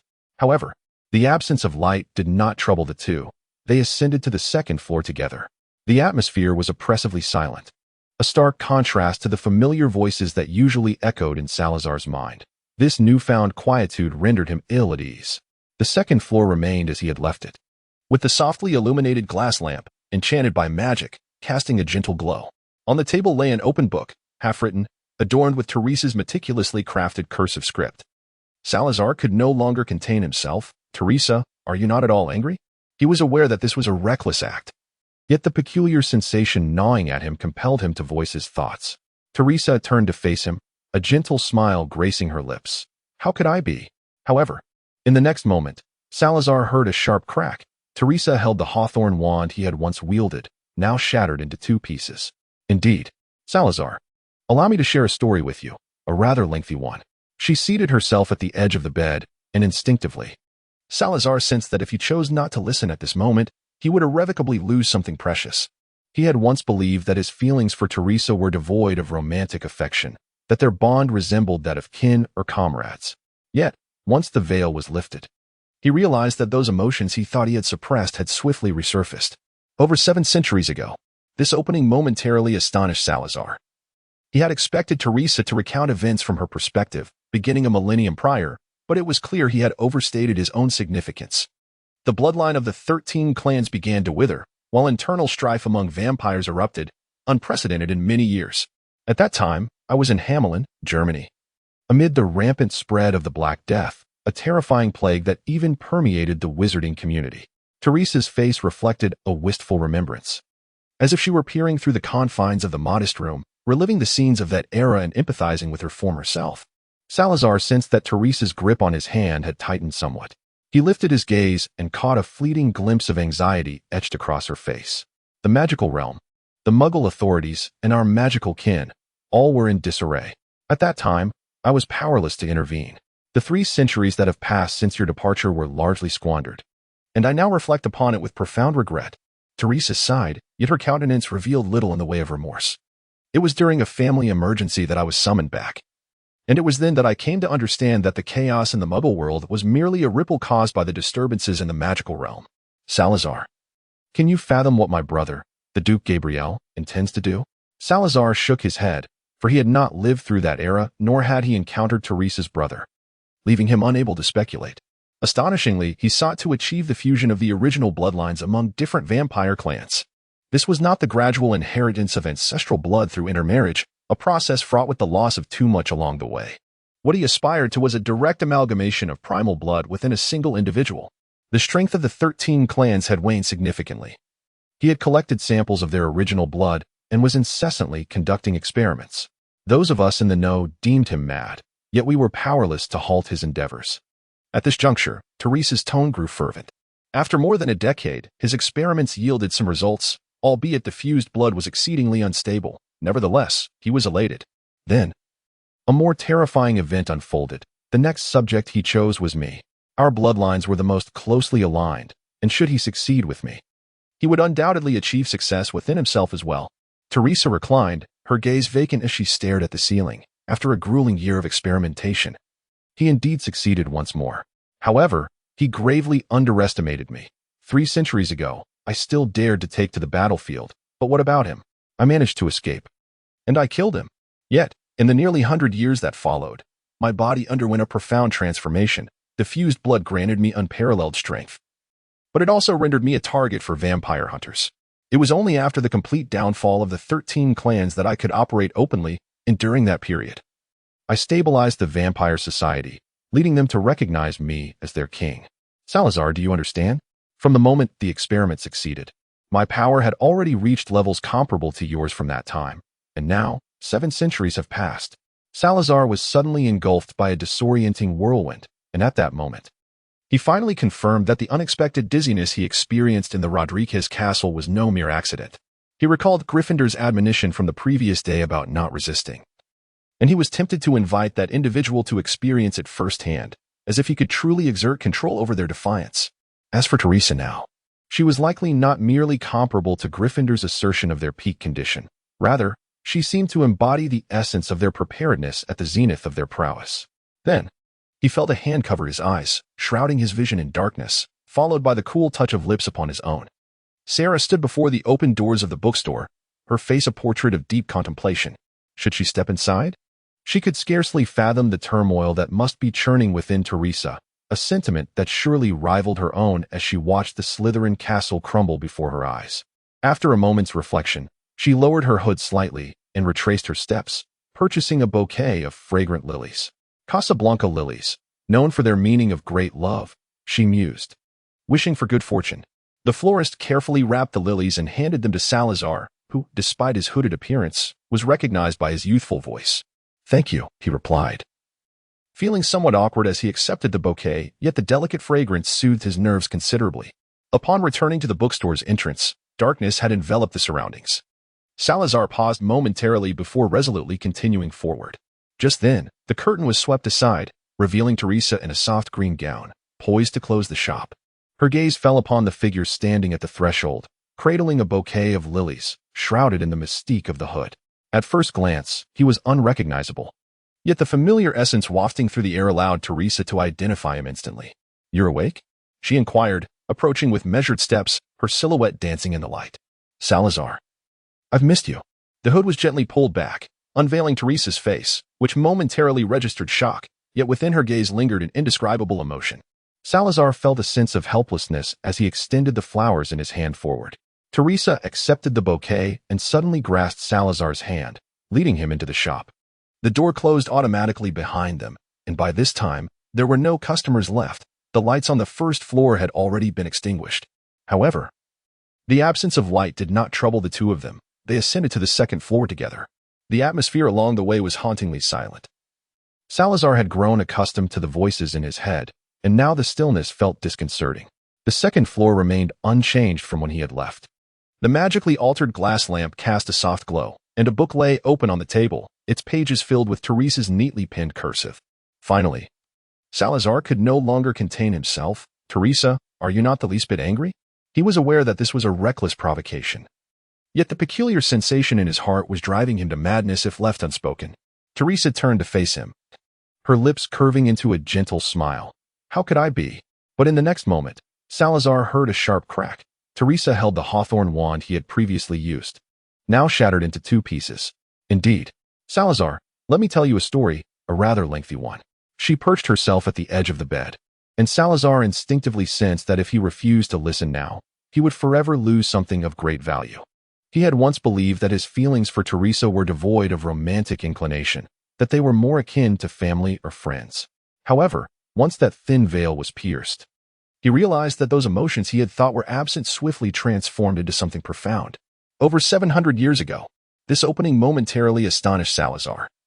He had expected Teresa to recount events from her perspective a millennium ago, but clearly he had misjudged her intentions. The bloodline of the 13 clans began to wane. While internal strife erupted among vampires, a turmoil unseen for many years. At that time, I was in Hamelin, Germany, amidst the rampant spread of the Black Death. A truly terrifying plague that even permeated the wizarding community. Teresa's face reflected a look of reminiscence, as if she were gazing through the confines of the small room, reliving the scenes of that era and empathizing with her former self. Salazar sensed that Teresa's grip on his hand had tightened slightly.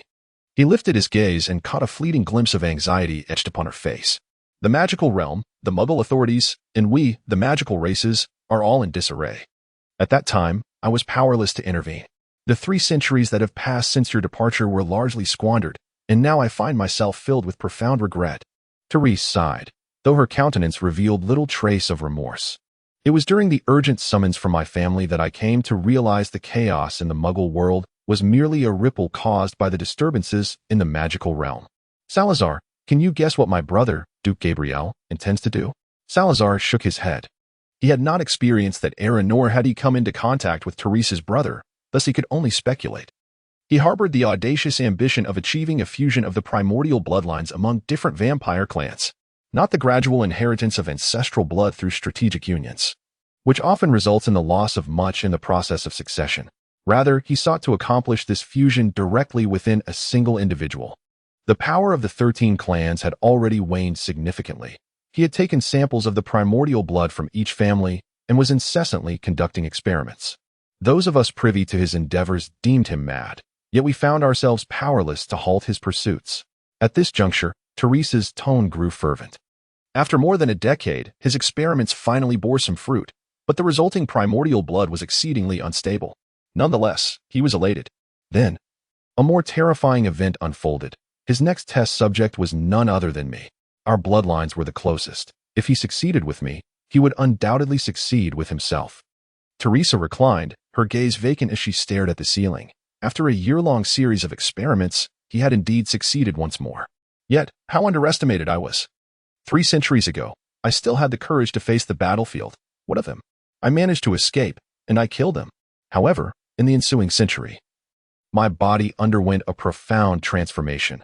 The fused primordial blood bestowed upon me immense power, yet it also rendered me a target for vampire hunters. It was not until the complete downfall of the 13 clans that I could operate openly, and during that time, I was instrumental in stabilizing vampire society, earning their recognition as their king. Salazar, do you understand? From the moment my experiment succeeded, my strength was nearly comparable to that of your kind back then, and now, 7 centuries have passed. Salazar was suddenly engulfed by a disorienting whirl, and at that moment, he finally confirmed that the abrupt dizziness he had experienced in the Rodriguez castle was no mere coincidence. He recalled the words of Gryffindor from the previous day, advising against resistance, and now he wished nothing more than for that fellow to experience it firsthand, as if the act of resisting were something he could effortlessly control. At present, Teresa was likely not merely at the same level as Gryffindor had suggested, but rather, she was akin to their peak condition when fully prepared. Then, he felt a hand covering his eyes, plunging his vision into darkness, followed by the touch of icy lips against his own. On April 7, 1982. As Lupin arrived at work in the morning, the door of the Whispering Souls bookstore remained closed. Typically, at this hour, Teresa would have already opened the store, as she was known for her early rising. Retrieving the key, this marked the first time Lupin had used it since acquiring it.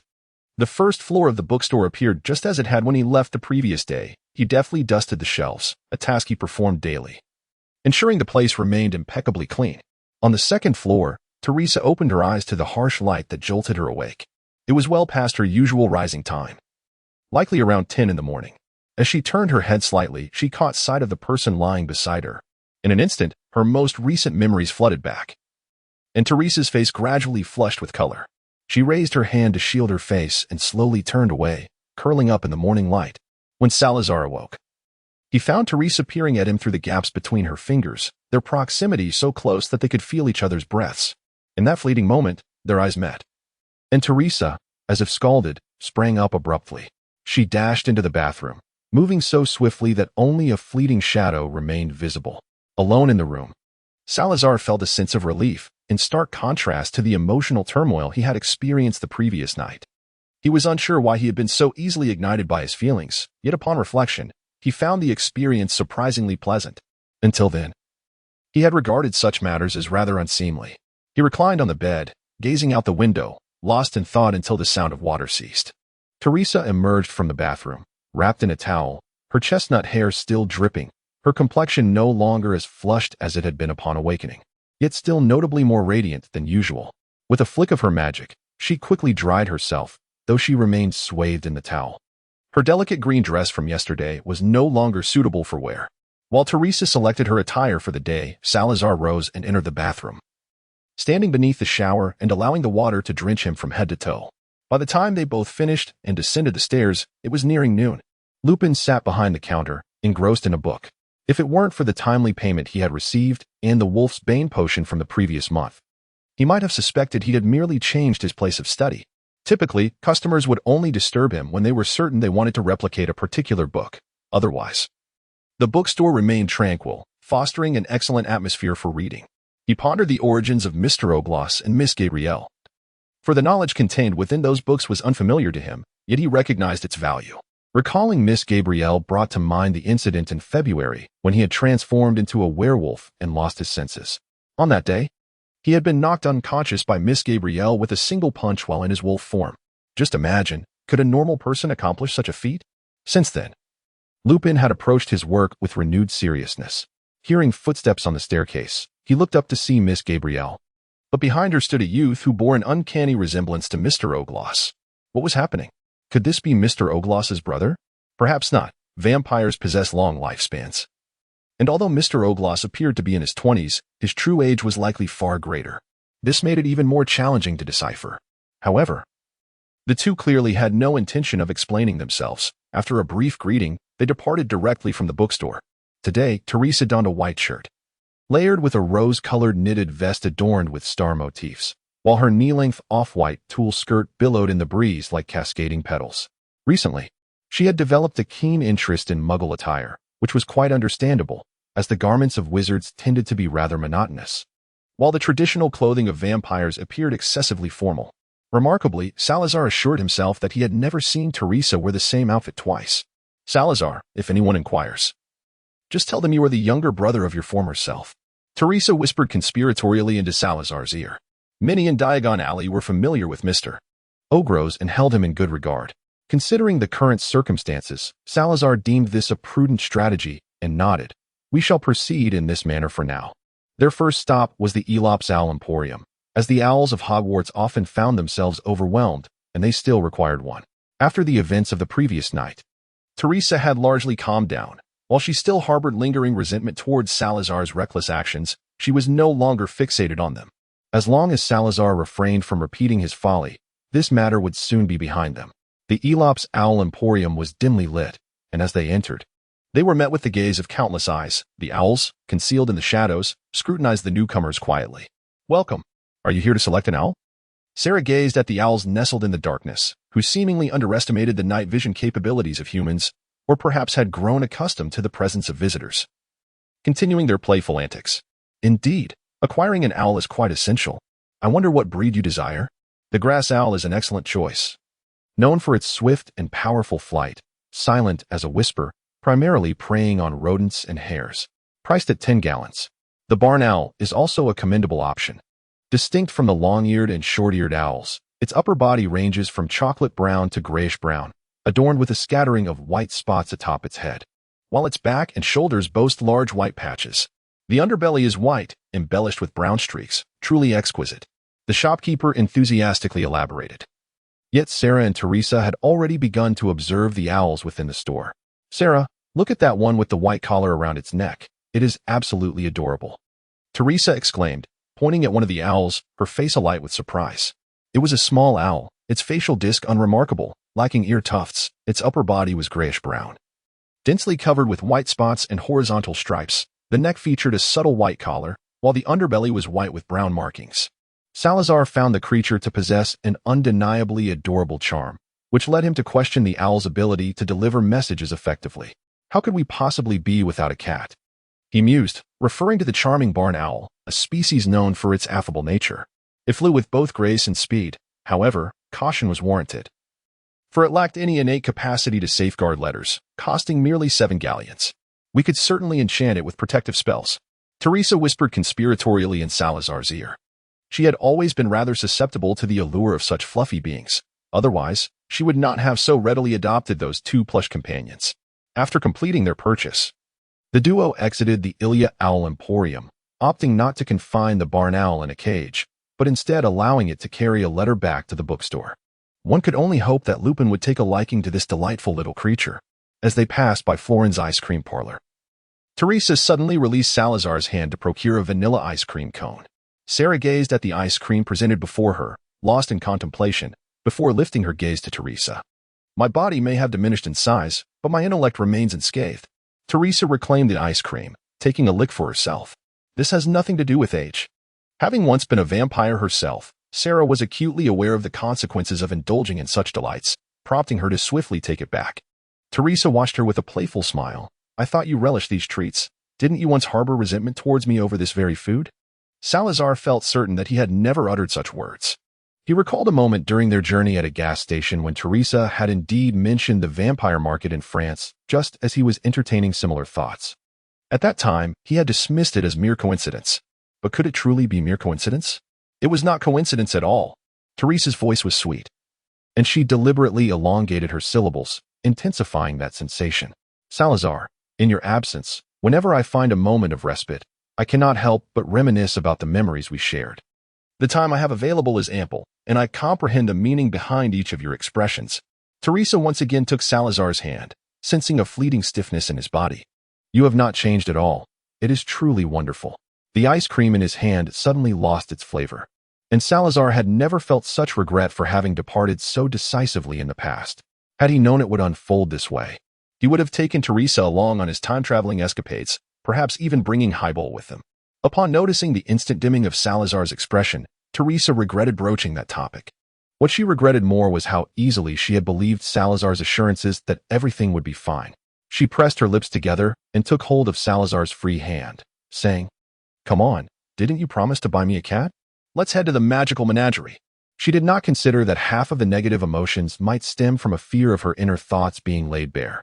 Although Teresa spoke casually, she was not truly capable of reading minds. Rather, it was a psychological grasp of emotions, directed solely at Salazar. Diagon Alley was relatively small, and soon they arrived at the magical menagerie.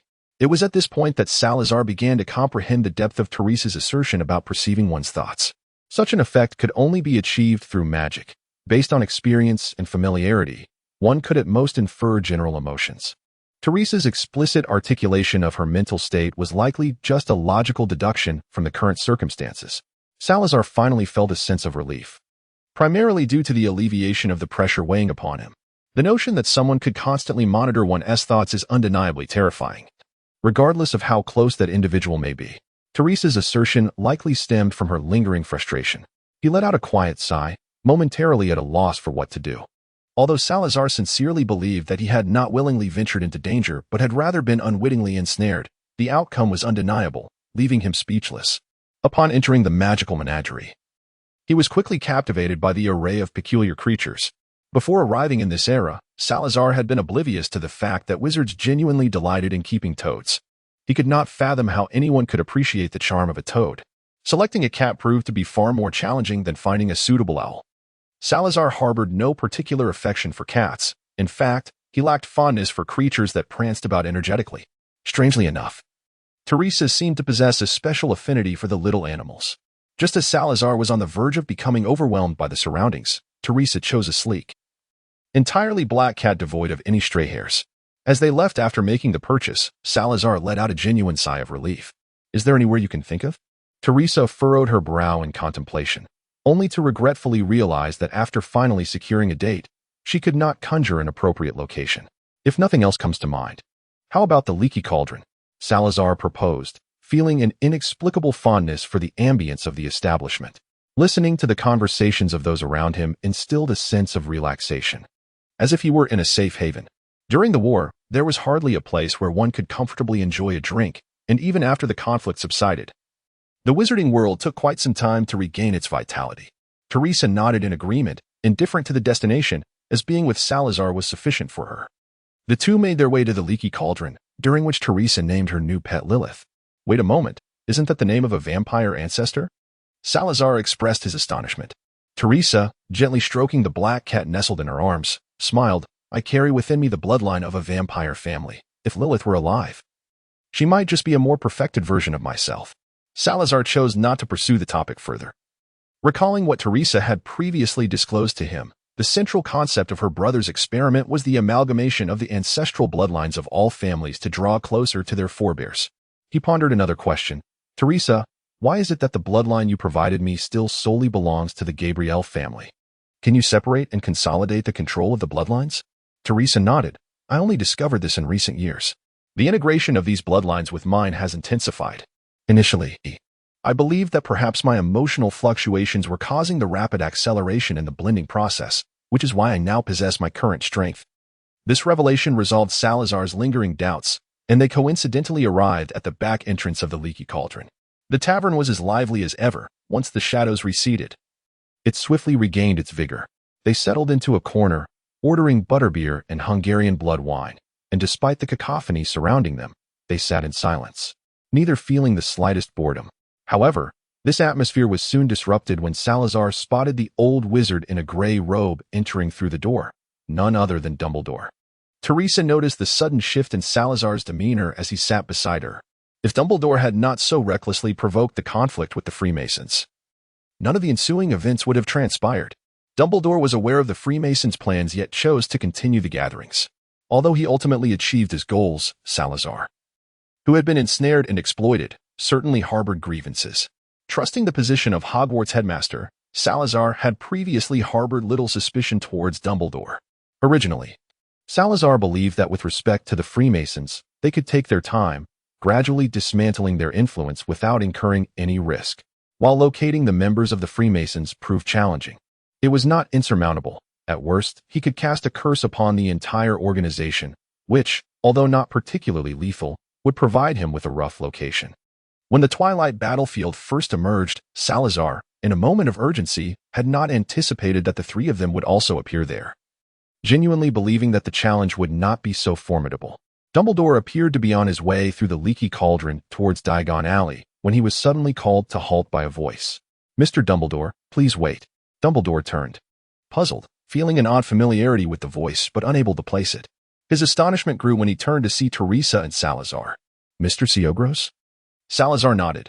It is I, Dumbledore. Sitting down across from them wore a look of puzzlement. Mr. Ogros, forgive my intrusion, but this. Salazar sighed, unwilling to linger further on the subject.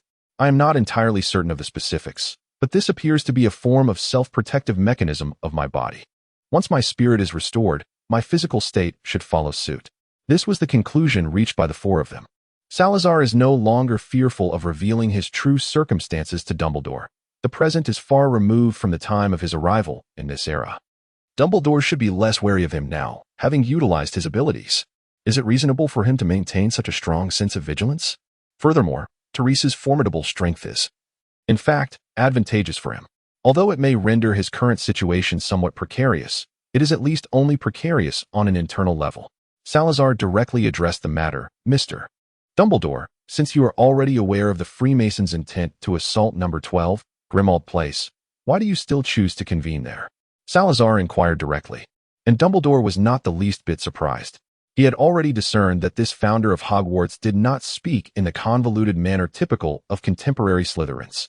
Perhaps, in his era, there simply were no conditions that allowed for such circumlocution. What a splendid opportunity, Dumbledore exclaimed, waving his wand, enveloping them in a transparent barrier that rendered their voices inaudible to the outside world. It was a novel magic. Though Salazar harbored reservations about Dumbledore, he could not deny the latter's prodigious talent in sorcery. Were Dumbledore to exist in their time, his accomplishments would surely surpass those of the present. Mr. Slytherin, You must understand how challenging it is to capture a member of the Order of the Phoenix, and how rare it is to have an opportunity to confront them head-on. If we do not succeed in significantly weakening the Order, we shall be faced with their potential assassins emerging from all directions. Dumbledore spoke with earnest conviction, and Salazar found himself in agreement. However, you misunderstand me slightly. My point is that you should not drag a group of oblivious individuals into a battle against an enemy whose true nature remains unknown. Dumbledore furrowed his brow. On this matter, he found himself unable to counter Salazar's argument. Mr. Dumbledore, I must say, your heartlessness is quite striking. Let us put aside the matter of the Ministry of Magic, for we are merely outsiders. It is indeed commonplace to deceive outsiders into peril. But can you guarantee that all members of the Order are fully informed?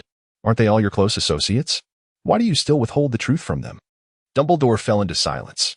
After a moment, he let out a slow sigh, and the innocence once visible in his blue eyes behind the lenses had vanished, replaced by a weariness befitting his years. Blinking, he revealed a depth of fatigue. These are inevitable sacrifices you should comprehend. Miss Helena once recounted to me that you two had utilized young wizards as bait, did you not? Helena? The sudden mention of the familiar name interrupted Salazar's prior emotions, and he displayed unmistakable astonishment. Are you sure it was Helena? The daughter of Rowena Ravenclaw and Helga Hufflepuff? Dumbledore was equally taken aback. Echoing Salazar's words, the daughter of Ravenclaw and Hufflepuff? But is she truly? He nodded, his expression a tumult of conflict. Salazar was suddenly filled with excitement. He was entirely unaware of what was to come. He was simply delighted at the prospect of reconnecting with another familiar face from the past. Upon returning home, he intended to pen a letter to share this wonderful news with them. However, allow me to confirm once more, the current ghost of Ravenclaw at Hogwarts is the daughter of Ravenclaw and Hufflepuff? Salazar finally grasped what Dumbledore intended to inquire about. Yet he hesitated to delve into the intricacies of life transmutation, a form of alchemy that eluded even his comprehension. Indeed, she was not born in the conventional sense, as Helena had truly claimed. Was she? Dumbledore nodded, and as he did so, Salazar's expression darkened. The previous delight of encountering an old acquaintance evaporated, leaving behind only a swell of irritation. He could scarcely believe that the charming little girl he once knew would utter such words. His memories drifted back to that fateful night. But do you know the full story? Ravenclaw and Hufflepuff disguised themselves as young wizards, blending seamlessly among them. And we had meticulously prepared our formations. Prior to our actions, we had already disowned the number of knights and clergy the church might dispatch to that region. We ensured that the residuals of the battle did not touch those young wizards at all. When the church was drawn into the fray, Roger, the first student of Gryffindor, led the young wizards to safety. At that time, Hogwarts was merely taking shape. Yet they had already begun the search for those children who had been marked as evil due to magical outbursts. Back then, they had only just begun to explore the realm of forbidden spells, far from the formidable power they would wield in the final confrontation. After Roger and the young wizards departed, the four of them, along with some like-minded companions, remained to battle against a cardinal, over 100 clergy, and 2 full knightly orders until the dawn approached. In the end, only half of their number remained, while the church was left with but a few fleeing knights. It was their first direct confrontation with the church. What else did Helena say? Do not spin fanciful tales. A moment of silence ensued. How could Dumbledore not realize that Helena's stories from years past were embellished? He suddenly recalled that Helena had indeed recounted it merely as a tale, a narrative from the perspective of a young wizard. Dumbledore felt a pang of remorse for that specter of Ravenclaw. He recounted the events in their entirety, and Salazar felt that his previous sense of dislocation had been rendered meaningless.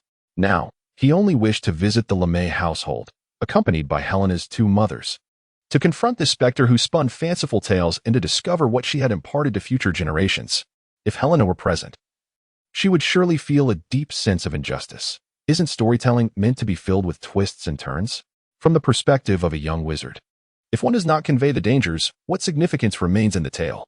Salazar found himself devoid of the inclination to continue admonishing Dumbledore for his perceived negligence as the headmaster of Hogwarts and the leader of the Order of the Phoenix. Let this matter rest, he declared. The remnants of the Masonic influence shall be left to the Ministry of Magic for resolution. I do not wish to witness such reckless behavior again, Mr. Dumbledore. We are no longer mere underage wizards and must take responsibility for our actions. Should you persist in your obstinate ways, exhibiting conduct unbefitting your current stature, we shall have no choice but to contemplate the necessity of appointing a new headmaster for Hogwarts. Despite the awareness that the individual seated across from him was, by all accounts, his elder, Salazar could not shake the peculiar feeling that Dumbledore exuded an air of awkwardness, both in appearance and demeanor. Salazar gazed intently at Dumbledore, awaiting his response. The sincerity in Dumbledore's blue eyes, veiled by his glasses, was unmistakable. At last, he nodded. "Rest assured, I shall safeguard the students of Hogwarts, and I shall not act as recklessly as I did before. My understanding of the order was insufficient. I sincerely apologize, Mr. Slytherin." Salazar could almost envision that had Gryffindor still been perched atop his hat, he would have disdainfully remarked, "What use is an apology? If you have the capability, resolve the issue with the vengeful spirits yourself." A millennium ago, Gryffindor's bravado might have served merely as a form of intimidation. However, Slytherin would never utter a superfluous word before truly severing ties. This implies that if Salazar were still inclined to sit down and engage in conversation, the individual in question had not yet reached a point of no return in his esteem. It was still Albus Dumbledore who refrained from allowing Snape to utter a word. Otherwise, Salazar might not have found himself seated here conversing amicably with Dumbledore. Indeed, had Dumbledore truly ensnared them in circumstances unbeknownst to them, Gryffindor might have already been inclined to wager at the door of the Hogwarts headmaster's office. Yet, the decision to remain was ultimately theirs. When Snape warned of a potential ambush, they had the option to depart, thus rendering Dumbledore blameless in this instance. Salazar still sensed something amiss. After pondering for a moment, he couldn't shake the feeling that the situation was steeped in a profound sense of moral coercion. How could it be yet another instance of moral manipulation? Salazar cast a glance at Teresa, who sat beside him. It appeared that she, too, recalled her earlier act of feigned desperation, which had truly been a mere pretense. She cleared her throat softly and raised a glass of Hungarian blood wine to her lips. The atmosphere momentarily lightened, as Dumbledore dispelled the translucent barrier and requested a cup of lemon liqueur from Tom. He then engaged Salazar in a discussion regarding the recent uprisings at several dragon sanctuaries in Romania. It was evident that Teresa wished to avoid conversing with Dumbledore any further. During this time, various magical species had been causing disturbances, with fire dragons being the most troublesome and challenging to manage. Indeed, controlling fire dragons proved to be a formidable task. In recent days, casualties among the staff at the Romanian sanctuaries had been reported, and their families were demanding explanations from the sanctuary owners. Some establishments had even resorted to disbanding their employees, declaring their inability to manage the fire dragons. It was bewildering that the origins of these newly emerged fire dragons had remained unnoticed until now. Dumbledore lamented the situation, noting that the remnants of the Order of the Phoenix seemed reluctant to abandon their intentions, yet appeared to lack the courage for another assault. Having suffered significant losses among their ranks on the battlefield, their only remaining support lay in the animosity stirred among the various magical species. The Ministry of Magic had been exceedingly busy during this period, with the office responsible for regulating the misuse of Muggle items nearly overwhelmed by phone calls. Owls delivering messages flew overhead, and even during the day, one might spot two weary owls flitting by, which had begun to affect the Muggles as well. Terrifying rumors circulated throughout England. One could only hope the situation remained under control. Salazar sighed, wishing fervently that the magical species had begun to weaken. Otherwise, the wizarding world would be in grave danger. Let us hope so, Dumbledore murmured as he sipped his lemon liqueur, discussing the turmoil that had unfolded in recent days, causing his expression to darken. He also hoped that Fudge, the Minister of Magic, would become more astute and refrain from merely contemplating the annihilation of the rebellious magical species. For, in his observations, many were still willing to seek resolution at the negotiating table. However, the patrons surrounding them seemed little concerned with the matter, continuing their chatter about personal affairs, with only a few expressing mild interest in the ministry's actions, primarily out of concern for their own safety. This was indicative of the fact that the threats posed by these magical species had yet to encroach upon them. Once they did, the atmosphere would surely resemble the desolation experienced during the height of the Death Eater's reign. Reflecting on the Death Eaters brought Salazar to another thought, one he was uncertain if Dumbledore was aware of. By the way, Mr. Dumbledore, do you recall encountering Tom Riddle on the battlefield at dusk? Upon suddenly hearing that name from Salazar's lips, Dumbledore was momentarily taken aback, his brow furrowing in contemplation. Do you know him? He inquired. Thereafter, Salazar recounted the serendipitous discovery of the pendant box at number 12, Grimmauld Place. I had Snape inquire about you. Did he not inform you? Dumbledore shook his head, his demeanor returning to its usual composure. He likely presumed that since he perished in the catacombs, there was no need for further discussion. Salazar recalled that Tom was certainly not the first to be in possession of a Horcrux, and he sighed deeply. He could not have perished there, Professor Dumbledore. Surely you are familiar with Horcruxes? Dumbledore pondered for a moment, his expression darkening once more. I have encountered mentions of it in literature, yet have never witnessed it firsthand. It appears to be a most sinister form of magic. Salazar pondered that, in fact, he had encountered her in the real world long ago. And she was perhaps the most extraordinary Horcrux in history. During this period, the Sorting Hat remained at the LeMay residence. And the Gryffindors still needed to return to the hat for half of each day. Otherwise, their souls would succumb to weakness. They were not truly resurrected. Even after achieving the alchemy of life, they still required the Sorting Hat as a vessel for their souls. In my era, Horcruxes were not deemed excessively malevolent. There were many who wished to terminate our existence, and utilizing their lives to create Horcruxes was most fitting. However, in the present context, employing death row inmates as Horcruxes is also a viable option, though it is evident that Tom Riddle would not resort to such methods. Raising a mug of butterbeer to his lips, Salazar found himself gradually acclimating to the sweetness of the beverage. After all, it was undoubtedly more palatable than blood. Fortunately, Teresa was not constantly preoccupied with thoughts of how to transform him, which was a relief. Had they expressed such sentiments earlier, perhaps they would have been united a millennium ago. In truth, regarding her merely as a sister was merely an excuse Salazar had fabricated to avoid his transformation into a vampire. However, as time passed, he had come to believe this excuse himself. Prior to the assault on Slytherin Castle by the church, the head of the Slytherin family had contemplated a union between his younger son and the Gabriel family. Of course, such a union was also a form of annexation, steeped in intrigue. Yet, at that time, the less discerning Salazar felt no opposition whatsoever. Salazar had long believed that Teresa's obsession began at that moment. He had never contemplated that this union might have been initiated by Teresa herself approaching his father. Had it not been for the subsequent purges within the church, she would have inevitably been consigned to a marriage arranged by her family. In comparison to the husband originally chosen for her, the decision to accompany Salazar, with whom she had spent several years, seemed a most agreeable choice that her father would undoubtedly approve. The Slytherin family was a more formidable wizarding lineage than the 13 clans, and although this choice bore its risks, it undeniably maximized their interests. Recently, Teresa had employed moral coercion to successfully convert Salazar, a method that, while effective, was ultimately rather disreputable. This led Salazar to develop a heightened sense of psychological defense, which prolonged the time it took for them to truly unite. Memories flickered through his mind as Salazar set down his goblet, a weight settling in his heart. This was perhaps the effect of time's prolonged passage. When reflecting on the past, even joyful moments could be tinged with a faint shadow. Dumbledore inquired. But he has already died once. The Horcrux was destroyed in the catacombs of the battlefield at dusk. Why do you believe he is still alive? A cold smile graced Salazar's face. That could not possibly be his first Horcrux, and it is likely not his last. Based on my deductions regarding his soul's condition, the fragment of soul within my pendant box should represent the third Horcrux. Even if he has perished once, there must remain at least 2 more. He retrieved the pendant box from his pocket. It now appeared much like it did when he last wore it. With Tom Riddle's soul dissipating in the twilight battlefield's crypt, it had returned to its former glory. This morning, Salazar had forgotten to wear it due to last night's events. Dumbledore's brow furrowed even deeper as he gazed at the pendant box, feeling a remarkable sense of familiarity. It seemed reminiscent of the legendary Slytherin's locket.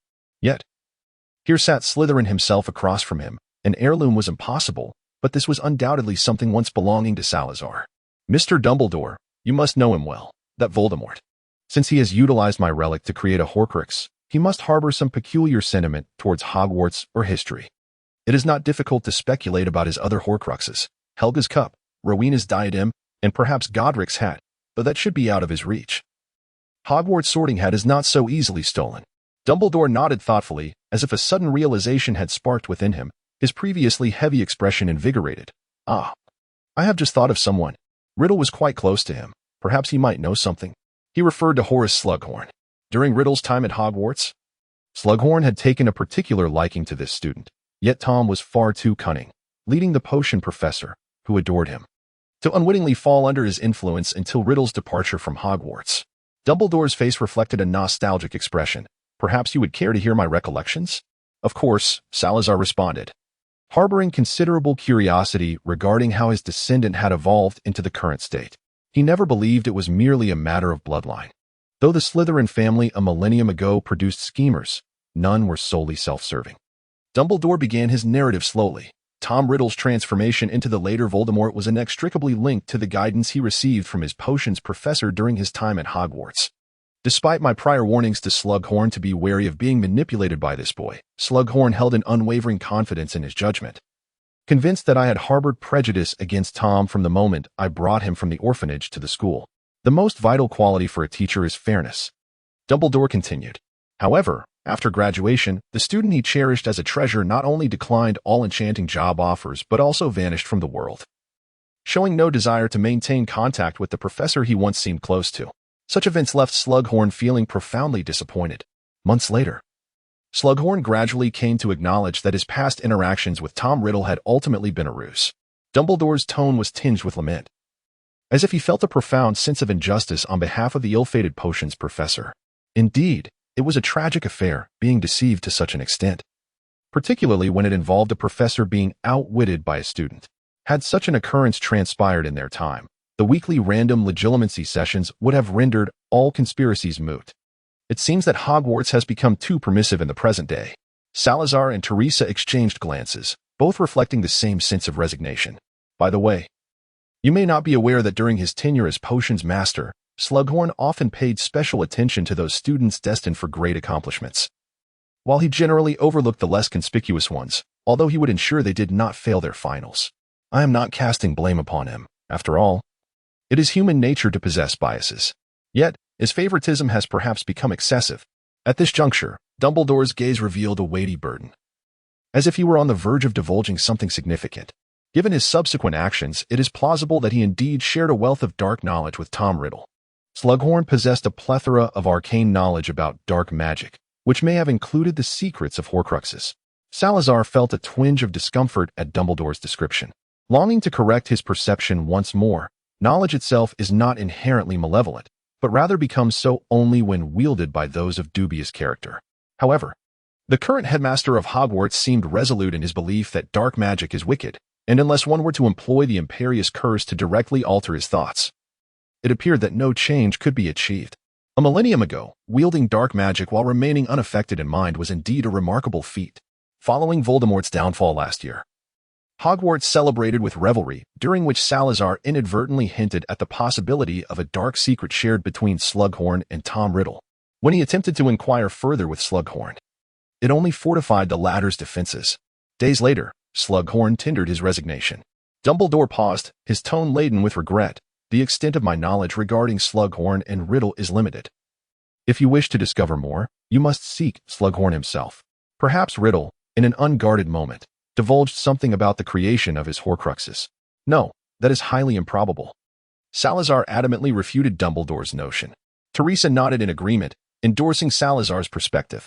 Based on Dumbledore's account of Tom Riddle and Slughorn, it seemed that the retired potions professor was likely oblivious to the truth. If Tom Riddle were the type to disclose the whereabouts of his Horcruxes or to be so careless as to allow such information to leak, he would never have deceived Slughorn. Dumbledore sighed in resignation. He did contemplate further questioning Slughorn, but held little hope for any substantial revelations. As someone who had lived through that era, he had been unable to discern anything concrete, so how could he unearth clues from mere fragments of conversation? Back when Riddle was still a student at Hogwarts, even Dumbledore himself could not have foreseen how perilous this pupil and his organization would become. While he harbored a wariness towards Riddle, it was merely a suspicion of his moral integrity. At this juncture, their drinks were nearly depleted. Dumbledore then inquired if Salazar would accompany him to ask Slughorn if he knew anything further, to which Salazar firmly declined. He retained a belief in Mr. Riddle's intellect prior to the creation of multiple Horcruxes, at least regarding the locket contained within the box, which he found somewhat credible. Of course, he also held faith in Dumbledore's intellect. In Salazar's eyes, while Dumbledore may not be entirely forthright, he typically would not act foolishly in such matters. If he stated that no information could be gleaned, it was likely true. Regrettably, given his current state of being, it was quite challenging to exercise the soul-reading charm on a Hogwarts professor. Salazar inquired at last, "May I ask how Mr. Slughorn ascended to the position of potions professor? Is it not essential, alongside ability, to consider one's disposition when appointing a teacher? Shouldn't the foremost principle of teaching be to treat each student with equality?" Providing extra assistance to favored students is one matter, yet it is utterly unacceptable to be dismissive towards those who are less favored. He held a measure of faith in Dumbledore's assertions there could be no tomes related to Horcruxes within the hallowed halls of the Hogwarts library.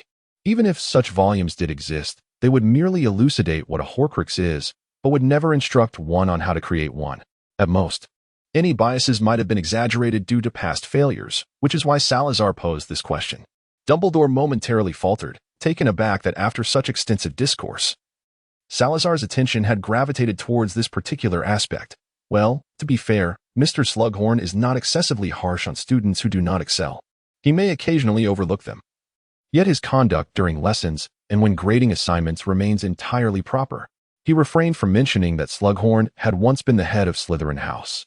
Salazar felt that it was perhaps better not to explain himself, although Professor Slughorn continued to grade assignments and conduct classes as normal.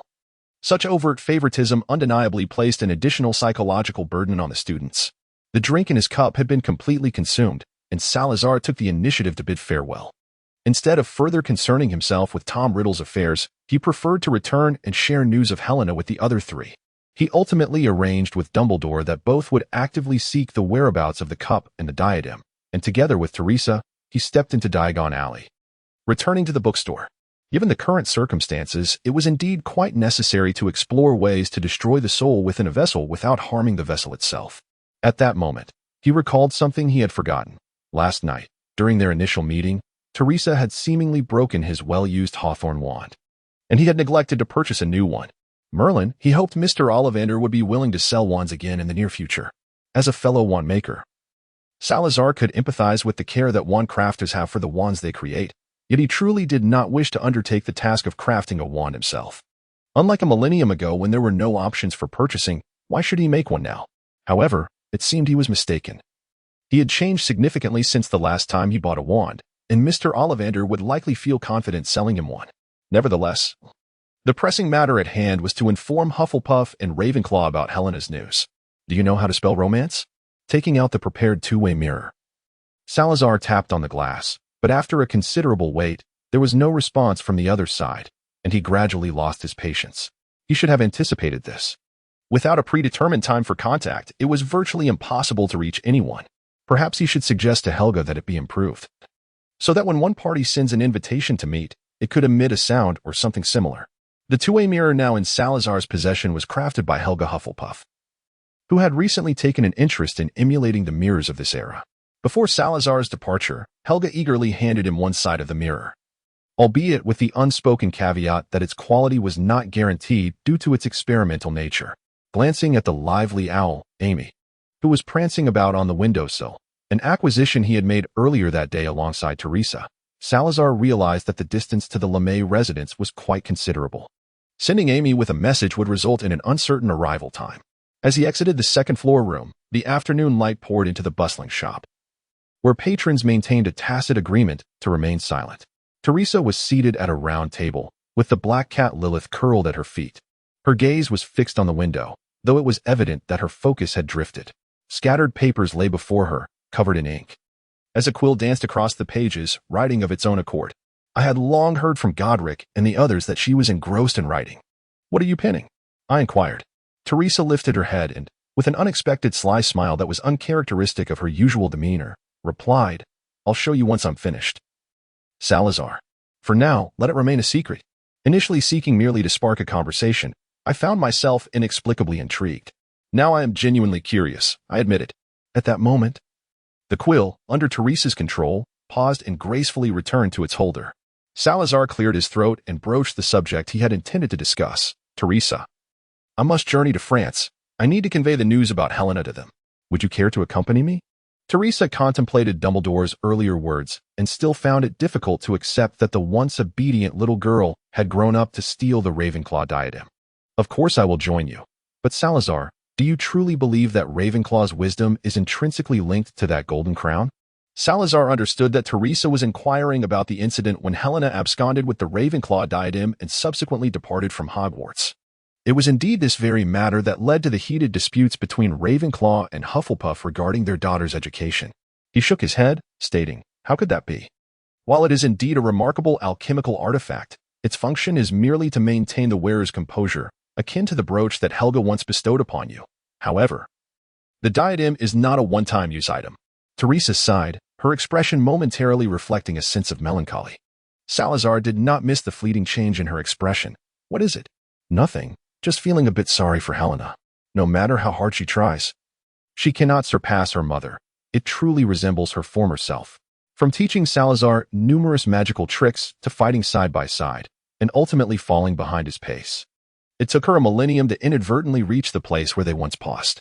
Teresa clenched her teeth, suddenly understanding Helena's audacious act of stealing the golden crown.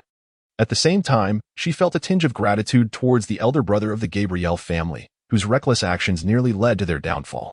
Had it not been for that experiment, even with unwavering diligence over the millennium, she would never have attained her current stature. Indeed, it seems unworthy. If Helena were to request it from Rona, she would most likely acquiesce, for at that time, the crown was merely a symbol. Salazar always felt that Teresa's emotional fluctuations were not instigated by Helena, yet could not fathom the reason behind it, and thus continued the conversation. Teresa's hands, hidden beneath the table, tightened around her skirt. With a final sigh, she adjusted her demeanor. Let us go. We might still catch a dinner. After all, at this juncture, they were nearly at the pinnacle of this world. When Teresa summoned her full strength, she could faintly sense some constraints. She discreetly glanced at Salazar. They had likely not exerted their full power until now. Grasping Salazar's hand, the scene of the bookstore faded in an instant, and the next moment, they found themselves in a lane adorned with blooming roses. When they had visited before, the roses had long wilted. Yet now they coincided with the onset of the new blooming season. On either side of the lane, pale pink blossoms flourished, accompanied by numerous buds ready to bloom, as if the leaves merely served as embellishments. This enchanting sight captivated both of their gazes for a moment. Amidst the lingering fragrance of flowers, they exchanged a glance, and Teresa's prior displeasure dissipated entirely.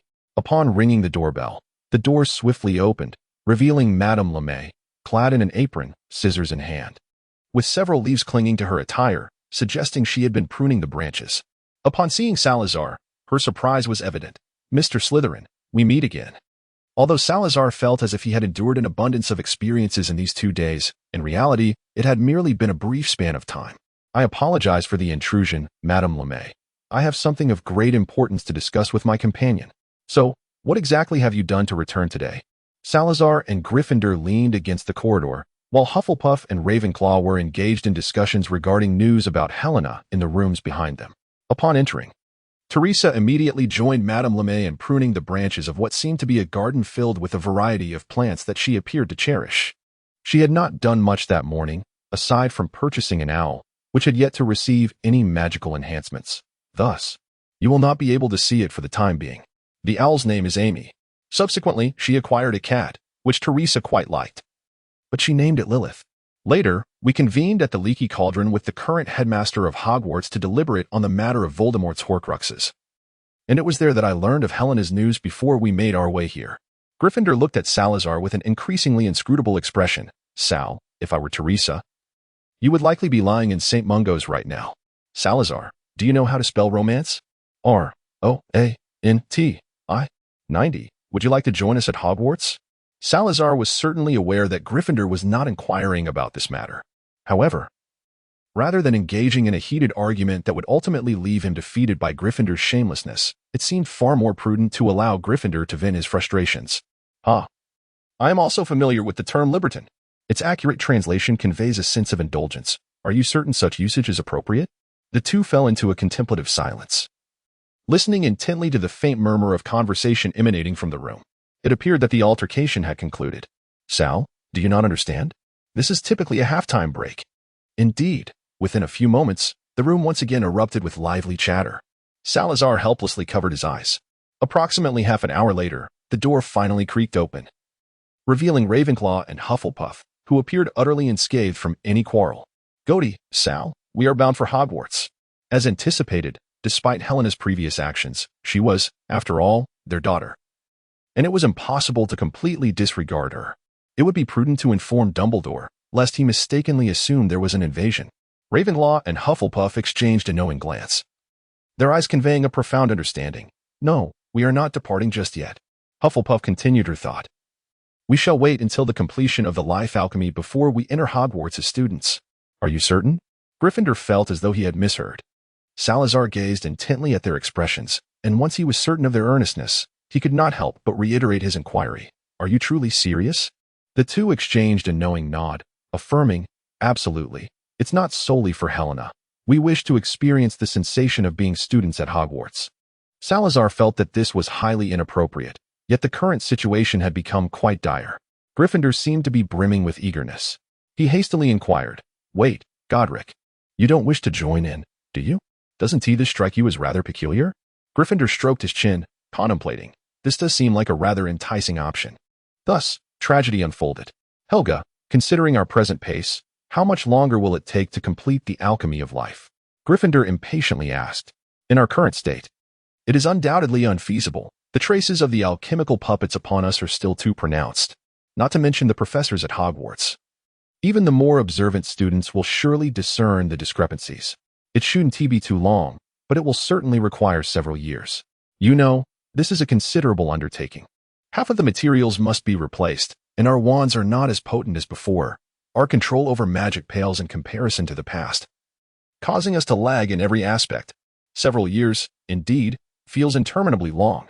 Hey, Godric, you believe that the alchemy of life is simple enough to tackle alone. Yet you haven't even grasped the basics of alchemy. After concluding their discourse on the speed of life alchemy, their attention finally shifted to Salazar, who wore a face of despair. It was hardly surprising that Gryffindor and Hufflepuff would endorse such a ludicrous notion. Gryffindor was always keen on engaging in intriguing endeavors, while Hufflepuff consistently sought novelty in life. But why would Ravenclaw also acquiesce? That seemed utterly implausible. Sal, come along. How delightful it would be to revisit Hogwarts. Don't you wish to experience what our founded house has become after a millennium? If you wish to see Hogwarts, you may go directly. There is no need to attend classes. Dumbledore would certainly permit your visit. But how could that possibly compare to first-hand experience? Sal, let us go together. It would be far less enjoyable without more company. Sarah gazed at him, reluctant to speak. However, Gryffindor appeared to misconstrue her intention. Indeed, Sal, how intriguing. Before enrollment, we all undergo transformations. No one would ever recognize you. Salazar, as long as you are happy, that is all that matters. He suddenly yearned to vanish just as he did in the past. Ultimately, it would be a victory for the majority. Once the alchemical puppets were completed, they would make their way to Hogwarts. During this time, Salazar, in collaboration with Gryffindor, would assist the wizarding world in resolving the racial tensions incited by the Freemasons, while also seeking to locate Tom Riddle's Horcruxes. These matters must be addressed before they depart from Hogwarts once again, thoroughly alleviating the potential crisis within the wizarding community. Then, they could embark on a journey around the world, and when there were no more places left to explore, they would take Teresa along for the next segment of their time travel. Very well, it is settled. Hell, you must conduct your research promptly. I can hardly wait to return to Hogwarts. So, is it true that your agreement of the majority ruling over the minority remains valid even after the war is concluded? Teresa, cradling the black cat Lilith, inquired with a smile as she sat at the round table. Salazar, with a heart laden with complexity, nodded thoughtfully. Yet they merely spoke of going to Hogwarts. They never insisted that you must attend as a student. Wouldn't it be splendid to become a professor instead? Teresa inquired, feigning surprise. Since the day they resolved to journey to Hogwarts, Salazar and Teresa had been collaborating with Dumbledore in a worldwide quest to locate Riddle's Horcruxes. Gryffindor found himself unable to endure staying at the LeMay residence, as he could not partake in the studies of life alchemy. Instead, he spent his days languidly contemplating the various ornaments within the ancient house. Ultimately, he could no longer tolerate the incessant creaking of the wooden stairs and decided to venture to Diagon Alley to join Salazar in his endeavors. Teresa harbored no particular interest in the search for Horcruxes. She was reluctant to intrude upon Salazar's serious work. After observing for several days, she chose to assist the Ministry of Magic in addressing issues concerning magical species. After all, time was on their side, and there was no need to be in each other's company incessantly. More importantly, should these matters remain unresolved, they might eventually lead to an overwhelming situation, leaving them no choice but to be perpetually on the move. Her stance was rather peculiar. Despite being a vampire, she held little affection for her own kind. During the formative years of her worldview, she was surrounded by wizards. Even after the fall of the 13 clans, When she held dominion over the vampire community for an extended period, her mindset remained entrenched in her experiences among wizards. This dynamic fostered a harmonious relationship between vampires and wizards during that era, and even in modern times, wizards have not acted excessively against vampires. Hell's Golden Cup and Rona's Crown are two likely candidates for Horcruxes. Could there be others? Gryffindor displayed an eager enthusiasm in the quest for Riddle's artifacts. They were currently seated beside Florin's ice cream cart, each holding a cone of ice cream, Salazar with vanilla and Gryffindor with strawberry, while in front of them sat two cups containing beverages that exuded a distinctly magical aura. Salazar shook his head in uncertainty. I don't know. Including my previous pendant box, there are a total of 3 Horcruxes. If he had any semblance of intelligence, he wouldn't create any more. The impact on consciousness would be far too great. He lifted his drink and took a sip, his expression suddenly altering. Florin was nearby, crafting a chocolate ice cream adorned with an array of cookies. Upon noticing Salazar's expression, he revealed a smile, as if it were premeditated. Little Ogleros, the taste is delightful. Is it not? This is my newly developed laughing multi-flavor beverage. However, under Salazar's icy gaze, Florin inexplicably broke out in goosebumps, reminiscent of the days when he had not seen Mr.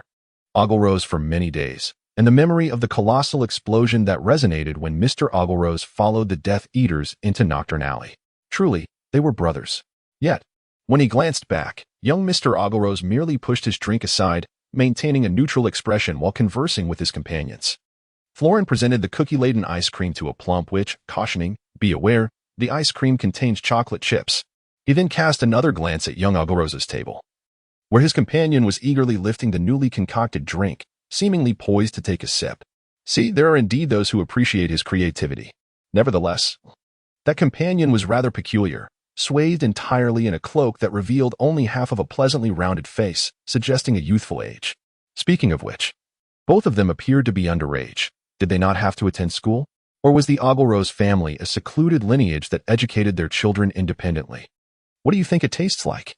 Salazar inquired helplessly, watching Gryffindor bravely sip the cold beverage gifted to them, despite his previous experiences. Gryffindor's expression was complex. A medley of various fruits, but it is overwhelmingly sweet. Salazar sighed, "You are slightly more fortunate than I. The taste of my coffee is an intense black brew without a hint of sugar." The two exchanged glances and simultaneously pushed the oddly colored beverage away. Let's return to the matter at hand. We must first locate the golden cup and the diadem. Honestly, wouldn't it be simpler if they, like me, displayed their relics openly? That way, who would dare to covet them? Gryffindor lamented.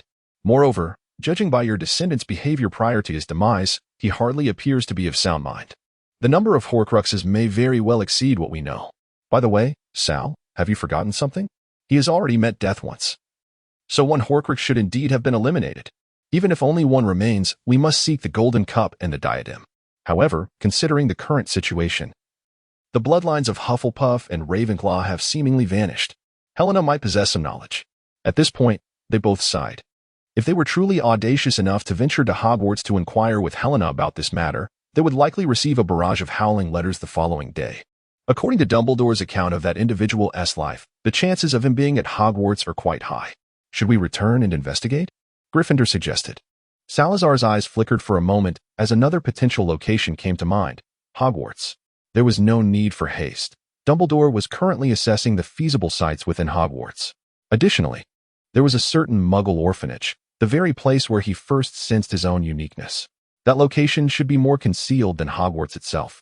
Having been a student there, he possessed a deep understanding of the annual troublemakers at Hogwarts. Concealing something within its walls required consideration of those rascals, which rendered the security less than optimal. Gryffindor furrowed his brow in contemplation, savoring the ice cream in his hand. His expression gradually relaxed. It's a sound suggestion, but do you know where that Muggle orphanage is? After a brief silence, Salazar pointed at Gryffindor's oversized strawberry ice cream. Hurry and finish that. Once you're done, we shall proceed to Hogwarts. Gryffindor instinctively took a large bite. Then, with his mouth full of ice cream, he raised his head and asked, "Why must we wait until I finish?" Salazar, he wished to keep their daily ice cream discussions hidden from Dumbledore, yet their conversations meandered endlessly, leading to little progress even now. As a side note, in recent days, with examinations and essays, updates may be delayed. 92. The Horcrux Destruction Plan 2. I can hardly think of a chapter title. They have proposed a multitude of plans, yet much like the games of childhood, most remain mere verbal musings, with few truly transformed into action. The primary reason for this is that Gryffindor is easily distracted by the various enticements found in Diagon Alley, such as flying broomsticks and wizard chess. Salazar initially believed he would never develop an affinity for such things. However, when Gryffindor drew him into the experience, he found himself gradually losing control, and the two of them reveled in their playful camaraderie. They had been childhood companions, and now, in a relatively stable environment, the memories of their past naturally resurfaced. Had it not been for the war with the church, they might have continued in this manner, preferring a tranquil and joyful existence over the pursuit of grand accomplishments. Of course, the most significant reason was that neither truly regarded Voldemort as a genuine threat. Gryffindor remained blissfully unaware of Salazar's reluctance to engage at that moment. After all, that old bee had previously consumed those peculiar dishes right before their eyes. The mound of cockroaches was simply appalling. It baffled him how anyone could derive pleasure from such repulsive fare. Thankfully, at least for now, he would not be sharing his mound of cockroaches with them. Salazar cast a cool glance at him. "Do you believe this is the reason for the pile of cockroaches?" Gryffindor responded, "Is it possible that Dumbledore, upon seeing them eating, would produce a heap of cockroaches, causing Sal to lose his appetite while indulging in his ice cream?" Gryffindor found it utterly perplexing to comprehend Salazar's thoughts. Why were Sal's sentiments more inscrutable than those of Rona and the others? It was evident that things had been quite different in their youth. Due to the oversized portion of ice cream Gryffindor had, he felt compelled to hasten his consumption under Salazar's cool gaze. Consequently, he failed to notice that Salazar had suddenly fixed his gaze in a particular direction, his expression momentarily stiffening. "Good afternoon, Mr. Oglyth and Mr. Eustace," Gryffindor exclaimed, standing on the opposite side of the ice cream cart, smiling warmly at them. Salazar lowered his gaze to the dwindling ice cream cone in his hand, while Glanfinder, with his lower face smeared in pale pink ice cream, experienced the palpable malice emanating from the world. Glanfinder lifted his ice cream-coated visage and, upon spotting Dumbledore's presence, beamed with a radiant smile, enthusiastically waving his hand. "Mr. Dumbledore, it is a pleasure to encounter you here. We were just discussing our intention to visit Hogwarts to find you." It was not that he held a particular fondness for Dumbledore. In truth, Glanfinder treated everyone in a similar manner. What serendipity! Dumbledore waved back and then scrutinized a sign on the refreshment cart. "Newly launched. Cranberry mint flavor, lemon vanilla flavor, mixed fruit medley flavor. All welcome to taste." "Oh, Professor Dumbledore, welcome. Would you care to sample our new flavors?" Florin, having noticed Dumbledore's gaze, began to fervently promote his newly developed flavors. Dumbledore furrowed his brow in contemplation, as if confronted with a significant dilemma. Quite a challenging choice. I shall have one of each. Cranberry mint and mixed fruit medley. In small portions, please." Meanwhile, Salazar had finished his ice cream cone and wiped his hands clean. Unlike Glanfinder, he never allowed food to splatter across his face. Glanfinder approached with an ice cream in each hand and took a seat to the left of the two. He first sampled the cranberry mint flavor, and his expression indicated that Florin's latest creation was indeed a success. This assertion stemmed from Salazar's belief that, as long as it was sweet, Dumbledore would likely find it delightful. Florin also presented Dumbledore with a peculiar-looking drink, garnished with a sprig of mint, enhancing its visual appeal. "Professor Dumbledore, do try this beverage I recently developed, the smiling multi-flavor ice drink. Many who have tasted it found it quite agreeable." As Dumbledore prepared to sip the drink offered by Florin, Salazar and Glanfinder exchanged glances, their faces betraying a strange expression. Yet, in that moment, they silently agreed to remain quiet. After all, Dumbledore had been known to appreciate even the most peculiar of flavors. Like Bertie Bott's every flavor beans, perhaps he would genuinely enjoy this drink? However, the next instant, Dumbledore's expression contorted, prompting Salazar and Glanfinder to avert their gazes and share a knowing look. Indeed. "Oh, this is lemon sour." Yet, following this exclamation, Dumbledore's curiosity about the drink seemed to intensify. "This has a coconut flavor, and the taste is reminiscent of apple cider vinegar. What a splendid innovation." Salazar cleared his throat, unable to bear the situation any longer, and broached the matter at hand. "Mr. Dumbledore, we suspect that the orphanage where Tom Riddle once resided may serve as the hiding place for his Horcruxes. However, we are unaware of the address of that orphanage. It was precisely because of this that Ulysses mentioned his intention to visit Hogwarts." "The orphanage, you say?" Dumbledore, now fully engaged in a serious discussion, momentarily set aside his enjoyment of the beverage. After pondering for a moment, he acknowledged the possibility. Indeed, I had overlooked that.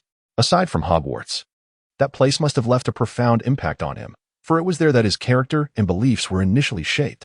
Let us visit it shortly. If he truly left a Horcrux there, could it be a commemoration of his suffering, a means of self-encouragement to move forward? Gryffindor interjected, uttering words that seemed incongruous with his present demeanor. Surely it cannot merely serve as a memorial for the turning points of his life. If he indeed intended to honor his past weakness and pain, he would not have altered his name. A person like him, simultaneously insecure and arrogant, would not derive strength from the tribulations of his past.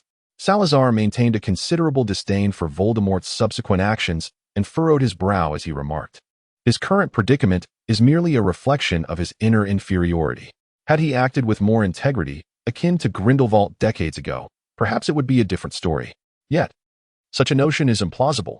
These two individuals operate on entirely different levels. He failed to notice Dumbledore's expression shift subtly upon the mention of a certain name.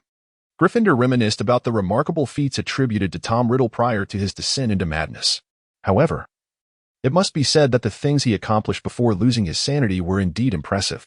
Had he maintained that level of intellect, he would not have found himself in his current predicament merely due to a prophecy. Excitement flickered in his eyes as he added, Sal. To engage with Riddle at the height of his powers could prove to be quite intriguing. Salazar expressed no interest in his thoughts, yet he casually continued. Why not release Grindelwald? It might yield better results. As far as I know, the current Saints have little to worry about, faring far better than the Death Eaters. Are wizarding prisons now so impenetrable? Suddenly, an untouched assortment of multi-flavored ice cream, yet to be disturbed by Dumbledore, plummeted to the ground. Salazar glanced over his shoulder, observing Dumbledore meticulously using his wand to cleanse the stains upon the floor. Yet, Salazar could not shake the feeling that something was amiss. Suddenly, Gryffindor leaned in close, whispering in a tone only audible to those at the table. Do you wish to visit New Mongard?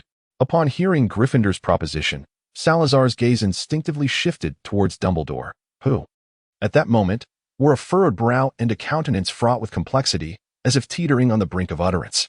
As Salazar and Gryffindor exchanged a fleeting glance, it became evident that they both recognized the peculiarities surrounding Dumbledore.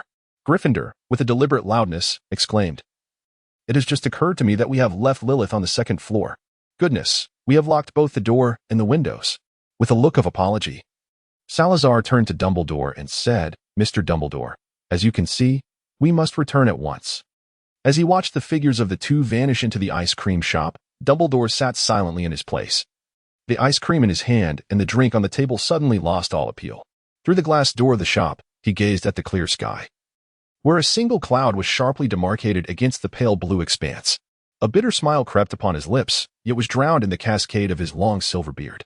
Once upon a time, when he first encountered Salazar in the headmaster's office, he chose not to retain this enigmatic figure, known for his terrifying reputation. Not out of fear of the man's power, Dumbledore could discern Salazar's state at that time, but rather, he did not perceive him as a benevolent individual. Despite his founding of Hogwarts to protect young witches and wizards, in private, Salazar might well have been a madman who derived pleasure from tormenting others. Instead, it was the weariness reflected in Salazar's demeanor that resonated deeply with Dumbledore's own fatigue. Thus, he recalled the ambiguous histories they both shared, where they had once possessed the most exquisite treasures of the world, only to end up with nothing.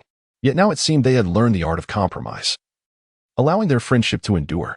However, he and Grindelwald remained confined within their respective towers. Consequently, he spent a century reminiscing about that summer, eternally blocked by the barriers of his heart, trapped in the late spring of his memories. Salazar and Gryffindor did not truly return to the bookstore as they walked. They veered into a deserted alley where they stumbled upon a vacant dead end. Gordy, you were far too obvious just now, Salazar remarked with a hint of dissatisfaction. Gryffindor waved his hand dismissively, chuckling as he brushed off the comment. You noticed too? Salazar inquired, somewhat irked. It was glaringly apparent. Gryffindor exclaimed, when we spoke of Grindelwald. Dumbledore's demeanor shifted entirely. And tell me, what do you make of their relationship? Such a reaction to the mention of a formidable adversary is hardly normal. Salazar pondered, sensing they might have uncovered a vulnerability in the current headmaster of Hogwarts, who appeared genuinely concerned about the former Dark Lord. Could there exist a mutual respect between foes? The greatest white wizard of modern times and the most nefarious black wizard, Was there some semblance of camaraderie? Gryffindor speculated, Sal, if we were rivals. I would surely reminisce about our duels after defeating you. You mean you would yearn for those moments of our wizarding duels? Salazar retorted. How could you even suggest such a thing? All right, back to the point. Gryffindor sighed. What do you think their relationship truly is? It cannot merely be that of adversaries. Otherwise, Dumbledore would not have dropped his ice cream in such a manner. But Gordy, regardless of their relationship, I believe it unwise for us to be so brazenly out in the open. Salazar finally articulated his long-held concern. Yet Gryffindor furrowed his brow. Don't you think there might be a conspiracy at play? Sal, I recall the events of that time clearly. Grindelwald was defeated by Gryffindor in their duel. That much is indisputable. However, for Grindelwald to agree to duel Dumbledore under those circumstances was indeed peculiar. He was in a position of strength and could have easily brought forth several followers to overwhelm Dumbledore. Furthermore, after his defeat, why was he so compliant in being taken to Nurmengard? At that moment, he could have commanded his followers to attack everyone present, couldn't he? From what I understand, Grindelwald's followers were far more formidable than the Death Eaters of recent times. Moreover, Mr. LeMay once recounted his encounter with Grindelwald, and from his description, I often felt it resembled our own dueling without the use of forbidden spells or enchantments. How, then, did that old Dumbledore, manage to prevail? What does this have to do with a conspiracy? Is it possible that Grindelwald was a man of his word? Salazar paused abruptly, disbelief flickering in his eyes. Are you suggesting that Grindelwald, fully aware that he could never truly dominate the European wizarding world at that time, chose to retreat into the shadows through Dumbledore's hand? In truth, he continues to influence the course of many matters across Europe. If he were Grindelwald, he would undoubtedly act in such a manner. Yes, it was this very thought that compelled me to urgently summon you. Gryffindor nodded enthusiastically. Salazar helplessly pressed his forehead, feeling utterly dispirited. If this were indeed true, wouldn't that be akin to alarming the unsuspecting? Well, let us return. Such a possibility is non-existent. If Grindelwald were still exerting control over the wizarding world, the situation would not have escalated to this extent. I suspect there might be some personal ties between them, Gody. Should I ever contemplate world domination, perhaps you would seek me out for a duel. Gryffindor followed closely, steadfastly maintaining his suspicions. However, after our duel, it is inconceivable that you would confine yourself to a prison. At most, you would pledge to suppress your ambitions. Are you not at all curious about the myriad of ambiguities surrounding Grindelwald? As long as he remains within Nurmengard, my curiosity is entirely absent. The two returned to Florian Fortescue's ice cream parlor, where Dumbledore had already finished his pristine serving of cranberry mint ice cream, leisurely awaiting their arrival. Showing no signs of his previous emotional turmoil, Miss Lilith must have attained her liberation. Thus, shall we proceed to the Woosley orphanage? Let us go. Gryffindor willingly placed his hand upon Dumbledore's arm, while his other hand grasped Salazar's garment. With a disorienting sensation of spatial distortion, they found themselves before an orphanage enclosed by tall railings. The sign at the entrance read Woosley Orphanage.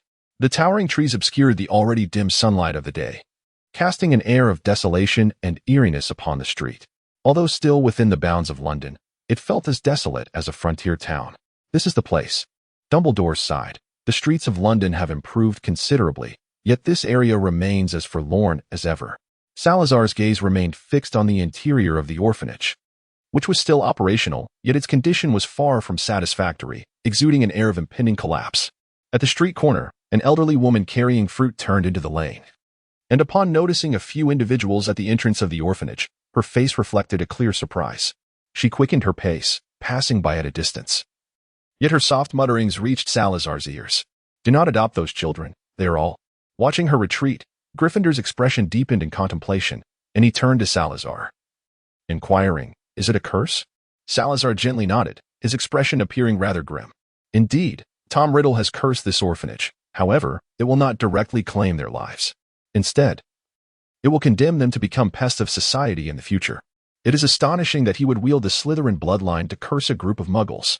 Upon hearing Salazar's words, Dumbledore sighed, his gaze drifting to the fleeting shadow visible through the orphanage window, revealing a look of compassion. Those who are pitiable often harbor their own despicable traits. His own tragic lineage should not lead to the ruin of others who share similar misfortunes. Mr. Slytherin, can you lift this curse? Salazar rested his hand upon the iron gate of the orphanage, feeling the chill it emanated. Upon his arrival, he had already sensed the faint, familiar aura that lingered in the air. Suddenly, he caught sight of a pale child peering out from a third-floor window. The child's gaze met his, filled with a desperate yearning that compelled Salazar to avert his eyes. "First, let us seek the Horcrux, regardless of the outcome. I shall remain here tonight to lift this curse." Gryffindor murmured something under his breath, glancing at Salazar, hesitating to articulate his thoughts. Salazar noticed the peculiar behavior of Gryffindor and chuckled softly. "Rest assured, my lineage is far purer than his, and this curse appears to have been cast with little thought. Thus resolving it should not pose much difficulty. To lift the curse of Slytherin, there are three possibilities. Either the caster of the curse must perish completely, or one must overlay the original curse with another, with the stipulation that the new curse must be innocuous, and the final option is to transfer the curse. However, the latter two methods can only be executed by another Slytherin." He failed to notice that, upon uttering these words, Dumbledore's gaze flickered momentarily, as if he recalled something of great significance. Where might this Horcrux be concealed? Gryffindor regarded Salazar, his eyes brimming with a sense of encouragement. Salazar approached the edge of the flower bed and crouched down. Before long, a tawny snake emerged, slithering towards him. It cautiously raised its head, emitting a hissing sound. A few minutes later, Salazar stood up, noticing that the little brown snake had already slithered away. "Let us go. I have a good idea of the place now," Gryffindor exclaimed with enthusiasm. "I knew it. Sal, you have an exceptional talent for locating things." As Salazar watched the little snake disappear into the distance, he reflected on the convenience of being able to communicate with serpents. However, he acknowledged that the current circumstances were exceptional, and they were fortunate indeed. That particular area had existed for quite some time, otherwise, it would have been quite challenging to locate. They departed from the desolate orphanage, heading towards a secluded direction. The further they walked, the more curious Dumbledore became, finally inquiring, "If I recall correctly, serpents typically do not stray far from their natural habitats, do they?" Salazar did not look back, and Gryffindor behind him provided an explanation. "The serpent that can be summoned by Salazar for communication must indeed be extraordinary. If it were merely an ordinary little snake, how could it possibly guide us?" Dumbledore nodded thoughtfully. Gryffindor continued, "Mr. Dumbledore, you may not realize the remarkable prowess of Parseltongue. A millennium ago, we lived in constant peril from the Church's persecution. Those mad dogs of the Church possessed the means to detect magical fluctuations and to prohibit apparition. Had it not been for Salazar's serpents keeping watch for us, we might not have survived that harrowing time." Dumbledore appeared to have a keen interest in that historical period. Throughout their journey, Gryffindor recounted their experiences, selectively highlighting the more glamorous moments, while glossing over the more distressing events. He particularly emphasized the few grueling yet splendid raids, portraying himself as exceedingly valiant. From Dumbledore's expressions while he listened, it was unclear whether he believed Gryffindor or not, but he certainly found the tale captivating. Due to Gryffindor's excessive embellishments and apparent exaggeration, Salazar felt as if he were listening to a legendary story rather than a recounting of lived experiences. "Merlin, when did Gryffindor duel with the Grand Paladin of the Church? That Grand Paladin was not Grindelwald. How could he possibly provide a fair opportunity for a duel?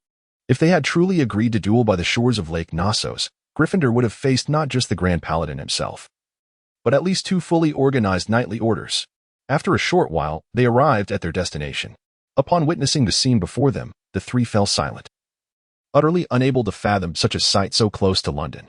They stood at the edge of a vast, dark lake, its surface immeasurably wide, stretching out to an invisible far shore. The cavern they occupied soared high above, with no ceiling visible even when they craned their necks. In the distance, at the center of the lake, a hazy, greenish light flickered, casting reflections upon the still, lifeless waters below. The surroundings were enveloped in an impenetrable darkness, rendering Salazar's night vision ineffective. The scene before them certainly justified the blood-activated mechanism at the entrance, Gryffindor mused. Yet, Tom Riddle could hardly imagine that such an elaborate mechanism paled in comparison to those previously orchestrated by the Judicature. "Salazar, do you recall the stone statue array?" Salazar nodded, recalling that particular experience.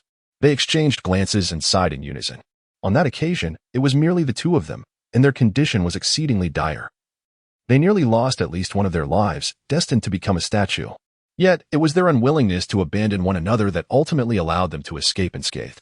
As the tip of the wand began to glow, Mr. Ollivander harbored no doubt that Salazar and the gentleman, Mr. Ogroth, who had purchased a wand from his shop last October, were indeed the same person. His curiosity about the Ogroth family deepened.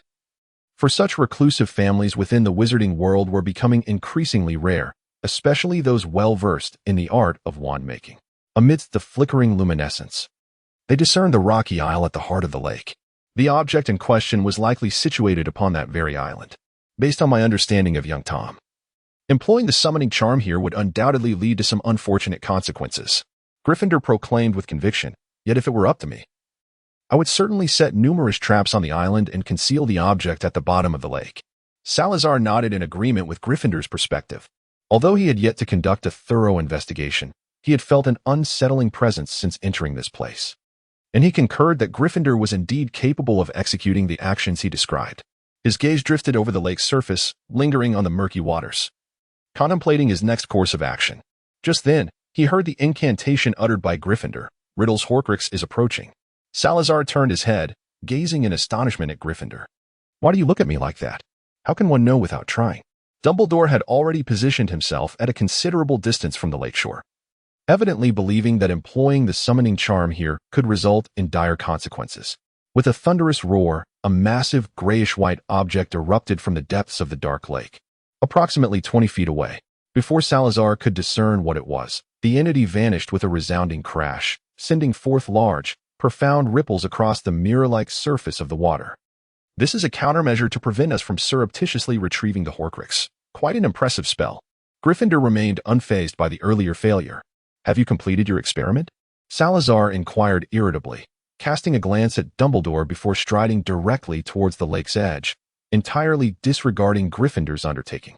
As he walked along the lakeshore, Salazar faintly sensed a subtle magical resonance emanating from a particular location. Upon reaching a specific spot, his hand instinctively grasped at the air, and to his astonishment, he actually seized something. A heavy, verdant copper chain materialized before him, extending from the depths of the lake, unanchored to any rock. With its other end firmly held in Salazar's grasp, the chain writhed momentarily, and with a vigorous tug, it slithered like a serpent in his hands, clattering as it coiled around the ground, drawing forth an object from the murky depths of the lake, echoing with incessant noise. In Salazar's line of sight, a small boat emerged from the water like a ghostly vessel, its hull emanating a phosphorescent green glow reminiscent of chains. Gryffindor, noticing the commotion on Salazar's side, hurried over, his footsteps resonating distinctly in the cavernous expanse. Well done, Sal. You've discovered something remarkable. He had intended to give Salazar a hearty pat on the shoulder, but given the child's diminutive stature, he settled for a light thump on the arm instead.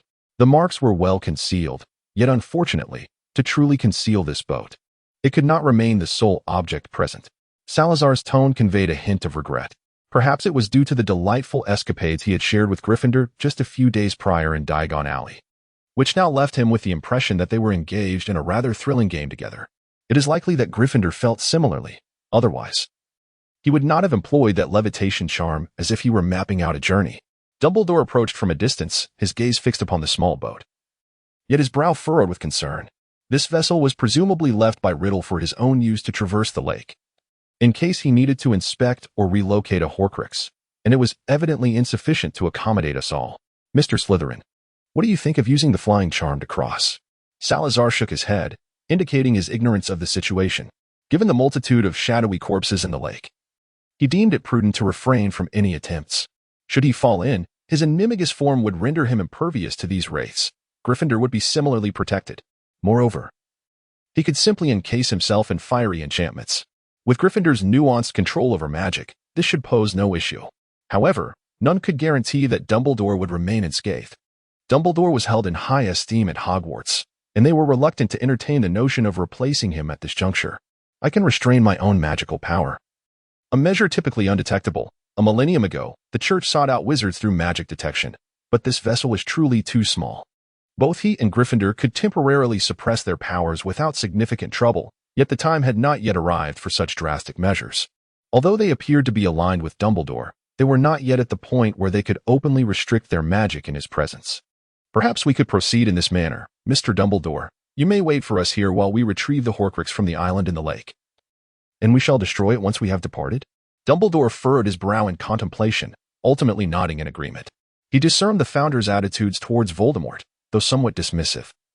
Their allegiance was unmistakably clear. To ensure your safety, Riddle is not a man who adheres to principles of morality. Salazar tugged at the chain in his grasp, which immediately clinked melodiously.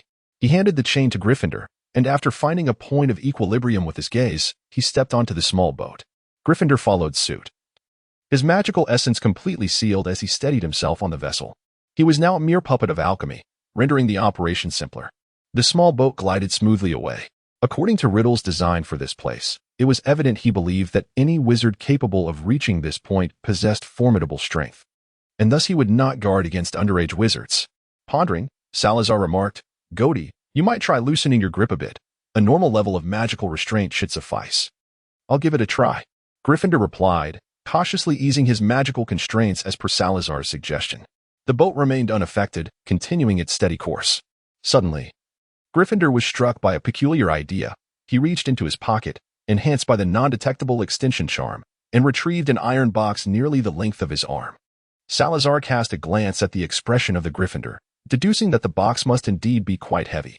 Yet, the small vessel showed no sign of sinking. After stowing away the box, the two exchanged a knowing look, sensing they had uncovered a flaw in Riddle's concealment strategy. "Sal, do you think that if a group of young wizards were to come here and squeeze in a few more people on the boat, his measure would become futile?" Salazar gazed intently at the island in the lake, pondering the possibility that the mechanisms upon it might require formidable magical power. Surely, the optimal solution would be for an experienced wizard to guide a young sorcerer. "What treasures does your box contain?" he inquired. Gryffindor jingled his pocket, revealing that it was a special creation from Hufflepuff designed to minimize the weight of its contents. "It holds a longsword crafted from dragon's fang, though it remains unfinished for the time being. Once completed, it should prove far more effective than a wand." "Salazar, Sal, shall we engage in a duel once I have completed my task? It has been many years since we last faced each other, and I truly long for that moment." Salazar turned to him, a cold smile gracing his lips. "Very well, once my soul is restored, I shall accompany you to the very end." Apart from the gentle sound of water lapping against the bow of the boat, an eerie silence enveloped them. The small vessel glided forward without the need for human effort, as if an invisible tether drew it toward the luminous center. The pace was not swift, yet encased in the thick darkness surrounding them. The cavern's walls soon vanished from sight. Gazing down, they beheld the faint glimmer of their wands reflecting golden specks upon the inky surface, shimmering and dancing, while the boat carved deep grooves into the glassy water, like etchings upon a black mirror. Beneath the surface, pale, lifeless forms drifted mere inches below. Regrettably, both occupants of the boat remained indifferent to the shadows and the corpses. Minutes later, the small craft finally reached the island at the lake's heart. It was a smooth outcrop of rock, and as they disembarked, they carefully avoided contact with the repugnant water, though unafraid of the bodies. They were not inclined to make casual contact with the lake that had touched them. The island, smaller than the headmaster's office at Hogwarts, was a flat expanse of dark stone, illuminated solely by an unsettling green glow. As they approached, the radiance intensified, instilling a foreboding sensation within them. They soon discerned that this eerie green light emanated from a stone basin reminiscent of a meditation bowl, perched upon a pedestal, filled with a phosphorescent emerald liquid. A sense of ominous premonition washed over me. I suspected the Horcrux was concealed within. Salazar gazed intently at the verdant liquid, his voice low. Gryffindor smirked slightly. "What a coincidence, I share the same sentiment."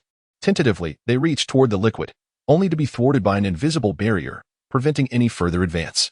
Gryffindor pushed with greater force, yet regardless of his efforts, his fingers could merely brush against the resilient air. Salazar extended his hand, grasping at the air a few times before ultimately seizing a crystal goblet. Upon observing the chalice in his grasp, a distinct sense of helplessness washed over his countenance. Truly, are they really intending for those seeking the Horcrux to consume such an enigmatic potion? Could there be a touch of originality? Gryffindor sighed beside him. Circling the object that resembled a meditation basin, "I have just attempted to use magic on this, but to no avail. Nevertheless, drinking it is out of the question." As he spoke, he noticed Salazar gazing at him with profound significance. A chill crept down Gryffindor's spine, despite his current form being devoid of such physiological responses. "Wait a moment, Sal, you do not intend for me to drink this, do you?" Salazar scrutinized him, stating, "Logically, your soul could first inhabit my body, and then I could nourish you, thereby acquiring the Horcrux. Afterward, we shall seek out Helga at the Hufflepuff residence to assist in mending this vessel." Gryffindor wore a countenance of profound indignation, exclaiming, "I refuse." Yet, this remains the most straightforward approach presently. "No, I refuse," he reiterated vehemently. Very well.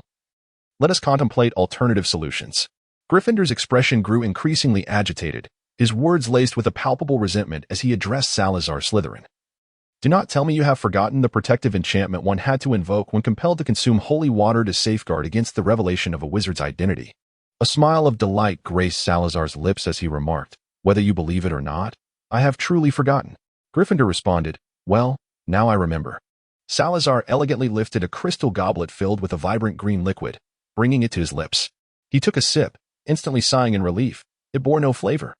The potion, upon contact with his throat, was swiftly dissipated, for the magic acted upon Salazar himself, rendering it ineffective.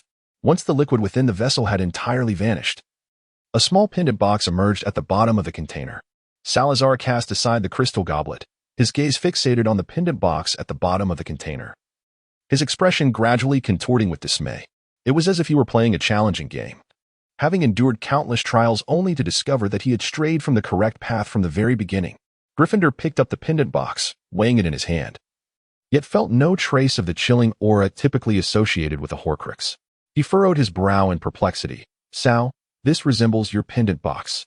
Salazar, I implore you to cease your incessant chatter. 96. We have wronged yet another innocent soul. To the Dark Lord, I am aware that by the time you peruse this letter, I shall have departed from this mortal coil. However, I wish to convey to you that it was I who uncovered your secret. I have taken possession of the genuine Horcrux and shall see it destroyed at the earliest opportunity. I willingly risk my life, for you face an adversary who is merely a flesh and blood mortal. R. A.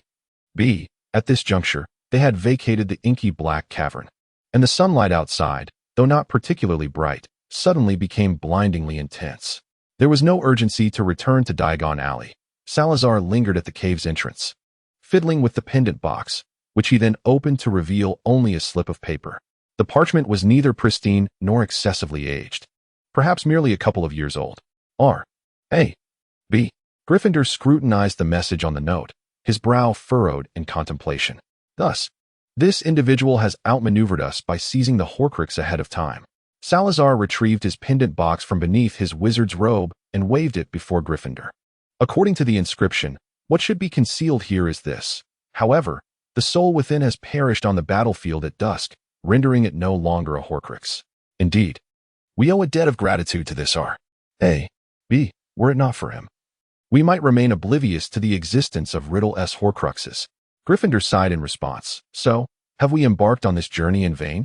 Salazar was reluctant to engage in conversation. The locket box, which had been placed in his possession by R. A. B. was now held in his other hand.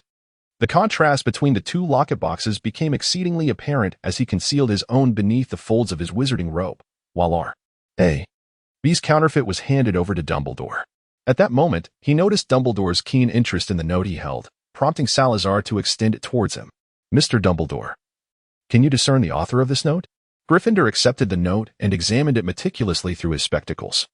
I recall that the genuine locket box was discovered at number 12, Grimmauld Place, the ancestral home of the Black family. Moreover, Hogwarts was supposed to have a student named Regulus Black, the younger brother of Sirius, born in 1963. By the conclusion of his statement, Dumbledore's tone had grown profoundly grave, his hand trembling slightly as he clutched the note. He was a good boy. At this moment, both Salazar and Gryffindor were enveloped by a profound sense of weightiness. In truth, this feeling had already begun to settle within them upon reading the note, though neither was inclined to delve deeper into their thoughts. They had witnessed an abundance of R. A. B in their past, and one could say they were merely fortunate variations of R. A. B themselves. He recalled his father and brother, along with other members of the Slytherin family, apart from a few who had chosen to distance themselves. None had opted for anything less than a fight to the bitter end. Moreover, those companions who joined later, when all hope seemed lost, who among them did not face death with acceptance? Even he himself, upon departing from Hogwarts, had contemplated that perhaps it would be better to perish on the battlefield. Wait a moment. Gryffindor suddenly interjected, his tone laden with gravity. Salazar turned to face him, a dangerous glint gradually revealing itself in his gaze. The two exchanged a glance and suddenly burst into laughter. Professor Dumbledore, you may leave first. We need to make some arrangements here. We will address the orphanage matter shortly. Professor Dumbledore, it is a pleasure to see you. Hagrid opened the door to the small cabin and noticed Dumbledore standing at the entrance. But he quickly sensed something was amiss. "Oh, Professor, what has happened to you?" At that moment, Dumbledore appeared far more haggard than when Hagrid had seen him earlier in the Great Hall. His eyes reflected profound sorrow, reminiscent of the farewell he had given to his students the previous year. "Hagrid, back then, I did break your wand. Have you ever held it against me?" Hagrid's eyes widened as he waved his enormous hand dismissively. "How could I?" "Professor, you did your utmost." Dumbledore let out a heavy sigh. "If only I had been more meticulous back then. Perhaps we could have uncovered the basilisk, or I might have persuaded the headmaster of the time to conduct a more thorough search of the school." "Professor, you are not to blame. It is all that scoundrel Riddle's fault." Ever since encountering the basilisk on the battlefield at dusk, Dumbledore had been haunted by its memory. Upon returning to Hogwarts, he had followed the thread of the basilisk's tale and the secret Sirius had confided about the Chamber of Secrets, piecing together the truth of that year, all while ensuring that Hagrid, as a victim, was not kept in the dark.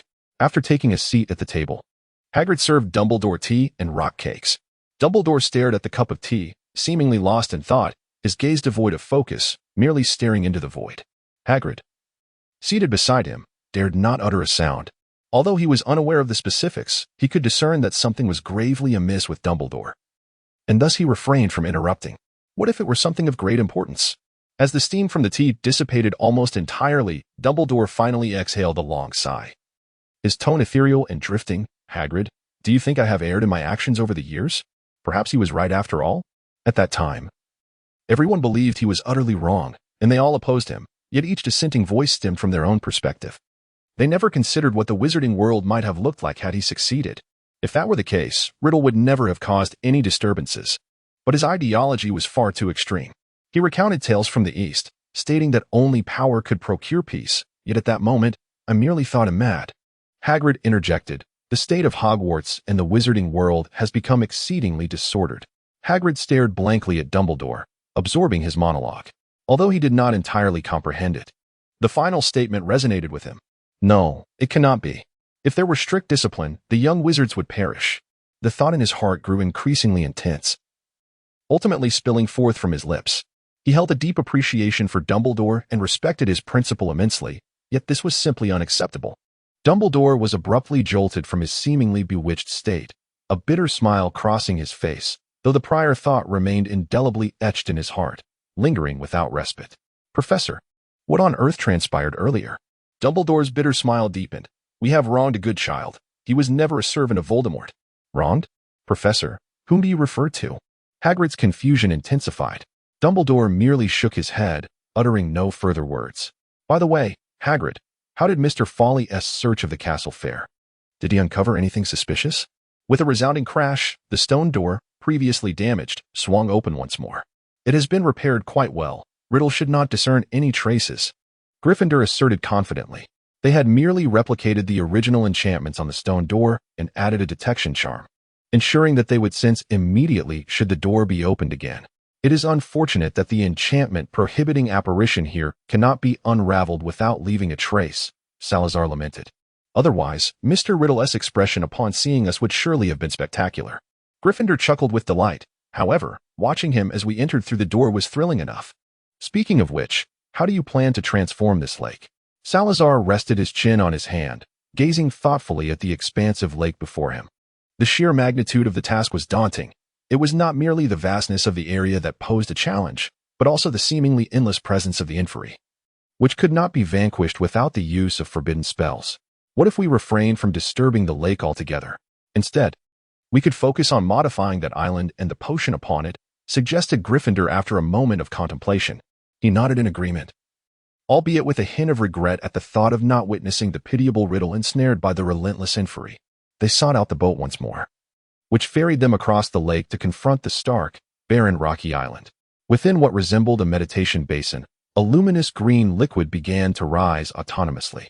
Previously preoccupied with locating the Horcrux, Salazar had overlooked certain details, but now he discerned an anomaly. This substance was undoubtedly not a potion, but rather an incantation unlike any they had encountered before. "Gordy, come over here and take a look." Gryffindor, who had been crouched at the edge of the island observing the lake, seemed reluctant to abandon his earlier intentions regarding the water. Upon hearing Salazar's call, he rose and approached. Extending his hand, he found it thwarted by a transparent barrier. Is this magic? I initially thought it was merely a potion. Salazar furrowed his brow in distress, gently tapping on the container. This is troublesome at present. We are unable to decipher this spell. Gryffindor sighed beside him, observing the situation. What if we take a small amount of this liquid? We could then have Rona study it. Salazar envisioned the disdainful expression on Ravenclaw's face when they returned seeking assistance with an insurmountable curse. His lips twitched slightly. Perhaps it was best to reconsider. Although the incantation was undeniably intricate, it did not render him helpless. Hadn't they previously exploited its vulnerabilities? Gryffindor seated himself nearby, evidently reluctant to linger in this somber setting.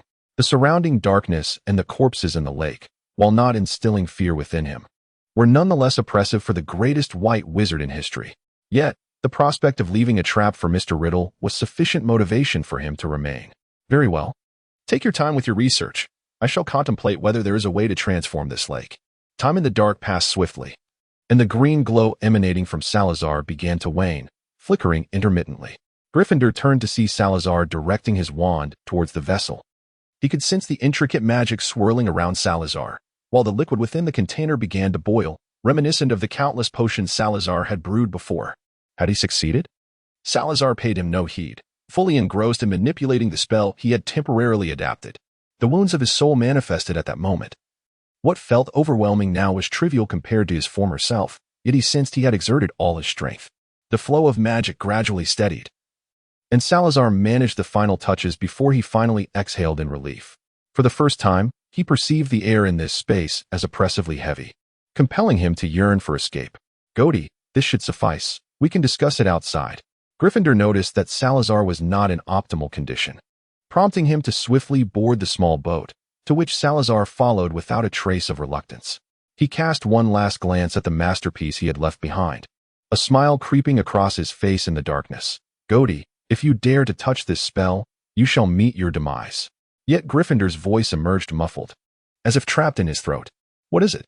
Salazar sensed something amiss and inquired with curiosity. Let us talk outside. Gryffindor sighed, his tone still heavy. You aren't feeling disheartened about being unable to surpass me while setting a trap, are you? The small boat rocked slightly on the lake, ripples radiating outward as several shadowy figures approached, only to halt in the water's embrace. Tomorrow, we shall engage in battle. This time, Gryffindor's voice was laced with palpable frustration. Salazar struck him heavily from behind, causing the small boat to sway even more violently. Irritated, he retorted, we still have to address the matter of the orphanage.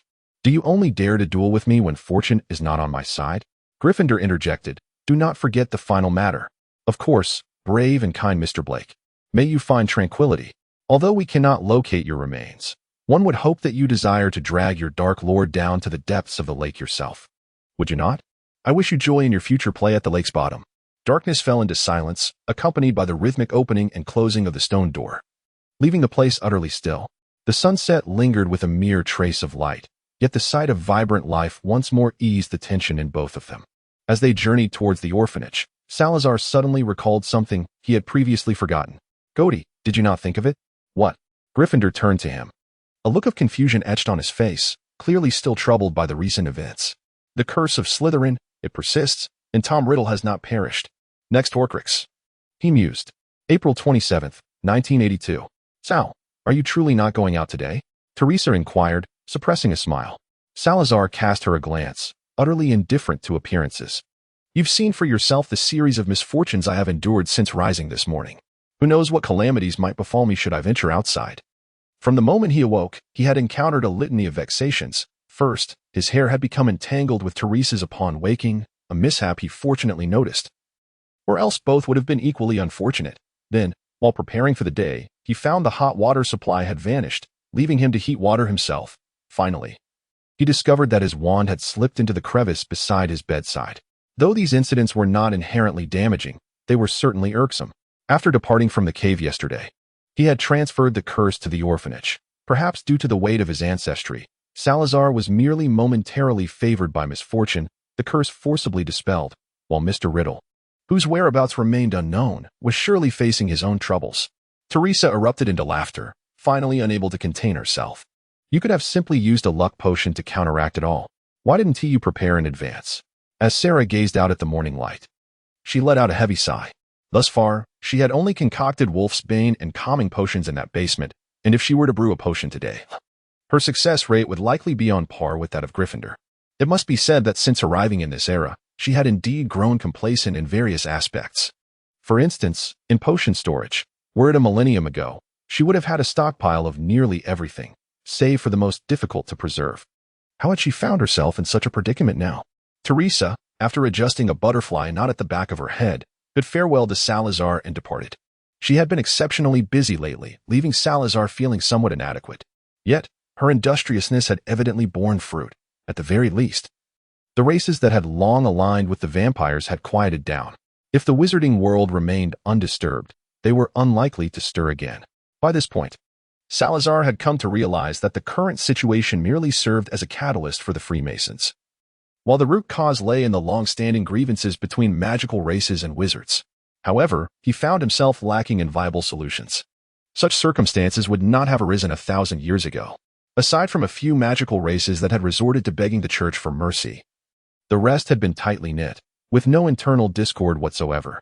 Just before leaving, Teresa unexpectedly leaned in, the scent of lily of the valley enveloping her, and planted a kiss on Salazar's cheek. Though her pace was unhurried, considering his current streak of bad luck, he stood rooted to the spot, believing that even if his fortune remained unaffected, he would not shy away. Following the events of that fateful night, the bond between him and Teresa had undeniably deepened. After breakfast, the owl, Amy, delivered a letter from Sirius. Due to the rain the previous evening, the little creature's feathers were still damp. Yet the letter was well protected and had not become muddled. In the missive, Sirius wrote about recent happenings in the Muggle world and included a few photographs of himself with Harry Potter. In the images, the boy's hair had grown thick, and his bright green eyes sparkled with clarity. The lightning-shaped scar on his forehead remained the most striking feature about him. Salazar crumpled the letter and photograph, feeling that by the time Hufflepuff completed the alchemical process of life, the little Harry in the picture would have reached the age to attend Hogwarts. The mere thought of Gryffindor befriending the babbling child depicted in the photograph brought a smile to his face. He indulged in a whimsical daydream of their expressions upon seeing him at the staff table, and his lips curled in delight. He then retrieved a generous handful of Alfeed, a gift from the shopkeeper when he had purchased Amy, who had provided them with an enormous bag that still contained half its contents even now. As Amy dined, he carefully used magic to dry her feathers. Despite his utmost caution, Amy was interrupted twice during her meal, prompting Salazar to lament his misfortune for the day. However, he found solace in knowing that such misfortunes were confined to the mundane realm. The curse of Riddle could only bestow this level of adversity upon him. After a moment of contemplation, feeling that his luck had not sunk to such depths, he chose to descend the stairs and settled into a window-side seat to continue his writing. Salazar was particularly diligent with the ink bottle, employing magic to secure it to the table. He presumed that with a little carefulness, the day would pass uneventfully.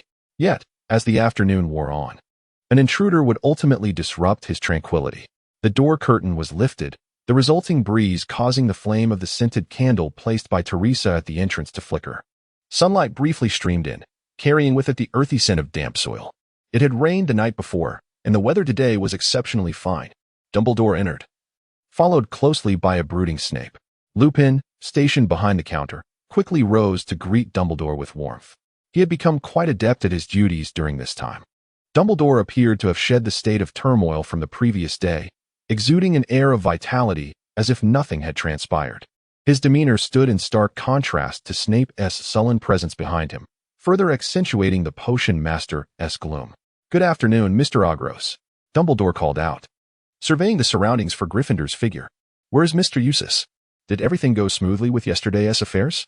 Salazar set aside his quill and, with a hint of implication, remarked, "Eustace has gone to France and should return tomorrow, all being well. However, I fear I may have exhausted today's fortune yesterday." The underlying message was clear. No matter what transpired today, he was not to be coaxed into any endeavors. Dumbledore squinted and chuckled. "I believe luck shall still favor you today." Snape let out a disdainful snort and handed a small vial to Salazar. Given his pallor, it was difficult to discern whether he was reluctant or exceedingly unwilling. "A potion of Felix Felicis?" Snape nodded, his expression impassive, with the dark circles under his eyes starkly pronounced. Salazar's gaze shifted towards Dumbledore, as if he were observing a ruthless capitalist. It seemed that Dumbledore had overheard his conversation with Gryffindor the previous day, and today, in an effort to persuade him to accompany him in searching for Horcruxes, he had taken it upon himself to press the poor potions master to brew Felix Felicis throughout the night. Merlin, in a few years. It appeared he would also have to work at Hogwarts. Salazar resolved in his heart that he would teach elective courses. Opening the potion vial, Salazar estimated the dosage and precisely poured the necessary amount into his mouth. Thus, he gained a clearer understanding of Professor Snape's capabilities, or rather, he grasped the standards of contemporary potion ingredients. The fact that Hogwarts Potions Master could concoct such a high-quality Felix Felicis with these materials in such a short time was quite commendable. Furrowing his brow slightly, he took another sip, feeling that it was nearly sufficient. Compared to the most widely circulated Felix Felicis recipe from a millennium ago, the modern version had been significantly simplified. Certain potion ingredients that were once highly coveted had been replaced with alternatives of similar effects, consequently diminishing the fortune bestowed upon those who consumed it. He first addressed Snape.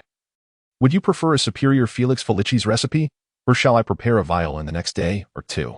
Upon hearing the mention of a better recipe, Snape finally displayed a flicker of vitality. He had appeared far more morose than the genuine elder Dumbledore beside him. "Recipe? No problem," Salazar nodded. Tearing a page from the notebook he had been writing in, dipping his quill into the ink, he swiftly began to write. "The ingredients are nearly identical to those you use. The alterations are all attainable in modern times. However, the proportions differ, and the temperature control requirements are quite stringent. I'm confident you can manage it." Snape silently accepted the paper, not hurrying to read it. He stiffly nodded at Salazar before turning to Dumbledore. "Headmaster, unless there is anything else, I shall take my leave." During this period, he had yet to emerge from the shadow of Lily's demise. Rather, that shadow had ensnared him even more deeply, rendering him increasingly rigid and cold. Fortunately, he still retained an interest in his field of expertise, Salazar thought with some relief. He did not wish to see the potions master languishing in despair. There were too few modern masters of potion-making, and the future of the discipline relied on their legacy. Moreover, Snape served as the potions master at Hogwarts, and his demeanor would invariably influence the students. He would not remain in the British wizarding world indefinitely. He had reached a consensus with Gryffindor and Teresa that upon graduating from Hogwarts, they would depart from England. Dumbledore waved his hand, smiling as he regarded Snape. "Before returning to Hogwarts, would you care to visit Honeydukes to procure some delightful confections? Licorice wands, Bertie Bott's every flavor beans, lemon drops. Summer is approaching. Or rather, if you would like to." Snape rose to his feet, his gaze still shrouded in darkness. "Perhaps, compared to me, the Duke of Honey would be more pleased to see your presence." Dumbledore hastily waved his hand. No, Severus, I believe you would benefit from these delightful little creatures. Indulging in sweets can indeed help one forget their troubles. This has been substantiated by science, and even Muggles have come to recognize this, have they not? "I do not require it, Headmaster," Snape retorted, his demeanor still somber as he strode out of the bookstore, deliberately ignoring Lupin, who stood behind the counter, hesitating to speak. Salazar tucked away the remaining Felix Felicis, for he was reluctant to indulge in such a substance unless absolutely necessary. This uncontrollable fortune imparted a weightless sensation, leading him to believe that the luck experienced during this period would eventually be reconciled in the future. Dumbledore watched as Snape departed, then turned his gaze to Salazar, who was organizing his desk. After finally putting away the inkpot, Salazar felt a profound relief that he had secured it to the desk before Dumbledore's arrival, as his desk had already been jostled by 4 individuals. "Mr. Dumbledore, is there something on your mind today?" Dumbledore adjusted his glasses, maintaining his kind smile. And with a flick of his wand, the barrier enchantment that Salazar had previously witnessed at the Leaky Cauldron reemerged. "It concerns the next Horcrux, but before we proceed, may I inquire what transpired after you returned to that cave yesterday?" Salazar harbored no reluctance in sharing his recent exploits with Gryffindor within the confines of the cave. However, he lacked the inclination to delve into specifics, for he had devoted considerable time to deciphering and reconstructing Mr. Riddle's spell. Thus, he merely conveyed the outcome. Presumably, the unfortunate Mr. Riddle, should he wish to reclaim his Horcrux, would inevitably disturb the wraith residing in the lake.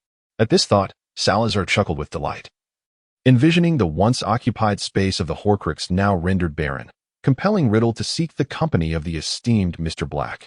Though Dumbledore found himself momentarily perplexed by the means through which Salazar achieved this, he was nonetheless inclined to trust the judgment of one of the 4 founding figures. His gaze flickered, and suddenly the notion from the previous day resurfaced. Might they also advocate for order? Despite this contemplation, he refrained from vocalizing the question, for its ramifications were far-reaching, and even he had yet to fully comprehend it. In a sudden bout of nostalgia, Dumbledore felt a strong desire to reconnect with an old friend far away in Newmongard. Mr. Dumbledore? Salazar noted Dumbledore's evident distraction. Swiftly, Dumbledore regained his focus, his eyes momentarily wandering about the bookstore. Ah, what was I here for? Right, the Horcrux. Based on my research into Riddle's life, the old manor of the Gaunt family is quite likely to be a hiding place for his Horcrux. Salazar furrowed his brow, as if he had encountered the name before. Yet it failed to leave a profound impression on him. The Gaunt family? Was that the lineage of his witch mother? Dumbledore nodded affirmatively. The Gaunt family is one of the Sacred 28, notorious for their violent, enigmatic, and callous nature. To preserve the purity of their bloodline, the Gaunts tend to engage in consanguineous unions, thereby retaining ancestral traits. In this regard, they have succeeded. But perhaps it is precisely this that has rendered the members of the Gaunt family increasingly eccentric. They are infamous for producing squibs and lunatics. You should comprehend that this is a common affliction resulting from inbreeding, and I am not maligning the Gaunt family. Salazar nodded, fully in agreement with Dumbledore on this point. Wizards had discovered this truth a millennium ago. However, at that time, it was not uncommon for individuals to deliberately cultivate a few bloodlines to preserve the purity of their family lineage. In August 1943, it was during this period that I stayed up all night last evening to clarify the events of that time. Oh, thanks to Madame Pomfrey. Dumbledore continued his narration, recounting how in the Riddle household of Little Hangleton, the 16-year-old Riddle, after seeking his family roots, committed patricide, taking the lives of old Riddle and his family of 3. He then created a Horcrux using the ancestral ring of the Gaunt family, which he seized from his uncle. Of course, this scenario hinges on the assumption that Riddle indeed, as we suspect, would only use items of significance to create Horcruxes, rather than resorting to desperate measures to conceal them from discovery. Silencio enveloped Salazar upon hearing the final words of Dumbledore. Memories of certain wizards from a millennium ago flooded his mind, particularly one who brazenly showcased his Horcruxes in the form of portraits, hanging them prominently for all to see. His descendants had been deceived by that wizard for nearly a century until the arrival of Ravenclaw unveiled the truth. Surely, it cannot be the case. Despite having mentally prepared himself, Salazar was still incredulous upon witnessing the abode of the Gunter family. How should one describe the ancestral home of the Gunters? It was a house partially obscured within the tangled thickets nestled between 2 steep hills in Little Hangleton. The walls were encrusted with moss, and the roof tiles lay scattered, revealing the timbers beneath in various places. Dense stinging nettles surrounded the structure, their heights reaching up to the minuscule windows, which were heavily coated in layers of ancient grime. An S-shaped dead snake was affixed to the door, rumored to symbolize the pure blood lineage of Slytherin. No, the Slytherin family bore no such tradition. They indeed kept snakes. But what purpose did a dead serpent serve hanging at their threshold? Was it to dry for future sustenance? Salazar and Dumbledore stepped into the dilapidated house, and to their astonishment, they found it utterly devoid of any furnishings, in stark contrast to the cave they had encountered the previous day. Salazar even began to doubt whether Dumbledore had indeed chosen the correct location, for it was utterly desolate, entirely at odds with Tom Riddle's modus operandi. The house comprised 3 exceedingly cramped rooms, with the central chamber serving as both kitchen and living area, now shrouded in layers of dust. A chair, missing a leg, stood forlornly in the corner, while on the floor lay a cup, its original color rendered unrecognizable, marking the sole trace of life in this forsaken place. According to Dumbledore's account, the Gaunt family had indeed perished long ago. Thus, the current state of disrepair was hardly surprising. Once assured that the use of magic here would not inadvertently trigger any hidden mechanisms, Salazar could no longer contain his frustration. It was time for a thorough cleansing. The dust and long-standing grime within the room began to dissipate, and at last, the old Gaunt residence was restored to a semblance of cleanliness. Dumbledore observed this transformation with a sense of wonder, feeling that even during the Gaunt family's occupancy, the place had never appeared so immaculate. He increasingly pondered that perhaps the history books of Hogwarts warranted a re-evaluation. It was conceivable that the fabrications of later generations had exacerbated the conflicts between the houses. Presently, Gryffindors and Slytherins were embroiled in daily disputes. Yet, the individuals of both houses were, in fact, often found enjoying games of wizard's chess together. Salazar's gaze traversed the room inch by inch, yet he found no trace of lingering magic. Ultimately, he could only conclude that Mr. Riddle intended to conceal the Horcrux in this manner, much like the most effective way to hide a drop of water is not to encase it in layers of protection, but rather to blend it into the vastness of the ocean. However, he overlooked one crucial detail. Mr. Dumbledore, does the Gaunt family possess something of great significance? Suddenly posed with this question, Dumbledore paused to reflect before responding. The Gaunt family is the lineage of many powerful wizards, the most renowned of whom. At this point, Dumbledore abruptly halted, moving on to another thought. Salazar sighed, having come to a realization about the most renowned lineage. He found it difficult to acknowledge the dismal state of affairs as the short-sighted and insular Gaunt family, with their foolish consanguinity, shared a bloodline with him. Yet, he had encountered Riddle on the battlefield at dusk. He could not mistake the essence of Slytherin's blood. Perhaps it was true that absence of comparison breeds contempt. Prior to encountering the Gaunt family, he had held Riddle's creation of multiple Horcruxes in utter disdain. However, in light of the Gaunts, he now considered Riddle to be quite admirable. He lamented that perhaps he should have left something behind, rather than allowing posterity to fabricate tales from thin air. Another figure of note was Cadmus Peverell, one of the fabled Deathly Hallows bearers, for reasons unknown. Upon learning that the Gaunt family not only bore Slytherin's blood but had also ensnared Peverell, Salazar felt a sense of relief. He continued with Dumbledore's narrative. The Resurrection Stone is also in the hands of the Gaunt family? Dumbledore nodded affirmatively. It is likely that the gem on that ring is indeed the legendary Resurrection Stone, though I cannot confirm this. Marvolo Gaunt was exceedingly protective of that ring and never allowed anyone to touch it. The Resurrection Stone? With his wand in hand. Salazar casually gestured in a direction, summoned the Resurrection Stone. However, there was no response, as anticipated. Mr. Riddle might have devised a method akin to blending a drop of water into the ocean to conceal his Horcrux, yet he evidently had not implemented any protective measures. Indeed, the summoning charm had been thwarted. Salazar furrowed his brow in frustration, for he had no desire to search this room for a minuscule ring whose existence remained uncertain. Dumbledore had already stepped into one of the small rooms to commence his search. The current headmaster of Hogwarts showed no disdain for the surroundings, even moving aside a dilapidated cabinet to inspect its rear. Salazar was acutely aware that the place was no longer dirty, yet under the current circumstances, he felt it prudent to maintain a certain effet. He exited the house of the Gaunts and stood at the threshold, where a hissing sound soon filled the air. Before long, vibrant and muted serpents emerged before him, writhing upon the ground, their crimson cores pulsating, and their hissing tongues weaving a collective language.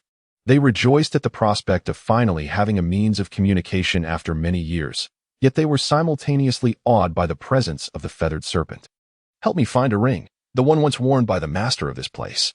Numerous snakes slithered into the abode, and Salazar watched them with a faint smile curling at the corners of his mouth. Upon witnessing the serpents begin to populate the interior, Dumbledore comprehended the situation. Even the most illustrious white wizard of the 20th century was reluctant to share a space with such a multitude of cold, slippery creatures. Within mere minutes, Salazar had acquired precise information. However, the warning was grave, extremely perilous. Do not touch that ring under any circumstances. Salazar furrowed his brow, allowing the slender black serpent to ascend his finger. He cradled it in the palm of his hand, where the little snake nuzzled against him, conveying its fondness. Where is it? Beneath the threshold of the entrance. The ring lies hidden, yet do not dare to touch it. It is perilous, exceedingly perilous. The urgency in the serpent's tone was unmistakable. As Salazar caressed its cool body, he found the sensation remarkably soothing. I understand. Mr. Dumbledore, I believe we have found it, Salazar exclaimed. With a gentle flick of his wand, the first floorboard at the entrance of the Gaunt residence seemed to defy the laws of gravity, levitating effortlessly. Beneath the floorboard, Salazar beheld a ring, an opulent golden band adorned with a black gemstone, exuding an air of luxury and mystery, yet entirely discordant with Salazar's aesthetic sensibilities. What was even more peculiar was the absence of dust on this ring, creating a stark contrast with the dust-laden room that surrounded it after the floorboard was lifted. Alongside it lay a lifeless serpent, a hapless creature that had ventured too far into the crevices of the old house, meeting a hasty demise. This confirmed Salazar's suspicions regarding the danger previously articulated by the small snake. Indeed, if acquiring the next Horcrux were so effortless, it would certainly undermine Riddle's desperate actions to preserve his own life. Is this the ring of the Gaunt family? Dumbledore, seemingly entranced, gazed fervently at the ring, his usual calm demeanor dissipating. The Resurrection Stone, Ariana, he murmured, slowly advancing towards the pristine ring that lay upon the ground. Mr. Dumbledore? Salazar called, but Dumbledore appeared oblivious, continuing his approach to the ring. Stop! Salazar seized Dumbledore's garment from behind, yet Dumbledore remained seemingly oblivious, continuing his forward march until the resistance of the fabric nearly caused him to lose his balance. Steadying himself against the doorframe, he regained his footing. While the door's hinges emitted a strained creaking sound under the burden, the lifeless serpent, hanging from his mouth, slithered in tandem with the door's movement, producing a repulsive rustling noise as it scraped against the wooden surface. Oh, what had just transpired? Dumbledore surveyed his surroundings with a look of uncertainty, patting his forehead, his expression reflecting a lingering shock.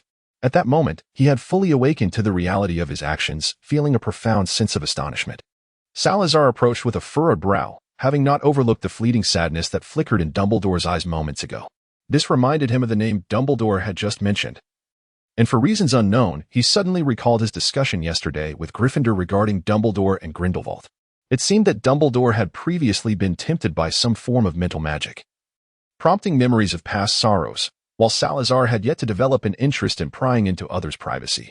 However, the circumstances he had just witnessed suggested that the ring was enticing Dumbledore to claim it.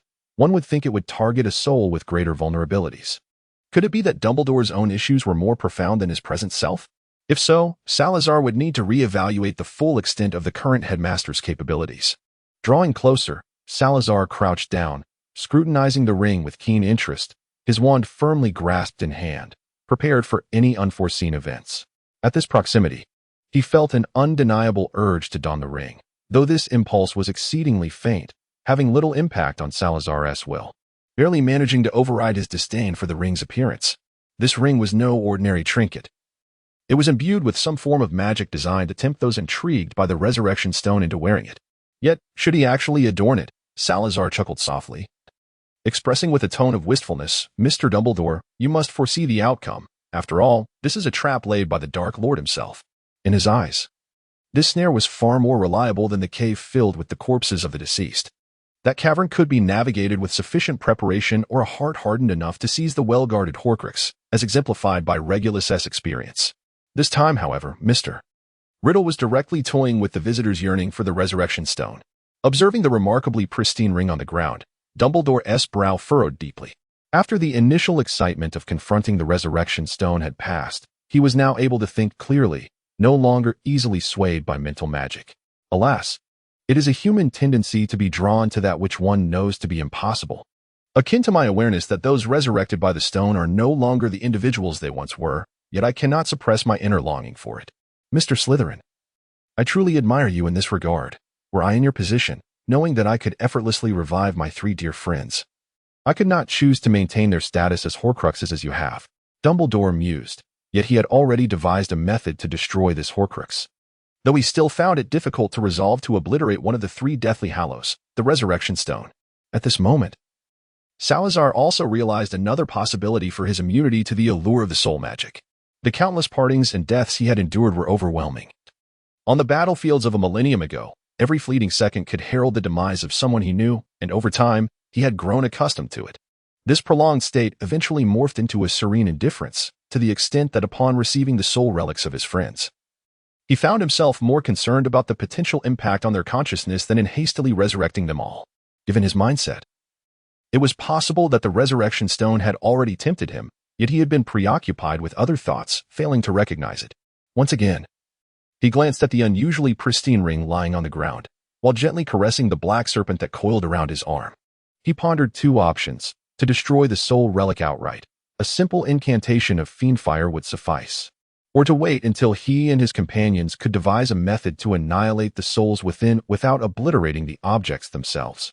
Dumbledore cast a deep gaze upon the ring, his lips moving as if uttering a name. After a prolonged silence, he finally spoke. Mr. Slytherin, might I request that you leave the resurrection stone with us? Should you require assistance, I am more than willing to fully collaborate with your research.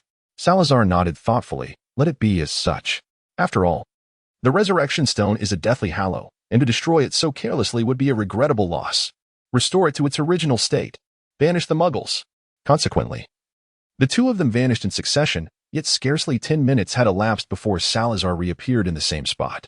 However, this time, he was no longer merely Salazar. That all-too-familiar hat once again adorned his head.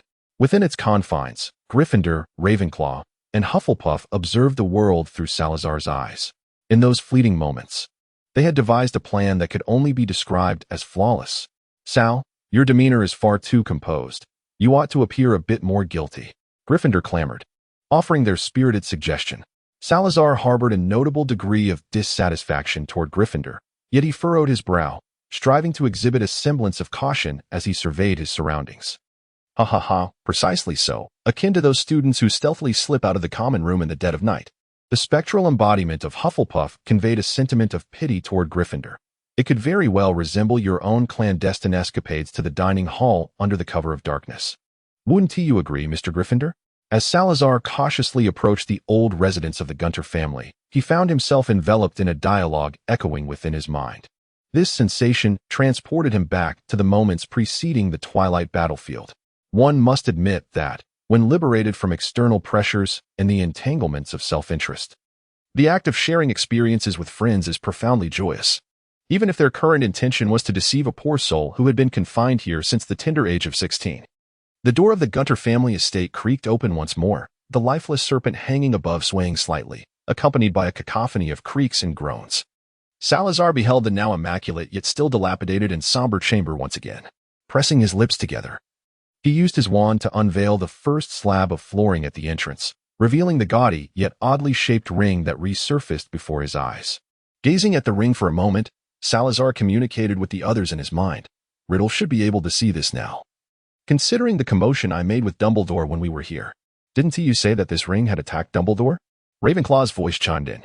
"I suspect it might have been under Riddle's influence. As Dumbledore previously mentioned, his history with Riddle is quite profound, and it is the Resurrection Stone. Crafting a Horcrux with the Resurrection Stone, the state of his soul cannot be too far gone," Gryffindor interjected, albeit with a somewhat inappropriate analogy. "Let us simply test it out. After all, if Riddle has indeed been unconscious all along, then performing for the heir won't be awkward for just you." At last, someone articulated the concern that had been lingering in Salazar's mind. "Well then, I shall do my utmost." Crouching before the floor where he had been struck, Salazar fell into a moment of silence before finally uttering, "Do not speak for a while." He produced a sharp knife, hesitating as he traced its edge against his palm, his expression marred by inner conflict. Yet, with a resolute heart, he made a decisive cut, and in an instant, warm blood began to flow. Perhaps due to the influence of his serpent lineage, Salazar's body temperature was slightly lower than that of others, and so was his blood. The wound was not excessively deep, yet it was certainly not one that could be easily staunched. With all his attention focused on the injury, the pain remained starkly vivid. In times past, such discomfort would not have caused Salazar even the slightest frown, but today, recalling his experiences in the tribunal, his countenance darkened. Warm droplets of blood fell upon the ring, swiftly absorbed as the shared lineage awakened the soul within. However, it was evident that Mr. Riddle had no immediate intention of emerging. Despite a plethora of questions swirling within him, he was more inclined to prolong the flow of blood.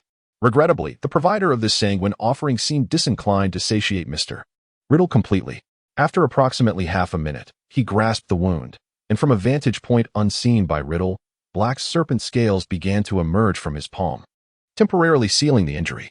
The healing magic he employed was of a purer form of dark magic, which, due to his lineage and magical attributes, he could never hope to master. "Perhaps I should address you as Voldemort. You must be awake now. Why not come forth and meet one who shares your bloodline?" The boy's voice carried an indescribable sorrow, echoing through the dilapidated old house like a wandering specter, earnestly calling upon the potential companion he sought. His deep green eyes fixated on the ring upon the floor, brimming with anticipation, his pale lips pressed tightly together, revealing a hint of nervousness. Within the Sorting Hat, 3 individuals observed the unfolding events through Salazar's perspective. Oh, Salazar's acting has shown no signs of decline. How many believed him to be gentle and harmless back in the day? Hufflepuff cleared his throat. "Let us not disturb him. It is still uncertain whether he is merely performing for the heir. I fear for Salazar's concentration. Have you not noticed? Salazar has already closed his mind," Ravenclaw remarked. A moment of silence ensued as Hufflepuff and Ravenclaw exchanged glances, leaving Gryffindor to chatter incessantly. "In my opinion, Salazar, at this age, truly ought to have attempted to seduce that lake nymph." The frail, undernourished boy, marked by the chilling temperature of his serpentine bloodline, coughed softly. The siren of the lake must surely be enamored with dark, flowing tresses and a pallid complexion rarely graced by sunlight. Many magical races inclined towards negative energies tend to favor such aesthetics. Otherwise, that girl Teresa would not be so infatuated with Sal. Despite his propensity for dark magic capable of bringing death with a mere flick of his wrist, coupled with his clear and innocent gaze. Moreover, there is that peculiar aura he possesses, capable of silencing those around him. If I were that siren, I would likely acquiesce to any of Sal's whims. Merlin. How I lament that upon our reunion at the age of 16, I had yet to uncover his true nature. What a pity he is not a girl. Cough, cough. Such a waste. With the siren's assistance, how much pressure we could have alleviated in the early stages. Must I truly endure the company of a cadre of evidently deranged paladins every day? The two ladies, as they listened, increasingly sensed a disquieting notion. Was this truly a splendid idea? No, that cannot be. At this moment, they had yet to encounter Salazar. They also began to realize that Salazar's daily quarrels with Gryffindor were likely not without merit. Had Salazar heard those words just spoken, the situation might have unfolded differently. No.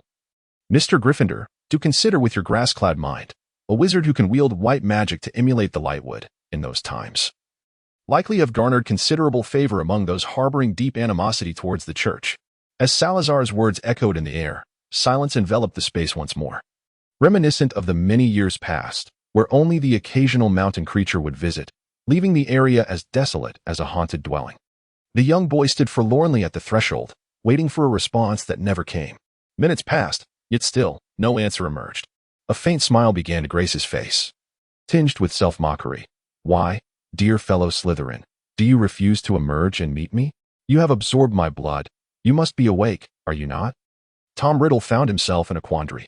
He yearned to meet this kindred spirit, seemingly eager for companionship, particularly one that appeared rather naive and easily deceived.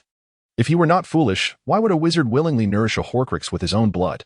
Yet, having recently been with Dumbledore, along with the potent energy contained in those few drops of blood, Riddle found it hard to believe that this was merely an ordinary boy. Bang! Salazar cast his wand to the ground. The mental barriers were partially lifted, allowing Riddle to clearly perceive his current state of soul. A translucent shadow finally emerged from the ring. With dark hair and eyes, he bore a handsome visage, exuding an air of calmness and politeness. From a certain perspective, he bore a striking resemblance to Salazar. Witnessing this ethereal figure gradually coalesce from mist, Salazar finally breathed a sigh of relief. It was a comfort to realize he was not merely performing for emptiness. As a side note indeed, writing at this hour feels more comfortable. Tomorrow will also demand 6,000 words, though my health is not optimal. 101. Is this considered fraud? He slightly lifted his head, gazing at the floating, translucent shadow in midair. Salazar adjusted his mental state, blinking in astonishment, his face reflecting a blend of surprise, tension, and joy. He executed all of this with remarkable naturalness, betraying not a trace of his usual demeanor. A millennium ago, the art of performance was an indispensable skill for any wizard who engaged with society. They were compelled to masquerade as ignorant muggles, even displaying just the right amount of fear and disdain when wizards were mentioned. Any hint of a slip-up would necessitate the annihilation of everyone present or a memory charm to erase all traces, lest they fall victim to the relentless pursuit of the Inquisition. Over time, this led to a community of masterful actors. Salazar, having spent years in regions under the Church's dominion, found it fortuitous to encounter Gryffindor, who was disguised as a paladin. It must be noted that their synergy was quite remarkable at times. Unlike most wizards who turned pallid at the mere mention of the Holy City, they willingly immersed themselves within its confines. During that period, Salazar navigated the Holy City, leveraging his striking appearance and encyclopedic knowledge of the scriptures to gain entry into a minor seminary, where he caught the attention of a cleric. Throughout this time, he collaborated with Teresa, relaying messages from the church to various wizarding factions, and ultimately succeeded in extricating several wizards trapped within the Holy City. At the time of crafting this Horcrux, Tom Riddle was likely around 16 or 17 years old, were he a few years post-graduation from Hogwarts. Endowed with some societal experience yet still clinging to his reason, perhaps he would have discerned a hint of the truth. From the very beginning, Salazar's demeanor has been impeccably fitting, as if he were deliberately enticing him to seize control of his very being. Regrettably, the 16-year-old Riddle remains blissfully unaware. tragically walking into a trap meticulously orchestrated by 4 seasoned individuals from the war era. As a Horcrux, Tom Riddle possesses no subsequent memories, and thus remains oblivious to his future actions. However, he can likely gauge the passage of time, realizing that his original body must have aged by now. Moreover, Dumbledore has already uncovered the existence of this Horcrux, and he merely refrains from taking action out of reluctance to destroy the Resurrection Stone. Reviving at this juncture poses no dilemma whatsoever. Greetings, you may call me Tom. Ah, greetings, I am Kelty Slytherin. A name conjured without any significance. Salazar. As if in a trance, repeatedly twisted a strand of hair, displaying an eagerness to observe closely, yet simultaneously a fear of being impolite. Tom Riddle, harboring no suspicion whatsoever, narrowed his eyes slightly, appraising the somewhat awkward youth before him. The boy appeared to be around 6 years of age, likely even younger than when Riddle himself had crafted this vessel. The shadow cast by the brim of his hat lent a calm demeanor to the boy's expression, provoking a sense of disdain within Riddle. How could someone so reminiscent of his mute mother possess the same noble blood coursing through his veins? Yet, such thoughts seemed trivial. Kelty Slytherin, a name of considerable weight. Riddle envisioned a future where he might continue to inhabit this identity, igniting a simmering excitement within him. Though he expertly masked it from his visage, Kelty Slytherin appeared to bear a wounded soul, a realization that sparked within Riddle a desire to seize control of the boy's body. However, a pressing matter remained. He needed to first comprehend the essence of Kelty Slytherin. Should he obliterate the boy's soul in the process, he would forfeit any chance of uncovering the intricacies of this identity. Tom Riddle meticulously plotted how to claim this body entirely as his own, feeling a profound satisfaction with its noble lineage and youthful vitality, perfectly suited for prolonged existence. Thus, he took the initiative to continue their exchange. May I call you Kelty? Salazar nodded slightly, continuing to gaze at him. He bit his lip ever so gently, his expression a tumult of emotions, as if harboring an unspeakable secret that weighed heavily on his tongue. In his eyes, it was as if Riddle's desire for this corporeal form was inscribed plainly upon his countenance. Yet, was it not his ultimate aim to entice Riddle's soul to inhabit him? Tom Riddle inquired softly, Kelty, while I am pleased to encounter one who shares my bloodline, might you enlighten me as to why you have come here?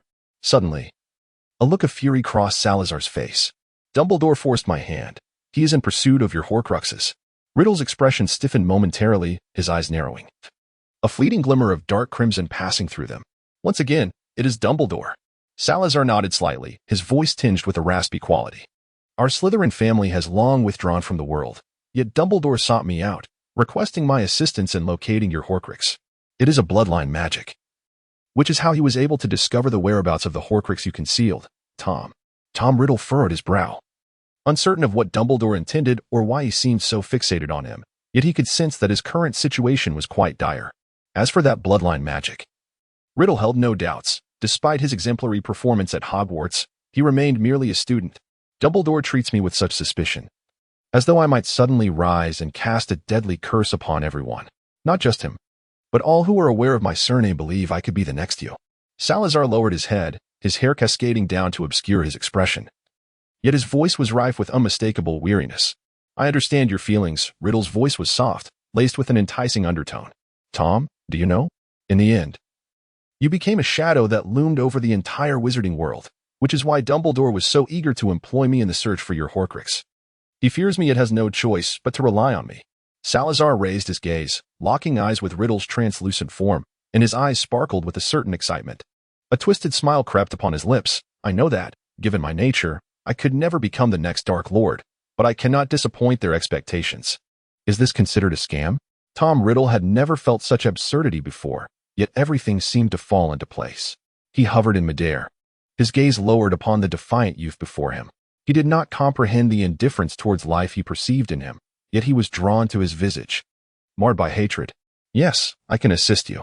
Their deep green eyes met the dark, crimson-tinged ones, appearing sincere at first glance, yet laden with unspoken significance. Do you need me to wear that ring? Salazar inquired. Not necessary. The curse on the ring does not stem from the Horcrux, it originates from the ring itself. I do not wish for my soon-to-be-acquired body to perish so easily. The translucent soul drew closer, and as Salazar closed his eyes, a moment before their essence collided, a smile of delight finally graced his features. Tom Riddle felt an unsettling sensation, though he could not pinpoint its source. Ultimately, he chose to heed his instincts and continued to invade the body. He had no intention of leaving Cadmus Slytherin's soul behind. He was quite satisfied with this body and planned to use it for a long time, intending to perform a ritual to resurrect himself within it. That fellow actually managed to come in.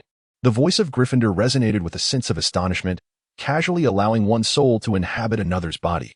I truly cannot discern whether to commend such audacity or to deem it foolish. Your surprise stems from an initial belief that I would not succeed, does it not? Salazar retorted with irritation. Well, any rational person would harbor some skepticism, wouldn't they? Opportunities that descend from the heavens are often fraught with peril. They are either toxic or composed entirely of iron, and may very well come crashing down upon one's head. Yet, one cannot dismiss such a splendid opportunity. It must be grasped, especially when one is left with no choice. If I do not find a way to escape now, it is certain that Dumbledore will return in due time, and then I shall be left with naught but death. Hufflepuff appeared to be in high spirits. For once the Horcrux was dealt with, she could take the Resurrection Stone back for her studies. For an alchemist, the opportunity to explore the Deathly Hallows would be an unparalleled joy. A millennium ago, she had sought the Deathly Hallows, but at that time, the wizarding world was in utter disarray, rendering her quest utterly futile. Tom Riddle, listening to these voices, felt an unprecedented sense of crisis. Through Salazar's perspective, he observed the outside world but saw no one. Only the voices in his mind continued their relentless discourse. He sensed the other soul within this body vanish. And in an instant, a realization dawned upon him. This might have been a meticulously crafted trap all along. However, it was too late. He was drawn into a pitch-black void. In this abyss, four luminous orbs converged, seemingly scrutinizing him, appraising him from head to toe. They appeared slightly smaller than the last one we encountered. One must ponder just how many pieces this individual has divided himself into. With the diadem, the cup, and the locket, it is now established that there are 4 known Horcruxes. As Hufflepuff counted the Horcruxes, her tone brimmed with incredulity. Dumbledore regarded Riddle. Clad in a black wizarding robe, to create so many Horcruxes in a bid for survival, one's sanity must have long since unraveled. If it were me, I would prefer death over such a fate. In this dark expanse, Riddle felt utterly immobilized, an overwhelming sense of pressure enveloping him from all directions. It was as though his soul had been confined within a narrow corridor, all avenues of escape sealed off. At last, he comprehended the unsettling disquiet he had previously sensed. The entire sequence of events had unfolded far too smoothly. Just as Dumbledore had discovered his hiding place, here appeared an individual capable of whisking him away. One who could empathize with him on many levels, even willing to share their very body. What exquisite coincidence could this be? Regrettably, he realized this far too late. They drew closer, the luminous orbs flickering as their discussions persisted. Might we inquire of him regarding the whereabouts of other objects? His current spiritual state does not resemble that of the first Horcrux, yet his consciousness remains relatively lucid. Can you believe he accepted the narrative we fabricated in merely 3 minutes? During the actual operation later, I had indeed added some details, did I not? One of the green orbs approached the others, and a familiar voice resonated, a tone reminiscent of a youthful boy's, yet the intonation was entirely different. Once again, Mr. Riddle, as you can see, if you provide us with a clue regarding the next Horcrux, perhaps we might allow you to remain here a while longer. The bindings upon him seemed to loosen somewhat, and Riddle felt a surge of power, yet this did little to ameliorate his current predicament. Riddle was indeed aware of what the next Horcrux was. It was the diary he had penned after entering Hogwarts. Regrettably, he had no notion of where he had concealed that very diary. Even if he did know, he would never utter a word. After a brief silence, the 4 formless souls resumed their discourse. See, it is impossible to speak of it. What if we were once again deceived if the souls others painstakingly crafted were revealed to us? Declared Gryffindor fervently. The yellow soul orb drew closer, circling Riddle. And for reasons unknown, Riddle sensed that this soul orb was in remarkably high spirits. I now believe that he may possess more than just 4 Horcruxes. Let us hope he has not solely utilized our relics to create them. It would be splendid if the other 2 Deathly Hallows had also been transformed into Horcruxes. Salazar sensed something amiss. Wait a moment, you cannot possibly want me to continue deceiving, can you? The red, blue, and yellow orbs of light gravitated towards him. And then the 4 spheres experienced a slight collision. Sal, he is quite intrigued by your lineage. Aren't you tempted to give it a try? Salazar gazed upon the essence of Riddle, declaring without hesitation, let us resolve this directly. The final remnants of Tom Riddle's soul vanished completely, and in his last moments, he did not utter a single sound. Gryffindor, observing the spot where Riddle had disappeared, suddenly inquired, so, does this qualify as deception? For an extended period thereafter, Dumbledore ceased to offer any further leads regarding the Horcruxes. It appeared he too was struggling to uncover more. Meanwhile, Salazar and Gryffindor found no additional clues that would confirm the existence of Horcruxes hidden within the confines of Hogwarts. Riddle's hiding places were remarkably consistent, always located in areas of deep personal significance to him. Yet searching for items within Hogwarts proved to be an arduous task, setting aside the Forbidden Forest. If Riddle had fashioned a Horcrux from a book of great importance to him and concealed it within the restricted section, locating it would undoubtedly entail a monumental effort. Furthermore, they were destined to remain at Hogwarts for an extended period, and the pursuit of Horcruxes could serve as an engaging pastime during their stay. Otherwise, 7 years at Hogwarts would be rather monotonous. Salazar took over 4 years to meticulously transcribe the books suitable for display in the bookstore, a monumental undertaking that resulted in 7 towering shelves brimming with volumes. These were merely the tomes openly displayed. Some were deemed to contain perilous knowledge and thus were subjected to restrictive reading conditions, not available for public perusal on the ground floor. His recollection was limited to what he had transcribed. The remaining knowledge awaited the arrival of Ravenclaw to complete. However, even mastering the entirety of the knowledge housed here would be a remarkable feat, one that had yet to be achieved by anyone, not even Dumbledore. Naturally, this endeavor was not solely the work of Salazar. Even with magical assistance, it would have been impossible to complete such a project within 4 years. Gryffindor dedicated half of his time to transcribing in the bookstore, and though he grumbled daily, he diligently returned to his desk each morning, his handwriting clear and legible. Then there was Lupin, who found himself pondering the notion of the Patronus charm. One fateful day, Salazar could no longer endure the seemingly endless transcription. He mused that if he continued alongside Gryffindor, they might still be at it long after Hufflepuff had successfully completed their alchemical endeavors. He certainly did not wish to extend this labor into their time at Hogwarts, as it would strip their campus life of its essence. After all, their purpose at Hogwarts was not merely academic. At this point, Salazar had not revealed his intentions to Gryffindor and the others. Thus, he resolved to impart a more expedient method of learning to Lupin. During this period, Lupin had come to realize that the two Mr. Ogros he believed he had encountered were, in fact, the same individual. Although he found this revelation intriguing, he had grown accustomed to the inexplicable occurrences during his time at the bookstore. The very existence of this establishment was, in itself, an extraordinary phenomenon. In response to Salazar's inquiry, Lupin honestly shook his head. Hogwarts did not teach this particular spell, and he considered himself fortunate to even be aware of its existence. Those who could wield the Patronus charm were now referred to as Patronus practitioners. Ah, well, Salazar replied with a hint of disappointment, shaking his head. He tore off a piece of parchment and inscribed the incantation and techniques for the Patronus charm upon it. Give it a try, if anything perplexes you. Feel free to ask. Lupin accepted the paper, a twitch of his lips betraying his amusement at feeling more like a student than ever. Approximately 3 months later, Lupin finally managed to grasp the spell, albeit with considerable difficulty. Gryffindor often remarked in astonishment, "Goodness, is the Patronus charm truly this challenging? How long did it take us to learn it back then? Was it 3 days?" Although Salazar said nothing, his increasingly disdainful gaze effectively impeded Lupin's progress in learning. On a damp evening at the end of October, Lupin stood nervously in the basement of the bookstore while Salazar methodically arranged the potion-making station.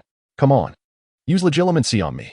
Lupin gripped his wand tightly, anxiously observing Salazar, utterly perplexed as to why Mr. Ogros had assigned him to learn this magic and to use it on himself. Nevertheless, as an employee, Lupin exhibited considerable self-discipline. After all, it was not an immoral undertaking. He stepped forward, locking eyes with Salazar. Then, he beheld the curse of rebounding, the cost exacted from the caster, and how to adeptly circumvent non-targeted spells. Delving into the realms of mind, incantation, and belief, Lupin felt that if he were to retake the NEWT examinations at that moment, he could achieve at least 6 outstanding grades. Thus, the solitary scribe transformed into 3, and by the end of July 1986, they finally completed this monumental endeavor. Through 3 years of development, the Soul Whisper bookstore evolved into the headquarters of the Clock Club, a loosely organized group that did not rattle anyone's nerves. It quietly emerged and subtly expanded, to the extent that 2 wizards passing in Diagon Alley might suddenly pause to check if the other wore a pin distinguishing their zodiac sign. The zodiac represented different fields of study, and Salazar prepared questionnaires within the bookstore, achieving an 80 out of 100 on this assessment granted one entry into the club. Members of the Clock Club could access advanced knowledge not displayed in the bookstore, shouldering the responsibility of preserving and transmitting this wisdom. The recent events surrounding Voldemort and the chaotic magical creatures invigorated the wizard's enthusiasm for learning.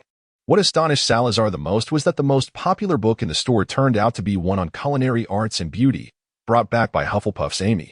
However, the greatest joy for Salazar over these 3 years was that his body had not lingered in time. The wounds of his soul were gradually healing. He now appeared slightly more mature, still not fully grown, but that would likely change in just a couple of years. Salazar could not comprehend the nature of such a transformation. Logically, the wounds of his soul should not mend so effortlessly. However, given the present circumstances, it seemed that by the time he appeared to reach adulthood, the injuries to his spirit would be entirely healed. The soul has always been the most enigmatic and incomprehensible of entities, and after numerous failed explorations, Salazar ultimately chose to relinquish his pursuit. Yet, at last, he found solace in no longer recalling the events that transpired on the battlefield during each glance in the mirror. Moreover, he had no desire to tend to any snakes. He was content in his companionship with Teresa's Lilith. It must be said that keeping a cat can indeed become an addictive endeavor, and no one can resist a feline that presents its belly an invitation. Nevertheless, Salazar often contemplated informing Teresa that Lilith was, in fact, a male, and that adorning him with a bow was rather inappropriate. Yet, generally speaking, uttering such a truth would bear no effect, much like when Salazar was a child, and Teresa, fully aware that braiding a boy's hair was unsuitable, still delighted in the activity. At 7:30 in the morning, Amy brought a letter from Sirius, in which he stated that he had tidied up number 2 Yezhin Road. With the development of the Clock Club, Salazar found that the bookstore, which once felt sufficiently spacious, now appeared constricted. Many individuals expressed considerable curiosity regarding Salazar, the initiator of the club and the proprietor of the bookstore. The second floor of the Whispering Soul bookstore had ceased to be a tranquil haven. 103. Relocation and duels. One I have finished tidying up, Teresa announced, descending the stairs with a pearl handbag slung over her shoulder. She wore a white knee-length dress, the hem adorned with a lovely string of pearls, seemingly matching her handbag. She linked her arm with Salazar's, her smile radiating warmth. At that moment, the second floor of the bookstore was utterly transformed from its previous layout, aside from the restroom. All rooms had vanished, and only a few pieces of furniture remained. In addition to the original furnishings, Salazar had acquired new pieces, arranging the space into a neat reading room. Salazar has left behind the lamp, transformed by magic, its shade resembling delicate petals, which enhances the ambience of this reading room. The basement has been repurposed into a library, where all the tools and materials for potion making have been removed by Salazar. Now, it houses a collection of rather perilous books accessible only to club members. Lupin stood at the entrance, feeling an uncanny sense that this bookstore might soon be under his stewardship, especially since Salazar had departed so abruptly, almost as if he would never return. However, in reality, Salazar might visit the Leaky Cauldron in the next day or two, and he would inevitably stop by the bookstore. Mr. Ogilvy, shall I continue with my transcription? Lupin inquired tentatively. Salazar has begun to reflect on whether he had been excessively demanding of his employees in the past year. He often takes leisurely strolls with Gryffindor or pauses his transcription work when Teresa returns. However, for the employee Lupin, there are scarcely any days off except for the few during Christmas. There is nothing more to add for the time being. Salazar silently contemplated the notion of inviting Rona over, considering that Lupin had already mastered the art of the Patronus charm. Ravenclaw could effortlessly impart an entire month's worth of knowledge into his mind in a single session. Lupin nodded with enthusiasm, completely oblivious to the fact that there was a temporary state preceding the notion of no more. So, tonight, we shall convene at the hovel. Very well, Mr. Ogros. Gryffindor was already waiting impatiently at the shop's entrance, urging, hurry up, Sal, I've been ready for ages. You could have gone ahead, taking advantage of his current height. Salazar launched a playful ambush on Gryffindor, ruffling his hair. Gryffindor jumped back, taking a few steps away, and shook his fist at Salazar, saying, I advise you to temper your antics. Given the state of your soul's recovery, I wouldn't consider it bullying. In a couple of days, we shall duel. Salazar's expression suddenly turned serious as he gazed at Gryffindor and inquired, Gody, are you certain that your height allows you to wield your sword effectively? Gryffindor responded with a perplexed look. Meanwhile, Teresa cradled Mr. Lilith, who let out a meow and playfully swiped at the air with his paws. Teresa lifted him higher. Over the years, Mr. Lilith had grown quite plump, resembling a large, fluffy black ball from a distance. Gryffindor, feeling indignant, exclaimed, "Even the cat cannot bear to watch. You prance around like a little wizard, showing off your ability to perform levitation spells to other young wizards?" For a brief moment, Gryffindor's expression froze. "How do you know that?" "It was Lilith who told me. You can understand what cats say. He took me to see. It was too embarrassing. So I didn't call you." Teresa smiled at Salazar, recalling the playful banter between him and Gryffindor from their childhood as she stroked Mr. Lilith's sleek fur and followed Salazar and Gryffindor out of Diagon Alley. The leaky cauldron was as lively as ever, with patrons accustomed to the minor yet bothersome troubles caused by the magical folk over the years. Old Tom spotted Salazar and his companions entering and quickly greeted them with warmth. "Ah, ogres, has the bookstore been renovated?" Salazar smiled and nodded at him, saying, "Indeed. We have completed our tasks and shall be relocating to Yezhin Road today. Wishing you all a smooth journey." Last night, they had taken refuge in the broken cauldron. And at that time, the second floor of the bookstore was nearly empty, with only the installation of tables and chairs remaining. "Come, let us use the flue powder. I am truly eager to experience this mode of travel," exclaimed Gryffindor, his previous awkwardness having dissipated entirely. One by one, the three stepped into the fireplace. And as they emerged from the shadow of the ashes, Gryffindor's former demeanor had been utterly transformed.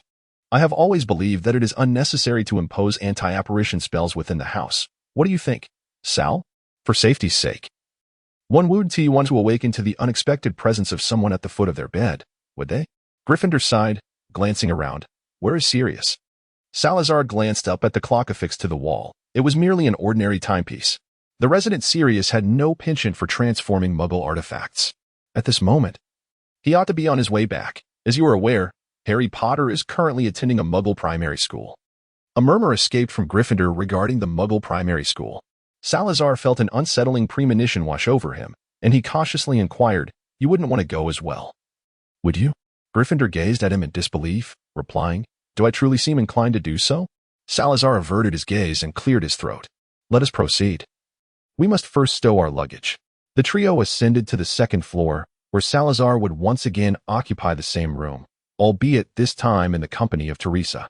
The second floor housed a total of 4 rooms. Aside from themselves and Sirius, Remus also resided here. A few years prior, Remus had found it increasingly untenable to remain in close proximity to his neighbors, who could not abide living beside a werewolf. Reluctant to continue causing them distress, he had ultimately accepted Sirius's invitation to relocate to number 2, Privet Drive. Salazar was perplexed as to how it always happened that he found himself inexplicably mingling with a group of Gryffindors, although he had yet to acknowledge it himself. In this era, Sirius and Remus had indeed become his friends. The Gryffindors had noticed this curious phenomenon and often teased Salazar about what might occur if he were to don the sorting hat and be placed in Gryffindor.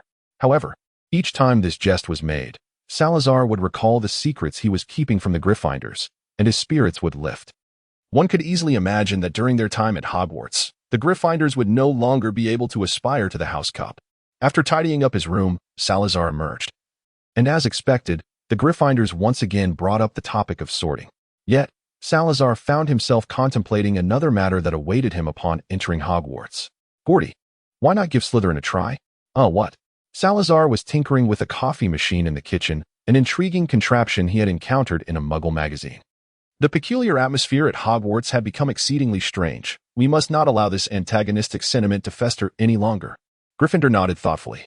A quarter of an hour later, Gryffindor placed Salazar's first successful cup of coffee on the coffee table, his expression difficult to articulate. "Let us duel." Sarah regarded him in silence for a moment, then proposed, "What if we refrain from ambushing?" Gryffindor's expression also turned solemn as he added, "And we shall not employ animagi. Nor shall we summon a multitude of serpents to assist in casting the spell." Salazar's fist quietly clenched beneath the table, to face an encounter unprepared? Gryffindor nodded. "Precisely. Preparing in advance lacks excitement. But where shall we go?" At that moment, Teresa was still upstairs tidying her wardrobe. Ever since she had forsaken the traditional attire of vampires and embarked on a study of Muggle clothing, her wardrobe had become increasingly difficult to manage day by day. Salazar could not fathom why Muggles had developed such an array of clothing styles. He sensed that Teresa had likely never purchased anything akin to those. Yet the enormous wardrobe upstairs had already been filled to the brim with summer attire before he even descended. Thus, immersed in the bliss of organizing her garments, Teresa remained blissfully unaware of the childish antics that two men were preparing to undertake on the first floor. Let us move a bit farther away. A secluded spot would suffice. How about the forbidden forest? Salazar clutched the wand concealed within his sleeve, feeling every pore on his body tremble with exhilaration. It had been far too long since he experienced such a sensation, free from any lingering concerns or urgent ambitions.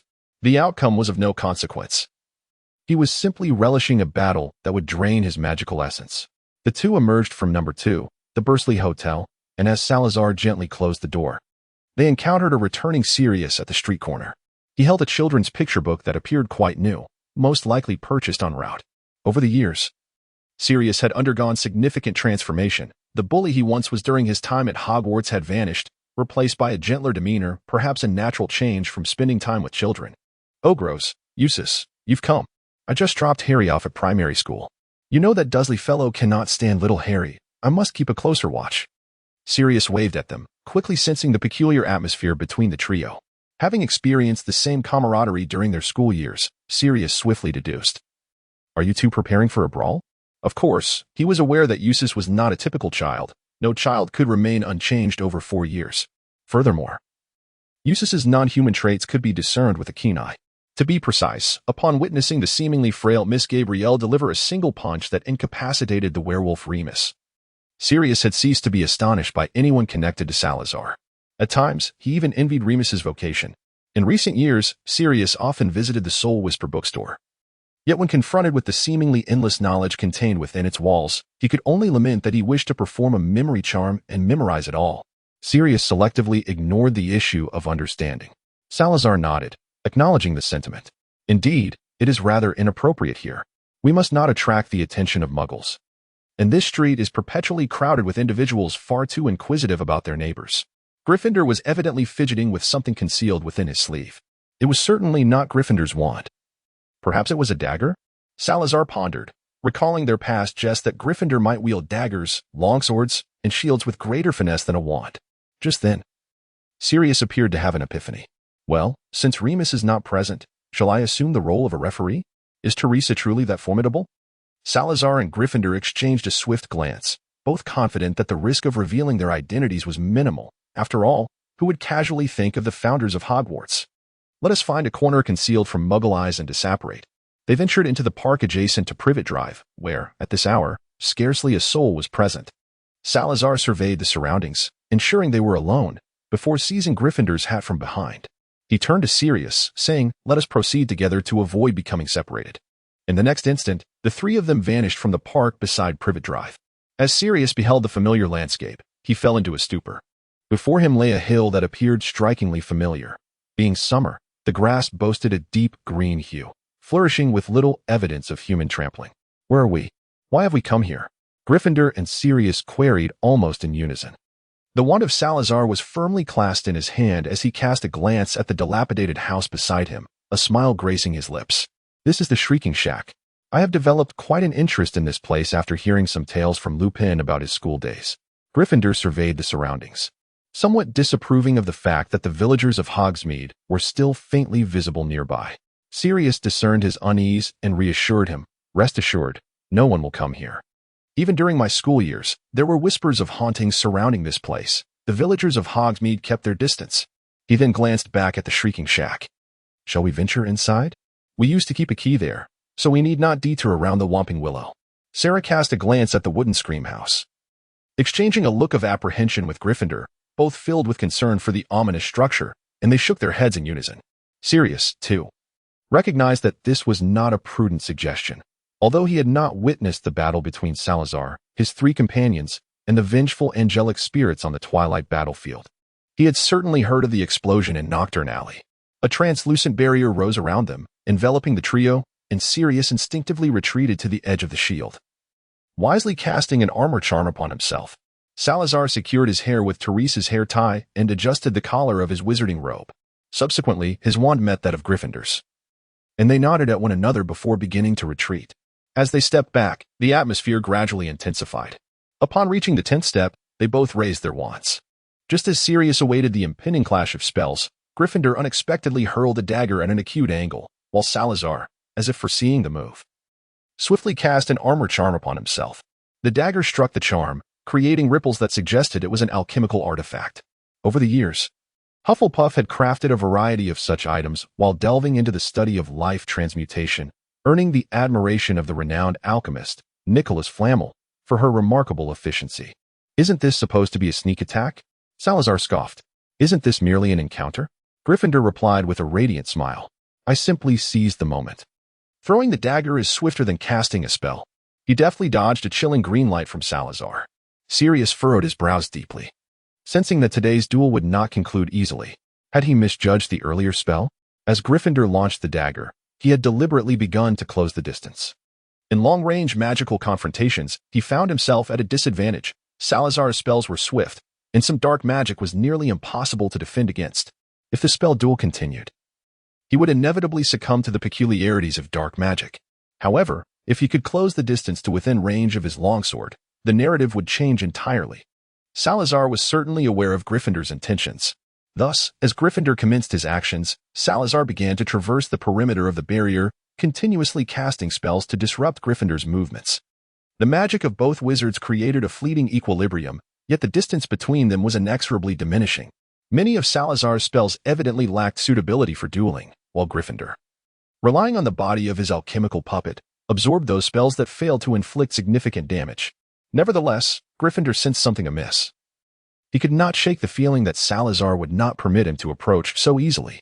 At last, after a leap that allowed him to evade a ghastly white spell, Gryffindor found himself near Salazar's original position, and it was then that he discerned the source of his unease. The ground beneath him suddenly gave way, and a thick, black vine erupted from the earth, coiling menacingly around his ankle. When had this been set? In that instant, a longsword slid into Gryffindor's grasp, and with its scabbard, he cleaved downward toward the ground, leveraging the recoil to propel himself upwards. In midair, the sword was drawn, aimed directly at the sinister vine. However, a red beam of light surged towards him, and Gryffindor's one erupted with a similar crimson glow. Though he managed to block the strike, he was still hurled backward. A surprise attack? Gryffindor smirked coldly. "It was I who laid the trap right before you. It is your own oversight. Should I be blamed?" Salazar raised his wand, and a gnarled, broken branch soared into the air, hurtling towards Gryffindor. In response, Gryffindor waved his wand, shattering the branch into splinters. Standing amidst the swirling debris as he transferred his wand to his left hand, while gripping the longsword in a manner befitting a holy knight. Onward. Sirius felt that the duel he was witnessing today could rival the legendary confrontation between Dumbledore and Grindelwald. Though he had never witnessed that duel firsthand, it had been extensively chronicled in countless magazines and newspapers, and nearly everyone in the wizarding world had witnessed its reenactment. Observing the spectacle live was likely akin to what he beheld today. Almost exclusively silent spells filled the air. Throughout this duel, one could never anticipate which spell would next be launched at them. Nor could they predict whether the ground beneath their feet might collapse or sprout vines or other unforeseen perils. The air was rife with the presence of daggers and knives, stealthily gliding from the most cunning angles. Each spot struck by a spell erupted into a substantial crater, and the scent of damp earth permeated the atmosphere. Anyone witnessing this hillside would scarcely believe that mere moments ago, it had been a pristine expanse of lush green grass. He had never before encountered such a plethora of unfamiliar spells as he did today. The 7 years of study at Hogwarts could not aid him in comprehending even half of what unfolded before him. Moreover, the density of spell collisions created a spectacle that, at first glance, seemed hardly the result of a duel between two individuals. Speaking of which wizard has ever wielded an alchemical longsword to cleave a spell asunder? Furthermore, is it truly the case that the use of unforgivable curses in duels is authentic? He has already witnessed Salazar's 3 soul-sucking incantations, as this hillside became riddled with scars. This remarkable and quintessential display of spell casting finally approached its conclusion. Gryffindor has at last found the opportunity to close the distance. Salazar deftly maneuvered around a seemingly profound indentation behind him, evading the blades that Gryffindor had launched from an unknown origin. Though his body bore numerous wounds, they were merely superficial scratches that did not impede his agility. The armor charm was disrupted by the longsword. Yet a crimson beam had already surged forth from the tip of Salazar's wand. Given the proximity and the momentum of their movements, Gryffindor found it impossible to evade. However, he was quick enough to retract his sword for defense, this blade forged from dragon tooth, exhibiting remarkable resistance against magic. Yet, it was merely a disarming spell. As the incantation struck him, Gryffindor relinquished his wand without a second thought, focusing all his strength on gripping the longsword tightly. Had he still been in his corporeal form, he would have undoubtedly experienced considerable agony at that moment. However, the body of the alchemical puppet allowed him to remain fully concentrated on his swordplay. Gryffindor did not perceive this as cheating. After all, had he maintained his original body, he wouldn't have had to grapple with Salazar for so long. As many spells could have been easily evaded. With a calculated thrust, his longsword pierced through the air at a most unconventional angle, confident that at such close range, Salazar would be unable to escape. Even the casting of a spell would prove impossible, as the mental acuity required for instantaneous magic was too demanding.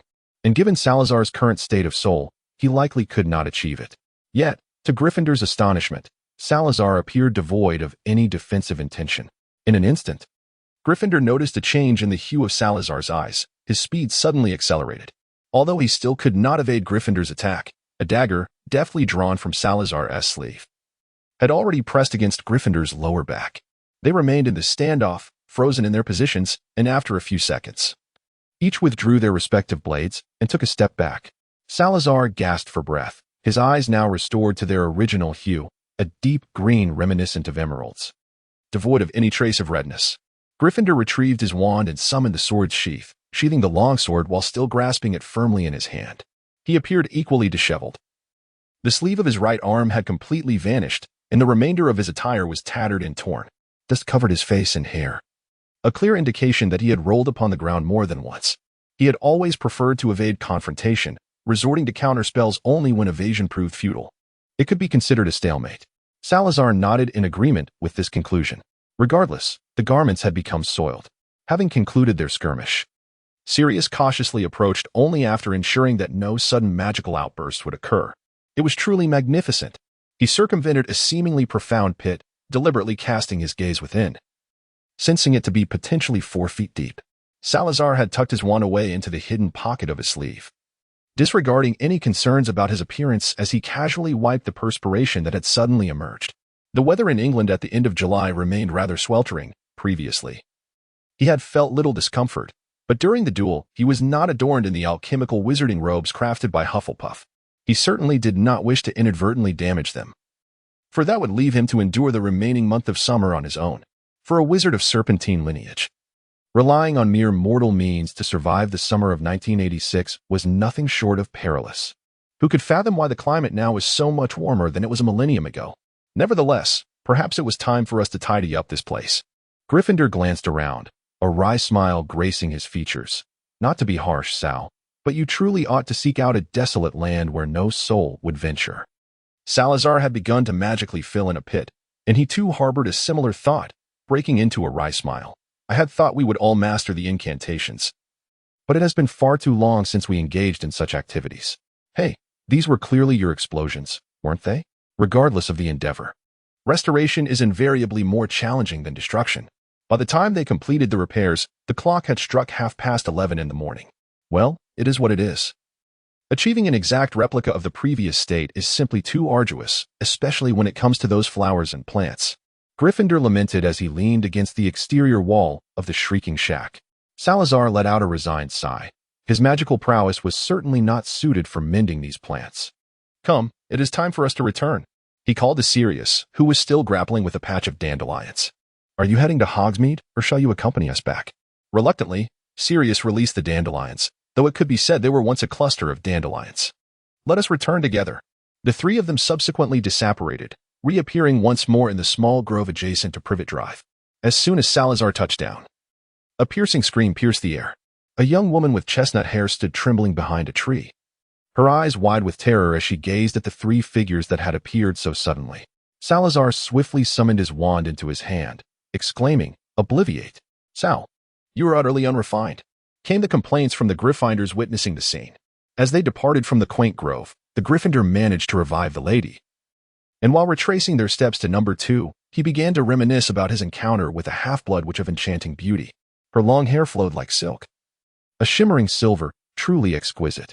I recall it was in March when she donned a crown woven from purple blossoms, serenading by the banks of the river Isis with Gregorian chants, satirizing the decay of the papacy, while I accompanied her with love songs played on my harp. Sirius understood that the river Isis he referred to must be the Thames beside London. But what was this papacy? A villain from a legendary tale? Upon their return to number 2, Teresa awaited them in the living room. Seeing the trio, she furrowed her brow and inquired, "Where have you been? Why do you return in such disarray?" Gryffindor's attire was still in tatters. Salazar had improved significantly. The tattered wizard robe, which had been torn in many places, had been discarded. He donned a brand new one, yet the garments beneath still appeared somewhat disheveled, with clippings of grass clinging to the collar. The only one who looked nearly the same as before was Sirius, but whether he had taken any action was of no concern to Teresa at all. Salazar let out a dry chuckle. "Yes, we were merely wandering nearby." Teresa strode over, pulling him upstairs. "First, change your clothes. Your collar is covered in grass clippings." "How did you manage that?" As they reached the corner of the staircase, she abruptly halted, gazing intently into Salazar's eyes, her curiosity piqued. "Did you duel that fellow from Gryffindor? What was the outcome?" Salazar slightly pursed his lips and remarked, "Having utilized the source blood you provided, I suppose we are at an impasse. You merely employed it in the end, did you not? I can sense my will embedded within that blood. Had you utilized it sooner, that Gryffindor fellow would have scarcely approached you. Regardless, my source blood is now yours, and thus it belongs to you. Moreover, that individual not only wielded a wand, but also his sword, which makes it inherently unfair." Teresa shook her fist and shot a glare at Gryffindor, who was preparing to ascend the stairs. The notion of transformation between vampires and humans had already been realized by them. Teresa infused her consciousness within the source blood, while Salazar's own lineage could nearly dispel all external influences. The combination of the two rendered an exquisite balance of control, while Teresa assisted in seeking suitable Muggle attire. Salazar finally mustered the courage to pose a question that had long lingered in his mind. "Teresa, why did you insist on my transformation in the past? And why now do you only occasionally require me to undergo the transformation for a limited duration?" Teresa's complexion suddenly flushed, and she cast a glance at Salazar before quickly averting her gaze. Because, she stammered, struggling to articulate her thoughts. "What?" Salazar inquired, perplexed. Teresa grasped the cabinet door tightly. "Because of children." Children? Salazar had never pondered this matter before, although many wizarding families placed immense value on bloodline heritage. During the siege of Slytherin Castle, he was far from contemplating such matters. He recalled Helena, the daughter of Hufflepuff and Ravenclaw, in her infancy. Both he and Gryffindor had been exceedingly protective of the little girl, striving to shield her from any harm while unable to resist teasing her. Hufflepuff would always intervene just before Gryffindor approached Helena, seemingly determined that her dear daughter would turn into a disaster the moment Gryffindor drew near. However, they never obstructed Salazar's approach. Yet, after holding Helena for the first time, he never again expressed a desire to do so, finding her far too delicate, too fragile. Fearing he might inadvertently drop the little one. "I am a vampire, you are human. It is impossible for us to have children. Even if, by some stroke of luck, we were to conceive, the child would likely be unhealthy, or perhaps even deformed." Teresa's voice was barely above a whisper, her words fragmented. "I cannot transform into a human. But you can become a vampire. I know you relish human food and delight in the sunlight streaming through the window. Forcing the issue would only lead us back to our past. As long as we are together, you need only transform briefly." Teresa, blushing, grasped Salazar's arm, acknowledging that their garments were already soiled. "Salazar, 106, the exclusion of the world. It is 2 o'clock. Have you not changed your attire yet? 3 hours have passed." Gryffindor languidly fidgeted with a wizard's chess set while seated on the sofa, casting a sidelong glance at Salazar, his expression profoundly significant. Salazar settled beside him, drying his hair with a towel, seemingly oblivious to Gryffindor's remarks. He reached for a pack of chocolate frogs on the table. Upon opening the wrapper, he deftly seized the frog that attempted to leap away, revealing a renowned card featuring the Muggle studies expert, Blenheim Stock. Gryffindor watched him consume the chocolate frog, his gaze filled with resentment. Salazar felt inexplicably scrutinized by Gryffindor, and the latter half of the chocolate frog was utterly tasteless. "Why are you looking at me like that?" Gryffindor sighed, his gaze lingering on the bite mark on Salazar's neck. He silently set down the chess piece in his hand. "Don't you think that if you continue like this, you might become anemic?" Salazar gently touched his neck, pulling his collar up slightly. Regardless of the circumstances, he had no desire to continue this discussion with Gryffindor. However, having just transformed back from a vampire to a human, he indeed needed a moment to collect himself. Gryffindor continued to fiddle with the wizard's chess set, letting out a long sigh. Sal, he lamented, why were there so many witches who liked me in the past? Yet not a single one truly wished to be with me? Salazar shook his head, remarking, that is difficult to ascertain. Perhaps they perceive you as a rather irresponsible individual. Gryffindor let out a lengthy sigh once more, saying, come now, let us engage in another game of chess. Sirius should be returning with Harry shortly. And then we shall head to the Weasley residence together. Salazar picked up the black pieces, yet his thoughts were preoccupied with the enigma of Gryffindor's solitary predicament. This matter, a riddle unsolved even a millennium ago, remained perplexing, for Gryffindor's appearance and accomplishments had captivated numerous witches, yet none were willing to engage with him. Even for a mere day, this conundrum was one that even Hufflepuff and Ravenclaw could not elucidate, leading Salazar to ultimately interpret it as a lingering consequence of Gryffindor's past deceptions. Midway through the game, an idea struck Salazar. Gordy, upon your arrival at Hogwarts, perhaps you might consider forging a connection anew. In this era, none are privy to your former deeds. Around 4:30 in the afternoon, Sirius returned with Harry in tow. The young Harry, following closely behind Sirius, displayed a hint of shyness upon encountering Salazar and Gryffindor, as their last meeting had taken place a year prior.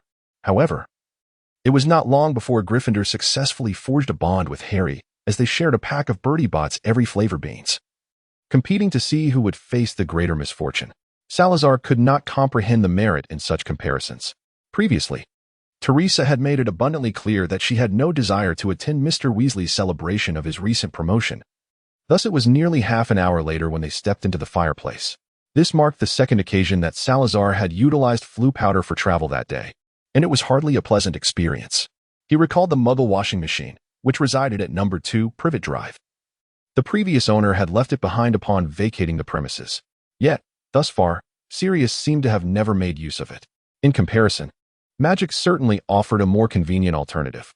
However, the sensation he currently experienced was akin to being tossed into a washing machine, feeling like dough being kneaded in a chaotic space. He could not fathom why so many wizards favored this mode of travel if he were a modern wizard. He would certainly learn apparition, if only to avoid Floo powder. The 2 instances of Floo powder travel in a single day made Salazar slightly regret the enchantments he had placed in the house to prohibit apparition. He genuinely wished to deem the invention of Floo powder as a regression in wizarding civilization. As for his connection with Mr. Weasley, it all began one weekend when Mr. Weasley, out of curiosity, wandered into the recently renowned bookstore while strolling through Diagon Alley. He recognized the owner of the bookstore as the wizard who had come to their aid during the Battle of Twilight, and it seemed that Dumbledore held the proprietor in high regard. Thus, when Mr. Weasley discovered Salazar engrossed in a Muggle magazine, his excitement only intensified. While others frequented the Whispering Souls bookstore in search of ancient knowledge, Mr. Weasley was there to peruse various Muggle novels and magazines. On the day he encountered Mr. Weasley, Salazar was examining a Muggle science magazine, always sensing that there must be some undiscovered connection between Muggle science and magic. He believed that if he could unveil this connection, he would truly be rescuing wizarding civilization. Having arrived in this era, he finally grasped that his initial feelings of malaise were not due to the backlash of time magic, but rather a rejection from this age towards his suddenly powerful soul and magic. What truly dissipated this sense of exclusion was the intricate fusion and conflict between the bloodline of Slytherin and that of Gabrielle. This unforeseen constraint, born of serendipity, somewhat diminished Salazar's magical prowess. Coupled with the world's familiarity with Gabrielle's lineage, Salazar managed to navigate through the circumstances unscathed. He could not ascertain if Teresa had contemplated this at the time. However, later, during certain endeavors, Teresa insisted that he undergo a brief transformation, which indeed seemed to align with her assertions. Reflecting on the events that transpired at noon, Salazar momentarily lost his focus. After a brief interlude, he resumed his previous thoughts. As a fellow traveler from a millennium ago, he noted that, for Gryffindor and others, their magical abilities, though unchanged, were rooted in Horcruxes, which inherently lacked formidable souls. Thus, this era could readily accommodate them. Conversely, Teresa, having genuinely experienced a millennium, and having seldom drawn upon powers beyond the Gabrielle lineage, encountered no resistance from this world. In retrospect, it appears that in the Twilight battlefield, Habel's retribution inadvertently alleviated Salazar from the significant burden of being rejected by the world. The cost, however, was that Salazar's soul might never fully recover to its former state, along with the loss of his soul-bound companion. Salazar wished it were otherwise. Now, for years have elapsed and he remains profoundly regretful for not awakening Highbowl during that fateful entry into the secret chamber. As a side note, let us refrain from questioning my decision to transform the protagonist into a vampire. It serves the narrative, despite my awareness of the implausibility of the main storyline. To Arthur's promotion and salary increase, exclaimed Mrs. Weasley, raising her goblet. The children seated at another table regarded this with skepticism, while Mrs. Weasley remained entirely unconvinced by Gryffindor's justifications, resolutely insisting on placing him alongside the children. Salazar could only hope that he wouldn't be entangled with the notoriously infamous twins of the Weasley family. From Mr. Weasley's lips, he had heard too many tales regarding those twins. They truly resembled the Gryffindor of their youth, as they would refuse to comply with any matter pertaining to discipline. Recently, it seemed that the Ministry of Magic had finally recognized the significance of curtailing the misuse of Muggle artifacts, thereby significantly elevating the status of that department internally. Of course, Minister Fudge had also augmented Mr. Weasley's income considerably. Thus, when Mrs. Weasley spoke of promotions and raises, it was primarily the latter that took precedence, with promotions not being particularly evident. Yet, in Mr. Weasley's own words, he was rather well regarded within the department. They all unanimously agreed that, indeed, his department had become quite important. They needed him. This was splendid news, Salazar mused, as a wizarding family like the Weasleys was considerably more normal than the Blacks. He did not imply that Sirius was abnormal. However, it was likely that, from the perspective of the Black family, Sirius was indeed the odd one out. Well, the Weasley family was not entirely conventional either, as no wizarding family would exhibit such an interest in Muggle objects. Yet at least their hobbies did not encroach upon others. This aligned well with Salazar's consistent approach of what concern is it of yours, and what concern is it of mine. Although it may not be entirely accurate, Salazar consistently claimed that it was none of his business. Yet, in truth, he could not help but interfere in the unfolding of events, wishing to improve them just a little. At least for now, it seemed that Mr. Weasley's salary was more than sufficient to support his children, even allowing for his interest in researching Muggle items. However, in a few years, once Percy, Fred, George, Ron, and Ginny were all of school age, that might not hold true. Merely purchasing wands, cauldrons, books, and various learning tools for the children would amount to a considerable expense. Yet, who could predict the circumstances of that time? Perhaps Mr. Weasley would continue to ascend the ranks. Or maybe Bill or Charlie would secure a lucrative position that could assist the family, or perhaps the Weasleys might even win a substantial prize.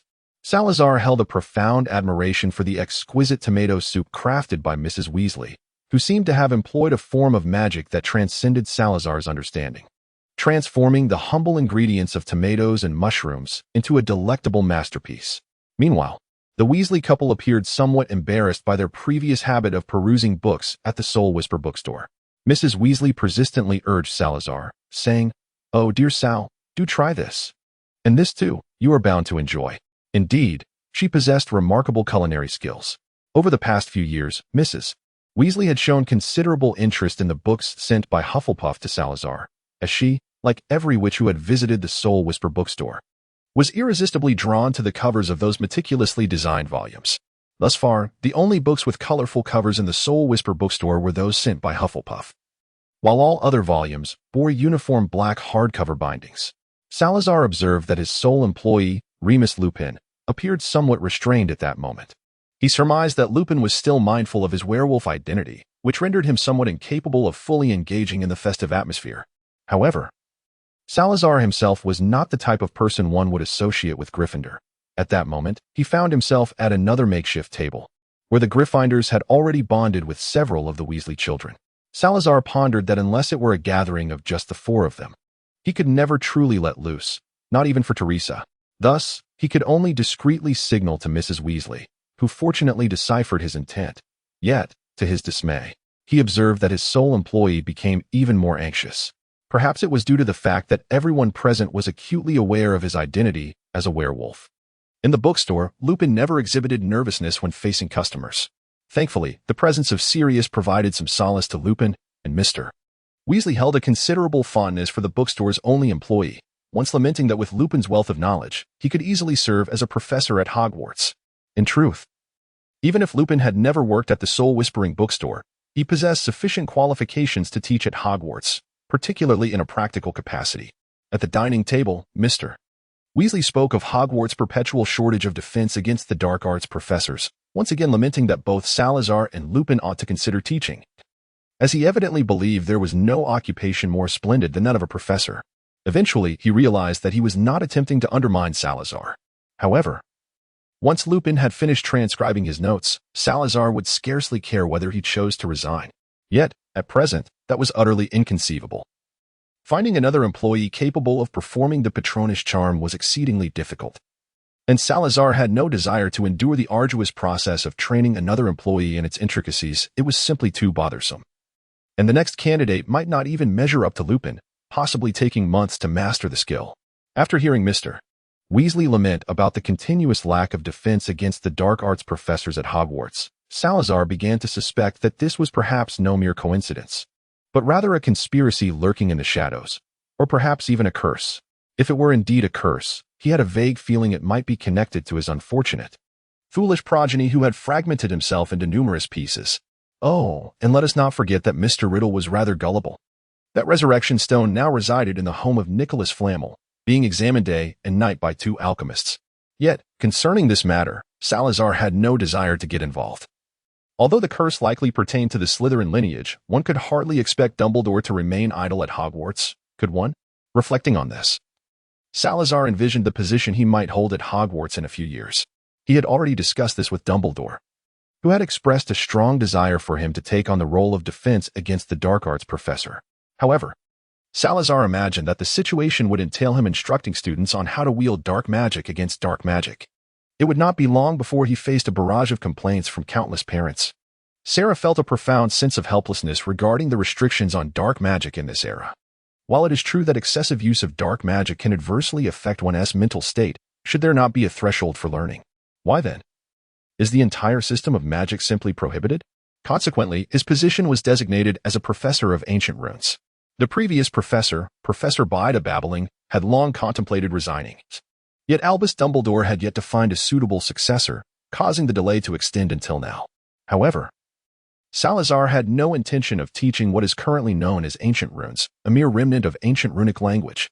Once he ascended to the role of professor, he intended to impart to his students the authentic ancient runes that could be applied in practical scenarios. In such a case, creatures with high magical resistance would no longer pose a threat to wizards. Even a novice wizard, upon mastering ancient runes, might stand a chance of escaping the jaws of a fire dragon. Surprisingly, Sirius exhibited immense curiosity towards Mr. Weasley's account. He seemed inclined to try his hand at being a professor for a year, and Mr. Weasley surprisingly expressed his support for this notion. In my personal opinion, Salazar, this is not a prudent idea. The impact of Sirius taking on the role of a professor would likely be akin to that of Gryffindor assuming a similar position.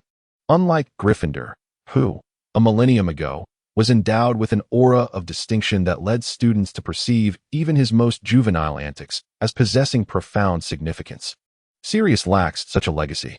However, if he were to choose the position of defense against the dark arts instructor, it would not pose a significant issue. For a single year, the young wizards might indeed glean valuable knowledge. Over the past few years, it appears that Sirius has also been assisting the Ministry of Magic. Salazar was uncertain about what exactly he was doing, yet Sirius always appeared particularly relaxed during his moments of leisure. However, when engrossed in work, he would vanish for several consecutive days. He had complained to Salazar that during such busy times, his current employer hardly regarded him as a human being. In response, Salazar could only feel a sense of sorrow for him while checking on Lupin's transcription progress. Salazar speculated that his actions were likely related to the search for contraband. Yet the Ministry of Magic, for the sake of more effective investigations, did not publicly disclose his identity. At present, Sirius was engaged in a discussion with Mr. Weasley about the potential quantity of forbidden items concealed within the Malfoy estate. Their descriptions were exceedingly exaggerated, and both appeared to genuinely believe that beneath the Malfoy manor lay a dedicated repository for dark magical artifacts. Salazar, intrigued by their discourse, considered the family to be descendants of Roxanne Malfoy. According to Pablo's diary, it seemed he had not left any heirs. However, it was possible otherwise, for the earliest records of the Malfoy lineage traced back to Armand Malfoy, who had ventured to England alongside the Conqueror William, contributing in ways that were both obscure and questionable. Regrettably, he had not preserved any bloodline samples from Pablo or Roxanne. Otherwise, a bloodline spell could have unveiled everything. Nevertheless, Salazar held a fondness for the surnames of his students. Furthermore, their family's ability to successfully defend themselves following Voldemort's downfall demonstrated their wisdom, distinguishing them from the usual madmen among the Death Eaters, who had ended up in Azkaban while still proclaiming their master's return. In contrast, the Malfoy family appeared remarkably refreshing and refined. Eventually, the gathering concluded after they once again congratulated Mr. Weasley. Salazar was compelled to extricate Gryffindor from the clutches of Fred and George, who treated him as if he were a brother. It was incredibly difficult for them to accept the reality that he would not remain in the dilapidated dwelling. Cody, you simply must go to Hogwarts. Under no circumstances should you venture to what is it called? I know, it's New Mongard. George, you are truly foolish. Yes, New Mongard. Cody, you absolutely must avoid it. Had you not informed us, we would have remained oblivious to the fact that they would indeed force young wizards to cohabitate with fire dragons. No wonder our parents never divulged the existence of such a school to us. Salazar pondered, what exactly did Gryffindor convey to them? We shall venture to Hogwarts and obliterate every single toilet therein. Faced with Sirius's incredulous gaze, Salazar wondered if it was still feasible to feign ignorance of Gryffindor. No wonder no whichever wished to associate with him back in the day. They must have deemed it too shameful. Meanwhile, Harry was bidding farewell to Ron. They had already forged a friendship, and moments ago, they had huddled together, engrossed in discussions about flying broomsticks. During their conversation, Harry regaled Ron with tales of the muggle sport of football. However, Ron found little amusement in this game involving only one ball that remained grounded. He adamantly declared that football was utterly inferior to Quidditch by a factor of 1,000, just as they were about to step into the fireplace. Sirius continued his discourse with Mr. Weasley regarding their intention to petition the Ministry of Magic to search Malfoy Manor. I can assure you that Lucius Malfoy will undoubtedly devise a way to hide everything and sell it to Borgin and Burkes, yet some things will inevitably remain. Well, Arthur, it is quite late, and Harry and Cody should return to their slumber. Oh, indeed, Molly. I shall escort them home at once. Mr. Weasley discreetly informed Salazar and Sirius, out of his wife's sight, that he wished to visit number 2, Privet Drive the following day to inspect the belongings left behind by the previous occupants. It was only then that Salazar remembered that tomorrow was Saturday. Harry would be returning home for the weekend. The more he contemplated, the more he sensed something amiss. Was it not the end of July? Were Muggle primary schools truly so dreadful now that they did not grant students a summer holiday? Upon returning to number 2, Privet Drive, before ascending the stairs, Sirius had to clarify Harry's situation. It was a summer interest class. Harry was adamant about not wishing to remain at the Dursleys for such an extended period, and often, as you know, I find myself unable to return home for several days at a time, leaving me with no choice but to select a class that would genuinely captivate Harry's interest. Sirius sighed, ultimately resigning himself to sending Harry back to the Dursleys against his utmost reluctance. Harry's day by the end of July, the weather had grown quite warm. Harry opened the window, leaning out to inhale a deep breath of fresh air. Squinting, he gazed across the street at Sirius's home. The exterior of number 2, Privet Drive, remained impeccably clean, as though it were polished daily, and the garden was meticulously trimmed, with some plants even arranged in aesthetically pleasing shapes. Many neighbors found this exceedingly curious, including Aunt Petunia Dursley, who seemed to harbor an increased fondness for that household. As if a tidy house and garden could somehow suggest that the inhabitants were not so peculiar after all. Harry recalled overhearing Aunt Petunia muttering to Uncle Vernon just a few days prior, "Look at those wizards.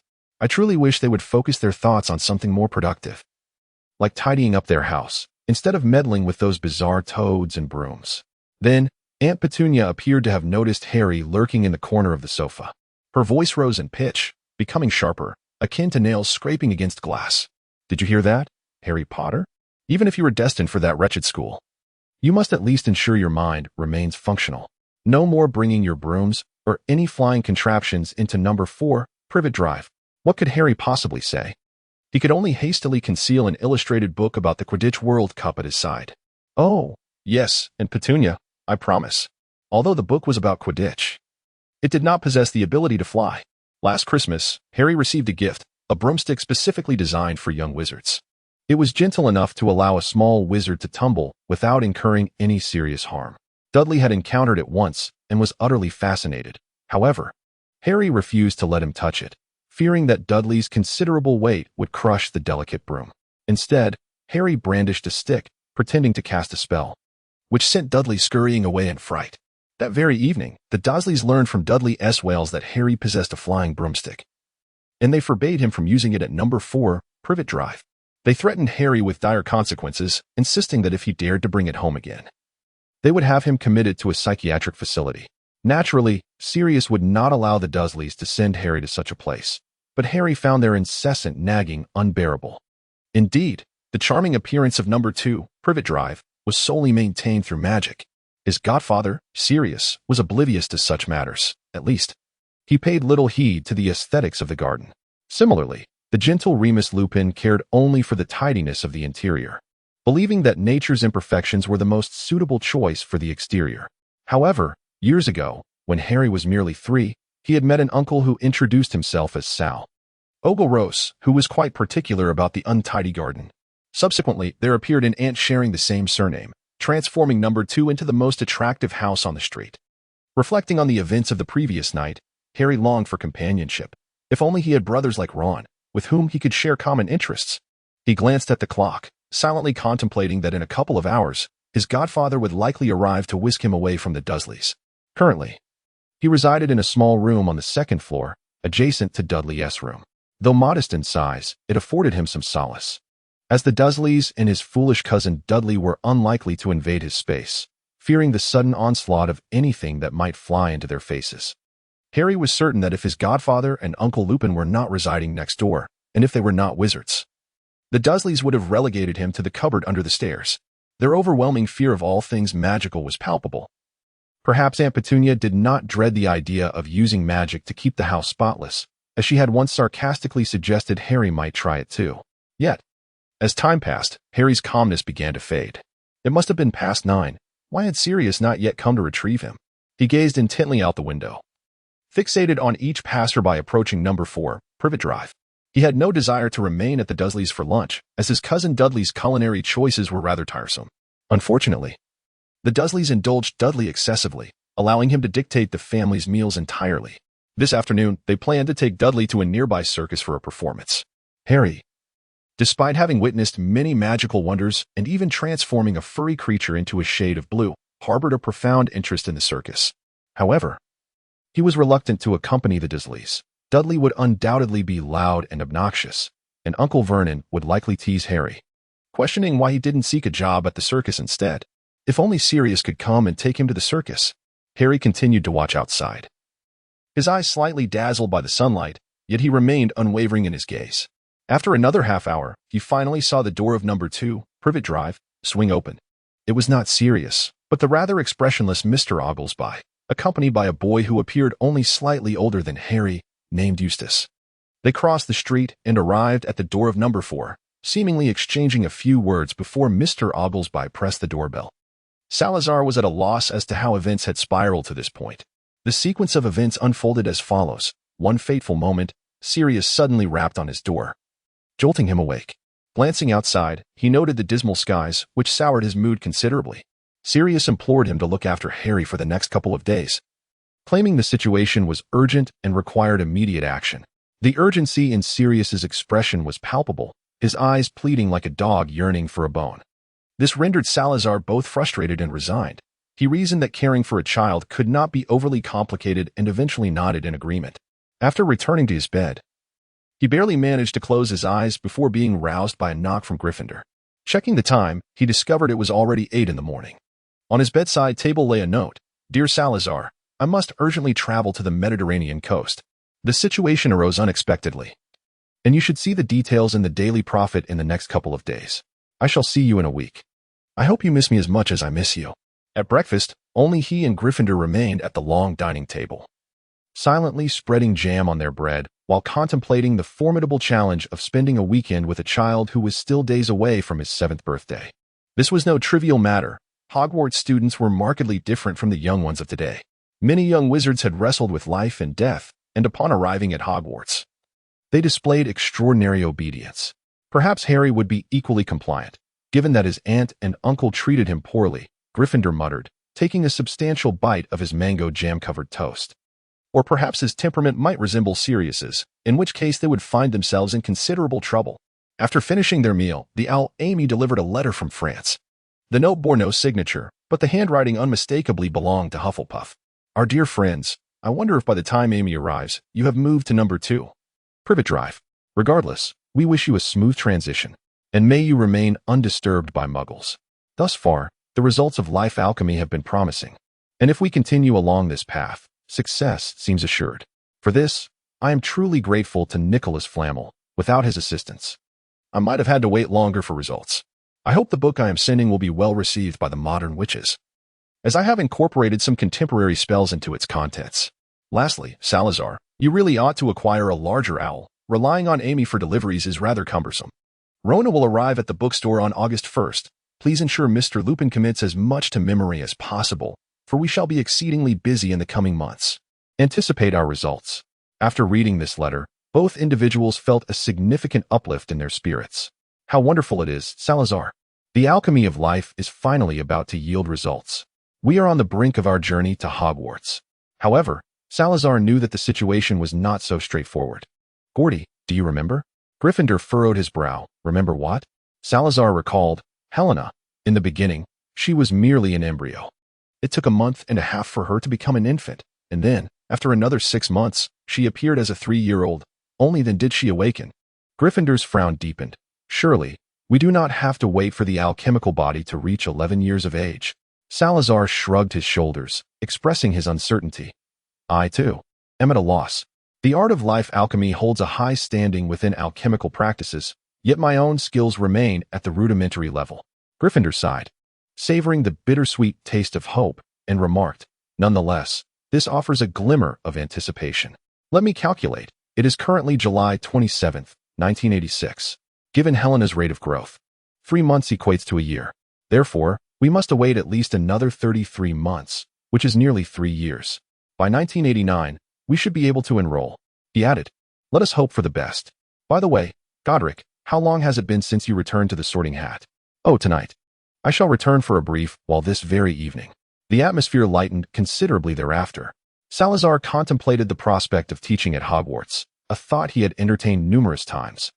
Yet he still felt a thrill at the idea of Gryffindor and the others entering the Great Hall and spotting him among the faculty.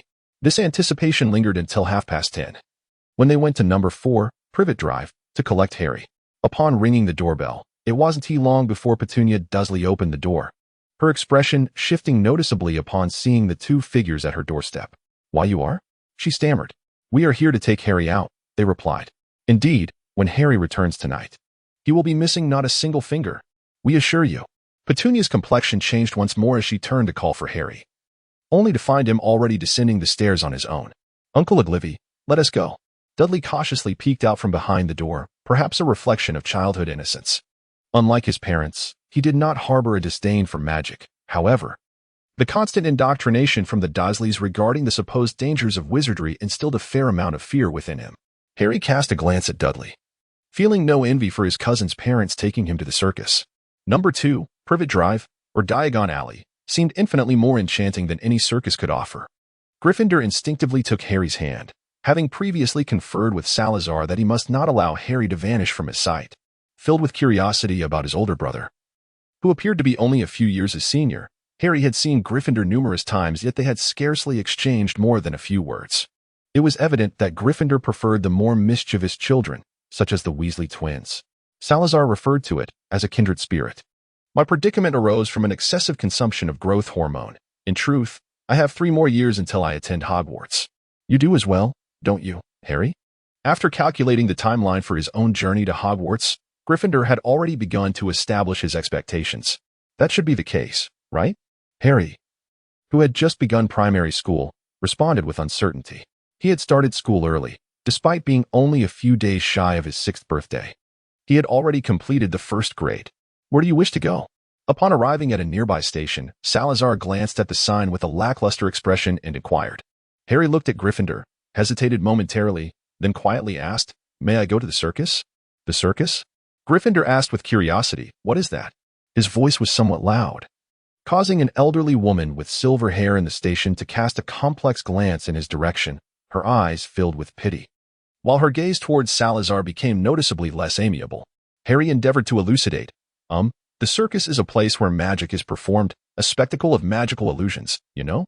It's like magical fireworks and mini animals. We can watch animal performances and interact with clowns. Gryffindor nodded, seemingly grasping the concept, albeit with some uncertainty. Salazar truly could not fathom what amusement a circus might offer. He could certainly dazzle Harry with magical fireworks upon their return to number 2, Privet Drive. Yet, under the weight of Harry's eager gaze, he ultimately acquiesced to the idea of visiting the circus.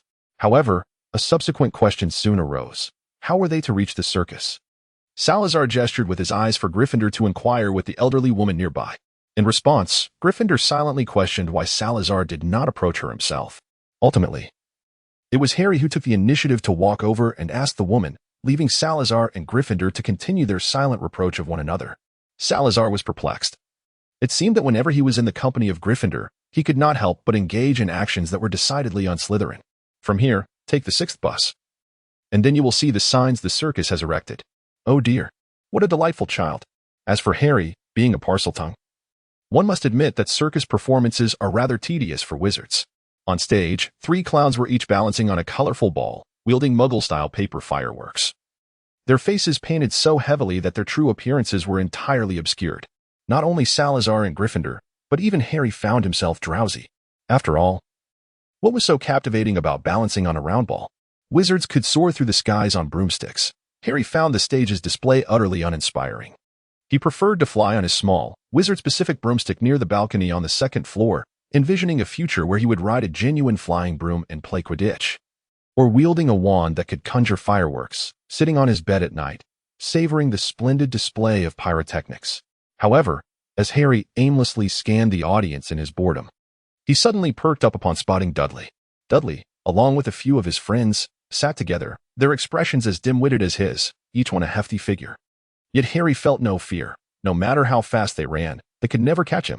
He dared to leap directly from the 2nd floor window, could they? Their parents sat nearby, equally disinterested, as adults clearly did not find the circus entertaining. A few ladies huddled together, whispering secrets, occasionally lowering their heads in laughter, only for their amusement to be swiftly drowned out by the din of the audience. In the midst of the cacophony, Salazar could no longer endure the noise and enveloped himself in a soundproof barrier. With an impassive expression, he retrieved a half-read Muggle novel from his seat. To be precise, it was a historical account of Muggles, yet the evident alterations rendered it merely a work of fiction in his eyes. He found it perplexing why individuals, whether Muggle or wizard, persistently sought to distort history beyond recognition. Nonetheless, according to this novel, he harbored a considerable curiosity about a federation in the East, composed of 15 equal sovereign republics united by the principle of voluntary association. They had adopted a newly conceived political system, yet based on the Federation's recent actions, it seemed unlikely that they could replicate their past glories. If they continued on this trajectory, the situation would undoubtedly deteriorate further. He found Muggle civilization rather intriguing. Throughout their extensive development, they continually explored and refined forms of governance that best suited their current circumstances. Moreover, the Muggle Renaissance and Reformation had indeed compelled the papacy into becoming a mere symbolic entity devoid of real power, an achievement that even wizards had failed to accomplish in their time. In contrast to the wizarding world, which had remained largely unchanged for a millennium, the Ministry of Magic often seemed nearly invisible when needed, yet would suddenly emerge, declaring violations here and there. Admittedly, this portrayal is somewhat biased. The Ministry had indeed accomplished several commendable feats in recent years. Reflecting on the founding of Hogwarts, they had never anticipated that this wizarding school, along with its 4 houses, would endure for a millennium. The only truly remarkable invention was Gringotts, but that was a creation of the goblins rather than the wizards. Gryffindor lamented the absence of even a single book, regretting his decision to peruse the shops of Diagon Alley instead of indulging in modern literature during his leisure time. Now he longed to emulate Salazar, seeking a meaningful pursuit amid the chaos. Silently, he cast a tracking charm on Harry and, like Salazar, enveloped himself in a silencing barrier.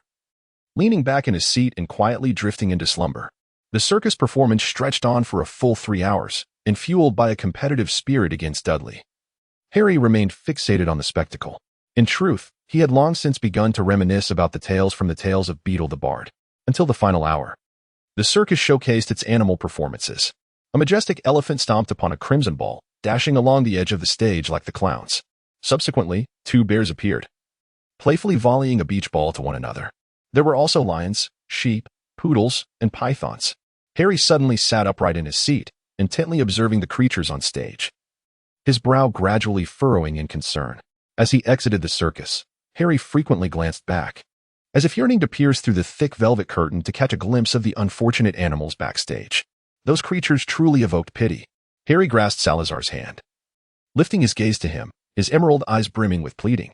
Can we not return them to the forest? Salazar was momentarily taken aback, surprised by Harry's unexpected words. He yearned to inform Harry that the lion was hardly considered a sentient being, rendering it unworthy of concern. Yet, the words faltered on his lips, refusing to be spoken. He truly could not fathom why some individuals derived joy from inflicting suffering upon other beings. Let us speak outside, Gryffindor urged, guiding Harry away from the entrance of the circus, where they had been causing considerable discontent among the crowd. As Harry turned his head, he caught sight of Dudley making a face at him, prompting an angry glare in return as he followed Salazar and Gryffindor through the throngs of people.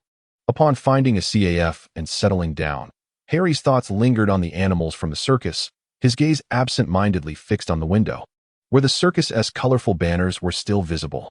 Can children drink coffee? Gryffindor inquired hesitantly. Salazar glanced around the CAF, aside from Harry. The youngest patrons here appeared to be at least 10 years of age. I'm not entirely certain, but it should be fine, shouldn't it? He paused momentarily. Even if an issue arises, it matters not. My potions are thoroughly prepared.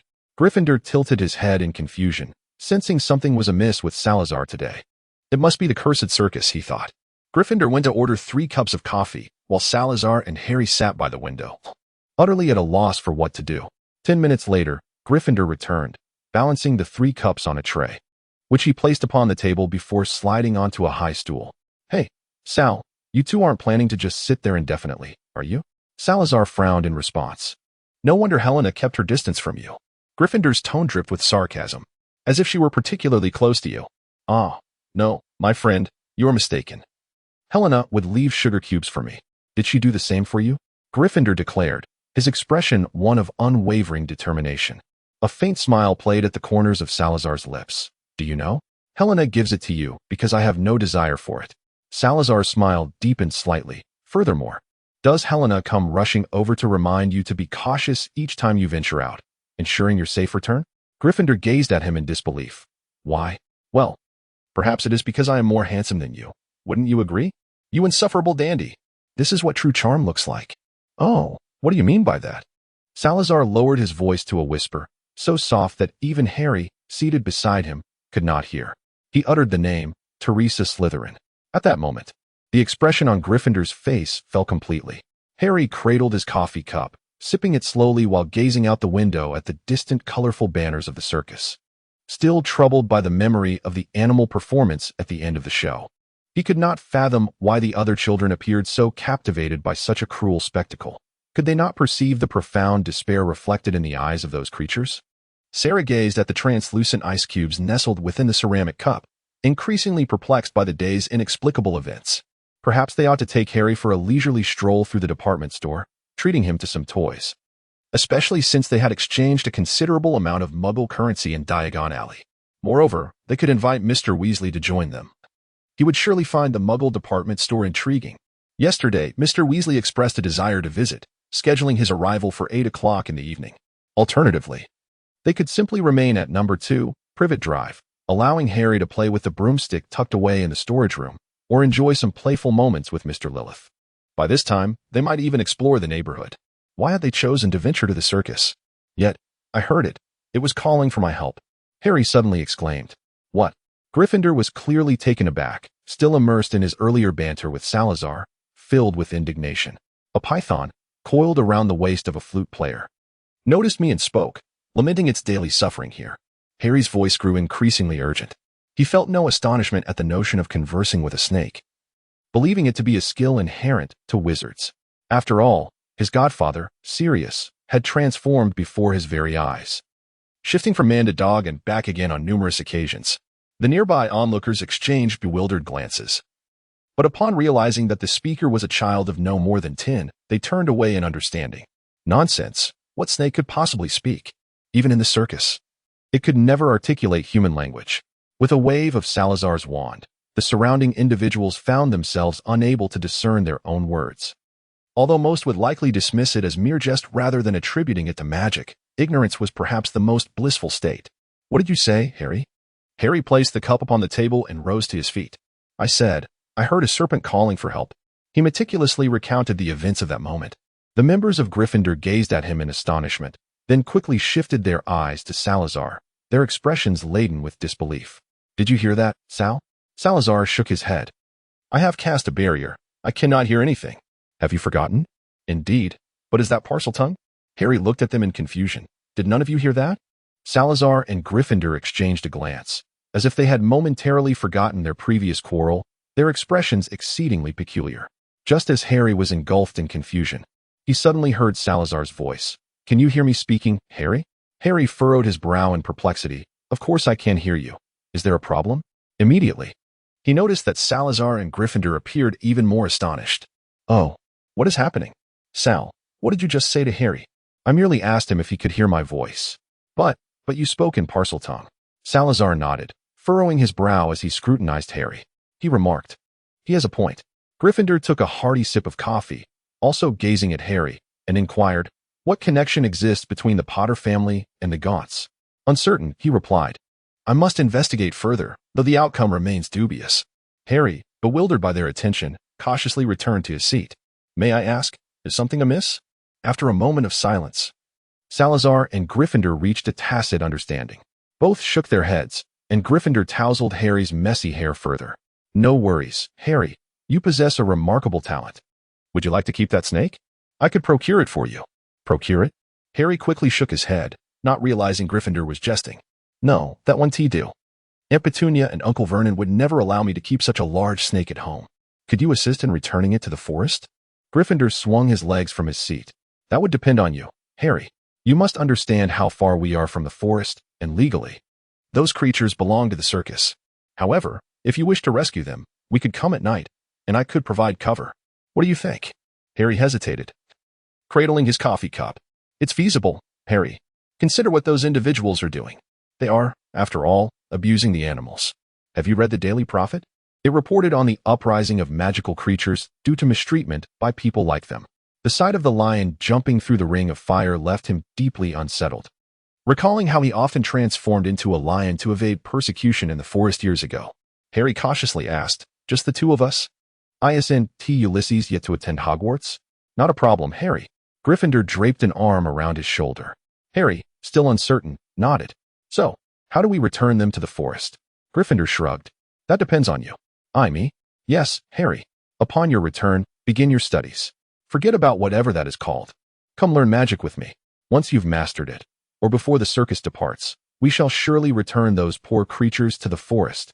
While he felt sympathy for the animals, it was evident that nurturing Harry intrigued him more. After finishing their coffee, they wandered around the vicinity. Salazar found himself at a loss for words to describe Harry's misfortune as they once again encountered Dudley and his gang. Several boys were huddled together, creating a ruckus as they charged recklessly along the sidewalk, passing around a football that was evidently freshly purchased. Harry rolled his eyes in a place where no one could see him and muttered under his breath, "Honestly, they possess no decorum whatsoever." The Gryffindor, overhearing his remarks, confidently declared, "Just wait. When they enter the workforce and lose the protection of their parents, they will come to understand the concept of retribution." Salazar cast a peculiar glance at him, pondering why, despite being equally mischievous, Gryffindor seemed utterly oblivious to his own childhood antics. It was as though Gryffindor anticipated Salazar's thoughts. His voice somehow funneled through a conduit that reached only Salazar's ears in defense. "It is different. In my youth, I was indeed a rascal.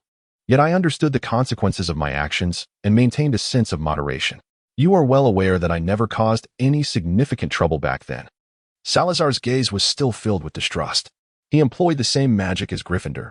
Is that truly the case? Yet, I distinctly recall you igniting my curtains and my bedside table, along with half of the bed canopy. Gryffindor offered a sheepish smile and ceased to respond. As a boy was about to collide with a passing elderly couple, Gryffindor discreetly cast a leg-locking charm upon him.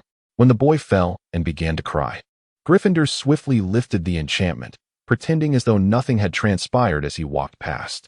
Harry whispered, "That was truly magnificent."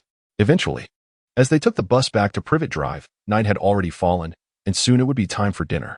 Following their meal, Mr. Weasley was expected to pay a visit. July 27, 1986.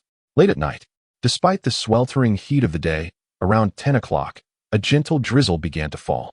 This light rain lasted only a few minutes before the accumulated moisture in the clouds poured down, enveloping the entire world in a curtain of rain, accompanied by the occasional flash of lightning and the distant rumble of thunder.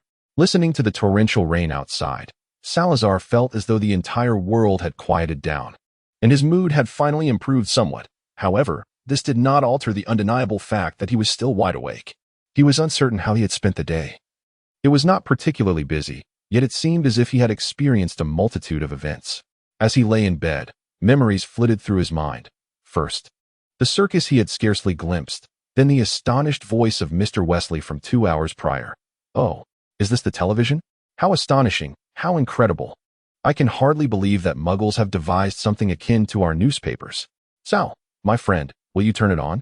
I am eager to see what it is like when the people inside come to life. And this.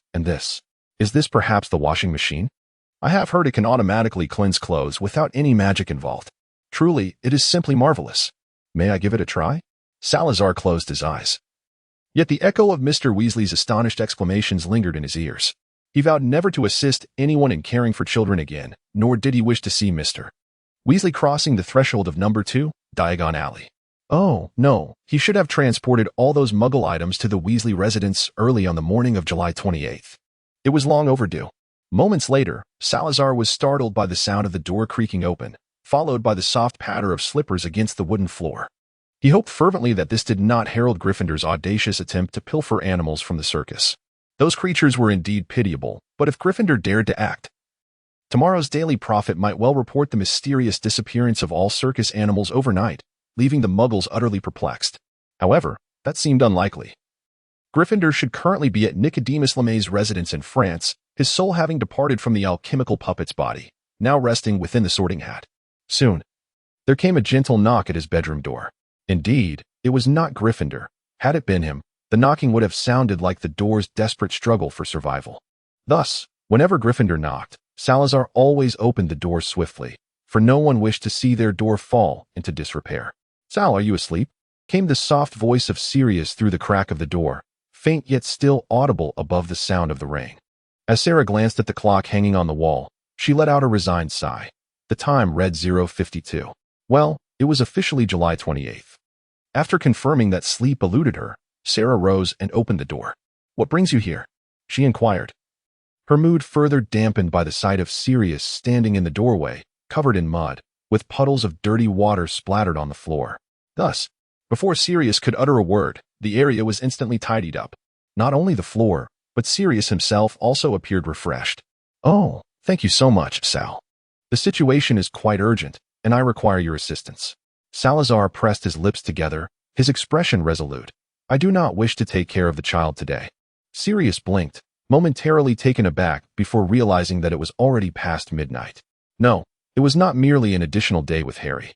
I have truly found myself in a significant predicament. However, if you are willing to assist me now, perhaps I can manage to take Harry myself today. This would indeed be splendid news, if only it were 3 hours earlier. Moreover, Salazar suddenly recalled that Gryffindor had proclaimed his intent to teach Harry magic ahead of time, which meant he would no longer be responsible for Harry's care. Speak, what is it? If you do not intend to have me venture out in the rain, I would be most willing. Sirius's expression instantly shifted to one of conflict. Salazar was instantly engulfed by an ominous premonition. In truth, it should not rain. I desperately need you to see if you can open a door, for I have been trapped there for far too long. Salazar recalled the conversation he had overheard the day before between Sirius and Mr. Weasley. Surely, you haven't clandestinely infiltrated the Malfoy residence in search of their hidden dark artifacts? Sirius nodded in surprise, and then a glimmer of hope illuminated his face once more. Sal, assist me this time.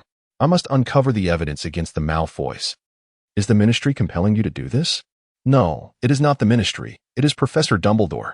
Salazar furrowed his brow, inquiring. Why? Sirius shook his head, replying. Professor Dumbledore has his own reasons. He instructed me to infiltrate those illustrious wizarding families in search of something, claiming that I would understand once I laid eyes on it. Salazar felt an impulse to close the door and return to slumber. Why not seek him out? You must have left the key at that place. For you have come to find me now, haven't you? Sirius nodded, his entire demeanor exuding urgency. Indeed, Sal, that door may only yield to your touch. Professor Dumbledore instructed me to seek you when faced with insurmountable challenges.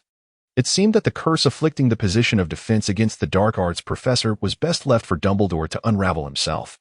Thus, the unfolding events encountered a slight hiccup. Dumbledore, yawning, cast a waterproof charm upon himself, repeatedly rubbing his eyes, his expression one of profound weariness. At that moment, they stood in a corridor of Hogwarts, where a translucent ghost swiftly glided past them, merging into a suit of armor, disappearing into the unknown. Salazar felt a sense of relief that he had not yet encountered Helena. Oh, dear Peeves. Sirius furrowed his brow as he watched him depart, hoping that no students were meandering about in the vicinity that night. At that moment, Dumbledore finally composed himself. My dear Sal, must you be so resolute?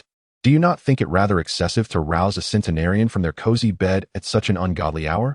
Salazar shook his head expressionlessly for a fleeting moment. He even believed he understood Tom Riddle in this regard concerning his interactions with Dumbledore. With all due respect, Mr. Dumbledore, you have Sirius perform tasks for you. Yet when faced with insurmountable issues, you come seeking my assistance. How outrageous.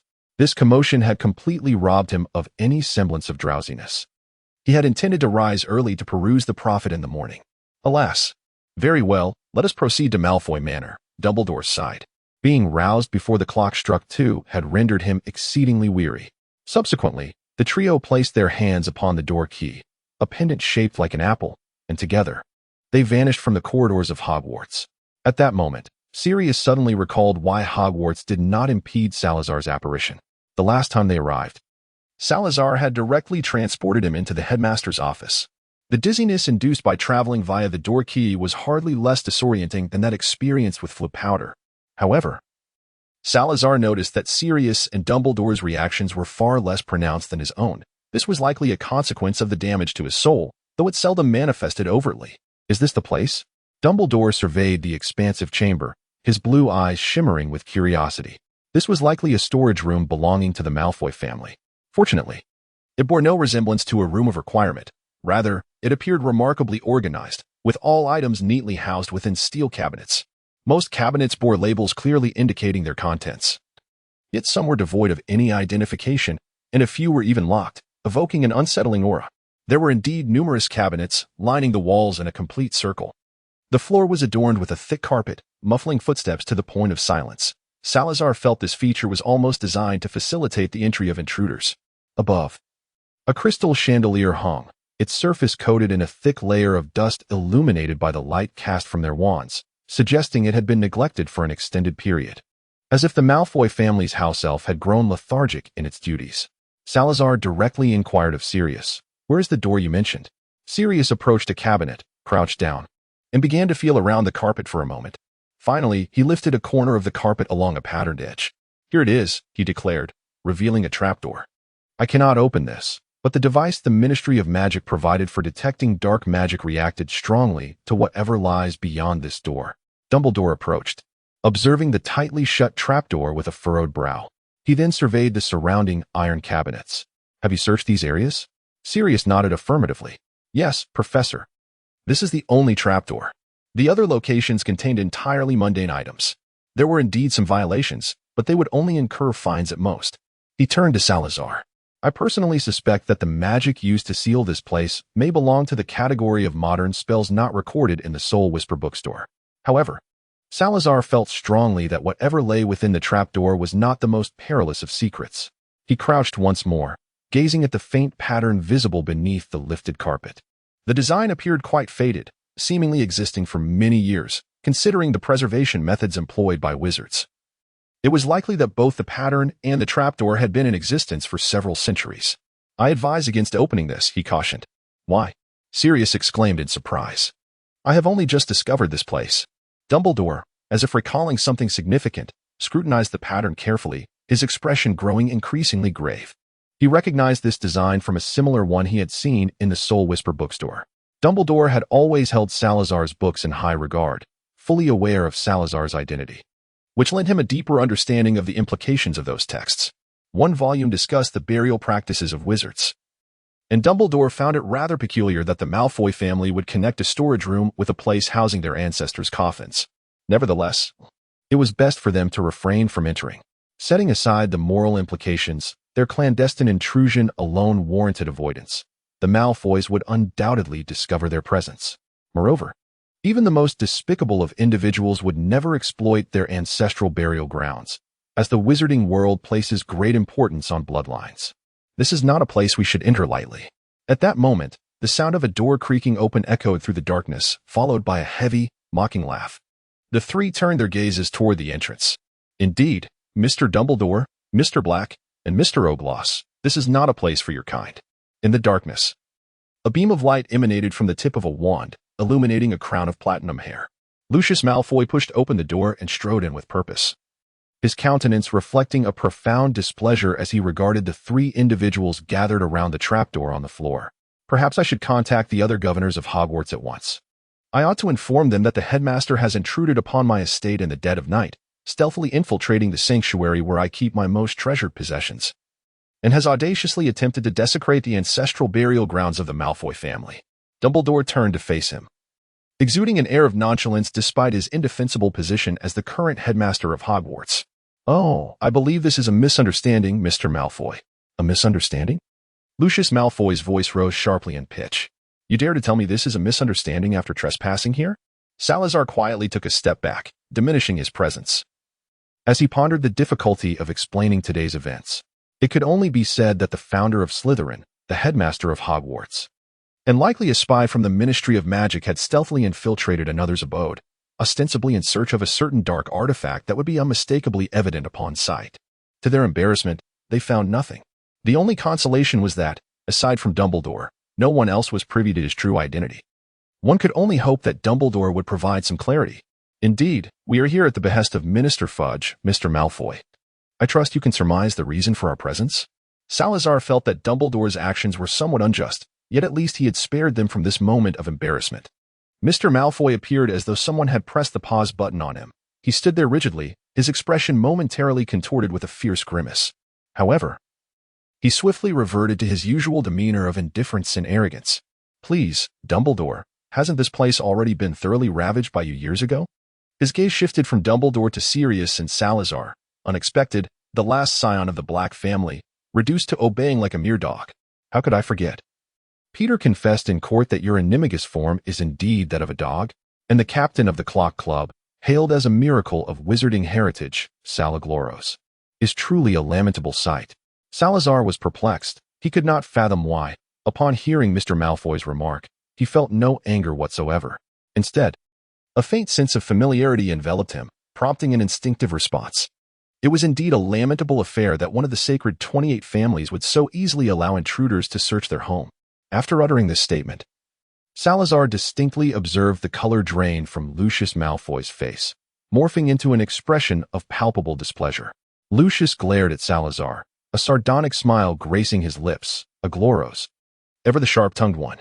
However, I am more curious to know, did you pass your O.W.L.S.?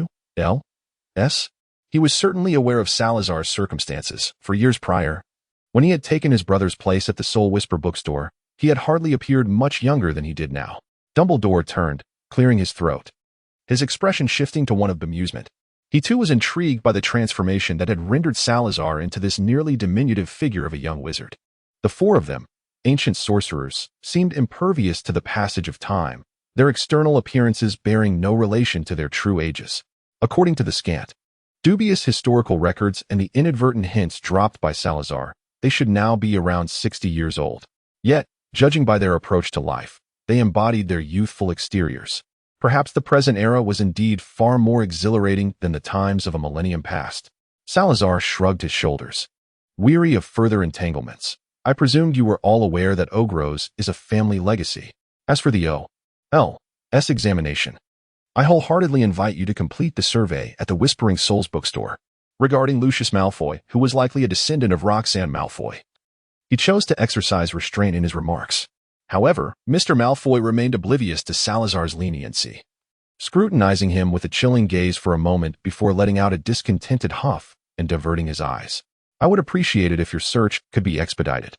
I certainly do not wish to awaken tomorrow morning to find you still within my abode." Despite his words, he exhibited no intention of departing, evidently intending to observe the actions of the three intruders. At that moment, Sirius comprehended the folly of his confident exploration. He had mistakenly believed he was uncovering something that could send Lucius Malfoy to Azkaban, only to realize he was trespassing upon the resting place of another's ancestors. He felt a profound sense of regret towards Salazar and Dumbledore. Nevertheless, as the situation had unfolded to this point, he resolved to press on with determination. He softly addressed Salazar and Professor Dumbledore. "Then let us proceed with the search. Salazar, Professor Dumbledore, please assist me in identifying anything I may have overlooked." Dumbledore cast a glance toward Lucius Malfoy, who was intently observing them. "Given that Mr. Malfoy is amenable to our search of his home, it stands to reason that we shall uncover nothing of significance here." "Not necessarily," Salazar interjected suddenly. "Have you forgotten about the Room of Requirement? For a millennium, the chamber has been concealed within its confines. Has anyone yet discovered the hidden chamber depicted in that painting?" Sirius's eyes brightened with realization. Indeed, what if? He failed to notice that Salazar's words hinted at an uncanny familiarity with the scene of the chamber's sealing a millennium ago. However, such details were no longer of consequence. Sirius finally had the opportunity to meticulously search each drawer, a luxury he had not afforded himself during his earlier visit. Salazar ventured deeper into the room, while Lucius Malfoy remained fixated on Dumbledore. The latter casually opened a drawer, revealing the remnants of some long-expired potion ingredients. Time had elapsed to such an extent that Salazar could no longer discern their nature. He proceeded to open another drawer, only to find it utterly vacant. Dumbledore and Sirius found themselves in a similar predicament. Sirius, muttering in frustration, lamented that something must have once occupied this space, only to have been relocated. In contrast, Dumbledore exuded a calm demeanor as he continued to open drawer after drawer, his expression resembling that of one engaged in a delightful treasure hunt. "Oh dear. This drawer yields nothing but a singular, non-magical eyeball. How cruel." Lucius Malfoy, clearly irked by Dumbledore's whimsical search, stood rigidly, leaning against the cabinet door, his countenance dark and brooding, rivaling even Snape's usual demeanor. Salazar traversed the array of cabinets and arrived at another section, which was obstructed by another massive shelf, almost creating a secluded alcove.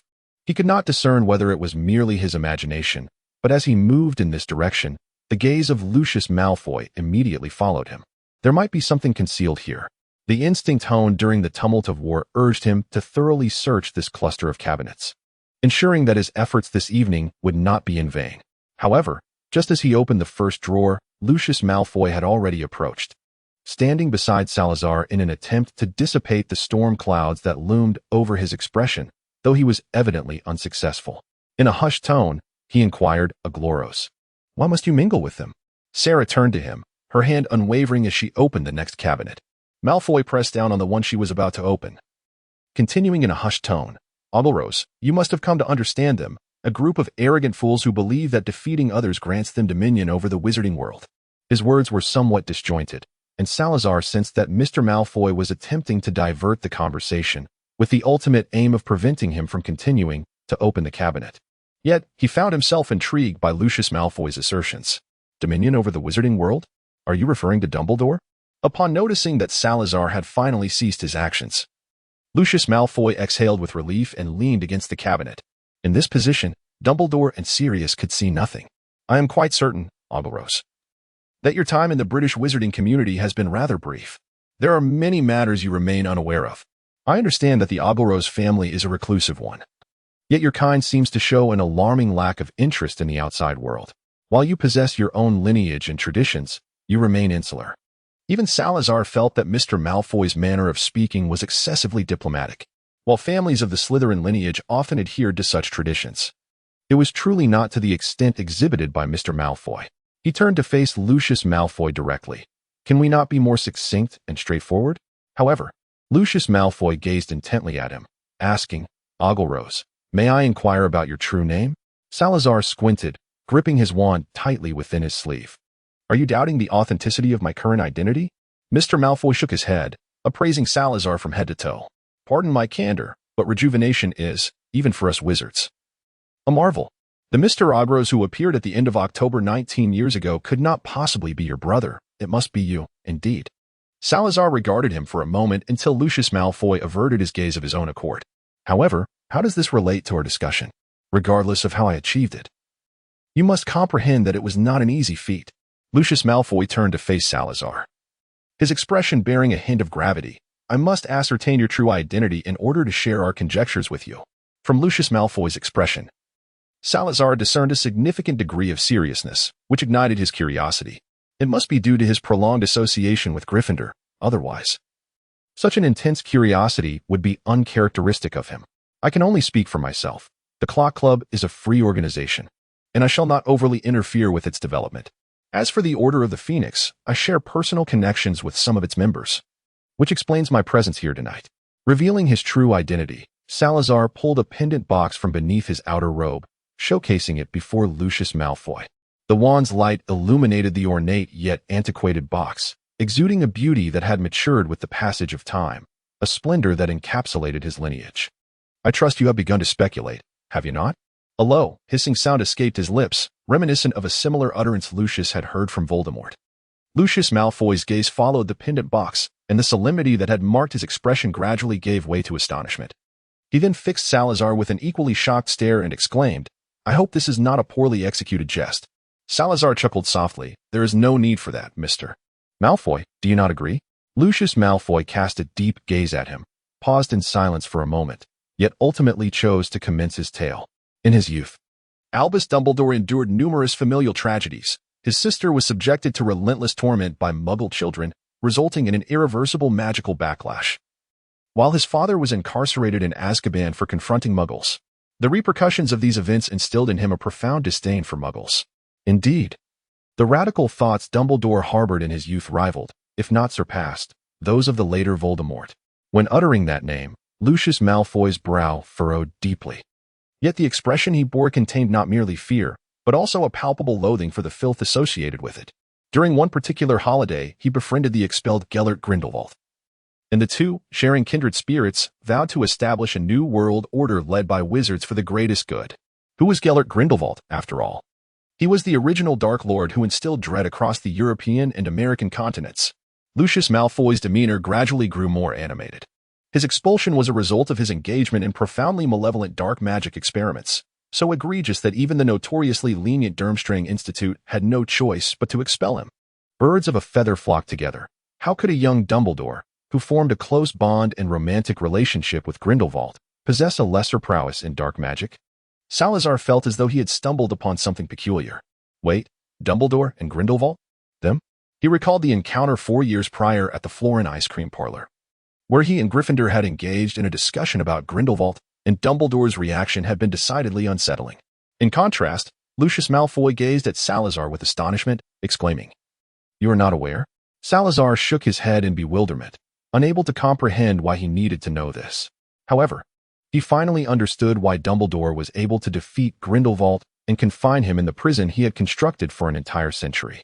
Yet, why was Dumbledore still surprised by the matters concerning Ravenclaw and Hufflepuff? Salazar cast a glance toward Dumbledore, yet the obstruction of the cabinet rendered his view entirely obscured. He gestured for Lucius Malfoy to continue, steering the conversation back on course. Lucius Malfoy gathered his thoughts and proceeded to elaborate. In his youth, Dumbledore harbored similar ideals regarding the supremacy of wizards over the world. During his adolescence, he and his close friend Gellert Grindelwald even envisioned plans for a rebellion, reveling in their discussions and anticipating grand adventures that would lead to momentous achievements. However, unlike Grindelwald, who was solitary in his pursuits, Albus Dumbledore had familial responsibilities, being the elder brother tasked with caring for his younger siblings. His constant companionship with Grindelwald had already caused considerable dissatisfaction for his brother Aberforth, and the prospect of abandoning his family entirely provoked Aberforth's fury, culminating in a confrontation among the three. In the ensuing chaos, Dumbledore's sister Ariana was tragically struck by a stray spell, leading to her untimely demise. Devastated by his sister's tragic death, Albus Dumbledore renounced his ambitions, severing ties with Grindelwald and embarking on the path of a white wizard. Lucius Malfoy chuckled derisively, stating that thereafter, Dumbledore dedicated his life to combating dark wizards, ultimately leading to the downfall of both the first Dark Lord Grindelwald and the second, Voldemort, at the hands of Dumbledore's followers. Yet, encountering dark magic inevitably alters one's essence. Dumbledore could not truly be the paragon of virtue he claimed to be. The ambitions of his youth could not simply dissipate following such a tragedy. He believed the wizarding world required order, and that muggles ought to be governed by wizards, an assertion that could not be altered by mere quarrels. Dumbledore merely embarked on a path that, while divergent from Grindelwald's, bore striking similarities. Salazar's emotions were not swayed in the slightest by Lucius Malfoy. Rather, he was preoccupied with a different matter. No, dark magic does not possess such an effect. Salazar once again felt a profound sorrow for the unjust treatment endured by black magic, especially when such remarks were uttered by someone suspected of being a dark wizard. However, he had no intention of voicing his thoughts. This misunderstanding could not be resolved by mere words. Regarding the assertions made by Lucius Malfoy, Salazar remained skeptical. While it was plausible that Dumbledore's experiences were genuine and his bond with Grindelwald authentic, the notion of Dumbledore harboring deeply concealed ambitions was perhaps best left unconsidered. If Dumbledore were truly as cunning as suggested, he would have surely contemplated ways to eliminate Salazar upon his arrival in this era. Reflecting back, Salazar found it hard to believe that Dumbledore could not discern the dire straits he was in, even if Dumbledore was unaware of the fracture in Salazar's wand. If he had truly set his mind on it, he could have easily summoned others to besiege him. Let us consider the matter of Harry Potter as a hypothetical scenario. Mr. Oglerose, what would transpire had you not appeared? The sudden shift in topic finally captured Salazar's attention. The White Lord hypothesis, along with the diary, suggested that Sirius Black would suffer unjustly in prison, leaving our savior, Harry Potter, without a guardian in the magical realm. His aunt, lacking knowledge of magic, might inadvertently cause a magical surge, rendering him powerless. How splendidly ironic. With Sirius Black absent and the Potter family's portrait gone. One can only imagine, prior to receiving his acceptance letter, the illustrious savior of the wizarding world would remain utterly ignorant of magic. Lucius Malfoy's tone dripped with sarcasm. Yet he made a concerted effort to lower his voice, lest Dumbledore and Sirius on the other side of the room overhear. He would perceive this world as one that did not require him. With but a word from Dumbledore, the unfortunate Harry Potter would find himself serving him. Furthermore, if events unfolded as I have suggested, the one sent to retrieve Harry Potter from that Muggle household in the future would undoubtedly be a loyal adherent of Dumbledore. Just imagine, Oglerose, Dumbledore standing at the pinnacle of the wizarding world, with a savior like Voldemort at his beck and call. How utterly trivial that would be for him. Lucius Malfoy paused, his gaze lost in the shadows. Salazar felt as though he was completely enveloped by this darkness, drowning within it. Unwilling to believe in the slightest hint of innocence. He always believed that before witnessing the truth, one should refrain from hastily judging another. The myriad of rumors often distort an event that never transpired, rendering him the greatest victim of all. Salazar listened in silence as Lucius Malfoy concluded his discourse. To him, everything Lucius articulated was not devoid of plausibility. However, it seemed unnecessary to entertain such assumptions at this juncture. Harry had his godfather. He had forged a strong friendship with Ron from the Weasley family, and Gryffindor was poised to impart magical knowledge to him. He certainly would not perceive this world as lacking his presence. Everything you have posited, Mr. Malfoy, is unlikely to transpire.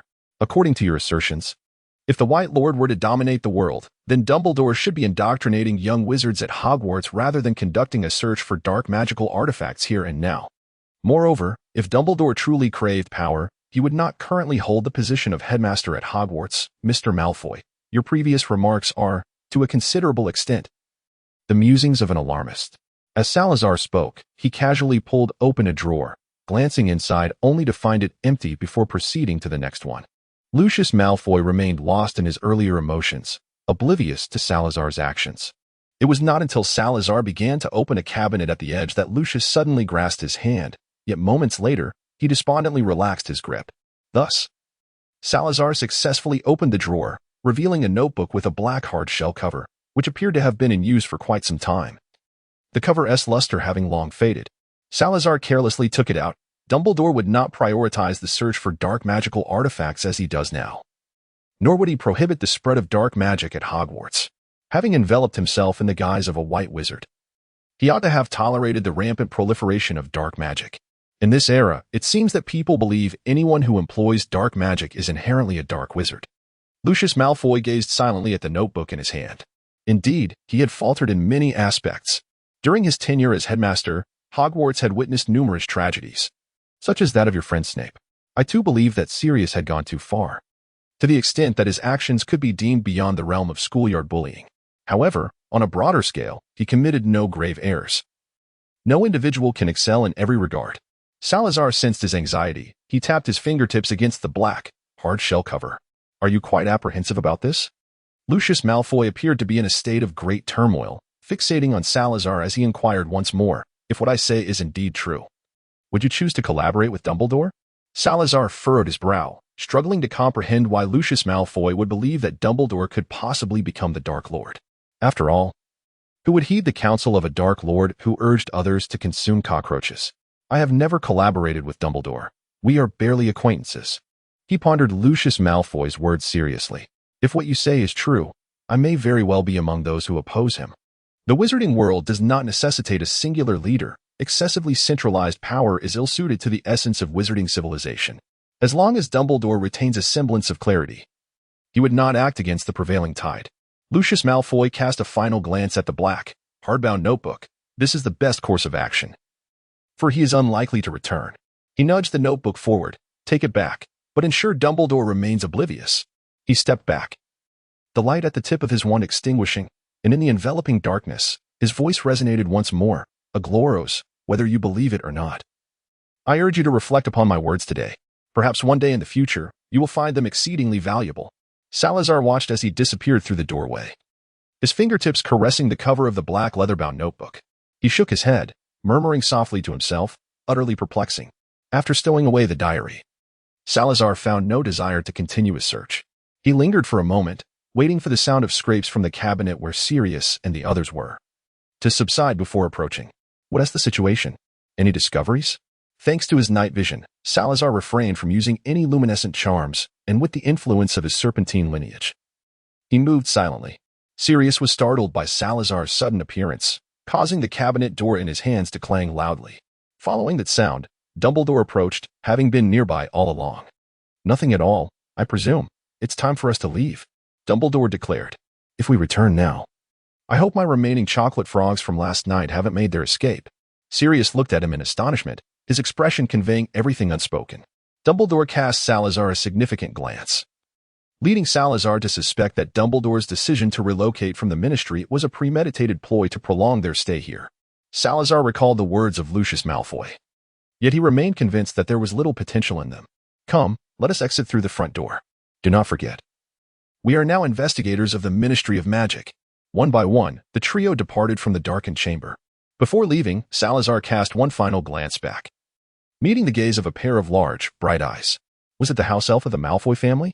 He had stood in the shadowy room for what felt like an extended period, yet they had previously failed to notice his presence.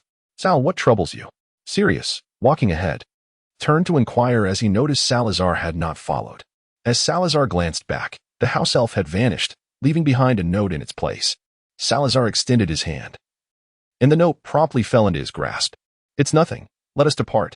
As they exited the Malfoy manor through the main entrance, the estate remained exquisitely beautiful in the twilight, exuding an air of ancient history not only through its vintage decor but also among the towering ancient trees.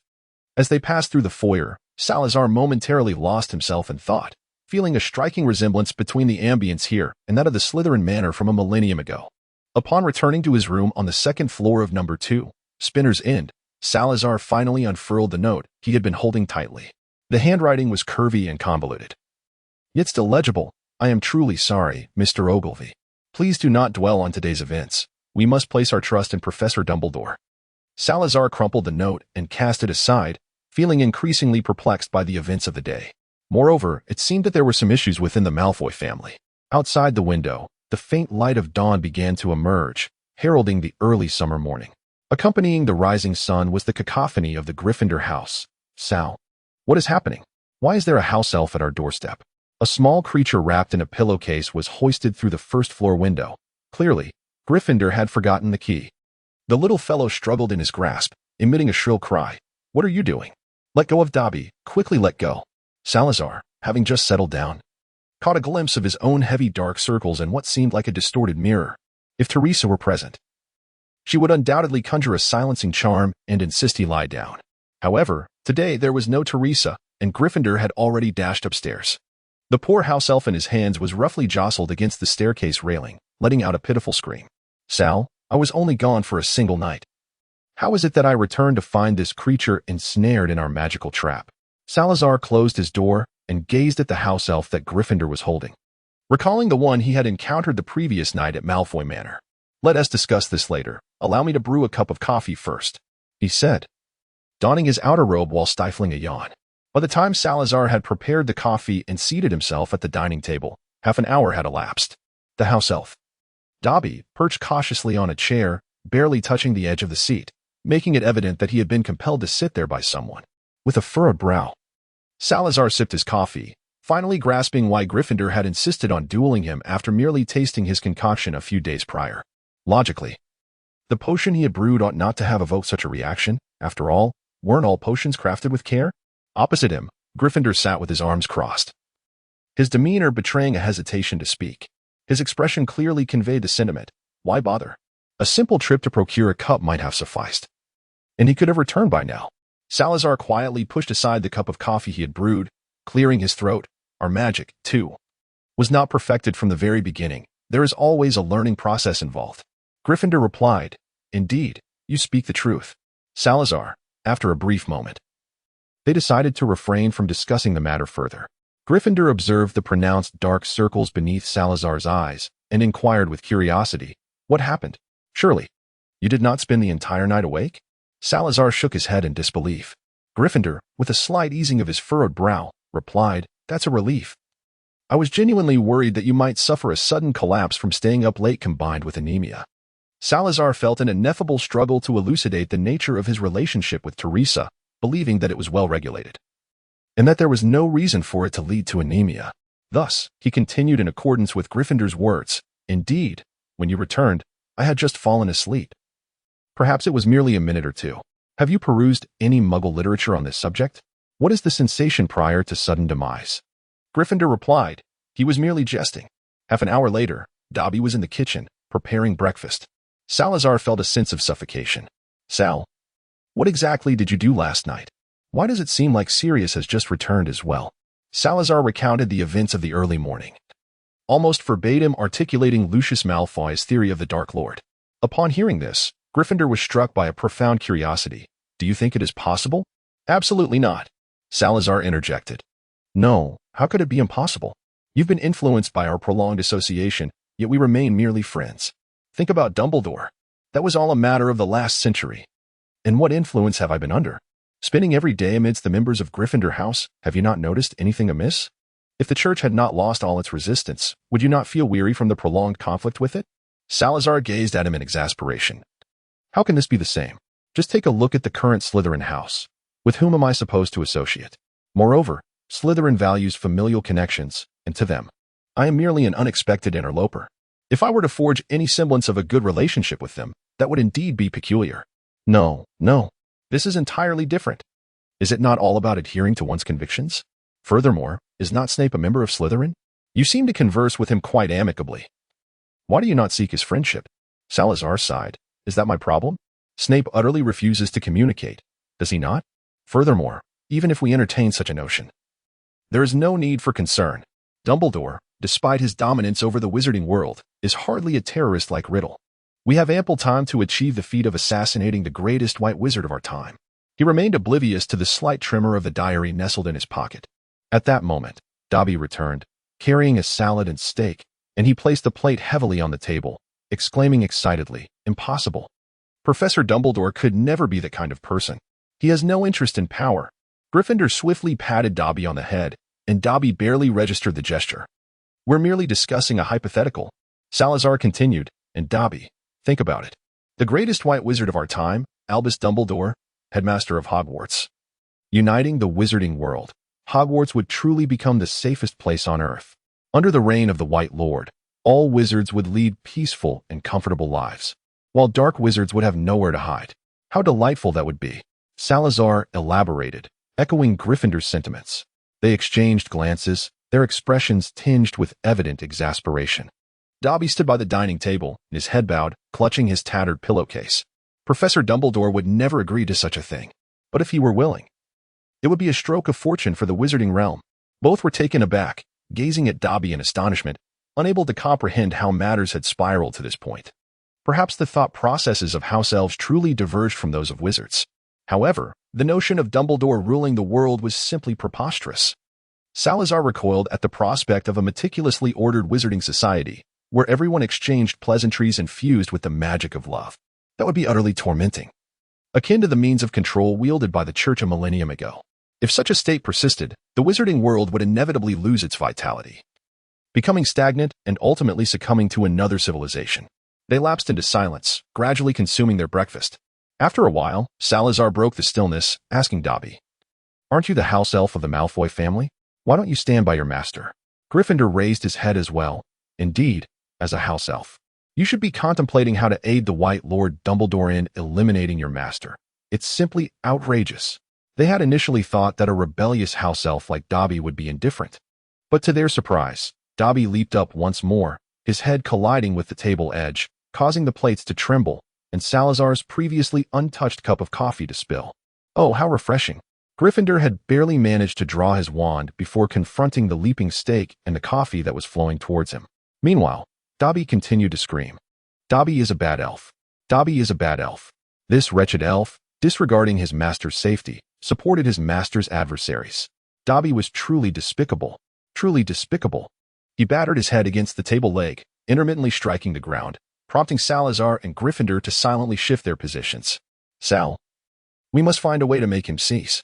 Salazar cast a fleeting glance at him, remarking, "Isn't this the chaos you instigated?" Gryffindor fell into a contemplative silence, once again regretting his inability to restrain his tongue after such a long time. It took over 10 minutes for number 2 of Privet Drive to regain its tranquility. After numerous fruitless attempts at persuasion, Salazar resolutely returned Dobby to the vicinity of Malfoy Manor. By sending him back like this, he may face dire consequences, Gryffindor remarked with a furrowed brow. Salazar fumbled as he retrieved the diary he had acquired that evening. Let it be for now. He would find his way back on his own. I escorted him to the manor's entrance, and if he exercised a modicum of caution, he should encounter no difficulties. "You are indeed a dark wizard," exclaimed Gryffindor loudly. Salazar slammed the notebook against his body, exclaiming, "Behold this, my discovery of the night." Gryffindor grasped the notebook, flipping through its pages with his fingers, gradually sensing something amiss. His expression grew increasingly grave as he fixated on the notebook in his hands, his eyes brimming with bewilderment. This Sal, why does this resemble a Horcrux so closely?"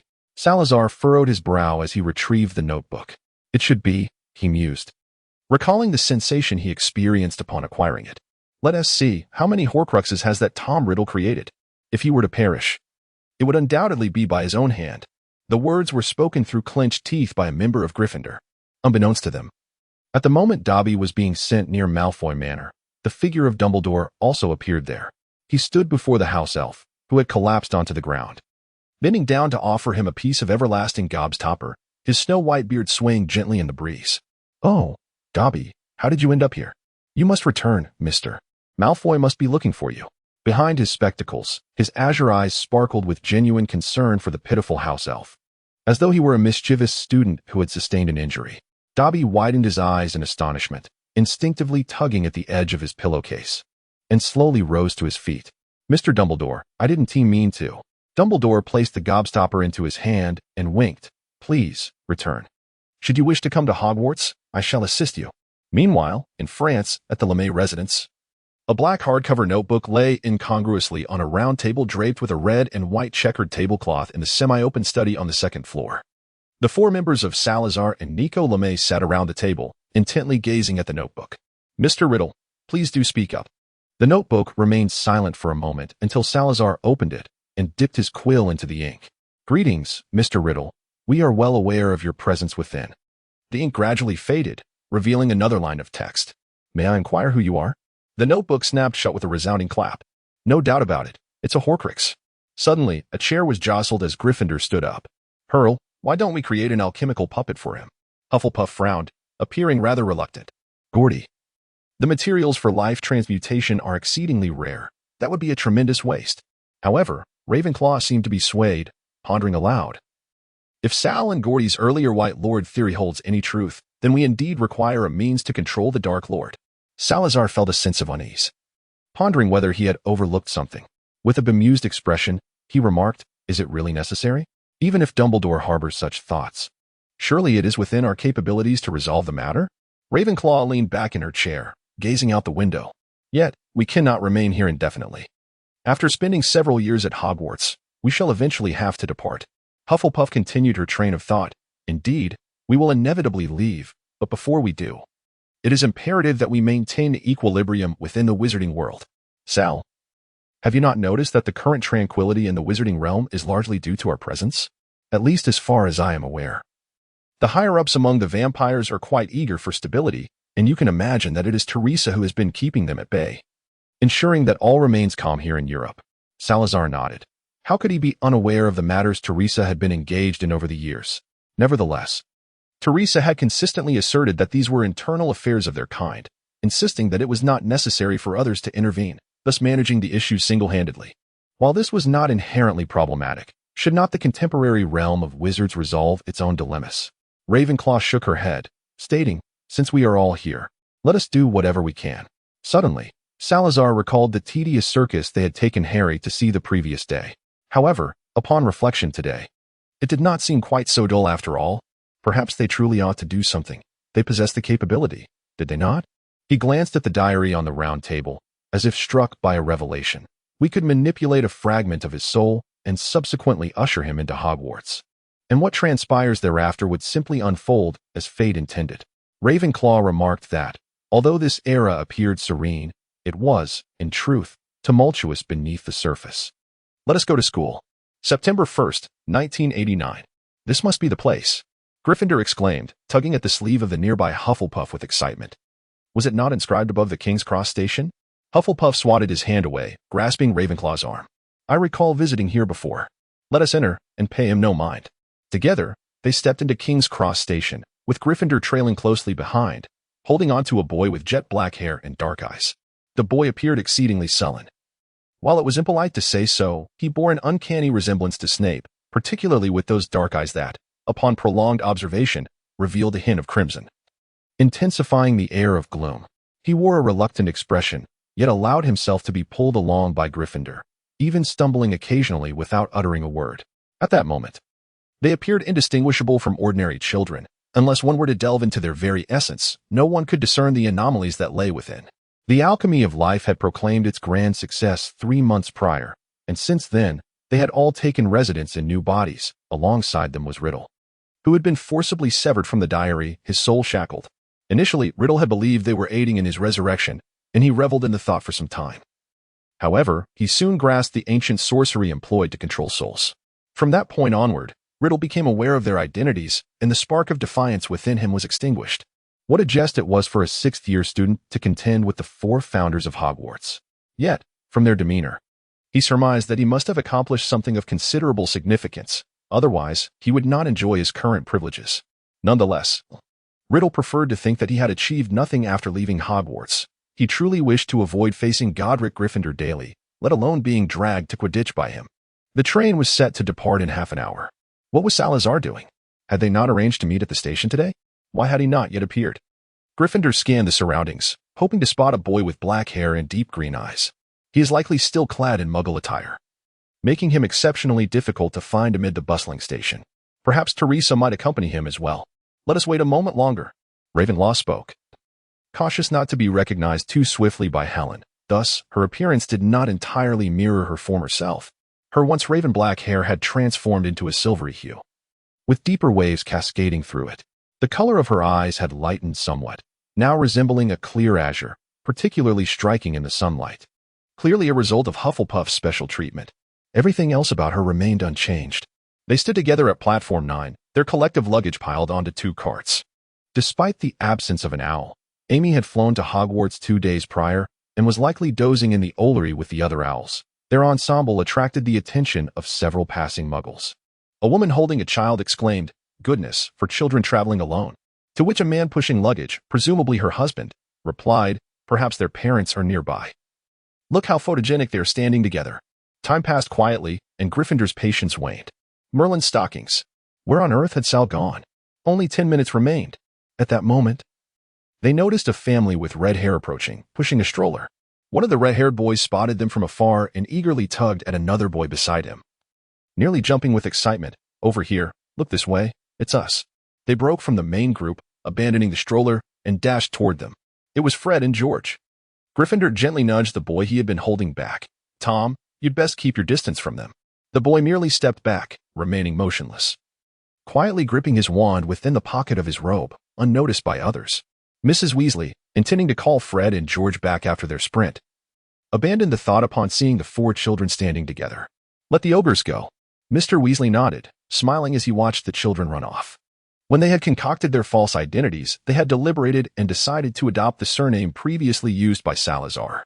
At Hogwarts, they would undoubtedly display behaviors inconsistent with their ages. Claiming to hail from a Muggle family would hardly be credible, and a fabricated wizarding lineage was best avoided. It was more fitting to assert they were from a hidden family instead. The sudden emergence of four reclusive families was indeed astonishing, leading to the decision that the wizarding world would welcome four new Agloros. The name previously used by Gryffindor, Ulysses, would henceforth be adopted, as he had merely introduced himself with that word.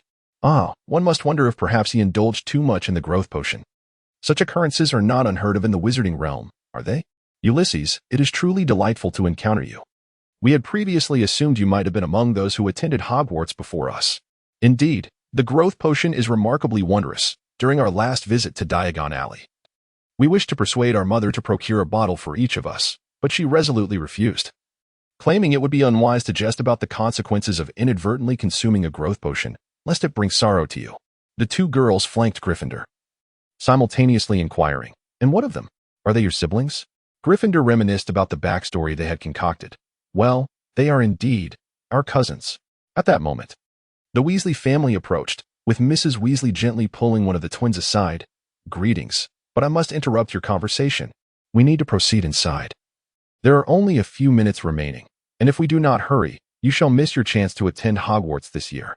Gryffindor exchanged glances with the two girls, each reflecting the same bewilderment. Where has Salazar truly gone? In a compartment of the Hogwarts Express, Salazar reclined leisurely against the back of a bench.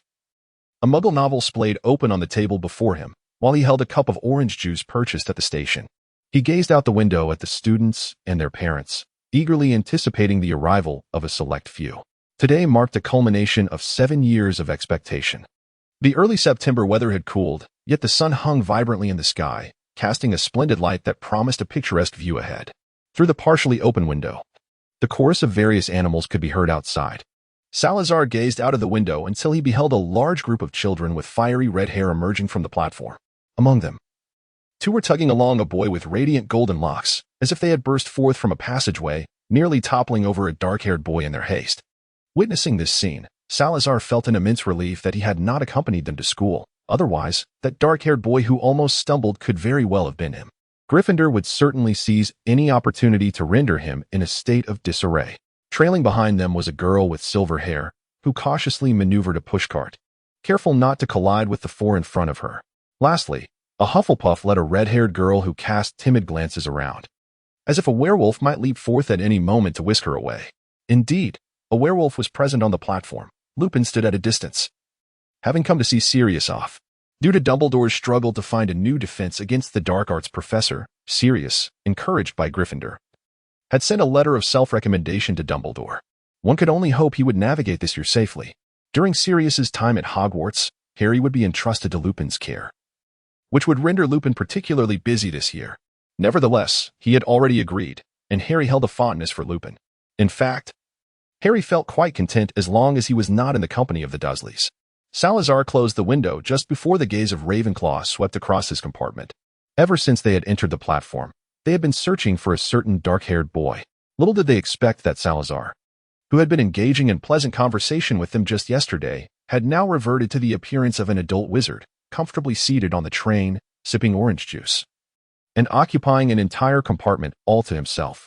This very compartment had long been enchanted by him, ensuring that before his departure, the young wizards would never be able to knock upon the door, and the Gryffindors, unless they were deliberately probing, would remain entirely oblivious to his presence. They were unlikely to do so. Who would suspect that Salazar was purposefully evading them? As for the reason behind his choice to board the express train, fearing the loss of surprise, it was simply a matter of ritual significance. For the four of them, Hogwarts had been a constant thread woven through the fabric of their lives, from the initial conception of the idea to the school's official establishment, enduring countless hardships along the way. Now, witnessing Hogwarts in its current form, they were determined not to miss a single experience associated with it. However, just as Salazar was lost in these thoughts, there came a sudden knock at the compartment door. Salazar rose to open the door, his mind filled with the thought of how much better it would have been if the visitor had knocked a moment earlier.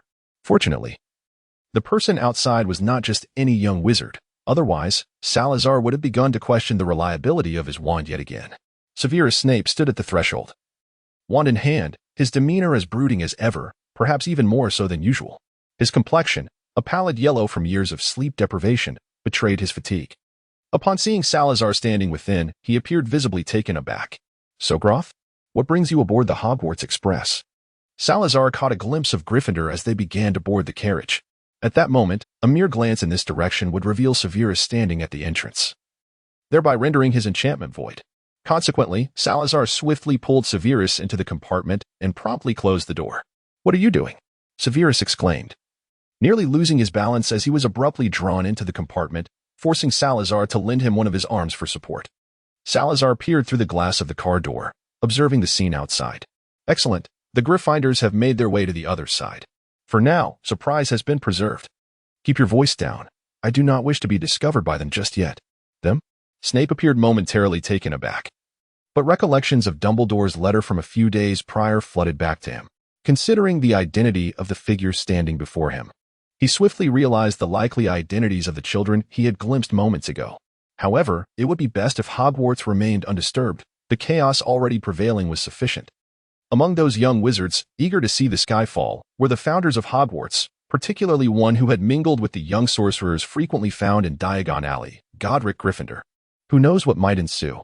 Salazar glanced hesitantly towards the door, then shifted his gaze to Snape, who had just entered after being invited in. The Gryffindors had not taken notice, but reopening the door to let Snape out would certainly draw attention. He turned to Snape and inquired, "Perhaps you could remain for a while longer, Professor Snape?" Snape cast a fleeting glance out into the corridor, momentarily failing to identify any mischievous little wizards that could serve as an excuse for his departure. Thus, he resigned himself to sitting opposite Salazar. In their previous encounters, he had always known what to do, yet this time, Snape found himself utterly at a loss, and the weight of pressure began to descend upon him. Salazar glanced at him and noticed Snape sitting there in a rigid manner. After a moment of contemplation, he felt as though he had forcibly drawn someone into his world. Thus, he retrieved a book from his pocket, enchanted with the disillusionment charm, and handed it over. Snape stiffly accepted it, looking down to find it was the complete works of Sherlock Holmes. A Muggle novel? This revelation further complicated Snape's thoughts. He recalled how, a decade prior, Voldemort had fervently proclaimed his intent to purge Muggles in the name of Slytherin's glory, a time when pureblood families rallied together. Yet now, he pondered the irony of Salazar Slytherin himself offering him a Muggle detective story, wondering if the book he was currently perusing was also a Muggle publication. The irony was almost palpable. Perhaps Snape's gaze betrayed his inner turmoil, for after turning a couple of pages, Salazar lifted his head and inquired, "What troubles you?" Snape opened the front page of the Sherlock Holmes collection, yet it was evident that his mind was elsewhere. "Mr. Slytherin, are you the newly appointed professor of ancient runes that Dumbledore has hired?" Salazar nodded and retorted, "Did Dumbledore not inform you?" He divulged his true identity to Snape, yet withheld this information. Snape pressed his lips together and shook his head. A few days prior, Dumbledore had indeed sent a letter, but its contents were rather ambiguous. It was only upon encountering Salazar today that he began to grasp what Dumbledore truly intended to convey. He chose to selectively forget the other vague portions, and Salazar also resolved not to disclose, for the time being, that Sirius would be taking on the role of defense against the dark arts professor for a year. It can be anticipated that Hogwarts in 1989 will be quite lively. In this compartment, time flowed by serenely as the two engaged in their respective pursuits, with occasional dialogues lasting merely a few minutes. On one occasion, when Snape glanced up, he noticed the title of the book Salazar was reading, The Adventures of World Physics, seemingly a Muggle popular science work. Until then, Snape had not regarded the Muggle studies of the world as particularly fruitful. Salazar Slytherin, as an ancient wizard, ought to possess an unwavering confidence in his mastery of magic, dismissing Muggle scientific endeavors as trifles. However, the reality is quite different. This venerable sorcerer furrows his brow, scrutinizing a particular passage as if it contained the notes of Merlin himself. Could it be that Muggle research holds some merit? While tranquility reigns on their side, the compartment occupied by Gryffindor is far from serene. Charlie, Percy, Fred, George, Eustace of Gryffindor, Mina of Hufflepuff, and Linda of Ravenclaw, a total of 8 children, are crammed into the carriage, leaving only 2 girls with a modicum of comfort. Though summer still lingers, the 2 girls sit closely together, seemingly unperturbed by the heat. Even holding hands, to the unacquainted observer, they merely appear as close friends. "Why can't we find a compartment of our own?" Ravenclaw whispered, casting a silencing charm that confined their words to just herself and Hufflepuff. Hufflepuff shot a resentful glance at Gryffindor, suggesting, if all else fails, "Shall we step out for a moment?" Ravenclaw shook her head, replying that Charlie Weasley seems to be the prefect. He'll be stepping out shortly. Indeed, within minutes. Charlie rose to leave, followed closely by Percy, as if he had finally persuaded his brother to accompany him in observing the duties of a prefect. Just as they reached the door, Gryffindor called out, "Wait, Charlie, could you do us a favor while you're patrolling the train? Could you help us find another Ogroth?" At that moment, both Charlie and Percy halted at the threshold, surprise etched on Charlie's face, while Percy craned his neck to listen. "Another Ogroth? I thought the Weasley family was the only one among the wizarding households with so many children." Gryffindor's expression was a mask of forced amusement. Unaware of the name Salazar intended to adopt upon entering Hogwarts, he endeavored to describe Salazar's appearance from a few days prior with utmost care. "Look at Tom. He has black hair like his, though it's grown long and unruly, reminiscent of a young girl. He stands about my height, with deep green eyes and very fair skin. I hope he hasn't been left behind at the platform." Charlie nodded, his laughter boisterous. "No problem. As long as he boards the train, I'll make sure to help you find him." With that, the compartment was left with just 6 occupants, suddenly feeling quite spacious. Hufflepuff nudged Gryffindor to the other side, seating herself with the Weasley twins. The 3 exchanged glances and gestures, clearly plotting how to create mischief for the poor caretaker, Mr. Filch, once they arrived at Hogwarts. Before the school year commenced, they had heard plenty from Percy about avoiding trouble. If such words were uttered by Bill or Charlie, they might adhere to them for a few days. However, Percy could only offer his apologies. The voice of Gryffindor reached the ears of the 2 girls. "They are far more entertaining than Harry. They are perfectly suited to be my students." The 2 girls exchanged a glance, their eyes clearly expressing disdain. "By the way, has no one seen Sal?" Ravenclaw and Hufflepuff shook their heads, their confusion deepening. Could it be that Sal had truly overslept? They formed a vague conjecture, yet they believed that Salazar could not possibly keep secrets from them, especially after all these years. Let us await Charlie's results. In fact, I suspect that Sal has gone directly to Hogwarts. After all, there is no need to worry. There shouldn't be anyone in the wizarding world who could pose a threat to him. Tom sat near the window, gazing outside. The fleeting scenery was far less intriguing than the chessboard left behind on the table, yet he observed it with intense focus. Through the fabric of his wizarding robe, he clutched his newly acquired wand, a heavy gloom evident in his eyes. "Eustace, what is the matter with your cousin?" George inquired quietly, casting a sidelong glance at Tom. When Tom's gaze shifted towards him, he quickly made a face. Gryffindor shook his head. "Leave him be. He is always like this, very reclusive." The boy now known as Tom Riddle subtly twitched his ears. Eustace, let us include him," Fred said, his eyes filled with pity for Tom, as if leaving him in solitude was a grave sin. Gryffindor glanced at Tom, aware of his true identity, which made the situation all the more intriguing. "Wizard's chess?" Gryffindor inquired. "Certainly not," Fred exclaimed loudly, even rising in excitement. "Playing wizard's chess is dull. Let us simulate a duel instead. 2 will be the primary duelists, and 2 will serve as assistants. I can be Fred's assistant, and Eustace, you could have Tom as yours." George explained to his brother. "Is it merely about reciting spells?" Gryffindor remained somewhat perplexed, finding little amusement in a duel without any spells being cast. Fred sighed. "There is no helping it. None of us know any advanced magic right now. However, I've heard plenty of spells from Bill. He is our eldest brother. And you should have met him when you came to our house 3 years ago." Gryffindor's expression suddenly turned peculiar as he glanced at Tom, who was now no longer looking outside but was instead observing them, similarly wearing a strange expression. "No problem. Today marks the first occasion on which Tom has spoken. Perhaps it is due to the constant presence of the 4 founders of Hogwarts, which has undoubtedly placed considerable psychological strain upon him. Thus, he seizes the opportunity to relax. Gryffindor's expression has grown increasingly peculiar, his voice whispering in Tom's ear, "Do not resort to the unforgivable curse. You might learn from Salazar." As the shattering spell can yield the same effect, Tom averted his gaze, wishing to avoid his sight, yet he nodded in acknowledgement, responding with the same enchantment. "I understand." This particular magic, known as the whispering spell, necessitates a spiritual connection between its users. Which house do you wish to join? After merely a minute, Tom began to find the duel rather tedious. Fred remarked, "Spells are not that concise." George concurred, "Indeed, if spells were truly that brief. Consisting of just a word or two, why would it be so challenging to contend with dragons? Wizards can unleash numerous spells in a short span." The situation in Romania remains chaotic. My brother Bill initially aspired to work at the Dragon Reserve there, but now he is preparing for an interview at the Ministry of Magic. Tom turned his gaze toward Gryffindor, who remained utterly unresponsive, compelling him to maintain a stoic expression while observing the Weasley brothers, a faint red glimmer flickering in his eyes as his fist gradually clenched within his sleeves. Gryffindor struggled to suppress a laugh, averting his gaze to the rapidly retreating fields outside, his shoulders trembling uncontrollably. Ravenclaw and Hufflepuff also donned smiles, albeit not as exaggerated as Gryffindor's. The atmosphere gradually descended into chaos, with the Weasley brothers arguing fervently, and poor Tom found himself reluctantly drawn into the fray. He often contemplated drawing his wand to reclaim his peace, yet under the pressure of the three founders, he could do naught but endure the Weasley brothers' incessant discourse.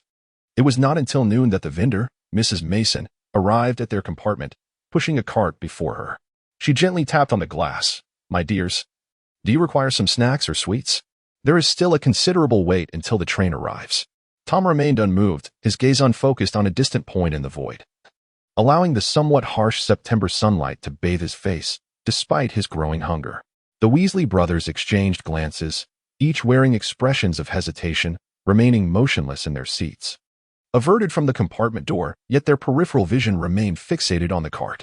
The other four occupants of the compartment discerned the situation. Ravenclaw tugged at Hufflepuff's sleeve, casting a glance toward the vendor. Hufflepuff nodded, stood up, and opened the door. "Certainly, I would like some chocolate frogs and toadstool mints."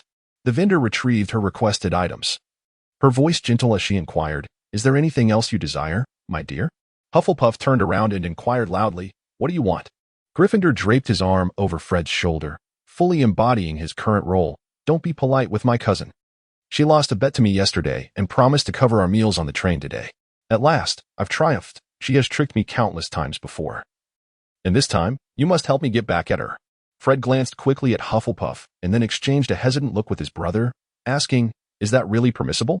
Gryffindor slapped his shoulder, exuding a generous spirit. "Just say what you want to eat." Hufflepuff nodded, smiling at them, awaiting their response. At that moment, she felt no irritation towards Gryffindor's whimsical assertions. Instead, she hoped that his words would allow the two boys to indulge guilt-free. "How about the cauldron cakes, candy jackfruit, and pumpkin fizz?" Fred suggested hesitantly. "One for each of us." George chimed in eagerly. "No problem." Hufflepuff turned to the vendor. "I'll have a bit of everything here." The vendor stared at her in astonishment. "Everything? Are you sure, dear?" Hufflepuff nodded resolutely. When she returned to the compartment laden with an abundance of food, Fred and George gazed at her in shock, while Ravenclaw and Gryffindor wore expressions of knowing amusement, leaving Tom seemingly lost in thought, unaffected by the commotion. "Let us eat together." Hufflepuff handed a cauldron cake to both Fred and George, saying, "I didn't forget the cauldron cakes you wanted." We mean, thank you." Fred replied as he accepted the cake, quickly glancing at it before passing it to George. He then reached into his bag to retrieve a box containing sandwiches made by Mrs. Weasley. Just as he was about to grab one, a hand from beside him snatched the sandwich away. Fred looked up in surprise to see Gryffindor holding a sandwich, flashing them a radiant smile before placing the two rather dry-looking sandwiches into Tom's hands diagonally across from him. Tom, who had been gazing out the window, was bewildered as two sizable sandwiches were suddenly thrust into his grasp. He looked up in confusion, meeting Gryffindor's beaming smile. "No need to thank me. I know you enjoy sandwiches. You mentioned last time that Mrs. Weasley's cooking was delightful, so I made sure to grab some for you," Gryffindor said sincerely. Tom replied, "Take your time eating. Don't choke." Thank you," Tom stammered through gritted teeth. Fred and George exchanged glances, their eyes conveying a singular thought. Is there really someone who likes their mother's sandwiches?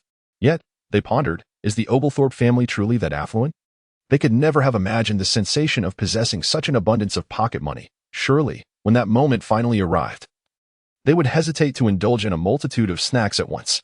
However, the four ancient wizards were momentarily free from financial worries.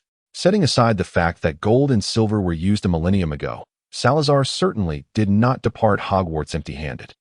Many of the materials required for forbidden spells consisted of precious metals.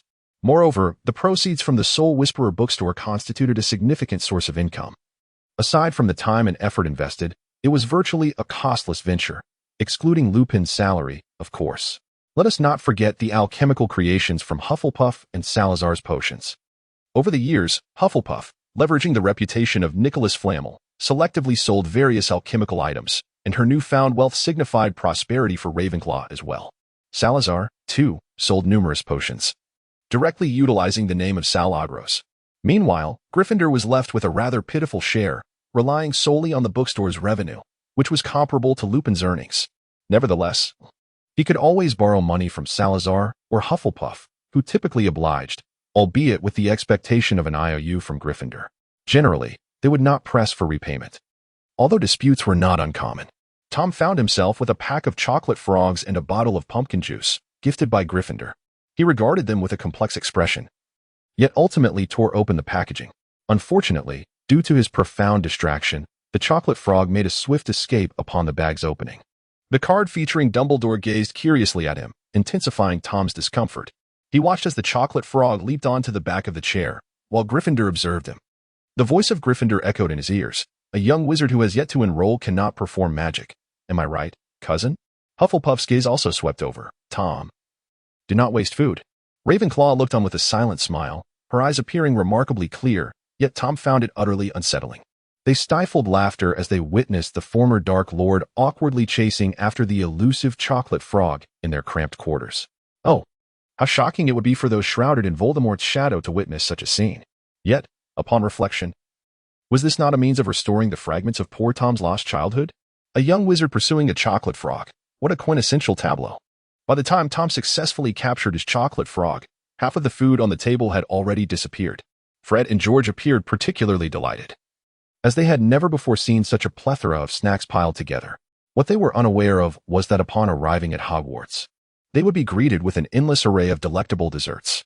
Gryffindor picked up a pack of chocolate frogs, determined not to make the same mistake as Tom. The moment the wrapper was unsealed, he deftly grasped the chocolate frog that attempted to escape. Extracting the card, his expression morphed into one of peculiar amusement. The animated figure depicted on it, with gem blue eyes, gazed at him curiously, its flaming red hair seeming to blaze with life. It bore a striking resemblance to a member of the Weasley family. Gryffindor turned the card upside down on the table, muttering softly, I certainly don't look like that. What did you say? Fred inquired, seated beside him. Oh, I was just wondering, once we arrive at Hogwarts, which house you all hope to be sorted into. His voice was slightly muffled, as he was still chewing on the chocolate frog. This topic once again piqued Tom's interest. Over the past few days, he had come to the profound realization that his house placement was not solely determined by the sorting hat or his own volition. Nevertheless, he had no desire to be sorted into Gryffindor, particularly given the likelihood that this year it would be filled with the house's founder and that insufferable pair of twins. Tom was certain he would find Gryffindor's environment unbearable. In fact, he would prefer to remain confined within his diary as a mere wisp of a soul rather than join Gryffindor. Ravenclaw was an acceptable choice, and Hufflepuff might be tolerable. He mused. He believed that his capacity for endurance had been significantly diminished during this period. He favored Slytherin, where the atmosphere would be far more accommodating, and the founder, Salazar Slytherin, had once been his idol. Although Salazar's typical demeanor exuded Slytherin-esque refined elegance, witnessing him playing wizard chess with a young witch had shattered Tom's idolization. Oh. And there was also the incident of him being practically pinned to the sofa by a female vampire, an encounter that appeared to be entirely consensual. Tom endeavored to dispel such images from his mind, yet he could not shake the peculiar sensation that accompanied thoughts of that young wizard. It seemed he was called Harry Potter, and whenever he looked at him, Tom felt as though he were gazing at a reflection of himself. This sensation was undeniably perplexing, yet he found himself unable to disregard it.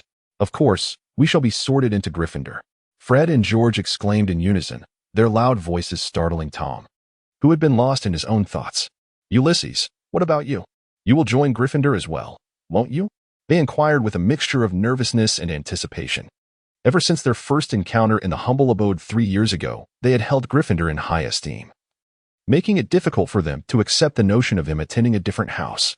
The smile on Gryffindor's face bore a hint of mischief as he recalled his recent discussions with Salazar about revitalizing Slytherin's reputation. He wondered where Sal had disappeared to, as he had intended to persuade Salazar to join Gryffindor. Suddenly, he turned to Tom. "I cannot say for certain, but my cousin will undoubtedly be a Gryffindor." "You cannot fathom his bravery." Tom, for the first time, directed his gaze towards Gryffindor, his expression a complex tapestry of emotions. The words he wished to articulate were stifled, and he chose silence instead, feeling a swell of frustration. Yet, Gryffindor had no intention of letting him off the hook, scrutinizing Tom with a knowing look. "Isn't that so, cousin?" Tom felt a surge of emotion, yearning to be as courageous as Gryffindor suggested, to stand up and declare his refusal to join Gryffindor. However, the words caught in his throat, his face flushed, and his dark eyes, tinged with red, fixated on Gryffindor before he finally managed a reluctant nod. Gryffindor beamed with satisfaction, while Tom wished fervently that he had never been resurrected. Unbeknownst to Tom, he believed himself to have been brought back by some arcane magic rather than through the alchemy of life itself. "And you?" Gryffindor asked of Hufflepuff and Ravenclaw. The two girls exchanged smiles, having already conspired together, but they had not yet disclosed their plans to the others. Locking eyes, Hufflepuff spoke up. "We wish to join Ravenclaw. To seek someone." Gryffindor nodded in understanding. Fred and George regarded them with mild confusion, unable to comprehend the rationale behind choosing a house merely to find someone. Tom, however, was wholly indifferent to the matter. The thought of spending 7 years in Gryffindor felt akin to a fate worse than death. "Ravenclaw is quite admirable as well. Hufflepuff isn't too bad either, as long as it isn't Slytherin," Fred asserted confidently. George nodded in agreement, dismissing any likelihood that the characteristically similar Ulysses would end up in Slytherin. Hufflepuff sighed in resignation. She had anticipated that her house would reach such a state. Yet facing the reality of it being regarded as the least esteemed still stung. Compared to the other three, her personality was indeed less pronounced. During the selection of students, her house had prioritized character over magical prowess, unlike the others who often veered off course to recruit students with minor character flaws but remarkable talent. At such a tender age, unless the parents were grossly negligent or intentionally so, how poor could one's personal qualities truly be? Over time, those students endowed with exceptional talents were swiftly recruited by other houses, leaving Hufflepuff populated mainly by those of more ordinary magical abilities. Nevertheless, Hufflepuff held firm in the belief that the biases held by the wizarding community against the various houses would dissipate in the coming years. Their experience at Hogwarts was not merely a simple foray into campus life. In a few years, the wizarding world would no longer equate the use of dark magic with being a dark wizard. Slytherin would not solely be regarded as a breeding ground for rogues. Ravenclaw would not be seen as a haven for eccentrics or bookworms, and Hufflepuff would not be characterized merely by mediocrity, nor would Gryffindor be solely comprised of warmongers. As the afternoon wore on, the enthusiasm of a few individuals waned due to the prolonged duration spent on the train. They engaged in casual conversation, discussing matters pertaining to their impending school life as they awaited the train's arrival. Two girls huddled together, their voices barely above a whisper. "Fortunately, we chose your house. I heard that my house currently has a shortage of rooms." Ravenclaw's expression shifted. "Is it true that my house now accommodates 2 students per room? 1,000 years ago, all 4 houses featured 4 students per room, and the common rooms did not impose the strict access policies of today. By the 6th and 7th years, students occasionally applied for double rooms. While discouraged, such requests were not met with outright opposition, for at that time, every young wizard was regarded as a vital strategic resource." Hufflepuff nodded slightly, a note of delight evident in her voice. "I discreetly inquired with Dumbledore earlier, and he assured me that Ravenclaw indeed has very few students. It is truly 2 per room. He seems to be aware of our situation and mentioned that we would definitely be allowed to room together." Both girls smiled, while a disenchanted Gryffindor gazed out the window, his expression mirroring that of his cousin. Unfortunately, adhering to the principle of fully committing to a performance, he found himself unable to peruse the books he yearned to read, as they were clearly unsuitable for someone of his age. In truth, Tom felt considerably relieved in his current state. He preferred the solitude of being overlooked, gazing out the window alone. He lacked the capacity to resist for now. All he could do was strive to make his experience as comfortable as possible. Unbeknownst to him, upon reaching Hogwarts, another set of watchful eyes would fall upon him. that of Dumbledore. Although Dumbledore was unaware of Salazar's plans, Tom's appearance had notably evolved since those earlier days. Nonetheless, the name Tom was one to which Dumbledore could not remain indifferent. In an effort to present themselves as a cohesive family, Hufflepuff subtly adjusted the appearances of all its members. The atmosphere around Salazar was considerably more relaxed. As the heads of the 4 houses patrolled the corridor, they unsurprisingly passed by this compartment, not even casting a glance towards the spot where a compartment should have existed. The red-haired Gryffindor prefect knocked on doors, searching for a boy with the surname Ogros. Salazar recalled a scene he had witnessed on the platform and speculated that this was a request from Gryffindor for him to take such action, feeling increasingly fortunate that he had concealed the compartment. However, the consequence of this was that the snack trolley inevitably rolled past them. He and Snape remained undisturbed, their tranquility only interrupted by the sound of a distant whistle. "Let us wait a moment. We'll disembark once the others have left." Salazar lifted his gaze to the window, his mind still occupied with those perplexing concepts of physics. He felt that if he were to attend a Muggle school, he would likely be at risk of failing. The knowledge he had been exposed to since childhood was entirely different from the realm of Muggle science, and without systematic guidance, understanding it seemed overwhelmingly difficult. Well, it wasn't as if he had spent the entire day engrossed in this book. Salazar found himself puzzled. While perusing texts on physics and chemistry, he felt as though he had been subjected to a sleeping charm. Even Ravenclaw, known for her mobile library, emerged from a visit to a Muggle university looking utterly drained. Snape, who had initially stood, sat back down, having already turned halfway through the complete works of Sherlock Holmes. This book held little intrigue for wizards. To solve a case, they had no need for such convoluted methods, as legilimency or truth serums would suffice. Nevertheless, it served well enough to pass the time. He glanced at the page number, closed the book, and handed it to Salazar. Salazar always felt a peculiar affinity towards the mundane objects of the Muggles, though it was not quite akin to the sentiment expressed by Mr. Weasley. The precise nature of his feelings eluded him. He had once attempted to share these novels with Teresa. Yet his demeanor while reading was reminiscent of his engagement with physics and chemistry texts. The very fact that Snape could witness this moment spoke volumes. He returned the book Snape had handed him, stating, "I have already perused it. Once you have finished, kindly return it to the library." The academic demands at modern Hogwarts were not as burdensome as one might assume. Prior to this era, young witches and wizards were often free to pursue their interests, and there would invariably be those who cherished such literature. After waiting for approximately 10 minutes, with the sound of footsteps on the train having faded, Salazar organized his belongings and retrieved his suitcase from the shelf. It felt as though he was relocating once more, packing all items he might require. Had it not been for the weight-reducing charm affixed to the suitcase, he would have been utterly unable to lift it. According to Gamp's law of elemental transfiguration, the undetectable extension charm does not lessen the weight of its contents. He cast a glance back at the platform. Dusk had nearly settled, leaving just a sliver of stubborn sunset clinging to the horizon. The young wizards on the platform huddled together, gradually shifting towards the exit. Amid the throng, he caught a fleeting glimpse of a silvery crown of hair, likely belonging to a Ravenclaw. Such hair color was rather uncommon in Britain, but she vanished almost instantaneously, swallowed by the crowd. The enchantment that had enveloped the carriage was finally lifted. Salazar pushed the door open and stepped outside, believing that the corridor would be deserted at this hour. However, as he turned his head, he was met with the unwavering gaze of someone fixated on his back. "Sirius? What are you doing on the train as well?" Salazar initially believed that Sirius would directly apparate to Hogsmeade and then proceed on foot to Hogwarts. Sirius inquired, "Sal, why are you sharing a compartment with Snape?" His expression mirrored that of a betrayed soul, and Salazar felt that, at that moment, Sirius resembled a woeful large dog. Perhaps this is the aftermath of spending too much time around children.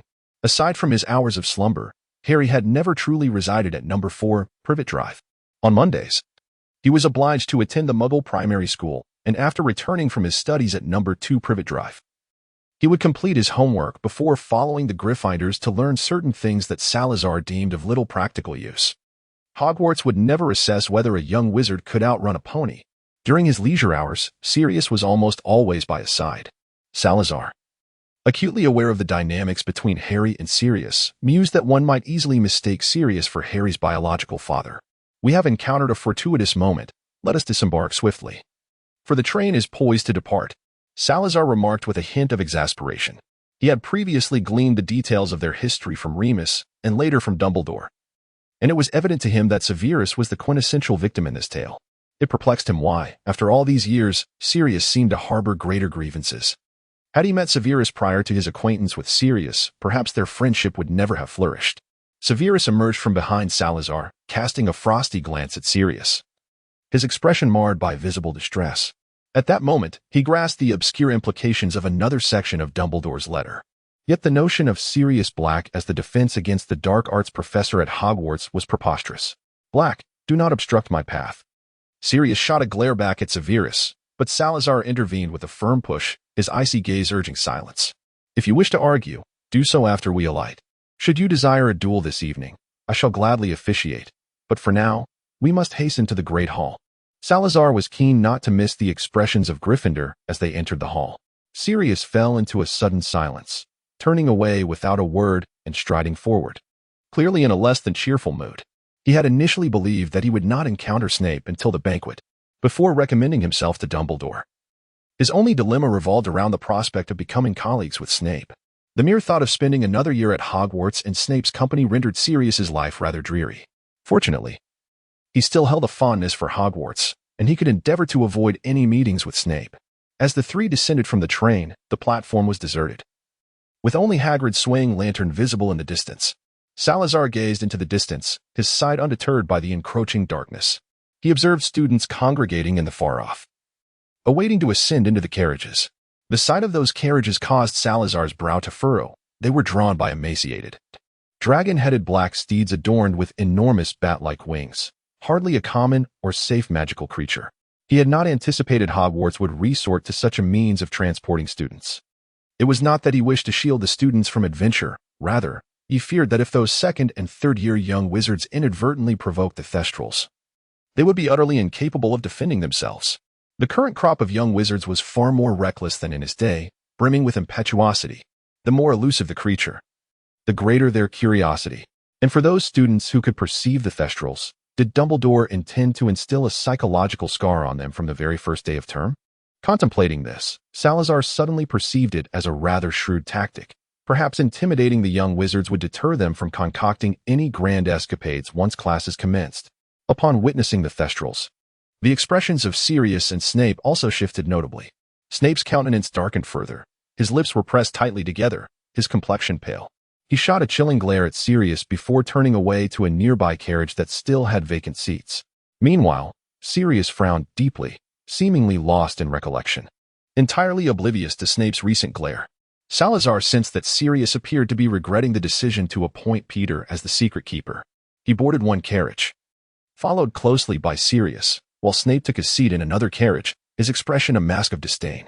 In the carriage Snape occupied, there were initially two younger Hufflepuff boys engaged in lively conversation.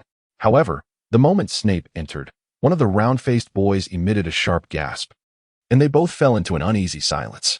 They exchanged glances, retreating into the corners of the carriage, striving to render themselves as inconspicuous as possible under the potions master's piercing gaze. Curious eyes from surrounding carriages turned towards them, for the small wizards harbored considerable intrigue regarding the two new professors. Salazar overheard a girl speaking to her companion, saying, "One of them must surely be the defense against the dark arts professor. This position changes hands every academic year.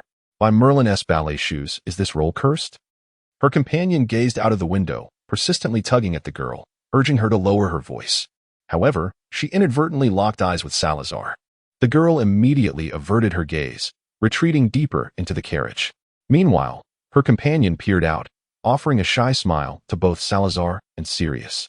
Salazar smiled, a sensation he had not experienced in quite some time. The carriage he had chosen remained unoccupied until now. Once seated, both Salazar and Sirius fell into silence. After a few moments, the wheels began to turn slowly, and the scenery outside the window began to shift. This was the first time in ages that Salazar regarded Hogwarts Castle with such earnestness. In the darkness, the castle appeared much as it had in years past. The light spilling from its windows remained warm and bright, its spires disappearing into the shadows, lost among the clouds. From the observatory, the stars would seem within reach. The path on which the carriage traveled was not overly loud. The chatter of the young wizards seemed to be swallowed by the deepening night. Sirius suddenly sighed. Leaning against the window, lost in thought as he gazed at the moon above. The weather was splendid, and at this hour, the night was clear and bright, revealing a sky full of stars. Sal, I truly wish to foster a better relationship with Snape, Sirius spoke, his voice tinged with a hint of melancholy. Salazar let out a soft hum, contemplating that he might not be a competent spiritual guide, yet he could certainly be an exemplary listener. He also wished to avoid the tension of fearing that those two might erupt into conflict during mealtime. Reflecting upon the months leading up to his departure from Hogwarts, he recalled dining at a table where Hufflepuff and Ravenclaw must have been on edge, wary of an unforeseen altercation between him and Gryffindor. In such circumstances, even the most delectable dinner would lose its allure. Sirius, caught in a quandary, withdrew his gaze, meandering within the confines of the carriage's few square meters. With a sigh, he appeared utterly dejected. You must be aware of what transpired back then. Remus should have filled you in. I, James, and Remus. His voice lowered as he recounted the events of the past once more. Compared to Lupin, his narration was far more vivid, embellished with details that only first-hand witnesses could convey. Salazar listened in silence, occasionally nodding gently to indicate his attentiveness, yet in truth, his focus was predominantly on the approaching Hogwarts castle. After Sirius recounted the escapades of their student days, he appeared considerably more at ease. At that moment, as the carriage arrived at their destination, he suddenly pressed his hand against the door, his expression turning earnest. Sal, you must assist me, at the very least. I owe Snape an apology. Sirius let out a sigh, recalling the events on the train. He confessed, I cannot fathom why, but upon seeing Snape, I find myself utterly unable to restrain my emotions. Salazar, this could be referred to as the Gryffindor syndrome. 119. You actually sneaked off to become a professor. After disembarking from the carriage, they could no longer trace Snape's whereabouts. However, Sirius immediately spotted Professor McGonagall standing on the steps, clad in a conventional black robe. Her expression was stern, and her gaze, cold and piercing behind her glasses, scrutinized every student who dared to dress outlandishly. She remained silent, causing those students who had noticed her to continually gesture for their peers to lower their voices, though the effect was evidently minimal. The emotions that had previously coursed through Sirius vanished in an instant, and his previously relaxed posture abruptly straightened. Good evening, Professor McGonagall. At that moment, Salazar felt an intense fondness for the vice principal, whom he had only met a few times and with whom he was still not very familiar. As long as he could keep the Gryffindors in check, he generally held a favorable view of them. If Gryffindor were to enter his own house, he might very well have to contend with the stern headmaster. Salazar merely hoped that by that time, Gryffindor would still uphold its role-playing. However, if Gryffindor decided to align with Slytherin in an effort to restore the atmosphere at Hogwarts, Salazar resolved that regardless of Gryffindor's transgressions, he would show leniency, refraining from deducting points whenever possible. Professor McGonagall nodded at them, the corners of her lips curling into a faint smile. Follow me. We shall proceed directly to the long table, as many of the other professors have already arrived. The students instinctively parted to create a pathway, and the two ascended the steps, trailing behind Professor McGonagall as she entered the hall. Suddenly, McGonagall turned back, returning to the doorway to face the students who had erupted into chatter the moment she departed. Now, I expect you to maintain order. Do not engage in roughhousing in the corridors. I do not wish for anyone to incur point deductions on the very first day of the new term. Her gaze lingered particularly long on a few of them until silence enveloped the group, after which she returned. Salazar perceived that Professor McGonagall indeed commanded great respect among the students. It was likely that in her class, no one dared to misbehave, perhaps reflecting the students' genuine concern over losing points. He could not help but feel a sense of gratitude for their earlier establishment of the House Cup system. Confronting the two, Professor McGonagall initially wore a stern expression as she addressed Sirius. Black, you are a professor now. I do not wish to hear of any more indiscretions attributed to you. Sirius quickly nodded in agreement. I promise, Professor McGonagall. In that fleeting moment, he felt as if he had returned to his student days. Anticipating that her next words would be, should anyone report you, Black, I shall deduct 20 points from Gryffindor. However, McGonagall's tightly pressed lips softened slightly, and her gaze towards Sirius gradually filled with warmth. Black, you are now a professor. I shall no longer deduct points from Gryffindor because of you.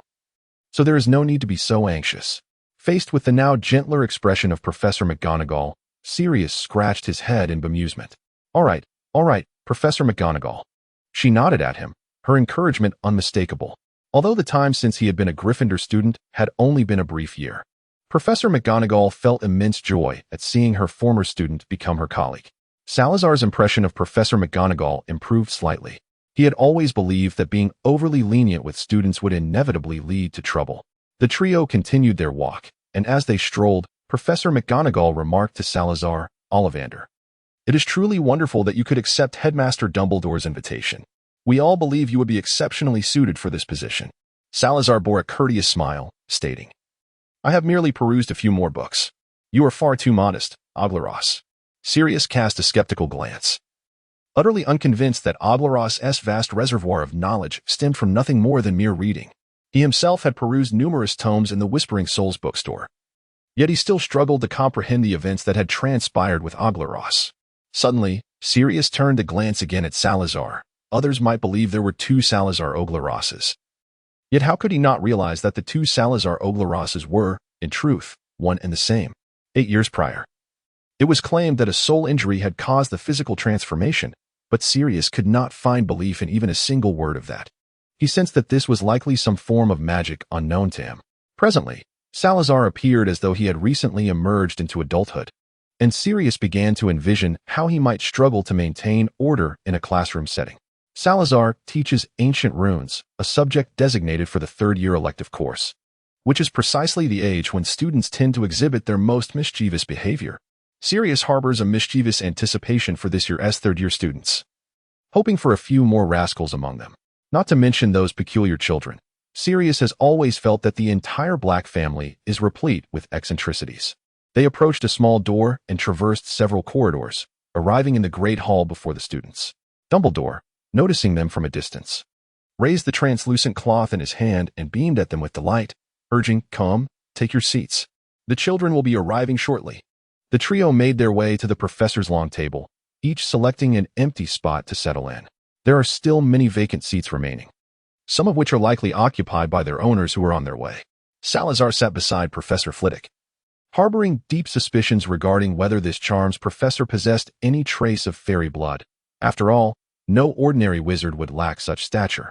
Professor Flitwick displayed considerable enthusiasm towards his new colleague, though in truth, Salazar and Flitwick had long been acquainted, dating back to the inception of the Soul Whispers bookstore, where Flitwick had become a regular patron. It could be said that most of Hogwarts professors were familiar faces at the Soul Whispers bookstore, thus rendering them well known to Salazar. Initially, Lupin felt quite out of place amidst the throng of professors who had once taught him.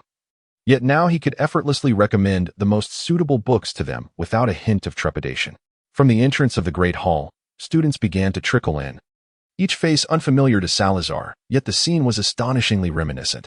They clamored as they settled at their respective house tables, with Gryffindor and Hufflepuff boasting the largest numbers, while Slytherin and Ravenclaw had scarcely half as many students.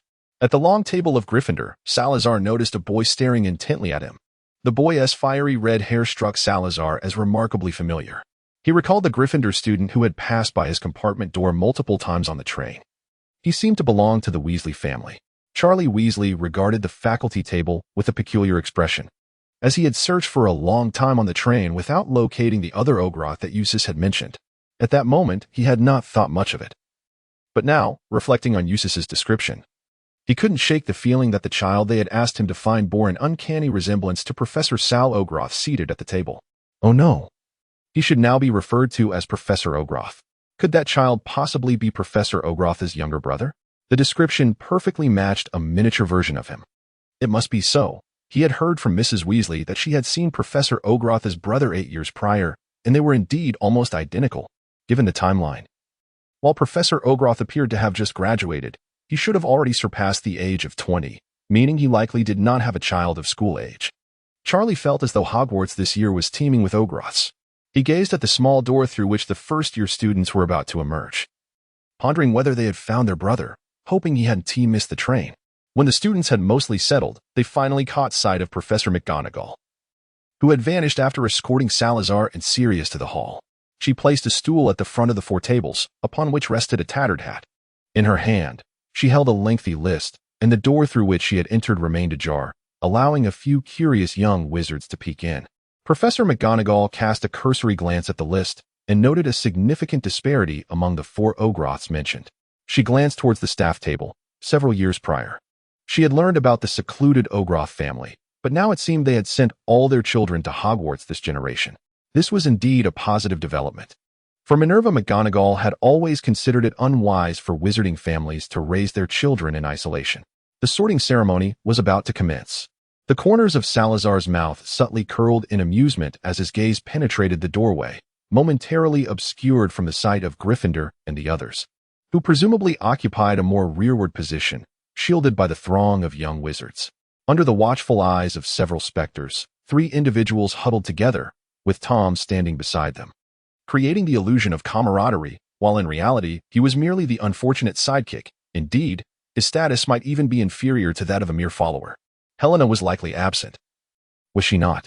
Hufflepuff's eyes scanned the phantoms one by one, searching for familiar faces. I did not see her. Ravenclaw's voice was soft, tinged with a hint of disappointment, yet accompanied by a flicker of relief. Gryffindor, too, observed the apparitions. She is not here.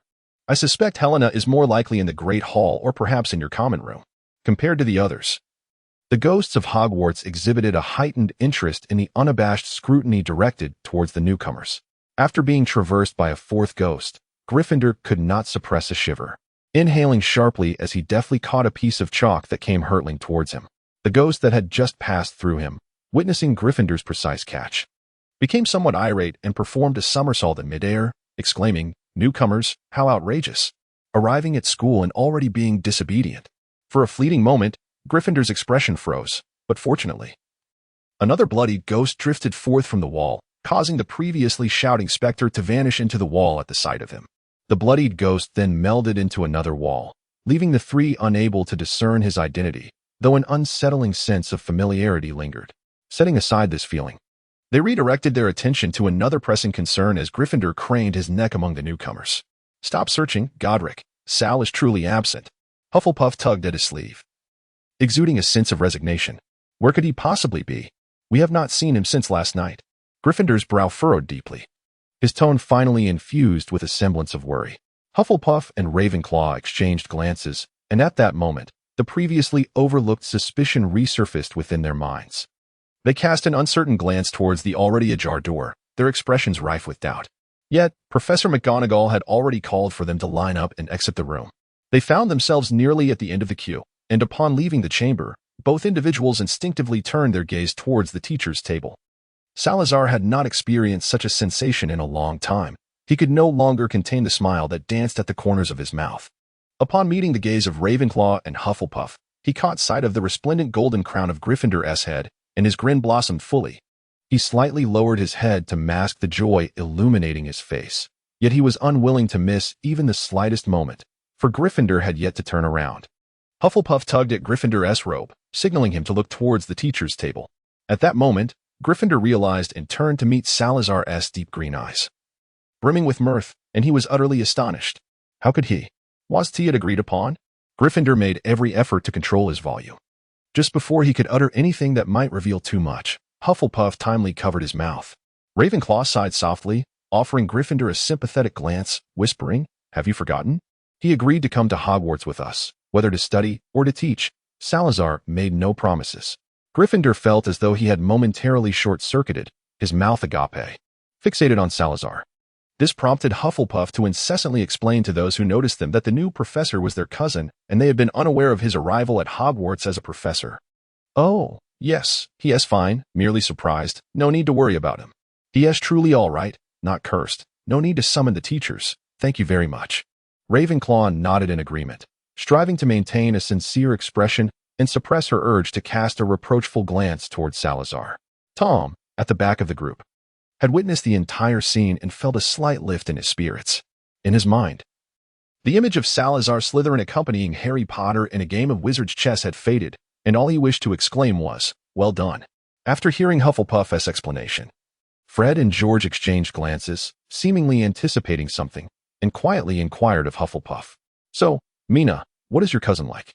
It was only upon hearing this question that Gryffindor finally snapped back to reality, delivering a hearty slap on Fred's shoulder, his face contorted in a wry smile. "He is just a devil scheming all day. Trust me, he is far scarier than any professor." Sorting ceremony. Fred Weasley. Professor McGonagall called out the name of the first familiar face. It must be Gryffindor. His brother George clenched his fists, nearly ready to break away from the line. The Sorting Hat screamed Gryffindor the moment it brushed against Fred's fiery red hair. I knew it. George leapt up with joy. Professor McGonagall cast her gaze over. Silence. Weasley, please return to the line. Yet, the next name called was indeed George Weasley, prompting him to step away from the line once more. As he settled onto the stool, the shadow of the Sorting Hat loomed over him. Another Weasley, no need to deliberate, declared the Sorting Hat. Gryffindor. A radiant smile spread across George's face as he dashed toward the Gryffindor table, taking a seat beside Fred, and together they waved enthusiastically to Gryffindor. Salazar, who had been eavesdropping on the entire affair, furrowed his brow.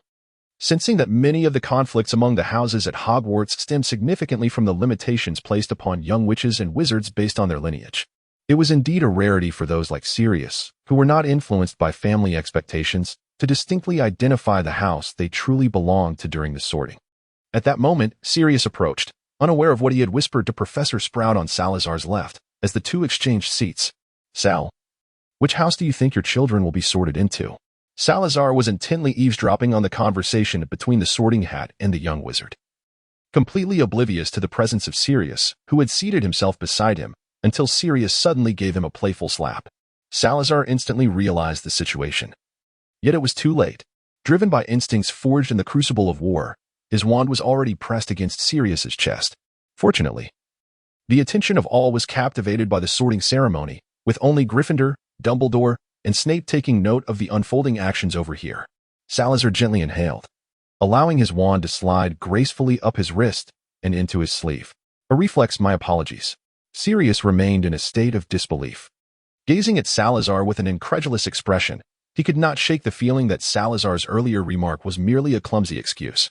Was it truly such a significant matter to be startled from one's reverie by a gentle tap on the shoulder? Yet, the sincerity in Salazar's eyes compelled Sirius to ponder what experiences had led him to this moment. Had he genuinely failed to perceive Salazar's movement to brandish his wand? What were you about to say? Salazar redirected the conversation, inquiring. Well, I was merely curious about which house you think those young children of yours might be sorted into. Sirius leaned in closer, his voice barely above a whisper. And, surely, Eusebius cannot be a mere young wizard, can he? I have witnessed your duels before. Salazar shook his head, expressing uncertainty about which house they belonged to. It was clear they could not be from the same house. Sirius glanced at the line of students with a look of surprise. At that moment, a girl with deep brown curls was undergoing the sorting ceremony. Having sat there for quite some time, as the Sorting Hat twisted upon her head, indecisive and delaying the process. According to the alphabetical order, the next student should be Linda from Ravenclaw. Not from the same house? Sirius retorted, questioning if there were indeed members of his family who did not adhere to the traditions of their lineage. Salazar pondered the essence of their familial culture. Our family has never attended Hogwarts, and the prospect of joining that esteemed institution remains uncertain even now. Sirius merely nodded in agreement. Salazar continued, however, Mina and Linda must certainly be heading to Slytherin or Ravenclaw. Why? Sirius inquired, perplexed. At that moment, Salazar found himself at a loss for how to reveal that they were, in fact, a couple. He could only vaguely state. The accommodation conditions in these two colleges are comparatively better. Sirius responded with a puzzled expression. What? Then he suddenly realized something. Hey, Sal. You haven't yet informed me about the situation with Eusebius. Salazar initially believed that this topic had already passed. After a moment of contemplation, he reluctantly concocted an excuse. He had a well-controlled silence within him. Sirius exclaimed, Do not deceive me. Isn't that name, Eusebius, supposed to begin with an E? Why is it that you have yet to utter his name? Salazar, bewildered, cast a questioning glance at Dumbledore. Upon noticing Salazar's gaze, Dumbledore turned his attention towards him. Gesturing subtly while forming words with his lips, then pointed to the list held by Professor McGonagall. Sarah reviewed the content he had outlined, and in that fleeting moment, he felt a sense of relief accompanied by a tinge of helplessness. The list bore their true names, yet Dumbledore had made a few errors during the amendments. Salazar always suspected that Dumbledore had ulterior motives, yet he could not fathom the reasoning behind his actions. It was precisely at this moment that Professor McGonagall had already called out the name of Linda Agros. Salazar's attention was drawn elsewhere. He momentarily set aside the peculiarities of the list and focused on the sorting ceremony of his friend. Ravenclaw turned to exchange a glance with Hufflepuff before swiftly stepping out of the line to take a seat upon the stool. The shadow of the Sorting Hat loomed overhead, and Ravenclaw closed her eyes. A clever mind with a wealth of knowledge. You ought to be in Ravenclaw, child. Ravenclaw relaxed the constraints of her mental barrier slightly. You also concur with my decision. Wait a moment. You are? Hurry up with the result. Place Hufflepuff in my house. And that Tom Oglethorpe in Gryffindor. What a bother. All right, Professor Ravenclaw. Rising, she returned the Sorting Hat to the stool and glanced at Hufflepuff, who nodded slightly. With the warm applause from Ravenclaw House, she proceeded towards the staff table. Although Ravenclaw was not known for its exuberant welcome of newcomers like Gryffindor, Hufflepuff's subtly adjusted expression perfectly aligned with the aesthetic sensibilities of wizards. Between the letters N and J, there was no one else. Next was Hufflepuff's alias, Mina Oglethorpe. A murmur arose among the students. Many were familiar with the name, as numerous upperclassmen aspired to join the clock club, of which the head was of this surname. Their gazes shifted to the faculty table, furtively observing the two new professors. Specifically, they were keenly watching Salazar, the head of the clock club, wondering if this meant that joining would be much simpler for them. Upon donning the Sorting Hat, Hufflepuff did not close her eyes. Instead, she cast a reassuring glance at the silver-haired girl seated at the Ravenclaw table. Mere seconds passed before the Sorting Hat proclaimed Ravenclaw as her chosen house. Sirius looked incredulously at Salazar. How did you know? Isn't it true that not everyone from Gryffindor has attended Hogwarts? Salazar once again began to weave a tale, for they also relished reading while at home. Sirius nodded, finding no flaw in this reasoning. The Ogroth family was undoubtedly one with a long lineage of wizards, and it seemed perfectly reasonable for them to be sorted into Slytherin. Likewise, deducing that a love for reading might lead one to Ravenclaw was equally plausible. Yet, Sirius felt an undeniable sense of unease. The group had gradually diminished, now leaving only two individuals, Gryffindor and Tom Ogroth. Professor McGonagall pronounced this name with remarkable speed, as if the very word burned her tongue.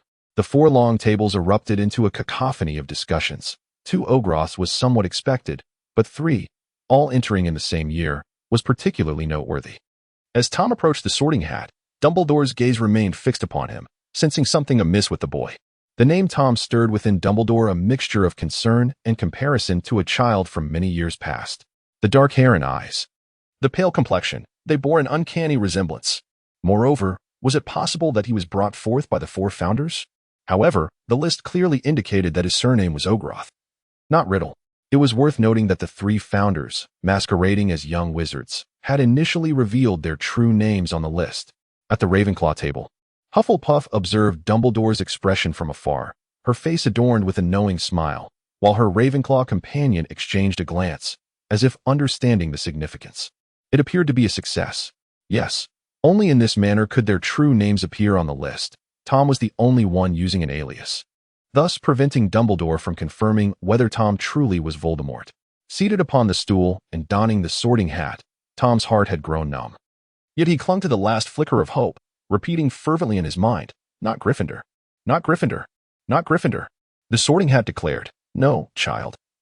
You are indeed very brave. You are quite suited for Gryffindor." Tom protested, "I am truly not suited for Gryffindor." "Oh, child, you must not say that. You are brave enough to, well, in any case, you are truly a fit for Gryffindor. Could it not be Ravenclaw? Hufflepuff would also suffice." Tom sought to struggle one last time. Hufflepuff was actually a rather commendable choice. This house currently lacked any founders and did not include the Weasley twins, making it arguably the best option for Tom apart from Slytherin. Tom could never have guessed that Gryffindor would be destined for Slytherin. Of course not, child. In Gryffindor, you will flourish and make friends of like mind. Enough said. Off to Gryffindor you shall go. As the Sorting Hat loudly declared Gryffindor, Fred and George led the applause. Tom, his face pale, stood up slowly and made his way to the Gryffindor table. Just as he approached, he was pulled aside by the Weasley twins. Silently, he took a seat, his expression a portrait of distress. Across the table sat a group of older boys, among them Charlie Weasley, who, upon noticing Tom's ashen complexion, inquired, "Are you all right, Tom?" Tom weakly shook his head. Yet the Gryffindors continued to press. "By the way, have you found the child Ulysses asked me to look for? It seems he hasn't even appeared for the sorting." Tom glanced towards the staff table and shook his head again. "He seems to have gone home." This was the cover story agreed upon by the 3 Gryffindors prior. Meanwhile, Dumbledore, Observing Tom seated at the Gryffindor table engaging with others, felt a slight sense of relief. Surely, Tom Riddle could never belong to Gryffindor. The only conceivable scenario would be a modification of the sorting result by the founders. But the current circumstances allowed Dumbledore to breathe easier. At that moment, Professor McGonagall had just read the last name on the list, Ulysses Auguroth. Another Auguroth. Whispers erupted once more. It was unprecedented for Hogwarts to admit 4 first-year students with the same surname in a single year. The wizarding population had always been relatively sparse, with perhaps only 100 young witches and wizards enrolling each year, making it a rarity to encounter the same surname within several years. This was why the Weasley family stood out so prominently in the wizarding community. At the Slytherin table, discussions had already begun speculating whether the Auguroth family might become the next Weasley clan. However, the next moment, the sorting hat had already announced the result, Slytherin. Salazar resolved that, regardless of Gryffindor's actions, he would not deduct any points from him. After placing the sorting hat on the bench, Gryffindor strode towards the Slytherin table with a joyful smile adorning his face. Upon taking his seat, he cast a defiant glance at Salazar, who deliberately ignored his gaze. For reasons unknown, the surrounding Slytherin students subtly distanced themselves from him, feeling that this newcomer's aura was incongruous with their own. Meanwhile, at the Gryffindor table, Fred and George were utterly petrified, incessantly questioning each other. George, did I hear that correctly? Was it Gryffindor or Slytherin? Fred shook his brother vigorously. Eustace went to Slytherin? Impossible. He must have taken a wrong turn, George asserted with conviction. Charlie, equally bewildered, had always believed that the cheerful Eustace should belong to Gryffindor. Even Dumbledore, seated among the faculty, exhibited a look of astonishment, his gaze lingering on the Slytherin table. At the Ravenclaw table, 2 girls lowered their heads, giggling, finding it all immensely amusing. Since taking his place at the Gryffindor table, Tom felt a modicum of relief, realizing that perhaps Gryffindor was not so intolerable after all, now that he was free from the scrutiny of any founder. However, the next moment, he witnessed Gryffindor dashing from the back of the hall, zipping past a ghost with remarkable speed, leaving even Professor McGonagall unable to admonish him in time. Fred, in a daze, murmured, George, we must have misheard. Eustace is definitely a Gryffindor. Look, he asked, running over. Upon reaching the table, Gryffindor patted Fred and George on the shoulders, earnestly declaring, guys, please take good care of my cousin. He has hardly ever been away from home. This is his first time living outside. I truly beg you. Tom was left in a state of shock. You see, he doesn't resemble a Slytherin at all. George scoffed. It must have been a mistake by the sorting hat. He mimicked Eustace, playfully patting Tom on the shoulder. Tom, that's what I'll call you. If all goes well, we'll be in the same dormitory. Don't worry. I won't let anyone bully you. Tom thought. No, it's impossible. I cannot cast a curse on the Weasley brothers here. It's better to wait until we're in the dormitory to devise something more discreet. He lowered his head, concocting a nefarious plan. Oblivious to Gryffindor's significant expression at the Slytherin table and Salazar's complex gaze from the faculty seating, Salazar cast a glance at the long table of Slytherin. Noting that Gryffindor now occupied nearly the farthest end, in close proximity to the spectral figure of the Slytherin ghost, the Bloody Baron, the 2 seats beside him were unoccupied. And it appeared that the Slytherin students had already discerned that Ulysses Auguroth was a spy from the House of Lions. Salazar cast another glance at the Ravenclaw table, where both Ravenclaw and Hufflepuff occupied seats near the center. At the end of the long table sat the ghost of Ravenclaw, Helena. From such a distance, Salazar could not discern the expressions of the two, yet they both furtively glanced towards the end of the table, and the atmosphere around them grew increasingly melancholic. Salazar pondered, hoping that the ghost of Barrow would not completely fade away, having already learned what transpired in the past, at least after the tragic slaying of Helena. Barrow had also taken his own life, and now a millennium had passed. Moreover, when Barrow's spirit returned to Hogwarts, did not Ravenclaw and Hufflepuff ensure that he would not perish once more? Salazar sighed, resolving to refrain from involvement in whatever developments might unfold. After Professor McGonagall had stowed away the sorting hat, she returned to the Great Hall and took her seat at the staff table, offering a subtle nod to Dumbledore. Rising to his feet, Dumbledore extended his arms to the students in the hall. Welcome to all returning to Hogwarts for the new term. This year holds no particular significance. Hogwarts remains as warm and inviting as ever. Your dormitories were thoroughly prepared days in advance. Believe me, it will feel like home. The students responded with cheerful laughter, and from the Gryffindor table, a whistle rang out as several upperclassmen led the applause. In stark contrast, the Slytherin table sat in notable silence. Young Ulysses Oglethorpe glanced around and then joined the Gryffindors in whistling. Those seated beside him subtly shifted away, as if he bore some dreadful contagion. Dumbledore pressed his hands downwards, his gentle smile prompting an immediate hush among the students. His esteemed reputation at Hogwarts was undeniable. And Salazar recalled the hypothesis regarding the White Lord. He cast a glance at the Gryffindor table where Tom sat in silence, illuminated by the flickering candlelight. His dark eyes fixed on the staff table. Noticing Salazar's gaze, he managed a strained smile that was anything but pleasant. At some point, he found himself wedged between Fred and George, leaving him no room to maneuver. Then came the delightful news. The headmaster continued, his silvery beard glinting in the light. We are pleased to welcome 2 new professors to our esteemed institution today. First is Professor Black, who has made remarkable contributions in the battle against dark forces and possesses considerable expertise in combating dark magic. For the upcoming year, he will serve as Hogwarts' defense against the dark arts professor. Due to certain inappropriate rumors, he will only hold this position for 1 year. The audience erupted into warm applause, with some students who were privy to the specifics of the rumors laughing heartily. It must be said, Sirius's application for this position was explicitly for 1 year, undoubtedly averting many unexpected occurrences. As Dumbledore introduced Sirius, Salazar noticed Professor McGonagall's expression was one of great satisfaction, while Snape's countenance appeared even more sour than when he had encountered Sirius on the train. Salazar sensed that the rift between Sirius and Snape would likely remain irreconcilable for a lifetime. As the applause subsided, Dumbledore continued, I must first convey some unfortunate news. Professor Basilida Babbling, the esteemed instructor of ancient runes, submitted her resignation earlier this year. She wishes to dedicate her life to more profound research. I must say, her passion for ancient runes is truly remarkable, and I could only honor her request. Fortunately, my friend Mr. Sal Ogilvy has graciously agreed to take on her role. And starting this year, he will serve as the new professor of ancient runes. The students erupted into enthusiastic applause. For at least half of them aspired to join the Clock Club in pursuit of future employment. Membership in the Clock Club is indeed a considerable advantage. This alone was enough to endear Salazar to the students. With a smile dancing upon his lips, Salazar gazed at the Gryffindor seated at the far end of the Slytherin table, who was glaring fiercely at him, eliciting a wave of perplexed looks from the surrounding students. Could this be an internal conflict within the Oberose family? Such was the speculation among the Slytherins. Clearly, it was the elder brother bullying the younger. This was the assumption of the Gryffindors. Well, it was quite late, but before we commence our meal, I would like to take a moment of your time to sing our school song together. Amidst the cacophony of off-key voices, Salazar pressed his lips tightly together, pondering when this particular trend had begun to take hold. At the Gryffindor table, Fred had just sung the first line when he halted. Turning to Tom with concern, why aren't you singing? A sense of foreboding washed over Tom as he glanced at him, attempting to find a melody that could serve as an entry point. After a raucous rendition of the school song, everyone turned their eager gazes to the gleaming plates on the table, awaiting the arrival of the feast. Dumbledore sheathed his conducting wand. It is indeed late.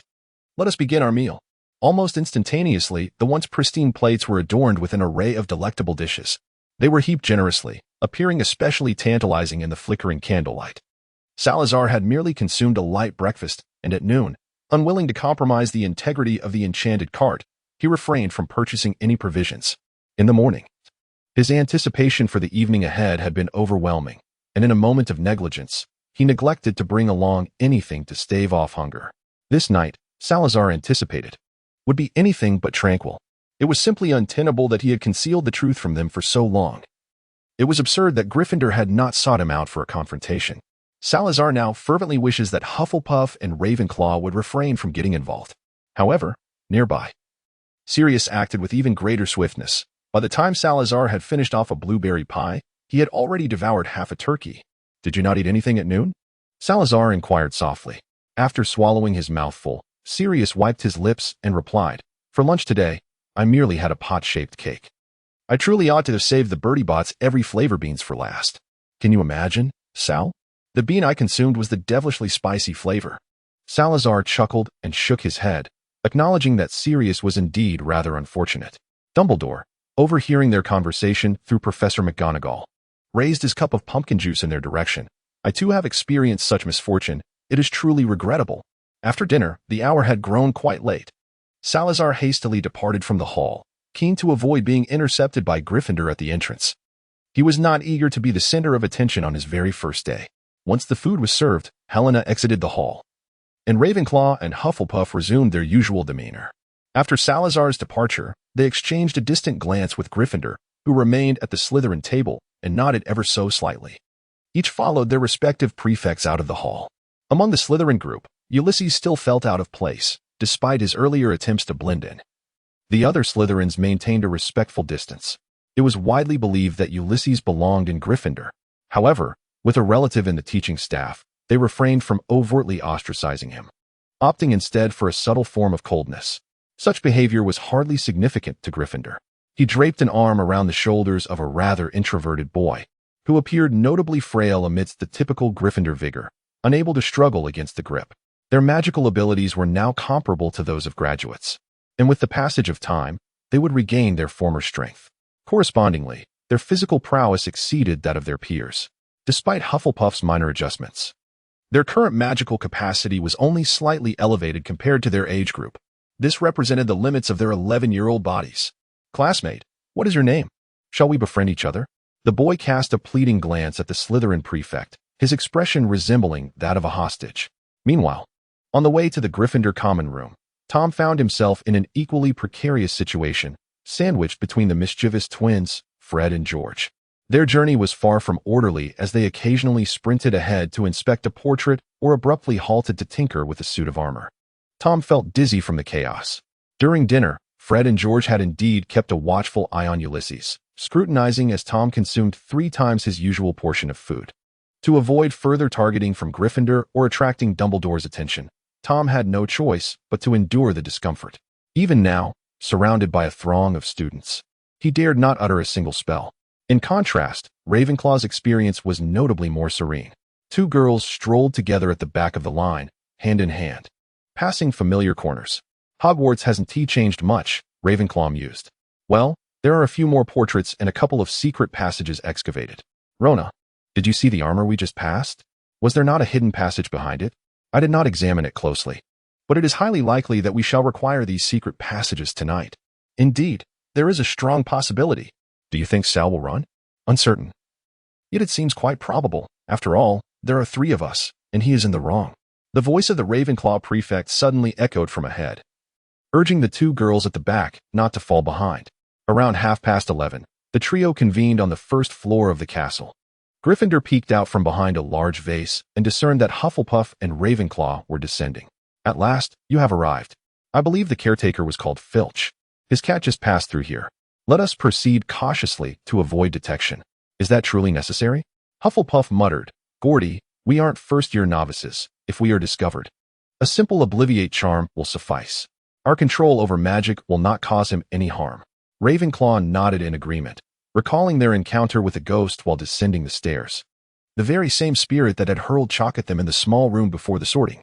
However, this time, no one else had witnessed it, and they had promptly dispatched him with magic. Presently, the Fat Friar is likely trapped in some room, awaiting rescue. This simply cannot do, if we do not engage earnestly. What is the purpose of attending school? Gryffindor asserted resolutely. Ravenclaw and Hufflepuff exchanged a helpless glance, momentarily at a loss for words. Well, ever since boarding the train, Gryffindor has indeed been quite immersed in the role. Regardless, first-year witches and wizards do not venture out at night on the very first day of term, Ravenclaw remarked. Gryffindor glanced towards the basement and retorted, "We are here in search of Professor Ogden. Is that a problem?" Hufflepuff sighed, "Let us first visit Sal's room. Standing here conversing makes it all the easier to be discovered." Together, the 3 of them made their way toward the basement. As they descended, Gryffindor suddenly had an epiphany and exclaimed, "Is it possible that Sal resides in the quarters of the previous Ancient Runes professor? Although his original room has been concealed, it remains too close to the potions classroom, perhaps right next to Snape's." After the words of Gryffindor fell, the 3 individuals stood in place, enveloped in a profound silence. Subsequently, the gazes of the 2 girls shifted from the figure emerging around the corner of the staircase to Gryffindor himself. Snape, observing the trio on the stairs, also succumbed to silence. He was aware of the identities of these particular founders, following Godric Gryffindor's entrance into Slytherin. His reaction to Sirius becoming the defense against the dark arts professor had grown rather subdued. However, The potions master could not have anticipated that as he intended to disturb Dumbledore's slumber to discuss Gryffindor's foray into Slytherin, he would encounter the three nocturnal founders on the staircase. Thus arose the dilemma. Should he feign ignorance of their presence or their identities? For the sake of Gryffindor himself. Deducting points from Slytherin, Merlin, what a predicament. On a side note, I find myself utterly unable to locate any information regarding the ancient magical literature of Hogwarts. Oh, where on earth is the classroom? It seems even the name of that professor is not mentioned in the original text. I have resorted to using the actor's name with a slight alteration, though in transliteration it appears there is little distinction. 122. This is but a game. It is already past midnight, Dumbledore remarked, rubbing his eyes as he gazed at the clock on the wall. Upon finishing his statement, he immediately let out a long yawn. Salazar cast a fleeting glance at the clock, reclining comfortably against the back of his chair, yet his hand, naturally resting at his side, still clutched his wand. Indeed, I am aware. However, trust me, tonight a wayward young wizard will undoubtedly be caught. So, you resorted to administering Felix Felicis to ensure Sirius apprehends the nocturnal students?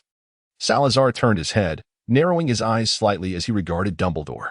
His words, though lacking in conviction even to himself, were delivered with utmost sincerity. Headmaster, please believe me. I merely aim to prevent him from choking. Dumbledore stifled another yawn, replying, very well. I was occupied with preparations for the school year last night, and scarcely slept. If I were to forego rest once more tonight, calamity would surely ensue. Salazar, I am but an old man of over a century, quite unlike you spirited young folk.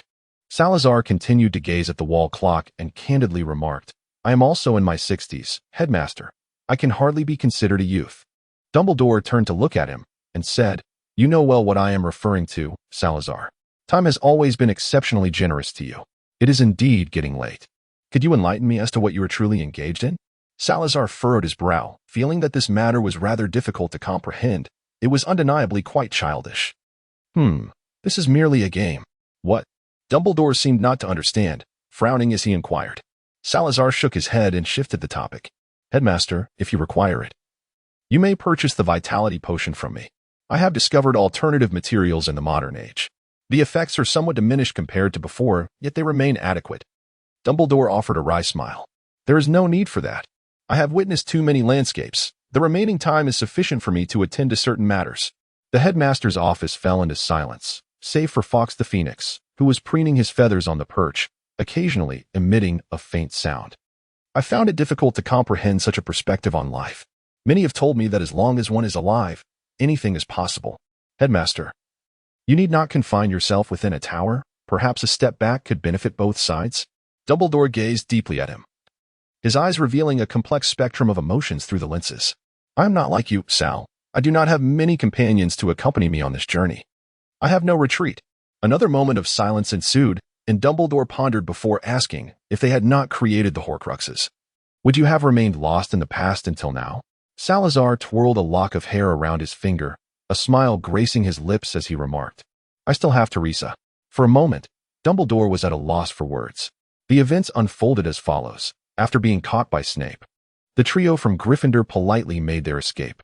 They dashed past the watchful eyes of the Slytherin head, shrouded in darkness as they ventured down the corridor, swiftly disappearing from sight. Snape found some solace in the fact that they truly ran with great speed. He remained rooted in place for a while, his gaze fixed intently on a certain patch of darkness, as if it were his nemesis. Once beyond Snape's view, they passed the potions classroom and halted before a portrait at a bend in the corridor. The painting depicted a serpent woman just emerging from water, with strange emerald green hair and golden eyes. Her fair skin glimmered faintly like scales, bathed in sunlight. She gazed curiously at the dim corridor outside the frame and the three nocturnal young wizards, her expression innocent and bewildered, as she parted her lips to emit a hissing sound that they could not comprehend. Lacuria, could you open the door for us? Inquired Gryffindor. Meeting the gaze of the serpent woman, she turned her face away, producing another unintelligible hiss. She writhed atop the water's surface, her green serpent tail splashing against the water, sending ripples cascading outward before she submerged, and the painting reverted to a mere landscape scene. Nearby, a portly old man in another painting hurried into the serpent woman's frame. Standing on the grassy bank of a lake, his wide-brimmed hat obscuring much of his face, he shook his head at the trio. She will not respond to you. To be precise, she has never spoken to anyone. Moreover, there is no door behind this painting. He strolled along the grass, gradually approaching the lake's edge. She seldom ventured from the depths. Many Hogwarts students even believed this was merely a landscape painting. By the way, is Lycuria her name? She can only produce serpent-like sounds. Incapable of speech. How did you come to know this? There's no need to inquire further. Let us go. Sal has surely never been here. Ravenclaw tugged at the other two, showing little interest in the portly old man in the painting whom she did not recognize. If the occupants of the adjacent portraits were unaware of a room behind the serpent woman's painting, then that door had certainly not been opened in recent times. The trio departed the basement, and as they turned away, the old man who had rushed into Lycuria's painting continued to shout, "Where are you going? Where are you headed? Come back and clarify this for me. What is the true nature of Lycuria?" They paid no heed to the old man, aimlessly wandering through Hogwarts. "Shall we inquire with other portraits?" Gryffindor proposed, but Ravenclaw shook her head, declaring it unfeasible. Now Salazar is a professor, and we are merely students. The portrait will say nothing, and it might even inform the patrolling professor of our whereabouts. Honestly, we had agreed to come to Hogwarts together. Who could have anticipated that Salazar would engage us in such wordplay? We should have seen it coming even before he chose not to accompany us to Diagon Alley. He claimed he was going with Teresa for a stroll, yet there were none of those extra books in his room. We foolishly assumed he had hidden them away. The trio sighed in unison, contemplating ascending the staircase to the 4th floor to visit the ancient runes professor. Although they believed that Salazar would likely avoid this room tonight to evade trouble, the staircases of Hogwarts had changed over the millennium. Halfway up, the stairs shifted, transporting them to the 6th floor. "Let us hope we are not late tomorrow due to these stairs. It is the first day of school," Gryffindor murmured. Among the three, he was the only one genuinely relishing the return to Hogwarts. At that moment, they spotted a flicker of light from a wand, and, inexplicably, they encountered Snape once more. Upon seeing the trio from a distance, Snape turned and departed down the corridor, leaving them standing there, watching him fade away. The atmosphere grew awkward and peculiar. "Our identities have long been revealed," Gryffindor exclaimed. "He must have deduced Salazar's identity early on. It would not have been difficult to infer ours. Dumbledore knows. And if Snape knows, then surely no one else is aware," Hufflepuff expressed, a note of concern in her voice. They continued to watch Snape retreat. But just as he rounded a corner, the light from his wand collided with that of another individual. After encountering the three founders, Snape now faced the last person he wished to see. Listening to the faint, unpleasant murmur of a conversation echoing from the corridor, the trio exchanged puzzled glances. "What a coincidence! Has Black also come this way?" Hufflepuff inquired, frowning. After giving the two girls a reassuring glance, Gryffindor stealthily approached. Upon his return, his expression was intriguingly subtle. He gestured toward another corridor, and the three of them silently made their way there, entering an empty classroom. As soon as the door was shut, Gryffindor exclaimed, slightly breathless with excitement, "I believe I have discerned Salazar's intentions."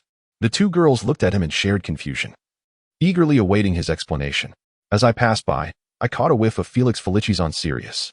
Gryffindor spoke mysteriously, while Ravenclaw and Hufflepuff nodded in unison, awaiting Gryffindor's elaboration.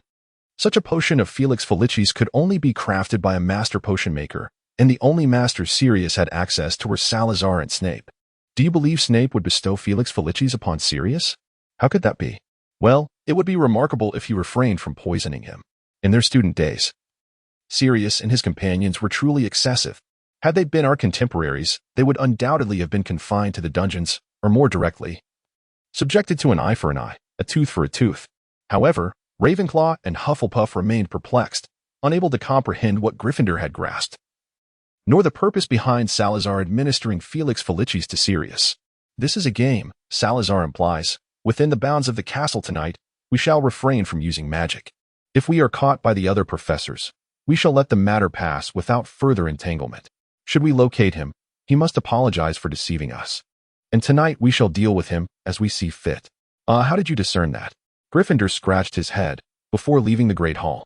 His gaze clearly indicated that we should seek something. Moreover, he gave Sirius the Felix Felicis. Now that Sirius is out patrolling at night, and he is a teacher, while we are out wandering, Salazar's intent is quite evident. Well, perhaps this is the tacit understanding of comrades. You know, how many times have I collaborated with him? When Salazar was in hiding in the Holy City, had we not worked well together, we would have perished countless times. Why do you look at me like that? Can you not also grasp each other's intentions in such a manner? And what of Snape? Hufflepuff hesitated to inquire. He serves as our beacon, Gryffindor remarked as he glanced towards the spot where Snape and Sirius had been located. The conversation eventually circled back, and Ravenclaw furrowed her brow, asking, "Do you truly not find this childish? Yet, it is certainly preferable to a direct confrontation at Hogwarts, is it not?" Gryffindor spread his hands, recalling, "Remember, before Salazar's time travel, when I fought him, we nearly demolished half a tower. All right, this method does indeed seem feasible, but the issue remains. Hogwarts is vast. Where shall we search for him?" Hufflepuff leaned against the wall, inquiring helplessly. "It's a matter of luck." Gryffindor spread his hands innocently. "After all, he cannot venture into places we cannot reach. Even if he did, he should surface eventually." The trio departed the empty classroom together, with Gryffindor muttering, "If he drank the Felix Felicis himself, I swear I shall confront him tomorrow." Suddenly, Hufflepuff pulled two individuals closer, and Gryffindor instantly reacted, leaning against the wall, awaiting the passage of a cat ahead. "If I were in your position, I would exert every effort tonight to locate Sal. Are you not aware of your current magical prowess? Just head directly to the headmaster's office. The only one Sal is acquainted with in present-day Hogwarts are Sirius and Dumbledore, and he is not in his chamber," Ravenclaw remarked incisively. The three hands of the clock finally aligned, and Salazar felt that the time was nearly ripe. At this moment, Gryffindor should have comprehended his intent, and he could no longer remain hidden in the headmaster's office. Although he had indeed been speaking in ambiguous terms, he had, in fact, deceived them. It would not be appropriate to continue evading in the headmaster's office while cheating. "Time is nearly up, headmaster. We shall meet tomorrow." Upon seeing Salazar rise, Dumbledore finally exhaled in relief. Had it been a few years prior, Dumbledore would have felt a sense of curiosity, but now, having come to understand them, he merely wished to return and rest. It was manageable when only one of the four founders was present, though their personalities differed from the accounts in Hogwarts history. Some shadows of their true selves could still be discerned.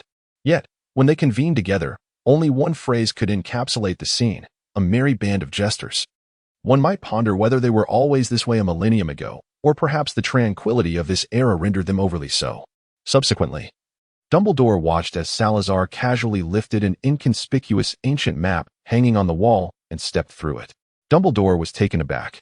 He suddenly felt that the headmaster's office at Hogwarts was far from secure. He had once believed that, as headmaster, he possessed a comprehensive understanding of Hogwarts. Yet each time the four founders were present, they deepened his knowledge of the institution. The secret passage led directly to the 6th floor of the castle, and as Salazar inhaled the fresh air anew, he found himself in a room filled with cleaning supplies. He surveyed his surroundings and cautiously opened the door amidst the silence. At that moment, he caught sight of two wands glowing in the distance. In the dim light, he observed Sirius and Snape, who exchanged a wordless glance. The instant he spotted Sirius, Salazar was certain that Gryffindor and the others must also be on this level. What a remarkable coincidence. They should have grasped his meaning by now, but it was unlikely they would swiftly deduce that he would head to the headmaster's office. Salazar swiftly departed from the room, following the illuminating paths cast by the wands of Sirius and Snape. The three of them should not have approached Sirius uninvited. However, as Salazar drew nearer, he gained a clearer understanding of Sirius and Snape's current predicament. Strangely, the Felix Felicis seemed to be having unexpected effects. Sirius was puzzled by his own behavior that day. After the evening banquet, he felt an inexplicable urge to wander, despite it not being his turn for patrol that night. He had already washed up and lay in bed. Yet an irksome restlessness compelled him to don his outer robes and leave the comfort of his chamber.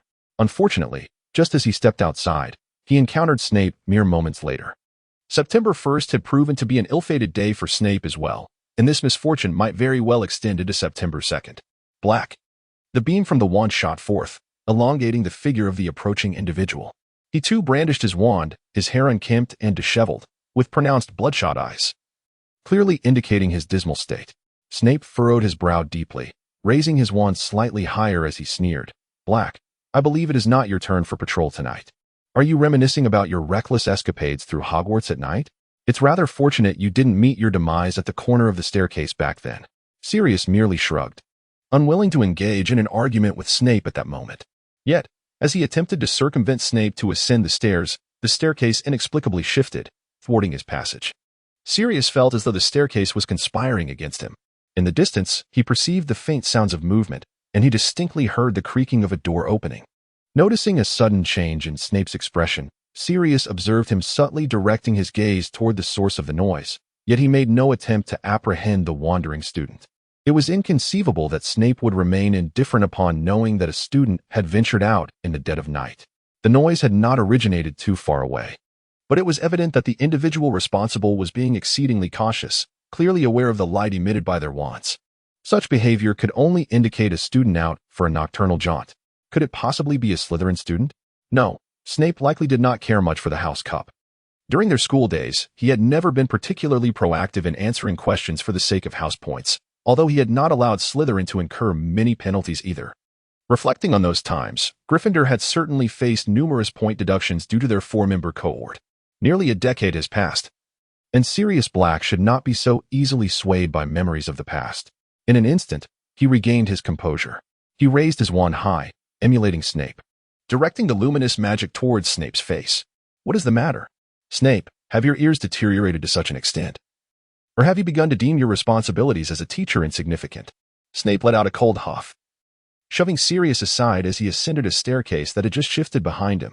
He was unaware of where this staircase led, having had no time to discern its full form earlier, but regardless, anything that would distance him from Sirius sufficed. However, the staircase seemed to have its own intentions. Perhaps it sensed the potential for conflict between Sirius and Snape. Just as it reached the edge of the 6th floor, it reversed its course. At that moment, Salazar emerged from a nearby room. To his astonishment, he witnessed Snape misstep, losing his balance, as the bright tip of his wand sliced through the air like festive fireworks. For someone in freefall, the distance was insurmountable, and Salazar found himself powerless to intervene. He observed the light emitted by Snape's wand and pondered the significance of Christmas for a wizard. He had celebrated the holiday while in hiding in the Holy City, but it had merely served as a guise for his identity, though he could have potentially caught the potion's master with a levitation charm before he completed his descent. The necessity for such an act had vanished. At the very moment Snape began to fall, Sirius grasped his wand-bearing hand. The force of inertia caused him to stumble, but fortunately, he managed to steady himself against the nearby railing. The railing creaked under the strain, yet it bore the weight of both men without faltering. Sirius endeavored to lower his center of gravity, even leaning partially against the floor. As he leaned against the wall, enveloped in darkness, Salazar recalled Sirius's earlier remarks during their carriage ride, as well as the luck potion he had secretly poured into Sirius's cup, which was meant solely for conveying messages. Would it truly have any effect?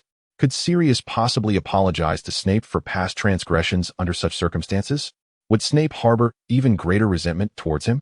Initially intending to intervene, Salazar silently retreated into the shadows upon witnessing the scene. The discord between Sirius and Snape was best left for them to resolve, and he needed to remain vigilant against the unexpected appearance of Gryffindor. At this very moment, those students who have succumbed to slumber could scarcely imagine the thrilling events unfolding on the 6th floor of the castle. Severus Snape found his hand, which clutched his wand, firmly seized, rendering any adjustment of his wand nearly impossible. He could only glare icily at Sirius Black. Do you intend to hurl me to my demise, Black? Just moments ago, had Sirius chosen to remain passive, he might have had the chance to leap onto the recently relocated staircase. Sirius, evidently aware of Snape's predicament, maintained his grip on Snape's hand and rolled his eyes dramatically. Come now, Snape. If I hadn't caught you, you would surely have plummeted. I saw it. There's another staircase, 2 levels below. You wouldn't have perished. At worst, you'd have merely broken a leg. Consequently, Snape's expression darkened further. Black, if you wish to fulfill your role as Defense Against the Dark Arts professor this year, you would do well to hoist me up at once. Initially, Sirius had intended to muster the resolve to pull Snape up, yet he now found himself regretting his past actions. Otherwise, he wouldn't be seeking some form of apology to alleviate his conscience. Perhaps it was influenced by the death of James and Lily Potter, the betrayal by Peter, the years spent in Harry's company, and even the peculiar relationship with Salazar and Ulysses, who wished the worst for each other yet genuinely regarded one another as friends. In any case, Snape was one who had shared those tumultuous times with him, and Sirius wished to avoid recalling them with profound regret many years hence. Alas, his Gryffindor tendencies ultimately clouded his judgment. I remember a student once called you batty. Why not fly up here yourself? Snape's face darkened to a hue as black as the bottom of a pot as he struggled to aim his wand at Sirius. From a distance, Salazar observed. Sensing that under different circumstances, Snape would not be concerned about the potential of falling, he would undoubtedly cast a malevolent curse upon Sirius. Perhaps he might even drag Sirius down with him into the abyss. However, the influence of Gryffindor syndrome seemed to reach its limit here. Sirius, oblivious to Snape's words that bore no semblance of supplication, continued to hold on to him, preventing him from truly plummeting. It remained uncertain whether Snape's misfortune was particularly dire or if fate had conspired against him, as not a single soul had entered the portrait during those few minutes. Blake, what exactly do you intend to do? Snape inquired, exasperated. Sirius offered no reply, half draped against the ground, his gaze aimlessly drifting. Snape, by chance, glanced upward. Perceiving that Sirius appeared to be lost in thought, potentially on the verge of casting him aside. In truth, such an outcome might prove slightly preferable. Falling from this height, with a stroke of luck, could result merely in a few scrapes. While the experience might be perilous, the actual harm would likely be minimal. Snape had endured many years since then, reflecting quietly on past events. He awaited further developments, having begun to resign himself to fate. Even contemplating that perhaps if Sirius were to throw him down now, he might suffer less. Hanging by his wrist in midair was truly unbearable. In this scenario, when Sirius brought up past events, was he lamenting the missed opportunity of perishing in the House of Horrors? Yet, once again, Sirius fell into silence. From a distance, Salazar watched anxiously, feeling a sense of urgency on his behalf. Today, he truly grasped the essence of awkwardness. It was during our train journey that we were introduced to you through Lily. She spoke highly of you as a friend who possessed considerable knowledge. Suddenly, Sirius found himself vividly recalling those bygone days, and Severus was unwittingly drawn into that nostalgic reverie, momentarily oblivious to their current circumstances. In truth, he often revisited those memories. From the moment he first encountered Lily Evans, to their blossoming friendship, and ultimately, to the day they received their acceptance letters from Hogwarts. Why did he harbor such affection for Lily? As Severus reflected on it, that red-haired girl remained as vibrant in his mind as she had been back then. Particularly during their time at Hogwarts, Lily Evans was, at the outset, his sole companion, amidst the bullying from their group. She was the only one who ever stood up for him. She was, perhaps, his only beacon of hope. You see, at that age, boys were particularly sensitive to compliments about others' prowess. In the same train compartment, we began discussing magic. Lily was right. You indeed possessed a wealth of knowledge. In our youth, we spent nearly all our time in play, only glancing at a few pages of books in the days leading up to the school year. During that time, I developed a resentment towards you and James. There were but 4 of us in that carriage, and Lily sang your praises, yet we scarcely listened. Preoccupied with plotting our future encounters at school, Severus could no longer suppress a sardonic laugh. You were the ones indulging in play, yet you held a grudge against me? Sirius sighed heavily. Reflecting on those earlier days, it wasn't entirely unfounded. Had you expressed a desire to join Gryffindor, we likely would have merely disliked you. But you know, at that time, the wizarding world generally perceived Slytherin students as rather unsavory characters. Salazar, this is quite the verbal assault. Sometimes, an individual becomes a villain largely due to the perception others hold of them. It is rather pitiable to consider the current inhabitants of Slytherin House. Sirius continued to recount past events, meticulously detailing every instance of their intense confrontations with Snape. As time slowly passed, he finally arrived at the episode concerning the Shrieking Shack. However, Salazar could no longer bear to listen. From a distance, he observed 3 young wizards peering curiously. They too seemed captivated by Sirius's narrative. Previously, their whereabouts had been a mystery, but now, it was clear that they would soon turn the corner and discover Salazar, concealed behind a large vase. Salazar pressed himself against the wall, silently turning a doorknob beside him. His movements were exceptionally discreet, and his hiding spot was quite advantageous. However, at that moment, Sirius suddenly exerted force, pulling Snape up. Snape, hear me out. The wand in Snape's hand, still aglow, cast erratic beams of light across the corridor as he was drawn up, creating a long shadow of the large vase that concealed Salazar. Salazar drew in a sharp breath, realizing that watching the spectacle would indeed lead to trouble. He truly should have departed earlier. However, after a considerable amount of time, he saw no sign of the 3 individuals concealed around the corner. Salazar could hardly believe that they had not noticed.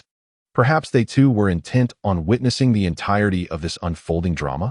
Salazar remained motionless against the wall, deciding to observe the unfolding dynamics between Sirius and Snape.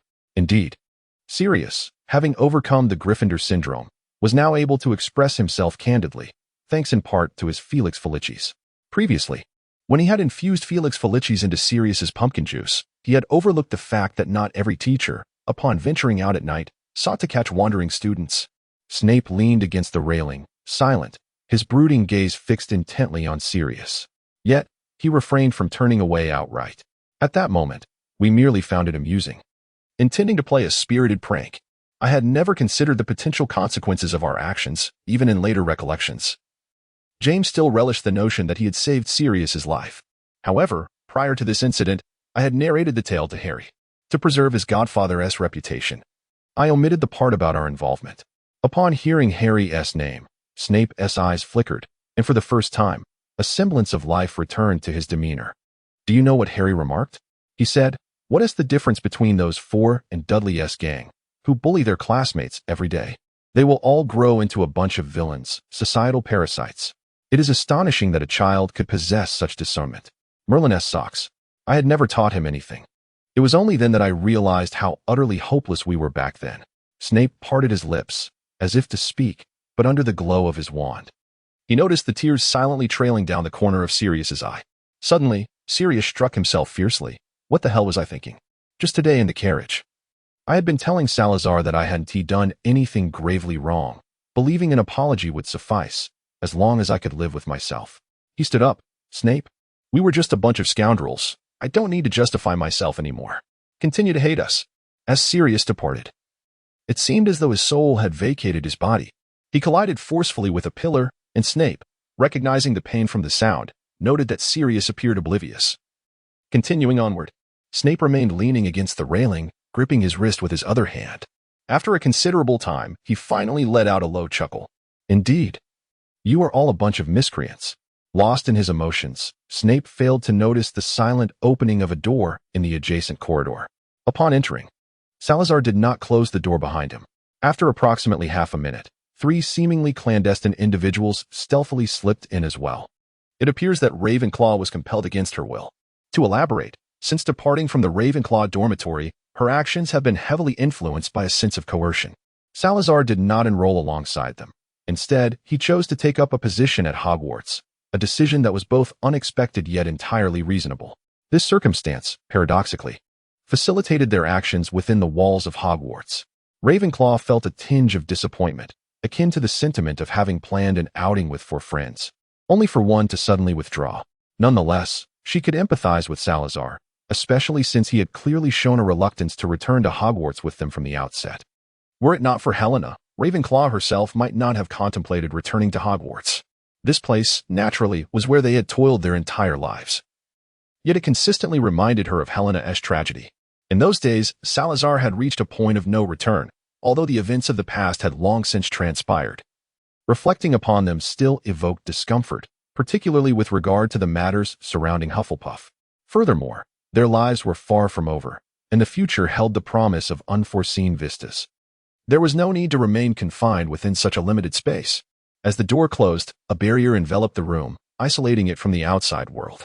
Gryffindor immediately began to exclaim, "If I were Snape, I would have surely joined the Death Eaters, to teach those for a lesson in humanity." Hufflepuff's expression also soured. She had previously thought well of Sirius, but after witnessing the events of that evening and hearing his recollections, her opinion of him swiftly diminished. Ravenclaw sighed as she observed them. At least he is slightly better than those who commit wrongs without any self-awareness. The gazes of the other 2 shifted towards her. And Gryffindor inquired, "Sal, what are your thoughts?" Salazar shook his head, saying, "Regardless of how one puts it, this is a matter between them. We certainly cannot resort to beating Sirius, can we? However, we could bind Sirius and allow Severus to administer a beating. This does not constitute an assault on Sirius." "Ah, I almost forgot." Remus also intervened. "We could tie them both up, yet they have generally been amiable towards us, so we must exercise caution to avoid any fatal outcomes." Salazar found himself locked in a silent exchange with the 2 girls, momentarily at a loss for words. The recent exuberance of Gryffindor had been rather overwhelming, leading Salazar to question whether he had inadvertently administered some nerve-stimulating potion to Gryffindor during a bout of somnambulism. Was the return to Hogwarts truly worthy of such fervor? Perhaps it was best to observe how events would unfold. In truth, I sense that Snape may not take any substantial action. He seems preoccupied with matters of the past that weigh heavily on him. Hufflepuff expressed his sentiments, noting that Snape's concerns lie with Harry's mother. Gryffindor pointedly acknowledged this truth.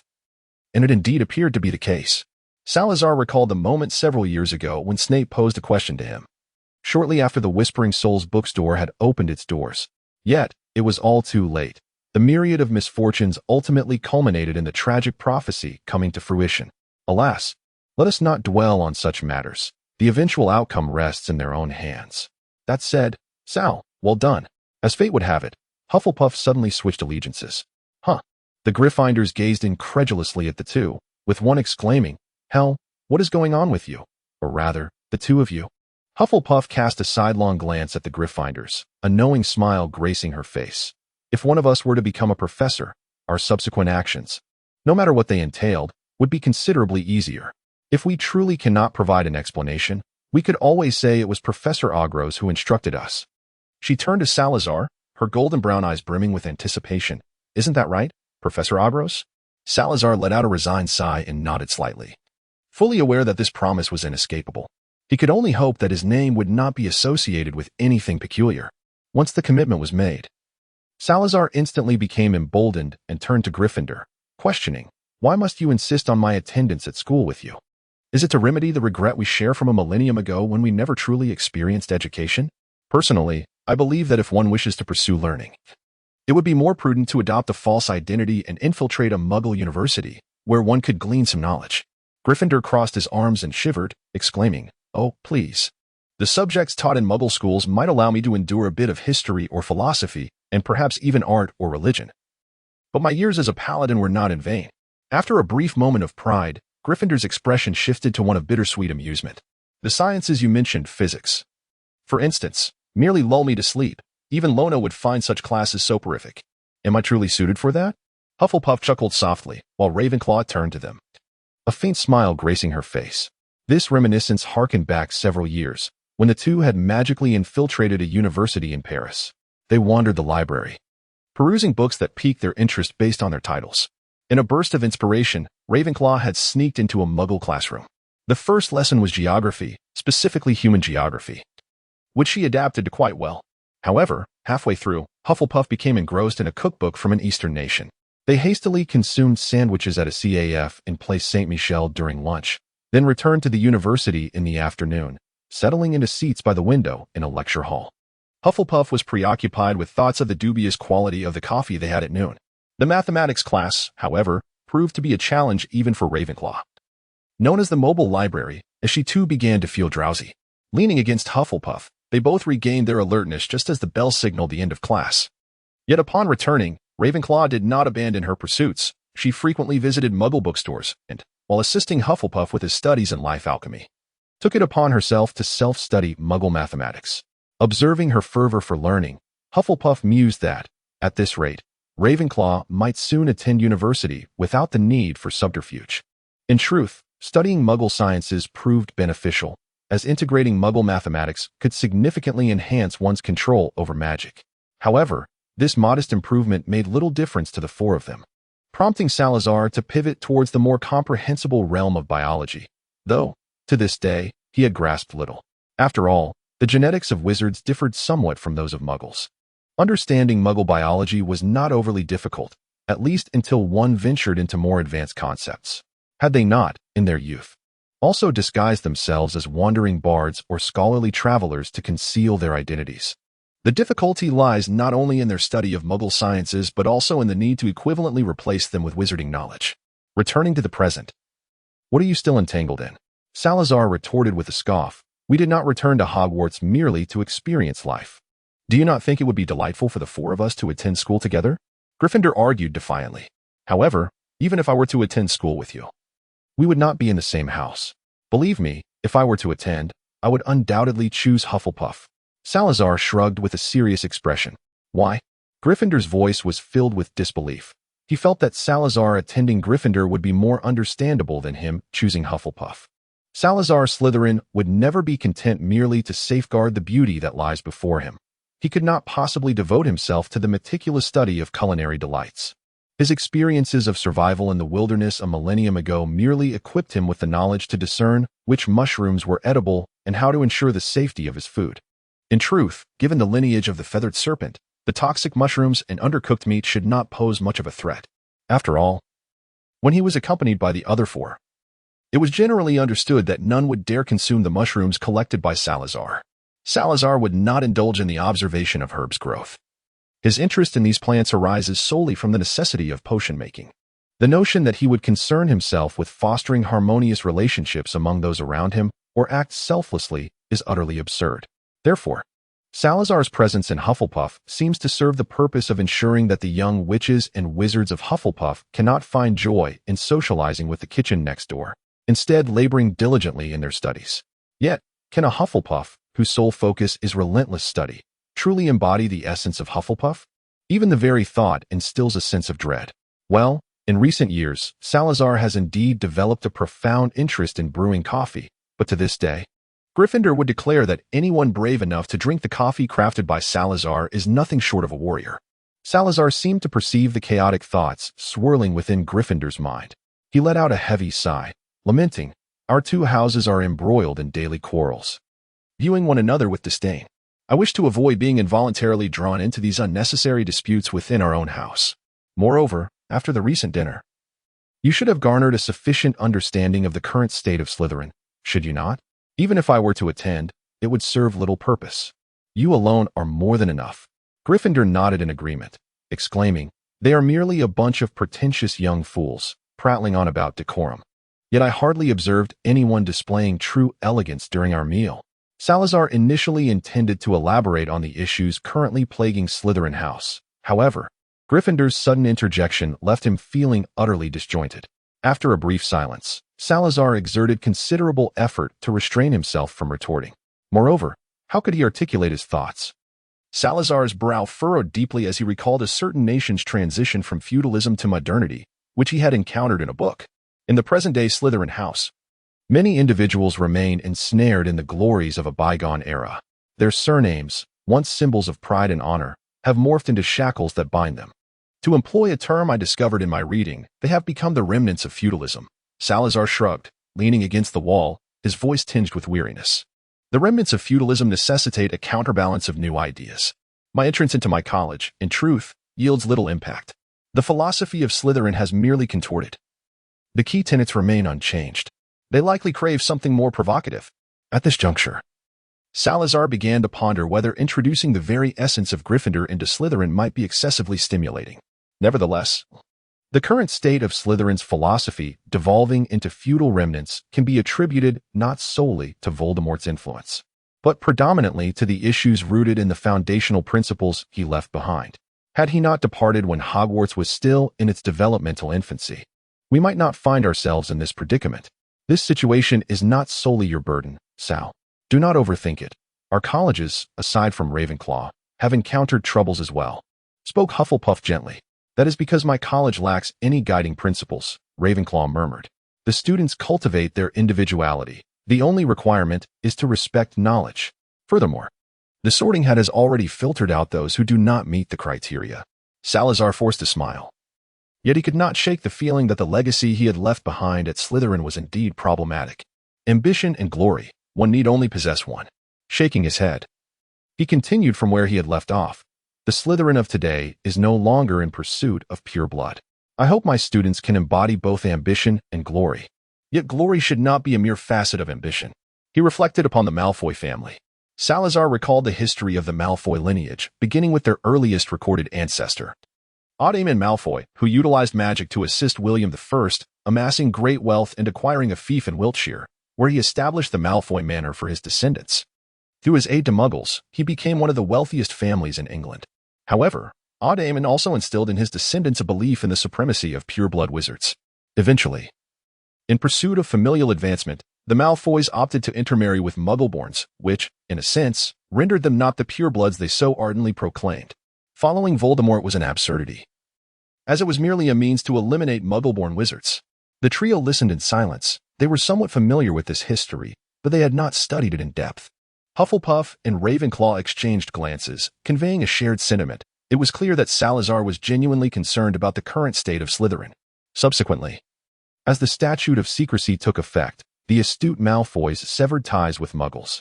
Yet, with their clever minds, they turned their ambitions toward the Ministry of Magic. The Malfoys, believing themselves to be of noble blood, would never directly vie for the position of minister. Instead, they wielded their wealth to support candidates who aligned with their interests. They possessed a certain ability. I know you are stirring the pot, but I have no evidence. Other wizards remarked, the crime scene never bears the Malfoy mark, despite their fingerprints being all over the incriminating wand. Such a Malfoy family indeed took ambition to its utmost extremes. However, they overlooked that from the moment they recklessly pursued ambition, their glory had already been forfeited. True glory lies in humility, sacrifice, and bravery, rather than that laughable notion of inherent nobility. He paused, his emotions gradually settling. Facing the silent trio, Salazar suddenly smiled. Of course, there is something even more vital. I do not wish to coexist daily with a bunch of truly little wizards. Sharing a dormitory in Slytherin would be impossible. Perhaps Teresa will come looking for me. Gryffindor. Now that is what I call being caught off guard. September 2nd, early morning. As Salazar opened his eyes, he beheld a lady with chestnut hair seated beside his bed. She was adorned in a crimson velvet slip dress, draped with a white knitted shawl, her hair cascading naturally down, unbound as opposed to its usual arrangement. Good morning. Teresa greeted him with a gentle smile. The events of the previous night flitted through Salazar's mind as he rose from the bed and surveyed the room. It was the sixth-floor chamber of the ancient runes professor, connected to the classroom. The space felt somewhat desolate, the prior occupant having departed, leaving behind only a few empty cabinets. And the curtains that ought to have adorned the windows were nowhere to be found, since he had arrived in this room late the previous night. Salazar had not taken the time to unpack his belongings, merely making the bed in a hasty manner. Salazar approached the window and gazed outside, as the fierce wind surged in through the freshly opened pane, causing his hair to dance wildly. With a somewhat complex expression, he turned back and said, Teresa, you didn't fly in through here, did you? Teresa paused for a moment, clearly recalling her previous habit of climbing through windows, yet this time was decidedly different. Have you forgotten? Hogwarts does not impede my entrance, she explained, leaning against the wall beside the window. I first went to your original room in the basement, but Lucrezia completely ignored me. With a hint of grievance, Teresa pouted. Fortunately, I learned from a portly old man nearby that door has not been opened in many years. He mentioned that several young wizards spoke similar words in front of Lucrezia's portrait last night. Were they the three? Salazar nodded thoughtfully. It must be them. They indeed roamed outside for quite some time last night. But how did you know I was here? Have you forgotten Mia? She has been residing in Hogwarts for the past 8 years. It is hardly surprising that she knows where the ancient runes professor's chamber is. Upon hearing Teresa's words, Salazar suddenly recalled the vampire girl who had used his poor key. She had indeed been left at Hogwarts by Dumbledore. And then there was the werewolf boy, Harvey. I wonder how he fared after these 8 years.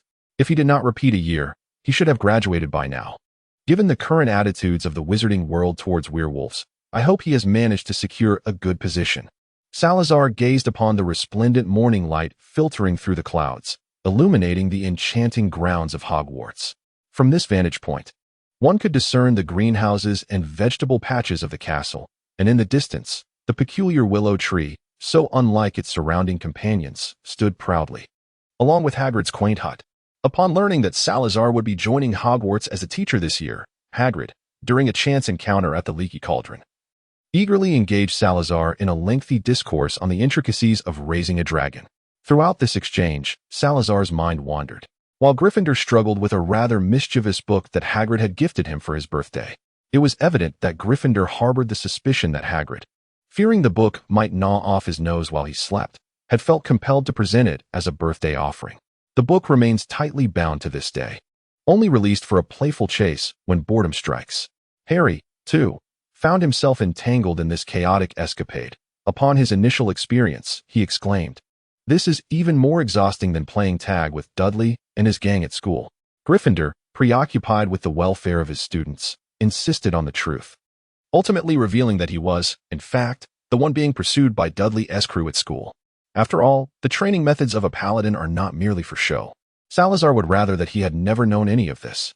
Salazar's gaze shifted from Hagrid's cottage, where a large dog frolicked in the vegetable garden, to the distant expanse of the Forbidden Forest. At that moment, A ray of dawn hung delicately among the swaying treetops, heralding an abundance of sunlight about to cascade down. In contrast to the Black Lake, this presented an entirely different aesthetic allure. For reasons difficult to articulate, he felt an aversion to returning to the room he once inhabited below, despite its beloved window crafted from transparent crystal, through which the view of the Black Lake was visible. Nevertheless, it must be said that Teresa was likely the only person capable of approaching him quietly without raising suspicion. The ability for someone to draw near without one's awareness is typically an unsettling notion, yet considering the individual in question was Teresa, it was not so disconcerting. "What brings you here now?" Salazar inquired, recalling that when he departed home the previous morning, Teresa had mentioned she would visit him on the first Saturday evening. Teresa furrowed her brow, her expression profoundly innocent. "I simply wish to come see you, and Mia. Don't you want me to visit?" Salazar found himself at a loss for words. He gathered his hair and tied it back, expressing a hint of helplessness as he said, "How could it be?" Teresa usually appeared perfectly fine, yet there were fleeting moments when she exhibited behaviors reflective of her physical age. Nevertheless, Salazar did not reject this sensation, rather. He perceived it as the gradual restoration of certain elements that had long been missing. In their true 20s, they had endeavored to rescue a number of young wizards ensnared by the church, often fleeing from formidable pursuers sent by the institution. During their escapades, Teresa typically assumed the role of a sentinel or scout. Though her combat prowess was limited at the time, her speed was remarkable.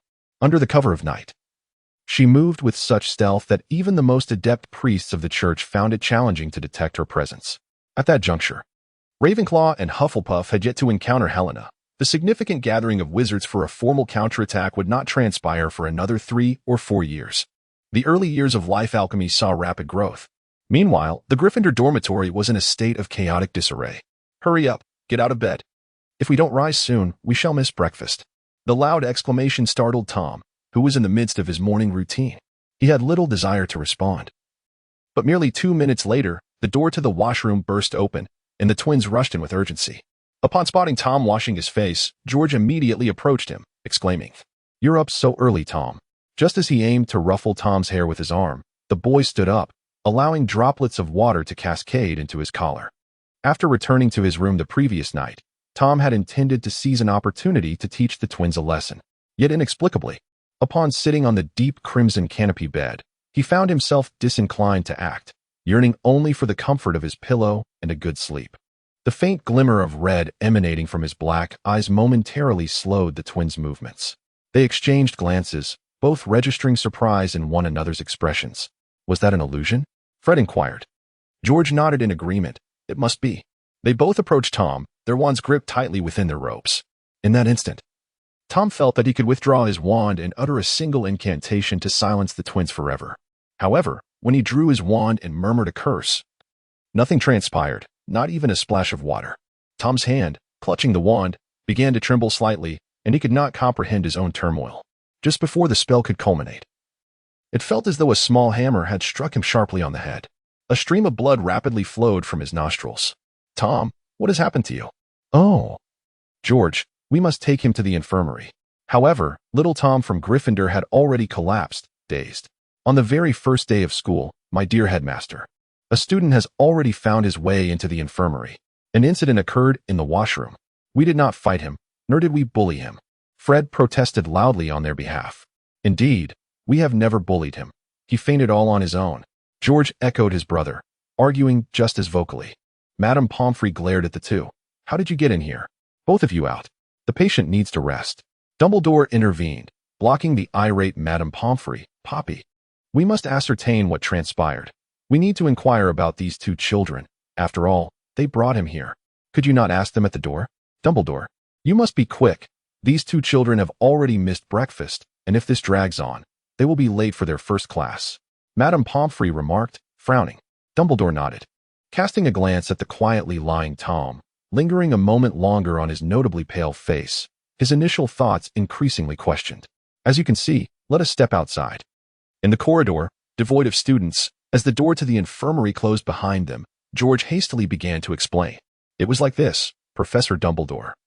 He recounted the events of the morning from the moment he rose. Fred chimed in. Yes, he took out his wand. But hadn't he done anything yet when he suddenly started to bleed? Well, yes. His hand was trembling while he held the wand. Dumbledore nodded. I have gathered the details. Now be off to your class. The charms classroom is on the 4th floor of the castle. If you hurry, you should not be late. The two boys glanced towards the distant staircase, and Fred suddenly asked Dumbledore, So, Professor Dumbledore, is Tom Riddle all right? He might have wanted to show us his magic this morning, and now he is unconscious. Is it due to a backlash from the spell? Dumbledore chuckled and patted him on the shoulder. Rest assured, he is fine. If all goes well, you should see him at lunch today. Only then did Fred and George dash away. They encountered Salazar leaning against the wall at the corner, exchanging surprised glances, clearly having overheard quite a bit. Good morning, Professor Riddle, Fred said with a grin. Salazar waved his hand, signaling the two students to hasten to their class, and they promptly darted away. It appeared that even the notoriously mischievous Weasley twins were keen to avoid tardiness for their first lesson. Long before Tom invoked that soul-binding curse, they had already felt its repercussions. At that moment, Tom experienced a sensation akin to having his mind struck by a hammer, an effect wrought by their own actions. Through their spiritual connection, they were acutely aware that any spell Tom employed, which they deemed inappropriate, would not escape their notice. Should they so desire, they could effortlessly plunge the unfortunate Tom into a state of unconsciousness, just as they had done now.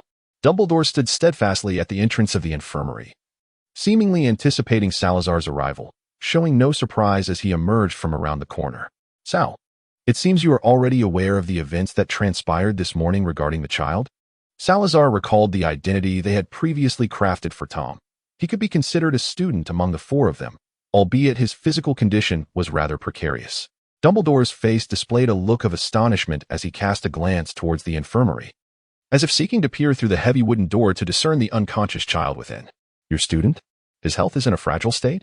Forgive my impertinence. Salazar shook his head and remarked, It is of no consequence. Tom and Helena are akin, products of life's alchemy. However, you can imagine that the alchemical materials of today differ significantly from those of our time, naturally leading to some discrepancies. Yet within him flows the blood of the four of us. Professor Dumbledore, you must understand that our bloodlines are not easily fused. Rest assured, he shall come to no harm. The alchemical bodies of the three Gryffindors contain his very essence, as they preserved a fragment of their bloodline within the sorting hat during the creation of the Horcruxes. Halfway through the process, Hufflepuff suddenly revealed to Salazar that the hat he had worn for so long was, in fact, a magical item infused with a permanent extension charm and preservation enchantments. When they crafted Tom's body, they indeed endeavored to blend the bloodlines of all four, for without such integration, they could not have achieved such a profound connection of souls. Thus, Tom's current form possesses an astonishing level of magical potency and potential. Alas, his soul is irreparably fractured, severely curtailing his future development. Salazar's assertions are largely truthful, save for the fact that Tom's soul originates from that diary, rather than being born naturally like Helena. Upon hearing Salazar's words, Dumbledore exhaled softly, evidently relieved, as he recognized that the founders of Hogwarts had no need to deceive him. So, that is the case. I have been pondering which family he belonged to, or whether he hailed from a Muggle lineage. However, there remains one question I wish to pose, Dumbledore said, somewhat hesitantly. Salazar sensed that Dumbledore's earlier hesitation was mere pretense. Nevertheless, he nodded gently, awaiting Dumbledore's next words. Do you not find it curious that this Tom bears a slight resemblance to the Tom Riddle of years past? Was this resemblance intentional when you crafted his form? Dumbledore adjusted his glasses, curiosity gleaming in his blue eyes, devoid of the weariness typically expected of one his age. In truth, Salazar believed that aside from the color of his hair and eyes, the current Tom O'Growth bore little likeness to the former Tom Riddle. His appearance had been subtly altered in many aspects by Hufflepuff. Black hair and dark eyes are rather commonplace, are they not? Moreover, Mr. Dumbledore, do you not think that rather than resembling Riddle, he resembles me? Dumbledore regarded Salazar intently, recalling the face of the boy still resting in bed, which indeed bore some resemblance. Not only me, he also resembles Ulysses O'Growth, Mina O'Growth, and Linda O'Growth. A slight smile emerged on his lips, the curve distinctly Slytherin. Now we are family. Is it not natural to share a resemblance? The true Dark Lord would not wear his malevolence upon his visage. Dumbledore found no issue with this assertion, yet something felt amiss. Salazar gazed at him with sincere eyes, explaining that Tom's situation was rather unique. It was not merely a mistake made during the alchemical process of life. One could easily imagine that the bloodlines of the four of us are not so easily intertwined, particularly mine with that of Gryffindor. To this day, we have been unable to wield each other's wands, lest we unleash a series of explosive mishaps. Dumbledore nodded thoughtfully, as he could surmise the implications. Though the precise origins of Godric Gryffindor's bloodline remained a mystery, it undoubtedly leaned towards the realm of white magic. Conversely, Salazar Slytherin's lineage must stem from some dark magical being, a notion Dumbledore believed might be one of the few truths left in the annals of history. The amalgamation of such diametrically opposed bloodlines could hardly be expected to coexist without conflict. As for Hufflepuff and Ravenclaw, their bloodlines should not pose any discord. Dumbledore vividly recalled the shock he experienced upon learning that Helena was the offspring of both. However, whether their bloodlines might clash with the others remained uncertain. His current physical condition was precarious, and he anticipated that episodes of fainting would likely become a frequent occurrence.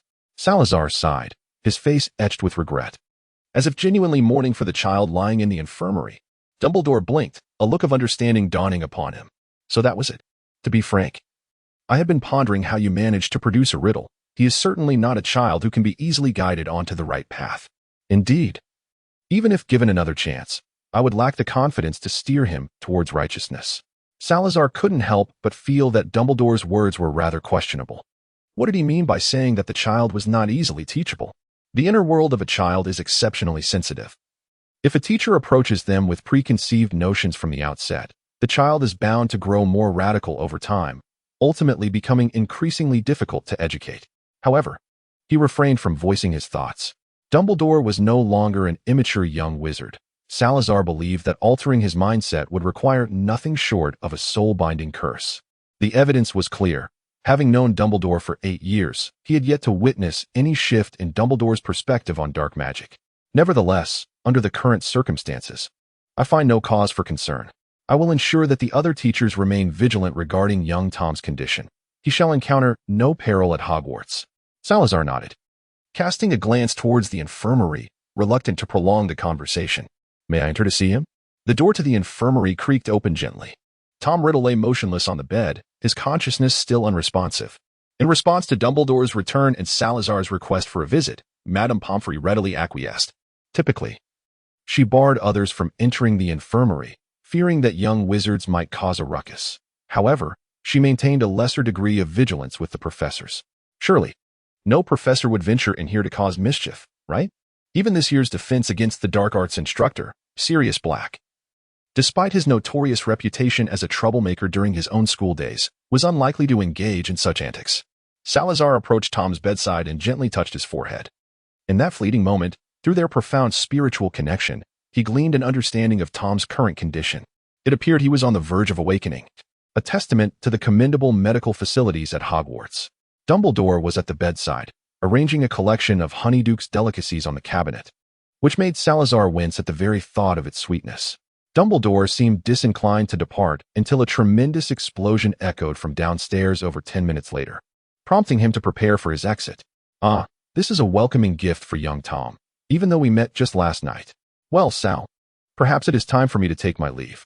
We shall meet again at noon or in the evening, he declared, before vanishing from the infirmary. Salazar cast a glance at the mountain of confectionery. Madame Pomfrey, who was observing as well, let out a heavy sigh. Oh dear, it would be best not to let the child indulge in such an excess of sweets. Upon noticing Salazar's gaze upon her, she spread her hands in exasperation, as if she had finally found a sympathetic ear for her grievances. I should have urged the headmaster more strongly to refrain from such sugary delights. Merlin, help us. Can you imagine? A man over 100 years old, with cavities sprouting each year more severely than those of a first-year wizard. Salazar envisioned the amusing sight of Professor Dumbledore approaching Madame Pomfrey, beseeching her assistance in mending a cavity, and he could not help but chuckle at the thought. Such a scenario would undoubtedly be delightful, particularly considering its plausible reality. However, the items resting upon the bedside table should not pose any concern, for Tom does not indulge in them daily. He gazed at one of the translucent little boxes, silently contemplating whether Tom could indeed comprehend the affection that Headmaster Dumbledore harbored for his students. Within the semi-transparent box, a tightly compressed, dark mass stirred slightly, reminiscent of Tom's furrowed brow as he dreamt. After assessing Tom's condition, Madame Pomfrey muttered a hope that the recent explosion had not caused any injuries to the students. Seizing the moment, Salazar retrieved a vial of orange potion from his bag and administered it to Tom. Though he lacked proficiency in healing magic, many potions could yield remarkably beneficial effects. Approximately a minute later, Tom began to show signs of awakening, and it seemed that Madame Pomfrey sensed this. Hastening to his side once more, she re-examined Tom's condition, her previously anxious demeanor softening immediately. "His spirit has returned," she remarked. "This should not be a natural reaction. Professor Ogg, what have you done?" Salazar hesitated momentarily before giving a subtle nod, yet he uttered not a single word. However, Madame Pomfrey was entirely unfazed through their surnames. She could easily deduce that their relationship was far from a mere student-teacher dynamic. After all, why would a professor at Hogwarts seek to harm a student? She placed a generous piece of chocolate beside the assortment of sweets left by Dumbledore, followed by a warm cup of honeyed water. Salazar could not shake the feeling that Madame Pomfrey was in cahoots with Dumbledore. Before long, Tom regained consciousness. He opened his eyes and stared blankly at the ceiling, utterly bewildered by the events that had transpired. The moment he opened his eyes, Madame Pomfrey approached him with chocolate in hand, asking, "How do you feel, my dear? Do you have a piece of chocolate?"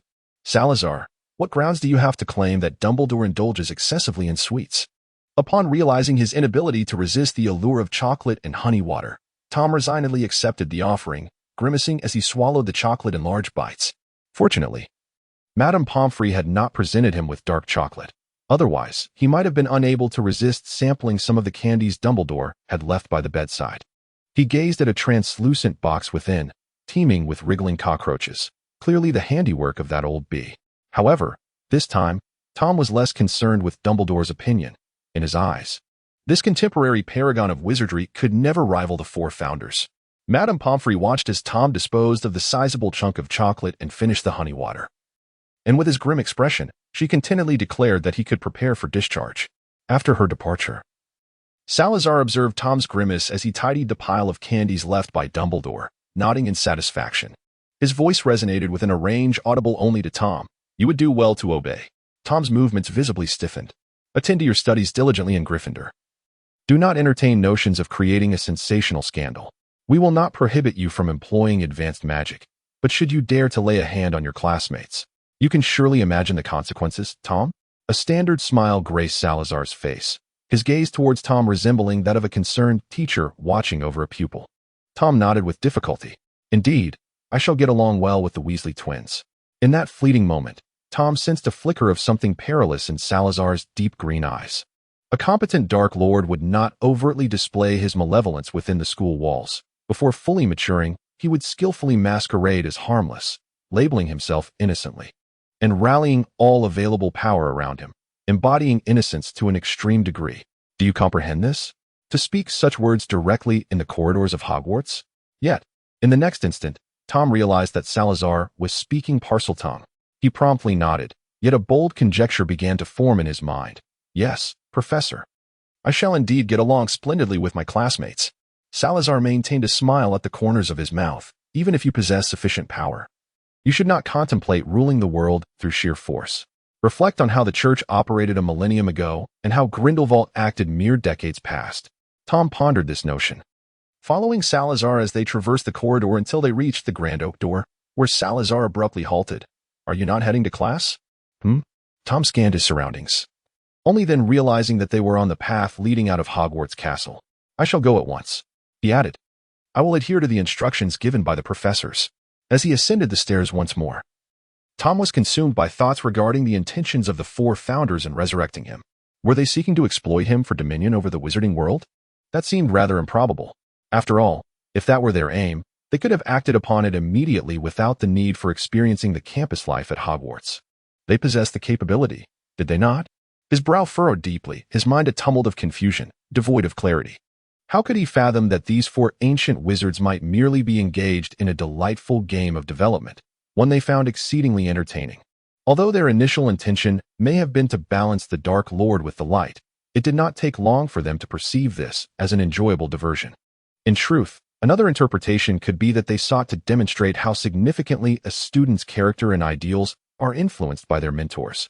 What Salazar imparted to Tom was, In essence, the very methodology of Dumbledore himself, provided, of course, that the hypothesis of the Dark Lord holds true.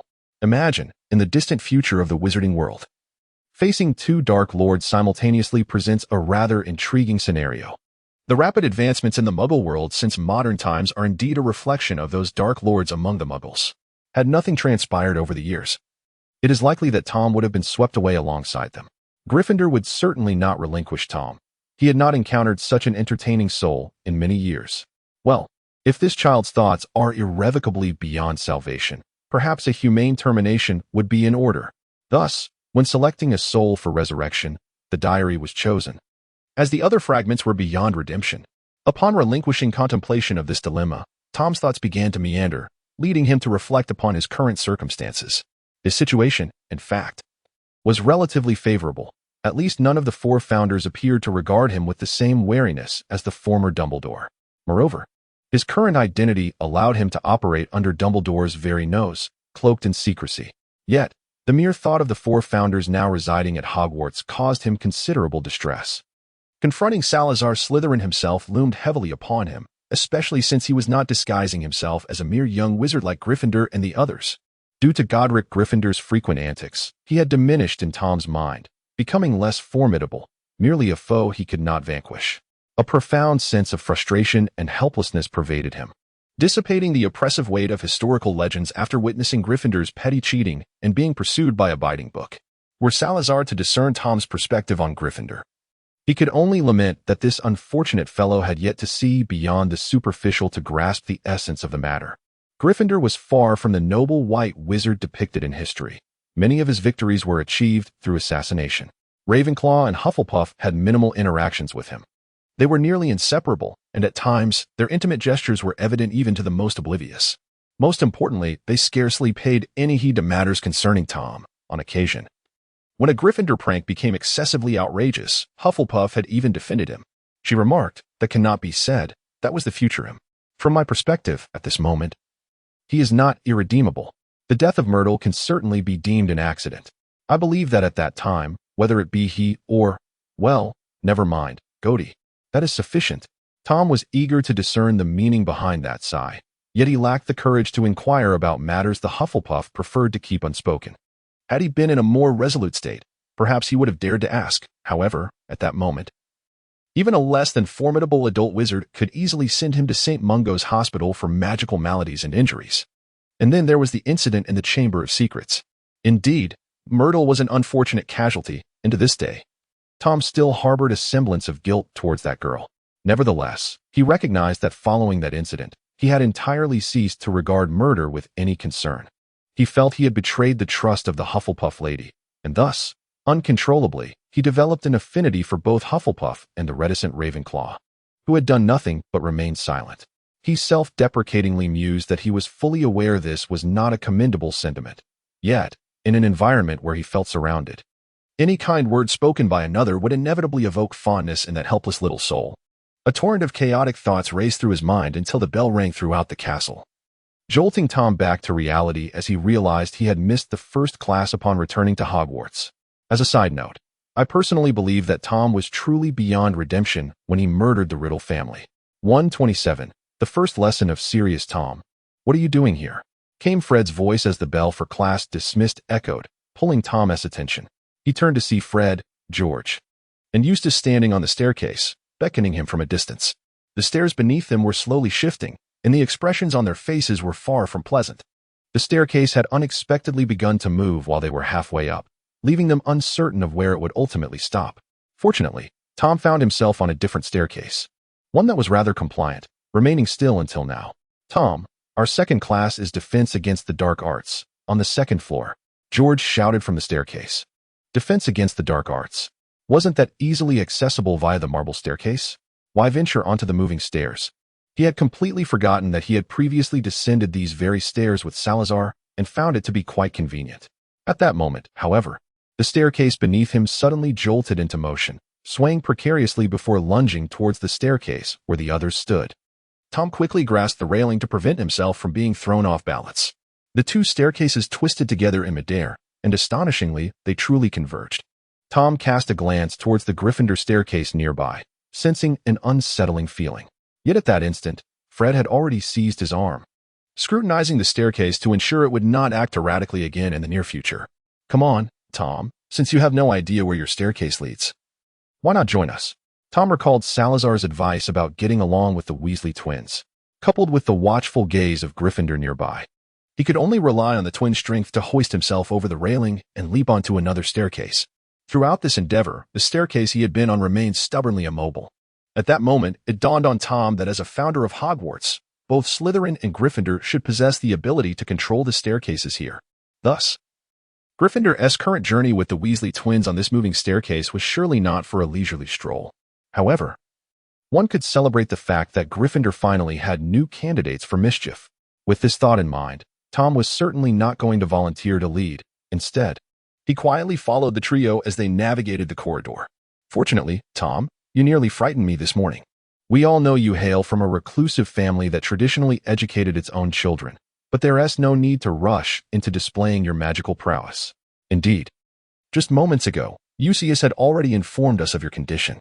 Rest assured, we've got your back. There is no need for you to hastily prove your worth. George patted his chest in assurance. At that moment, other students began to appear in the corridor and on the other staircases.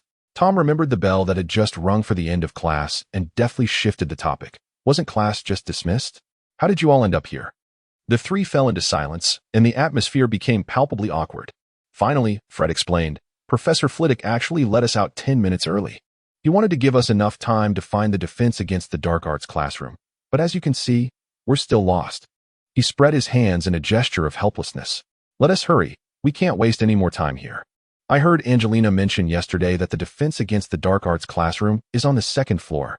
Gryffindor seemed to have finally decided to give everyone a lifeline, providing a rough location. However, George quickly discerned a problem. Wait a moment, Angelina? Was she sorted into our house? How does she know? Gryffindor pondered for a moment. This morning, the Slytherin table was dreadfully dull, so I came over to Gryffindor and chatted for a bit.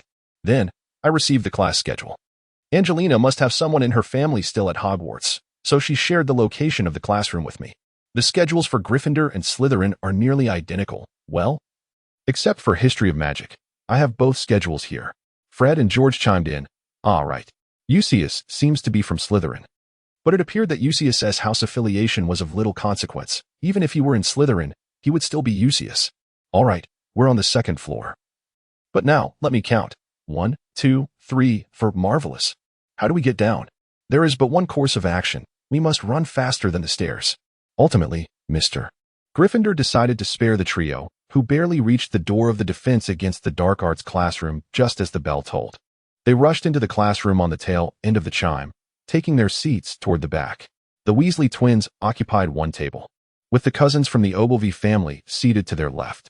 A few Slytherins cast glances in their direction, their expressions toward Ulysses Ogilvy inscrutable. Fred glanced toward the Slytherins and whispered to Gryffindor, if they dare to bully you in your common room, you must let us know. George, Lee Jordan.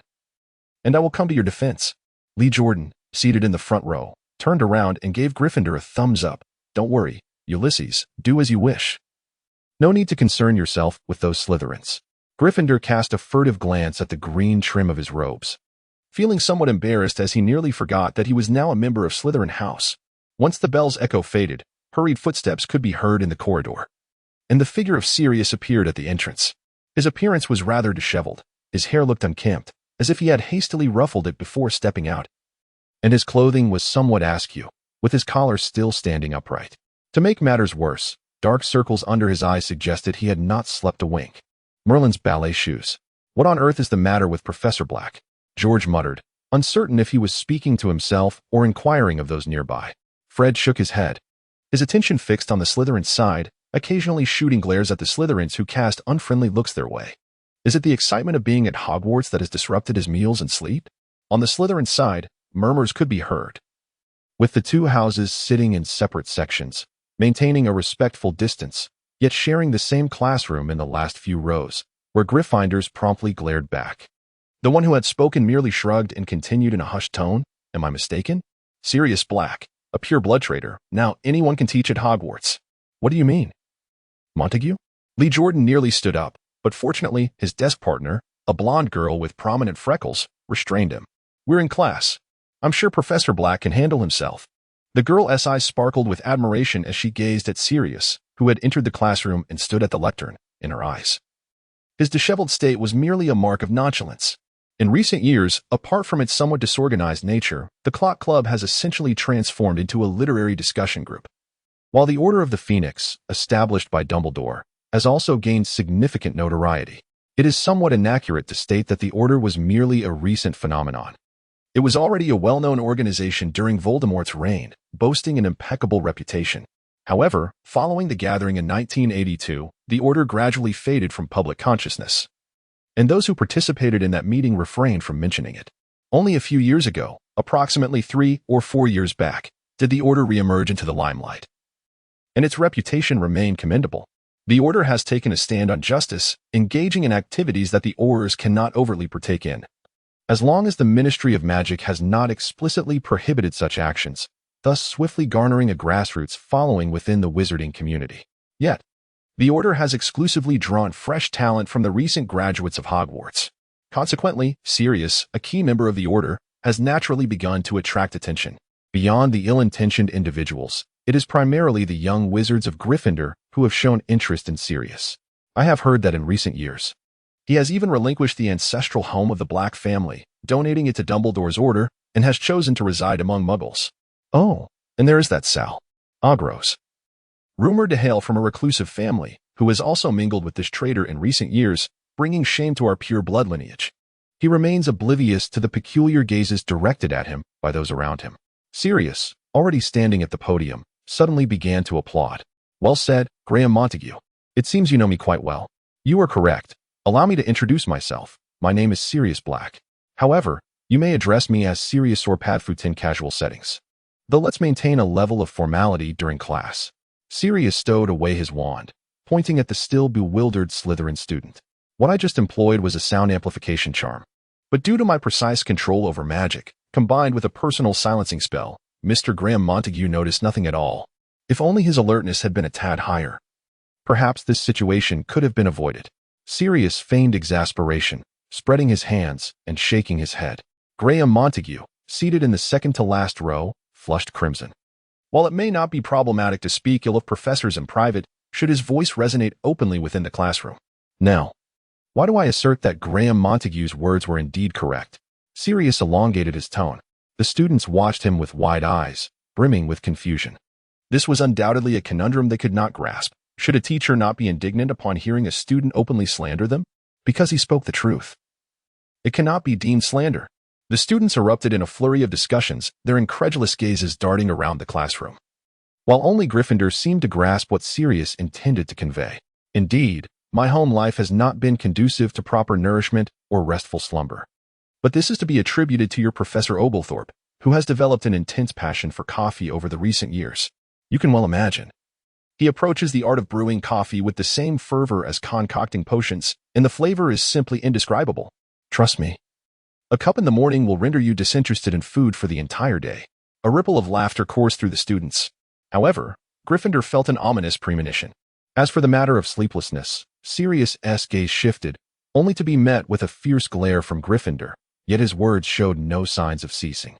"This brings us to the matter of Ulysses Oglethorpe, who incessantly drags my godson into domestic explosions or indulges in nocturnal escapades with a rather mischievous book, which undeniably disrupts one's rest." Gryffindor shot Sirius a look that screamed doom. Nevertheless, his fellow classmates burst into hearty laughter. Some even began to pound their desks, amplifying the mirth.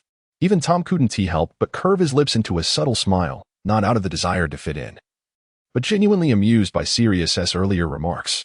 Ultimately, Gryffindor found himself swept up in the laughter, realizing he had become the subject of jest. What of it? He was not like that miserly fellow, Salazar. Moreover, Sirius's assertions seemed to hint at experiences he had indeed lived through. In the classroom, all the young wizards were captivated by Sirius, who rapped on the blackboard and adjusted his hair, finally noticing that his collar was not turned down. As for the traitor of pure blood, bringing shame upon pure blood families, upon hearing this, the young wizards stifled their laughter, particularly the Slytherins, who fixated their gazes intently upon the professor at the lectern, as if anticipating the utterance of something truly shocking.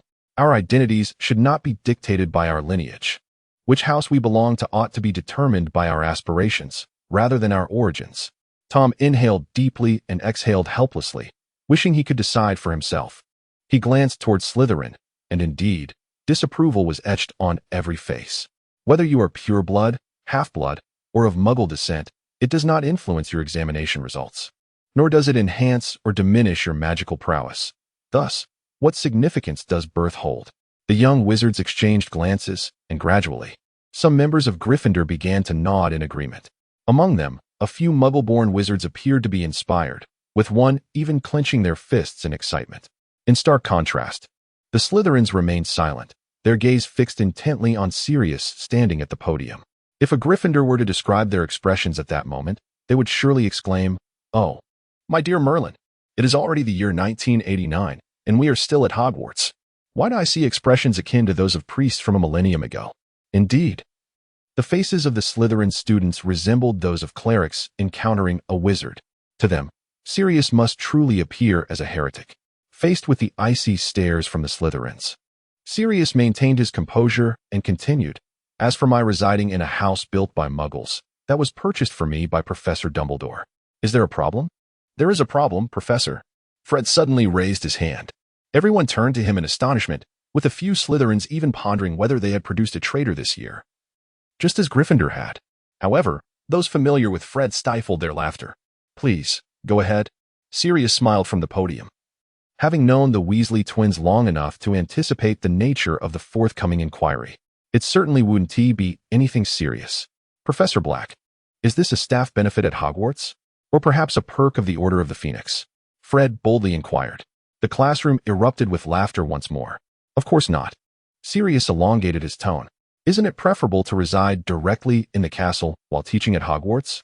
If you join the Order and find yourself homeless, there are still numerous vacant rooms at number 12, Grimmauld Place." Fred paused, clearly surprised that Sirius would genuinely engage with his question. However, he quickly realized that their defense against the dark arts class this year might become rather intriguing. "About 8 years ago, my mother was still at Grimmauld Place. She was not particularly welcoming, and thus I found myself unfortunately homeless," Sirius recounted nonchalantly, brushing off the experience as if it were trivial. "Coincidentally, your Professor Ogg's brother has just left the family, which is the situation you are now aware of." The students exhibited considerable curiosity regarding the professor's personal matters, remaining silent as they listened intently. Even the Slytherin students were engaged. This was the only moment so far that had offered a glimpse of potential change in the Gryffindor's perception of Slytherin students. At least they still possessed the youthful curiosity to be interested in their teacher's gossip, rather than being solely preoccupied with family honor and pure-blood supremacy, as instilled by their parents. However, it is to be anticipated that upon returning to the Slytherin common room today, there will be a veritable uproar of discussions regarding the topics Sirius raised in class. Furthermore, even the owls of some upperclassmen might depart from Hogwarts this evening, carrying letters back to their homes.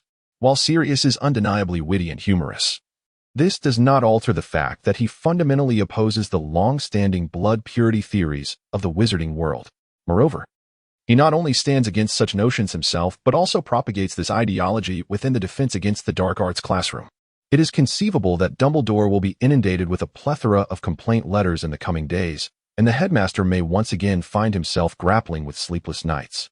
Yet, Gryffindor can only exclaim, "Well done." Among them, in terms of lineage, it is likely that only Salazar and Ravenclaw can be considered pure blood. Although Salazar's mother was a Muggle-born witch, Hufflepuff is rather uncertain about her own origins. She was fostered at a young age by a Muggle Earl, raised as the daughter of that household, where her adoptive parents treated her with great kindness, almost as if she were their own flesh and blood. Helga Hufflepuff experienced a surge of magical power at the age of 7, causing a tree to grow to 3 times its original height in a matter of moments. Not only that, but the Earl's garden was left in utter disarray, with all the plants growing wildly. Fortunately, before the authorities could react, and under the indulgence of her adoptive parents, she managed to escape. As for Gryffindor, his father was a wandering knight and minstrel, while his mother fell in love with this handsome knight during her travels. The knight, sufficiently unconventional, soon found himself enamored with the enigmatic witch. Gryffindor recalls how his father used to boast about transforming a powerful witch into his beloved wife, yet as he reminisces, those scenes from yesteryears resurface in his mind. He seldom reflects on these memories, But that does not mean he can forget the past. His father spoke of how they once beheld a sky full of morning stars atop a mountain, witnessed the sun rise majestically, and even caught their dinner from the sea, conjuring flames from thin air through magic. Before long, Godric Gryffindor came into being, and by the time they returned to the Gryffindor family castle, he was already 3 years old. Gryffindor vaguely recalls how his grandfather raged in fury and how his father was pursued by a sphinx, leaping along the outer walls of the castle. Yet, in retrospect, it seems clear that his grandfather was merely venting his frustration and had no genuine intention of opposing the marriage, nor of harming his father. Otherwise, why would his grandfather have gifted him a puppy that very night? He recited for at least 2 hours the tales of Beetle the Bard in a dry, monotonous voice as a bedtime story, but regrettably, his grandson grew increasingly alert with each word. After encountering Salazar Slytherin for the first time at the tender age of 6, the small dog his grandfather had gifted him was promptly renamed Salazar. Thus, the two were embroiled in a fierce rivalry that year. His reverie was abruptly interrupted by a sudden burst of laughter. It was unclear what Sirius had said, but the classroom transformed once more into a sea of merriment. Gryffindor joined in the laughter, though a hint of an unusual sadness flickered across his face. If one's birth determined everything, what would they say then? Gryffindor glanced sideways. Tom was also intently observing Sirius at the podium, listening to this rather unconventional lesson. The individual they once followed was, after all, a half-blood as well. All right. Sirius tapped the blackboard, the bell having long since ceased to ring. Let us commence our lesson.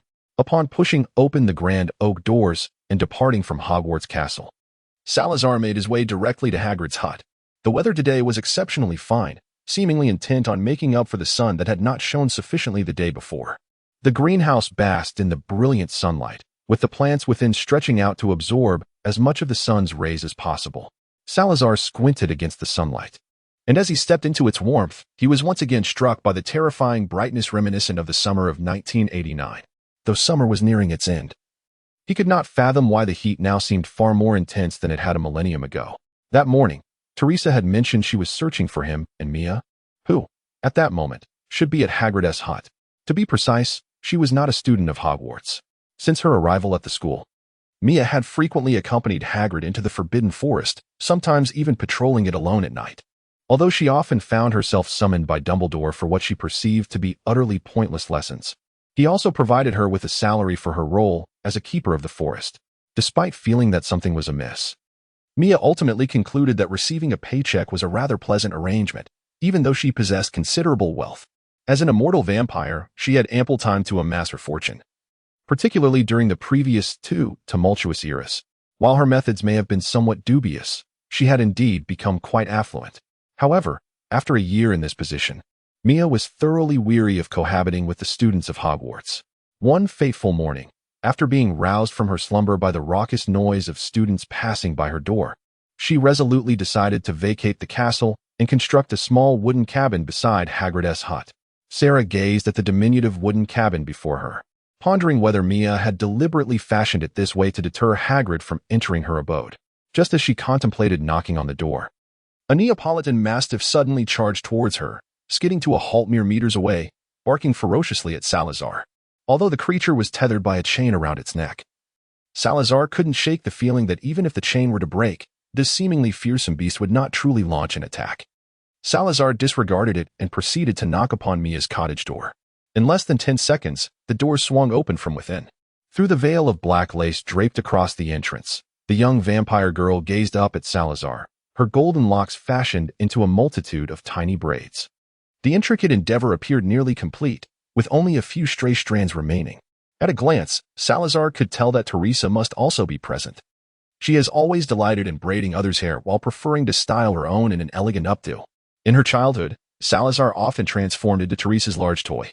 And now it was evidently Mia's turn. "Are you the person from 8 years ago?" Mia inquired hesitantly. She felt uncertain, despite the profound impression that individual had left on her. Their appearances were strikingly similar, perhaps with a 3 or 4 year age difference, but most remarkably, they both exuded a serene aura. However, 8 years had elapsed, a duration sufficient for Mia to begin questioning the reliability of her memories.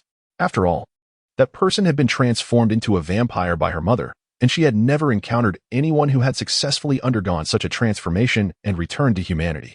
The individual before her possessed deep green eyes, or perhaps a darker shade. Yet standing in the sunlight, his eyes sparkled like translucent emeralds, truly breathtaking. No, that was not the focal point. The color of those eyes was distinctly human. Ultimately, Mia found herself lost in her thoughts. If you are referring to the person who hitched a ride with you to Hogwarts, then that would be me, Salazar affirmed with a nod. Since Teresa was braiding Mia's hair, they were undoubtedly allies, and there was no need for concealment. Although Salazar had previously believed that getting too close to Mia might lead to misfortune, the passage of 8 years had led him to completely dismiss that notion as mere prejudice. Mia regarded him in astonishment, her deep crimson eyes slowly blinking, as a golden braid slipped from her shoulder and cascaded behind her. How is this possible? The person from 8 years ago was transformed into a vampire by my mother, yet you are human. Salazar's attention was captivated by the utterance of mother.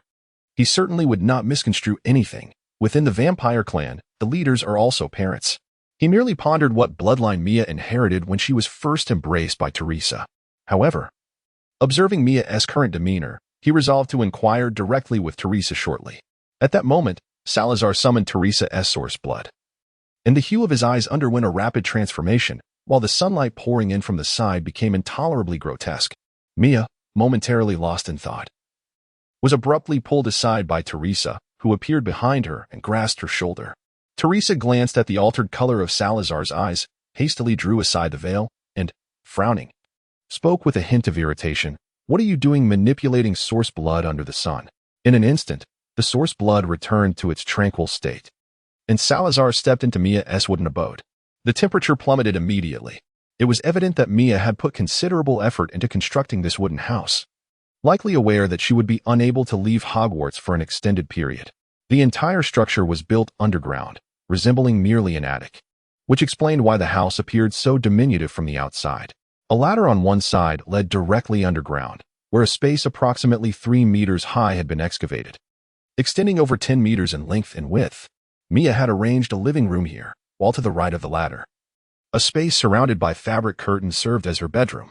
After settling into a wooden chair, Salazar contemplated why Mia had chosen to dig underground.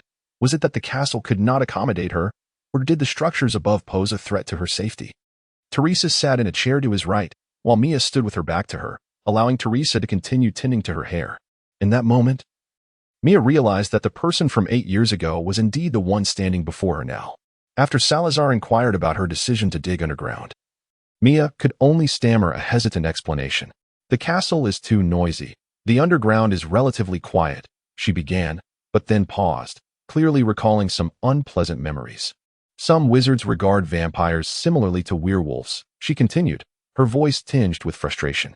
It's not as if we transform and bite, especially those wizards living underground. When they see me, they all act as if I would pounce and bite them. Honestly, if I were to live upstairs, there would always be another group of people curiously eyeing me. Vampires are not some rare species. I truly do not understand them. Mia's speech quickened, her earlier hesitance dissipating as she spoke with genuine emotion. It was not that she could not handle those little wizards. Rather, she knew that if she dared to act against them at Hogwarts, the professors would undoubtedly apprehend her, or perhaps another group of sorcerers, perpetually enveloped in the aroma of garlic, a scent they may be oblivious to, yet I cannot disregard. There is also another faction whose gazes upon me evoke a chilling sense that they yearn to dissect me. Regarding subterranean structures, do you not agree that they offer a refreshing coolness in summer and warmth in winter? The ability of wooden edifices to regulate temperature pales in comparison to that of stone. Having resided in a castle for an extended period, I find the subterranean environment significantly more temperate. However, upon hearing Mia's words, Salazar experiences an uncanny sensation, as if he were in the comfort of his own home, with Teresa, as a mother, tenderly braiding their daughter's hair while they listened to her recount the unpleasant experiences she faced at school. He, as a father, must soon console their irritable daughter. The expression on Salazar's face abruptly transformed into one of perplexity. Teresa swiftly gathered all of Mia's little braids together, her hands moving with remarkable speed. Salazar found it impossible to recall the precise actions she undertook, yet Mia's braids had already been intricately fashioned into a symmetrical heart shape. Salazar sensed that Mia, while sleeping today, might not untie her hair. Teresa gently patted Mia's back and said, "All right." The little girl reached back to feel the neatly styled heart shape, and a radiant smile blossomed on her face. Did you not mention that you still needed to patrol the Forbidden Forest? Teresa suddenly interjected. The girl's expression immediately fell, and she sluggishly ascended the staircase. Upon reaching the first floor, she abruptly squatted by the ladder and murmured, "Mother, who exactly is he?" She understood the significance of Teresa's identity within the vampire community. Yet she still regarded Teresa as her mother. Although Teresa no longer resembled the woman she once was, appearing more like an elder sister, Mia felt compelled to inquire. After all, she did not wish for an additional father figure in her life. 129. Mia's passed as Salazar and Teresa exchanged glances. A peculiar atmosphere enveloped them. Mia, being Teresa's bloodline, was, according to the vampire lineage, her daughter. Salazar's gaze grew increasingly intricate. Previously, he had been unaware that Mia was of Teresa's bloodline. However, in light of this revelation, he found himself compelled to ponder certain matters. Furrowing his brow, he turned to Teresa and inquired, "Has Mia ever contravened the covenant between vampires and human wizards?" Mia, perched at the base of the ladder, felt her heart race at Salazar's question. That was a matter from long ago. Since her arrival at Hogwarts, she had been nothing but obedient. Teresa chuckled nonchalantly. Indeed, there was a breach. But why not ask her yourself? Salazar nodded. Very well. Since Teresa is aware yet has not directly sent Mia to meet Lilith, it serves to demonstrate that Mia's actions in violation of the covenant were indeed justified. However, Mia had silently leaped down, her gaze fixed downward. Yet her eyes furtively lingered on Salazar. "Speak up," urged Teresa, drawing Mia closer to sit beside her. At last, Mia lifted her head, her eyes flitting between Teresa and Salazar. Teresa offered her an encouraging nod. Yet, Mia bit her lip, her eyes reflecting a profound despair. She suddenly regretted having posed that question. Had she remained silent, perhaps matters would have unfolded differently. Even if her mother truly intended to become entwined with this human, she could have feigned ignorance. Ultimately, Mia hesitantly began her explanation. "I became my mother's bloodline during the Wizarding War decades ago. Prior to that, I was merely a muggle. When I was very young, my biological parents passed away, and I lived with my grandmother. However, she was murdered by dark wizards during our evening stroll." As she recounted these events, her demeanor remained somber, if not for necessity. Mia would rather not revisit her human past. They killed my grandmother outright. I am unaware of the magic they employed. They cast her into the river and watched as she drowned, gleefully reveling in her demise. Then, they used the Cruciatus curse on me, believing I was dead before they departed.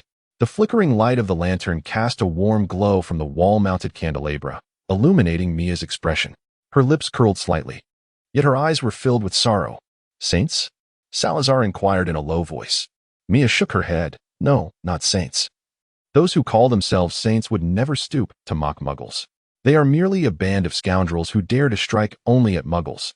Indeed, the actions of the so-called saints were purposeful, contrasting sharply with the Death Eaters of recent years, who took pleasure in malevolence for its own sake."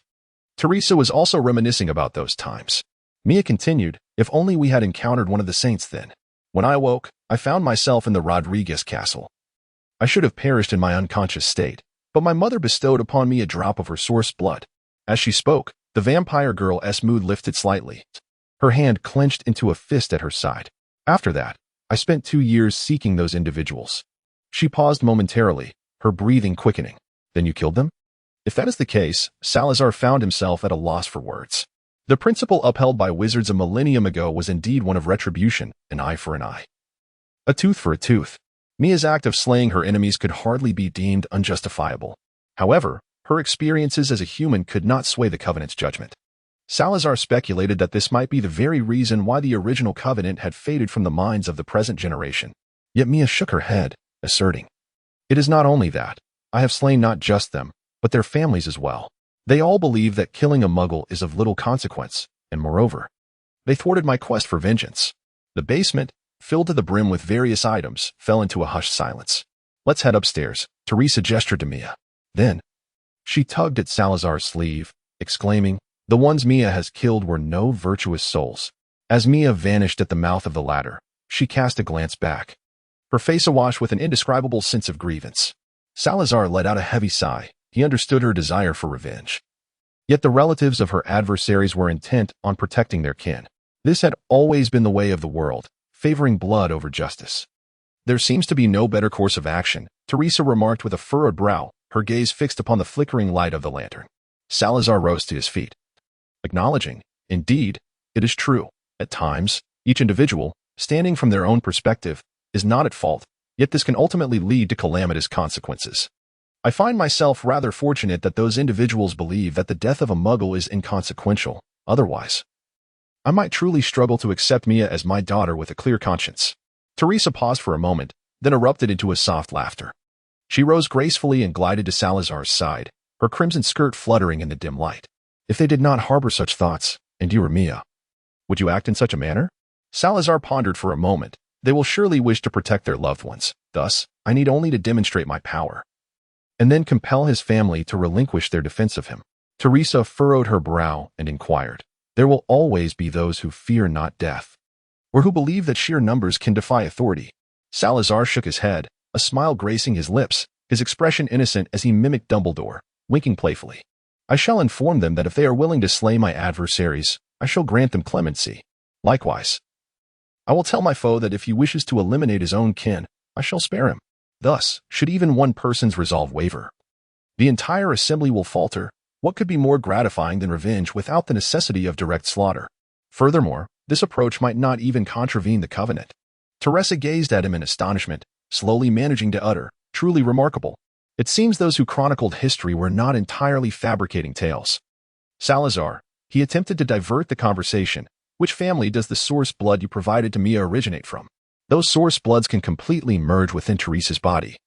Yet she possesses the ability to separate them, allowing her to bestow only a specific lineage when transforming her descendants. The portion of source blood that Salazar can currently harness derives from Teresa's ancestral lineage, making it the most effortless for Teresa to infuse her own will into this particular bloodline. However, if it were solely the source blood of the Gabriel family, it would seem improbable for Mia to achieve such power for vengeance within a mere 2 years. A girl who was once a mere muggle has acquired formidable strength in such a short span, which cannot simply be attributed to the Gabriel lineage alone. The Gabriel family ranks as moderately above average among vampire clans, yet they remain significantly distant from the illustrious 13 clans. During Teresa's time fighting alongside them, she was merely at the level of a typical adult wizard. Since the moment they nearly abandoned guerrilla tactics to unite with other wizarding organizations, Teresa has seldom joined forces with them. Although she was on the brink of adulthood back then, it was evident that the Gabriel bloodline had its limitations. With a sly smile, Teresa chose not to linger on the past. It is Lysembra, one of the families of the Lysembra clan and a member of the 13 clans, which explains why Mia has scarcely changed over the years. The elegant faller embodies both grace and cruelty, nobility and decay. Who would have thought to witness the resurgence of this bloodline in this age? Salazar remarked with a hint of nostalgia, however. I can't shake the feeling that Mia has somewhat betrayed her lineage. Teresa, visibly troubled, furrowed her brow and replied, wait a moment, Salazar. Are you suggesting that the elegance of certain vampire families is solely attributed to their bloodline? Salazar sensed that something was amiss.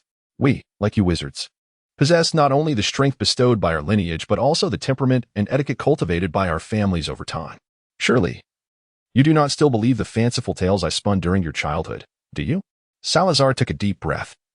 Striving to find a thread to continue the conversation, the power of a sorcerer stems from lineage, yet it is predominantly derived from knowledge and personal capability.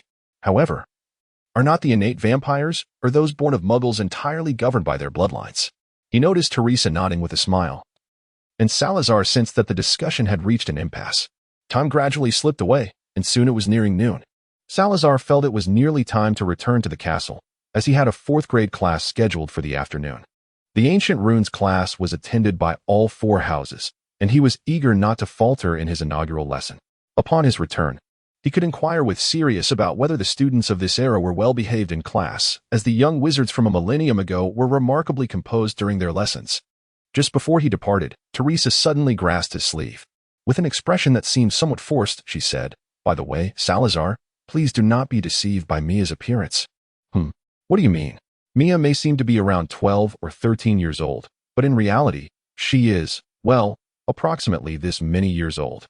Do not truly regard her as a mere child, although her demeanor does resemble that of a somewhat precocious young one. This is a deliberate act to align with her outward appearance. You should understand that sometimes we must adjust our mindset to conform to our apparent age. Salazar nodded in understanding. He fully grasped the sentiments expressed by Teresa, and was he not embodying the very essence of her words at this moment? If they were to truly embrace their genuine ages, who would entertain the notion of returning to Hogwarts for their studies? Or clandestinely sneaking out at night to play hide-and-seek within the castle's confines? Oh, but perhaps Gryffindor has always retained this youthful disposition. There is no cause for concern, for aside from that foolish Gryffindor, no one would perceive Mia as the innocent child she once was. Teresa picked up a black umbrella that rested beside the sofa and remarked, "I only hope he does not consider himself a true child." The two exchanged smiles before departing from the quaint little cabin that Mia had built. Salazar cast a glance over his shoulder. Mia's wooden cabin was in close proximity to Hagrid's, and the stark contrast in their sizes became all the more apparent. Yet, who could fathom the hidden mysteries concealed within Mia's humble abode? Teresa strode toward the forbidden forest, where the enchantment-barring apparition did not extend to encompass the entire expanse of the woods. As Salazar made his way back to Hogwarts Castle, he could hear the distant clamor emanating from within. It seemed that classes had concluded, and it was time for lunch. Upon entering the castle, Salazar followed the throngs into the great hall, and he could not shake the sensation that a few first-year Gryffindors or Slytherins occasionally regarded him with peculiar glances, accompanied by strange laughter. However, they uttered not a word, and as Salazar glanced back, their expressions swiftly returned to an air of normalcy. Salazar, wasn't the second period for the first-year wizards of Gryffindor and Slytherin this morning the class on defense against the dark arts taught by Sirius? He glanced towards the teacher's desk, where Sirius was holding a cup of pumpkin juice, attentively listening to Professor McGonagall. There was no trace of the previous night's events upon him. Even the disheveled appearance of the morning was absent, and he seemed utterly invigorated. In contrast, Snape, seated on the other side of Dumbledore, appeared as though he had not slept at all, his gaze wandering among the long tables of the four houses, clearly distracted. Only the timid students seemed to be intimidated by his current demeanor. Salazar silently approached and took a seat beside Sirius. On his other side sat Professor Flitwick, who was currently engrossed in a scroll of parchment. Next to Professor Flitwick was a witch with flowing gray hair, inexplicably smeared with dirt, who was attempting to persuade him to set aside the parchment and enjoy his meal. Upon seeing Salazar, Sirius was blissfully unaware of the gravity of the situation. Smiling and waving, "Enjoy your lunch, Sal. I truly envy your lighter class load. I still have 3rd and 6th year Hufflepuff and Ravenclaw classes this afternoon. I hope they appreciate my lessons as much as the first years do. It seems your class went quite well today." Salazar did not touch the food on the table. At the Slytherin table, Gryffindor was fervently waving at him, forming words with his lips. Unfortunately, his gestures were too chaotic for Salazar to comprehend. Indeed, it went rather smoothly. There was a Slytherin who was exceptionally cooperative. Was it Ulysses? No, it was Graham Montague. Sarah observed the peculiar glances exchanged between the Slytherin and Gryffindor tables, prompting an unsettling intuition. "Did he berate you before class?" Sirius exaggeratedly inquired. Beside him, Professor McGonagall cleared her throat with solemnity, effectively halting his animated gestures. "And did you assert your authority over him?" One could say that, though it was not quite so grave. Sirius raked his fingers through his hair. "When you asserted your authority, did you happen to mention me?" "Well, in a manner of speaking. What did you say about me?" Salazar gazed at Sirius with an impassive expression, while Sirius's eyes shifted downward. Sarah gazed silently at the coffee on the table, lost in thought. He recalled the expression of glee on the face of the Gryffindor, who must have been gleefully exclaiming, "Do not inquire about what Sirius said in class." 1:30. Two ancient scripts. Salazar sighed heavily and inquired, "Is there anything else?"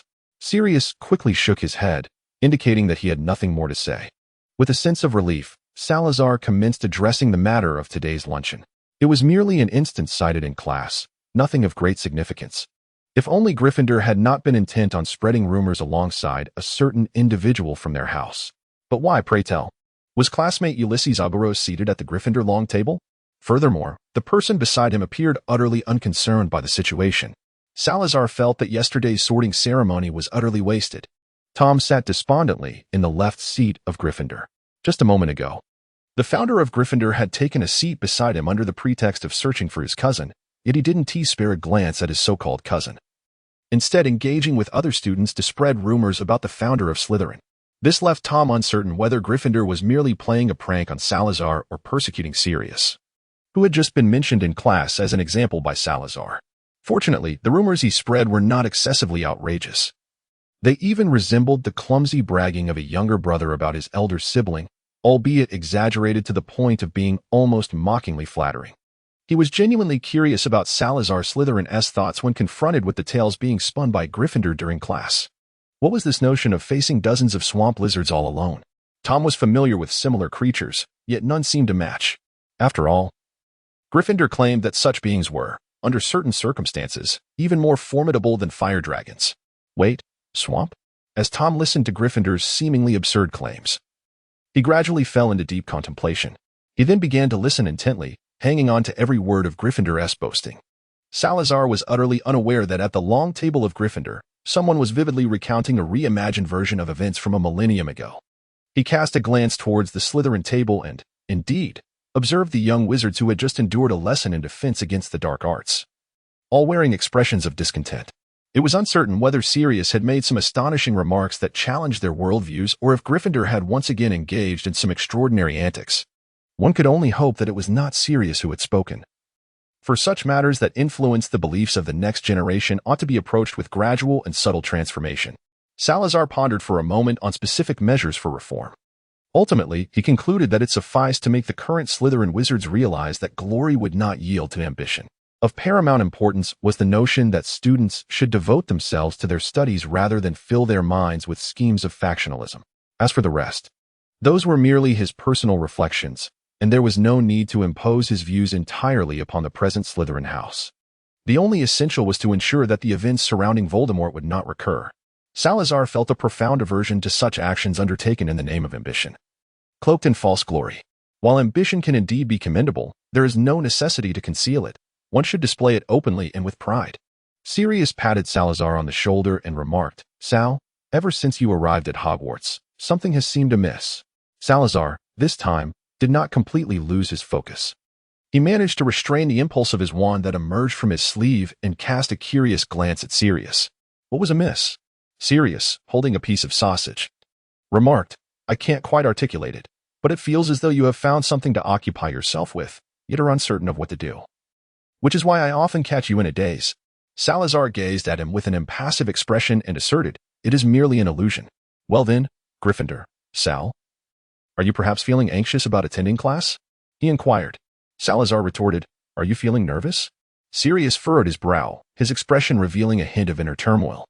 "To be honest, I suppose there is a degree of apprehension. After all, it is my first class. It's only natural to feel a bit anxious, isn't it?" Salazar wished to convey that this was not his inaugural lesson. In the days of yore, when he first instructed the young sorcerers, it was by the banks of a stream beneath the night sky, where they kindled a bonfire and the children gathered around him. Salazar glanced up at the dome, his thoughts drifting into a haze. On that day, Ravenclaw was perched atop the treetops, gazing at a village not too far from here, while Hufflepuff busied herself with a wild boar and a heap of what appeared to be edible mushrooms. Meanwhile, Gryffindor had ventured deep into the forest, ever vigilant against any unknown dangers that might approach their camp. The preceding lessons had been conducted by Ravenclaw, yet Salazar felt no anxiety. He had long since become familiar with the students of that time, leaving little room for apprehension. They had not even possessed a single book, relying solely on their memories and imaginations, yet the students harbored a profound thirst for knowledge. In those moments, he perceived their circumstances as arduous, but now, reflecting upon it, Salazar found himself consumed with concern for what had become of those students after his departure. He had never inquired with others, and they had tacitly chosen to remain silent on the matter, leading Salazar to envision a hopeful outcome for each individual. By the time he left, the church no longer wielded any power to threaten wizards. Surely those who survived until then would follow his wishes, wouldn't they? Unbeknownst to him, two individuals at the Ravenclaw table were also reminiscing about events from a millennium ago. "Rona, you must have orchestrated for Sal to teach that day, hadn't you?" Ravenclaw nodded gently. "Well, he did have that stern demeanor back then. The children may not have voiced it, but they were all a bit intimidated by him."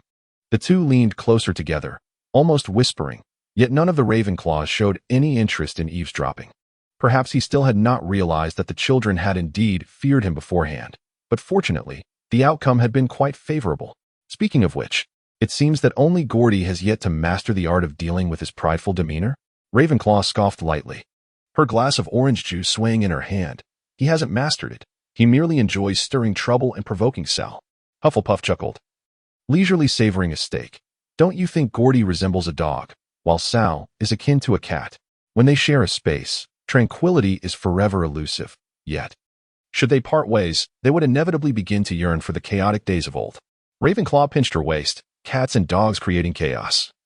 Yet aren't we and Teresa the ones caught in the crossfire? If it's chaos, then what are we? Hufflepuff attempted to seize the hand causing mischief. And soon the two were entangled in their seats, causing nearby young eagles to subtly distance themselves, wary of being drawn into the fray. Moments later, they paused, breathless, bringing their playful skirmish to an end. Ah, Rona, do you recall who was present during Sal's first lesson? Ravenclaw hesitated, her hand clenched into a fist on the table. Her voice calm, yet laced with a tremor. Edna Porviance, she perished in the 2nd Night Brigade. Walter Bariff died at the tribunal. Ollie Bumnahell's whereabouts remain unknown. Sergei betrayed us, revealing the whereabouts of our classmates. Duffy Hufflepuff grasped the hand that Ravenclaw had placed upon the table. Do not speak their names any longer. It disturbs them. Knowing that a millennium has passed, and still there are those who grieve for them, would surely sadden them as well. Consider Annette Siobhan, Pablo, and Iridia. At least when our memories fade, they were all content. Yet, even now, I have not encountered the surnames of any among them. The two fell into silence. After a considerable pause, Hufflepuff once again found the food upon the table to be utterly flavorless. At the faculty table, before Sirius could once again observe Salazar lost in thought, he timely returned to reality. I was merely contemplating what the previous ancient runes professor had taught, he said somewhat vaguely. Sirius shrugged. In truth, I believe you need not adhere strictly to the previous instructor's pace, otherwise, it might disrupt your own plans. His voice held a note of resignation. However, the specifics are entirely up to you. In my school days, I did not study ancient runes. I have heard that the subject is quite challenging, and the positions requiring proficiency in it are rather limited. You should comprehend my meaning. Salazar nodded. Savoring the blueberry pie with a leisurely yet swift pace, he relished this delicacy that was sweet yet not overly so, unlike the overly saccharine taste associated with Dumbledore, which he found rather difficult to accept. In truth, I too felt that the ancient runes previously studied lacked practicality. A mere handful of individuals could perpetuate the knowledge of N.E.W.T. level runes, rendering the establishment of an entire discipline unnecessary. Previously? Sirius mumbled around a mouthful of pizza, inquiring with a hint of confusion, Wait a moment, Sal, what do you mean? Beside him, Professor McGonagall turned her attention as well. I recall Dumbledore mentioning that Professor Ogilvy intends to reform the current curriculum of ancient runes. Professor Ogilvy, do you aim to teach the students about the authentic magical ancient scripts akin to those found in the Clock Club? Salazar nodded, acknowledging, indeed. The ancient magical scripts were primarily utilized for the interpretation of select texts, yet most of those have been thoroughly translated. Sirius's earlier remarks hold merit. Dedicating extensive time to study this is, without a doubt, impractical. Professor McGonagall furrowed her brow, her expression reflecting disapproval. However, certain knowledge must be preserved and passed down. Salazar pressed his lips together, setting down the fork in his hand, his expression reflecting a hint of exasperation. Professor McGonagall, you must be somewhat familiar with the ancient script found within the Clock Club. It is not a complete writing system, or rather, by the time it was passed down to me, it had become fragmented. He paused, striving to articulate a comprehensive explanation of the ancient magical script. This writing system proves highly effective when casting spells against creatures with significant magical resistance. Professor McGonagall, you have experienced the Twilight battlefield. Had I not mastered this language, dealing with those fire dragons would not have been so effortless. Originally intending to mention the anguished spirits of angels, he refrained, as after awakening from the Twilight battlefield, Dumbledore had discussed with them the decision to avoid mentioning matters related to the underground palace. Thus, in the eyes of Professor McGonagall and others, their encounters in the Twilight battlefield were merely with members of the Freemasons and some relatively weak-willed spirits. Moreover, mastering the use of this language for spellcasting simplifies the learning of silent incantations. Professor McGonagall, I believe this is something that wizards should preserve. And even some muggles possess an understanding of it, enabling them to learn. Salazar spoke with unwavering conviction, asserting that their endeavor to establish a bookstore, to transcribe the lost knowledge, and to create a clock club was indeed a noble pursuit aimed at preserving traditions that ought not to be severed. Yet, Professor McGonagall remained pensive, her brow furrowed with concern. Well, even so, she remarked, I do not believe that the materials in the clock club are suitable for children who have yet to pass their O Examinations. I have encountered books in Whispering Souls bookstore that document such texts, and frankly, their complexity is exceedingly daunting. That is precisely why we must begin learning at a young age. Salazar, feeling somewhat irritable, thought to himself that mastering the entire arcane system was no trivial endeavor to accomplish in merely a year or two. It was indeed a challenge to focus solely on the foundational terminology and the incantations transformed into the magical script. At that moment, Dumbledore, while savoring his honey cake, leaned toward Professor McGonagall and remarked, "Oh, come now, Minerva, I believe this is not a matter of great consequence. Let us consider it an experiment. The outcome will simply depend on the student's choices, will it not?"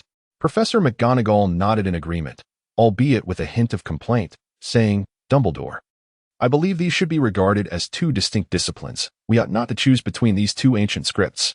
Yet, Dumbledore appeared resolute, smiling at Salazar as he said, "Let us proceed according to your perspective. I merely hope that this ancient script you speak of proves to be more practical than ancient runic." With a mixture of amusement and exasperation, Salazar remarked, "Dumbledore, haven't you perused a multitude of relevant texts already?" Dumbledore chuckled softly, lifting a glass of orange juice. "It indeed seems so. However, the pronunciation and writing of such words can be quite challenging. I hope you can exhibit a bit more patience when teaching these children." Suddenly, a rather somber voice interjected, "They are not merely a source of your impatience."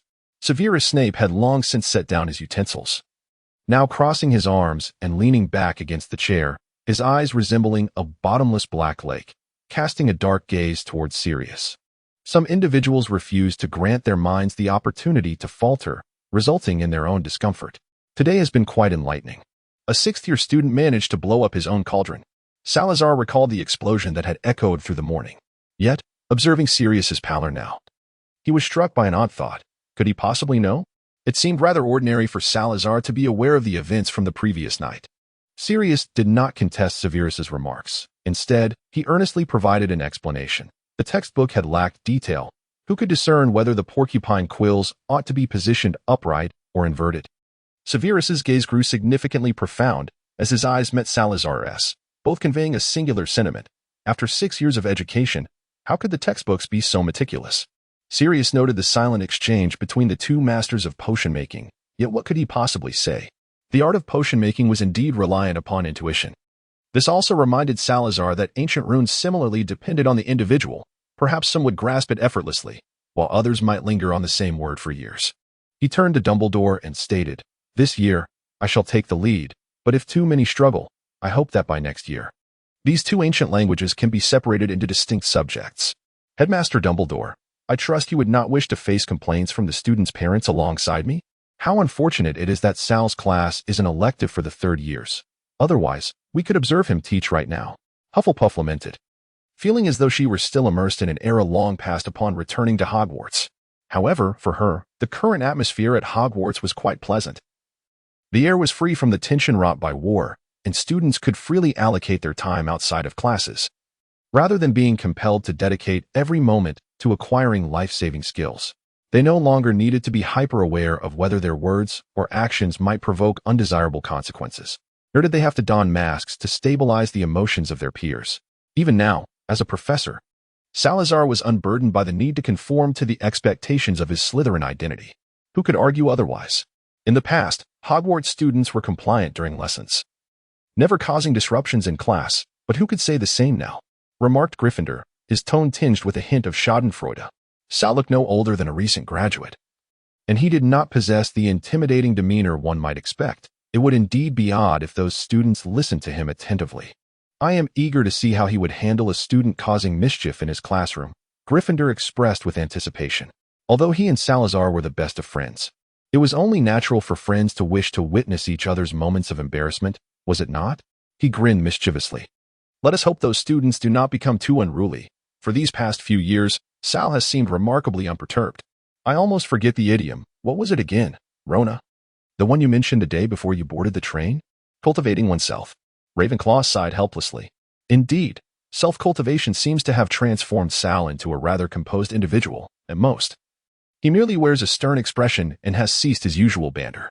Yet, I would prefer he encounter a rebellious student if he continues to remain uncharacteristically subdued. I might suspect he has been possessed by some peculiar force. Let us not forget the clock club, Ravenclaw reminded them. Surely many students wish to join. They would undoubtedly seek to impress Sal, the minister. A knowing smile appeared on Gryffindor's face.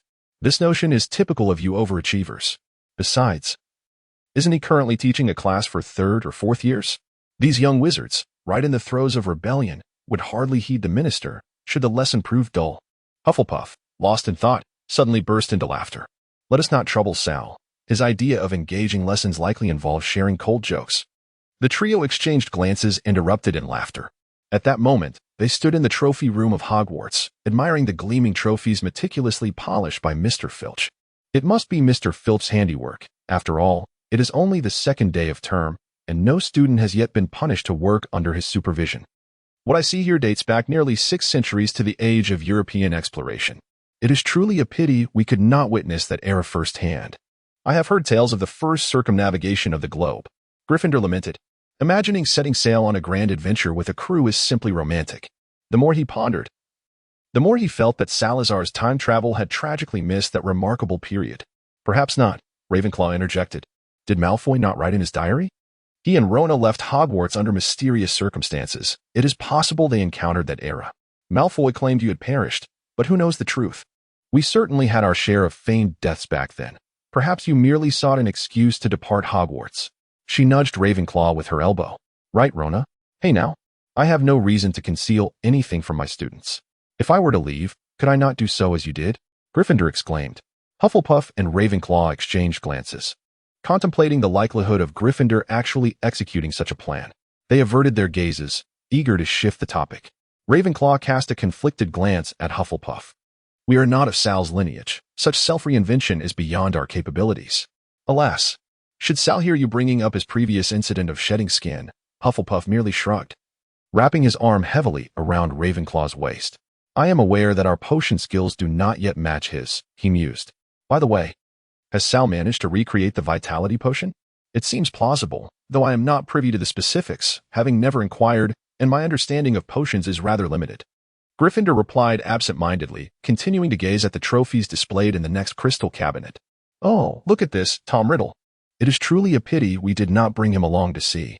They had initially intended to search for familiar names, yet regrettably, after nearly an hour of rummaging post-lunch, they had uncovered nothing. With classes drawing near, the search proved exceedingly challenging.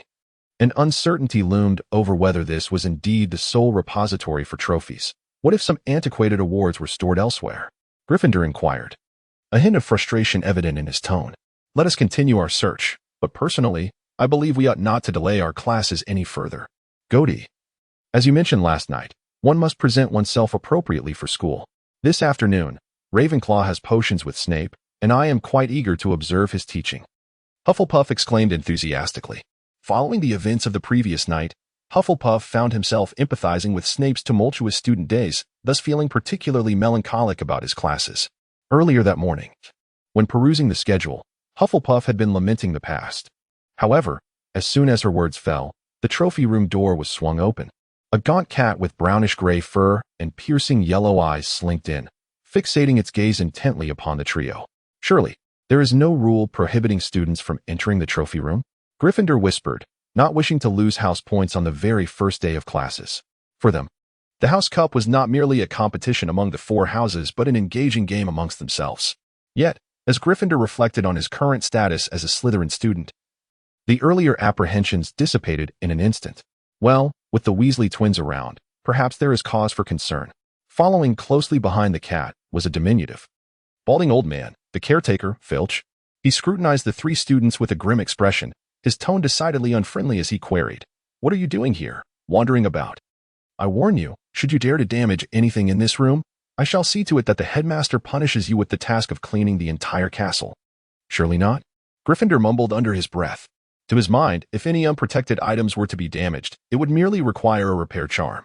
The significant items, meticulously safeguarded by layers of enchantment, were certainly not the result of any careless mishaps by the students. Very well. Hufflepuff tugged at his sleeve, and the trio swiftly slipped away from under Filch's watchful gaze. Once they had departed from the 4th floor, Gryffindor curiously inquired, "Aren't we going to search any further? Search under Filch's watchful eye? We shall return tonight and conduct our search at leisure." We will establish a protective barrier at the entrance of the trophy chamber. Even Filch will be unable to enter. They were resolute in their determination to uncover some remnants of the treasured items left by former students within the trophy room. Subsequently, the trio parted ways. Ulysses Agoros, for the first time besides heading to bed, made his way towards the Slytherin common room, while Ravenclaw and Hufflepuff ventured together to the library. With some time still remaining before classes commenced, they could indulge in further reading. Hufflepuff sighed deeply at this thought. It seemed that only Ravenclaw would conceive of such a rendezvous at the library. Before departing, Gryffindor assured, "Do not forget, we shall meet again tonight." After all, with the body of a life alchemist, a lack of sleep should not have a significant impact, should it? Meanwhile, Salazar was poring over the teaching notes left behind by the previous professor of ancient runes in his office. This notebook resembled a diary, detailing the progression of lessons and highlighting certain students to pay particular attention to. Additionally, it contained some musings penned by Professor Basilda Babbling. For instance, it noted that Peeves had once again rattled the pipes during her class, spiders had infiltrated the classroom, and that one student's assignment was clearly plagiarized, though for the moment, she had decided to overlook it. These scattered observations occupied nearly half of the entire notebook. Salazar perused the notes with remarkable speed. Upon finishing the text, he retrieved a hardcover notebook, the very same he had previously used to transcribe the long-lost knowledge, of which he possessed many. His foremost objective was to instill in his students an appreciation for the value of ancient runes, not merely in an academic sense, but rather to convey their practical utility in the art of dueling. Salazar could hardly believe that there would be young wizards uninterested in dueling. Well, perhaps with the occasional exception of a Ravenclaw or two. However, a truly enchanting form of written magic should possess ample allure for young wizards engrossed in their studies. The quill in Salazar's hand hovered precariously several times, yet he remained ensnared in indecision, uncertain of what to inscribe. After repeating this futile exercise a few times, he set the quill aside, closed the notebook, and leaned back against the chair. What lesson plan should he write? Did he truly require such a thing for the lecture? Just 10 minutes before class, Salazar opened the classroom door, only to be surprised by the sight of several students waiting at the threshold. Salazar entered the classroom directly from his office. As he opened the door, he was unexpectedly struck by a sense of pressure upon seeing the students waiting at the threshold. What was the matter? After all, he himself had attended countless lessons millennia ago. "Good afternoon, Professor Agros." A Ravenclaw girl with golden short hair stood at the doorway, displaying no surprise at the door's opening. Upon catching sight of Salazar, she beamed with a sweet smile, her eyes curving up beneath her neatly arranged bangs. Salazar merely nodded, fully opening the classroom door before taking a seat behind the lectern. A blonde girl and her companion, a boy who bore a striking resemblance to her, settled into 2 seats in the front row, reminiscent of the twins Fred and George. They stared intently at Salazar. Additionally, 3 more Slytherin students occupied seats slightly further back, and Salazar noted the 2 vacant spots that appeared to be reserved for 2 other Slytherin students. The teaching notes left by the previous professor of ancient runes indicated that this year's 4th grade comprised 13 students from Slytherin and Ravenclaw, along with 2 from Hufflepuff and 1 from Gryffindor. Salazar continued to reflect on the contents of his teaching notes, entirely oblivious to the peculiar gaze of the 2 students who bore an uncanny resemblance to one another. The classroom was enveloped in an eerie silence, and a strange atmosphere gradually permeated the air. Salazar began to sense that something was amiss. He lowered his eyelids, allowing a tranquil calmness to envelop his mind. As his awareness expanded throughout the classroom, "Sister, do you think he can perceive the connection we share?" A faint voice suddenly reached his ears. Salazar discreetly turned his gaze towards the boy, feigning discomfort at being observed by the 2 of them. No, even Professor Dumbledore has not noticed anything. Despite his lineage from a reclusive family, it is impossible for him to uncover our ability to communicate telepathically. This was the voice of the girl from earlier, though her tone was markedly different from when she had greeted him. Salazar feigned interest in the view beyond the window as he approached and fully drew back the curtains, missing not a single word of the conversation between the 2. The phenomenon of mental dialogue can be achieved through magic, yet it bears a distinction akin to that between a learned animagus and one born with the gift. Ultimately, this brother and sister duo must possess considerable innate talent on a soulful level. Salazar has begun to ponder whether he should impart the art of mental magic to them. Whenever he encounters a gifted young wizard, he is compelled to draw them in to learn the long-lost, intricate spells. Over the years, Remus has endured considerable torment at his hands, Although he is no longer a novice wizard, Salazar often finds himself in moments of ennui. Should Remus engage in a duel with Sirius, it might very well astound the newly appointed professor of defense against the dark arts. However, the reality may be that even Remus himself is unaware of his current capabilities. In the words of a Gryffindor, how pitiable it is, endlessly copying notes. His mind nearly frozen. Sal, are we being too cruel to our staff? The exchange between the two fourth-year Ravenclaw students continues. But sister, this is merely the first class. Should we not test the waters? I shall not. If we do not intimidate the professor in this initial session, there may never be another opportunity. Yet we remain unaware of Professor Ogilvy's temperament. If he is of the same ilk as Professor Snape, we would be doomed. Salazar began to ponder what their true intentions might be. How could it be? His background was well known to many. The enigmatic ogre's family, the mysterious soul whisper bookstore, the inscrutable master of the clock club. Yet what of it? Had you forgotten what grandmother said? That one's appearance reflects the essence of the heart? Salazar's gaze swept over, and the girl smiled again, exuding an air of innocence. Indeed, there was a hint of Eastern charm about her. Professor Ogros, now presumably in his early 20s, had appeared in Diagon Alley 7 or 8 years ago to take over from his brother. Over all these years, have you ever witnessed him engaging in a physical altercation or a quarrel? The young man nodded in deep agreement. The corners of Salazar's lips formed an arc of anticipation. In the ancient runes class, before the bell signaled the start, fourth-year students from 4 houses and 13 individuals had already gathered. They were dispersed throughout the classroom, with the sole Gryffindor student seated by the window, appearing particularly solitary. 2 male Hufflepuff students occupied positions near the entrance. Compared to other classes, the ancient runes lesson felt somewhat desolate with all 4 houses attending together.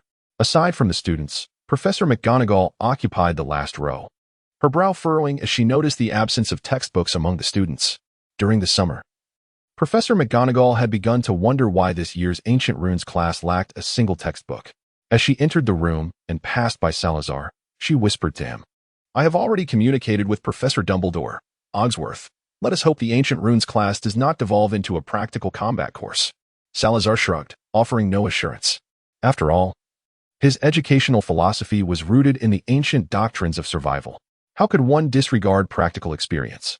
Indeed, some aspects have evolved over time, yet the transformation remains limited, primarily emphasizing the importance of knowledge transmission. Had there been less reliance on oral tradition from a millennium ago, and had the sorcerers placed greater value on the preservation of knowledge, perhaps the multitude of subjects requiring rote memorization would not be so extensive today. He held a firm belief in the Grim Reaper's prophecy. However, since the Reaper imparted the art of temporal magic following the prophecy, could it not imply that the Reaper also perceived the possibility of defying that foretelling? There exists a term in a book discussing modern warfare in the East: man can triumph over nature. As the bell rang, Salazar rose to close the classroom door.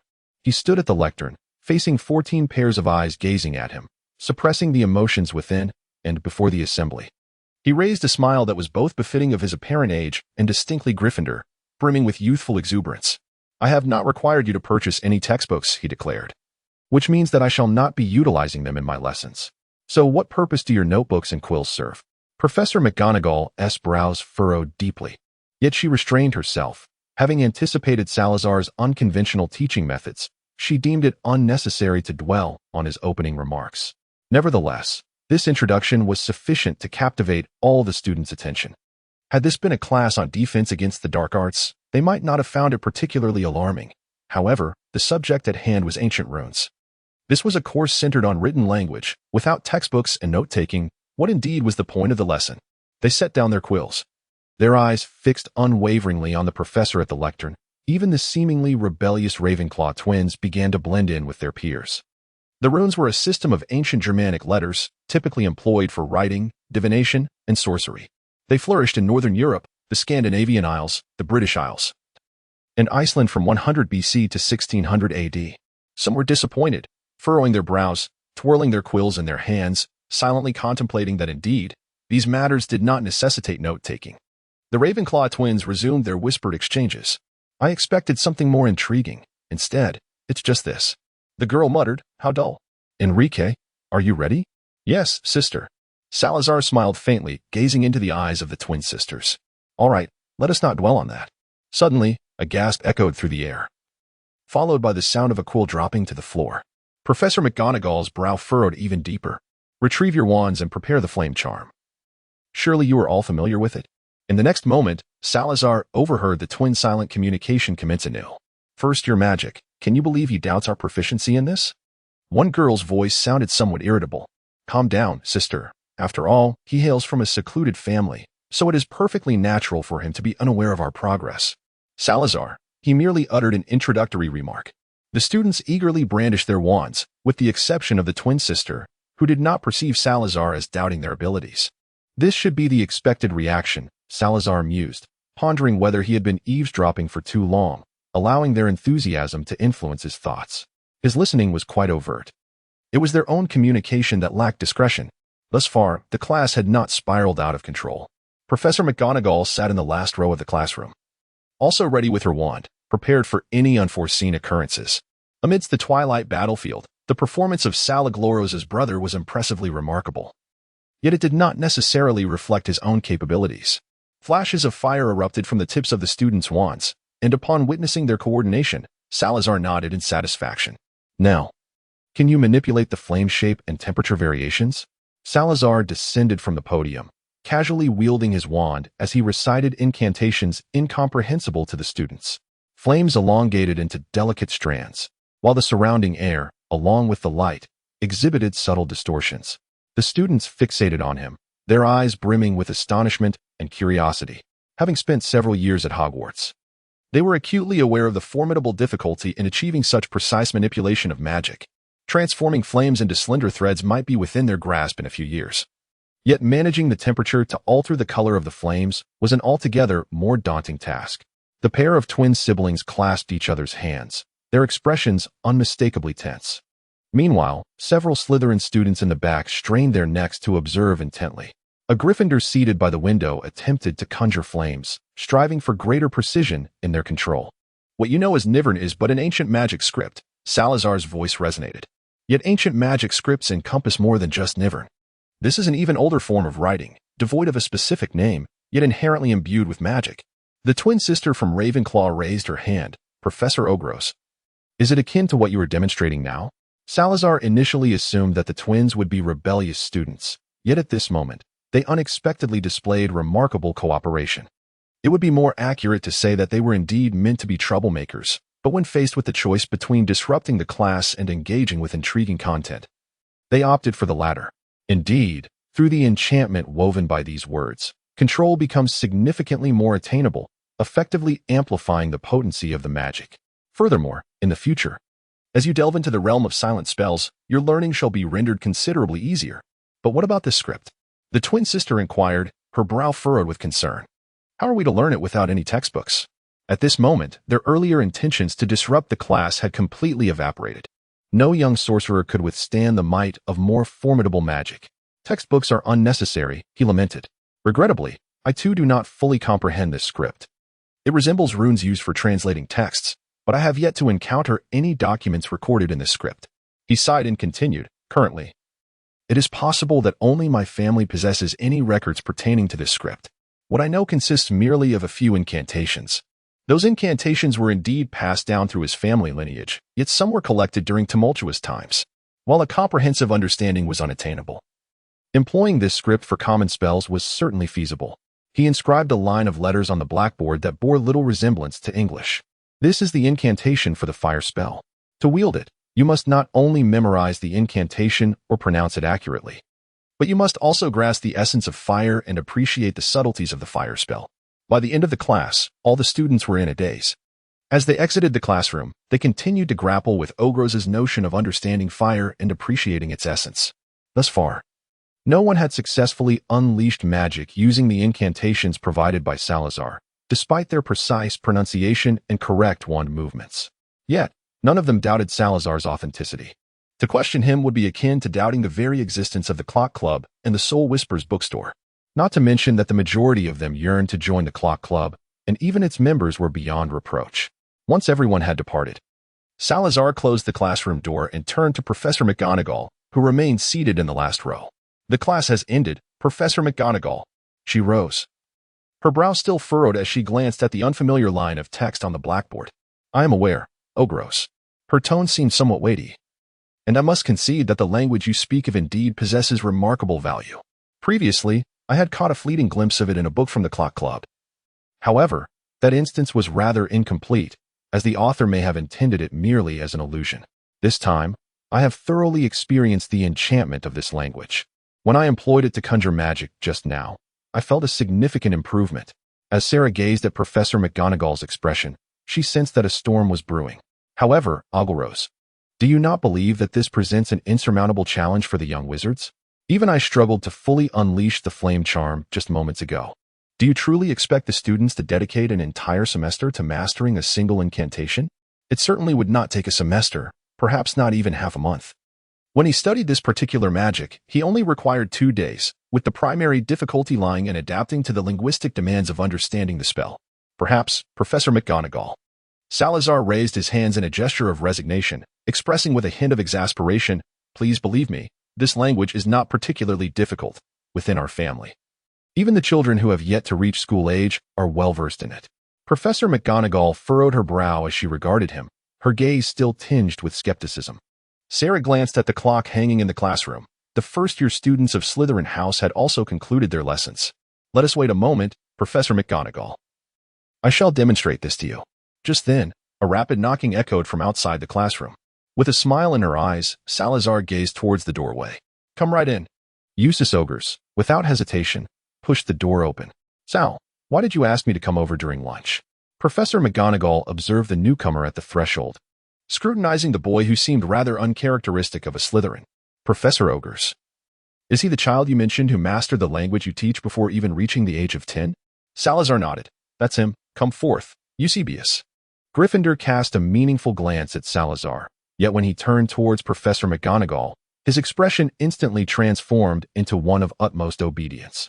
Salazar could hardly recall the last time he encountered such an expression on Gryffindor's face. It seemed to date back to a millennium ago within the walls of Slytherin Castle, when after their duel, Gryffindor would either flaunt his victory or, upon defeat, seek solace from his grandfather, lamenting over his misfortunes. Although this particular memory would later be regarded as an unadulterated dark chapter in Gryffindor's history, he now turned his gaze towards the blackboard, retrieving his wand. In hushed tones, he began to chant, and in the next moment, flames ignited at the tip of his wand. The fire expanded before contracting once more after reaching a certain magnitude. Sarah glanced at Professor McGonagall and said, "Professor, see? This isn't difficult at all." In an empty corridor, the pair of Ravenclaw twins silently entered an unoccupied room. "Do you remember, Enrique?" the girl asked softly. The boy nodded. "Of course I remember the letters and their pronunciations. Let me try conjuring the flames again." The sister exclaimed. "You did it."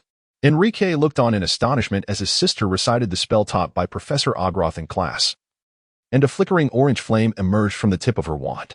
Taking a deep breath, the girl carefully observed the flame, fearful that it might extinguish at any moment. However, after nearly 2 minutes, as she attempted to shape the flame into a thin line, it suddenly flickered out. "Ah, what a pity this is all I could manage." "That was quite impressive, sister." Yet the girl remained dejected, her head bowed. "Sister, now that you can do it, why couldn't you during class earlier?" The boy attempted to shift the topic, knowing that his words of comfort rarely had any effect on his sister. Upon hearing this question, the girl's mood lifted slightly, a mischievous smile returning to her face. "Enrique, did you notice?" Enrique paused, momentarily confused. "Notice what?" The girl gazed meaningfully at the window, where the curtains were drawn back, revealing the undulating forbidden forest and distant mountains. Her voice lingered as she spoke. "Did you notice Professor McGonagall's dissatisfaction with our new Professor Ogroth, the head of the Clock Club? Let me guess what her concerns are." "Enrique, didn't you think what we learned in class was rather challenging?" "Well, although I find it quite practical, I suppose McGonagall must feel that such difficulty is unsuitable for fourth-year students like us." "Dear Sal, since the second day of classes this week, numerous letters have been written expressing dissatisfaction with your unilateral changes to the curriculum. After dinner on Sunday, an unexpected visitor arrived at the office of the Ancient Runes professor. Upon knocking and entering, Dumbledore first surveyed the room. The decor was quite simple, markedly different from Salazar's alterations at number 2, Nocturne Alley, yet equally pristine. Dumbledore leaned against Salazar's desk, his expression one of profound anxiety, as if the matter at hand had significantly affected him. Salazar, who had just been perusing a book, nonchalantly turned it over on the table. Showing no regard for the headmaster's words, Dumbledore placed a newspaper before him and pointed to a particular page. If you had subscribed to the Daily Prophet, perhaps you would not feel this way. Take a look at this. It was yesterday's edition of the Daily Prophet, penned by a journalist named Rita Skeeter. The headline read, "A transformative change at Hogwarts, a clever attempt to capture attention or reckless ignorance." Below the title was a large black and white photograph of the teaching staff at the start of the term. Where did this journalist obtain such a photograph? Dumbledore shook his head in uncertainty. In the image, Dumbledore sat at the center of the staff table, amicably waving to Salazar, who was opening the newspaper. Salazar gazed at the reflection of himself in the photograph. He observed the long table of Slytherin, exchanging glances with a boy whose golden crown of hair was the only visible feature, entirely disregarding the individuals outside the frame. The accompanying text read, "To my astonishment, during the new term at Hogwarts, Headmaster Dumbledore has appointed 2 unexpected professors. The master of the Clock Club and Sirius Black, who had once inexplicably been imprisoned in Azkaban and subsequently rescued by Albus Dumbledore himself. Setting aside any speculation regarding the Clock Club's hidden ambitions, the notion that a former prisoner has now become a professor raises serious concerns. In my view, individuals with blemished pasts should not assume the mantle of educators, as this could have a detrimental impact on the next generation." A particularly defamatory passage flitted before Salazar's eyes, causing his blood pressure to rise. As for Sal Agros's appointment to Hogwarts, I sense there is more complexity than meets the eye. To my knowledge, Sal Agros distanced himself from his family 7 years ago. Thus, why has it taken until this year for him to assume a teaching position at Hogwarts? In recent years, the Clock Club has experienced rapid growth. While it currently appears to be merely an organization for the exchange of knowledge, the entry of its leader into Hogwarts raises questions about a potential transformation within the organization. From my perspective, no organization exists without ulterior motives, leading me to ponder whether the Agros family is embroiled in some conspiracy. It is truly astonishing. The last time he felt his emotions spiraling out of control was when he helplessly witnessed the death of a student. Returning to Hogwarts only to be met with the sardonic remarks of Gryffindor, Salazar cast aside the newspaper after merely glancing at half of it. With his head bowed, he appeared to be deep in thought. After a brief moment, he picked up the paper once more and scrutinized the author's name, Rita Skit. He committed it to memory. This journalist, if I may say so. Salazar pointed to the location of his own mind, his emerald green eyes brimming with disdain, illuminated by the cold light of the nearby oil lamp. Is the Essence Book Pavilion out of its mind? Dumbledore settled into a wicker chair in his office, feeling an acute discomfort at Salazar's unabashed directness. It is worth noting that Salazar had previously refrained from displaying his emotions so overtly. Although Dumbledore could discern them when Salazar did not deliberately conceal them, they were never so blatant. Indeed, he was now the young proprietor of the Clock Club, a bearer of lost familial knowledge, and the professor of ancient runes at Hogwarts, Salagloros, rather than the Salazar Slytherin who had traversed the centuries to arrive in the year 1919. When had this transformation begun? Dumbledore pondered seriously. Perhaps it was 3 years ago, when Salazar moved from Diagon Alley to number 2, Spinner's End. Otherwise, Salazar Slytherin would not have insisted on dragging him out in the dead of night to search Malfoy's estate alongside Sirius. With this realization, Dumbledore felt a significant easing. Regardless of Salazar's demeanor, he had always maintained a certain distance, as one would with historical figures. Sighing, Dumbledore's blue eyes, framed by his spectacles, gazed at the aquarium on Salazar's desk, where several colorful tropical fish swam joyfully. Indeed, you are correct. Some individuals, much like these fish, can only perceive a minuscule portion of their surroundings, mistakenly believing themselves to inhabit a vast expanse, and upon picking up a quill, presume themselves to be judges. Salazar's finger grazed the surface of the water, causing the small fish beneath to scatter in an instant. These fish were acquired by Teresa from a muggle pet shop, and I should soon entrust them to Hel and Rona, as they are likely to perish in my care. As for your previous suggestion, I believe an alternative phrase would be more fitting. To sit in a well and view the sky encapsulates the sentiment beautifully, does it not? Salazar raised the corners of his lips in a smile, unaffected in the slightest by the nonsensical report. Dumbledore furrowed his brow, seeking to comprehend the term. And after a moment, he inquired, a fitting description, my friend, do you have plans to travel to the east? Taken aback by the sudden question regarding his intentions, Salazar pondered briefly, feeling there was nothing to conceal, and nodded. After Godric and the others graduate, we shall embark on a journey around the world. And perhaps we will find a picturesque locale to settle down, much like Nicholas Flamel.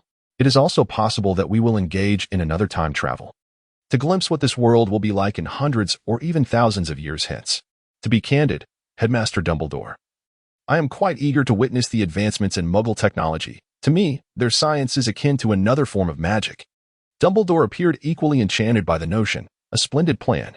If the opportunity arises, I too would wish to see the current state of this world, though alas, there is no one left to accompany me. He had long been aware that Salazar was privy to the matters between him and Grindelwald, so he felt no hesitation in expressing his regret. Now, returning to the topic at hand, this report is rife with first-person perspectives.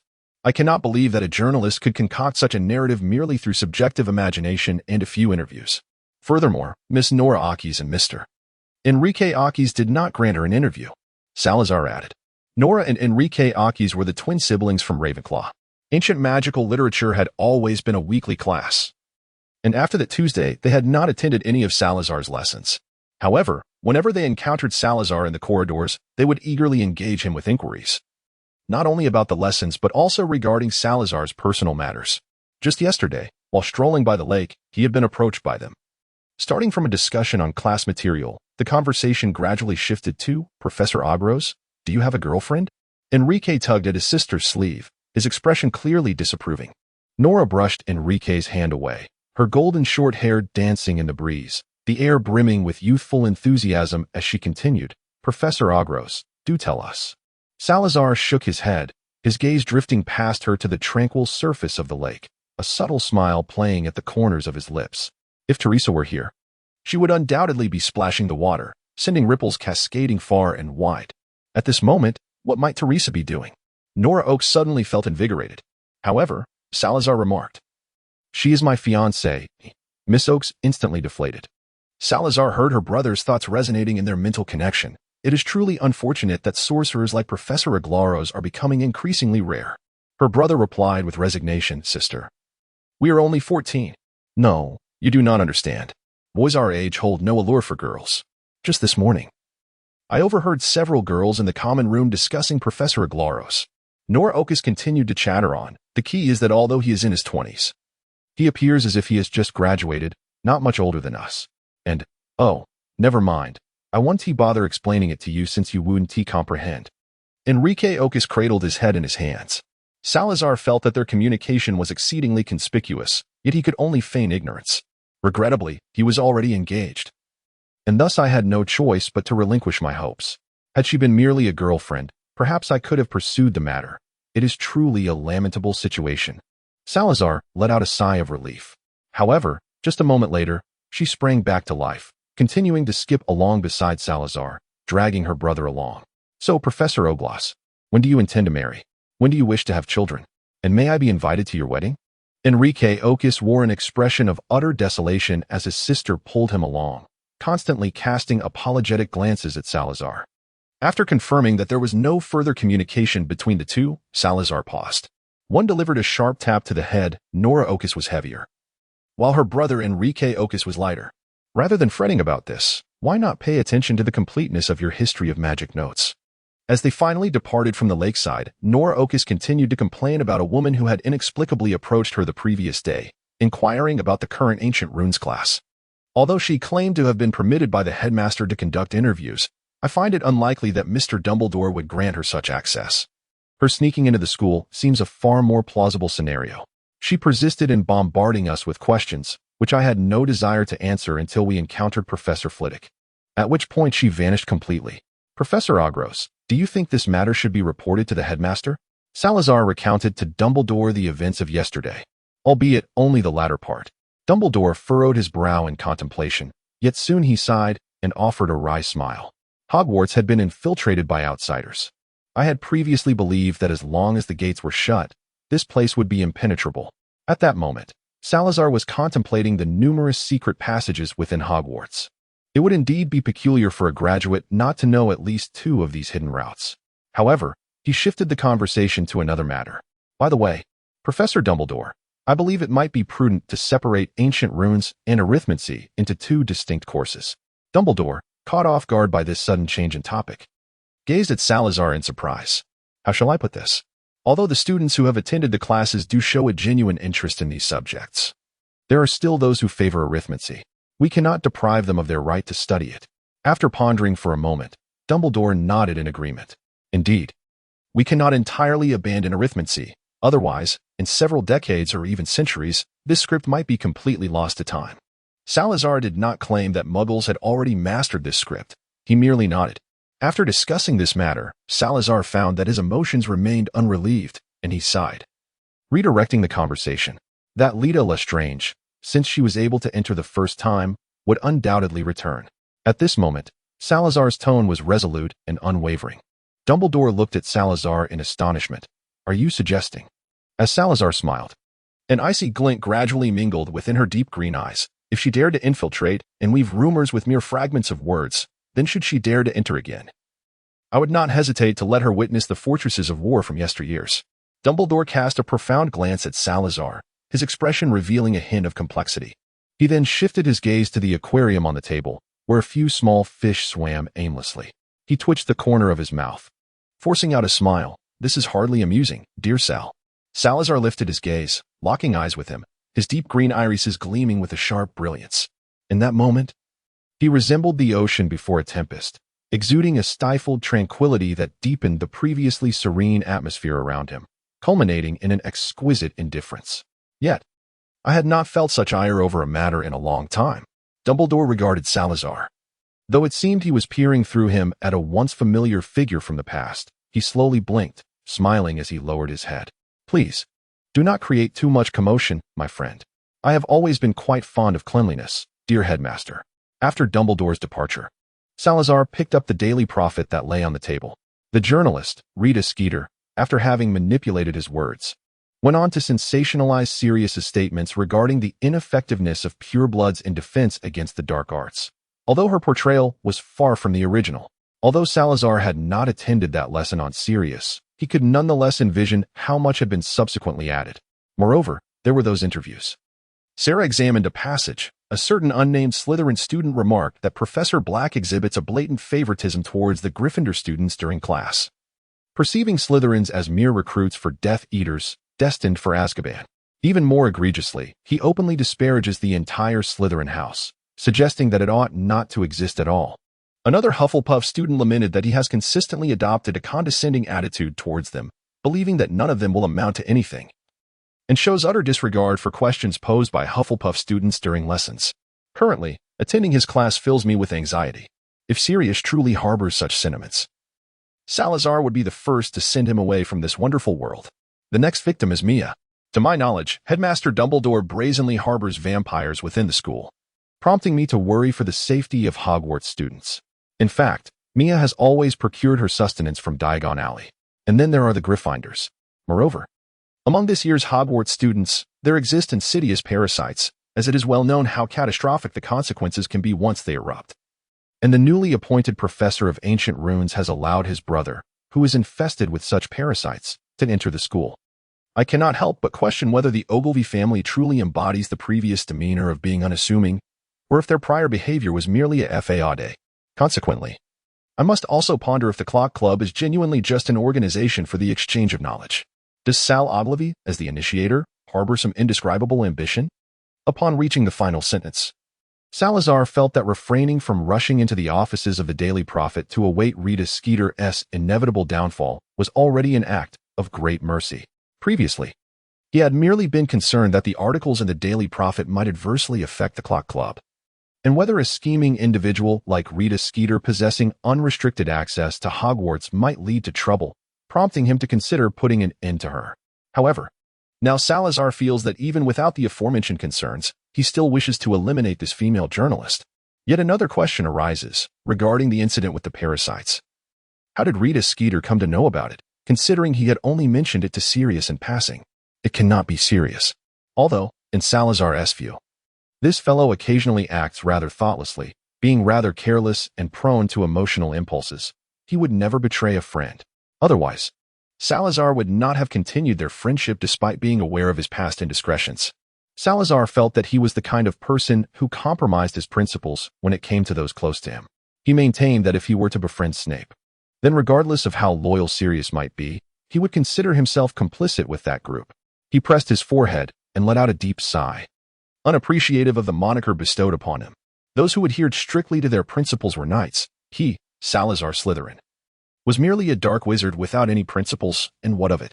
Moreover, there was that photograph, clearly taken from the same angle as the one snapped at the beginning of the term. The photographer must have been present in the Great Hall. Of course, it was possible that a student had taken it, and it was subsequently exploited by that female journalist. Salazar furrowed his brow, attempting to recollect in greater detail the events of the first night of school.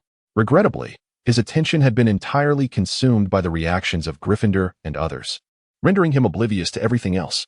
That evening, as lights out approached, Salazar had summoned the others, and when he broached the subject, all three displayed unmistakable shock.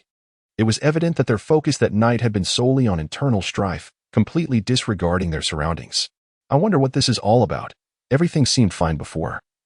Yet there were always whispers behind my back, and a few even dared to provoke me. Consider how long it has been since anyone has dared to challenge me like that. I found it rather amusing at the time. Just as the soundproofing enchantment had been cast, Gryffindor began to shout. However, since yesterday morning, everyone seemed eager to disappear in my presence, as if encountering Snape himself. They hardly dared to utter a word, treating me as though I were a mere silent host.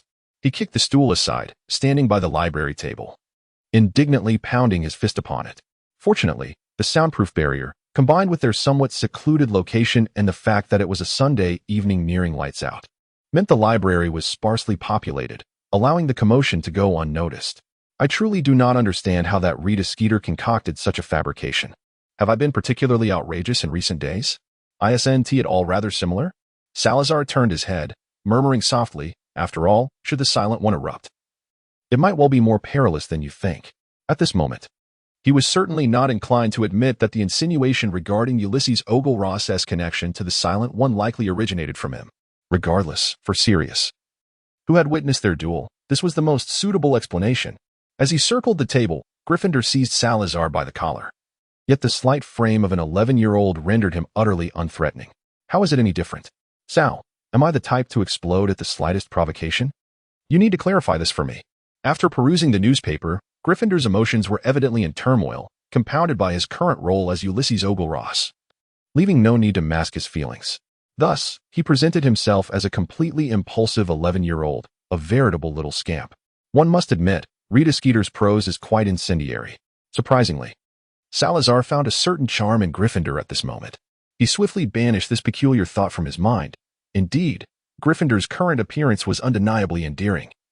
Yet in a few years, that could very well change. Gryffindor had already begun his morning runs around the Black Lake, and in a few years, he would likely revert to the robust figure of a muscular man capable of rivaling knights from a millennium ago. Salazar glanced at Hufflepuff, silently inquiring why. In the creation of bodies, each individual's face was sculpted with such endearing charm. One could hardly fathom the spectacle of Gryffindor. If they were to develop muscularity at an accelerated pace and grow taller just as swiftly. The thought of a Gryffindor adorned with a delightful visage yet possessing a robust physique was almost unfathomable. Well, there might be a slight advantage in that. Yet it bore little relevance to Gryffindor itself. At the very least, Tom's charm rendered him less of an outcast among his Gryffindor peers. Although he was making an effort, he was surrounded by Fred, George, Lee, and Jordan. The most significant benefit for him was perhaps the fact that old B would never suspect a Gryffindor boy, engaged in mischief alongside the Weasley twins, could ever have been the Dark Lord. Hufflepuff shrugged, conveying to Salazar with a glance that he would receive the same treatment were he to meet his demise.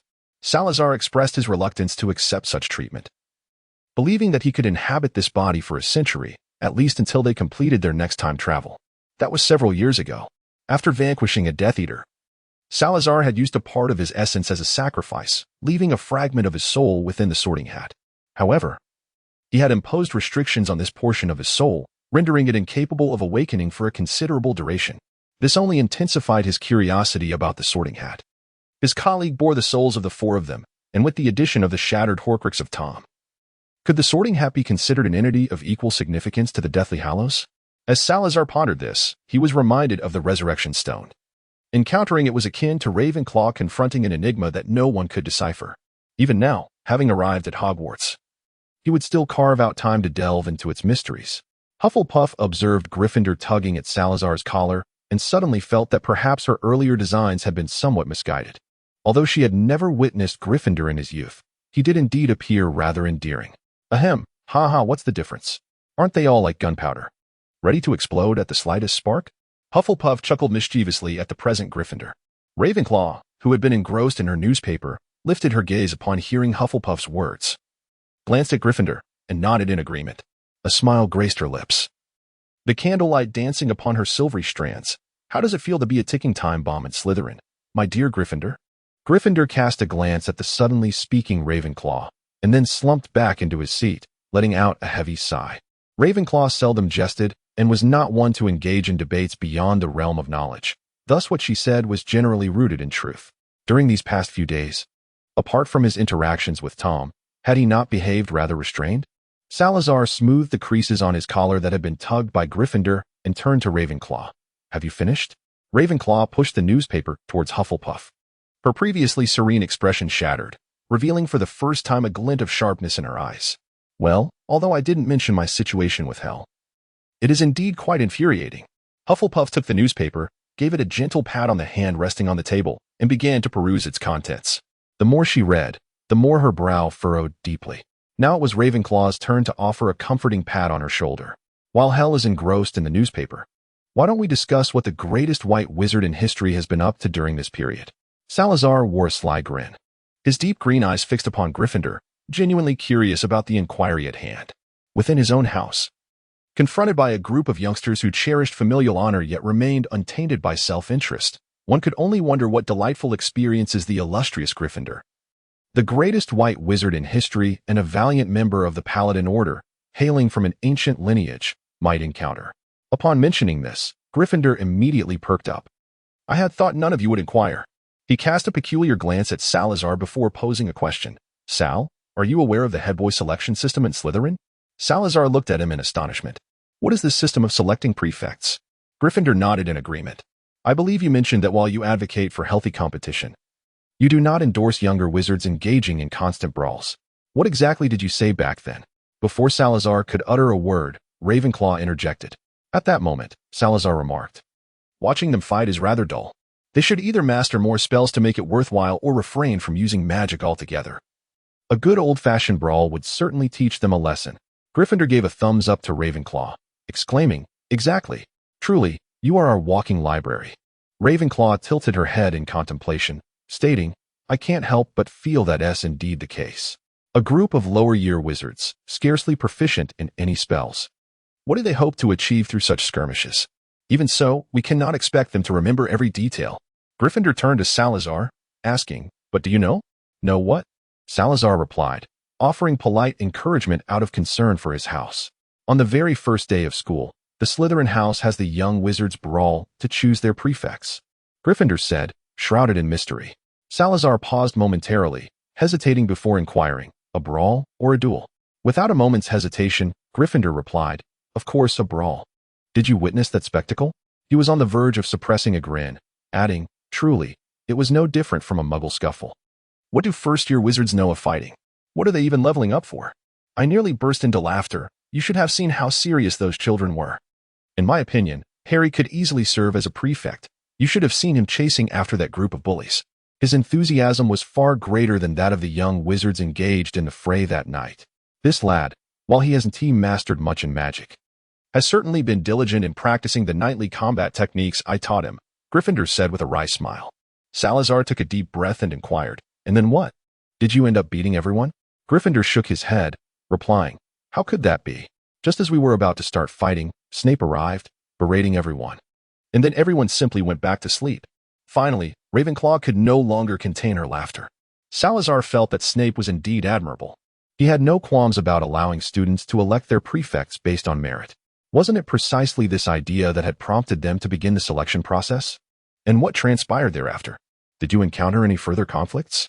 The Gryffindor shook his head. They merely teased me a bit, and in their presence, I performed a harmless prank to startle them. It didn't escalate into a real fight. Then, I recounted some tales to frighten them. Essentially variations of events from a millennium ago, attributed to the reclusive family of Ogros. No one would suspect a thing. He shrugged, after all. Snape was already aware of our circumstances and wouldn't say anything. At this moment, Hufflepuff had also finished reading the newspaper. She rolled it up and struck it forcefully against the table. That Rita Skeeter. Does she possess some sort of magic that allows her to incite such murderous thoughts through her writing? The content she pinned was, without a doubt, an affront to the very existence of Hogwarts. Each line and phrase insinuated that Hogwarts was an exceedingly perilous place, urging everyone not to send their children there. Given her talents, why did she not establish her own wizarding school? All right, Ravenclaw seized Hufflepuff's arm. Let us devise a strategy.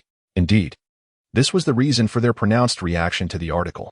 Rita Skeeter was not merely questioning curricular changes, the headmaster's stance, or student safety.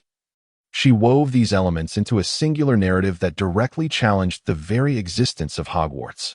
To many, her assertions may seem sensationalistic, prompting some to dismiss them with a laugh, while others might genuinely worry about their children's safety at school, potentially leading to complaints against a professor or even Albus Dumbledore himself.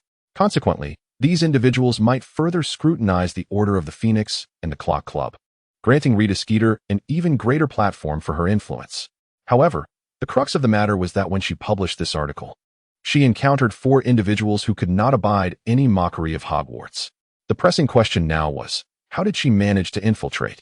Through secret passages or some other means? Moreover, that photograph depicted Salazar gazing at the Hufflepuff's newspaper from midweek. Hufflepuff handed the rolled-up, somewhat creased newspaper to Salazar. Upon unfolding it, the newspaper appeared rather crumpled, clearly having been handled by someone who could not remain composed. At that moment, the Salazar in the photograph was also looking outward. As soon as Salazar unfurled the newspaper, their eyes met. He pressed one hand against the photograph, causing the Salazar within it to vanish instantly. The photograph was likely taken from a position at the back of the Great Hall, and it was quite understandable that we saw nothing that day. However, let us not forget that Hogwarts is also home to ghosts. Are you suggesting? Gryffindor appeared somewhat exhilarated. If we simply inquire with the ghosts, we could ascertain the journalist's position that day. Sal, could you possibly employ time magic to return to that day? Salazar felt that Gryffindor was indulging in fanciful notions. Shaking his head in disbelief, how could that be possible? To accurately pinpoint time, one would require a time turner, yet time is evidently insufficient. My arrival in this era was merely a rough estimate of a millennium, with a margin of error not exceeding a century. Gryffindor, with a hint of regret, leaned back against the chair. So, are we to simply await her arrival at Hogwarts? There is another option. Hufflepuff interjected.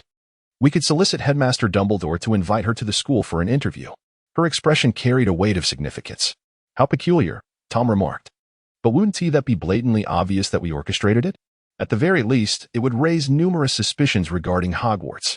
Gryffindor vehemently opposed the idea. He mentally retraced the sequence of events. Consider this.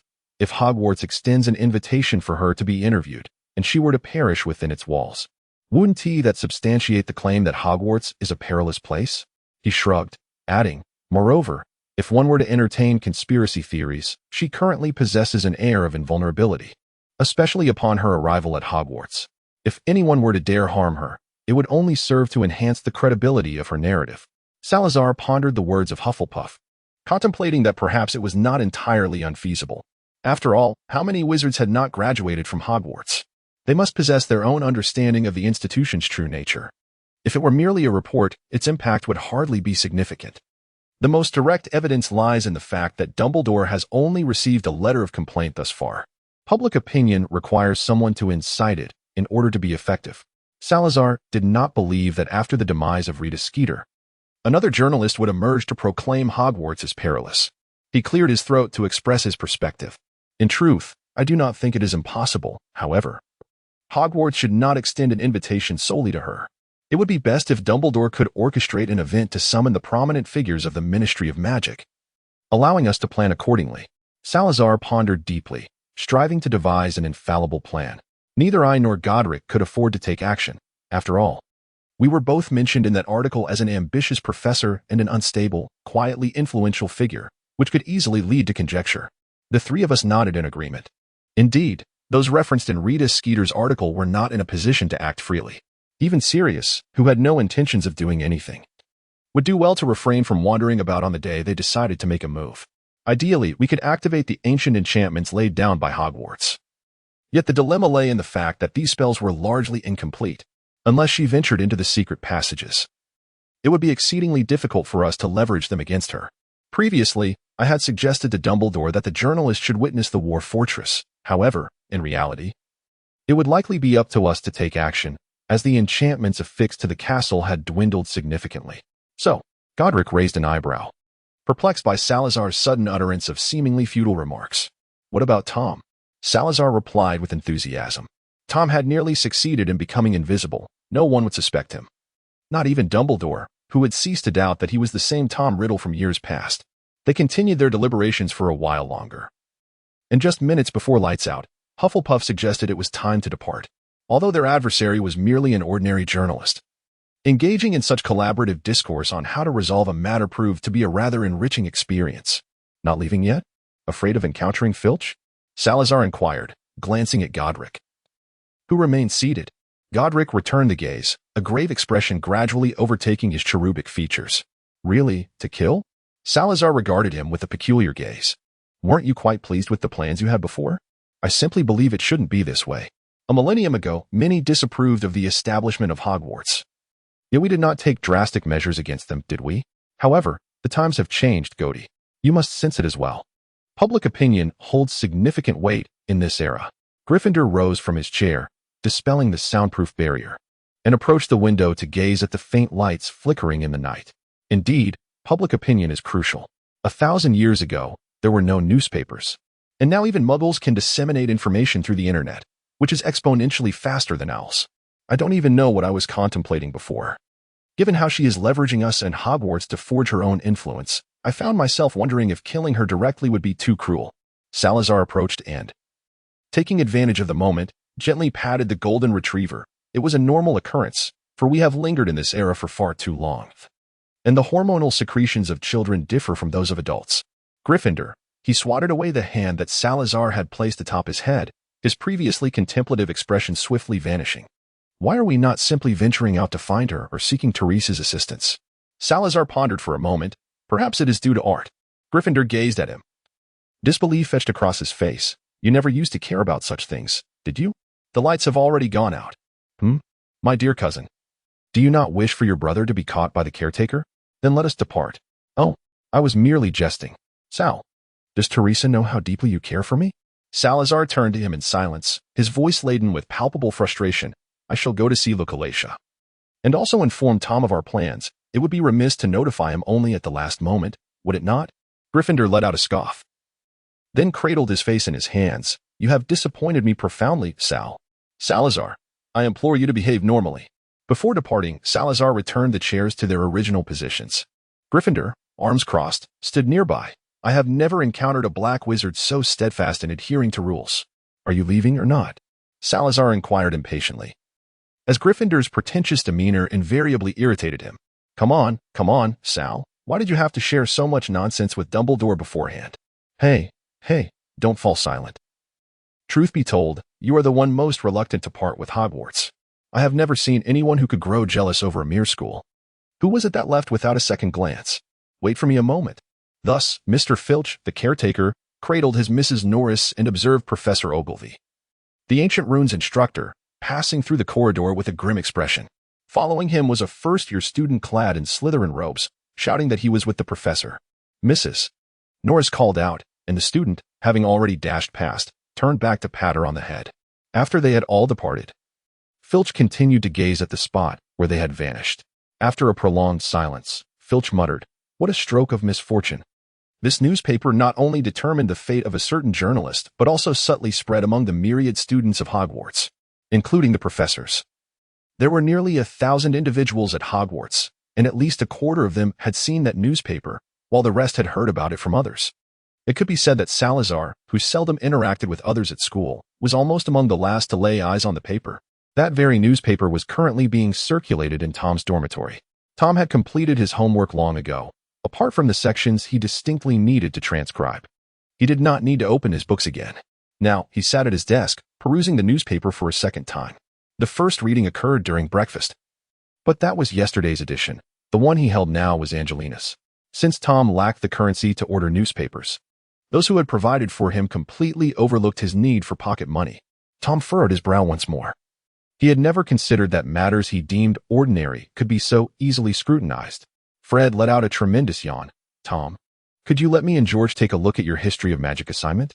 In the first week of school, they had cheerfully abandoned the struggle against their homework. Tom retrieved the parchment he had already rolled up from his drawer and tossed it over. I cannot thank you enough, Fred exclaimed loudly. Having a friend who completed assignments so promptly was simply splendid.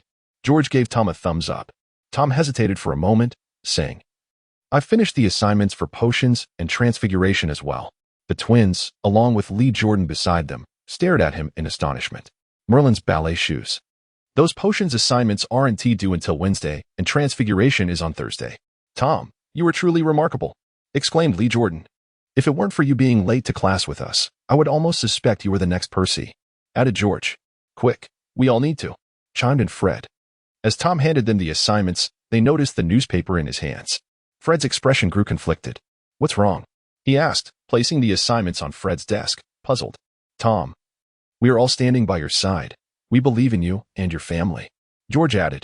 Oh yes, and Professor Black. We all adore him. Lee Jordan interjected. If given the chance, I would love to get to know your family better. They seem so fascinating. Tom managed a strained thank you. Having felt indifferent about the article he had read, he was unaware of who Mia was, and Sirius was someone he hoped never to encounter before arriving at Hogwarts. During the brief time he had just begun to exist in his body, Sirius had often brought a huge boy to play with him, which had nearly annoyed him to no end. As for Dumbledore, Tom felt that someone berating him would bring him joy. Regarding Slytherin and Gryffindor, he was grateful they had given him another chance at life, yet there was an underlying fear. In any case, regardless of how his three roommates tried to console him regarding this matter, he ought to feel nothing at all. However, now, upon hearing their words, a warm, inexplicable feeling began to blossom within him. It was indeed a curious sensation. He waved his hand, intending to clarify. I truly do not care about what Rita Skeeter wrote. I believe my, family will not be affected by that article. All right, Fred said, patting him on the shoulder. It's quite late. Anyway, you've finished your assignments. So go wash up and get some sleep. Tom silently nodded and turned to leave the room. But just as he opened the door, a black cat suddenly darted out from the darkness. Meow. Tom glanced back and saw his three roommates furiously scribbling away, which relieved him enough to close the door. He recognized this black cat. It was the pet of Miss Teresa. Perhaps she had some urgent matter that led her to send Lilith to Slytherin? He crouched down and asked, Is there something you need? The cat scratched the ground, pushing a letter towards Tom. For me? The black cat seemed to nod in understanding, issuing a soft meow before dashing away, merging seamlessly with the shadows. Tom picked up the letter that had fallen to the ground. The envelope bore no signature. However, considering it was delivered by Lilith, it was highly likely to be a correspondence from that Slytherin gentleman. The note read, Do not enter the back door of the potions classroom. Puzzled, Tom scratched his head in confusion, muttering to himself, Is this place where I am to go? At this very moment? Upon glancing again at the text, he sensed something amiss and flipped the paper over, revealing another line. I permit you to use magic on your roommate, lest your outing tonight be discovered. A sense of wonder enveloped Tom as he contemplated the notion of enchanting his roommates, perhaps putting them into a deep slumber or something of the sort. His first thought was that they might fail to complete their assignments. He furrowed his brow deeply, flames flickering from the tip of his wand, incinerating the envelope until it turned to ashes. With a sigh, he opened the door to the dormitory. Fred looked up in surprise. So soon? Oh wait, were there many people? Tom, his expression impassive, raised his wand before anyone had the chance to react. Sleep, he commanded, watching as three figures collapse to the floor. He frowned slightly, an unacknowledged displeasure etched across his face, and levitated them onto their beds. Given that Lilith was merely waiting at the door, and Salazar's matters likely did not require immediate attention, he pulled up a chair and proceeded to modify their memories one by one. Then, his gaze fell upon the nearly completed assignments on the table, and he sighed, capping the ink bottles. How he wished he could replicate another's handwriting. As he traversed the dimly lit corridor, Tom found himself pondering his current state. Damn it, assisting others with their homework? Why did such a peculiar notion cross his mind? Was it merely the sincerity of a few Gryffindor brats? What significance did it hold? Clearly, he could manipulate and calculate to elicit genuine feelings from others. Yet why did he still find comfort in their company? As the summer nights began to wane, he shivered slightly and quickened his pace, arriving at the basement, the rear entrance to the potion classroom, in mere minutes.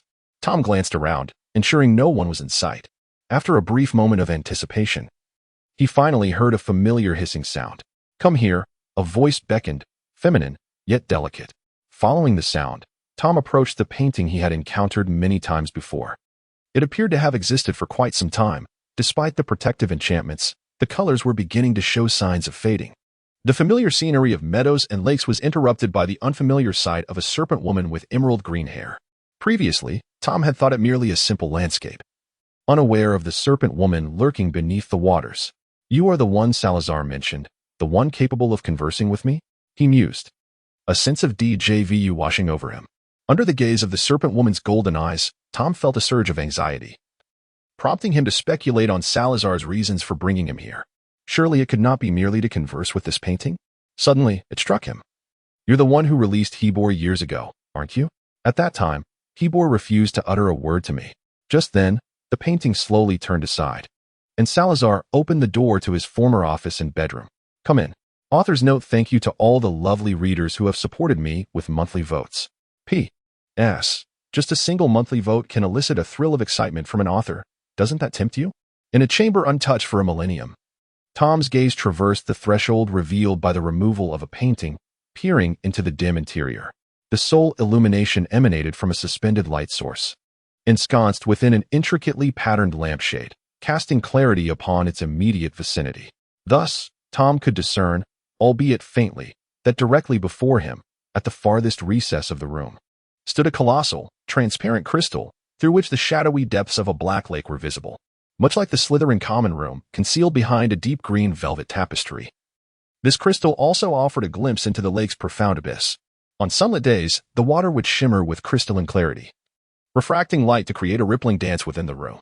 Regrettably, the sun was absent, and the murky waters appeared thick and impenetrable, even obscuring the presence of a great octopus. In the midst of this subdued illumination, Salazar Slytherin stood before a cabinet crafted from crystal and wood, lost in contemplation as he gazed within. This place had largely remained as he had left it, with scattered items on the desk meticulously arranged according to his long-standing habits, an effort likely the work of Hufflepuffs, for no others exhibited such attentiveness. Ravenclaw's meticulousness seldom manifested in this regard. Moreover, numerous enchantments had been cast within the room to thwart the ravages of time, ensuring that upon Salazar's reopening of the door, the space appeared as pristine as it had when he departed. The passage of time left no trace. Standing before the cabinet, Salazar was once again enveloped by the emotions he had felt 1,000 years prior while gathering its contents. A sense of nostalgia washed over him, more so a relief that this place had remained unchanged, and that the friends who had preserved it were still present, rendering it not a case of things lost and people gone. To witness such a scene in the present day was indeed a stroke of fortune, was it not? His gaze fell upon an iris brooch, evoking memories of a mother who had entrusted it to him alongside her daughter. Regrettably, he had forgotten to return the brooch to the girl upon his departure. One could only wonder if she would quietly deem him stingy behind his back. On the other side, Tom speculated that the contents were likely remnants left by Salazar, imbued with sentimental value. However, he could not discern what lay within. And upon his entrance, the portrait of Lucrezia slid shut automatically, sealing the door behind him. Tom blinked, striving to adjust to the dim light. Previously, he had relied on the flicker of fluorescence to illuminate his surroundings, but now the room's proprietor had not turned on the lights, rendering it impractical for him to wield a large bulb. Noticing the portrait's closure, Salazar withdrew his gaze from the cabinet and approached a grand wooden table. He rapped his knuckles upon the lampshade, producing a crisp sound. It was then that Tom recognized that the covering shrouded in darkness was also crafted from crystal, likely citron, which accounted for the warm yellow hue of the light. The dim ambience brightened instantaneously, and Salazar, with a tinge of nostalgia, murmured to himself, "After all these years." It was remarkable that light could still filter through beneath the lampshade, casting luminous spots upon the tapestries and oil paintings adorning the walls. The serpent woman, Lucrezia, appeared in a portrait resting upon the table. This depiction seemed to be one half of the same painting that resided outside the room. It depicted the opposite bank of the lake, now transformed from grassy meadows to a dense forest. This was the Black Lake from a millennium ago. Yet it bore a striking resemblance to the present, the only notable difference being that the forbidden forest loomed much closer. Salazar observed Tom's gaze fixed upon the oil painting and took the initiative to introduce it. "And what of her?" Tom inquired, his curiosity piqued as he regarded the serpent woman. Had it not been for the day's peculiar events, he might have remained oblivious to the fact that the painting outside was not merely a landscape. Yet, astonishingly, the serpent woman in the painting seemed to recognize him. Salazar regretfully shook his head, the expression on his face tinged with melancholy. Are you referring to Lucrezia? She never resided in the Black Lake. This painting merely reflects my nostalgia for comrades after the establishment of Hogwarts. Noticing Tom's silence, which suggested a hint of remorse for broaching the subject, Salazar sighed. Please. Take a seat. He gestured with his wand, and it floated momentarily before he carelessly set it on a nearby shelf. Within his office, he could retrieve his wand at any moment, rendering its proximity insignificant. Moreover, if danger existed here, then Hogwarts would lack any sanctuary. A chair slid from its position against the wall, halting opposite the expansive desk, angled toward the crystal window. Once Tom seated himself, a fleeting realization washed over him. He was in the office of Salazar Slytherin from a millennium ago. The locations of the 4 founders' offices within Hogwarts remain shrouded in mystery. Many speculate that they may have long ago been repurposed into other rooms through the passage of time. Nevertheless, to this day, young wizards, during their nocturnal escapades or explorations within the castle, continue to pursue this as their objective. Salazar Slytherin's office had been discovered quite effortlessly. Yet, at that moment, Tom felt no excitement. The revelation of the office's location by Salazar Slytherin was an entirely different sensation from his own discovery. He pondered whether this chamber would be put to use once more, and then began to inquire, Mr. Slytherin, may I ask why you have summoned me here? Salazar settled into the expansive desk opposite Tom, yet he responded to Tom's inquiry with a seemingly irrelevant answer.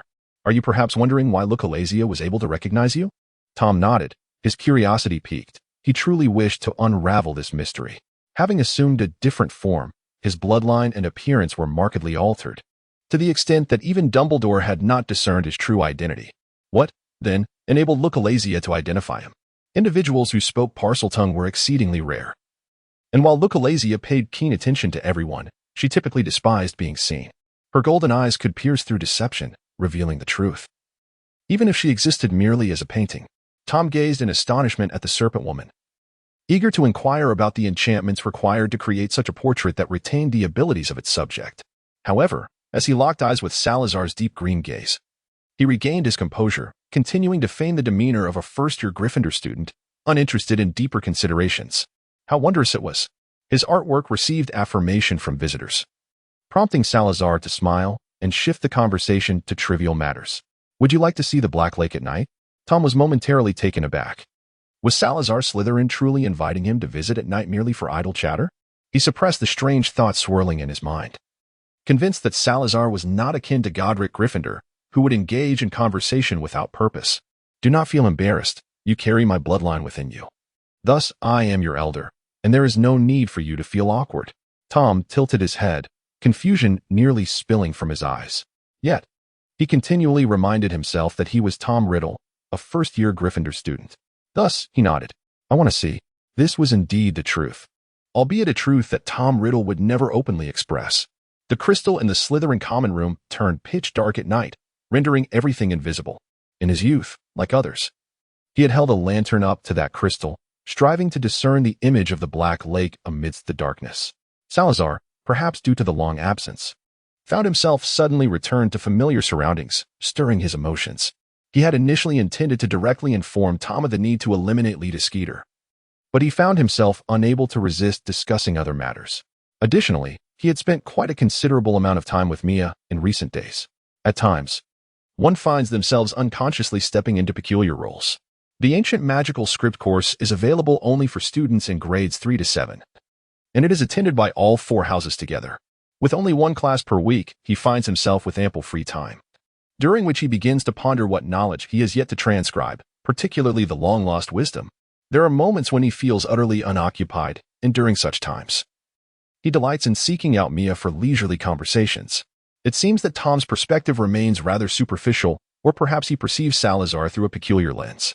In his view, even wandering in circles within the Forbidden Forest is far more enjoyable than sitting alone in an office. Earlier this morning, he took Mia to see the gravestone engraved with his and Teresa's names. Subsequently, the little girl, who had previously been reluctant to acknowledge the existence of an additional father, promptly referred to him as such. Upon discovering Salazar's true name, Mia nearly leapt from her feet. This is not an exaggeration, given the tension in her muscles at that moment. Had she not exerted considerable restraint, she might indeed have jumped 3 meters high. She had always been aware that her mother hailed from a distant era. Yet she had never fathomed a connection to one of the founders of Hogwarts. The historical records of vampires are notably incomplete, with verifiable information primarily tracing back to the Council of Elders. Records of the 13 clans or the Holy War from a millennium ago are exceedingly rare. However, even the scant information available ignited a yearning in Mia, who had recently been transformed into a vampire and spent most of her days idly perusing books within the confines of Roderick Castle. In her interactions with Tom, Salazar adopts more of a mentor's role. Salazar is rather indifferent to the actions of Tom prior to their acquaintance. He is acutely aware that as long as Tom has refrained from engaging in behavior he disapproves of since their introduction, he may continue to be Tom Riddle. Furthermore, the deeds committed by Voldemort subsequently bear little relevance to the 16-year-old Tom. Salazar is unconcerned with Tom's past actions, much like his disinterest in Sirius's youthful indiscretions. Additionally, he is unfamiliar with Narcissa. As for Tom's previous intentions towards Fred and George, one must remember that children are often granted the opportunity to err for the first time. Moreover, Tom did not employ the killing curse. To him, it was of little consequence. During his duel with Gryffindor, he frequently resorted to the Cruciatus curse. The spells they exchanged had little substantial effect on one another. Before the establishment of Hogwarts, Salazar experienced a period of complete disregard for life. Yet such sentiments gradually diminished through interactions with like-minded companions. However, should another opportunity arise, Salazar remains unperturbed about starting anew, perhaps even turning his focus towards nurturing Harry.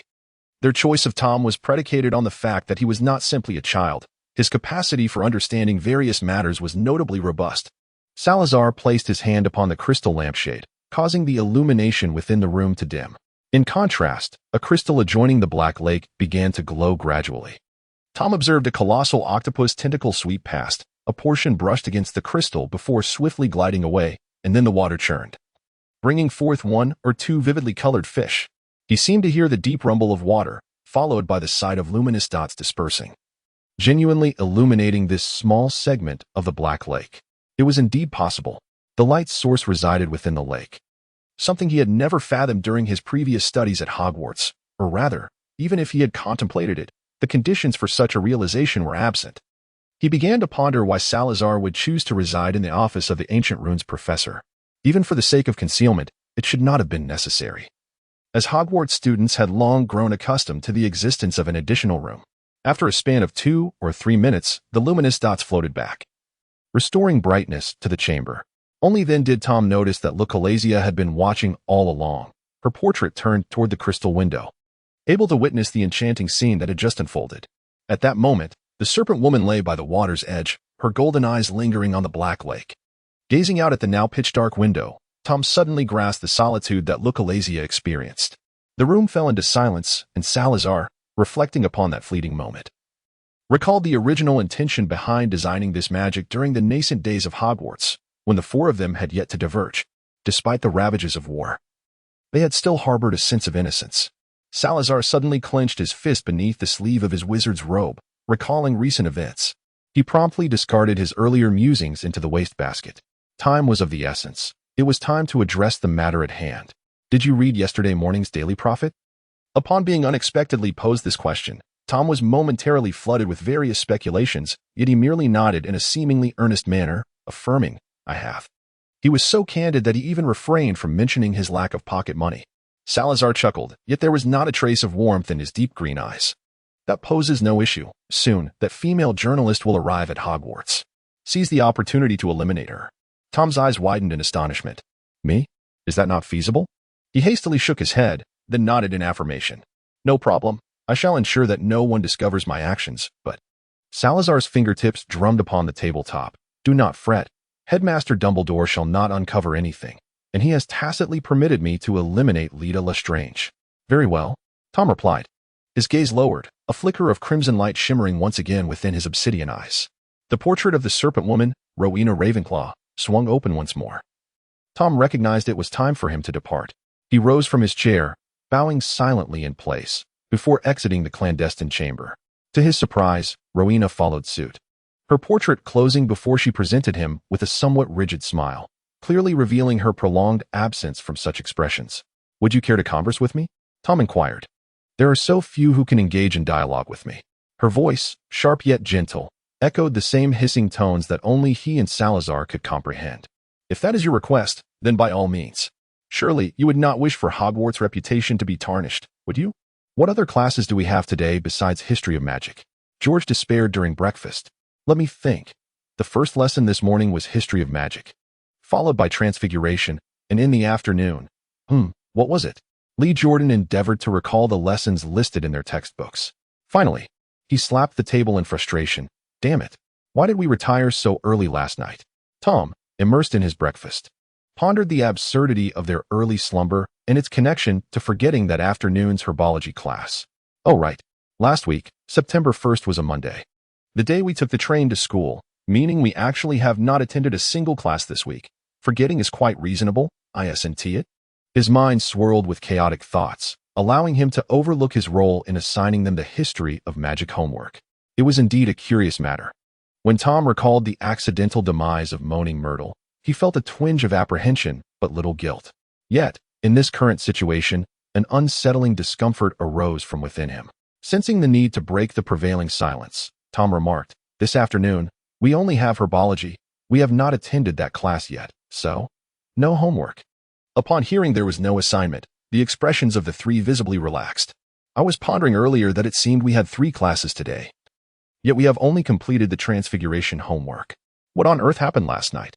I certainly did not feel particularly tired before sleeping. How could I have been so sleepy the moment I laid down?" Fred remained troubled by his assignment on the history of magic. Tom cast a glance towards the teacher's table and noticed that Salazar was absent from breakfast in the hall, a fact he had long since observed. For Salazar rarely indulged in morning meals. Moreover, Albus was inexplicably missing from his usual seat, while Professor McGonagall had already finished her meal and departed. At that moment, it was perplexing to Tom that the Gryffindors were running laps by the Black Lake. It struck him as odd that wizards would engage in physical exercise. Nonetheless, returning to the present, no professor would be monitoring them. Tom retrieved his assignment from his bag. "Come on, you must have written part of it already. I've composed quite a lengthy piece. You can transcribe different paragraphs and write in a larger script. We should have enough time." Meanwhile, during the frantic rush of the 3 Gryffindor boys to complete their homework, Salazar stood by the Black Lake, observing the Gryffindors as they ran. Albus sat on the grass, holding a rather peculiar-looking hamburger, smiling as the Gryffindors dashed past him. He mused, "Now I finally understand why you never use the armor charm for protection during battles." Salazar, however, shook his head and earnestly elucidated Dumbledore's misjudgment. Gryffindor indeed relied on its own ability to evade curses. During that period, before my lineage had completely consumed Teresa's bloodline, I was capable of the same. This marked the first occasion he openly addressed the transformation of his previous state. Nevertheless, I could withstand several spells cast by an ordinary adult wizard without significant issue. It is akin to the magical resistance exhibited by a fire dragon. This is precisely why I must insist on your agreement for me to teach this ancient script at Hogwarts. All right. Dumbledore raised his hands.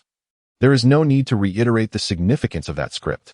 However, he continued, it is rather amusing that you previously used the founder of Gryffindor as an example to demonstrate to Minerva that this script is not overly challenging. He shook his head, his expression a mixture of complexity. Yet, that was the most convenient approach. Otherwise, Professor McGonagall would have persisted in her inquiries for ages. Frankly, Albus, you have yet to establish a separate course for ancient runes, as if you delight in witnessing my grievances. In truth, Salazar had only taught this long-lost script to students in their 3rd and 4th years, while those in the lower years were burdened with intermediate and advanced wizarding examinations. He was reluctant to see his students fail under the pressure of their assessments. However, the experience of teaching such a straightforward script was rather uninspiring. Salazar felt more lackluster than his pupils during class, yet he could not afford to betray any sense of disinterest. Dumbledore awkwardly observed Gryffindor completing laps. At this juncture, the pace had markedly increased, and he had already reached the opposite shore of the lake. Finding a new professor for ancient runes was no simple task. He mused with a wry smile, as it was even more challenging than securing a defense against the dark arts instructor. At least, in dire situations, I could summon members of the Order of the Phoenix to assist with the latter. But how many times in recent years had Banshida approached me about resigning from the position of ancient runes professor? Salazar pondered for a moment. Perhaps this could work. You might inquire among the 7th grade students who have opted for ancient runes to see if any would be willing to remain at school before his graduation. You could have him serve as my teaching assistant, consider it an internship, and next year, he could transition to a permanent position. Dumbledore furrowed his brow, contemplating Salazar's notion of an internship. He had always maintained an interest in the Muggle world and was somewhat familiar with such employment arrangements. Yet the idea of directly transferring to Hogwarts left him feeling uncertain. Moreover, hiring a freshly graduated student, would that truly pose no complications? Dumbledore's brow remained knitted in concern.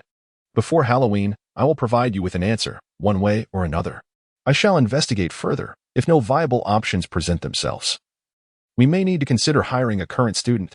He added, by the way, Salazar, you really ought to take on the role of defense against the dark arts professor.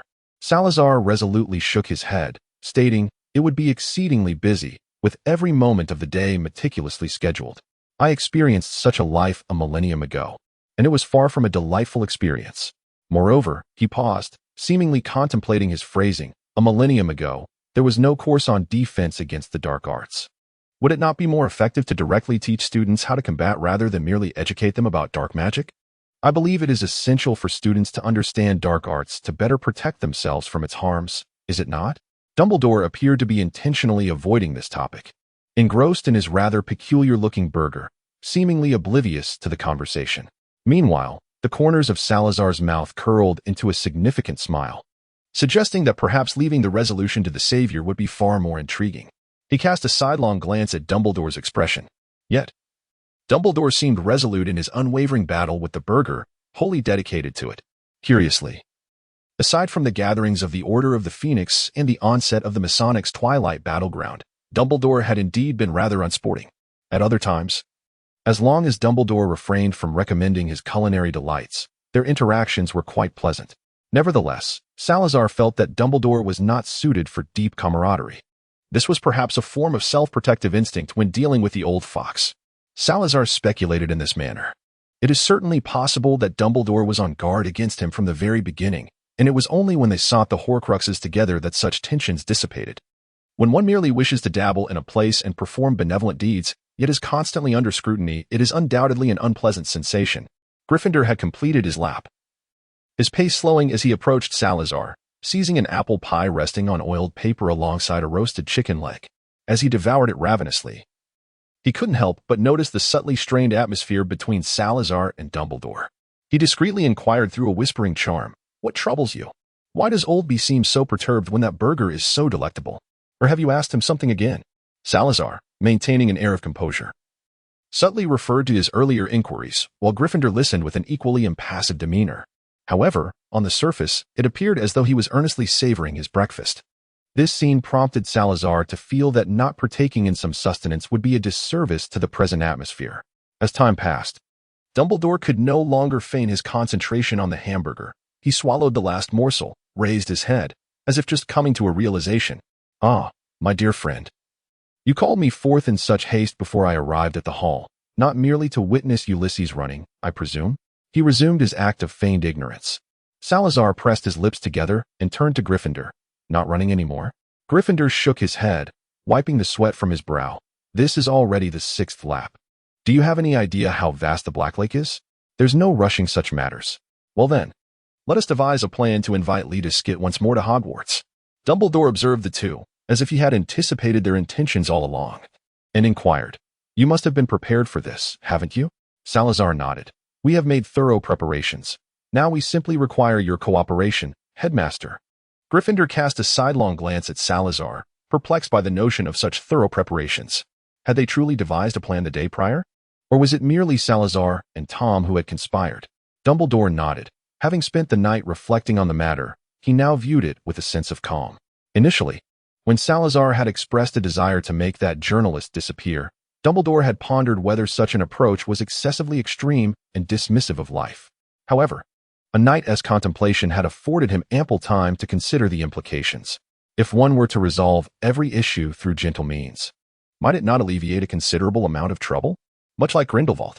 If his order were to be established, Would the wizarding world not transform into something entirely different? Dumbledore was eager to observe Salazar's response to this situation as a means to validate his own thoughts. Salazar could hardly fathom that his desire to take action against a journalist could lead Dumbledore to ponder so deeply. He merely believed that if the journalist were not dealt with swiftly, the repercussions would escalate. He could not idly witness the reputation of Hogwarts being tarnished. He had sensed the current state of the institution over the past few days. It could be said that as long as no violent incidents occurred among the students, and one did not find themselves in the role of a victim, the sense of happiness in attending Hogwarts remained quite high. Moreover, there was the Clock Club, which, despite his minimal attention to its development as a forum for academic discourse, he felt he could not disregard after having devoted so much time to it. If the Clock Club were to suffer negative repercussions due to a journalist, he would feel remorse for the necessity that had forced Lupin to employ those memory-altering spells. We need you to invite that journalist to Hogwarts for an interview. A flicker of surprise crossed Dumbledore's eyes. But, my dear Salazar, you must understand the implications. If everyone learns that we invited her, and then she were to perish, what would they think? Furthermore, having come once, she would likely seek to return to Hogwarts for further information, wouldn't she? Salazar nodded thoughtfully. Thus, we cannot simply extend an invitation to her. We ought to host an event at Hogwarts and subsequently invite the press. Given her current position at the Daily Prophet, securing a spot should prove relatively effortless. Dumbledore fell into a deep reverie. Rest assured, we shall handle this with utmost discretion. She will merely vanish, leaving no trace of evidence that points back to Hogwarts. However, the wizarding community would inevitably speculate. Why are we hosting an event at this particular moment and inviting outsiders to observe? Hogwarts has never adhered to such traditions before. Dumbledore appeared deeply conflicted, still reluctant to relinquish his concerns regarding reputation. Salazar could perhaps envision Dumbledore's current thoughts. He always sensed that Dumbledore's unassuming demeanor, along with the insights he displayed during discussions about magic, belied a complete ignorance of dark magic.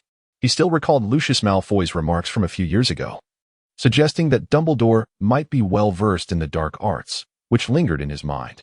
This is why he previously asserted that students must first comprehend dark magic to better protect themselves from its perils. It could be seen as a form of probing. Dumbledore's response indicated that he did not entirely oppose Salazar's perspective, yet the specifics of his thoughts remained known only to him. Salazar certainly would not believe that Dumbledore is a concealed dark wizard. He understands the principle of analogy well enough. It can only be said that Dumbledore has constrained himself with the guise of a white wizard. Yet, I desire the world to entertain such notions. Dumbledore gazed at him in astonishment, his expression more genuine than ever. Gryffindor vaguely comprehended something. Salazar, are you suggesting, as I recently encountered, a concept akin to striking the mountain to startle the tiger? After a prolonged period, Salazar once again sensed the unspoken understanding with his friend, nodding in satisfaction. Indeed, it was Leta Lestrange who first tarnished the reputation of our esteemed institution. Henceforth, we shall direct our efforts solely against her. I am indifferent to the current laws of the wizarding world. All I comprehend is an eye for an eye, a tooth for a tooth, in the forthcoming endeavors. I trust that those outside will discern that Leta Lestrange's accusations are nothing but slander. As long as no one harbors ill intentions toward Hogwarts, it shall remain merely a school of magic.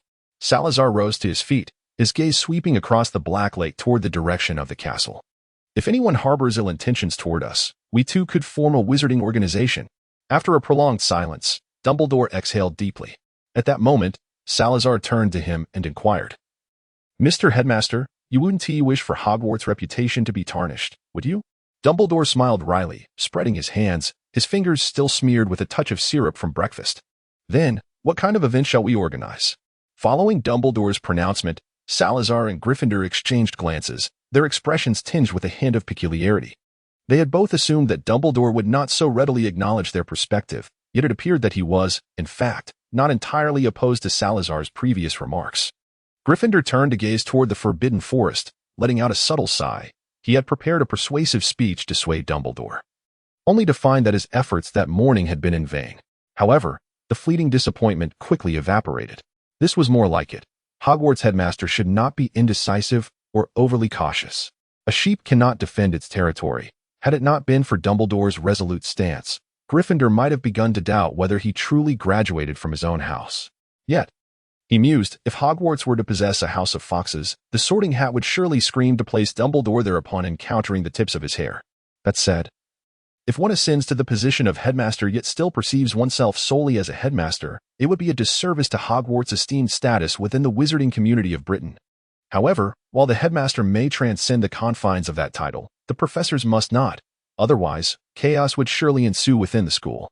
Gryffindor reminisced about those eccentric professors from a millennium ago, whom he once viewed as sources of trouble, and now found himself unable to suppress a smile.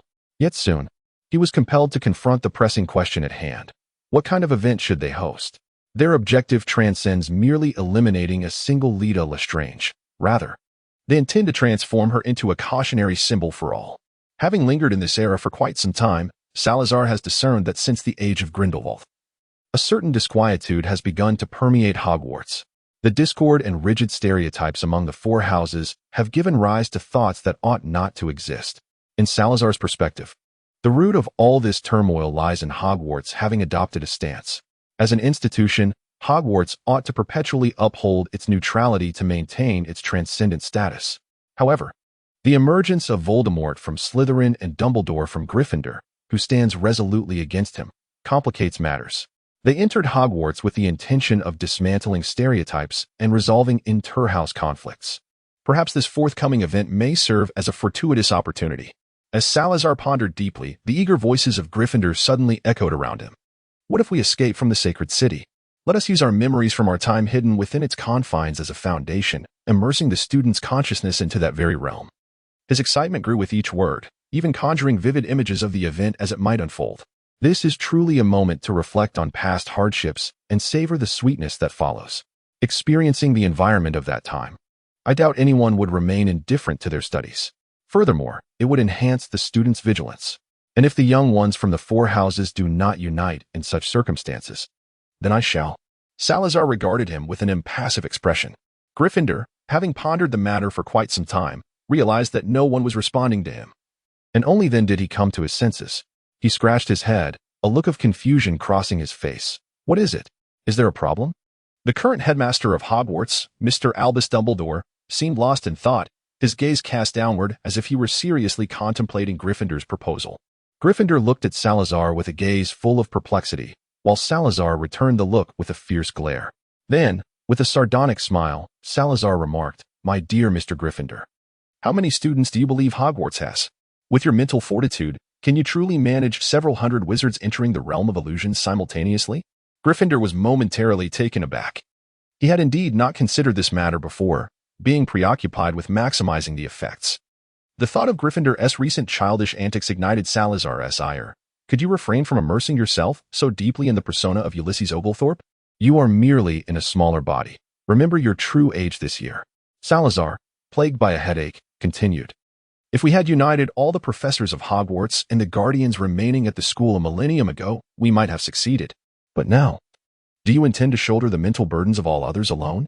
Gryffindor scratched his head again, grappling with the complexities of an 11-year-old wizard's developmental stage, which undeniably influences his cognition. It became evident that even a formidable soul cannot transcend the limitations of the physical realm solely through sheer will. However, I cannot presently conceive a superior alternative. Perhaps we should first conduct a selection among the students, choosing the most promising to enter the illusion? What do you think, Sal? This time, Salazar pondered earnestly. Indeed, it was a commendable suggestion, yet the issues inherent in this approach remain substantial. Setting aside the matter of young wizards raised in peaceful times entering a realm of their own design, one must consider whether they would face annihilation upon encountering the trials of that era. Furthermore, the very foundation upon which the illusion is constructed raises questions that defy explanation. If these scenarios are mere fabrications, he struggles to reconcile this with his own past, fearing it would equate to a denial of his history. He articulated his concerns. Gryffindor furrowed his brow at him.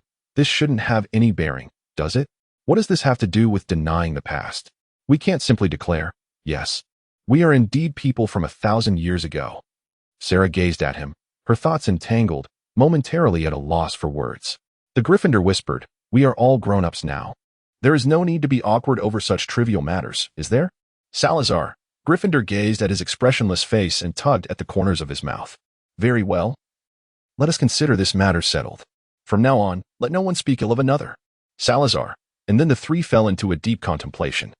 Their silence persisted until the thunderous sound of footsteps echoed from within the castle. Gryffindor suddenly sprang to his feet, casting a glance towards the castle, his face betraying an expression of urgency. "Oh, my dear Merlin, it's time for History of Magic class. I must depart. You may continue your discussion." As the words escaped his lips, Gryffindor was already racing towards the castle, and by the time his voice faded, he had distanced himself significantly from the two by the lakeside. Salazar and Dumbledore exchanged glances. He could indeed take a leave of absence.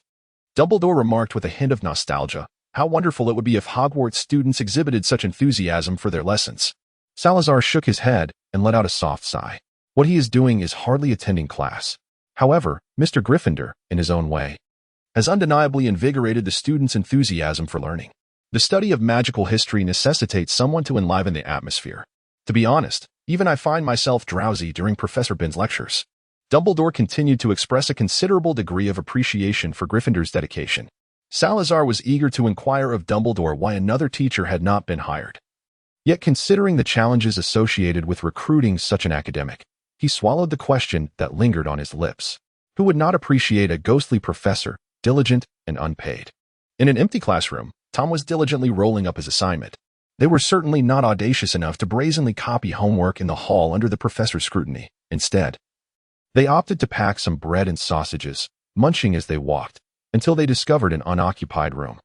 It must have been about 20 minutes ago that they had been there. "We still have time," Fred proclaimed confidently. Tom placed his assignment on a desk. His handwriting was remarkably neat, yet one could still discern the youthful naivete of an 11-year-old wizard within the lines. Naturally, this was a deliberate choice on Tom's part. His paper was indeed lengthy. Perhaps considering they were merely freshers, Professor Bin's assignment had been reduced by at least half compared to his usual standards. Yet Tom had managed to write an impressive foot-long piece. The three of them copied while marveling at it. "I recall Professor Bin's assigned only a few inches. This is more than twice that. Indeed, Tom, your zeal for learning is astonishing. It is hard to believe someone so earnest in their studies would associate with us." "Merlin's beard. I mean, no offense. Just saying." Lee Jordan attempted to clarify. Tom smiled brightly. "I understand. No need to explain. It is merely a habit cultivated at home. Who does not enjoy a bit of fun? Hurry and write. Let us not waste any more time." The soft scratch of quill against parchment filled the air. Yet Tom was preoccupied with the task Salazar had entrusted to him, to eliminate Lita Skeeter. Beyond that newspaper, he knew nothing about the journalist. He needed to acquire a general understanding of her, although it was not strictly necessary to know the target for executing Salazar's assassination task. Tom did not wish to squander his time at Hogwarts on endless pranks. Moreover, what sort of event would take place at Hogwarts next? Amidst the rapid scratching sounds, Tom finally lost focus. Perhaps it could be this. Dumbledore redirected the conversation, for the first time proposing his own idea regarding what event to host. "We could forge a diary of a wizard who successfully escaped from the Holy City." Salazar's initial reaction was one of disbelief. Who, in that era, would keep a diary? Certainly, he could never envision himself doing so, nor could the Gryffindors. Even Pablo Malfoy's diary commenced only upon his entrance to Hogwarts. Not during the perilous times when he and Roxanne Malfoy were still in danger. A millennium ago, those wizards who awakened in the Holy City, or those who infiltrated it, would have preferred to conceal their wands in the most obscure places. Why would they contemplate maintaining a diary? Was it out of fear that their identities as wizards would be discovered? Moreover, who would go to the lengths of magically safeguarding their diary to ensure its perusal 1,000 years later? Pablo Malfoy's diary is forever inaccessible to others. Salazar distinctly recalled that during that period, he did not even carry his wand. He had deliberately restrained the flow of his magical power. It seemed that Dumbledore also recognized the potential issues with his suggestion, furrowing his brow in contemplation. Surely, no one would fixate on the two questions of why one would keep a diary while concealing their identity and why the diary would be preserved for future generations.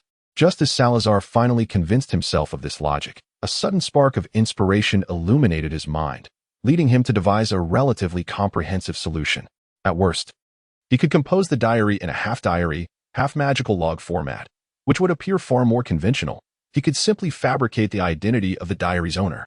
Dumbledore nodded with a smile, affirming, "That is certainly acceptable."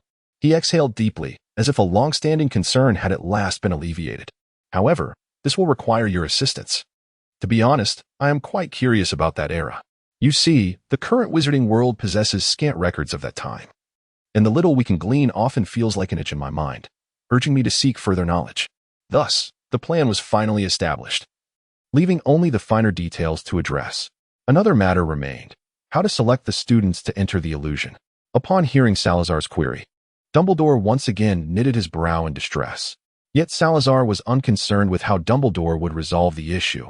From his perspective, all of this was in service of Hogwarts' advancement. Although they were all founders, Dumbledore was the headmaster. It would be best to limit participation to students starting from the 4th year.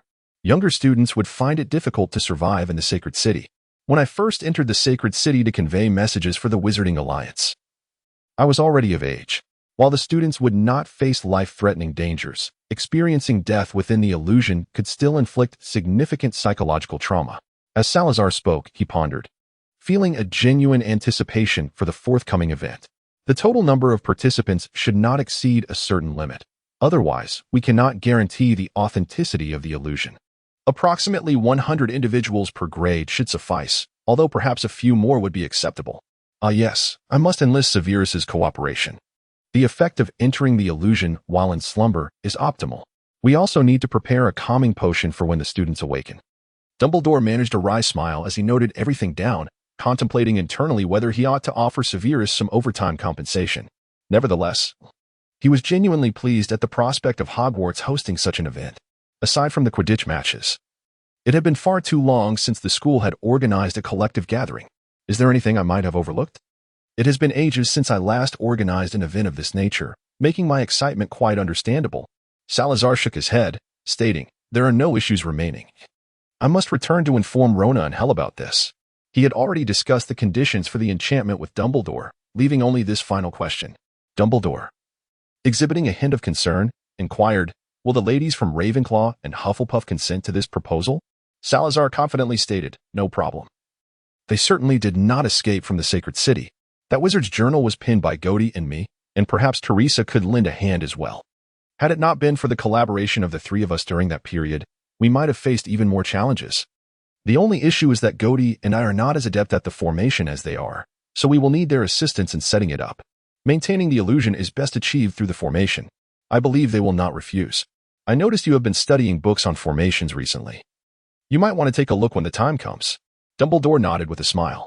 Today's events unfolded remarkably smoothly. The surface of the Black Lake rippled in the wind, and at this moment, the students of Hogwarts could not foresee the grand surprise awaiting them next month. Tom, crisis. Have you heard? Are you referring to the competition? I saw the notice posted. I am unaware of the details. But it is said that Professor Dumbledore will address it on Wednesday evening. At the Ravenclaw table, 2 upperclassmen discussed the announcement affixed to the entrance of the Great Hall. As they entered the hall, they were delayed for quite some time by the throng of people surrounding it.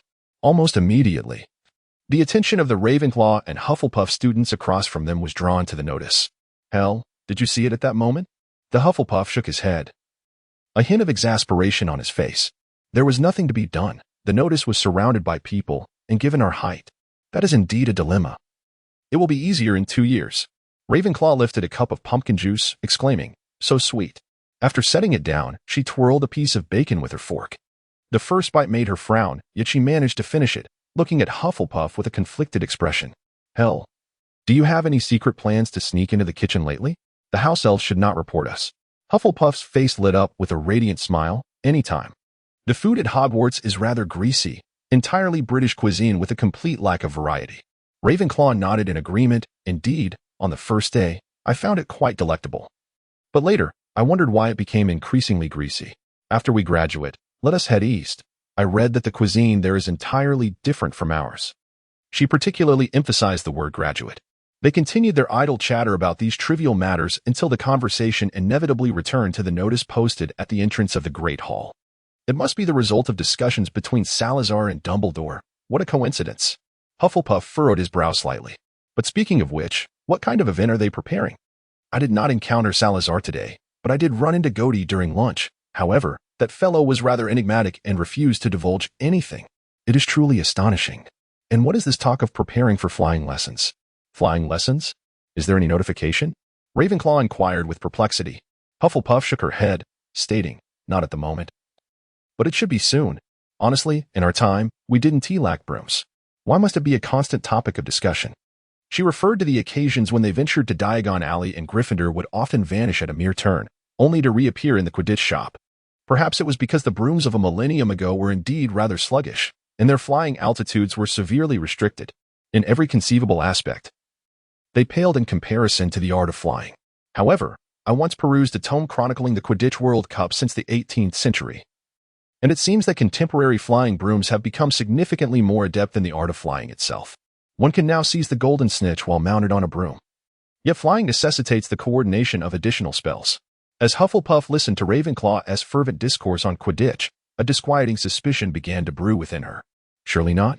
Given her experience, her friend Ron's greatest passions lay in reading, pondering, and daydreaming. Hufflepuff found it nearly inconceivable that a bookish Ravenclaw would revel in soaring around on a broom. She resolved to divert the conversation from Quidditch. All right, Ron. When the flying lessons commence, we shall truly relish the experience of soaring on brooms. But for now, shall we inquire with Sal about what the activity entails? What about our assignments? I do not wish to approach them half-heartedly. Hufflepuff grasped Ravenclaw's shoulder. Listen, Ron, if you continue to take the assignments so seriously, we shall be perceived as expecting. Hormonal influences do not solely affect Gryffindor, haha. At that moment, a commotion erupted at the entrance of the Great Hall due to a notice, which stirred not only Ravenclaw's table. At the Slytherin table, a chubby lad was waving his fists, displaying none of the elegance he typically boasted, exclaiming, "Why is it that only students from the 4th year onwards can participate? Teachers and the headmaster cannot impose such a decision." Those beside him appeared mortified by his antics, tugging at his robes. "We do not even know what this activity is." "Gunnar, calm down." From a distance, Gryffindor observed with amusement. He himself was somewhat unclear about the specifics of the activity. He only knew that there would first be a selection process before the official event. His current contemplation revolved around what the notice meant by urging students from the 4th year and above to prepare. Initially indifferent to the selection process, Gryffindor suddenly found himself gripped by a surge of curiosity. Absently nibbling on a beef patty, he remained vigilant, keenly observing the movements at the teacher's table. As Salazar prepared to rise and depart, Gryffindor hastily finished his meal and followed suit. However, it was not just Salazar.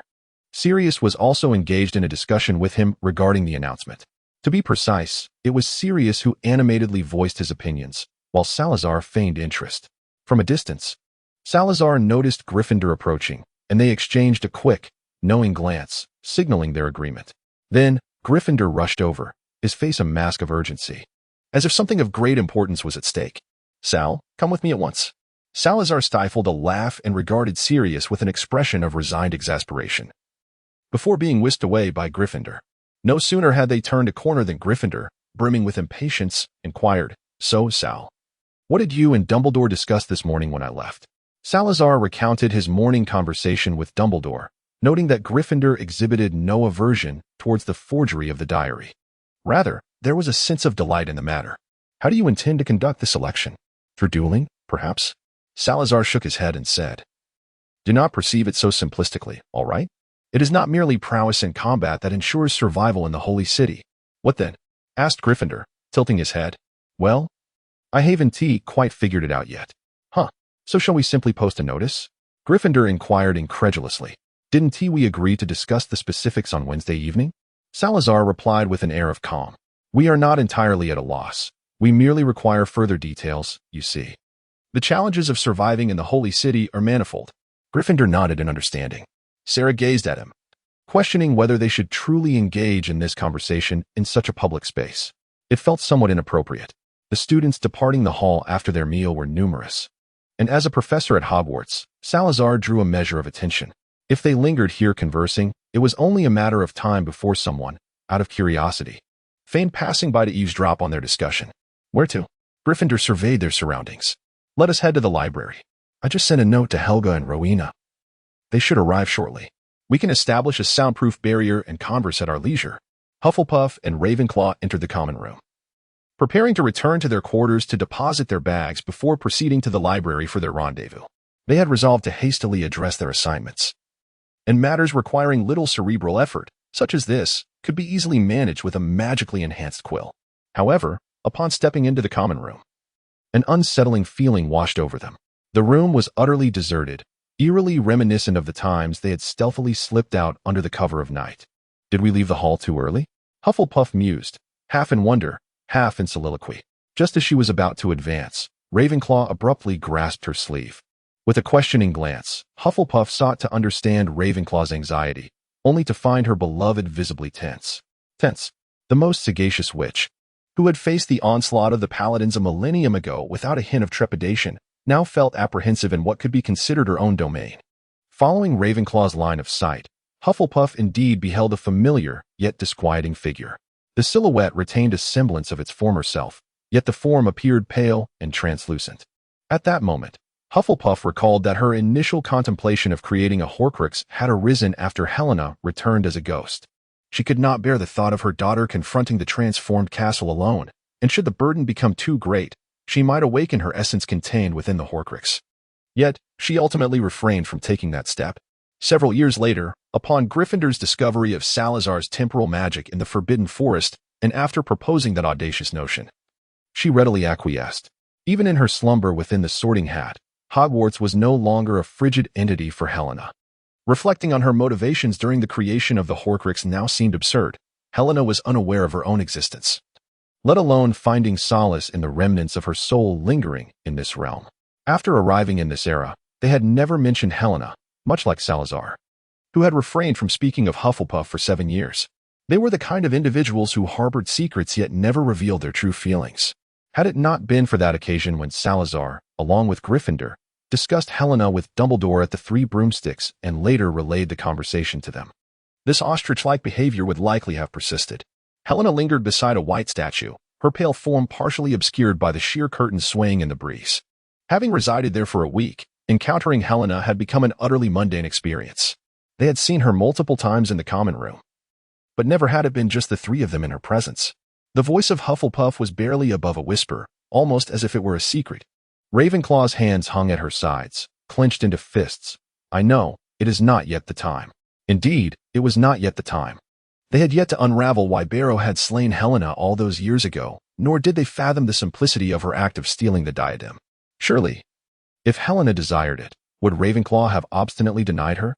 They had transformed from their former selves, entering Hogwarts in pursuit of answers to questions that had once eluded them.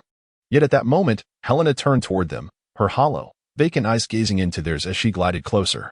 Is this your first time at Hogwarts? Her voice was soft, akin to a feather untethered from the grip of gravity, destined never to touch the ground. Yet this feather found its way into the hearts of Hufflepuff and Ravenclaw. Why is it that, upon seeing you, I cannot contain myself? She abruptly halted, the words hanging on her lips, yearning to drift away. Wait. Hufflepuff interjected suddenly. Ravenclaw, stirred by Hufflepuff's voice, felt her previous bewilderment dissipate, replaced by an indescribable hope. Helena paused, turning to look at them. Hufflepuff grasped Ravenclaw's hand, stepping forward toward Helena, her expression gradually transforming into one of vivid and genuine emotion. Hello, we have seen you many times in the common room. I hope it's not too presumptuous, but may we be friends? Why? Hufflepuff carefully considered her words, pondering the unfinished thought Helena had just shared. Is there a need for a reason to befriend someone? If I must say, we find you quite endearing. However, as soon as she uttered those words, Helena's demeanor grew icy, her voice taking on an edge. You are all like him, deceivers, all of you. Years ago, he sought the diadem, but what is your purpose? Do not deceive me any longer. The two stood in a stupor as Helena vanished from sight. The ghost of Ravenclaw glided through the wall, heading towards an unknown destination. Hufflepuff sank despondently onto the couch, her lips twitching as she finally managed to utter, "Damn it, who is this he? I shall send him to Merlin this instant." Tom Marvolo Riddle, Ravenclaw replied, her expression devoid of emotion. By this time, the common room had already begun to fill with students. When Helena had lingered there moments before, they had chosen not to remain. What? Hufflepuff clearly struggled to connect her pitiful Tom with his former self. The primary reason for this was that recently, Tom bore no resemblance to the person he once was. Nevertheless, she waved her wand, casting a soundproof barrier. Years prior, from the beginning of their friendship, Tom Riddle had deceived our Helena. He had cunningly manipulated an innocent girl solely to steal her mother's legacy.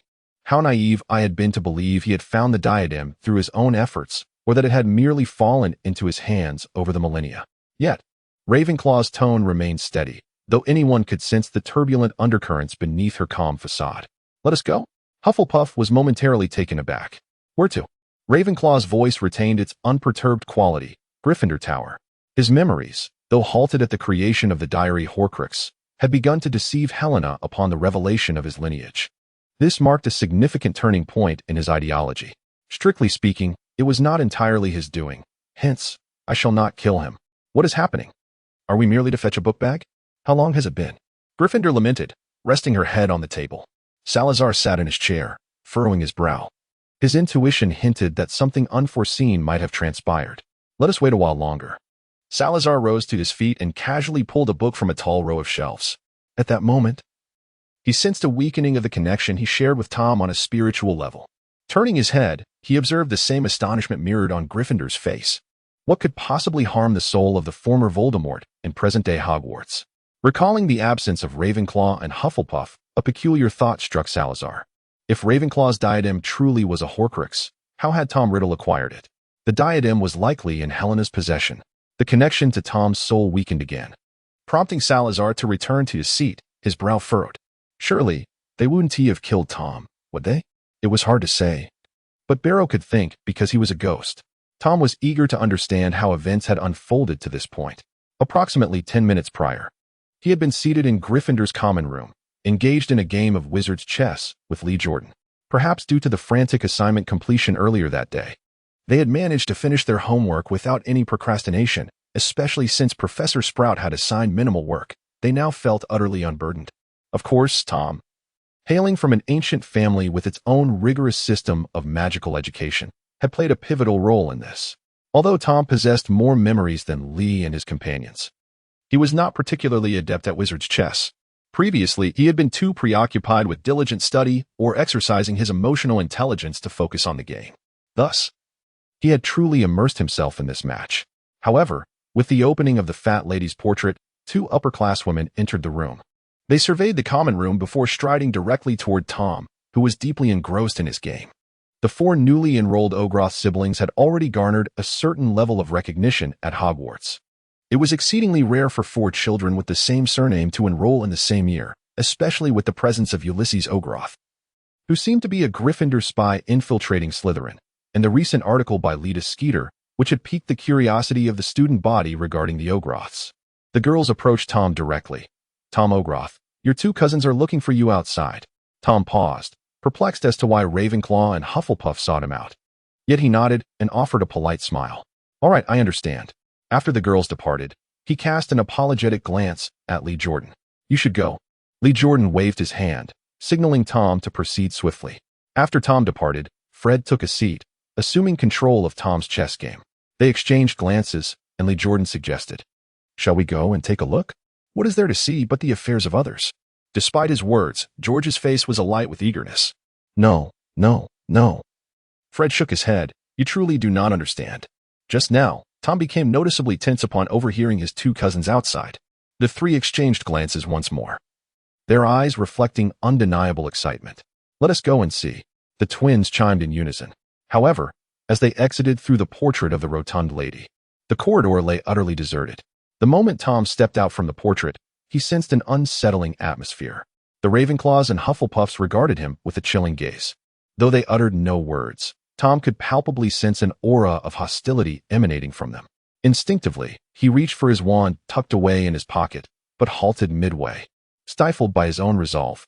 Just as Tom was about to speak, he heard a Hufflepuff suggest, let us go to the room of requirement. In the midst of a weighty, unspoken tension, Tom silently followed the two as they traversed the 8th-floor corridor and entered the room of requirement. The room now appeared as an expansive, empty chamber. Upon entering, Tom felt a flicker of recognition at the vastness, though he instinctively dismissed the thought as implausible. Allow me, spoke the Ravenclaw. The Hufflepuff nodded and whispered a few words in her ear, to which the Ravenclaw responded with a slight nod. A girl with silver hair and azure eyes approached Tom. At this proximity, Tom discerned the palpable coldness in her gaze, nearly overflowing. I want to bully you. The Ravenclaw's voice seemed to suppress something profound. At any moment, it felt as though a volcano might erupt. Tom forced a wry smile, pondering what he could have possibly done wrong. Since the diary had been opened 3 years prior, and now after a week at Hogwarts, he believed he had committed no transgressions. Following a moment of clarity when he had eavesdropped on their conversation, he had become exceedingly cautious. So, why was this happening? A dagger, gleaming with a cold light, was presented before him. When hell made your body, she did not deliberately enhance your magical prowess. In terms of souls, we are both the first Horcruxes, yet your soul is far too immature. Thus, we shall forego magic and duel with daggers. My experience surpasses yours. Yet you are a boy, possessing superior physicality. It is only fair. Ravenclaw spoke with a voice devoid of emotion, and, upon noticing that Tom did not accept the dagger she offered, she released her grip. The dagger, glimmering in the light, fell to the ground with a crisp sound. Wait, may I ask why? Tom bent down to retrieve the dagger, counting down silently. 10, 9, 8, 6, for reasons unknown. He felt a weight of pent-up emotions pressing against his chest, unable to rise or fall. He had been obedient enough. Why should he endure this? Indeed, why should he? He grasped the dagger ever tighter. Time rewound to the present, as the dagger that had been in Tom's hand ricocheted off the wall before landing clumsily on the floor. Much like its previous wielder, experience held little value in the face of absolute power, yet as fellow creations of alchemy. How significant could the disparity in their physical capabilities truly be? Regrettably, the difference in experience was far too pronounced. Hufflepuff was employing healing magic to mend the shallow wounds on Ravenclaw's arm and face. How careless of you. You could have easily avoided that. Why exchange injuries? Lying on the ground, Tom felt his school uniform becoming increasingly damp. Exchange injuries? He looked skeptically at the wound on his arm, where bone was faintly visible. Then at the now bleeding wound on Ravenclaw's arm, and began to recall why he had entertained such melodramatic thoughts earlier. Restore to its former state. At last, Ravenclaw's uniform was returned to its pristine condition. All right, Rona, that is something you will face in the future. Do not be angry, Hufflepuff consoled Ravenclaw, who nodded gently. As for the other matters, that Horcrux after that incident must perish. It is a certainty. After their exchange, Ravenclaw's emotions had been released, and following the tension of the recent duel, she began to feel a sense of fatigue. She sat down on the spot, while Hufflepuff tended to Tom, who remained sprawled on the ground. Do you know why? Shadows loomed over him as Tom opened his eyes and shook his head, completely unaware of the prior conversation. Hufflepuff crouched beside him, observing the pitiful state of Tom. Considering that his current form was her own creation, her earlier sentiments had evaporated. And she even felt a twinge of pity for him. She reached out to touch one of the deeper wounds, causing Tom to shudder involuntarily. Rona had indeed been merciless. After all, this boy before her bore his own bloodline. Hufflepuff felt utterly bewildered by this intricate relationship. While she could never regard Tom as her child, the thought that his body was her creation and that his veins coursed with her blood would occasionally soften her heart. Why on earth had she agreed to Godric's proposal out of curiosity about the effects of their four bloodlines merging? She sighed, contemplating a compromise. You are the first Horcrux of Tom Riddle. Logically, you are indeed him, just as I am undeniably myself, and not someone else.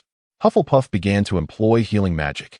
Yet unlike when she attended to Ravenclaw's wounds, she was wholly indifferent to the patient's discomfort as she cast her spell. Tom's brow furrowed deeply in pain. However, you must refrain from identifying as Tom Riddle. We have fabricated an identity for you. And it would be best if you embraced being Tom Ogilvy for the rest of your life, severing all ties with your past. Otherwise, I cannot guarantee that today's events won't recur. Tom nodded, somewhat understanding. Once proud, he now harbored deep-seated insecurities. Yet the experiences of the past 3 years had been sufficient to shatter his pride, along with the self-doubt he had cultivated over many years. After the dissolution of these two emotions, what remained within him was primarily confusion. Subsequently, after becoming Voldemort, he committed countless repulsive acts. At number 12, Grimmauld Place. Sirius discovered the Horcrux you had made using his locket. Your fragment of soul has now dissipated into nothingness. Hufflepuff observed Tom lying on the ground, her eyebrows slightly raised. Do you understand? After a moment of silence, Tom turned to her with sincerity in his gaze. I understand. He pressed his lips together. Memories of the orphanage flooding back, alongside the vivid recollections of his last time at Hogwarts, as if it were merely yesterday. Yet all of this became ephemeral when he met Hufflepuff's amber eyes, dissipating like smoke at the slightest touch, leaving only the overwhelming sense of solitude. Indeed, Tom Riddle had long since perished. During the 3 years within the diary, he had behaved well, diligently honing his emotional intelligence, which granted him a second chance at life. His true existence began not long ago when he finally possessed a body. Everything before him seemed fragmented. A mosaic of colors that had been shattered and were now beginning to reassemble. His vision blurred, then sharpened under the gaze of those amber eyes. He blinked, as if surfacing from the depths of water. This was rebirth. I understand now. Tom Riddle is dead. I am Tom Ogilvy. He smiled. Cousin, I swear on everything I hold dear. Hufflepuff nodded gently, her healing magic becoming tender in her hands. After a moment of silence, she began to articulate some points that a member of the Agloros family ought to heed, specifically directed at Tom alone. After all, this family was merely a figment of imagination. As for Rona and me, we held no grand ideals. Our indignation stemmed solely from your subsequent actions, deceiving Helena to obtain Rona's crown. I remain oblivious to the nature of your feelings for Helena at that time. Nor do I care for the crown. It was merely my alchemical possession, akin to yours. Yet, you caused Helena sorrow. Tom pressed his lips together. I'm sorry. However, Hufflepuff shook her head. You need not apologize for the actions of another. Tom's complexion paled instantly. Having just sworn an oath, why was he now unconsciously empathizing? Hufflepuff gently patted his head with her free hand. It's all right. Mistakes are inevitable in the beginning. I want to have another chance. His voice faltered slightly. As the architect of your being, I must advise you. During your time at school, it is wise to refrain from frivolous romantic entanglements. Otherwise, you may find yourself on the path to matrimony. Otherwise, I cannot guarantee that Rona and I won't recall your deceit towards Helena, and let today serve as a reference. Tom nodded. I want tea. I have so much to learn. Hufflepuff smirked. Salazar once said the same. Tom was at a loss for how to respond. His mind conjuring an image of the Slytherin founder being overpowered by a female vampire on a sofa, a peculiar sensation stirring within him. Yet, Hufflepuff had never anticipated a response from him. She continued unabated. Salazar and Godric, one a rumored dark wizard, yet in reality, principles surpassed all. If you share a close bond with him, he may forego his principles. Do not impose Slytherin's traditional codes of conduct upon him. This fellow harbors little ambition and views power with indifference. He typically maintains an air of superiority but becomes more relaxed in the presence of those he trusts. However, he cannot abide anyone tarnishing his honor. Voldemort's actions truly infuriated him. She has completely distinguished Tom from Voldemort. Cody, just interact with him as you do with the Weasley twins. Approach him with humor. Perhaps he will respond with enthusiasm and share with you the nightly training methods from a millennium ago. It is best not to mention that Tom's injuries have nearly healed. Yet it seems that Ms. Hufflepuff has no intention of allowing him to fully recover. Mustering his courage, he inquired, May I ask why Miss Ravenclaw is so adept with a dagger? He was also striving to immerse himself in the role of the youngest brother of the Ogroth family. Tom could not discern whether it was merely his imagination, but he felt that the bond among the four founders might transcend the simple label of friendship. Could it be that they are sworn brothers, united by shared ideals, or perhaps they are akin to family? He gazed at Hufflepuff with anticipation. Yet a different ambition quietly took root within him. Now he bears the surname Ogroth. They can traverse the ages, employing alchemy to resurrect the body. Along with the dubious tales recounted by Gryffindor, escaping death is a trivial matter for them. Tom felt an insatiable desire to learn magic once more. We are all unreasonable beings, Hufflepuff sighed. It's a long story. To put it simply, back in that era, we often found ourselves in places where carrying a wand was inconvenient. The nonverbal expansion charm wouldn't suffice. Thus, we had to learn various means of self-defense. She began recounting some events from those days at a leisurely pace. The tapestry of history seemed to unfurl before him, and as Tom listened, he found himself genuinely engrossed. The world felt more fantastical, yet his curiosity about that era deepened quietly within his heart. After sharing a few amusing anecdotes from the past, Ms. Hufflepuff began to speak of their own experiences. Cody is an exceptional case. He could almost be regarded as a knight. At this point, Hufflepuff paused, her brow slightly furrowed, and she muttered something under her breath. Tom was certain it was not a compliment. Rona and I merely learned a bit about short swords and daggers. In truth, Rona excels far beyond me. I mostly use my dagger for cutting herbs. As for Sal, his methods of poisoning are truly insidious. The healing magic had achieved the results Ms. Hufflepuff desired, and she surveyed her work with satisfaction, clapping her hands. All right. Hufflepuff rose and approached Ravenclaw. Ravenclaw sat on the ground, extending her hand, which Hufflepuff grasped to help her up. How are you feeling? Ravenclaw sighed softly, reverting to her usual demeanor. If one were to describe her, the term aloof would likely suffice, though this was merely an outsider's perspective. Why engage in such lengthy discourse with him? Ravenclaw felt a tinge of irritation as she pondered this question. Hufflepuff, observing the rebellious tuft of hair atop her head, felt an overwhelming urge to smooth it down. After all, he was my creation, a being entwined with the essence of the four of us. You heard it, didn't you? He has sworn allegiance to all that he holds dear. He is merely Tom Riddle, is he not? What's the matter? Hufflepuff queried. Have you noticed? Noticed what? It struck them that the four of them, once renowned for their erudition, were now at a loss for words. Indeed, they were the type of individuals who, once familiar with someone, could overlook whether that person was utterly reprehensible, as long as he was agreeable in their company. Had it not been for the past 3 years, Tom had indeed been quite well behaved. In any case, he could still attend classes tomorrow. Whether he was merely putting on a fade was of no concern to them. Hufflepuff contemplated Ravenclaw's words, his expression growing nuanced. After a brief silence, she smiled wryly. But there's nothing inherently wrong with that, don't you think? Ravenclaw nodded in agreement. Are we still heading to the library? Hufflepuff inquired. Half an hour had passed, and they had yet to arrive. Gryffindor lamented a rather sorrowful reality. Not anymore. Salazar sighed. Is it possible they simply do not wish to come? Gryffindor absently toyed with a quill, expressing a considerable degree of dissatisfaction regarding this likely abandonment. However, just as the words left his lips, he turned to see the two emerging from around the corner. Since when did we decide not to come? The pair appeared unchanged, showing no signs of the earlier events that had transpired. They pulled out their chairs and sat down, a barrier rising around them. In that moment, those in the library seemed to completely forget the existence of their table. Speak up. What exactly happened? Why did you suddenly confront Tom? Gryffindor crossed his arms and leaned back, displaying ample curiosity. Hufflepuff and Ravenclaw had been on good terms until now, suddenly turning against Tom, who had previously been ignored. Clearly, something significant had occurred. It's about Helena. Hufflepuff shot him a glare. He brought this upon himself, but nothing major happened. Will we be able to attend classes normally tomorrow? Gryffindor continued to inquire with great enthusiasm. I have treated Godric. Could you refrain from perceiving us as so untrustworthy? That said, had he not truly lost that memory and encountered a monumental shift in his life prior to crafting Horcruxes and deceiving Helena, he surely would not have survived to see another day.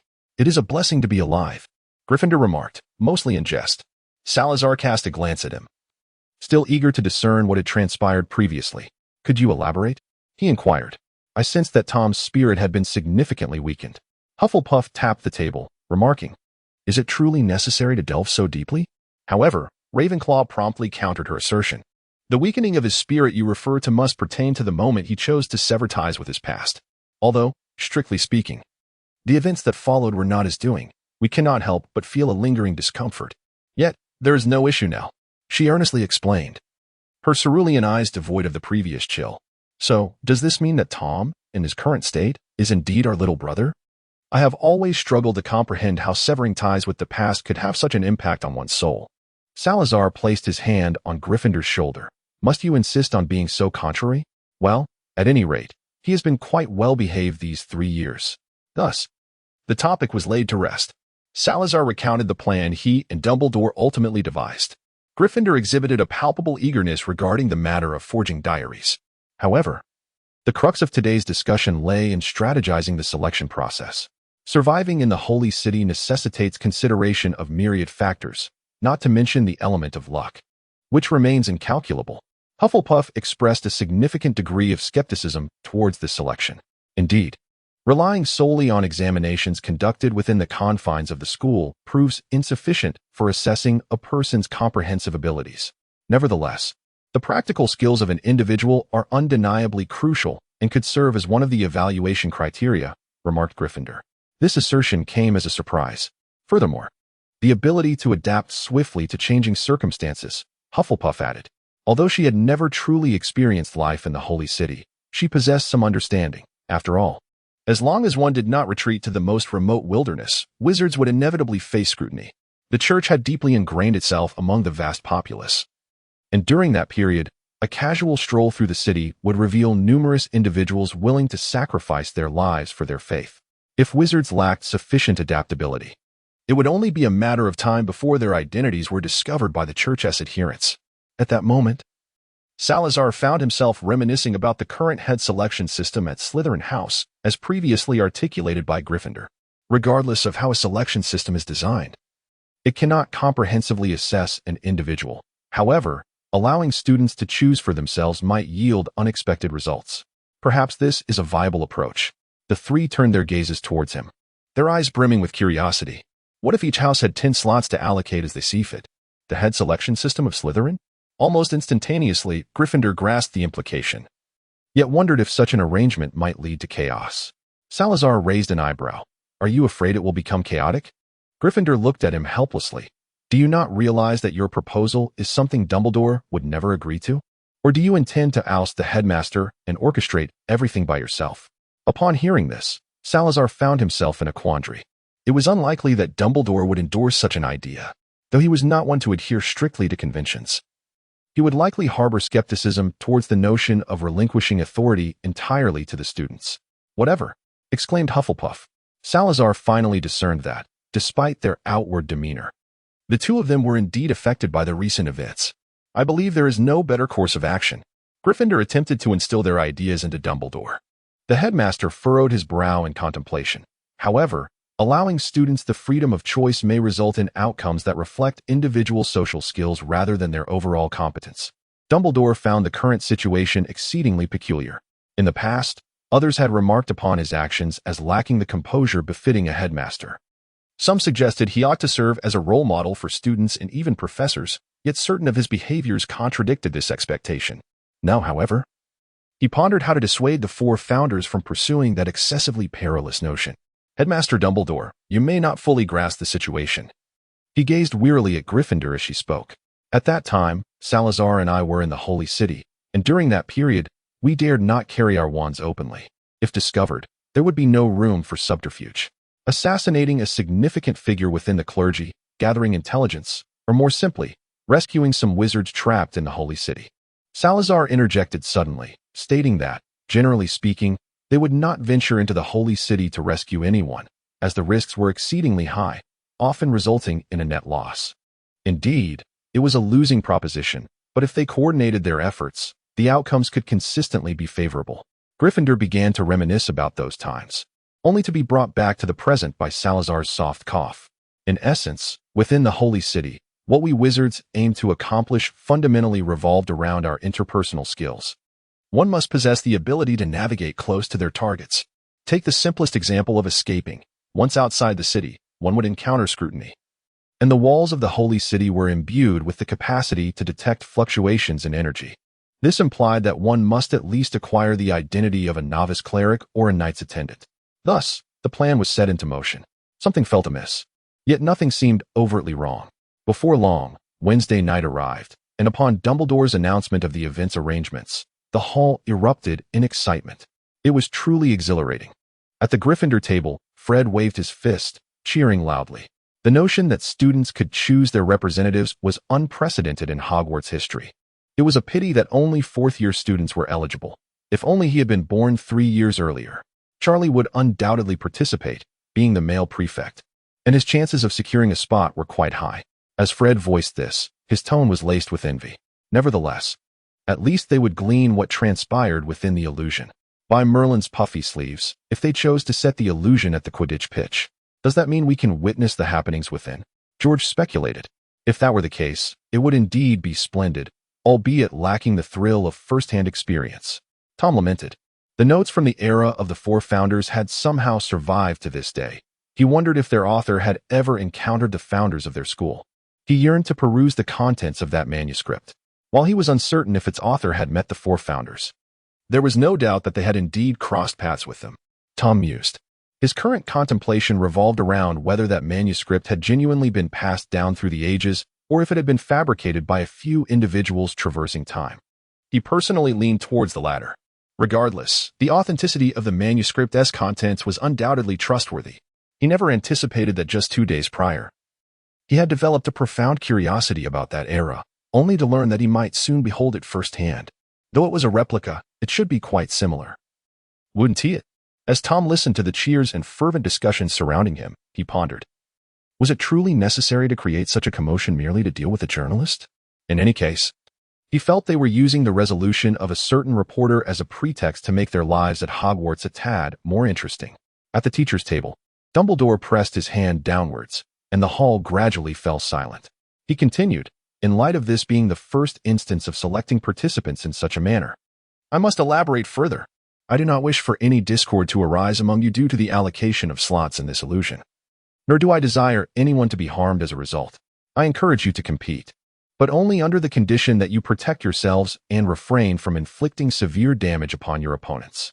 He then seated himself and picked up his knife and fork. The cacophony in the hall erupted once more, yet the atmosphere at the teacher's table remained strangely peculiar. Salazar continued to slice the steak as if nothing had transpired. The suggestion was his, the event was orchestrated by him, and even the crucial props were fabricated under his watchful eye. Yet, was there truly no one aware of this? Dumbledore, who bore the brunt of the responsibility, sat at the center of the faculty table, facing the chill emanating from both sides, and with a smile, lifted a mug of butterbeer.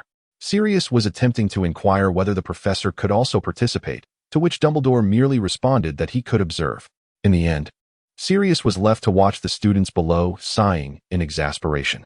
Meanwhile, Professor McGonagall, with a stern expression, interjected, "Forgive my candor, Headmaster, but such a selection of participants for the illusion is utterly preposterous.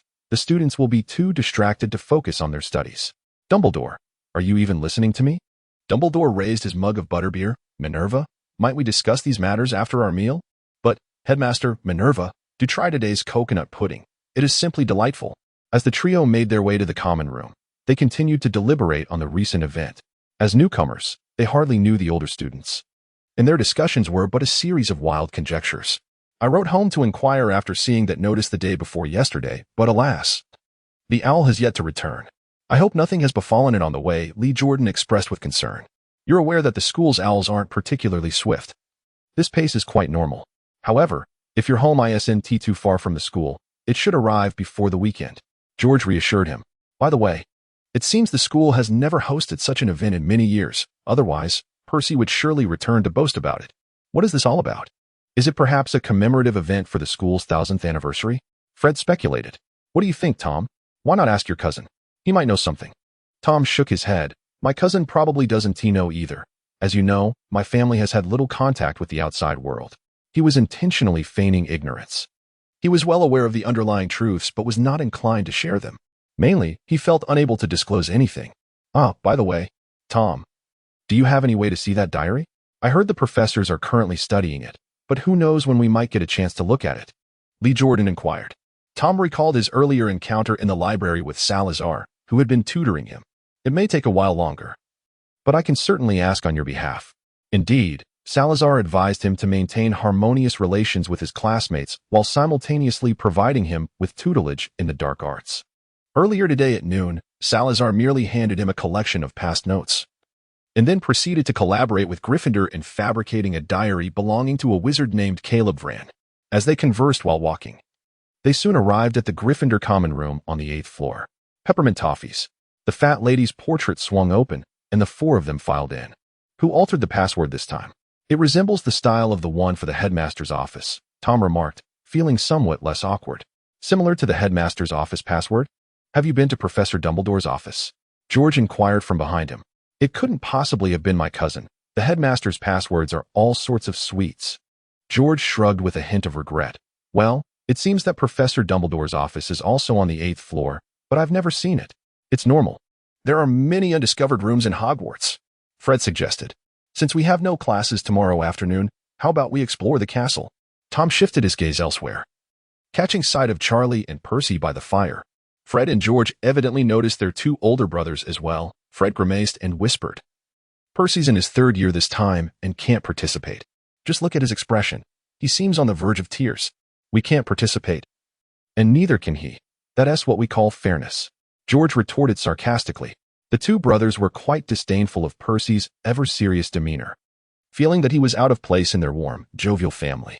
I think Charlie might be interested. Let us go ask him if he wants to join, Fred suggested. Who wouldn't he want to participate, right, Charlie? Fred approached, standing on tiptoe to pat his brother's shoulder. Fred, George, oh hello? Charlie turned towards them, his face illuminated with a sunny smile. Of course, I'd like to participate, but there hasn't been any confirmed news yet. Professor Dumbledore said we need to provide results by the end of this month, and with only 2 weeks left, time is running short. Don't worry. If it comes to voting, we'll all vote for you. Charlie ruffled George's hair. Then thank you in advance, but it's getting late. And I have a few matters to attend to. The twins followed his gaze and beheld Percy, whose complexion was as dark as a soot-covered pot. Charlie gestured with his index finger to his lips and signaled them to ascend the stairs with his eyes. However, oh, my dear brother, Percy Weasley, now in his third year, had just fallen short, much to our collective dismay. Angelina, who had just entered, overheard their conversation and let out a soft laugh, shattering the silence that had settled in the common room after the twins' remarks. Percy's face gradually turned crimson as he glared fiercely at his two brothers. If you two continue with such outrageous antics, I shall write to Mother. He spun on his heel and stormed away, brimming with indignation. Oh, tell Mother. I am absolutely terrified. George feigned fear dramatically. Charlie regarded his two brothers with a serious expression. I must implore you not to torment Percy so. Fred, especially you. As the elder brother, you ought to set a proper example. We merely stated a fact. George shrugged, adding, and, by the way, I am George. Well, my apologies, George. I mistook you again. However, do you not need to attend to your homework? The twins exchanged knowing glances, and Lee Jordan beside them wore a significant smile, while Tom looked on, unimpressed. Aside from the new lessons introduced that afternoon, Tom had completed his assignments. His handwriting resembled that of a first-year student. Yet it was sufficiently impeccable. Ahem. Charlie cleared his throat. You still have exams to prepare for. Do not overindulge. All right. The four of them stealthily slipped away from the sixth-year prefect. As Charlie watched them depart, he could no longer contain his laughter. Earlier, while comforting Percy for narrowly missing the selection process, he had almost burst into laughter. Nora, Enrique, you are here. In the common room of Ravenclaw. There exists a secluded space partitioned by a fabric curtain, serving as a modest reading room, a unique feature exclusive to Ravenclaw's common area. The two siblings looked up at the sound of a voice, revealing a fellow student from their year, a girl who could barely be classified as a friend. They all shared a common interest in ancient runes, and after the transformative experience of their ancient runes class, those who had learned Salazar's script undeniably formed a natural alliance. However, the two Oak siblings had always acted in unison. Any outsider attempting to integrate into their dynamic would inevitably feel out of place. Their mode of communication was distinctly different from that of their peers, leading many in Ravenclaw to perceive them as eerily silent, despite their seemingly warm demeanor. Moreover, compared to his sister Nora Oakes, Enrique Oakes could go an entire month without uttering a word unless called upon in class. Nora stood up, tugging at her brother's sleeve. Is something the matter, Rosie? She inquired. I just wanted to ask if you both are interested in participating in that illusion, Rosie said, nervously fiddling with her long brown braid. Of course, Nora exclaimed, excitement bubbling within her at the thought of the upcoming event in October. All right, fine, Rosie replied, a hint of disappointment in her voice as she prepared to turn away. Wait, are you all voting? Nora called out, prompting Rosie to respond with a resigned tone. Saturday at noon, in the common room. Nora smirked, her eyes glinting with a touch of irony. The Oak siblings watched as Rosie walked away, opting not to return to the reading room but instead finding two vacant seats. How considerate of our classmates to not inform us of anything, Nora remarked, her voice laced with evident sarcasm. I've grown accustomed to it, Enrique replied, his tone somewhat subdued. But what can we do, Enrique, if it relies on voting? We're certainly at a disadvantage. Why must it be an internal election within the house? Nora said, swinging her legs anxiously, her expression shifting to one of concern. Sister. Enrique hesitated. What? Do you have a brilliant idea? Perhaps we could challenge someone to a duel. If we win, they might agree to vote for us. What do you think? Enrique suggested, his eyes sparkling with anticipation. He genuinely yearned to witness the ancient sanctum of the holy city within the illusion. After all, whatever transpired in the illusion would pose no real threat to them. After a moment of contemplation, Nora nodded in agreement. All right, let's resolve this with our roommates today. After care of magical creatures class tomorrow, we'll devise a plan to intercept our classmates. The more we can rally, the better. If all the fourth-year Ravenclaws were to lend us their support, our chances of securing a position would significantly increase. Meanwhile, the Slytherin common room was markedly quieter. Almost everyone was gathered in the common area. Some stood, while others sat, the disparities among families readily apparent. In stark contrast, Gryffindor lounged at the base of the staircase leading to the boys' dormitory, grasping a licorice wand in one hand, listening to the seventh-year student council president while incessantly gnawing on the wand, producing a cacophony of sounds. Many cast peculiar glances in his direction, yet none dared to confront him. After all, who would be foolish enough to provoke someone so adept at maintaining an air of indifference? Although these children were still unfamiliar with the subtleties of indifference, they adhered to the admonitions contained in the letters sent overnight by their parents. Do not provoke Ulysses Agaros. The more Gryffindor listened, the more he found the conversations monotonous, perceiving that the students lacked ambition. The notion that opportunities were allocated based on family lineage struck him as utterly uninspiring. Even a chaotic brawl akin to the selection of prefects at the beginning of the school year would be far more engaging. Rising to his feet, he lightly tapped the shoulder of a seemingly upperclassman and whispered, "Hey, mate, don't you want to strive for something?" The individual turned, perplexed, and replied, "I'm only a third year. Strive for what?" Gryffindor sighed, and at that moment, there was a lull in the seventh-year president's speech, rendering his sigh painfully audible. He recognized that he had garnered the attention of the entire room and made a spontaneous decision. The voice of the youthful Gryffindor echoed through the chamber. All eyes turned toward him, some filled with curiosity, others with discontent or anger. Yet, amidst this, he discerned a few gazes imbued with positive sentiment. It appeared many were dissatisfied with the current state of Slytherin, where familial ties dictated everything. The student council president frowned at him, aware that he could not afford to offend Ulysses Agaros too gravely. Though in his 7th year, he possessed a more nuanced understanding of indifference. "Mr. Agaros, do you have something to say? I recall that first-year students are not permitted to participate in this illusion." Gryffindor advanced, and the crowd parted before him, leading him directly to the president. In that brief moment of eye contact, the atmosphere thickened with tension. Not a soul uttered a word as hundreds of eyes, laden with diverse emotions, encircled them. Suddenly, Gryffindor burst into laughter, perplexed by the abundance of expectant gazes directed at him from those discontented with the status quo. Yet none had previously dared to voice their sentiments. "What is your name again?" At this moment, the male president of Slytherin felt an indescribable blend of irritation and frustration. He had introduced himself on the first day of school, and he was well known within the house. Yet, this young lad, nearly 2 weeks into the term, dared to ask, "What is your name again?" His tone was remarkably casual, devoid of any hint of apology, as if he had merely encountered a stranger during a leisurely stroll in Hogsmeade.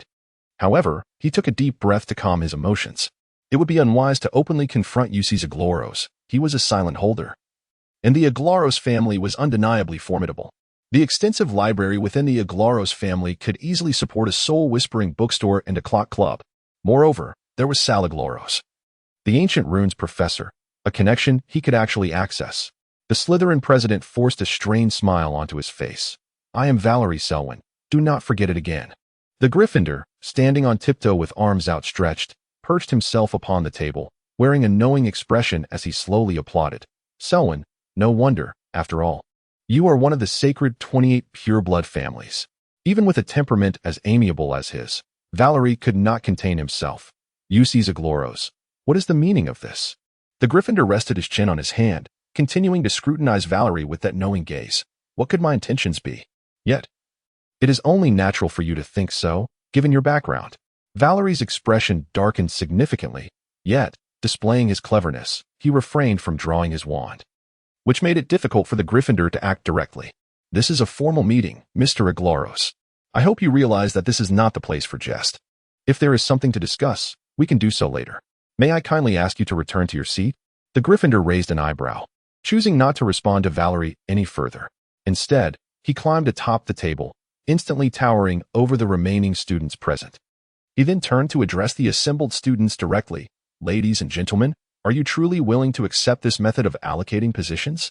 In the dimly lit Slytherin common room, a stifling atmosphere seemed on the verge of coalescing into something tangible.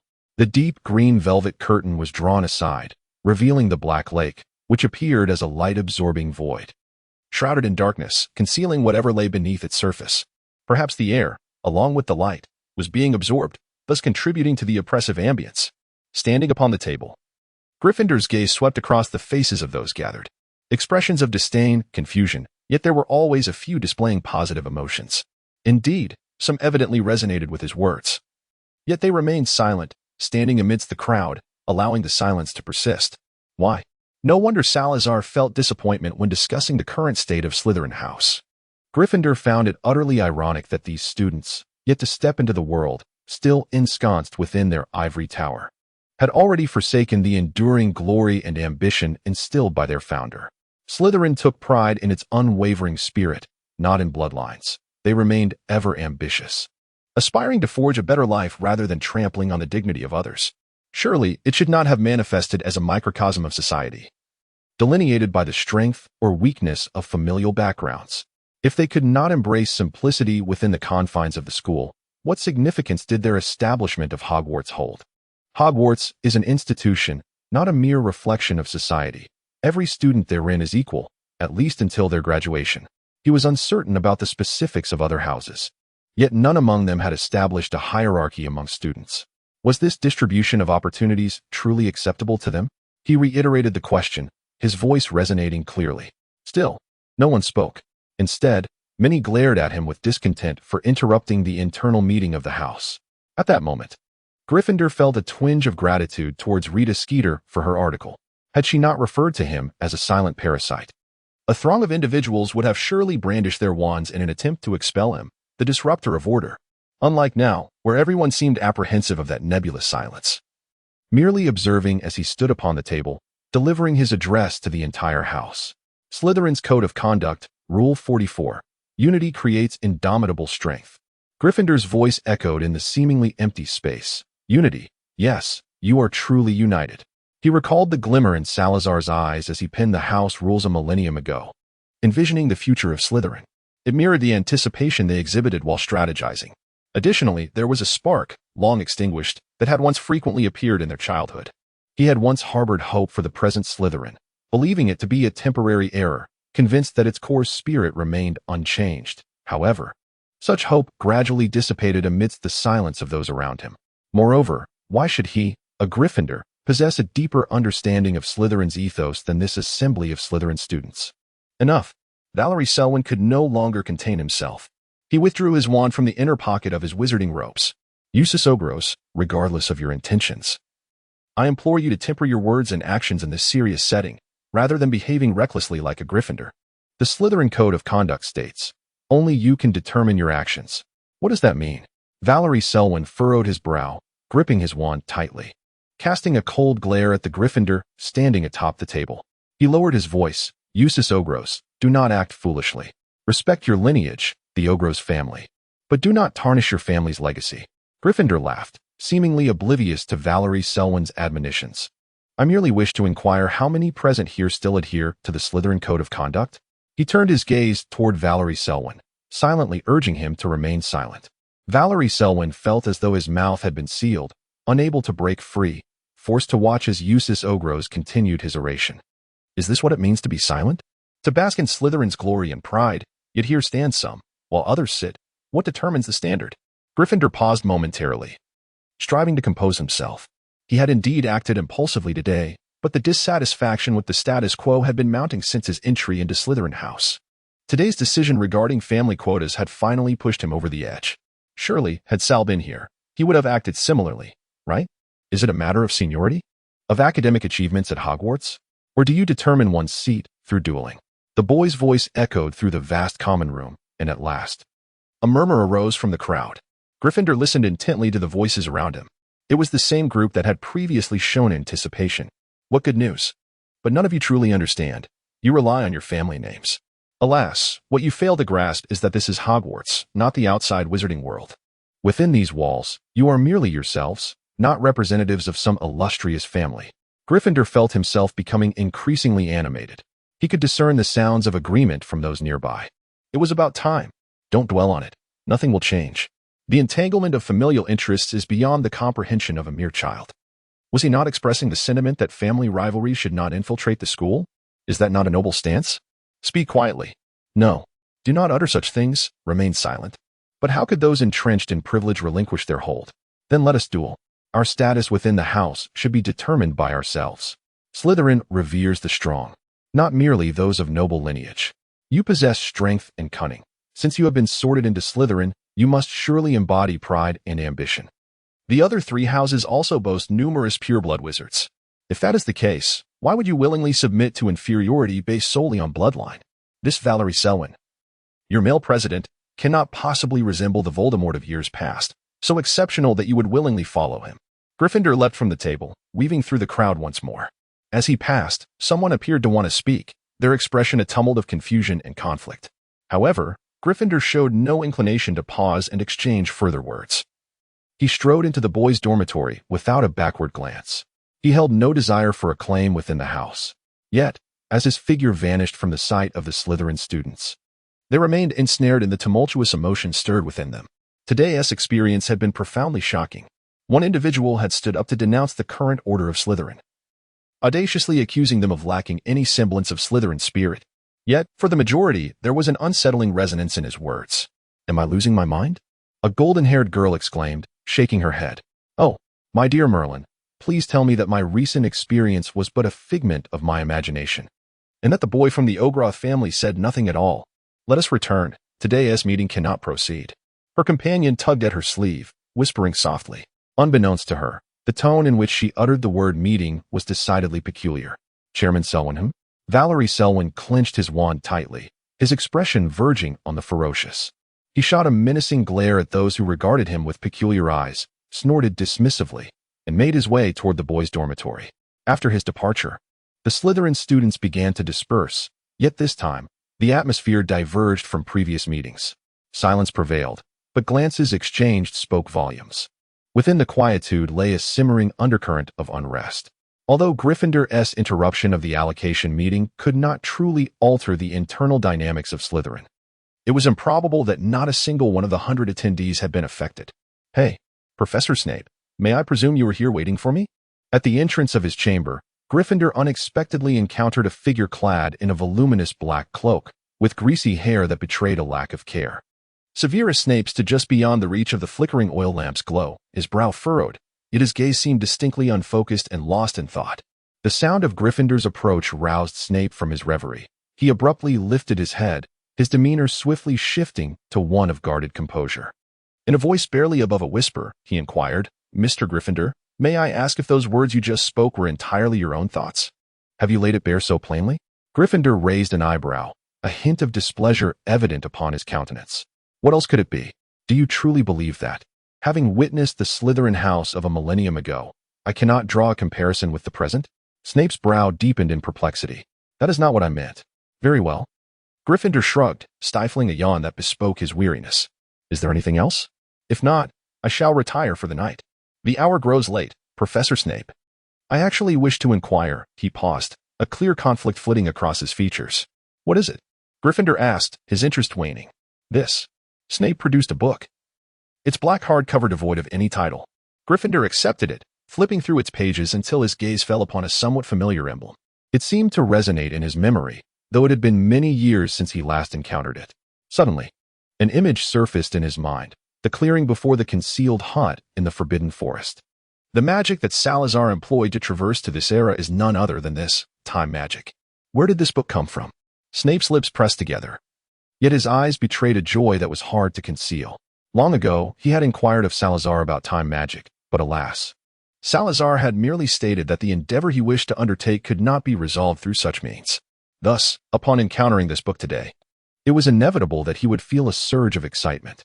Gryffindor observed Snape's demeanor, clearly at a loss for words, and thus decided to open the door, inviting Snape inside before waving his wand to conceal the existence of the room. "Mr. Snape, perhaps you can now answer my question? This was sent to me by an owl this morning. Aside from attending classes, I have been engrossed in studying it." Gryffindor continued to peruse the ancient tome in his hands. "Did you manage to catch that owl? Perhaps we could uncover something more." Snape shook his head. Gryffindor shifted his gaze from the book to Snape. "You see, Mr. Snape, this magic recorded within this book is something I am encountering for the first time. Perhaps it could eliminate the magic circle drawn by Sal in the Forbidden Forest, but regardless, I advise you against attempting this magic." Snape's expression reflected a resolute determination to try it nonetheless. Under Snape's unwavering gaze, Gryffindor sighed. "After all, as far as I know, this magic is irreversible." Salazar arrived in the modern age, but even if he regretted his choice and wished to return, he would be unable to locate the time from which he came. Unlike Sal, who could randomly transport himself to any temporal point, you possess a specific objective, which makes this endeavor unattainable. Sal informed me that the deviation in time positioning is a century. If you persist in your attempts, The only outcome may be becoming lost in time. It's unnecessary. Mr. Snape, you cannot possibly rush out and slay Voldemort, can you? Or do you believe that, given your relationship with Sirius and the others, they would heed your words and not alter the secret keeper? Moreover, I can assure you that Sal struggled to wield this magic initially. You should recognize the complexity of this spell. Believe me, you cannot accomplish it. Under this barrage of discouraging words, the potion's master's countenance darkened once more. What if we were to improve this magic? He clung to the last vestige of hope and asked earnestly. Gryffindor's lips twitched at the thought of a tome boasting over 1,000 pages, which merely contained a single spell, improvement, from the few pages he had just perused. He could confidently assert that this was the most challenging magic he had encountered in his entire life. Salazar successfully unleashed this magic after a year of effort. As he claimed, however, during the time travel, his wand broke, and upon arriving in this era, its condition was even more dire. This indicates that Salazar's time magic was not executed to a commendable degree. To summarize, had Dumbledore's intention been to eradicate all uncertainties in their infancy, they would likely have remained forever dormant within the hat until the day their magic waned and their souls dissipated. Gryffindor attempted to soften his words. Well, Mr. Snape, if you were to thoroughly immerse yourself in all the text within the Clock Club, there might still be a possibility. Yes, I believe you can achieve this, after all. You are only about 30 years old, right? Potion making can indeed extend one's lifespan. Snape sensed something amiss, yet it seemed that strange hope was preferable to despair. Good luck. Professor Snape. Thank you. Snape replied dryly, still feeling that something was off. Oh, by the way, there's one more thing. Gryffindor suddenly exclaimed as Snape prepared to leave. Snape turned around, awaiting the continuation. Professor Snape, may I request a single room? Gryffindor pointed at the other bed in the room. You see, I have to cast a stunning spell on my roommate when I go out at night, and then undo it upon my return. It's quite troublesome. Snape's expression hardened as his gaze traversed between the two beds, his previously relaxed brow furrowing once more. I will have your roommate move today. Gryffindor's roommate chuckled with satisfaction, waving his wand to dispel the barrier. As Snape exited, he inadvertently ran into that unfortunate roommate, who, startled, momentarily forgot to question why he had previously failed to locate the dormitory door. Mr. Nod, go pack your belongings now and move to the room with Rocher. Nod, utterly perplexed, wandered into the dormitory, while Gryffindor enthusiastically began to assist him in moving his things. Ogrith, did you suggest to Professor Snape about changing rooms? Perhaps he was unaware, but relief seeped into Gryffindor's tone as he spoke. Gryffindor smiled. I tend to sleepwalk at night. I fear I might inadvertently harm you. So please don't take offense. He intended to indulge in a bit of sleepwalking that very night. The individual sending books to Snape was undoubtedly a potential risk. 144, diary entry completed that S about it. I firmly believe that the person sending books to him is certainly suspicious. By the way, didn't you say that only you knew how to wield this magic? Hey, Sal, are you even listening to me? Salazar leaned against the edge of the table, striving to keep himself awake, his tone laden with resignation. Do you even know what time it is? We are no longer in the times of a millennium past. Gryffindor replied, striking the table. And what of it? Salazar sighed, expressing his discontent. There is simply no need to discuss matters at such an ungodly hour.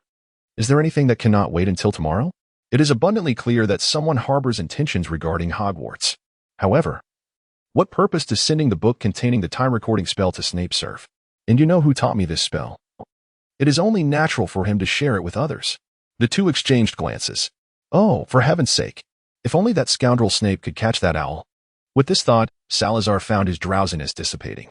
He decided to return to his chamber and retrieve the nearly completed diary. Let the perplexing matters lie for now. Come on. There isn't much left. Gryffindor's eyes widened in surprise. At that moment, the diary was displayed beside the funnel that recorded the house points. It was nearly encircled by a throng of students, although they could not peruse this tome from 1,000 years past themselves. The passage of time was evident upon its pages. The cover had faded to a dull gray, and the inner pages were severely yellowed. A few upperclassmen could discern traces of magic lingering upon it, yet the protective charm ultimately succumbed to the ravages of time. It was rumored to have been discovered behind a statue in the Ravenclaw common room, tucked away behind a brick, and when it was found, it was completely covered in dust. Had it not been for a spark of curiosity from the finder, it might have been discarded without a second thought. Fred eagerly shared the gossip he had overheard. At this moment, the four of them were excitedly tiptoeing to get a better view. attempting to glimpse the entries on the open page of the diary. "There are too many of us. Perhaps we should wait a while before returning," Tom suggested. "Or you could ask Professor Ogsworth. He has undoubtedly seen it and would know what is written within." After uttering this, he furtively glanced around, feeling a sense of relief when he confirmed that the subject was not present. "But we can't just turn the page," Fred insisted, unwilling to relent. The diary flipped its pages automatically every 10 minutes, a magical effect that infuriated the surrounding students, who found the 10-minute interval intolerable. "We cannot simply stand here and hope to finish reading it," Tom whispered. "Come on, we have class soon." Lee Jordan chimed in, suggesting they leave. The four of them finally managed to squeeze their way out of the crowd. Despite the weather now turning cooler, they found themselves drenched in sweat. Acutely aware that the surrounding air had become refreshingly crisp, the first class of the afternoon was Transfiguration. Traditionally, there would only be this single lesson at this time. Nevertheless, the students were not particularly elated at the prospect of the approaching weekend. The workload at Hogwarts was undeniably formidable, with assignments that not only required completion of exercises but also often included despair-inducing essays. Many students, afflicted with procrastination, invariably postponed their work to the weekend, resulting in weekends devoid of any genuine experience for numerous Hogwarts students. Fred and George's first weekend at Hogwarts was undoubtedly disheartening. They had initially spent the morning playing by the lake, then meandered through the myriad rooms and convoluted corridors of Hogwarts throughout Saturday and Sunday morning. It was then that they became acutely aware of the daunting assignments. Fortunately, Tom, who had been playing alongside them, always managed to complete his work silently. However, today, the situation was markedly different. It was not merely that the twins had finished their assignments ahead of time. Rather, they had an extra flying lesson added after Transfiguration class. In Hogwarts, flying lessons were not a weekly occurrence, and this group of first-year wizards was filled with anticipation for it. During Transfiguration class, everyone appeared particularly spirited. Yet the atmosphere was palpably less serene and orderly than before. Even Professor McGonagall, known for her stern demeanor, could not quell the chaos. "Silence. I expect quiet. If I hear anyone whispering, you will remain after class to clean the room." After Professor McGonagall's exasperated outburst, the classroom finally descended into silence. However, it was evident that the students were not focused on changing the color of their quills. While verbal communication was prohibited, they still exchanged glances and gestures. Tom was the only one who met Professor McGonagall's expectations. He had long since lost any sense of anticipation regarding flying. During class, he would only respond when others excitedly shared their flying experiences or inquired if he had similar tales to tell, exhibiting an indifference that was strikingly cold. However, perhaps due to the well-meaning words of their courageous Gryffindor housemates, who had urged them to look after their ailing brother, as well as the incident on the first day of classes when he fainted in the washroom from the psychological shock, Fred, George, and Lee Jordan mistakenly assumed that Tom was merely anxious. Before Professor McGonagall's ultimatum for silence, Tom had already been comforted by them several times. During a moment of consolation from three individuals, he inadvertently lost control of the magic in his hands, transforming the grayish-white feather into a deep black, as per Professor McGonagall's instructions. Consequently, Professor McGonagall generously awarded points to Gryffindor. Throughout the latter half of the lesson, McGonagall appeared relatively satisfied, having anticipated such occurrences. It was a recurring phenomenon each year, with first-year students invariably brimming with excitement for flying lessons. In previous years, this enthusiasm was even more pronounced, as students would not only become animated before flying class, but often from the very beginning of the week, eagerly looking forward to the day of the lesson. This year, however, the students' attention was somewhat diverted due to other anticipations, which spared her class from complete chaos.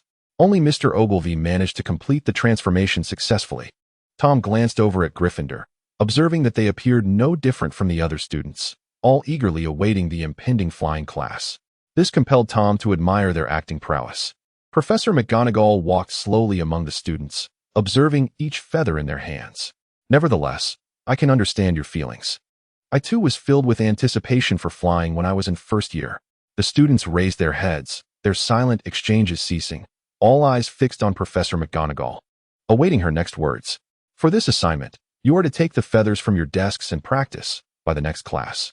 You must be able to transform the feathers into pure white and pure black." "Is that all?" "Yes, that is all," Professor McGonagall declared. "Wonderful," George exclaimed, only to be met with a stern glare from McGonagall. "When the bell rings, do not run in the corridors. Be careful not to fall. I have never seen Professor McGonagall assign so little homework. George exclaimed excitedly as they descended the stairs. Who could argue with that? I thought we might be overwhelmed with assignments this weekend. But now it seems manageable. If all goes well, we should complete the homework in just 2 evenings. Suddenly, Lee Jordan halted on the staircase. Look over there. Those 2 Slytherins. Are they planning to duel in the corridor? George leaned in closer to observe the 2 individuals. Who are those 2? They seem somewhat familiar. Wait a moment. Isn't that the 6th-year prefect Charlie complained about? And who is the other one? Fred urged the 2. Let us hurry. We'll be late for flying class. We can ask others about their altercation during dinner. The 4 hurriedly continued toward the flying lessons location. While Tom glanced back one last time, inexplicably sensing that the conflict between the 2 might somehow involve Gryffindor, as they swiftly made their way. Upon reaching the meadow outside the castle, they found it rather deserted. Fred observed the oddly positioned first-year Slytherin students on the grass and murmured in confusion, "Strange. What is going on today?" "What do you mean?" George replied, surveying the surroundings, completely unaware of anything unusual. "George, don't you find those Slytherins seem rather lackluster about flying class? And those others, aren't they usually inseparable? Don't you think they seem to be at odds today? Oh, and what about those 2 preparing to duel in the corridor? Hey, Eustace, we're over here." All the peculiarities stemmed from the speech given on Wednesday evening by Gryffindor, who found himself utterly isolated in Slytherin, devoid of any conversational partner, save for his attempts to force dialogue. Yet, Gryffindor had little time to concern himself with such matters. The last few days had been consumed by classes, the pursuit of his diary's progress, and some post-production work to give it an antique appearance. Following that, he was busy at the Quidditch pitch, collaborating with Ravenclaw and Hufflepuff to finalize the formation. He was completely absorbed, almost losing himself in the frenzy. Suddenly, Fred's voice rang out, prompting Gryffindor to look up in its direction. The 4 were gazing at him. And thus Eustace Agloros cheerfully detached himself from the group of Slytherin students, making his way toward Gryffindor. As he approached, the twins quickly surrounded him. "Eustace, tell us. What has been going on with Slytherin lately? I can't shake the feeling that, well, the atmosphere is just off."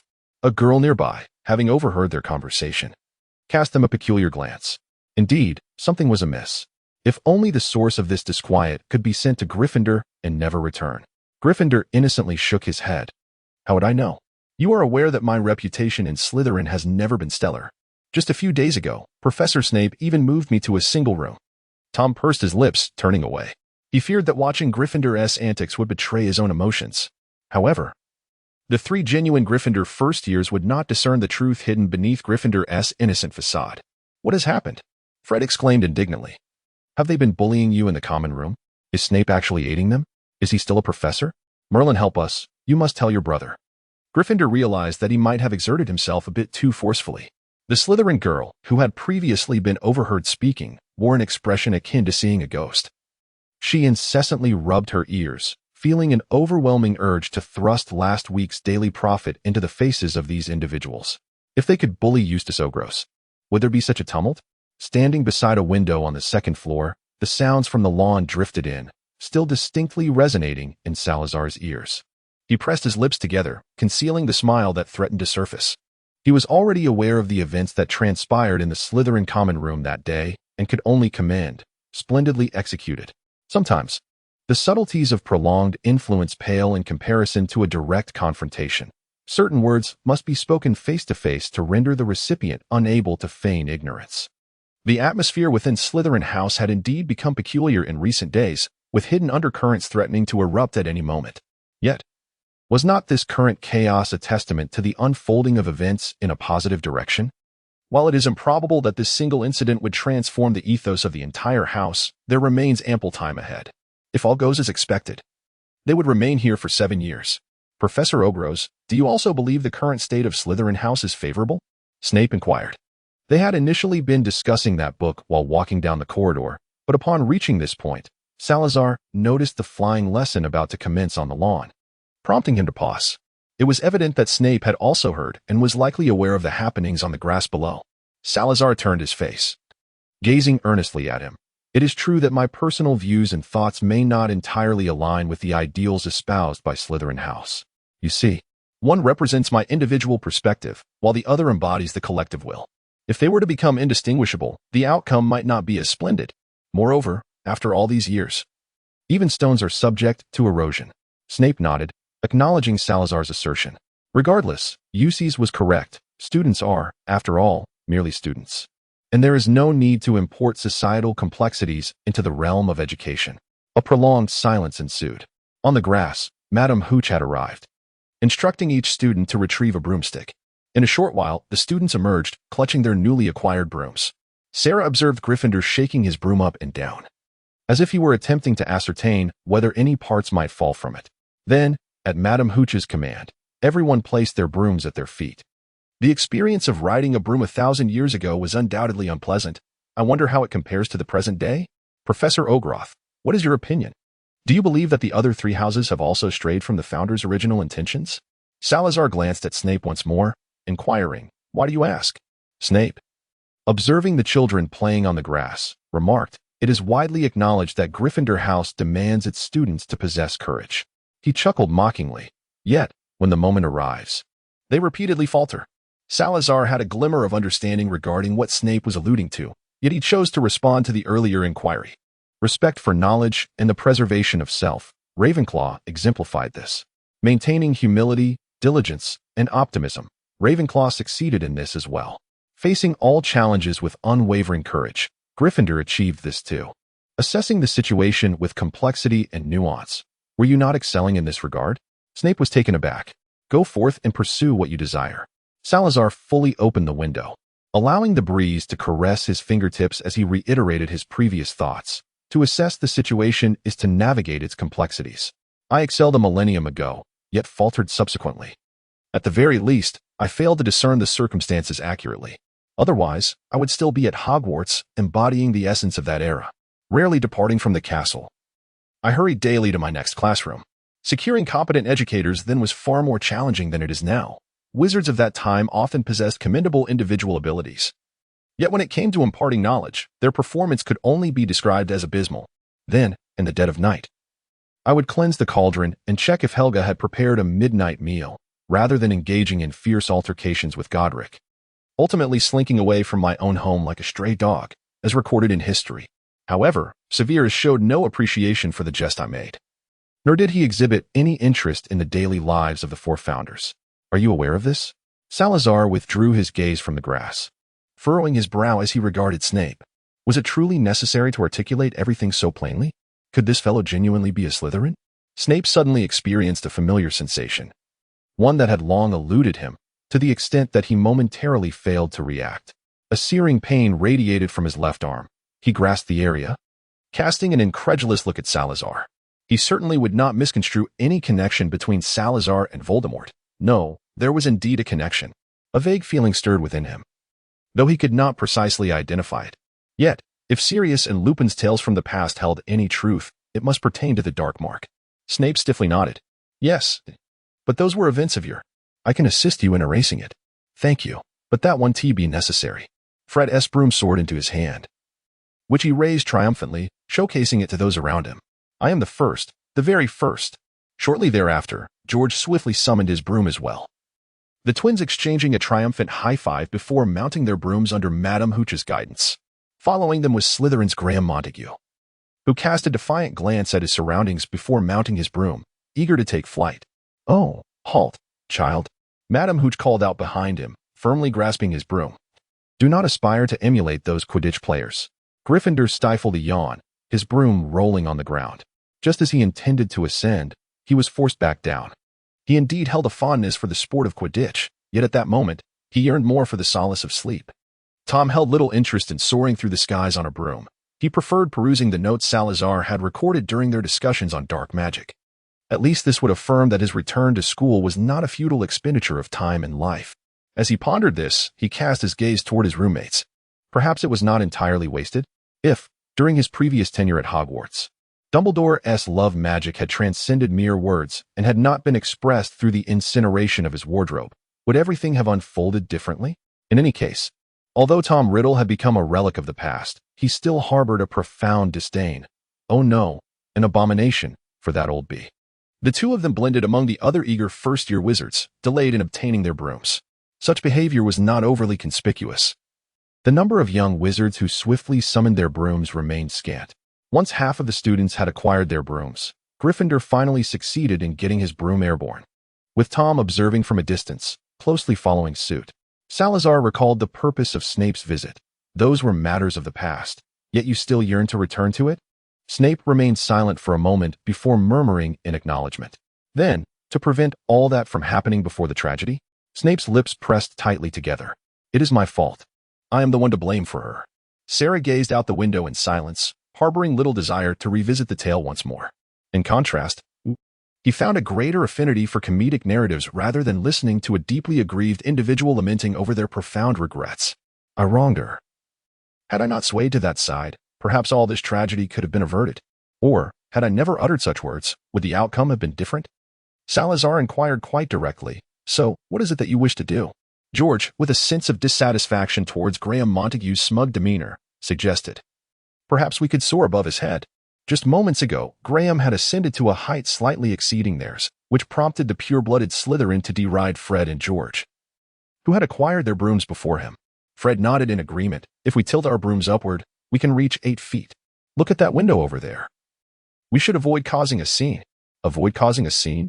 George mused, glancing in the direction Fred was indicating, feeling that such a sentiment was uncharacteristic of his brother. However, upon spotting the figure in the window, his broom trembled in the air. Is that old bat watching us? What does he intend to do? Fred gestured for him to be silent. Don't let him realize we see him. I assure you, as long as we don't knock Graham Montague directly off his broom, he won't say a word. Yet, George could not help but widen his eyes in disbelief. Isn't that Professor Ogden? How did he end up with that old bat Snape? Come on, George. Who knows what they're up to? From my perspective, Professor Ogden has never had a falling out with Snape. Surely, they cannot be conspiring to deduct points from Gryffindor. The two soared higher on their brooms, surpassing Graham Montague's altitude. They waved at him and called out loudly, their faces adorned with disdain. Graham attempted to elevate his broom as well, but it seemed to have a mind of its own, refusing to ascend. As they gazed down at the ground receding beneath them, Fred tried to lift his hands from his broom. First, he released one hand, and the broom continued to fly smoothly, without any discernible change. Then, he let go of the second hand, causing his broom to wobble precariously. Fred gasped but chose not to grasp the broom, allowing it to sway him through the air. Once the broom steadied itself, he raised both hands high and burst into laughter. Give it a try, George. This is exhilarating. Unfortunately, their escapade was cut short as Madame Hooch had noticed them. Be cautious. You are now 10 feet off the ground. Riding upon a broom, she ascended gracefully into the air, the broom obediently guiding her to the side of the two. Though she verbally admonished them, her countenance betrayed a sense of satisfaction regarding Fred and George's performance. Do not let your hands stray too far from the broom. It is perilous. In the presence of their instructor, Fred and George dutifully grasped the broom. Mrs. Hooch soon departed, focusing her attention more on those students who, with a mere misstep, might find themselves precariously dangling from their brooms, rather than on the two who had already begun to master their control. Come now, the three of you, do not linger on the ground, traversing time to that moment. Should she have taken her away sooner? Snape remained silent, setting aside the question of whether she could master the magic within that book, one I have perused. Akin to the one I utilized to arrive in this era, the timeline I designated was the year 2000, while you are aware that the current year is 19. Snape gradually spoke, his voice tinged with a rasp. I wish to return to that time, before I resorted to hurling mud at her, or perhaps even earlier. I would extinguish my younger self. If I never appeared in her world, would she not fare much better? Salazar furrowed his brow deeply, finally grasping the reason behind the discomfort he felt after conversing with Snape. The root of it all lay in Snape's relentless self-denial, even his yearning for his own disappearance. Yet, Salazar's philosophy bore the unmistakable imprint of his era, where the creed was that as long as one lives, there remains hope. However, it appeared that Snape had already succumbed to his own emotions. How absurd it is, indeed, that I have been burdened by remorse for a moment of impulsive words from years past, pondering how different things might have unfolded had I foreseen this outcome. Salazar gently patted him on the shoulder. Snape's expression appeared exceedingly grim, his dark eyes clouded and murky, concealing depths that seemed unfathomable. Yet today, the clarity hidden within him finally surged forth. It was precisely because this was Hogwarts, a sanctuary where Snape felt secure. Furthermore, the confidant to whom he expressed his negative emotions was a historical figure of great renown, a legendary persona he had heard much about since his youth. and a spiritual leader shaped by the prevailing atmosphere of the times, which compelled him to finally voice the words that had long been suppressed within his heart. Salazar felt as though he were a sandwich caught between Sirius and Snape, absorbing the negativity emanating from both sides. Yet, he was compelled to maintain an objective perspective, urging them to simply be themselves. I can only assert that the temporal magic affecting the future is at its most potent. It is advisable for the two versions of oneself to refrain from meeting, as the consequences are left to your imagination. However, if the prospect of an action proves more agonizing than vanishing amidst chaotic time, then cease your internal conflict and pursue your desires unabashedly. Snape's eyes sparkled with newfound light. This was the first time Salazar had witnessed such a glimmer of hope in Snape's gaze since their acquaintance began. His lips twitched slightly. Yet, do not expect me to assist you excessively. The book contains detailed accounts, and should you inquire, I can only direct you to the relevant passages. What perplexed Salazar was why, despite having already made a decision in his heart, Snape still felt the need to inquire of him. He had initially intended to head towards the Quidditch pitch to observe the arrangements of the enchantments. However, Snape produced a black notebook from his pocket, filled with intricate analyses of temporal magic. Salazar, what is the nature of these modern sorcerers? They appear to face seemingly insurmountable challenges even when dealing with the simplest of enchantments. Very few possess the ability to summon thoughts. Yet, when it comes to the intricacies of temporal magic, they have audaciously authored comprehensive treatises. At the very least, the construction of magical arrays seems to pose no difficulty for them. At this pace, it is conceivable that in a mere 2 or 3 years, Severus will have mastered all knowledge pertaining to this form of magic, perhaps even embarking on its enhancement and precise manipulation of specific moments in time. I dare say even Dumbledore would find such an endeavor daunting. Subsequently, Severus began to pose questions, and shortly thereafter, they found themselves entering a succession of empty chambers. Based on his previous experiences and feelings regarding the magic he had employed, Salazar offered his suggestions while pondering whether this might indeed be the essence of love's power. As he concluded his remarks, the flying lesson was drawing to a close. The students returned their brooms in succession and then disbanded on the spot. Time was of the essence. Sarah glanced out at the sky, while Snape also lifted his gaze to observe the view outside. It was then that Salazar noticed the crimson veins in his eyes, which seemed to indicate more than just a night spent awake. Perhaps since the moment he acquired the book on Wednesday morning, he had not rested at all. I have matters to attend to shortly. I must head over to the Quidditch pitch, he stated. Snape nodded, acknowledging the late hour. I appreciate your efforts. Although he had initially harbored a keen interest in the enchanting illusion being constructed, at that moment, he found himself disinterested in attending class, longing instead to remain ensconced in his office, delving into the intricacies of temporal magic. The most telling evidence lay in the unusually meager assignments left by Professor Snape, who was notorious for sparing no mercy on his students. Salazar, still somewhat apprehensive, continued, "When you delve into this magic, be exceedingly cautious and refrain from hasty experiments. You might attempt to send an object back in time and subsequently see if it can be retrieved from the same location. A single erroneous attempt could have repercussions far beyond Severus himself. The butterfly effect caused by traversing time is indeed formidable, excluding those with whom one has direct ties. I am left in uncertainty regarding who among us was meant to survive and who was destined to perish." Severus nodded. Yet this time he recognized a pressing concern. The diary, did you also send it back a millennium, thus making it appear as though it were an artifact from that era resurfacing in the present? How could this be plausible? Salazar recalled their process of forging antiquities. There were myriad methods to achieve this without striving for authenticity to such an extent. To avert any awkwardness, Salazar seamlessly transitioned to his intended statement. Ultimately, given the ambiguous origins of this book, should anyone come into contact with it, you must inform us immediately. Tom can also be alerted. He knows how to reach us. Has the final list been established? Hufflepuff inquired, seated beside the Quidditch pitch as he turned to Salazar, who was approaching. Wasn't the time frame originally set for 2 weeks? I had anticipated it would be completed even earlier, yet fortunately, there were no significant disruptions, Salazar replied, feeling a sense of relief. During this period, the students had independently selected their representatives for the illusion, which had allowed him to witness a plethora of intriguing events, such as the Owlsby siblings from Ravenclaw, who had garnered nearly unanimous support from the entire 4th year. Salazar was perplexed as to how they managed to persuade others to engage in a duel with them. However, in a 2 versus 2 scenario, even 4th-year students found themselves at a loss. Fortunately, they were in Ravenclaw. in contrast to the allure of entering the dream realm. Most Ravenclaw students were far more intrigued by the diaries that had been left behind a millennium ago. Moreover, the seventh-year students were primarily focused on the impending N.E.W.T. examinations. As the academic pressure at Hogwarts intensified, especially in light of comparisons to previous years, many felt an overwhelming sense of unease. "Wasn't this your own idea? Are you afraid of complications?" Hufflepuff remarked, rising from the grass with a teasing tone.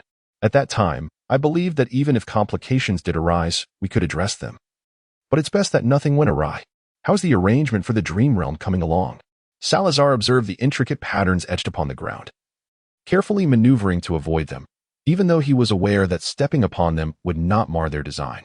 "Almost there. If only my body were not that of an 11-year-old wizard, I would have completed this last week.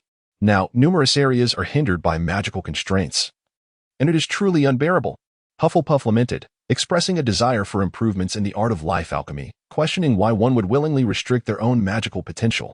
From the far side of the Quidditch pitch, a voice from Ravenclaw called out, "Hurry, Sal, there is a magical nexus here." Salazar strode forward briskly, closely followed by Hufflepuff. They infused their magical energy into the node pointed out by Ravenclaw. Upon completion, the three stood together in the dramatically altered Quidditch pitch, each feeling a sense of nostalgia. Over the span of 2 weeks, the students had finalized the list of those who would participate in the illusion, and the 4 of them had collaboratively crafted this illusion, which closely mirrored reality. Then, they all recalled the idleness of a certain individual. "By the way, where's Godric? Is he still in class?" Salazar reminisced about the class schedule he had previously perused. Potions class. A flicker of a smile graced his lips as a thought crossed his mind. Given his proficiency in potion making, it would indeed be beneficial for him to attend. Though one could only hope he would refrain from attempting to blow up the cauldron to intimidate Snape. Hufflepuff chuckled in response. "I still recall those nights when he would sneak in for a late-night snack, brandishing a cauldron." Salazar, "Really? Do you find it peculiar that he would do such a thing?" Salazar shook his head, his fists subtly clenched. Gryffindor indeed possessed no cauldron. He had often felt, for a time, that his cauldron had been tampered with. Hufflepuff also sensed something amiss. "Wait a moment, that cauldron, could it truly belong to you?" Salazar, ha ha ha. Pfft. Salazar never anticipated that the jest he made about Snape some time ago had, in fact, occurred a millennium earlier, albeit with a different protagonist. Nevertheless, upon reflection, it was indeed quite embarrassing. After a brief interlude, the conversation returned to its original course. "Speaking of which, Snape has been notably out of sorts during his classes recently. Even from a distance at lunch today, I could sense his overwhelming fatigue." Ravenclaw recounted a particular observation she had made. Clearly, Hufflepuff had also noticed.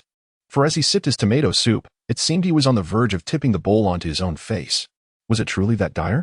From Salazar's vantage point, it was indeed challenging to discern Snape's state. Hufflepuff nodded earnestly. Despite being a wizard and a master of potions, prolonged periods without rest inevitably lead to complications, Ravenclaw remarked with a furrowed brow. Salazar sighed, contemplating that the individual who had bestowed the tome of temporal magic upon Snape perhaps harbored the ulterior motive of utterly exhausting him. He had even begun to entertain the notion of substituting for Snape, yet he reassured himself that Dumbledore would not allow such chaos to ensue. However, who could the benefactor of that tome be? Despite the passage of time, there had been no sign of any revelation. As they meandered back from the Quidditch pitch, dusk was approaching. The setting sun was partially obscured by the castle, casting a warm, golden light upon the grass beneath their feet, which now bore a soft, fuzzy texture. Looking back from their vantage point, the Quidditch pitch appeared to be enveloped by a colossal dome, leaving only a seemingly spacious entrance connecting it to the outside world. Hufflepuff, with a sense of nostalgia, remarked on how September was drawing to a close, expressing disbelief at how little time had passed since returning to Hogwarts. Yet Halloween was merely a month away. "Let us hasten back." Salazar calculated the time. Dinner had concluded, and their only recourse was to venture to the kitchen. Upon their arrival, however, they were taken aback to discover the presence of others aside from themselves. "I knew you would come," Gryffindor announced, brandishing a platter of oddly prepared fries. Hufflepuff regarded the dish with a peculiar expression, striving to maintain a semblance of politeness, inquiring, "What is this?" Gryffindor presented his creation to the trio. "Care to try?" "I made it myself." Tom, seated at a nearby table, silently urged them not to partake, while Fred and George wore expressions of gleeful anticipation. Among them was Charlie Weasley, accompanied by a girl donning Hufflepuff robes, her hair strikingly red, reminiscent of the Weasley family. At another table, a Slytherin girl and a boy from Hufflepuff, who appeared not to be a student, shared a rather intimate posture. Opposite them sat two boys clad in Gryffindor robes, also observing the scene unfold. Charlie rose and approached, exclaiming, "You've finally arrived. Allow me to introduce you to Nymphadora Tonks, a competitor from Hufflepuff. Over there is all right, Charlie. No need for introductions. We can manage that ourselves," interjected Professor Ogsworth. "I trust you haven't forgotten me, as I too have enrolled in ancient runes." It was the Slytherin girl, though she had previously seemed unremarkable. Now an unmistakably non-Slytherin aura emanated from her, too carefree and boisterous for her house.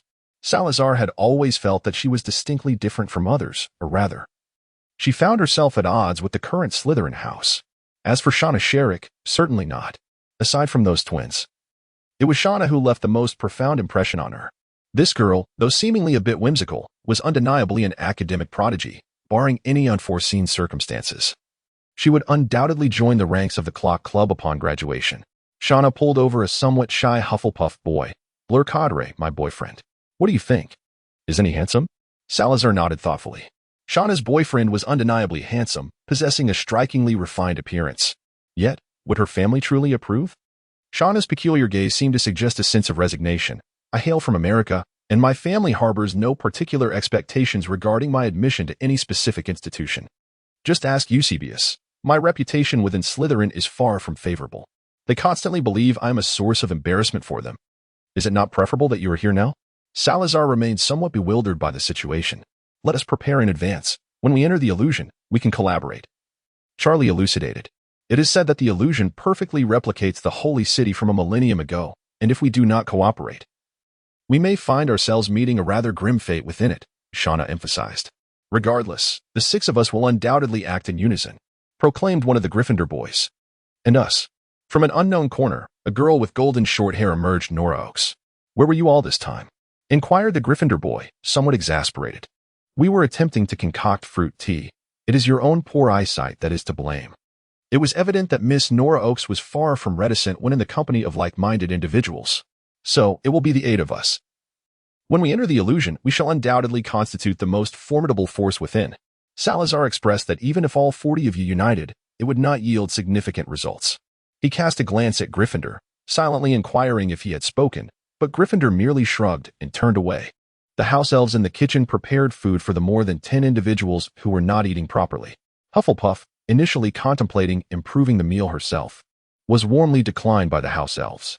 Thus, she could only watch as all the food became greasy. A Hufflepuff girl named Nymphadora Tonks developed a keen interest in the quiet Ravenclaw. "Your hair and eye color are truly lovely." Ravenclaw appeared somewhat uneasy at this unexpected compliment, for it was the first time someone had approached her solely based on her appearance. Although she did not lack in beauty, her renown from a millennium ago had overshadowed her, and in her earlier days, she was often too preoccupied to tend to her looks, merely seeking cleanliness. Yet, Tonks began to muse aloud. "How did I never think of pairing silver and sky blue?" Then, onlookers watched in astonishment as her hair and eyes began to change color. Moments later, they mirrored Ravenclaw's hues perfectly. Polyjuice potion? How fascinating, is it not? Tonks appeared unfazed by the surprise of her newfound acquaintances. "I wish to learn that." Gryffindor muttered nearby. "Who wouldn't he want such a skill?" Fred remarked, filled with wonder. "If we possessed such abilities, we would never fear being caught in our pranks. Just imagine diving into a crowd. Alas, it was a natural talent. Otherwise, without a doubt, I would master it. How about animagus?" Gryffindor suggested. "If one could transform into a small creature, it would be quite convenient for escape. A millennium ago, when faced with pursuit, they often transformed into animals to hide in the forests. However, given the current expanse of forests, that strategy would no longer suffice." The twins sighed and shook their heads. "Hogwarts does not teach this. Moreover, becoming an animagus is exceedingly difficult. We might not even succeed." Speaking of animagus, Salazar suddenly recalled that if someone could transform into a small animal, they could eavesdrop on his conversation with Sirius during the opening ceremony. He once again began to reminisce about the events of that day, striving to recall whether he had encountered any peculiar animals. The creatures transformed by animagus must surely bear some trace of their wizarding origins. Regrettably, Salazar could remember nothing of significance. Yet, he did recall another incident from that day when he had fed a silver tabby in the library. The cat bore markings reminiscent of eyes around its own. Strangely, at that moment, he had merely thought how adorable the cat was, never considering to use magic to ascertain if it was a wizard in disguise. 8 years prior, he had taken the time to investigate a mouse.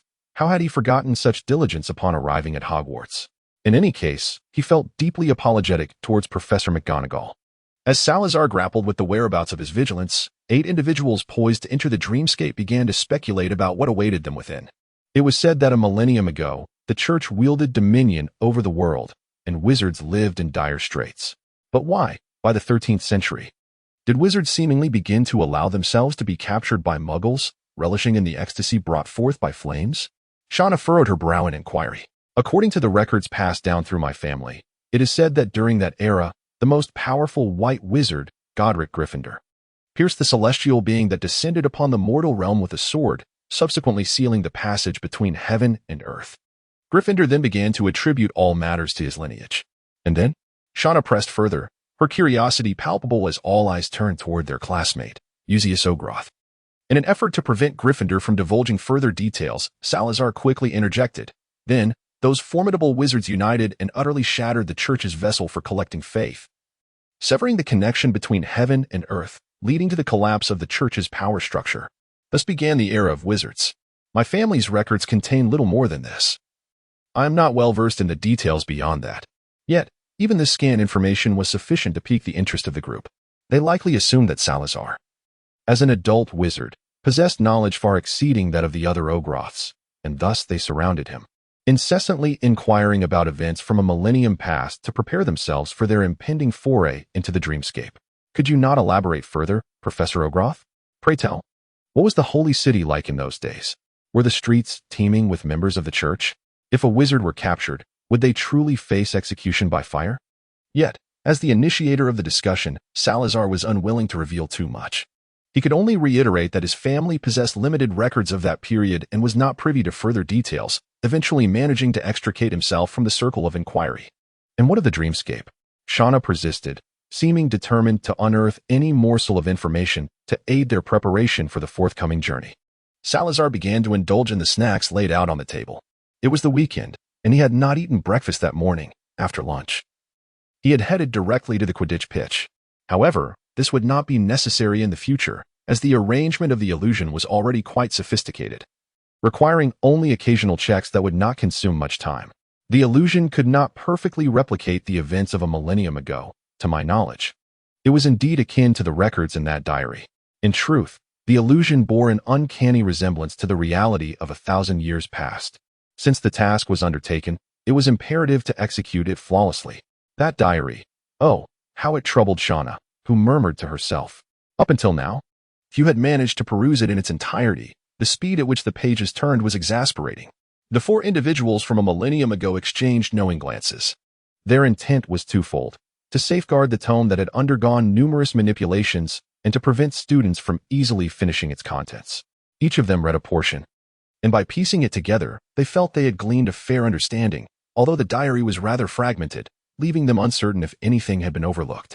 Regardless, once inside, as long as you remain cautious of the church's personnel and conceal your identities as wizards, no trouble should arise. As your instructor, I shall offer you a word of caution. Until the illusion concludes, unless you perish within the environment, you cannot escape.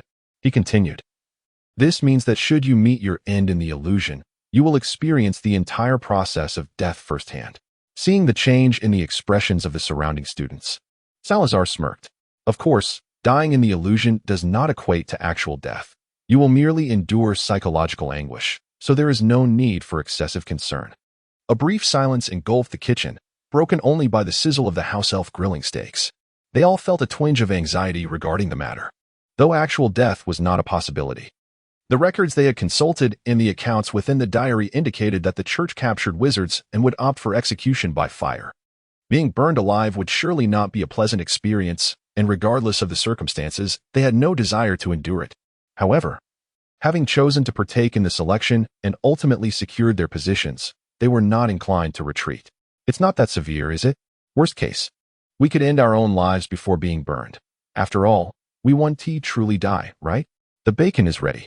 The atmosphere at the dining table grew inexplicably somber. with only the clinking of cutlery against plates breaking the silence. The 8 participants in the illusion pondered their strategies, their previous curiosity and excitement now overshadowed by a sense of apprehension. Regarding the events of a millennium ago, written records were scarce, and the few family legends that had been passed down were obscured by the passage of time. Salazar did not state that the members of the clergy would execute the witches immediately upon capture. Rather, they would first confine them within the tribunal, subsequently burning them alive in a monthly congregation. In fact, alterations were made within the illusion to prevent undue distress to the students of Hogwarts. The act of burning was retained, yet the tribunal was deemed unnecessary, as many imprisoned witches would even perceive their impending execution as a form of liberation. After having consumed some food, the atmosphere once again grew animated. I have always believed that the offerings in the Great Hall cannot compare to the delectable fare served directly from the kitchen, Blair remarked, holding a slice of pizza. He adeptly shifted the conversation to a more lighthearted subject. I have heard that the food is prepared in the kitchen and then preserved with magic, only to be delivered at mealtime. Although the preservation magic is quite advanced, it inevitably affects the taste. It cannot possibly rival freshly made dishes, Charlie asserted. At home, my mother also employs preservation magic, yet she detests any form of procrastination during meals, which is likely the reason for her discontent, Fred added. She simply cannot tolerate our delays, George muttered softly. Hence, we Hufflepuffs have a penchant for sneaking into the kitchen. The house elves here have become quite familiar with us, Blair proclaimed proudly. He glanced around and inquired, by the way, where is Percy? You all are out enjoying yourselves without inviting him? It was the same when Bill had not yet graduated. Charlie shrugged helplessly, exchanging glances with the twins. How could we possibly include him? He would undoubtedly begin lecturing us on which school rules we are violating and how we are hindering his studies. Moreover, encountering Professor Ogros would surely inhibit him completely. Just imagine, everyone else having a splendid time while he ruins the atmosphere. To be honest, if it were only Professor Ogros, we might indeed feel restrained. For we have broken school rules. However, fortunately, we have Eustace and the others with us, Shauna said with a cheerful smile. Salazar pondered whether he should feign ignorance regarding their breach of the school rules or assert his presence by addressing the matter directly. Truly, did they not understand the art of preserving one's dignity? He affected a somewhat irate demeanor and cleared his throat. Pray tell, what scores do you intend to forfeit for sneaking into the kitchen at this late hour? Laughter erupted from the group, save for a few souls whose maturity belied their youthful appearances, who regarded him with expressions of surprise. Had Salazar ever made such jesting remarks before? Fred and George were there, laughing heartily and slapping the table. Professor Ogros, it is not yet lights out. Yet. It was not long before the conversation inevitably returned to the matter of the illusions. By the way, do you know how Slytherin conducted their selection this time? Shannon inquired mysteriously. Curiosity sparked among the others as they turned their attention to her. This was a matter even Gryffindor was unaware of, as he had been occupied with assisting Ravenclaw and Hufflepuff in setting up the magical array during this period. Salazar was somewhat unclear. His sources of information had always been Gryffindor and Snape. However, it was evident that of late, both had shifted their focus elsewhere. The anonymous voting, you see, allowed each individual 3 votes, which were cast into a box and subsequently counted publicly. This event took place in the common room, and it was regrettable that Eustace, were absent that day. Otherwise, you would have witnessed the dismal expressions of those few who consistently occupied the center of the common room. The central position is considered the most desirable, typically dominated by those wizards of noble lineage. The timing of the vote was chosen by the male president, Valeri Selwyn, who seemingly orchestrated the event during a time when Eustace Ogros was away. Ultimately, the top 10 vote-getters secured their positions. We owe this to Eustace's younger brother. Had he not single-handedly confronted the entire school that day, it is likely we would still be under the thumb of that male president, Valeri Selwyn, who dictated who was who in the most traditional manner. Speaking of these matters, Shauna seemed eager to elaborate, though those who could hear her words were likely present. She had previously mentioned that her social standing within Slytherin was quite poor. I am utterly exasperated with those individuals. What is so remarkable about their long-standing family heritage? They strut about, accustomed to wielding power within the school. It is as if they truly consider themselves aristocrats, looking down upon us commoners. My dear Merlin, where do these so-called aristocrats in the wizarding world originate? It has always been thus. Their arrogance extends even towards other houses, and their disdain cannot merely be described as lofty. They dare to call my family traitors to the sacred 28, which is utterly laughable. My family has never acknowledged any connection to that esteemed group. Charlie indignantly exclaimed. The egg tarts on the table were divided among everyone. The impact of time on food texture is most evident in baked goods of this nature. I, too, regard my family's affairs as wholly unrelated to theirs. My family resides in America, and once I graduate, I shall not linger here. However, matters have improved significantly. Many were aware of the situation but were too fearful to speak out, concerned that their families might face repercussions. Yet, I have scarcely heard of families being targeted due to conflicts at school. That said, it was indeed surprising that they voted for me. I had thought this matter had no bearing on me. Even during the voting, I did not cast a vote for myself.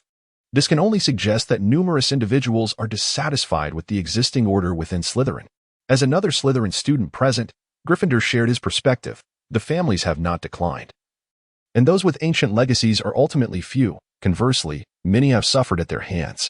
Thus, in an anonymous voting scenario, it is only natural that they would refrain from voting for those who habitually lord over them. Who else is there? Salazar interjected. Carlos Garcia, currently. He enjoys a favorable reputation within the academy, largely due to his appealing appearance. I cast my vote for him as well, and he received the highest number of votes. Then there are our male and female presidents, both hailing from esteemed pureblood families. In fact, some of their families are even members of the Hogwarts Board of Governors. Given their lineage and the financial support they provide to the institution, their arrogance within the academy is somewhat justifiable. Shauna took 10 minutes to elaborate on the participants from their house. Originally, the 10 positions were to be predetermined by family lineage. But with Gryffindor's interference and the long-standing resentment towards inequality finally finding an outlet, half of the positions have deviated from the original expectations. This marks a promising beginning. For the first time, Salazar found it intriguing to listen to others speak at length. It must be said that Miss Shauna's unpopularity among her peers in Slytherin was likely not due to her family situation, which remained a mystery, but rather because she was exceedingly loquacious. After Shauna finished her discourse, they shifted their conversation to the selection methods of other houses. Ravenclaw seemed less concerned about the allocation of spots. Nora began to elaborate. Among the 7th years, very few participated, and only one spot was available for a 7th-year student. As they were preoccupied with preparations for the EWT exams. After all, spending a week in a dreamlike realm was daunting. And when Headmaster Dumbledore mentioned that the outside world could observe the happenings within, many 7th-year students opted out. Furthermore, there was an air of mystery in Nora's tone. It was quite possible that within the confines of Ravenclaw, there existed a hidden library that chronicled events from a millennium ago. Is that truly the case? Fred inquired loudly. It was merely a conjecture. Nora shot him a glance. The existence of a small library is just a speculation of Enrique and me. But there is indeed a reading room. Yes, some members of our house are utterly disinterested in this event, with some even questioning the authenticity of the diary. When asked about events from a millennium ago, there are those who can articulate a few details. As she spoke, Enrique Ochoa's appeared to become animated, clearly indicating that the two had harbored suspicions for quite some time. This was hardly surprising. Tonks, who had remained silent until now, interjected. Let us not forget about Helena Ravenclaw, the house ghost. She is the daughter of Rowena Ravenclaw. She must be well-versed in events from a millennium ago. If those students were to foster a closer relationship with her, they might glean some insights. The 2 4th-year Ravenclaw students nodded, somewhat perplexed. It seems plausible. We have often witnessed others congregating around Helena, yet she seldom acknowledges them, Nora remarked. Moreover, whenever Helena appears lost in thought between an oil painting and the window, everyone instinctively avoids lingering in the common room. We do not know why, but this rule seems to have been established many years ago. Enrique added. Regardless, Helena has never conversed with us. Nora shrugged her shoulders, expressing her frustration. As they discussed these matters, the students from Ravenclaw and Hufflepuff listened attentively. Having spent considerable time in Ravenclaw, they were certainly aware of the existence of a concealed library. Thus, one might wonder, did Helena have friends in Ravenclaw? This is indeed splendid news. Our academy has also opted for voting, albeit not in an anonymous manner. Each individual possesses but a single vote, which they may cast for their preferred candidate. Furthermore, we collectively agreed to determine our votes through various competitions. For instance, Enrique and I could challenge others to duels. Should we emerge victorious, their votes would rightfully belong to us, while a defeat would naturally result in us relinquishing our own votes. Fortunately, Enrique and I exhibited remarkable synergy, ultimately seizing a considerable number of votes from our peers. A millennium ago, certain minor frictions transpired as they fervently debated the allocation of positions within Ravenclaw House. However, Salazar pondered whether Helena truly remained oblivious to everything thus far. After all, after a millennium, the sudden appearance of individuals from the past would undoubtedly elicit a lack of immediate recognition from anyone. Yet, the other three were somewhat more understandable, considering their appearances had undergone slight alterations courtesy of Hufflepuff. Though the modifications were subtle, they imparted an entirely different impression. And coupled with their current 11-year-old visages and the nuances of their serene, peaceful lives over the years, it was plausible that Helena would not discern the truth. Moreover, Helena was unlikely to pay undue attention to any particular student. Regardless, he remained largely unchanged from his former self. Even though he had consciously avoided Helena for the past month, the sheer expanse of Hogwarts meant that encounters were inevitable. He had previously inquired about this matter with Hufflepuff and Ravenclaw before entering Hogwarts, but at that time, they merely reassured him. At that time, Salazar did not pursue the matter, yet now he finds himself increasingly perplexed. Ultimately, he could no longer restrain himself and resorted to the whispers of enchantment. Have you truly remained oblivious all this while? The tone of Hufflepuff was steeped in profound exasperation. Salazar felt confident that he had overlooked nothing. And based on his past experiences, he believed that Helena would not have completely forgotten him. After all, Helena had always struggled with facial recognition. Salazar, she recognizes individuals by observing certain prominent traits. Now that so much time has elapsed, she will not indulge in excessive speculation. Furthermore, in the past, Godric had lamented numerous times in Helena's presence about your tragic demise, remarking that you had perished so miserably that not even a ghost remained.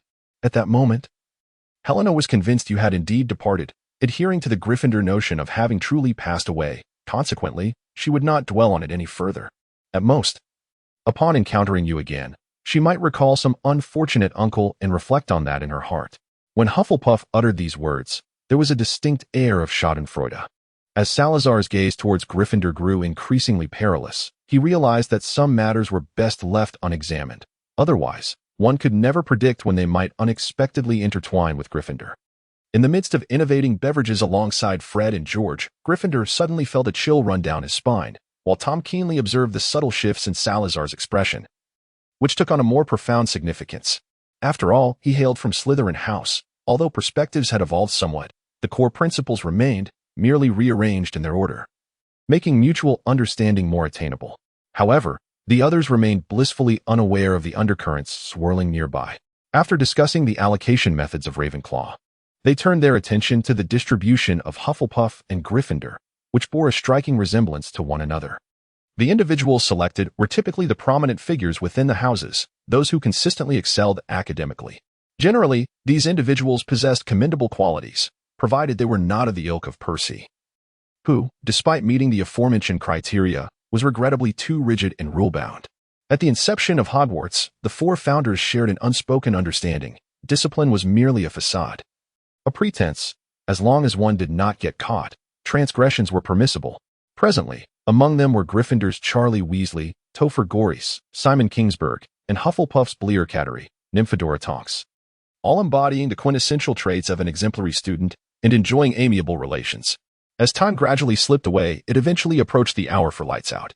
"It's settled then," said Shauna as she faced the group gathered by the door. "Once we enter the illusion, we must unite. Being captured by the church would be utterly terrifying. I have no desire to experience being burned." "Are you not returning yet?" Salazar inquired, turning to them. "Ah, Professor Agros. We shall linger a little longer. After all, today is Saturday, and there are no classes tomorrow," Shauna exclaimed, wrapping her arms around Bleer's, her cheeks flushed, feeling somewhat bashful. Leo averted his gaze and cleared his throat gently. Salazar gazed at them with an expressionless face. "Do you presume I, as your professor, am non-existent? Some matters are better left unspoken. Today, return to me with utmost sincerity, or else face the consequences regarding your college standings." Behind him, Gryffindor made a gesture of approval. Earlier at the dining table, these two had been openly displaying their affection, a sight he had found intolerable for quite some time. After leaving the kitchen, with some time remaining before lights out, Salazar recalled the previous events and Gryffindor's habitual laziness during class. He pressed his lips together, his eyes gleaming with a dangerous light. "Mr. Ulysses Oglos, there is a matter of great importance that requires your cooperation." Gryffindor paused, clearly taken aback and unable to comprehend what had transpired. Ravenclaw and Hufflepuff exchanged glances filled with amusement. This was hardly an act of sowing discord. After all, it was merely the truth. We shall take our leave. Sal. Do not be too harsh. We believe his previous actions were unintentional. Gryffindor pondered. Which of my deeds has been discovered? This was undoubtedly a challenging predicament, however. While others grappled with the difficulty of reflecting upon the matter itself, Gryffindor had an abundance of reflections to consider. In the end, Tom departed alongside Fred and George, leaving only Salazar and Gryffindor in the corridor. By the way, Sal, what did they tell you? A cold smile adorned Salazar's face. Guess? The two exchanged glances in the corridor, with Gryffindor regarding him with curiosity, while Salazar merely maintained his icy smile. A few minutes later, Gryffindor, in a fit of resignation, remarked, "Why don't you just tell me which one it is? I shall see if there is any possibility of shirking responsibility." Salazar, which one? He feels overwhelmed. Let's go. Where to? Salazar remained silent as he led the way down the corridor, ultimately descending the staircase into the dimly lit basement. Ahead lay the portrait of Lucrezia. Gryffindor felt a tingling sensation at the nape of his neck, aware that the situation had escalated to a serious degree. In truth, had he refrained from uttering those self-defeating words earlier, Salazar would likely have found a pretext to simply deduct points from Gryffindor House. It was hardly in his character to resort to physical confrontation. After all, Gryffindor was still confined to the frail body of an 11-year-old wizard, although enhanced by Hufflepuff's improvements. His abilities were far beyond that of a typical first year, yet there remained an undeniable gap compared to his full potential. Salazar disdained the act of taking advantage of others' misfortunes. However, the tone of Gryffindor shifted dramatically. Hey, Sal, you wouldn't be contemplating deducting points from my house, would you? Do not forget, I am now in Slytherin. Surely, you wouldn't penalize your own house. Lucia appeared in the portrait, seemingly in good spirits lately, finally, someone to converse with her, and her demeanor reflected this positivity. Lucia. Open the door. In Parseltongue, my dear professor, you have finally decided to reopen this door. The Serpent's voice remained soft, welcoming one home. Furthermore, I must say, the boy you brought last time was truly a charming conversationalist. Typically, Salazar would ponder whether Tom was deliberately attempting to approach Lucia, but at this moment, his mind was consumed with Gryffindor's statement. Which event are you referring to? Perhaps the chronicles of Hogwarts history stemmed from Gryffindor's words. Meanwhile, Mr. Gryffindor appeared to believe that he could still struggle against the tide. He mused that if he were in his prime, he could gleefully retort to Salazar, "Indeed. It was all my doing, but what can you do about it? Alas, I swear, I merely spoke of it without any genuine action. If rumors have spread, that is not my concern. I merely conversed with acquaintances and explicitly instructed them not to share with others. Who knows how it would transform?" However, his explanation seemed to have an adverse effect, intensifying the situation rather than alleviating it. Noticing Salazar's increasingly displeased expression, his voice dwindled. The portrait of Lucia before him had fully opened, and the lights in Salazar's former office flickered to life. Salazar stood inside, gazing at him with an expressionless face, seemingly genuinely angered. The light in the office was far from bright, and Salazar showed no inclination to enhance the visibility. "Aren't you coming in? It would be far more enjoyable to reminisce in our usual spot than to roam about spreading rumors," he remarked. Gryffindor swallowed hard but eventually stepped inside.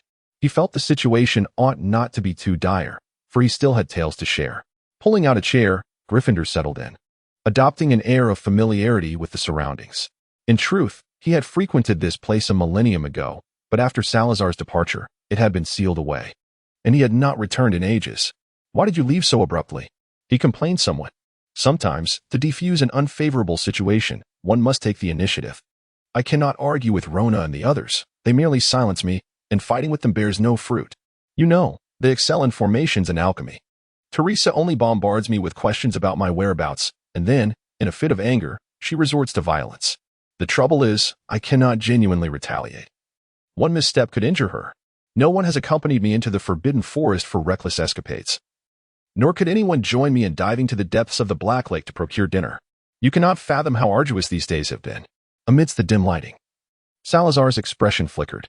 After their students had departed, was he not also alone back then, just like Gryffindor?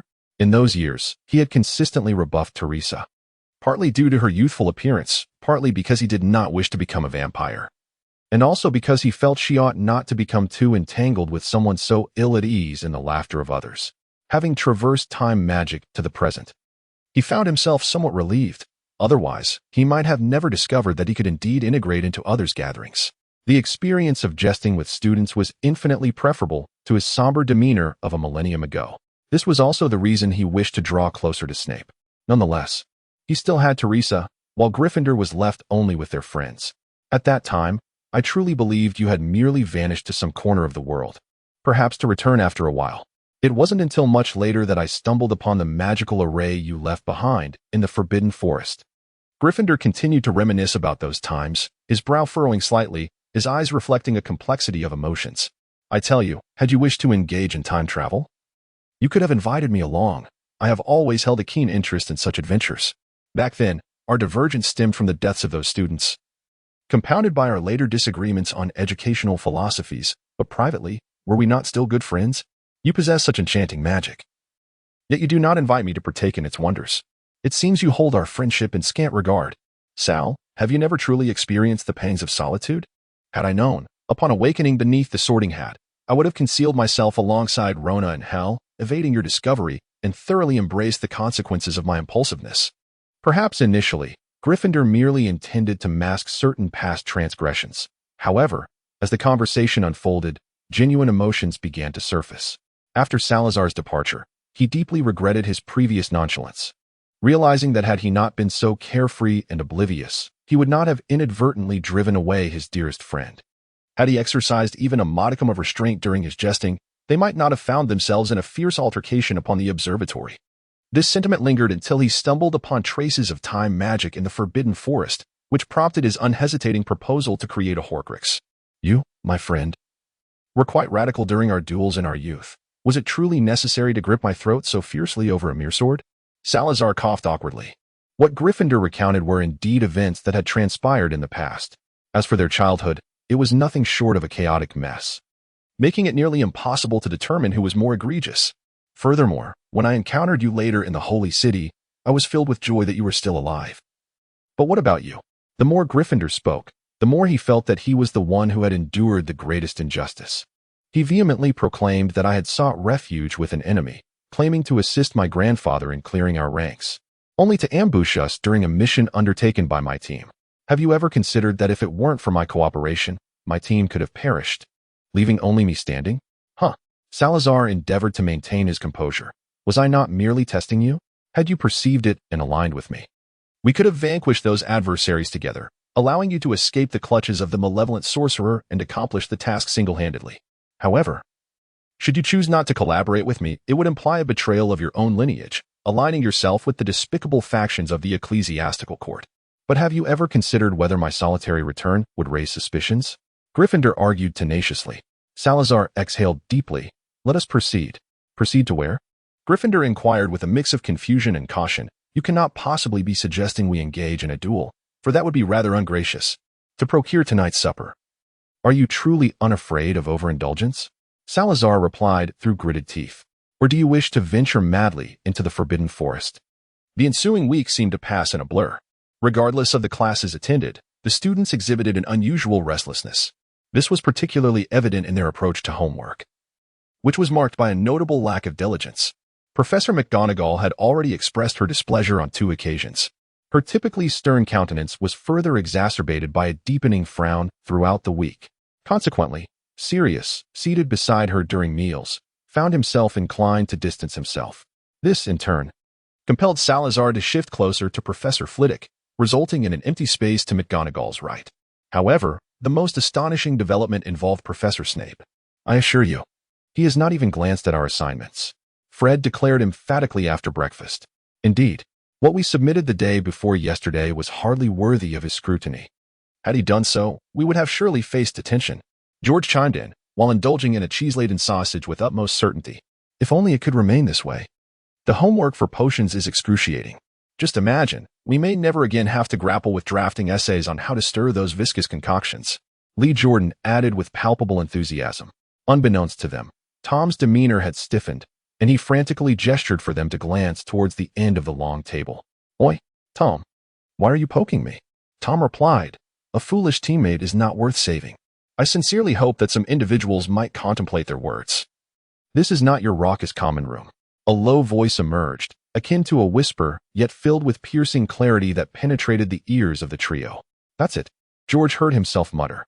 I shall meticulously review your assignments, Weasley and Jordan, and I trust you will not find yourselves following Filch to clean the castle. His voice swept across the Gryffindor table, laden with a heavy sense of foreboding. Everyone sat upright, keen to avoid giving him any justification for deducting points from Gryffindor. At that moment, the meal was anything but enjoyable. Perhaps only Tom remained unfazed. He nonchalantly spread ketchup on 2 slices of bread, then sandwiched a fried egg between them. The surrounding individuals, in an effort to divert their gaze from Snape, fixated on his actions, attempting to broaden their thoughts. Snape's eyes flickered in this direction, and upon recalling the company this child kept, his earlier calmness suddenly seemed entirely justified. After Snape departed, amidst a chorus of sighs, Tom proposed a constructive suggestion. Professor Snape had been occupied with classes in the morning, while we had no obligations during the second period. If you write swiftly, you should be able to replace the hastily scribbled work you had done previously. According to his earlier claims, he likely hadn't even glanced at our assignments.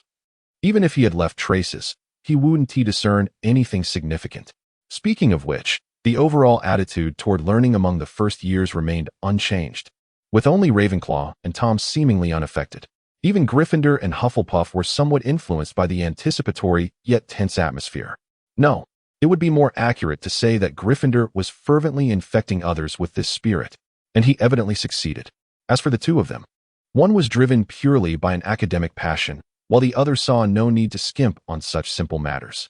The Owls also delivered letters back to the students' homes, and once parents ascertained that their children were not in any mortal danger, they mostly chose to offer support, albeit after some initial dismay. Occasionally, there were a few dissenters, yet they could not deter their children's curiosity to perfectly replicate the scenes of the Holy City as detailed in ancient diaries. Eventually, even the parents and their relatives became intrigued. Take the Weasley family as an example. A letter that had arrived the previous morning read, Mr. and Mrs. Weasley. I hope this letter reaches you before it is too late. My work at Gringotts is going smoothly, but I still require several days, perhaps even until next month, before I can return home. I have heard about the happenings at Hogwarts, and it is a pity that I graduated last year. Otherwise, I would have had the privilege to witness the holy city of a millennium ago. I hope the scenes within the illusion contrast with present-day Jerusalem. Charlie has written that he has secured a spot in the illusion, which I am sure you already know. Moreover, I have heard that Hogwarts will permit family members of the participants to attend, so please do not forget to inform me when the time comes. Much love, Bill. Thus, when Dumbledore officially announced this matter to the wizarding world at the end of September, nearly everyone was already aware. Dumbledore not only invited officials from the Ministry of Magic to observe, but also journalists from various newspapers, hoping they would report on Hogwarts' current educational endeavors. The Leaky Cauldron. If you ask me, Dumbledore must be feeling apprehensive. She was a woman adorned with a pair of jewel-encrusted spectacles, her golden tresses elegantly styled into exquisite curls. In her hand, she wielded a vibrant emerald feather quill, diligently inscribing thoughts onto a notebook no larger than the palm of her hand.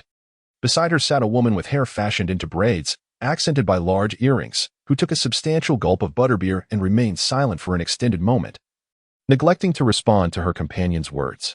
Oh, my dear Estrella, I trust you heard me speaking. The hurried writing ceased, and the half-written notebook was carefully tucked away. Estrella finally shifted her gaze towards the individual seated beside her. Lita Skeeter, I dare say we are not yet acquainted to such a degree, are we? To sit in the Three Broomsticks with a rival of mine, fabricating tales of the contemporary greatest white wizard, the current headmaster of Hogwarts? How could I not have known you were so? She paused, seemingly pondering her words, before finally allowing a venomous term to escape her vividly painted lips. Fool. However, Lita Skeeter appeared unfazed by the remark. But my dear Estrella, you must concede to the allure of readership. All I do is pin what the audience yearns to see, catering to the market, and correspondingly, what is the harm in embracing a modicum of risk? Trust me, Estrella. If you were to follow suit, you would find yourself as affluent as I. Furthermore, just imagine, the readers ensnared by deceitful tales, becoming instruments in my arsenal. How utterly fascinating. Estrella turned to regard her, her eyes icy with disdain. Then I wish you the best in reaping the fruits of your labor. Hogwarts? Or is there something else? Will you attend? Estrella lifted her goblet, evidently lost in contemplation, ultimately nodding with a hint of resignation in her expression. Of course. There is no journalist who wouldn't wish to be there. Conducting an interview at this moment is the most captivating spectacle imaginable. Sensing that Lita Skeeter was about to voice another thought, she quickly interjected, "Let us hope this time you refrain from pinning any drivel. This afternoon." A sudden gasp arose from the crowd. All eyes were fixed upon the notice affixed to the entrance of the great hall. Scrutinizing the time for the commencement of the spectacle, engaged in astonished whispers. Once again, the entrance to the hall was besieged, packed tightly with students, each drawn to the scene. To enter, one had to edge along the wall. Yet even then, the risk of being unexpectedly jostled was ever present. Today at noon, outsiders would be permitted to enter. Would father and mother come? Fred whispered to George, "I've heard that as long as they are family members of the participants, they can visit the school on the first and last days, and those invited from the Ministry of Magic and the press. Though I wonder if that reckless journalist will show up. Hopefully, she won't scribble nonsense about us this time. Otherwise, someone here might lose their composure and attack her." Upon hearing this, Tom's lips curled into a sly smile. Rita Skeeter would undoubtedly be present, and he might just be the one unable to restrain himself. The twins remained blissfully unaware of their companion's thoughts at that moment. "Who knows?" George remarked, standing on tiptoe to gaze at the notice. "You forgot. It seems that just last week, Mother wrote us a letter reminding us not to break school rules. She also mentioned that Father would be quite busy during this time. But for such an important event, it said that Hogwarts has never had anything like this." Fred replied with some urgency. "They will come. I just saw Arthur at the Leaky Cauldron yesterday." A voice interjected from beside them. The twins turned to see Professor Black. Tom, having learned to smile like a true Gryffindor, greeted, "Good morning, Professor Black." Sirius nodded in response. "Yes, good morning. Don't linger here, hurry inside." Although there are activities in the afternoon, the morning classes will proceed as usual. However, Professor Black lowered his gaze at the three boys who were staring at him expectantly. "What's the matter?" Fred pointed towards the crowd. "Do you think we can get through?" It wasn't until Dumbledore, Professor McGonagall, and Snape stood before the throng that the students suddenly realized how ravenously hungry they had become, prompting them to file into the great hall. All the while, the chatter continued unabated, growing louder, interspersed with the occasional uncontrollable shriek, nearly threatening to lift the very ceiling. Then, a flurry of owls swooped in, circling overhead, casting a flurry of shifting shadows upon the students below. Salazar covered the mouth of the cup with his palm each time an owl entered the hall. To his surprise, today he received a letter. It was a pure black owl, with a thick envelope tied to its leg. Salazar unsealed the letter, and the pure black owl was fed a piece of bacon by him. Nearby, Sirius leaned in, gazing at the thick envelope in Salazar's hand. "Who has written you this letter? It must contain at least 100 pages. Salazar pushed his head back, saying, "Rather than concern yourself with who penned such a lengthy letter to me, perhaps you should ponder your own lifelong affairs." Sirius seemed to grasp the implication, emitting a reluctant sound, as if confronting an adversary while skewering a sausage. "Sal, why is it that I have yet to find a witch who fancies me?" Salazar pondered for a moment. "Perhaps you could publish a matrimonial advertisement in the Daily Prophet?" Sirius, with a fierce bite into his sausage, retorted, "And how did you come upon that idea?" Nearby, Professor Flitwick discreetly perked up his ears. Sarah gazed at the line of address inscribed on the envelope, a subtle smile gracing her lips, exuding an aura that seemed to provoke a duel between the two of them. She tucked the envelope away, remarking that it was indeed a lengthy tale. Sirius, unwilling to relent, fixed his gaze upon her, inquiring, "Care to share a brief overview? I have always been in the dark about how you and Teresa came to be together. Back then, you professed to regard me as a friend, yet never revealed anything." Salazar feels that the current Sirius is utterly transformed from the person he met several years ago. Back then, Sirius bore an air of weariness that belied his age. Yet now he exudes a vivacity that seems equally incongruous. "You see, she is a vampire. She visited my home when I was still quite young." Salazar paused, reminiscing about the time when the proud and haughty Teresa was at her zenith. The vivid imagery of that moment danced before his eyes, prompting a smile to grace his lips. However, as he lifted his gaze, he was met with the peculiar expression of Sirius. The weariness in Salazar's voice was palpable. "What are you thinking?" Sirius chuckled awkwardly twice. "Please, continue." And so it went. Salazar resolved to indulge Sirius with a semblance of interest. "What do you mean?" "And so it went. She visited my home. My father was quite pleased with her, and we got along rather well. Then that was it. If it weren't for all the complications, this should have been their conclusion. Salazar decided to present this simplified version to the outside world. A lengthy tale? Sirius inquired with a hint of confusion. Sarah gazed at him, nodding earnestly. It may seem like just a few words, yet it has taken us many years to arrive at this moment together. He picked up a slice of fragrant bread. Well, enjoy your meal at your leisure. I have no classes this morning, so I shall return to read my letters. Salazar raised the thick letter in his hand and departed the hall without a backward glance. At the entrance, he paused to read the notice from beginning to end once more. Meanwhile, Sirius remained fixated on the direction of Salazar's exit, utterly unwilling to accept the veracity of this tale.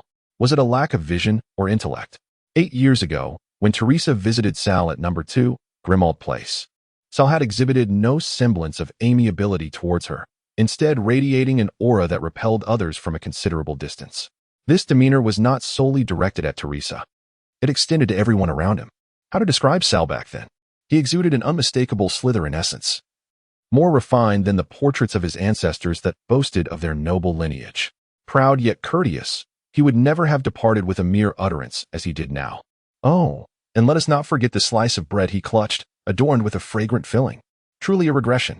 Sirius inwardly scorned Salazar for his transformation over these 8 years. He seized a piece of cream-filled bread and took a hearty bite. At this moment, he needed to conjure thoughts that could alleviate the sorrow of not being able to enter the realm of dreams. What a splendid narrative it was. He overheard Professor Flitwick remarking to Professor Sprout. Yet, not every story unfolds in such a manner, nor does every boy harbor affection for the girl admired by his family.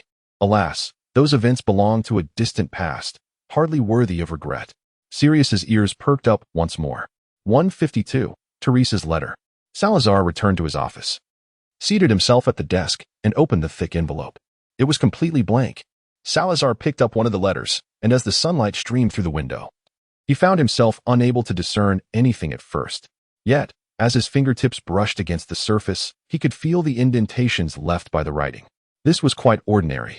When conveying messages through letters, one inevitably resorts to various means to obscure the information transmitted.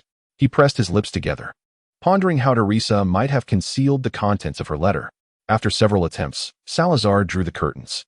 In the dimming light, the words on the paper gradually became legible, and he carried the letter to a shadowy corner that usually lacked illumination, where he could finally read the text clearly. Dear Salazar, it has been over half a month since we last met. I hope you miss me as fervently as I miss you. To prevent the owl from being intercepted and the contents of this letter disclosed, I regrettably resorted to this subterfuge. I trust you still remember the communication methods commonly employed by wizards a millennium ago and have attempted to utilize them. Given that you have managed to read this line, I must have been overly anxious. Oh dear, what was I even worrying about? Upon seeing the familiar handwriting, Salazar leaned against the wall, a gentle smile gracing his face. Indeed, how could he ever forget? Communicating in such a manner was merely a matter of decades past for him. However, back then, it often involved a combination of various techniques. Unlike now, where it was merely a precautionary measure. As his gaze lowered, Salazar continued to read the letter. I have heard of the impending events at Hogwarts. It certainly sounds like something you all have orchestrated, doesn't it? What a remarkable coincidence that the wizarding journals from a millennium ago would resurface. I still vividly recall how we lurked within the holy city, relaying messages to that hastily assembled wizarding alliance. Regrettably, at that time, I was merely hiding in the shadows, tasked solely with transmitting the information you had gathered. Reflecting on it now sends a shiver down my spine. Had we made a single misstep? But enough of that. I wish to inquire whether, within the illusion, you replicated your memories exactly or made alterations. If possible, I would truly like to revisit that scene. The feeling of remaining in the shadows, oblivious to everything, was indeed quite distressing. I long to see how my Salazar managed to infiltrate the Grand Convent of the Holy See. It must be an extraordinary tale. Indeed, it is a remarkable story. Salazar reminisced about that time, recalling several tense moments that still send shivers down his spine. He was grateful for his adaptability, which enabled him to respond swiftly in critical situations. He appreciated the tales of the Muggle world shared by Gryffindor, as well as the absurd knightly legends recounted by his chivalrous father, which honed his skill in weaving intricate tales. Lastly, he expressed gratitude to Teresa for engaging him in role-playing games, which significantly enhanced his acting prowess. Salazar cast aside these peculiar thoughts and continued to peruse the letter. I find myself on the American continent, where the vampire factions can only be described as utterly chaotic. Yet, it is not merely a matter of vampires. The principal issue lies with the blood slaves. I am truly baffled as to which imbeciles are daily infecting muggles, leading to a situation spiraling out of their control, forcing them to seek assistance from other vampire clans. Moreover, the American Ministry of Magic has begun to intervene, and I genuinely fear that if this continues, some leftist will emerge, proposing a purge of the American vampire population. In order to avert such a scenario, I had no choice but to hastily travel to America. Fortunately, thus far, matters have not escalated to an irretrievable state. Oh, and you cannot even fathom why muggles would worship demons? This has rendered them utterly defenseless against those vampires with malicious intent, who merely wish to transform them into blood slaves. Though I do not believe that having defenses would alter anything. The gravest issue with such ideologies is that there are individuals actively seeking out the presence of vampires. I can hardly imagine the expressions on the faces of those clerics from a millennium ago, who fervently proclaimed divine protection for humanity, upon witnessing the current state of affairs. Sarah contemplated the passage deeply. He found it incomprehensible that muggles could yearn for Satan. Wizards, perhaps, could be understood in their pursuit of greater power. However, for muggles, even if that demon were to show mercy one fateful day and grant them something, it would undoubtedly herald the beginning of a tragedy. Oh, how foolish of him to forget that contact with the underworld was no longer possible. But that was of little consequence, no matter how hard they struggled. Their efforts would only allow for communication with certain magical species, and the situation could hardly escalate beyond that. At most, it would merely increase the workload for the local Ministry of Magic. Reflecting on the Grim Reaper's prophecy, Salazar reviewed the activities they had undertaken since the opening of the Soul Whisper bookstore. It may not have been an extensive list, but aside from the forbidden spells, nothing from a millennium ago had been overlooked. It merely required time for this era to assimilate. Salazar remained skeptical, having come this far. The magical civilization of the language of the Grim Reaper would ultimately fade away or come to fruition. If it were to come to fruition, it would at least be several millennia hence, wouldn't it? Salazar personally believes that the events of that time are no longer their concern. However, matters on this side of the Atlantic are somewhat troublesome. I should be able to return in about 10 days, considering the time it takes for the owl to fly. By the time you receive this letter, there should be roughly a week remaining. It is truly unfortunate that I shall likely miss the illusion. I previously expressed a desire to gain insight into your perspective, but alas, it seems I must retract that sentiment. I have taken quite some time to compose this letter, writing a little each day, which has inevitably led to some repetition or contradictions. Please do not mind those inconsistencies. Initially, I intended to send you a letter each day. However, I realized that could become cumbersome. If you were unable to respond daily, I would undoubtedly feel a sense of loss. So I decided to compile everything into this lengthy missive. Nonetheless, there will surely be lasting memories, right? Here, I have drawn a charming cartoon figure with hair and a bun. Salazar ran his fingers over the figure, contemplating whether he should include a drawing in his response as well. Please be sure to share the splendid moments of this illusion with me. The remainder of this letter consists of some daily records regarding Teresa, with a few photographs tucked between the sheets. Salazar collected them all. In the photographs, Teresa appears quite displeased at not being given the honor of being displayed on the wall, her deep crimson eyes wide with indignation as she glares at Salazar. Yet, he remained unfazed and continued to stow away the images. He was not yet at the point of sentimentality. Teresa had hastily departed last time, writing to him after leaving Hogwarts to inform him of her imminent departure. Salazar had long anticipated that she would not be able to return for this occasion. Over the past few years, Teresa had hardly enjoyed any leisure, constantly traversing the Western world. Although she did not explicitly state it, Salazar sensed that she was engaged in final handover duties. As for who would succeed her, that was no longer his concern. Regarding Teresa's situation, he speculated that when she resided at Roderick Castle, all the vampire clans were aware of her presence and dared not cause too much trouble. Even during the 2 months they traveled, Teresa did not conceal her whereabouts. Everyone knew she remained there, and thus refrained from any overt actions. However, now that she was about to depart, perhaps never to return, she needed to resolve all internal troubles within the clan and leave a clean throne for her successor. Of course, it is also possible that she would completely hand over power to the Council of 10 Elders, as Teresa had entirely lost interest in being the behind-the-scenes orchestrator. After discussing where to go following her departure from Hogwarts, Teresa made it clear that she would accompany him. Lastly, there is one more matter I must convey to you. Given the 3 exclamation marks, attention tightened within Salazar.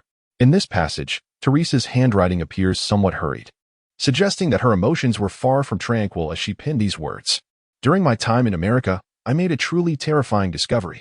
In the decades preceding your arrival in this era, notably during World War II, Muggle weaponry had already reached a remarkable level of advancement.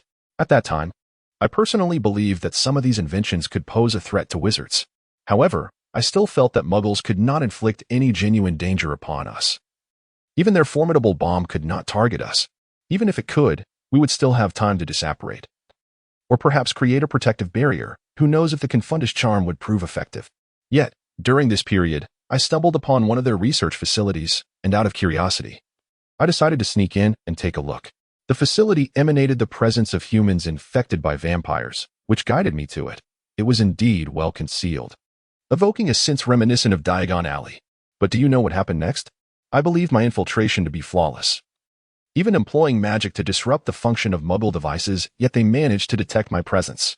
Salazar tightly grasped the sheet of letter paper, his heart racing with anxiety. However, he was not overly concerned. The fact that Teresa had taken the time to write to him indicated that she was unharmed, given the rapid healing abilities of vampires. As long as Teresa was alive, she was likely safe. He allowed his emotions to settle and continued reading. In retrospect, I find myself unable to comprehend what exactly led them to discover my presence. Perhaps one day, they might employ the same method to locate gatherings of witches, though I hope I am merely overthinking this. They might have discerned my location simply because it was a place with which they were intimately familiar. Nonetheless, at that moment, I did not perceive them as a threat. When the alarm sounded, I did not hastily flee. Instead, I felt compelled to linger and observe further. As I penned those words, a sense of oppression weighed upon me, and I was reluctant to recount the scenes I had witnessed. At the end of the letter, I included a photograph, urging the reader not to view it while dining. Salazar turned to the final pages of the letterhead, where he indeed found a stack of photographs, totaling 10 in number. In the dimly lit room, he raised the first photograph. Though the image was ensconced in a layer of secrecy through magical means, Salazar's night vision allowed him to discern its contents clearly. The photograph depicted a creature bound to what appeared to be a high-tech table, seemingly of Muggle origin. Bloodied and with its abdomen opened, its eyes were tightly shut, presenting the grim semblance of death. Salazar's eyes widened in astonishment as he scrutinized the creature bound to the platform. If he was not mistaken, and he certainly was not, it was a house elf. How could this be? The magic of house elves is formidable. Their ability to disapparate can easily circumvent most concealment charms. How could Muggles possibly capture a house elf? The second photograph was a close-up of the first.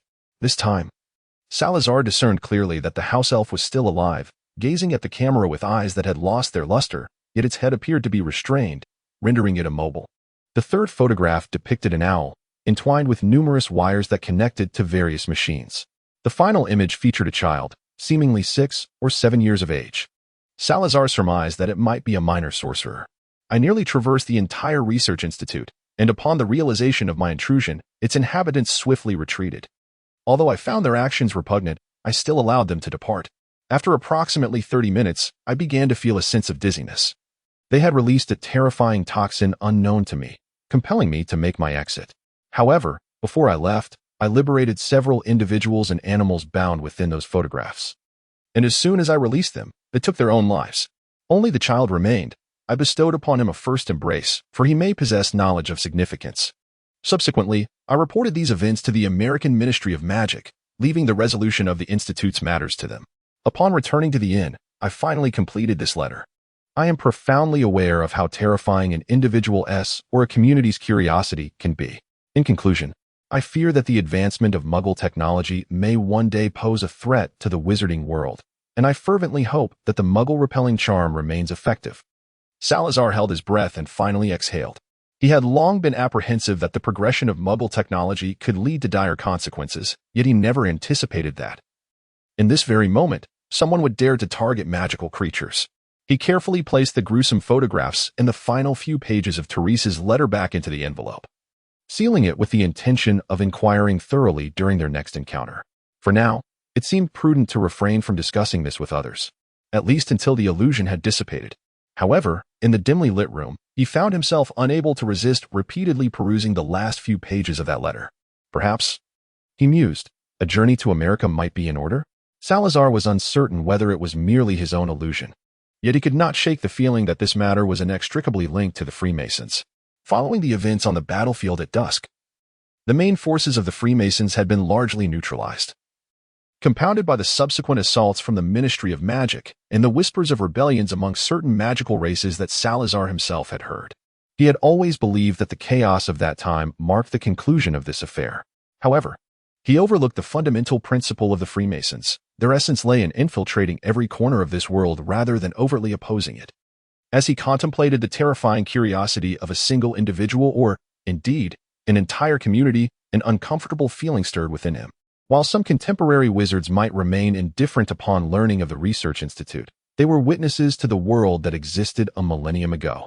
Was not the Muggle world of 1,000 years past precisely like this? A failed interview after Salazar painstakingly composed and dispatched his reply. The morning had long since slipped away. While others remained in class, a select few, having been invited by Dumbledore, had already arrived at Hogwarts. Salazar stood at the railing, gazing downwards to observe a gathering of individuals engrossed in conversation with Dumbledore. He had no desire to involve himself in their discourse, so he ascended the moving staircase, exercising a modicum of authority bestowed upon him as a founder, and swiftly descended to the ground floor. There, he circumvented the throng encircling Dumbledore and pushed open the heavy oak door, stepping into the outdoors. The weather that day was rather amiable. Not a single cloud marred the sky, and the sunlight, though gentle, was not overpowering, imparting a soft warmth. Half an hour later, Salazar arrived in Hogsmeade, with Mia trailing behind him, her reluctance palpable. Just hours earlier, at 4 a.m, she had been meandering through the forbidden forest, and being roused at this hour to embark on an outing could scarcely be considered a pleasant surprise. Initially, she had assumed there was some significant matter at hand. But as she lifted her gaze to the sign of Honeydukes, her voice trembled as she inquired, Dear father, you brought me here? Surely, she mused, she could not have contracted some affliction from Dumbledore, that old bumblebee? Salazar pushed Mia inside. Do you not like it? Mia nodded stiffly. I do, I like it. She lowered her gaze to the ground, attempting to shield her eyes from Salazar's scrutiny, fearing he might catch a glimpse of the madness swirling within her. Upon entering the shop, Salazar scrutinized the glass cabinet piled with cockroaches, feeling it desperately needed a sign that read exclusive to Dumbledore. In truth, Salazar had merely glanced at the final pages of Teresa's letter, and his mood had soured. He found himself at a loss for things to occupy his mind, especially with the impending onset of the illusion. As one of the script providers, he found it difficult to concentrate on reading. Subsequently, they both maintained a silence, neither wishing to speak, as they meandered through the haphazard streets of Hogsmeade.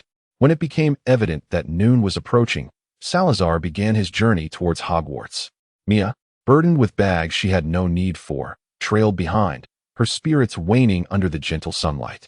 Upon their return to Hogwarts, the class bell rang just in time. After bidding farewell to Salazar, Mia dashed away, while he maintained his steady pace back to the castle. Students seemed to pour out in an instant. The corridor leading to the great hall suddenly crowded. Sal, over here, called a voice from above, belonging to a Gryffindor. Salazar looked up just in time to see Gryffindor wedged at the staircase on the second floor. However, in the next moment, an unexpected event unfolded. Gryffindor, leaning on the railing, glanced down and then, without a moment's hesitation, leapt down. Those around, witnessing this spectacle, gasped in astonishment, their eyes fixed on Gryffindor's descent. Salazar sighed, rubbing his forehead. With a graceful maneuver to absorb the impact, Gryffindor stood up as if nothing had transpired and walked over to Salazar. Sal, did I look dashing just now? Hey, aren't you going to offer any commentary? It's just the second floor. What is there to comment on? Gryffindor retorted. No. Shouldn't it be that you're being rather immature? Is this amusing? Or should you just be quiet? Sal, what's gotten into you today? Gryffindor asked tentatively. Salazar, momentarily reluctant to divulge the latter part of the letter, shook his head and said, Let us proceed to the auditorium. Should anyone interview you, remember what we discussed earlier. A few individuals nearby overheard their conversation, but they merely assumed Salazar was referring to mundane matters and paid little heed. Upon entering the auditorium, Salazar noticed several additional seats at the faculty table, presumably reserved for invited members of the Ministry of Magic. At the long tables of the four houses, some adult wizards had already taken their places. These were likely the parents of the participants, and perhaps some journalists granted permission to attend. At the Slytherin table, a woman clad in a green velvet robe, appearing to be in her 40s, scrutinized the students entering the hall. "Is that Rita Skeeter?" Salazar inquired softly, mindful that the audience was no longer comprised solely of familiar faces. "Indeed it is," Sirius replied, following Salazar's gaze and rolling his eyes dramatically. "I can't believe she actually dared to show up. After declaring Hogwarts to be fraught with peril in her articles, she has the audacity to waltz in here, seemingly unafraid of the dangers she so vividly described." Professor McGonagall cleared her throat emphatically. Perhaps Salazar's lingering gaze upon her was a touch too prolonged, for she turned her attention toward the faculty table. Before Salazar averted his gaze, he was reluctant to subject his eyes to potential harm. He heard Sirius emit a derisive snicker, followed by Professor McGonagall's pronounced cough. At the Slytherin table, Gryffindor furrowed his brow, casting a sidelong glance at the woman in the emerald velvet robe across the room. She was scribbling furiously in a small notebook, and witnessing her erratic glances filled Gryffindor with an overwhelming desire to cast a fire spell, incinerating both her notebook and her exaggerated curls. Calmness had eluded him for days. His gaze shifted towards the Gryffindor table, where Tom was also observing him. From a considerable distance, Tom signaled an okay with his hand. Gryffindor exhaled, retracting his gaze, and began to earnestly await the arrival of food upon his plate. "Classmate, might I suggest we change seats?" A shrill, affectatious voice chimed in. The boy seated next to Gryffindor shuffled aside with his friend, leaving the seat adjacent to Gryffindor conspicuously vacant. At the faculty table, Salazar silently shielded his eyes. Perhaps he deemed it difficult for this adult to be easily drawn into conversation, for Rita Skeeter unhesitatingly approached the solitary Ulysses Oglethorpe. Food had already appeared upon the table, and Gryffindor seized a fried chicken leg, resolutely refraining from uttering a single word. "Mr. Oglethorpe, would you care to engage in a conversation with me?" "No. I would prefer not to," Gryffindor replied decisively. Rita Skeeter forced a smile. "I am preparing to write an article concerning your family, focusing on how your lineage has preserved that knowledge, culminating in the formation of the Clock Club." Gryffindor chewed on his chicken leg. "Oh, you mean that? Let me think." His voice was somewhat muffled. Rita Skeeter instantly perked up. "The shorthand quill is already at the ready. So, yes, just like that, and then this, and then that, resulting in what we have now." She continued to take deep breaths, attempting to calm herself, but upon turning her head and meeting Gryffindor's innocent gaze, her temper flared anew. "Do you have any further inquiries?" He had merely been jesting, Rita reminded herself in her mind. She inhaled deeply once more. "Mr. Oglethorpe, although the current setting is not particularly grave, please trust me, this is a very formal interview. Are you truly fearful that I might tarnish your family's reputation? The Oglethorpe family has generously provided the wizarding world with so much long-lost knowledge. How could I possibly defame it?" Gryffindor has begun to indulge in a slice of pizza adorned with bell peppers, nodding affirmatively. "Indeed, I wholeheartedly believe you, and I implore you to trust that my response will be exceedingly earnest." Rita Skeeter smiled and nodded in return.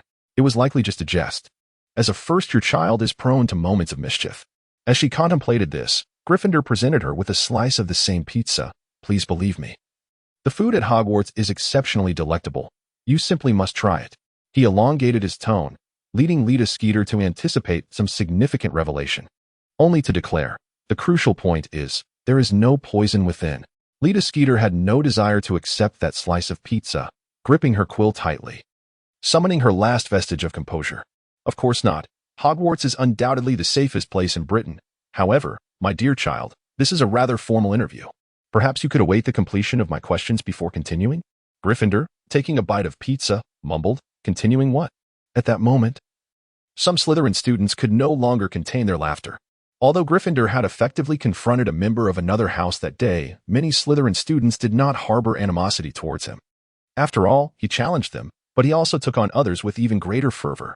With a resounding clap, the vibrant green quill was slapped upon the dining table. "Mr. Ogros, I sincerely hope you will treat this interview with the seriousness it deserves. It is your headmaster, Professor Dumbledore, who has invited me." Gryffindor took another bite of pizza. "Oh, you don't wish to eat? You should have said so. This has always been quite popular. I extended my kindness in inviting you, yet you—" He shook his head, letting out a sigh, his expression one of profound disappointment. Rita Skeeter's complexion began to turn green. She contemplated rising to leave, but at that moment, Gryffindor's demeanor shifted to one of gravity. Miss Skeeter, you have posed numerous inquiries. Allow me to ask you one. When did Professor Dumbledore grant you permission to disrupt students during their meals? Do you not perceive that, Miss? Lita Skeeter's expression is rather amiss. Sirius disregarded Professor McGonagall's admonishing gaze, pointing towards the Slytherin table. Salazar was undoubtedly aware of the unfolding events, having already established a clandestine communication with Gryffindor through whispered incantations. Trust in Lucius, for he is not easily ensnared by mere words. Nevertheless, Sirius felt a twinge of concern. It was not the inquiry itself, but rather the uncertainty of what might be inscribed in response. After all, when it comes time to draft the report, wouldn't it be her unbridled tongue that spins the tale? This time, Professor McGonagall refrained from interrupting, while the officials from the Ministry of Magic exchanged knowing glances. That table belonged to Slytherin. Should she pin something reckless? Do you believe some parents would not silence her? Salazar inquired with a smile. But she only questioned Lucius? One cannot be too certain. When Slytherin discusses certain matters, unity becomes imperative. A peculiar sensation arose within Sirius, as he sensed that Salazar, at times, appeared less like a scion of an ancient family and more like someone utterly oblivious to the current wizarding world and Hogwarts. Let it be so. I would hate to see any more lunatic ramblings in Rita Skeeter's articles in the Daily Prophet. Salazar maintained a smile, feeling quite reassured by the presence of Gryffindor, who was still in contact with him. In terms of annoyance, who could surpass Gryffindor? As Gryffindor listened to Salazar's voice echoing in his mind, his expression became somewhat nuanced. Before Lita Skit had the chance to speak, he continued on unperturbed. Moreover, Miss Skit, I recall that Headmaster Dumbledore invited you to Hogwarts for an interview, not concerning the family behind us. What was it for? Again, Lita Skit's face turned pale. She remained silent, wishing to leave, yet her arm was firmly held back. Though she possessed considerable strength, she hesitated to confront the situation openly. Nearby, someone muttered, "Is it for this illusion?" Gryffindor was quite pleased with his classmate's cooperation. He continued with a sardonic tone, "Isn't that precisely the case? It is indeed for this illusion. But, Miss Skit, what are you inquiring about? Are you probing into the secrets of our family? Seeking to exploit our lineage for your narrative? Oh, and by the way, you are still seated at the Slytherin table asking me these questions. I fear you desire to tarnish not just my family, but the reputation of Slytherin House as well?" Lita Skit furrowed her brow, intending to clarify the misunderstanding. Yet she felt it unnecessary to explain herself like a first-year student, so she merely adopted a colder tone, "Since you refused to cooperate with my interview, I shall take my leave. I hope, Mr. Ogros, that you do not come to regret your actions today." What she failed to notice was that when Gryffindor mentioned tarnishing the house, many around them were watching, and the expressions of these Slytherins appeared rather displeased. Gryffindor glanced around, and, upon noticing the expressions, his lips subtly curled into a smirk. Truly, Salazar knew precisely what to say to swiftly rally others to his side. It became evident that whenever Slytherin as a whole was involved, the little serpents felt compelled to align with him. Such dynamics may not manifest as overtly in other houses, but within Slytherin, a certain political correctness prevailed. "Ah, Miss Skit, please understand this. We take pride in the glory of Slytherin, and we shall go to great lengths to uphold that honor, rather than allowing an outsider to dictate narratives about my family or my house, thereby flaunting superiority in the newspapers. We do not require your presence here." A profound silence enveloped the long table, yet nearly everyone was observing the exchange. Someone remarked, "Why is this woman here again? Does she intend to exploit Slytherin for her story?" Under the weight of 100 gazes, Lita Skit frowned in irritation. She could not fathom how she had become the target of accusations of wanting to use Slytherin for her narrative. How brazen could she be, daring to fabricate whatever she pleased?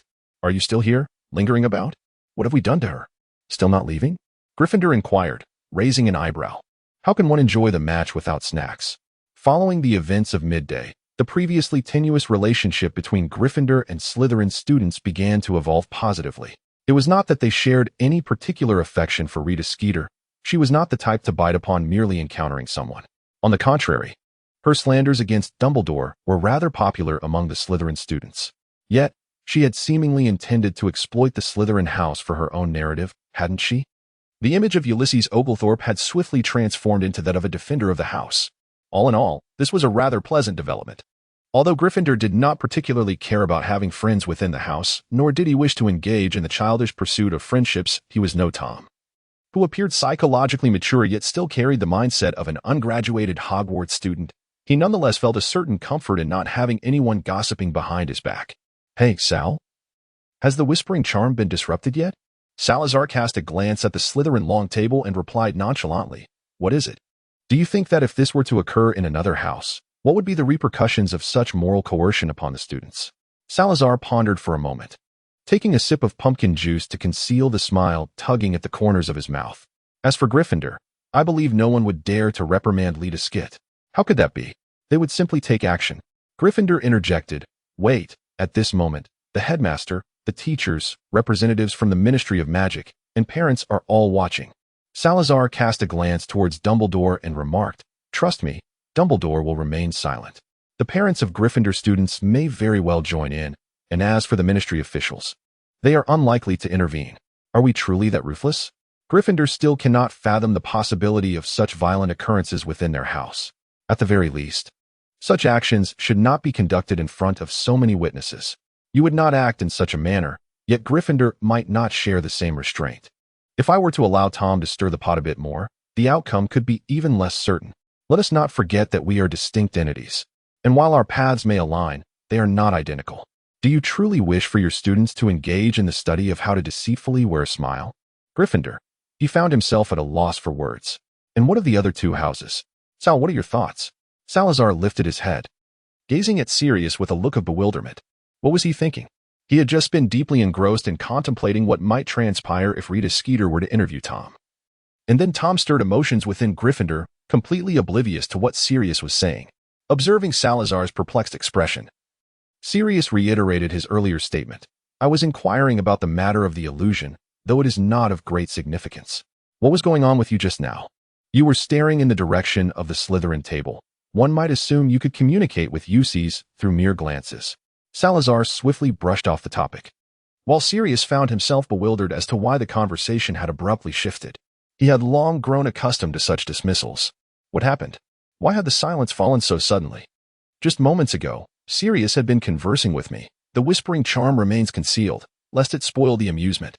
Salazar fell silent for a moment and remarked, "Could you refrain from being so forthright in your speech? Otherwise, what can I do? My surname is Gryffindor, after all. Speaking in a convoluted manner would be quite unbecoming of my lineage." Gryffindor sat at the long table of Slytherin, enjoying a rare moment of camaraderie with his classmates. And he felt no qualms about the implications of his words. Salazar paused for a moment, attempting to elucidate. "The fundamental requirement of whispering magic lies in a connection of souls. Our bond is forged through the sorting hat, which serves as a vessel for our souls, representing a gentler form of affinity. If anyone were to uncover this magic, curiosity could lead them astray. There exists an abundance of dark spells targeting the soul. It is conceivable that someone might stumble upon something in the restricted section. In any case, during our years at this institution, you would not wish to witness student casualties. Would you? Gryffindor has already commenced their dessert after the meal." "Ah, I see." Salazar took a deep breath, resolving to steer the conversation back. Where had we left off? Regarding the reactions of the other two houses, I suspect they would not truly escalate into chaos. However, one must not forget the significant number of Ravenclaw students in the field related to writing, contrasted with the rather meager representation of Hufflepuff. Well, among the students she has encountered, should even a few harbor intentions to undermine her, it would be impossible for her to continue writing unperturbed. It can only be said that she has encountered an abundance of students who possess a rather docile temperament. In simpler terms, it amounts to bullying the honest. Salazar recalled something he had read in a Muggle novel, and his spirits lifted almost instantaneously.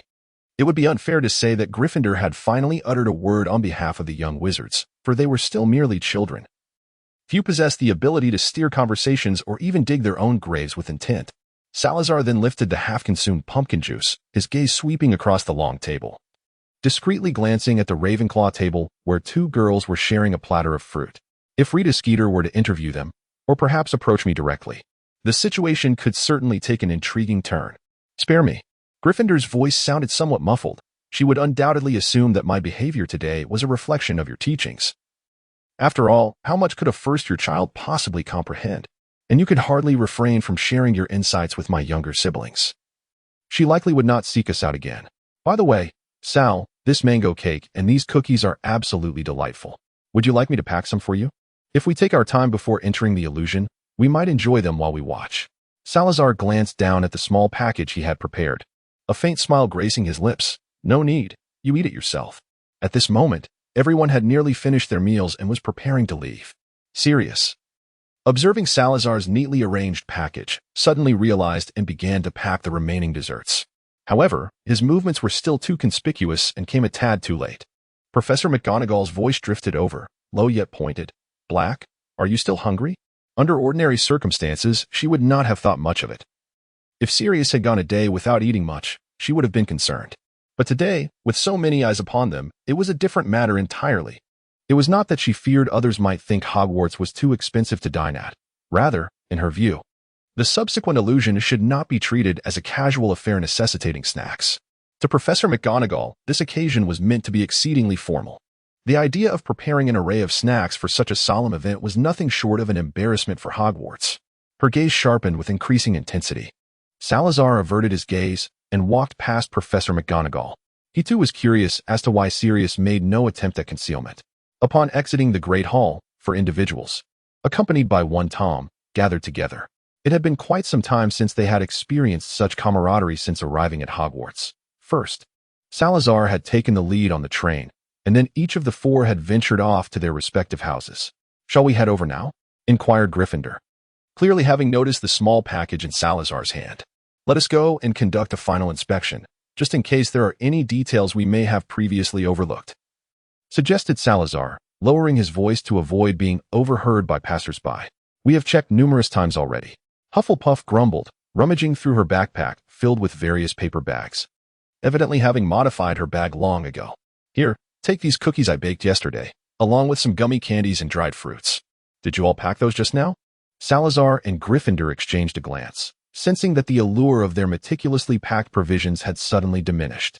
When it comes to the study of culinary enchantments, who could rival Helga, the very embodiment of Hufflepuff? As Sirius strolled by, he remarked, everyone is busy preparing snacks. Why is Professor McGonagall fixating solely on him? Salazar extended the bag in his hand towards him, saying, Take it. There's your beloved date cake. Sirius found himself at a loss, unsure whether to accept it or not. Salazar tucked the parcel closer to his chest, allowing Sirius to finally take it, only for him to receive another package from the side.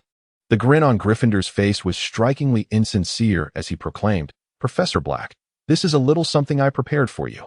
Ultimately, Sirius departed, clutching the two small parcels, a sense of unease gnawing at him. Hufflepuff's previously displeased expression faded, and she let out a soft hum, distributing the prepared treats as she walked. It was hardly unexpected that you would prepare something.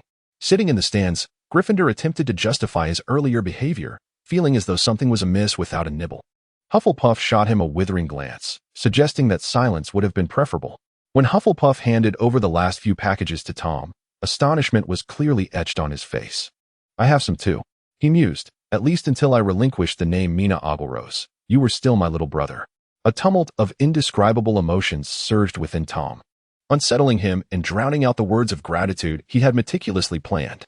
I've included a bit extra for you. Remember to share with your classmates later. It's important to maintain good relations with friends.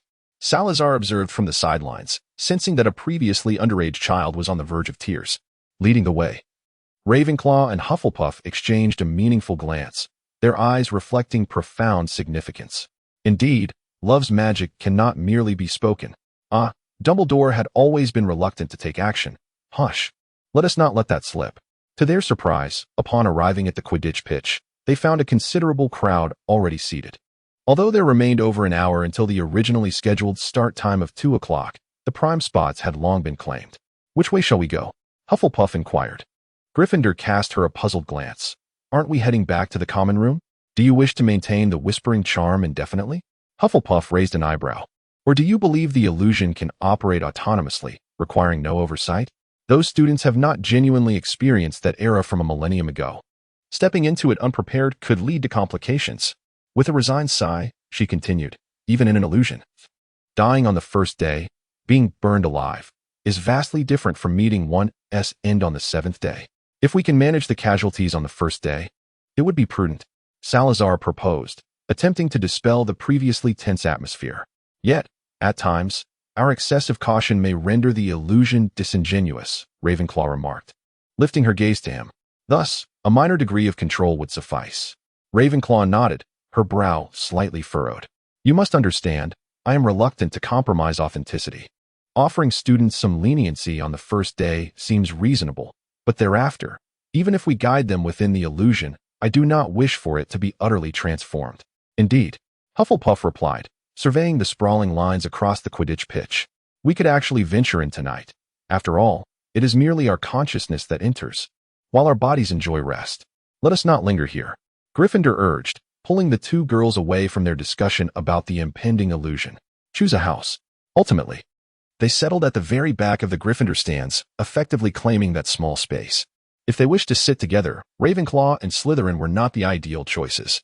Salazar could manage alone without issue, yet with them, he found it impossible to meld into the Slytherin atmosphere. This led to Salazar's realization of Slytherin's current dilemma. It was indeed excessively exclusive, though Gryffindor was recognized as a child of a pureblood family. The Ogroth family had not received their acknowledgement.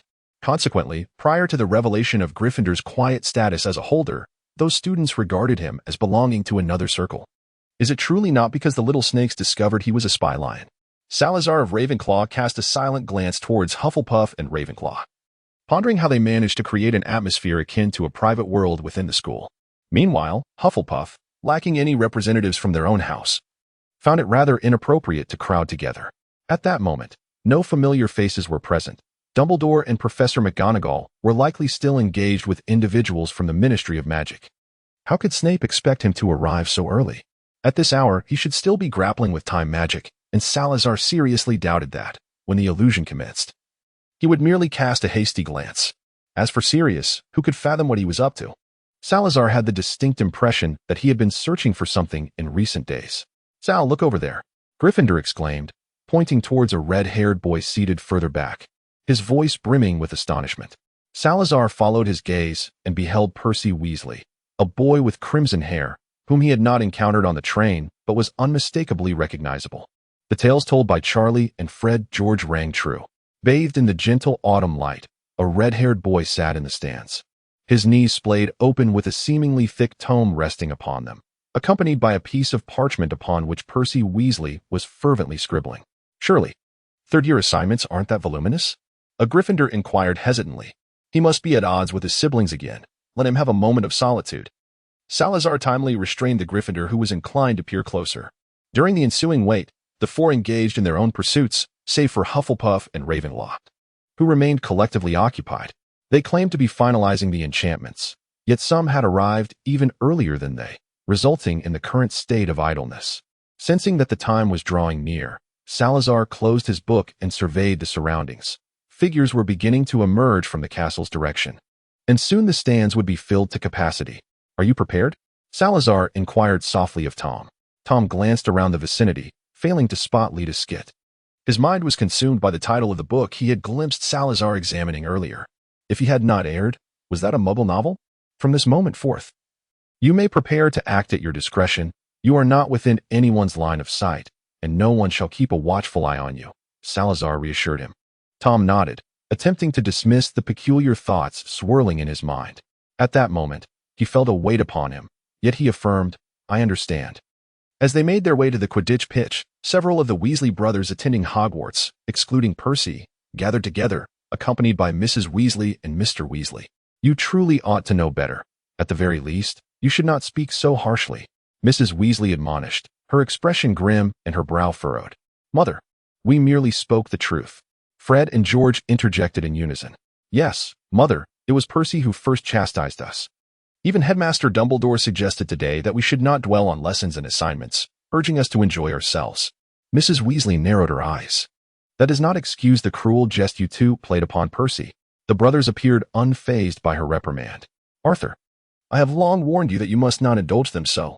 It seems that the verbal reprimands directed at Fred and George have lost their efficacy, prompting Mrs.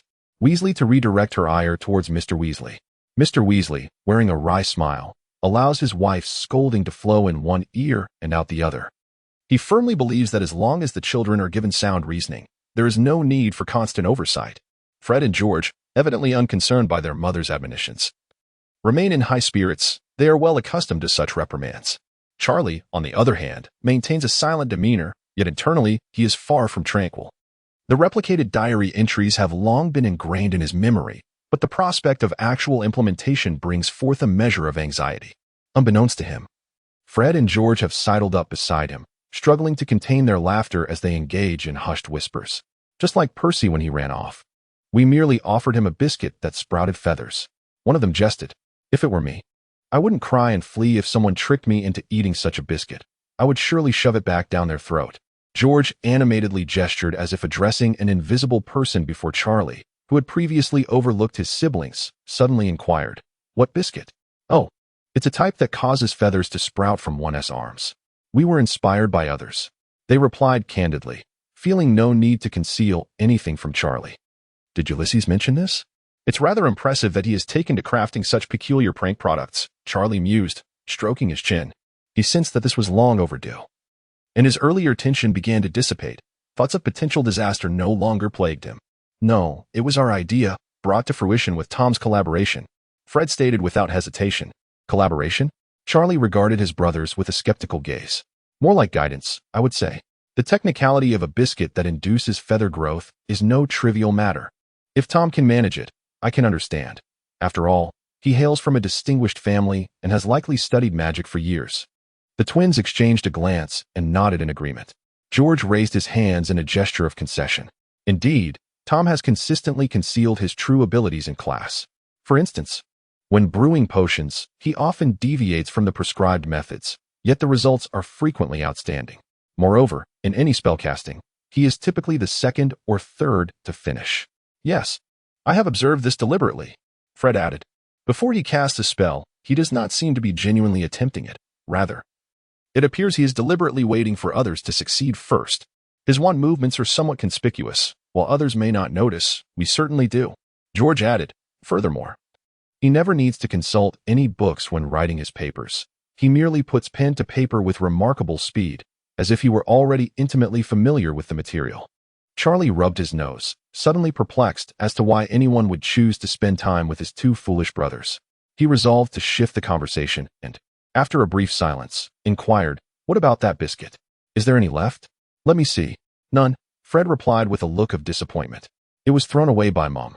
We had been studying that for a full 2 weeks." George's tone conveyed a deep sense of grievance. "Well," Charlie sighed, "if you manage to create something else next time, do let me see it. Perhaps I could offer some suggestions." In his view, even Tom Oglethorpe, despite his exceptional talents, could not possibly match the capabilities of a sixth-year student like himself. Of course, Fred's voice rose in excitement. George tugged at his brother's clothing, urging him to lower his voice, while nervously glancing in the direction of Mr. and Mrs. Weasley. Unfortunately, the very outcome he wished to avoid occurred. Mrs. Weasley turned around, glaring at them, while Mr. Weasley cast them a helpless look. "Fred, George, what are you two up to now? Are you really trying to drag Charlie into your outrageous prank?" she admonished. "Stop whispering. We are almost there. And if you don't want your classmates to know what you have been up to, it would be wise to remain quiet for the rest of the journey." Indeed, they were nearing their destination. The Quidditch pitch loomed ahead. They had not seen it in quite some time, as it had been fenced off, but now, observing the neatly drawn lines on the ground that exuded an indescribable beauty, they scarcely recognized the place. "This is grass. How were these lines created?" Fred pondered. "Are these the formations that construct the environment?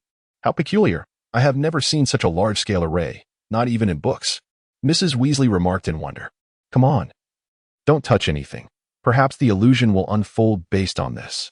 Mr. Weasley surveyed the surroundings and then led the way toward the Gryffindor stance. However, Charlie stopped in his tracks. "I want to be joining you. I'm off to meet the other participants."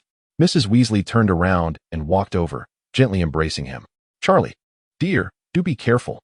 Although you won't truly die in the illusion, it's still vital to exercise caution. If it becomes too overwhelming, just forfeit, all right?" Charlie nodded solemnly. "I understand, Mom." He did not utter a word. In the realm of illusions, the option of forfeiture simply does not exist. Ascending to the stands, they immediately spotted Percy seated in a distant position. Mrs. Weasley firmly grasped one of her son's ears. "Go, apologize to your brother. I can overlook your mockery of him as a bookworm, but at the very least, you must express regret for giving him those dreadful biscuits." Both boys stubbornly shook their heads, their expressions resolute. After all, it was he who had first criticized us. Why should we be the ones to apologize? Indeed, it was he who had erred first. What gives him the right to demand an apology from us? Fred, George. Mrs. Weasley appeared somewhat irked. Yet out of consideration for the presence of others, she ultimately refrained from raising her voice significantly. You two truly are incorrigible. All right, dear. Mr. Weasley gently patted her back. Mrs. Weasley took a breath to compose herself, turning her gaze towards Percy, who remained engrossed in his book, head lowered. Sighing, she remarked, Listen, this incident was not entirely your fault, but it was quite excessive of you to trick Percy into consuming that ghastly treat. At the time, both your father and I were absent. What if Percy had retaliated with a spell? What then? The twins exchanged glances, remaining silent. Percy excelled in all his subjects. You have only been enrolled for a month, and he possesses the capability to retaliate, yet he chose not to. He merely informed your father and me. While you were busy deriding him for being one to tell on others, what do you suppose Percy thought at that moment? Now go and apologize. After a brief silence, the twins finally began to shuffle their feet slowly toward the rear of the stands. Percy, we promise not to trick you into eating that kind of biscuit again. Percy lifted his head, glanced at them, but said nothing, promptly returning his attention to the substantial tome sprawled across his lap. Percy, there certainly will be no next time. And we want to say you were quick to tell on us. I am not wrong, Percy. Truly, there will be no next time. What is going on? The Gryffindor students observed the trio from a distance. Pray tell, are we to believe that the elder brother, bullied by his two younger siblings, has come here, brimming with resentment, to do his homework? Salazar cast a cold glance at him, remarking, Do you think everyone is like you? Ready to leap up and thrash their younger siblings? His words carried a pointed insinuation, prompting Gryffindor to recall his own past actions. Are you referring to my rather dim-witted cousin? He was the one who challenged me to a duel. I cannot be held responsible.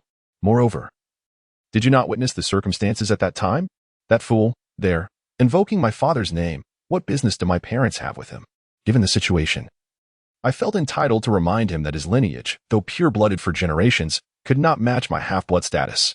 Yet, you did not need to inflict such severe punishment on him. Salazar reflected on those events, a grimace flickering at the corners of his mouth, evoking a sense of regret over past misdeeds. I merely engaged in verbal provocation. It was he who could not restrain himself from initiating the duel. At that moment, I assumed his skills were rather lacking, and thus I did not hold back, convinced that I was in the right. Tom, seated nearby, listened intently to their reminiscences. His interest piqued, yet he refrained from asking questions, instead bowing his head, fully focused on their conversation. Gryffindor continued to recount. That was the first time you visited my home, witnessing the entire duel between me and my foolish cousin. Afterwards, you even taught me how to feign victimhood to complain to my grandfather, casting my cousin as the villain. At this point, Gryffindor let out a derisive laugh. Tell me, Sal, do you often resort to such tactics at home, scheming against your siblings? The corners of Salazar's mouth twitched once more as he cast a glance at Tom, who immediately averted his gaze, feigning interest in the scenery. How could it be? My relatives seldom kept in touch, and there was no need for me to betray my brother. By that time, my father had already designated him as the heir of Slytherin, aside from exchanging pleasantries. We hardly conversed.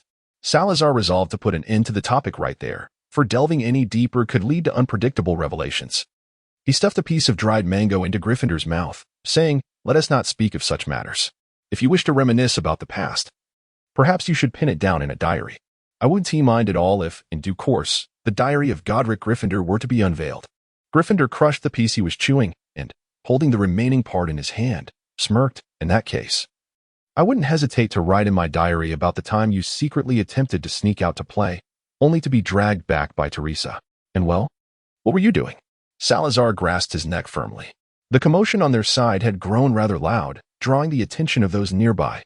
However, at that moment, Salazar had already taken action, causing them to divert their gaze. Yet, there were always those who continued to observe them closely. Percy, look.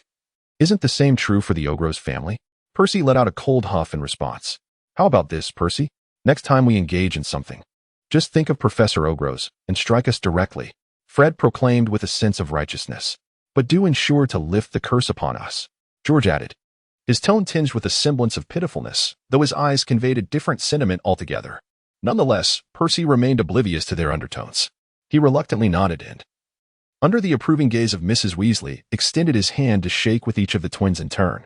The twins visibly exhaled in relief, glancing towards Mrs. Weasley, and upon receiving her consent, they eagerly set off to find Tom and Ulysses. Salazar and Gryffindor had long ceased to discuss matters from a millennium ago. Previously, the absence of any nearby company had emboldened them to speak freely, unencumbered by even a hint of decorum. The other individuals seated in the rear, a distance even separating Percy from them, allowed for a carefree exchange devoid of any interruptions. Ravenclaw and Hufflepuff, sensing the approach of Fred and George, deftly shifted the conversation, continuing to bask in their own secluded world amidst the crowd. "Professor Ogg, you have arrived quite early," Fred greeted cheerfully. The two took their seats beside Tom at the far edge. George glanced around, inquiring, "Why not move a bit closer to the front? There is more room here, and the area ahead is rather crowded."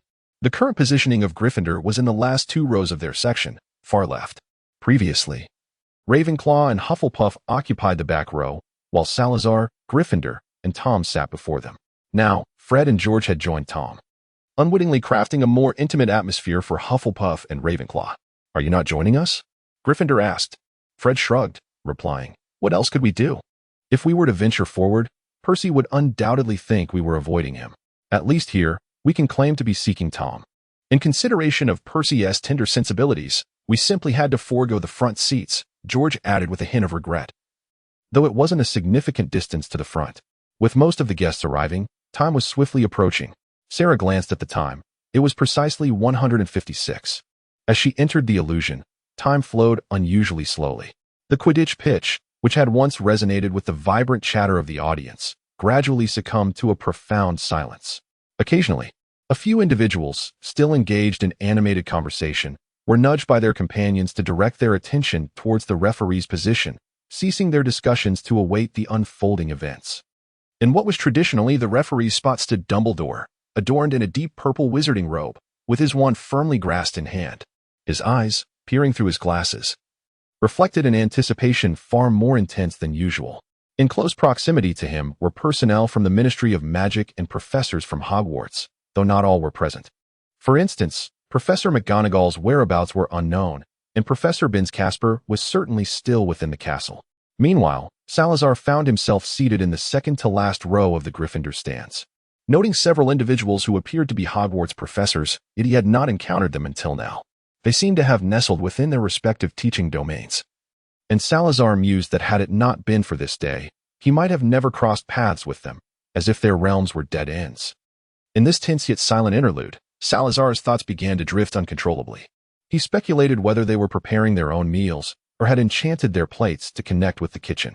Speaking of which, the ancient magical literature classroom was also situated in quite a remote location.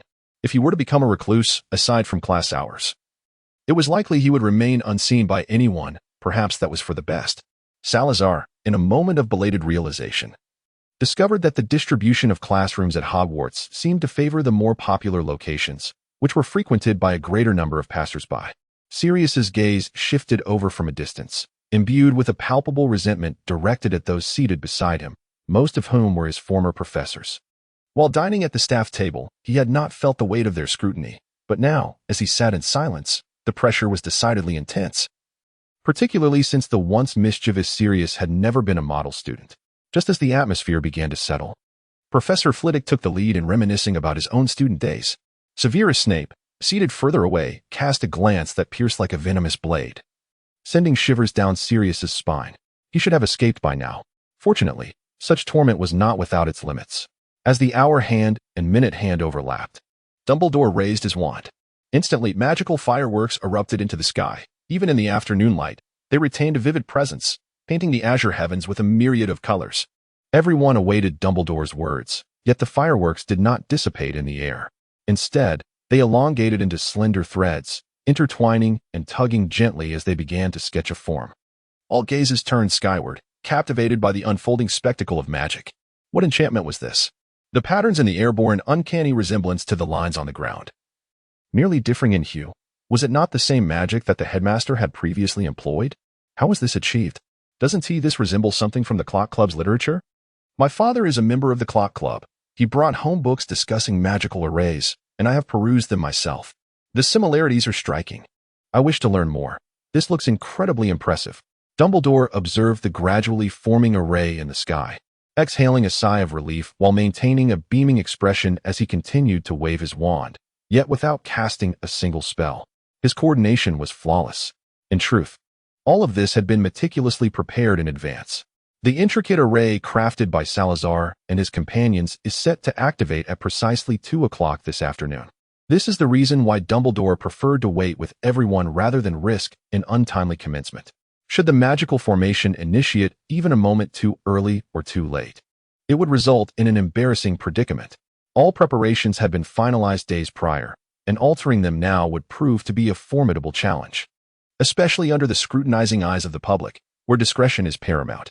In approximately 3 minutes, the contestants' consciousnesses will be drawn into the illusion. Hufflepuff's voice was barely a whisper, while the Weasley twins, not far off, remained oblivious to the unfolding events. Ravenclaw nodded gently, and together they gazed skyward, admiring the brilliance of their creation in this fleeting moment. From the judge's vantage point, Dumbledore feigned the continued maintenance of the spell.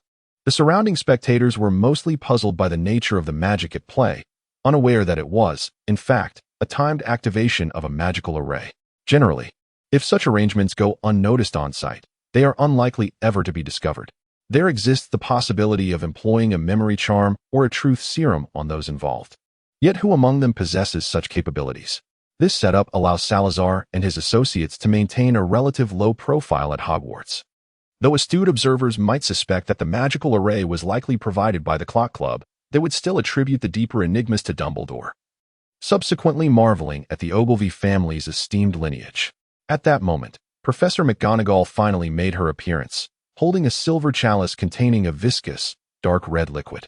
She cautiously entered the Quidditch pitch, making every effort to avoid stepping on the drawn lines, which, while inconsequential to the magic's functioning, were merely there for spatial orientation. Upon reaching the center of the field, Professor McGonagall slowly poured the liquid from the chalice into a previously inscribed circle. The substance immediately seeped into the ground as if absorbed by the earth itself. After completing this task, she retraced her steps, vanishing once more from the crowd's sight. What was Professor McGonagall doing? In the enveloping silence, Fred quietly inquired, casting a glance toward Salazar, hoping to elicit an explanation from the only professor he could presently engage with. That liquid serves as the medium for the participants to enter the illusion. Their bodies will subsequently succumb to slumber, and unless they perish within the dreamscape, they will remain in this state for 7 days, presumably to be transported to the infirmary. Salazar delivered a response that met expectations. It would be inappropriate for him to feign ignorance at this juncture. In the realm of British wizardry, the mere mention of a magic circle inevitably conjures thoughts of the Clock Club. For him, as minister, to claim ignorance would be excessively disingenuous. Professor McGonagall must now be visiting the infirmary to check on their condition. 7 days without homework is simply splendid, George remarked, somewhat wistfully. Tom cast a peculiar glance at them, pondering why anyone would perceive facing life and death trials within a phantasmagoria as less burdensome than completing assignments. Nonetheless, one can only hope that Charlie can rest for the entirety of these 7 days. At that moment, the colorful lines suspended in midair abruptly ceased all activity, as though frozen in time. It has begun. Gryffindor, filled with excitement, clapped Tom heartily on the shoulder, oblivious to the force of his action. Tom, too entranced to care, gazed upward, his attention wholly captivated. Before him was a luminous orb, a convergence of myriad colors that ultimately dulled into a gray, misty glow. Compared to the previously resplendent magic circle, it appeared rather unremarkable, yet everyone remained transfixed, eyes unblinking upon it. In truth, this was already another magic circle. The former was designed to draw the participants' consciousness into the illusion, while this one served to allow those outside the illusion to perceive the situation within. The genuine challenge lay in this latter enchantment. Had they merely sought to construct a phantasm, their prior efforts would have been unnecessary.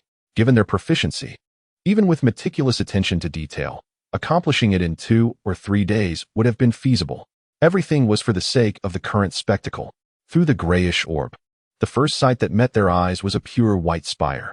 It stood remarkably tall and prominent, with no other structure nearby matching its height aside from the clock tower. The scene swiftly pulled back, revealing a city that, while not particularly grand, appeared enveloped in a gentle glow. Merely gazing upon it evoked a profound sense of tranquility, a desire to linger there indefinitely, even to reside permanently within its confines. Upon witnessing this, some who had previously ventured into the twilight battlefield were instantly reminded of the angelic wraith with a face bereft of features. Once again, that ominous feeling arose. Could Charlie be facing something akin to that? Mrs. Weasley inquired, her eyes filled with concern. Surely not, Molly, do you not recall? The sensation from back then was far more potent than what we feel now. At least when we beheld that city, we did not succumb to a stupor. Our consciousness remained sharp. Despite his own worries, Arthur Weasley continued to reassure his wife. Have faith in Dumbledore. He would never subject the children to an insurmountable challenge. Yet, they would indeed confront the specter of death. How could I have supported Charlie in his candidacy? Mrs. Weasley's voice rose in volume. Yet at that moment, no one around seemed to pay them any heed. Molly. Mrs. Weasley stood up and took a few steps toward Salazar, her expression tense as she inquired, Sal, can you assure me that dying in this illusion will not affect reality? Fred and George, unusually compliant, remained silent, their eyes fixed on Salazar alongside their mother. Both anxious and concerned as they awaited the answer they had heard numerous times before. In response to Mrs. Weasley's evident worry, Salazar endeavored to adopt a tone of firmness. Rest assured, Mrs. Weasley, there is nothing to fear. At most, there may be a psychological scar related to the flames. But no substantial harm will come of it. Mrs. Weasley exhaled deeply, gradually returning to her husband's side and taking a seat.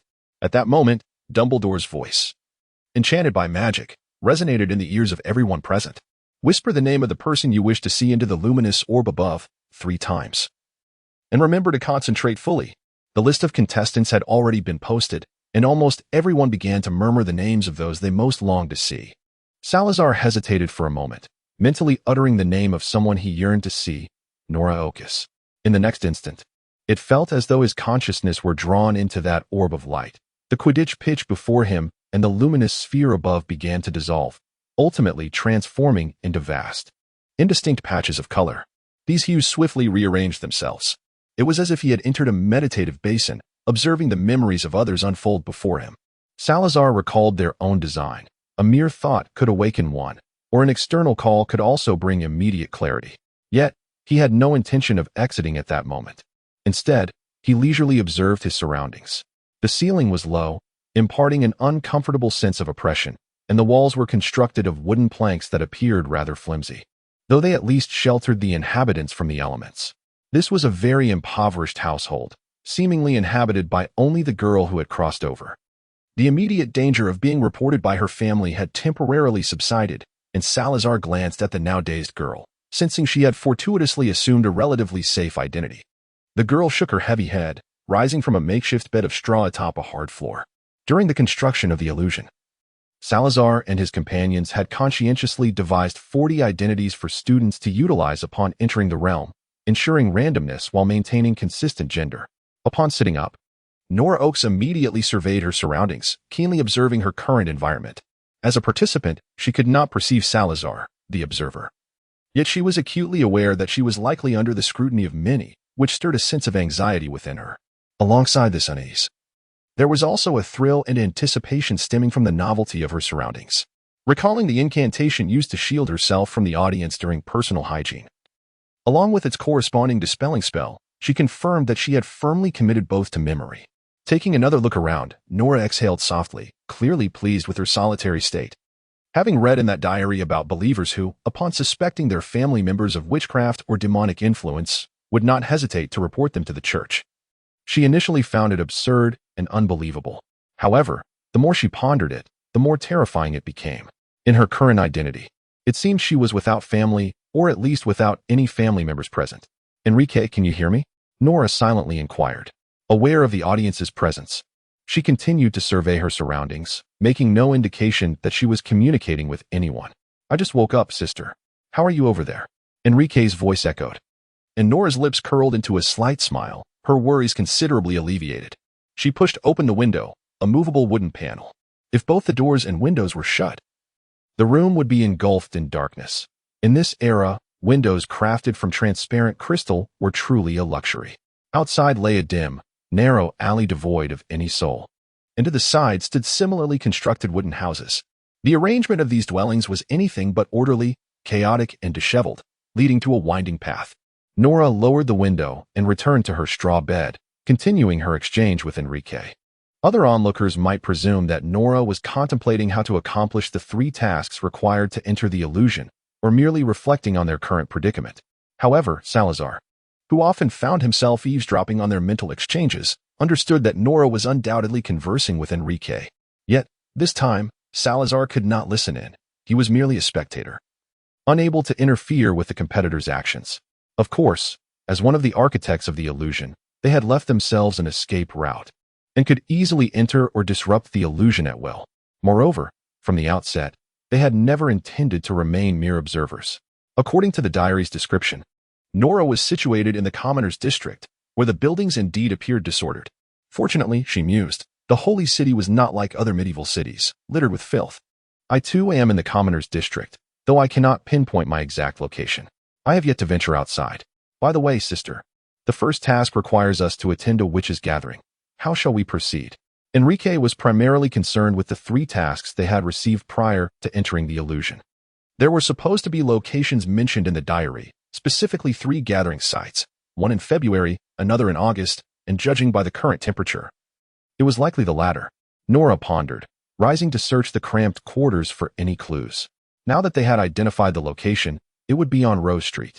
Checking today's date, Enrique's voice chimed in, we must arrive at the gathering site on the same day and at the same time as noted in the diary. Nora continued her search within the confines of her home. Perhaps we will uncover some leads. By the way, when the bell tolls, we must count carefully. The time here may differ from that outside the illusion. Nora continued her search within the house, her mental dialogue with Enrique momentarily silenced. A wobbly table adorned with a lamp, veiled beneath a shade, caught her attention. Beside it lay a wooden comb.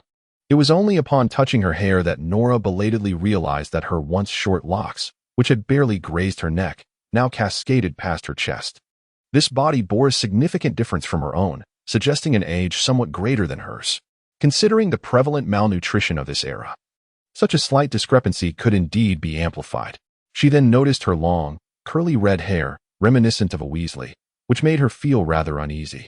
Lacking a mirror, she could not discern her appearance, nor did she feel particularly curious about it. Gently, she pulled 2 strands of hair aside, securing the rest in a loose arrangement that, while disheveled, would not impede her movements. With that, Nora resumed her search within the house. The cupboard draped with a cloth curtain yielded no meaningful information.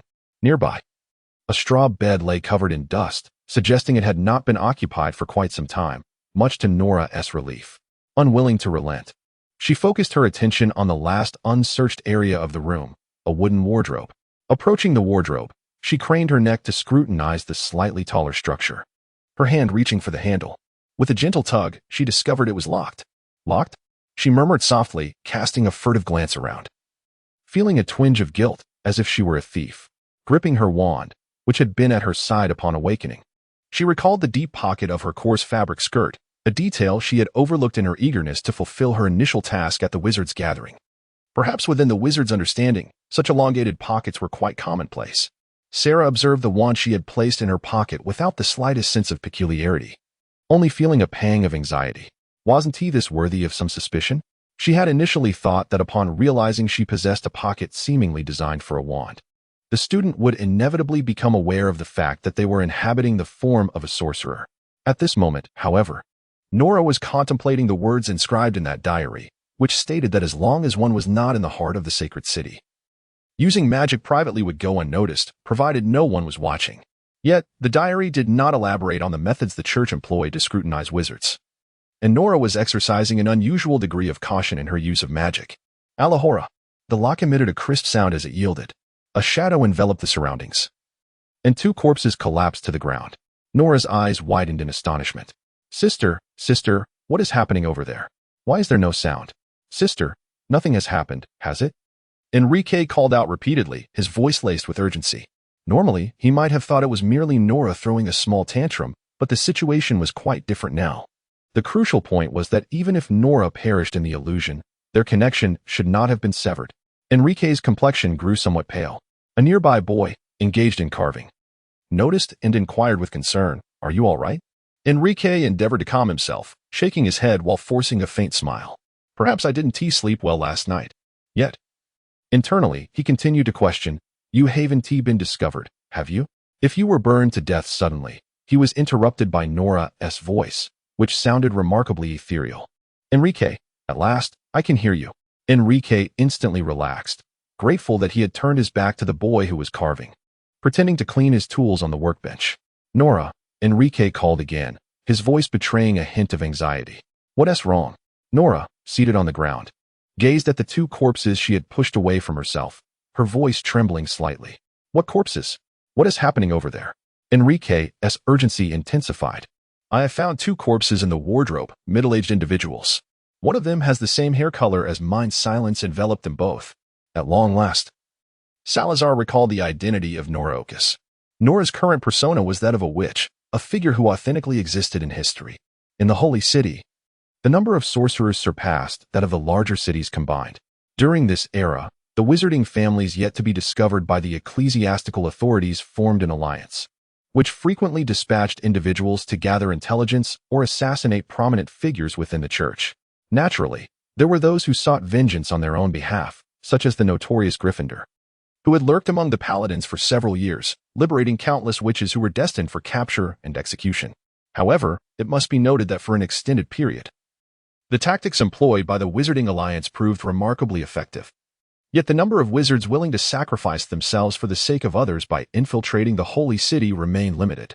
In truth, the number of sorcerers within the Holy City likely exceeded the mere 20 individuals known to Salazar. Yet, within the phantasmagoria he conjured, only he and Gryffindor were privy to this knowledge, with those who left a lasting impression on them being meticulously replicated, untouched by the students. Regarding the witch currently embodied by Nora, Salazar had encountered her a millennium ago during his time in the Holy City. They had even collaborated on certain matters. Their inaugural meeting took place at a sorcerer's convention, where she was known by the codename Lunar Face. She had slain her original daughter to assume this identity, and upon being discovered by her parents, resolved to eliminate them as well. Salazar speculated that the two bodies serving as direct evidence could not possibly belong to Lunar Face's true parents, otherwise, the narrative would be excessively tragic.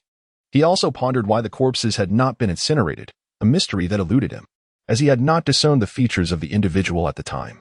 He had fabricated aspects of her visage while constructing the illusion.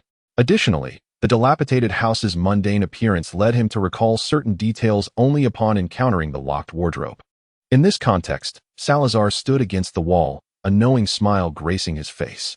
At present, the original owner of this identity had aroused the suspicion of a nearby old cobbler, as his son was particularly obedient to the original owner's commands. Had Nora not discerned the threat in time and dealt with that individual, the outcome could have proven dire. Salazar furrowed her brow, peering through the slightly ajar window at the haphazardly scattered houses outside, letting out a long sigh. This was how the original moon phase had been reported and subsequently discovered by the church. Despite her belief that the old cobbler's son likely did nothing wrong, Salazar did not consider that the idle scoundrel had any need for magical control. If left unaddressed, Nora would not survive the next 7 days. After a moment, Nora inquired, "Enrique, what is your situation?" Enrique's voice sounded muffled. "I am now an apprentice carpenter, and since my arrival, I have only been cleaning. I have seen only the carpenter and another apprentice, and there is no immediate danger." Nora responded with a gentle, "I must dispose of these two corpses, otherwise, if discovered, I cannot offer any explanation." Enrique fell silent once more. After a brief pause, Nora spoke again. "Enrique, I am certain that today is the 3rd of the month, at the end of Rose Street, beneath the bakery." Enrique's voice sounded somewhat breathless. Considering that he had previously mentioned being an apprentice at a carpenter's shop but only cleaning, it was not surprising. Is there a calendar? But what if the calendar has a misprinted page? What's wrong? Do you think at this time, a flip calendar exists? Or that someone living in the common district could afford one? Well, how was it discovered then? Enrique wiped his brow. This was the first time he had cleaned without any magic. Before attending Hogwarts, he mostly had his parents assist him with magic, and he merely tidied up. Nora held a piece of wood delivered by a mouse, lost in thought. The only markings on it were the letters R in a note that read, "Tonight at 10, be punctual." Nora suddenly realized that in her current identity, she seemed to be a witch as well. The mouse scurried around her, squeaking a few times before burrowing under the cabinet when it received no response. Nora leaned down to look, discovering a mouse nest. "So, this is how it is. There are even messages in the illusion," she mused, feeling both astonished and relieved. "Thank goodness for this." I am not yet prepared to ask passers-by questions. Who knows if my accent might betray me? Salazar observed Nora as she attempted to incinerate the two corpses with flames, all the while feigning a casual conversation with Enrique. He turned his gaze away once more. How should one put it? The intensity of such flames could scarcely reduce the bodies to ashes. Moreover, did she not fear that this relentless fire might consume the wooden structure itself? Salazar, torn with indecision, continued to watch Nora as she incinerated the corpse until the scent of roasted flesh wafted through the air. It was only then that Nora, belatedly realizing the situation, hastily locked the body back in the wardrobe and employed magic to mask the odor emanating from within. Witnessing this, Salazar began to comprehend why the moon phase had refrained from obliterating the two bodies. She simply lacked the fiendfire spell. He then shifted his perspective to that of Enrique Ocas. Indeed, Enrique was diligently cleaning tools in a carpenter's workshop, scrubbing each implement with utmost care. It remained uncertain whether he was communicating with Nora at that moment. While pondering the carpenter's light, Salazar recalled Enrique Ocas's current identity. He too was a wizard, known by the codename Vitality. It was likely that he hailed from an ancient lineage of wizards, possessing numerous spells that Salazar had only witnessed in him. Alas, he too could not escape the clutches of death, having perished in an assassination, meaning that if Enrique remained idle during this period, he would be quite safe. Next, Salazar transitioned through various perspectives. Intriguingly, those who had possessed the students of the Grand Seminary found their identities cloaked in a veneer of devout followers of the divine, rendering them incapable of being perceived as wizards. Yet, the challenges they now faced were anything but simple. The most apparent of these was their inability to recall prayers and hymns. Salazar felt that suggesting the students of Hogwarts possessed the students of the Great Hall, particularly those from Gryffindor, was nothing short of diabolical. Among them, one Slytherin student caught his attention, as he had been present for over an hour, and apart from a brief moment at the start, he had remained engrossed within the library ever since. Meanwhile, in the midst of this illusion, the real Salazar was in the library, assisting the librarian, whose true identity was that of a priest, in organizing the books. It appeared that this individual had begun to take notice of Salazar at that moment. Thus, as an observer, Salazar watched this Slytherin student, who in turn gazed at the illusionary Salazar. Both were lost in contemplation. After a little over 10 minutes, Salazar could no longer bear to watch and exited the observer state. Suddenly, a cacophony of sounds enveloped him. Merlin preserve us. What was happening? Over there. Wake up. Look. Someone was persistently jostling his companion, who, under this prodding, began to awaken from the illusion. The clamorous voices seemed to be conveying the same message, and curiosity stirred within Salazar. When he opened his eyes, Tom had already vanished. Wake up, he urged, nudging Gryffindor. Within moments, Gryffindor opened his eyes and asked, "What is the matter?" "Listen," Salazar replied, "I was just observing that Slytherin boy's perspective, and you won't believe it. He has discovered you from that era." Salazar, what a coincidence. He was just observing that individual's perspective. Setting that aside, it seems there has been an incident. Gryffindor glanced around and quickly noticed Tom was missing. In a hushed tone, Gryffindor remarked, "Has Tom acted so swiftly? Let us proceed and investigate." The first to sense something amiss was Hagrid. This was an unexpected turn of events for Tom, who had once implicated Hagrid for a crime. Yet now, Hagrid, as the first to discover the scene, was entirely taken aback. The issue at hand was that the current scene bore a striking resemblance to something left behind by an enormous creature. One could not help but recall the peculiar beast Hagrid tended to in the Forbidden Forest, leading thoughts in that direction. This location was on the very outskirts of the Forbidden Forest, and ordinarily, one would not be able to see it from the direction of the Quidditch pitch. However, as more individuals gathered, it became increasingly evident that something was amiss. After rousing the others, the four of them, along with Fred and George, hastened towards the scene. Mrs. Weasley and Mr. Weasley had also been awakened by the commotion, yet they preferred to remain, continuing to observe Charlie's experiences in the illusion. What on earth is happening? I just overheard someone discussing that there seems to have been a fatality near the edge of the Forbidden Forest. Is our school's Forbidden Forest truly that perilous? The four remained silent until Fred finally broke the stillness. Salazar seemed to have an inkling of what was amiss, yet he merely shook his head and refrained from uttering a word. At this moment, he could not afford to appear as though he possessed any knowledge of the situation. Along the way, they encountered Dumbledore, who was still in the company of the Ministry officials, but this time, a few additional individuals accompanied them, seemingly members of the Auror Division. In a display of feigned innocence, Salazar approached them. "Professor Dumbledore, Minister Fudge, What has transpired? We have just emerged from a trance and heard someone mention that a calamity has occurred. Gryffindor timely restrained Fred and George, who were eager to investigate for themselves, keeping his students at a respectful distance from Dumbledore and the others. The trio of students, whose appearances belied their true nature, feigned a desire to approach. Yet their hesitance was palpable amidst the throng of unfamiliar faces. In stark contrast, Fred and George's incessant peering and curiosity seemed far more genuine. Dumbledore offered a knowing smile. Having already surmised the unfolding events, yet at this juncture, he had to align with Salazar. After all, this was not their first collaboration. I am not entirely certain of the specifics, but it appears that Miss Skeeter has encountered some misfortune. I only just regained consciousness to find Minister Fudge urgently standing before me. A look of astonishment appeared on Salazar's face. Who? Dear? Mr. Batiklouch. The current director of the International Magical Cooperation Department urged, Mr. Dumbledore, it would be prudent for us to proceed without delay. Perhaps we may uncover some clues. Dumbledore nodded and said to Salazar, it is that journalist. I trust you still remember. Come, let us converse as we walk. Salazar continued to feign a look of utter astonishment. She met with an accident? How could that be? Moreover, isn't that in the direction of the Forbidden Forest? What could she possibly be doing there? Dumbledore shook his head, his tone imbued with a profound significance that only a select few could discern. That is something only she would know. Salazar sighed, a visage of profound regret upon his face. It is truly unfortunate. Just yesterday she interviewed Eustace. Yet it appears that the new report may never see the light of day.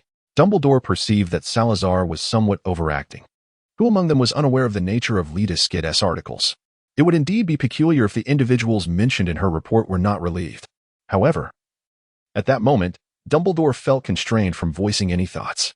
Should he utter something along the lines of there's no need for regret? Perhaps she has already pinned it? It would be exceedingly strange. Most importantly, it would be detrimental if the Ministry of Magic began to harbor suspicions regarding Salazar. Although Salazar's identity could withstand scrutiny, Dumbledore feared that Salazar might resort to a sole departure in response to those who questioned him. Salazar could likely surmise what Dumbledore was contemplating at that moment. Yet he remained indifferent to whether the Ministry of Magic might arrive at any conclusions. In truth, they may have guessed. But the absence of evidence was the most favorable outcome. A millennium ago, the wizarding world was well aware of Hogwarts' formidable reputation, which had solidified its standing. In those days, Hogwarts operated with a vigor that far surpassed the present. However, given the altered circumstances, there were far fewer individuals willing to remain and fight valiantly for Hogwarts. And not a single soul dedicated to safeguarding this position, thus rendering actions less uncompromising than in the past. Nevertheless, Salazar's previous remarks ultimately captured the attention of the Ministry. How could he possibly harbor expectations regarding Leda Skeeter's report? A familiar aura approached, offering a smile towards Salazar. Greetings, Professor Ogroth. I am Hans de Mar. Salazar nodded slightly, gazing at him. Initially, he might have been taken aback, but by now, it was time to revert to the persona of the Clock Club's master and Hogwarts professor. Hans had long anticipated Salazar's indifference. He exchanged glances with Barty Crouch and Fudge, and upon receiving a subtle nod from both, addressed Salazar, Professor Ogros. May I have a moment of your time? It was only then that Salazar noticed the absence of Sirius. He recalled the report by Leda Skeeter, which mentioned individuals who, apart from himself, seemed to be missing. Both Gryffindor and Dumbledore were conspicuously absent. Had they all been called aside for a private discussion? If that were the case, the number of individuals the Ministry needed to interrogate would be substantial. However, Salazar could not afford to appear overly cooperative. A serpentine smile, characteristic of Slytherin, crept across his face as he directed a pointed gaze at Minister Fudge, his expression teetering on the edge of irritation. Sir, are you suspecting me? In that fleeting moment, Fudge experienced an unsettling sensation, as if he were being scrutinized by an extraordinarily perilous creature. Yet, this feeling dissipated almost instantaneously, vanishing with such swiftness that it left him questioning whether it had been merely an illusion. He managed a strained smile. This is merely a routine inquiry, rest assured. Professor Ogilvy, it will not tarnish your reputation. Sarah glanced at a reporter in the group, who wore exaggerated earrings and sported braids, and remarked pointedly, I can only hope that the prophet will refrain from spreading rumors. After all, as you all know, the credibility of the prophet is quite high. The reporter looked at her innocently and murmured defensively, not all journalists enjoy fabricating stories. However, No one present paid heed to her quiet protest. After making this statement, Sarah patted the Auror on the shoulder, saying, "What are you still doing here? Aren't we supposed to discuss the untimely demise of Miss Lita Skeeter?" He cast a glance at Gryffindor, who nodded in agreement, then quietly departed with the others to join Tom. Once Sarah and Hans had left, the expressions of those remaining from the ministry darkened considerably. Dumbledore, having anticipated this, began to steer the conversation in another direction, yet their faces grew even more somber.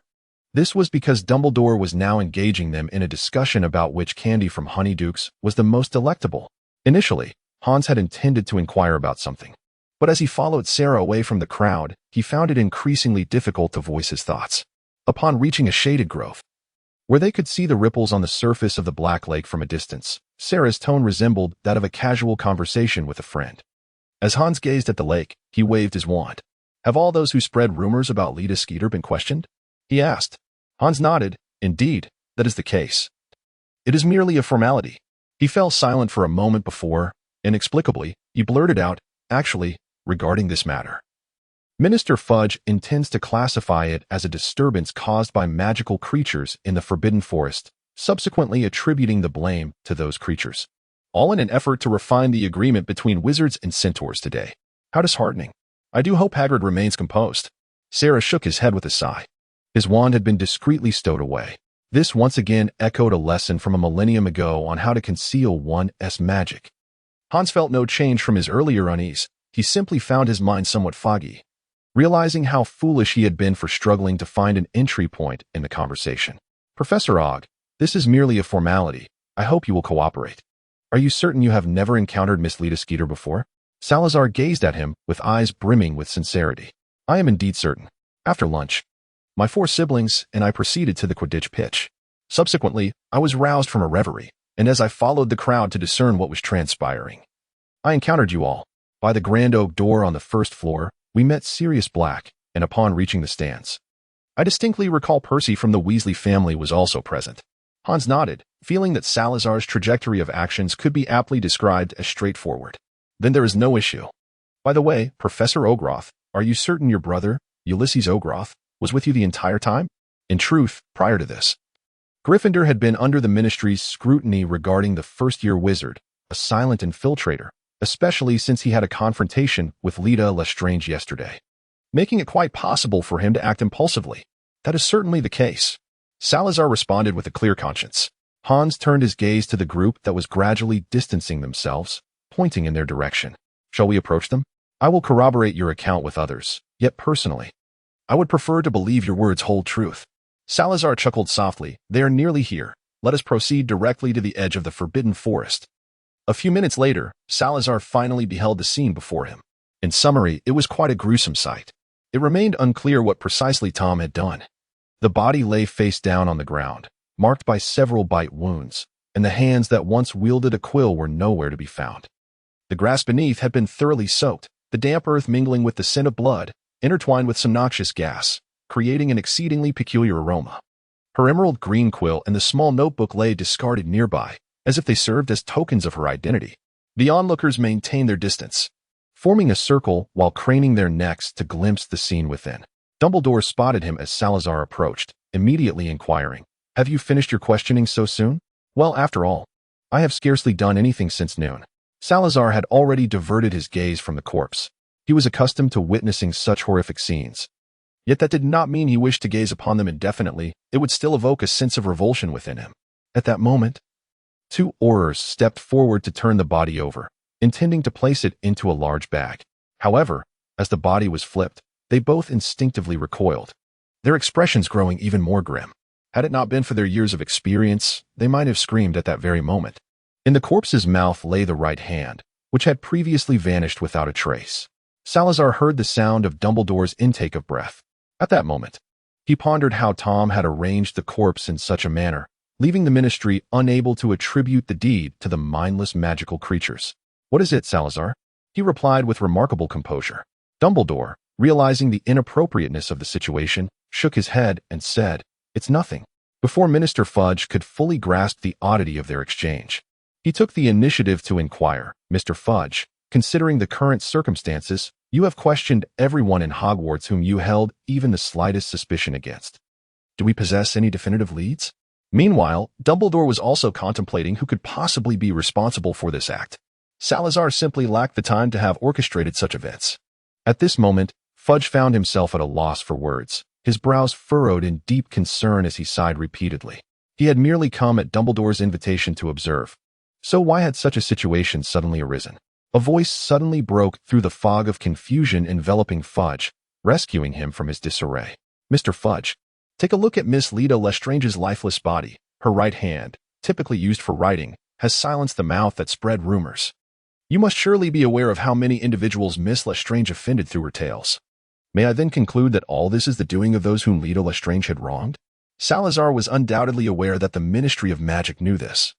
Yet he felt compelled to voice it, and to do so in a public forum, leaving the Ministry with no opportunity to shift the blame onto magical creatures. At that moment, he simply wished to commend Tom for his outstanding performance. Yes, indeed, it was quite likely the case. Fudge had yet to grasp the reason behind Salazar's sudden proclamation, but in the face of such a situation, he could hardly betray his conscience by asserting that it was merely a magical creature uprising. As someone who had also been the subject of unfounded rumors, he remarked, "You have already questioned me. Shall I allow you to test my wand with the rebound curse once more?" Salazar confidently extended his wand, fully aware that he had done nothing amiss, and was entirely open to scrutiny. However, Fudge refrained from accepting it, acutely aware that uncovering the truth would prove challenging. What mattered most was that in the days to come, he would be quite busy, regardless of whether he genuinely cared about the death of Leta Lestrange. At the very least, he needed to feign concern. "No need," he replied. "I certainly wish to place my trust in Professor Ogg." Salazar glanced once more at the field, realizing there was little left for him to do here. "By the way, Headmaster, I believe it is best not to let the students watch too closely." He had already spotted Gryffindor peering curiously in the distance. After Salazar turned to leave, Fudge hesitantly inquired of Dumbledore, "Headmaster Dumbledore, I trust Professor Ogilvy has not departed from the stands, but has Ulysses Ogilvy also remained?" Dumbledore, lost in thought, bore a reminiscent expression. "I am certain he has not. And many others can attest to this. You may verify this information with several witnesses." Fudge sighed in frustration, utterly at a loss regarding whom to suspect. Yet at that moment, Dumbledore pondered. It seemed that indeed one Ogilvy had vacated the stands, Tom Ogilvy. Had this occurred at the start of the term, Dumbledore might have entertained some doubts. The current Tom, however, was a boy who had uncovered an unknown Horcrux, reviving the fragments of a soul within. Yet now, observe how joyfully Tom thrives in Gryffindor. This Tom arrives late to class alongside the Weasley twins, engages in their whimsical experiments with feather-inducing biscuits, and devises clever countermeasures against Peeves. In Dumbledore's eyes, even had Tom Riddle not entered Slytherin but rather chosen Gryffindor, he would never partake in such frivolities. Moreover, there was no ambition evident in his demeanor. If one were to argue, it could only be a fervent thirst for knowledge. This ambition aptly explained his slight academic precocity. As a child nurtured by the four founders, mediocrity was simply inconceivable. Dumbledore had witnessed Salazar personally instructing Tom in the library more than once. Little did he realize that the lessons at that table were a grand legacy of dark magic. In any case, how could this individual possibly be the same as Voldemort? At this moment, Dumbledore did not consider the profound transformation that could occur in a student still forming their worldview upon encountering four individuals capable of shattering it, only to then meet a circle of genuine friends. In contrast, Dumbledore's true suspicion lay with the diminutive vampire, Mia Gabrielle. Though she appeared to lack motive, Salazar had directly informed him of his intent to kill Leta Skit. Earlier that morning, Salazar had taken Mia to Hogsmeade. It was entirely plausible that during this excursion, Salazar had instructed Mia to eliminate Leta Skit. He understood the relationship between Mia and Teresa, as well as that between Salazar and Teresa. It was entirely reasonable that Mia would heed Salazar's commands. Previously, Dumbledore had suspected that they might have acted on their own, with the prowess of the four great wizards. Achieving such a feat unnoticed would be trivial. However, now Dumbledore was increasingly convinced that Mia was the prime suspect. He was well aware of Mia's capabilities. If it were a surprise attack, a mere ordinary adult wizard would indeed stand little chance against her. Rita Skeeter had fallen victim to Mia's ambush, making this explanation quite plausible. Dumbledore felt he might have unraveled the truth. At that moment, Fudge, seemingly inspired by something, had his aides locate several recent newspapers featuring articles by Rita Skeeter. He stood at the edge of the Forbidden Forest, leaning against a tree, slowly perusing them. Meanwhile, several aurors were collaborating with the professors to disperse the students, as it was inappropriate for them to witness the corpse. Just then, Professor McGonagall hurriedly arrived. After escorting the students to the infirmary, she had stayed back to ensure no students encountered trouble or suffered undue trauma upon awakening from the illusion. By the time she heard about the situation and rushed over, it was already now. She appeared quite flustered, her usually neat hair now somewhat disheveled. Headmaster Dumbledore. I've heard that Rita Skeeter was murdered. Who did this? Calm down, Minerva. I believe this is the work of the Ministry. However, McGonagall gazed at the scene before her with uncontainable shock. At that moment, Fudge abruptly closed the newspaper with a snap, his brows still furrowed. There's one person we haven't questioned yet. Dumbledore sensed that the situation was deteriorating. Headmaster, 8 years ago you appointed a guardian for the Forbidden Forest. Where is she now? After meeting up with Gryffindor, the group proceeded towards the castle. Fred and George had already been taken away by Mrs. Weasley. The earlier commotion had indeed been considerable, and they were forced to awaken from the illusion. Upon glancing at the edge of the Forbidden Forest, they were promptly taken away. At that time, they had intended to bring Gryffindor with them, but they refrained once Salazar arrived. It's time to proceed with the next plan. Rita Skeeter will spread rumors, and so shall we, Gryffindor declared enthusiastically. He suddenly turned and patted Tom, who was walking behind him, on the shoulder. Well done. If this were too simple, Hagrid and his creatures might end up being falsely accused. Our desired impact would be significantly diminished. Tom wished to express that he had not considered this angle at all, merely holding disdain for those who only spread rumors.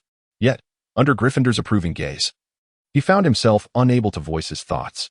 Perhaps embracing the error was a worthwhile choice after all. Tom inexplicably felt as though he were conspiring with his siblings to orchestrate a prank. Although this sentiment may seem peculiar, it was rather delightful. In essence, she had spread too many rumors and was now reaping what she had sown. Nevertheless, Tom had nearly accomplished our objective. And I refuse to believe that anyone who witnessed the scene could entertain any other thoughts. Thus, perhaps we could take it a step further? Salazar gazed at him with a look of confusion, cautioning, we must not exert ourselves too recklessly. After all, Hogwarts is still a school. Not the same as it was a millennium ago. Our actions must not be too extreme. What I mean is, we can pass it on.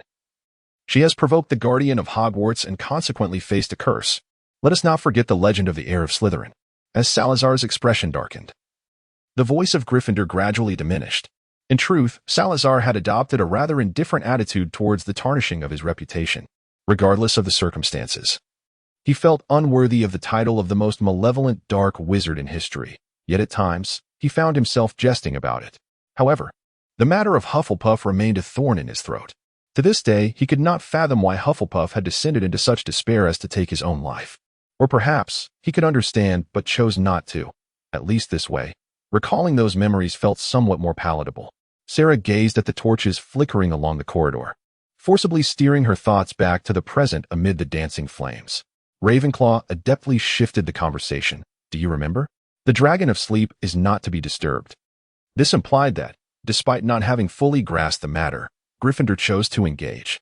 Indeed, when Hogwarts is under threat, curses will befall those who seek to harm it.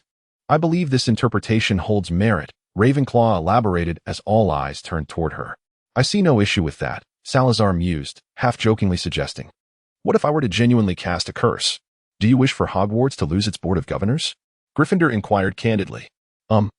The governors of Hogwarts would presumably refer to the headmaster, correct? After a brief silence, laughter erupted among them. However, Sal, it would be entirely permissible for you to curse those with ill intentions towards Hogwarts to experience nightmares.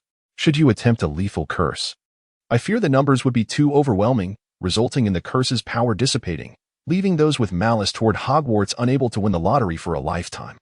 Salazar, why is it that cursing others to have nightmares never seems to lose its potency? Ultimately, do you not find it delightfully amusing that those who harbor ill intentions towards Hogwarts will never win the lottery throughout their lives? Gryffindor radiates its own imagination. Or perhaps, may we curse them to forget their umbrellas on rainy days? Enough of this. As the conversation veered further away, Hufflepuff could no longer contain their frustration. Adding curses to rumors poses no issue, Helga. Trust me, the final form of a rumor aligns with the intentions of those who disseminate it. And one need not concern themselves with anything else. Meanwhile, around Mia's little cabin, a considerable crowd had gathered. Both Dumbledore and Professor McGonagall stood silently observing. while Hagrid attempted to defend Mia. It is well known that Hagrid has a profound affection for magical creatures, and surely, a vampire qualifies as one. It is utterly inconceivable that the little girl, with her abundance of sweets, could be suspect. Do you truly doubt a girl who shares her candies? Fudge pondered silently. When did sharing sweets become the criterion for innocence? If that were the case, wouldn't Albus Gryffindor be deemed the most innocent person in the world? At this moment, an Auror approached. Step aside, Hagrid. Let us speak with her. Nothing is certain at this point. We merely wish to inquire. Yet Hagrid showed no intention of yielding from Mia's door. Very well, Hagrid. Allow them to find Mia. Dumbledore finally spoke up. Hagrid cast a glance at Dumbledore, his eyes brimming with indignation, as Dumbledore placed a lemon drop into his hand and patted his arm. There, I trust Mia. If she were truly guilty, the scene would not be so chaotic.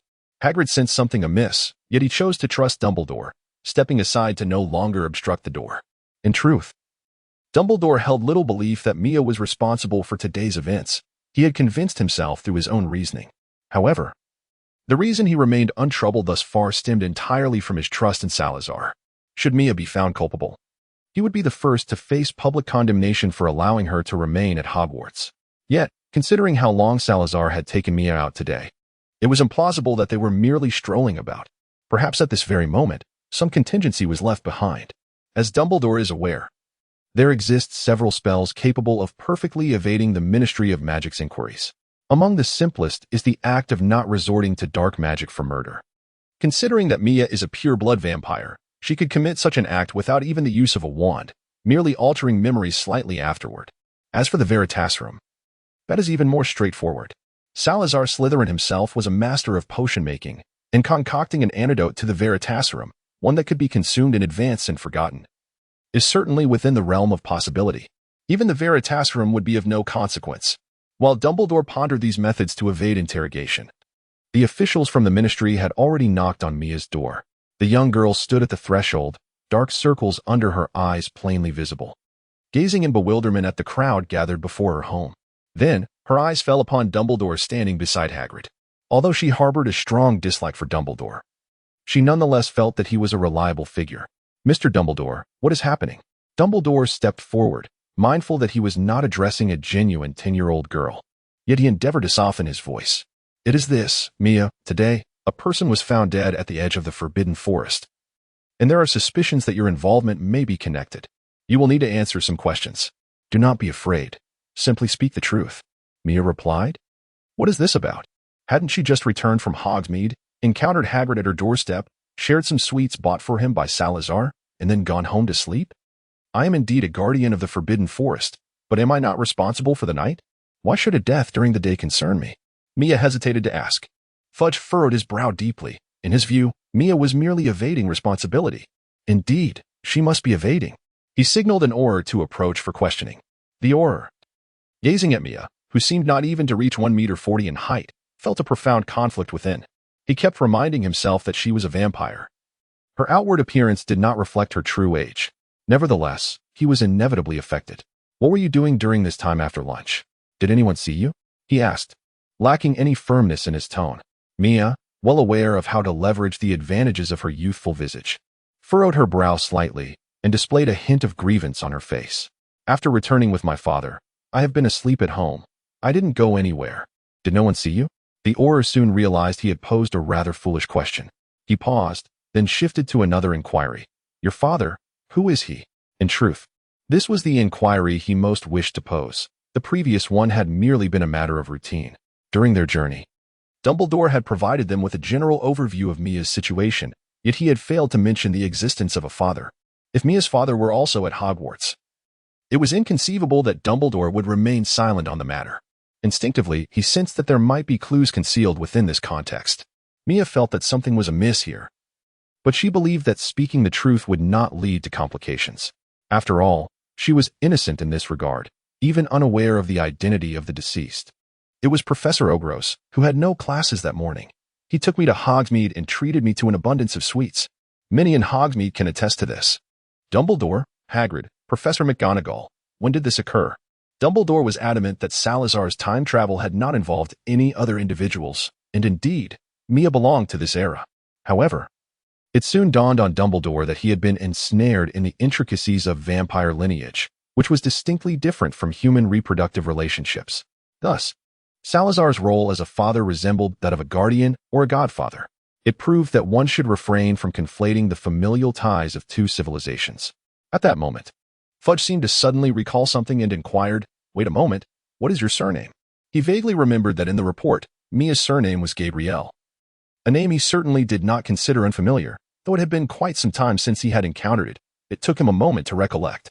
Yet, after Mia's earlier statement, it should have sprung to mind immediately. That Professor Ogros, who also served as the head of the Clock Club, had a partner who was quite a unique figure in the wizarding community. Mia regarded him with curiosity, yet she sensed something was amiss.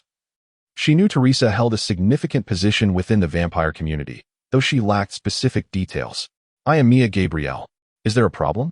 "Teresa Ogros, Teresa Gabrielle." Fudge murmured to himself.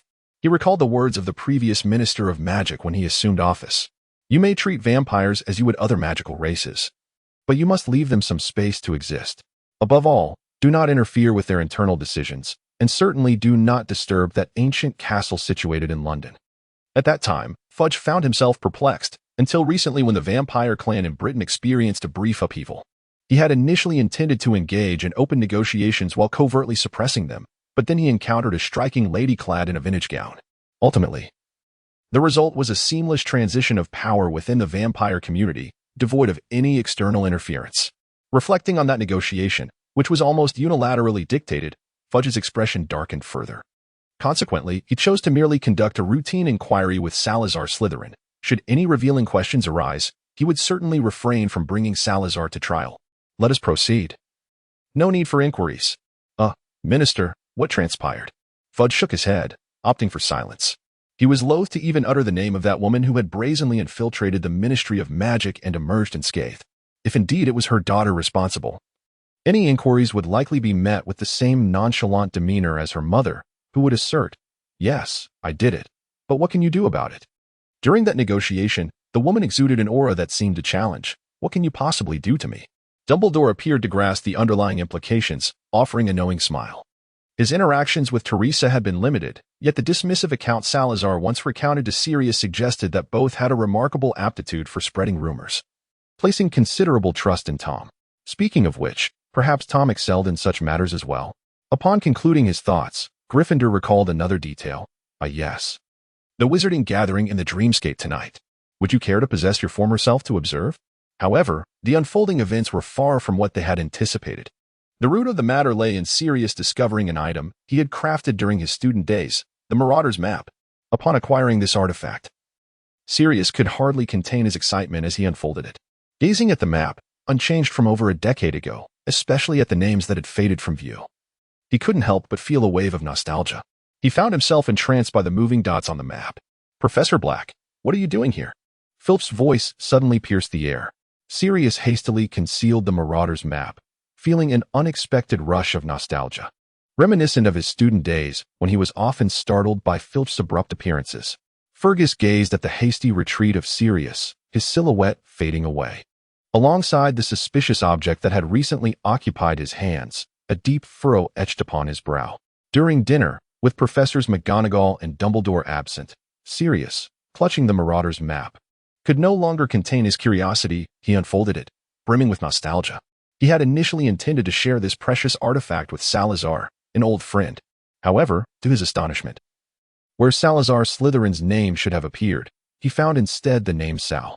Ogroth, what on earth? Sirius's immediate reaction was to conclude that the map must be malfunctioning. The thought of individuals from a millennium ago existing beside him, sipping corn chowder with no apparent consequence after witnessing a corpse that afternoon, was far less palatable than the idea that something he had crafted was faulty. How could this be possible? Salazar Slytherin had cohabited under the same roof for several years, persistently concocting his peculiar brews of coffee and even taking Harry out for leisure. What a jest! Thus, Sirius hypnotized himself while closing the Marauder's Map. At that moment, he felt immensely grateful that Salazar had not cast a glance in his direction while he scrutinized the map. Sirius himself was uncertain as to why such thoughts crossed his mind. He hastily took a few more bites and then rose to his feet. Salazar cast a fleeting glance in his direction and inquired, Did the sight of that corpse earlier render you so nauseous that you lost your appetite? Sirius offered a perfunctory nod, and Salazar's gaze held a hint of perplexity. However, at that moment, Professor Flitwick, seated nearby, began to murmur insistently, urging them not to broach such topics at the dining table. Upon exiting the hall, Sirius, undeterred, unfurled the Marauder S-map once more, directing his attention to Salazar's location. The same line of text elicited a sharp intake of breath from him. Defiantly, he glanced toward the Slytherin table. There, near the end, was Godric Gryffindor. Unbelievable! Sirius's lips curled in disbelief, his expression betraying his mounting agitation. He then turned his gaze to the Ravenclaw table, only to find the same positioning near the end. Upon seeing those two names, he felt a numbing sensation wash over him. Ultimately, the only semblance of solace lay beside the Gryffindor table.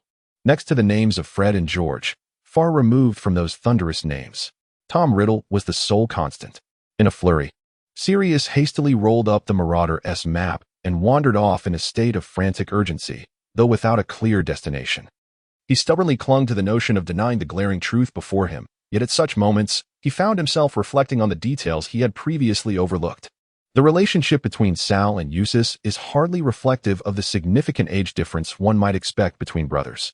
When Sal and his siblings conversed, they would invariably pause or shift to discussing some mundane topic if anyone happened to pass by, or if he suddenly approached. The most pressing question was why that diary had gone unnoticed until now, only to be discovered upon their arrival at Hogwarts. Moreover, wasn't Sal merely an abbreviation of Salazar? It had become glaringly obvious, so why had he not pondered it more deeply before? Who would even venture to speculate in that direction? Reflecting on it, the peculiarities he had previously observed in Sal would seem entirely unremarkable if attributed to Salazar Slytherin. Yet now the dilemma was whether he should feign ignorance or truly remain oblivious. As he wandered through an empty corridor, Sirius earnestly contemplated this quandary. In any case, it was unlikely that he would reveal anything on his own in the near future. Just imagine, one day he might mysteriously say to Salazar, "Do you know? I have discovered who you are." Oh, what an embarrassing situation that would be. "Blake, you seem to be wandering aimlessly. Have you encountered some trouble?"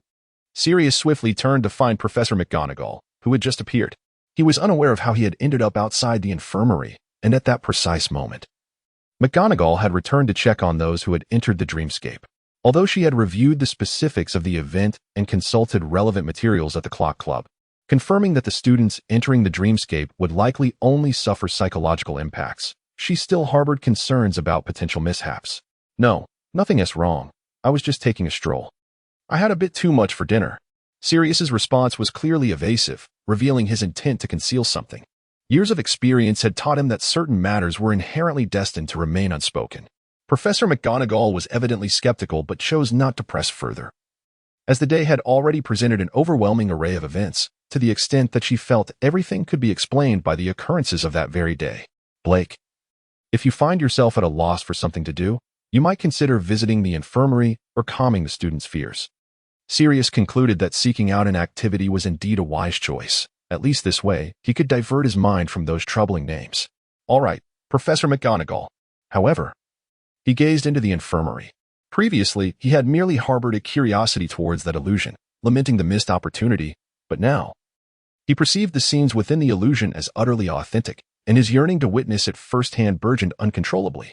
In the afternoon, he had merely observed for a brief moment before an incident abruptly roused him, leading to over an hour of inquiries regarding matters he felt bore little relevance to the situation at hand.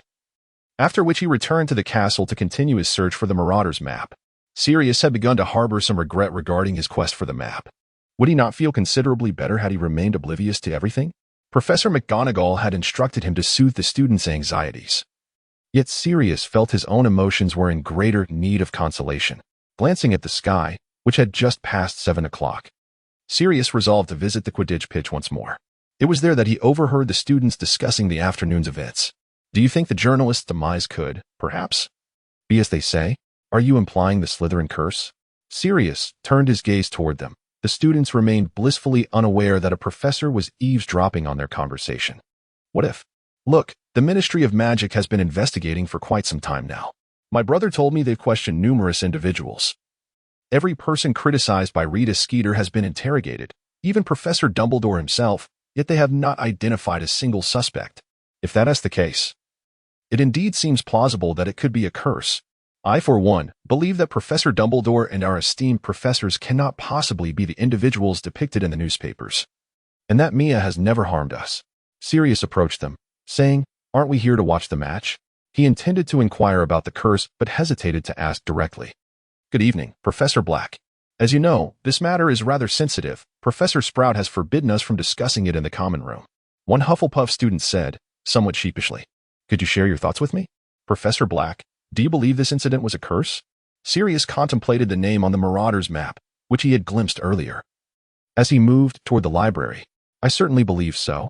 He suddenly realized that Rita Skeeter had previously mentioned them in her articles, and Hogwarts was preparing for a grand event that would invite many outsiders to attend. It would be hard to believe there was no connection, after Sirius expressed his belief. The students flocked around him, and the number of onlookers continued to grow. Thus, the rumors further intensified. As a side note, when the active map was created, the name recorded in Hogwarts had yet to be altered. Subsequently, the protagonists only modified Tom's name, leaving their own unchanged, while Dumbledore merely amended the list held by Professor McGonagall that called out names. At 10 o'clock in the evening, within the Gryffindor common room, a considerable number of students were gathered, animatedly discussing the events of the day. "Tom, where are you headed?" Fred's gaze navigated through the crowd, quickly spotting Tom making his way toward the exit of the common room. Tom froze momentarily, turning back to face them with a resigned expression. "I have permission to go out today. Even if I return late, Filch won't catch me, nor will he deduct points from the house." The twins encircled him. "When have we ever worried about that? After all, even old Batty has to award points to Gryffindor because of you. To be honest, the points we've lost don't even come close to what you've earned. Even if we do lose some, no one would blame you for it." Is that another note from Professor Ogroth? But would Filch allow such a thing? Worst case, just say you were in detention, which is why you returned late. Tom shrugged. "I must be off. I have important matters to attend to. Having a brother as a professor is truly a blessing. If only Bill could come to Hogwarts to apply for a position and Dumbledore would agree. Whether you believe it or not, I'm genuinely not out for leisure." Tom insisted, striving to clarify himself. After all, he truly had no amusement in which to involve them. All right. Do you really think we'd be upset over something like this?" Fred patted his shoulder. "We know you well enough.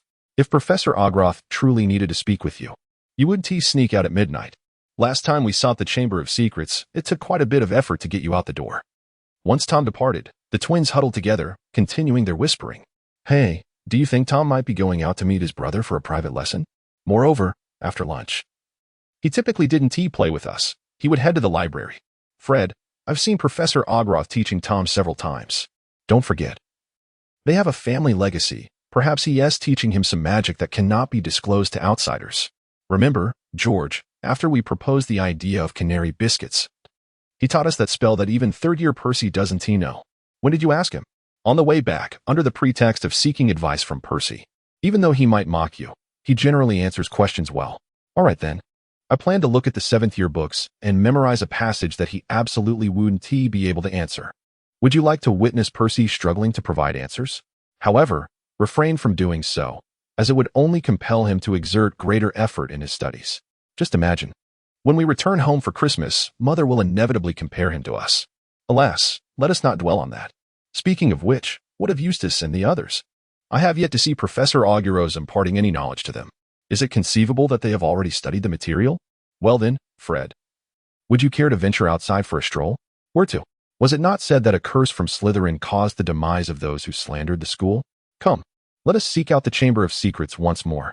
Yet, as they traversed the dark corridors, Tom's spirits were far from tranquil. Previously, Gryffindor had remarked that his mission had been executed exceptionally well, adding that they intended to enter the dreamscape that evening to reminisce about the past. If he wished, they could invite him along to witness it.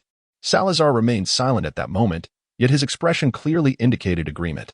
Tom was genuinely intrigued by the era a millennium ago. More specifically, he was curious about the environment that could nurture individuals like the four of them. Well, he admitted that it was indeed rather enjoyable to experience certain things without Fred and George, but the crux of the matter was that he couldn't bring anyone along. After a little over 10 minutes, he strolled out of the castle, jogging towards the Quidditch pitch. Upon arrival, however, he realized he might have arrived a tad too early. It took another 20 minutes before he finally spotted two figures approaching. "You really came early. Let's go inside." Tom observed them, somewhat perplexed as to why it was just the two of them, yet he ultimately refrained from voicing his confusion. At this time a millennium ago, they were not in the Holy City, nor did they harbor any interest in witnessing the world of 1,000 years past. Gryffindor chuckled. Perhaps we too shall depart from this era in the future. After all, by the time we graduate, we likely won't linger in England for long. In the end, one does come to feel a sense of nostalgia for the past, yet it is equally acknowledged that the present is quite satisfactory. Tom nodded, somewhat understanding. But he certainly did not long for the life of Tom Riddle from yesteryears. Back then, his first year was far from the comfort he experienced now. He did not have to resort to deceit to obtain signatures for studying dark magic. And this systematic approach to dark arts study spared him the torment of a corrupted mind. The crucial point was that Dumbledore was no longer watching him incessantly. No, wait. The real issue was us? Tom glanced at Gryffindor beside him, then looked up at Salazar. There was no reaction. He felt an inclination to stay and fulfill his former aspirations. Yet he also believed that, in comparison to dominating the wizarding world, immortality was indeed paramount. Perhaps following them would truly enable him to pursue eternal life. Tom remained oblivious to the true purpose of Horcruxes, as long as one did not resurrect. Consciousness could persist indefinitely, and with the support of alchemy, one need never concern themselves with the prospect of aging. The trio entered the competition venue, only to find that someone was already present. Dumbledore turned around, and upon seeing the three, exhibited no signs of surprise. Instead, he wore a smug expression that seemed to proclaim, "I knew it." At the sight of him, both Tom and Gryffindor's faces fell instantly, while only Salazar maintained his composure. Staring blankly at the beaming Dumbledore. "Headmaster Dumbledore, why aren't you saying anything now? Isn't it true that the elderly require ample rest?" Dumbledore appeared taken aback by the question, his smile faltering momentarily. Yet, he was Dumbledore after all. I cannot quite fathom the reason, he mused, gazing up at the rather unremarkable night sky, a look of rapture adorning his face. "I have been unable to sleep all night, yearning to gaze upon the stars and the moon. As I sat here for a spell, I noticed this child approaching, having waited outside the pitch for quite some time." He shrugged his shoulders, a look of resignation etched upon his features. "I must see him return, or at least ensure someone comes to fetch him. Leaving him alone in the wild is exceedingly perilous." Tom regarded Dumbledore with a complex mix of emotions, realizing for the first time that this old beak could indeed be even more exasperating. Moreover, he had audaciously declared that Hogwarts was dangerous. Tom felt that Dumbledore's already hypocritical persona had transformed into something even more shameless. Nevertheless, they had planned their course of action for the evening. He lifted his gaze to observe Salazar's expression, only to find it adorned with a cold smirk. Sarah observed Dumbledore's performance, feeling that he might as well speak directly. He too wished to immerse himself in the environment. "I must sincerely thank you, Headmaster, though it appears you are not at all surprised by our presence." He emphasized the last sentence. Dumbledore replied with a hum, "Indeed, the moonlight tonight is exceptionally beautiful. It is quite natural for others to wish to behold it." At this point, he feigned an expression of astonishment. "Could it be that you have come for other purposes?" Suddenly, Salazar felt that Dumbledore was remarkably suited to life in the Holy City. With his extraordinary talent for performance, he would undoubtedly make a successful spy. Continuing to entangle themselves here would only waste time, and it was evident that Dumbledore had already surmised their intentions for coming to this place. At this juncture, it was clearly impossible to extricate themselves from Dumbledore. It was hardly feasible to expect a swift resolution with him in such a setting, was it? Salazar directly inquired. "Do you wish to join us in the realm of illusions?" Dumbledore rubbed his hands together, reminiscent of a child eager to visit an amusement park. Meanwhile, Gryffindor and Tom, observing from the sidelines, felt their portrayals of children were woefully inadequate. It was indeed splendid. Blood dripped into the central circle of the magical array, however. Unlike the other participants, the blood did not fully seep in, signifying that their desire to escape did not necessitate the same fate as the others, waiting 7 days until the array ceased its operation or perishing within the illusion. "We must not remain within for more than an hour. Otherwise, upon awakening, our physical forms left outside may suffer greatly." Salazar cautioned Dumbledore with a final reminder. Dumbledore nodded in acknowledgement, yet as he surveyed his surroundings, a sense of unease arose. There seemed to be no suitable place to temporarily store their bodies. At Gryffindor's gesture, Tom seated himself in the stands, and Gryffindor promptly cast a disillusionment charm upon him. Subsequently, Salazar and Gryffindor also settled in that secluded spot. "Let us not return to the castle. We are merely connecting to the illusion temporarily." We shall awaken by tomorrow morning at the latest. If we stray too far from the magical array, our connection may be severed, Salazar advised Dumbledore, who was still searching for a suitable location. From Dumbledore's perspective, he and Gryffindor simultaneously cast an armoring charm, followed by a disillusionment charm. Dumbledore mused, is it truly acceptable to remain here in the stands? Shouldn't we establish a connection with the magical array and return to the warmth of our beds, waking comfortably after a night spent in the realm of illusions? He pondered Salazar's warning about the diminishing effects of distance, remaining skeptical that they were merely relying on their youthful bodies to persuade him, an elder, to retreat. Fortunately, it was still early autumn. Had it been winter, he thought, he would require an abundance of honey for breakfast the following day. At this moment, the clock neared 11 o'clock in the evening. As Salazar opened his eyes, he beheld the familiar stone roof above him, although he understood that this was an illusion, not the reality of 1,000 years ago, and that danger was not lurking nearby. He still listened intently in the enveloping silence. There were no sounds of movement. The old priest next door had long since fallen asleep. Salazar himself was bewildered by the audacity he once possessed, daring to employ the soul-snatching incantation against a priest within the sacred city.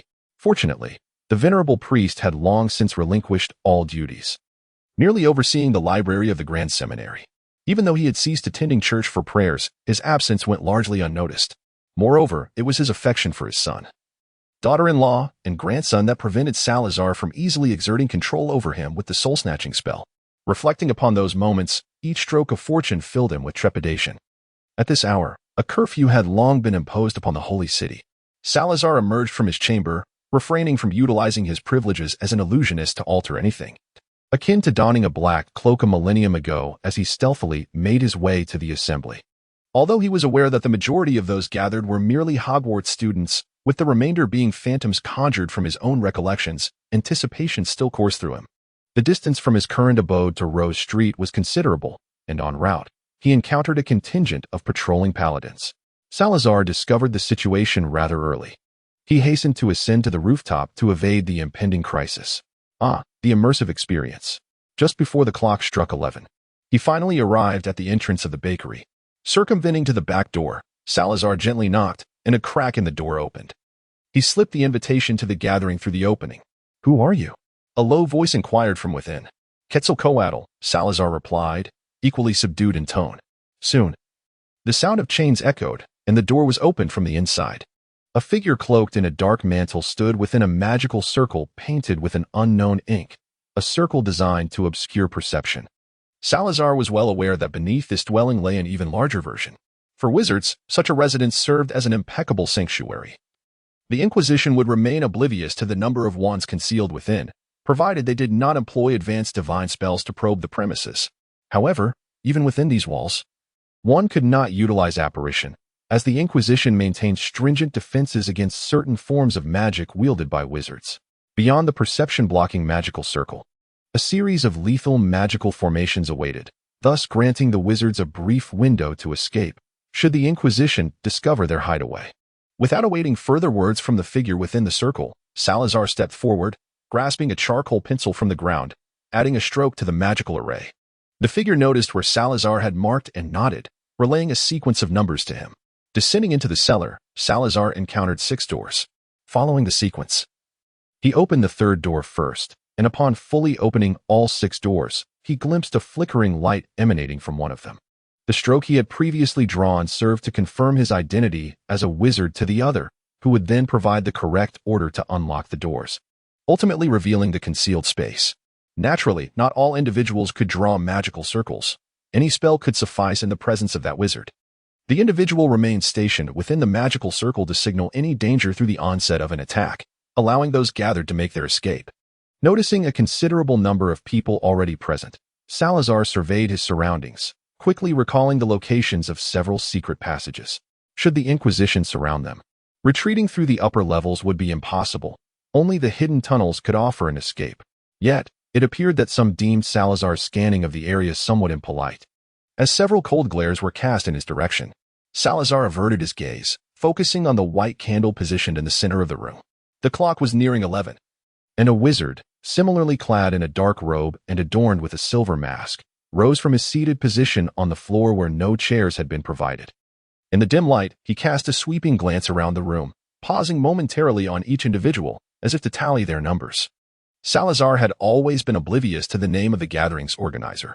However, it was indisputable that, a millennium ago, the organizer possessed formidable power. A level of strength that Salazar could not hope to rival at that time. Just as the organizer was about to utter a word, the door swung open once more, revealing a towering figure who strode in. Clad in a black cloak that obscured his features, he nonetheless emanated an aura that set him apart from the other wizards present. Generally speaking, it was uncommon for any wizard to possess such a robust physique. Furthermore, while it was not unusual for a wizard to carry a dagger or a similar weapon, the prospect of wielding a heavy sword with one hand while brandishing a wand with the other was beyond the capabilities of an ordinary individual. Salazar silently shifted his gaze. He glanced at the time. Splendid. Gryffindor had arrived precisely at 11 o'clock, which was not yet considered tardy.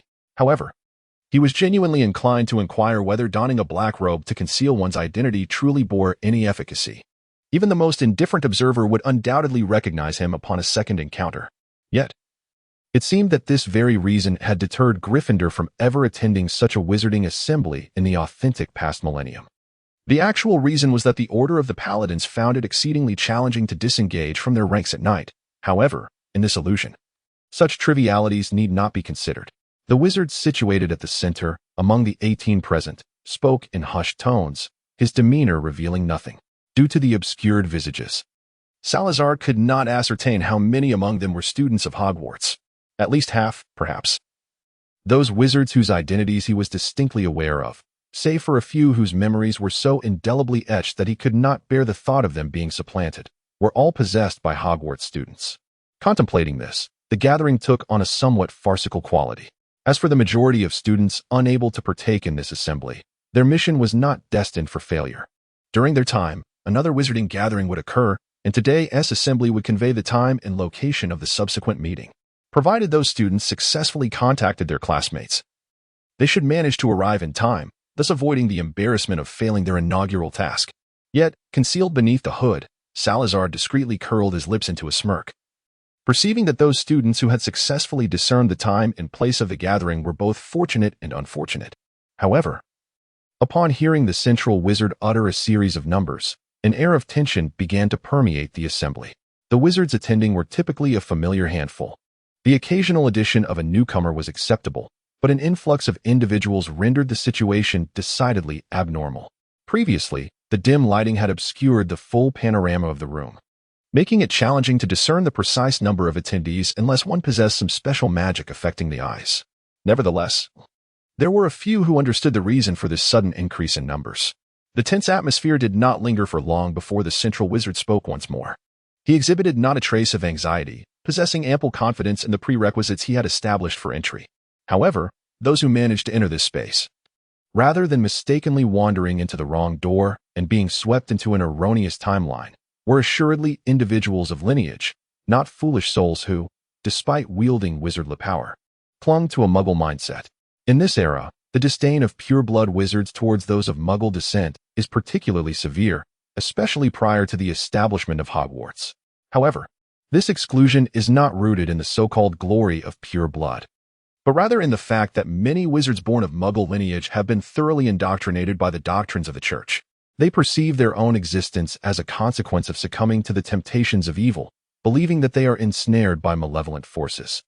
Some among them have even gone so far as to voluntarily confess to the Church. More alarmingly, after being rescued by wizarding organizations, certain Muggle-born wizards have disclosed the specific locations of these organizations to the Church in hopes of liberating themselves from the clutches of darkness, aspiring to ascend to paradise after death. Following several such incidents, wizarding organizations have become increasingly wary of Muggle-born wizards. Salazar found himself powerless in the face of this situation. Altering deeply ingrained perceptions is an arduous task, especially when it involves a collective mindset. This predicament persisted even when he departed from Hogwarts. As many young wizards of Muggle descent arrived at the institution believing they had entered the lair of the devil, preoccupied with thoughts of escape. It must be said, the brainwashing perpetrated by the Church is truly terrifying. Newcomers, please introduce yourselves. The wizard in the center, the organizer of the gathering, surveyed the surroundings once more. Simply state your code names and the magical arts in which you excel. we may have opportunities for collaboration in the future. Hence your information is essential. Those without invitations are, of course, all newcomers. Salazar felt a sense of relief that he and Gryffindor had been sufficiently meticulous in crafting that diary. Otherwise, the students might encounter various issues during this assembly, which would render the gathering rather awkward. At that moment, Salazar sensed someone approaching from behind. He turned slightly, only to discern Gryffindor completely shrouded in darkness. Having not yet consumed the potion that allowed one to see in the dark, combined with Gryffindor's black cloak, he could merely make out a vague silhouette. Consequently, Salazar stepped back and employed a whispering charm, a magic yet to exist in this era, within the illusion. Though their bodies belonged to a millennium ago, their souls remained unchanged, allowing the use of such enchantments. Is this your first time? Shouldn't you introduce yourself? What brings you here now? Rather than waiting for the open discussion, Salazar inquired. Leaning against the wall of the room, Gryffindor appeared remarkably relaxed, even reveling in the atmosphere. I came to seek your assistance as my introducer. You mentioned that in wizarding gatherings, lacking an introducer often leads one to be thrust into the most perilous situations during significant undertakings. Aren't you planning to return to the Order of the Knights? Salazar instinctively asked, only to realize after the words escaped his lips that Gryffindor's return was inconsequential. Return? This is not the authentic past. We are merely in an illusion. Naturally, one must seek to experience something different. However, Sal, your inquiry implies you do not intend to venture forth after tonight? Gryffindor asked, feigning ignorance. Salazar paused for a moment, contemplating the remarkable authenticity of the illusion. Coupled with his own experience of that segment, he instinctively overlooked the fact that after this gathering, they would return to reality, unlike the students immersed in the illusion, who would genuinely remain for a full 7 days. The significance of that undertaking was paramount. We cannot compare ourselves to the students or the sorcerers who have resided in the Holy City for an extended period. If we leave them to their own devices, the endeavor is bound to culminate in failure. He remedied his statement. Indeed, that is the case. However, Sal, I must deliver some unfortunate news. What is it? It is my turn to introduce myself. Just a moment. Gryffindor stepped forward, allowing his figure to be illuminated by the dim light. It would be best if your introduction were rather unremarkable. Salazar, filled with unease, cautioned that based on his understanding of Gryffindor, he harbored a lingering apprehension that Gryffindor might utter some peculiar remarks during his self-introduction. However, such a scenario ultimately did not materialize. Gryffindor, much like the others, merely shared a few details about himself, with the only distinction being Salazar as the introducer. This is indeed your first time bringing a newcomer, remarked the organizer of the gathering, casting a glance in Salazar's direction. Salazar deliberately lowered his voice to avoid being recognized by the students. He is an old friend of mine, who has recently entered the Holy City. The organizer nodded. Is there anyone willing to share the newly acquired information? Or shall I commence? Silence enveloped the room as the organizer surveyed the attendees and began his narration. Gryffindor retreated a few steps back into the shadows. Shall you begin with the bad news? The inhabitants of the illusion possessed a certain logic, capable of altering their subsequent actions in response to changes in reality. I know you encountered a captured wizard on your way here, or perhaps within the paladins. Not just that. What transpired then? Salazar furrowed his brow. Sal. 1,000 years ago, the small-scale gathering organized by Mr. Will was discovered. Mr. Will attempted to lead everyone to break through, and during this time, a number of connected wizards conspired together to assassinate the bell ring, Nox, thereby diverting the attention of the Holy See and delaying the Paladins' advance eastward. On the 6th and 7th days, the Holy See conducted a major purge of the Holy City and several significant towns, resulting in the near-total evacuation of wizards from the Holy City or their deeper concealment. Of course I remember. Salazar felt that Gryffindor was underestimating his memory. We chose this period as the backdrop for the illusion precisely because of the multitude of events that transpired during that time. At this point, a sense of foreboding began to creep over him. However, Gryffindor hesitated, saying, Do you believe the students of Hogwarts would possess the same level of vigilance as those who have long resided here? Some individuals were tracked upon their arrival. We must break through shortly, which is why I assert that I need not return to the Paladins. Salazar, he truly did not expect this at all. Gryffindor continued. When I arrived, the Paladins were already assembling, and the clerics must have also taken action. They should now be outside forming a siege. After a brief silence, Gryffindor sighed, his tone shifting to one of gravity interwoven with a peculiar excitement.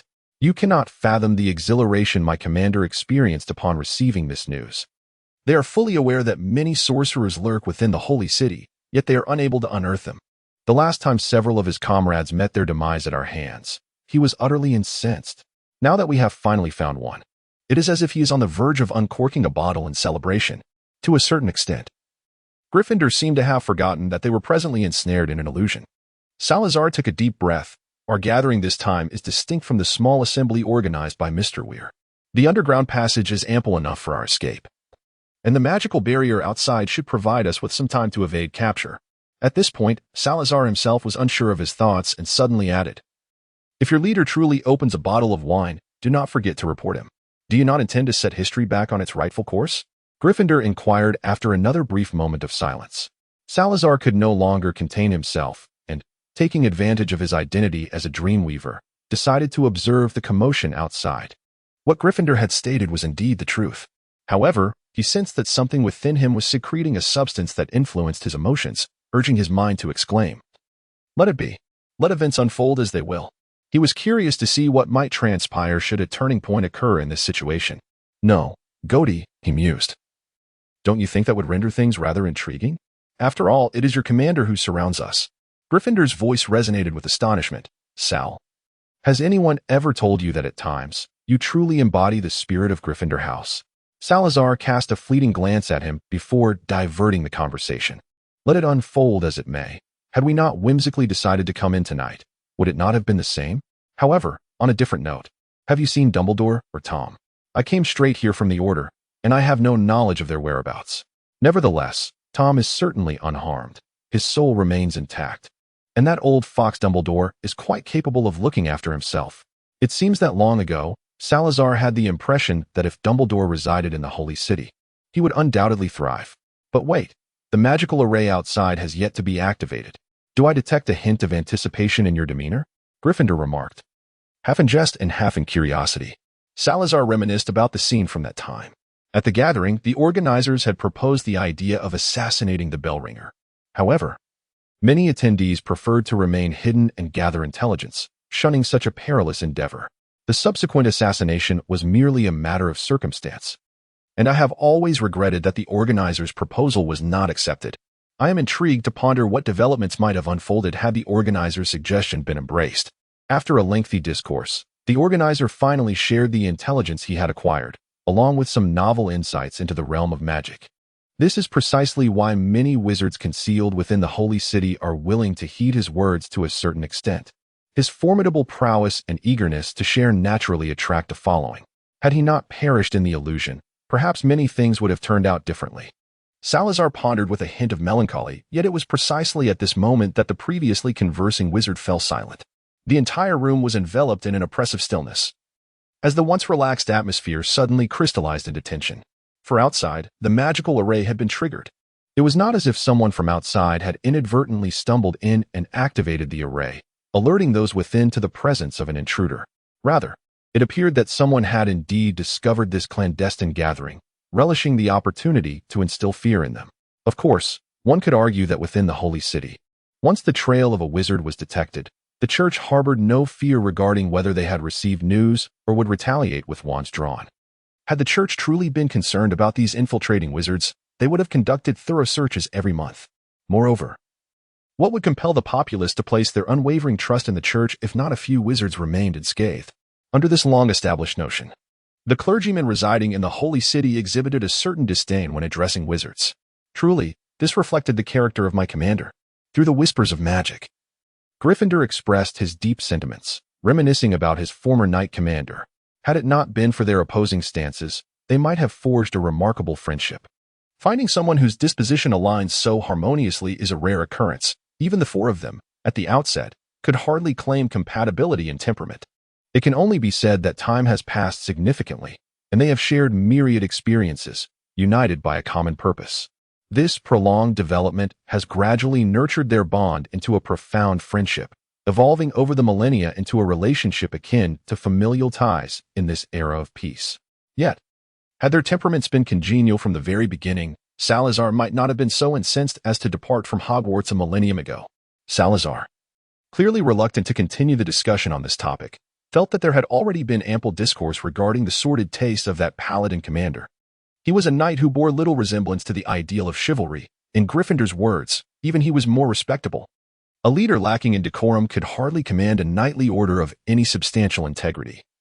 And Salazar distinctly recalled the grievances voiced by the clergy within the church regarding their conduct. Fortunately, in times requiring earnestness, those who are less bound by rigid dogmas often find themselves more adept than those who adhere strictly to doctrine, which rendered them exceedingly busy. Ultimately, the seemingly irreverent paladin commander, who frequently skirted the edges of doctrinal violations without crossing the line, epitomized the romanticism of a true knight. He shifted the conversation. The space must have been sealed off, though the area is likely vast. Otherwise, we would have sensed it. From here on, it all depends on our reaction speed. By the way, do you believe your commander is aware that you are, in fact, a wizard? He will find out sooner or later. Gryffindor remarked nonchalantly, even expressing a certain anticipation. A millennium ago, he too had been a student at Hogwarts. Back then, with only a few hundred students, maintaining order was indeed a challenge, but now, with just a handful of individuals, it was utterly embarrassing. Thankfully, there were no onlookers at that moment. If they were to document their methods of transportation here and refrain from depicting death in illusions as excessively terrifying, it wouldn't be so mortifying. Gryffindor offered a slight defense for the students of Hogwarts. 1,000 years ago, when they were of a similar age to the upperclassmen, they too had been encircled at a gathering point by the church, and they had hardly maintained their composure.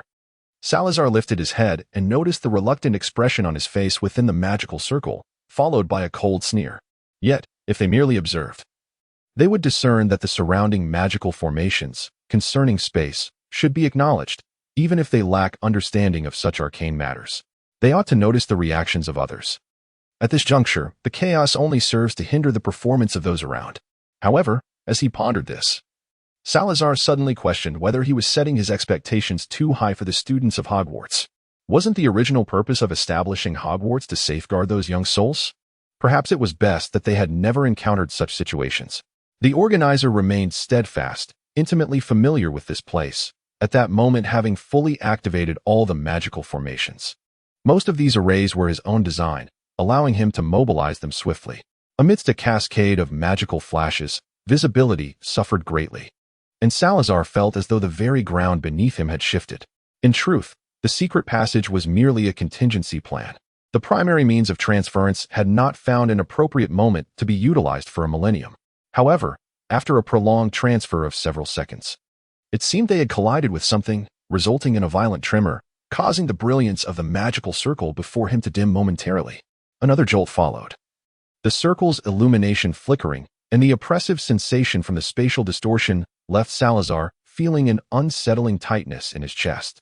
Blinking, he peered through the dim light to behold the familiar sight of the pitch-black cellar, where the candles had long fallen and extinguished. At this moment, the only source of light was the waning magical circle. Had they failed? The wand's glow ignited as he raised it high. The space here has been sealed. We have arrived too late, my friends. There is more than one secret passage. Disperse and depart. As the organizer's words echoed, he waved his wand repeatedly, causing several walls to part, revealing hidden passages within. Once the first individual dashed into the secret corridor, others swiftly followed suit. Are we not leaving? Gryffindor whispered to Salazar. At this point, there was no need for whispers. The sound of collapsing structures resonated from above, and the wizard guarding the entrance, controlling the magical array overhead, had likely perished long ago. The outer magical formations might endure for another minute or two as the wizards gathered in the cellar entered the passageways. Let them go first. Do you not wish to confront your leader? Gryffindor chuckled bitterly. At this moment, perhaps it is best to refrain. He would never engage me in a fair duel. And even now, though my spirit is far from youthful, I stand no chance against him unless I directly alter the circumstances. However, had you previously alerted the organizers that the area had been sealed off, perhaps the individuals present would have ventured far away by now. Sarah observed as the last few individuals rushed into the secret passage, and he chose one that appeared less crowded, stepping inside first. There is no need for concern. We have successfully diverted the attention of the Knight Commander. As long as the others can escape through the secret passage, their chances of remaining concealed are significantly high. Furthermore, I can assure you that the Church desires the sorcerers to create a bit of chaos, as long as they can maintain control. The public's faith in the Church will only deepen. If someone instigates a major incident tonight, It will provide them with further justification to dispatch the knights and clergy for retribution, provided, of course, that the incident does not involve the demise of someone as pivotal as the bell ringer. Otherwise, do you think the church would merely send your particular knight order? They have no intention of allowing us to perish completely. Suddenly, Gryffindor realized something was amiss. He instinctively touched his chest, where something that should have been present was now inexplicably absent. He hurriedly inquired, "Where's my badge?" "You haven't discarded it at the entrance of the passage deliberately to lure my commander here, have you?" "Salazar, indeed. Enough of this folly. Just the two of us. And at this stage, we shall not alter the illusion to engage in combat with the most formidable knights concealed in the secret passageways. Do you truly believe that the blood of Teresa still courses through your veins? He could effortlessly transform holy light into a shield and strike you down. I wonder if you would still be able to grasp your wand.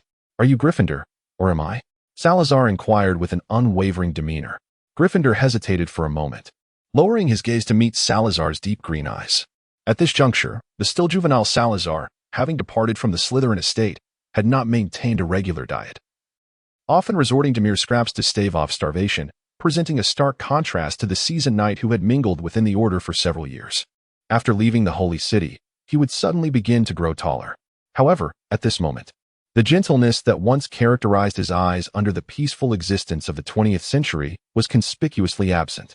Those eyes, seemingly tranquil at first glance, resembled the depths of Black Lake, obscuring the thoughts within, much like 1,000 years prior. Perhaps a peaceful life can alter a person significantly, yet some essences, steeped in the passage of time, remain indelible. No, there is a slight disparity compared to a millennium ago. Although the depths seem unfathomable, they do not evoke a sense of trepidation. Gryffindor raised his hands in surrender. "Very well, I concede. I genuinely desire a one-on-one with my captain. However, given my current magical prowess and lack of exposure to dragon's blood, I must extend an invitation to Lord Slytherin to serve as my aide." With a resounding crash, a middle-aged man clad in chainmail descended through a hole in the ceiling. Behind him followed several others, yet they appeared less pristine, their faces smeared with dirt from the outer magical array, but in their numbers, they bore little injury. "Captain, we are somewhat delayed. Didn't they say something about backlash from that spatial anomaly? Why has everyone fled?" The first to jump down glared at him. "Why ask me? Inquire of those old men in red cloaks." He retrieved a spent candle from the ground, and without revealing how, he rubbed his fingers against the wick, igniting the flame anew. "Why are there so many secret passages? Someone go and summon those above. We must all delve into the tunnels tonight." There was no need for someone to ascend. Individuals were continuously leaping down, wordlessly forming small teams as they surged into the passage. Meanwhile, several elders draped in cardinal robes floated down, enveloped in holy light. Upon witnessing the scene, they furrowed their brows, clearly dissatisfied with the outcome. "Curious, where are those ratfolk?" one of the individuals inquired, as the commander of the knights abruptly extinguished the candlelight. Despite the presence of several individuals holding lanterns nearby, his face remained shrouded in darkness. In the midst of this obscurity, he curled his lips in a display of evident impatience, yet he dutifully replied, "They have fled into the secret passage. I am unaware of its exit, thus we must pursue them in this manner. However, fret not. My knights are all robust and unafraid of outrunning those sorcerers." The commander felt he had shown sufficient respect towards these elders, who, despite possessing the capability to serve as local bishops, found themselves ensnared within the holy city, devoid of any real power. Alas, the few cardinals in red, having seldom interacted with the knightly order, did not perceive the commander's words as particularly respectful. The same speaker, his countenance darkening, addressed him. "Hirius, we have indeed sealed the space, preventing their escape through the magical array. Yet you still allowed them to slip into the secret passage?" Hirius felt an urge to question them. Why did they not assist when the defensive magical arrays were being dismantled, merely standing idly by? However, he ultimately refrained from voicing his thoughts, casting a disdainful glance at those elders illuminated by holy light.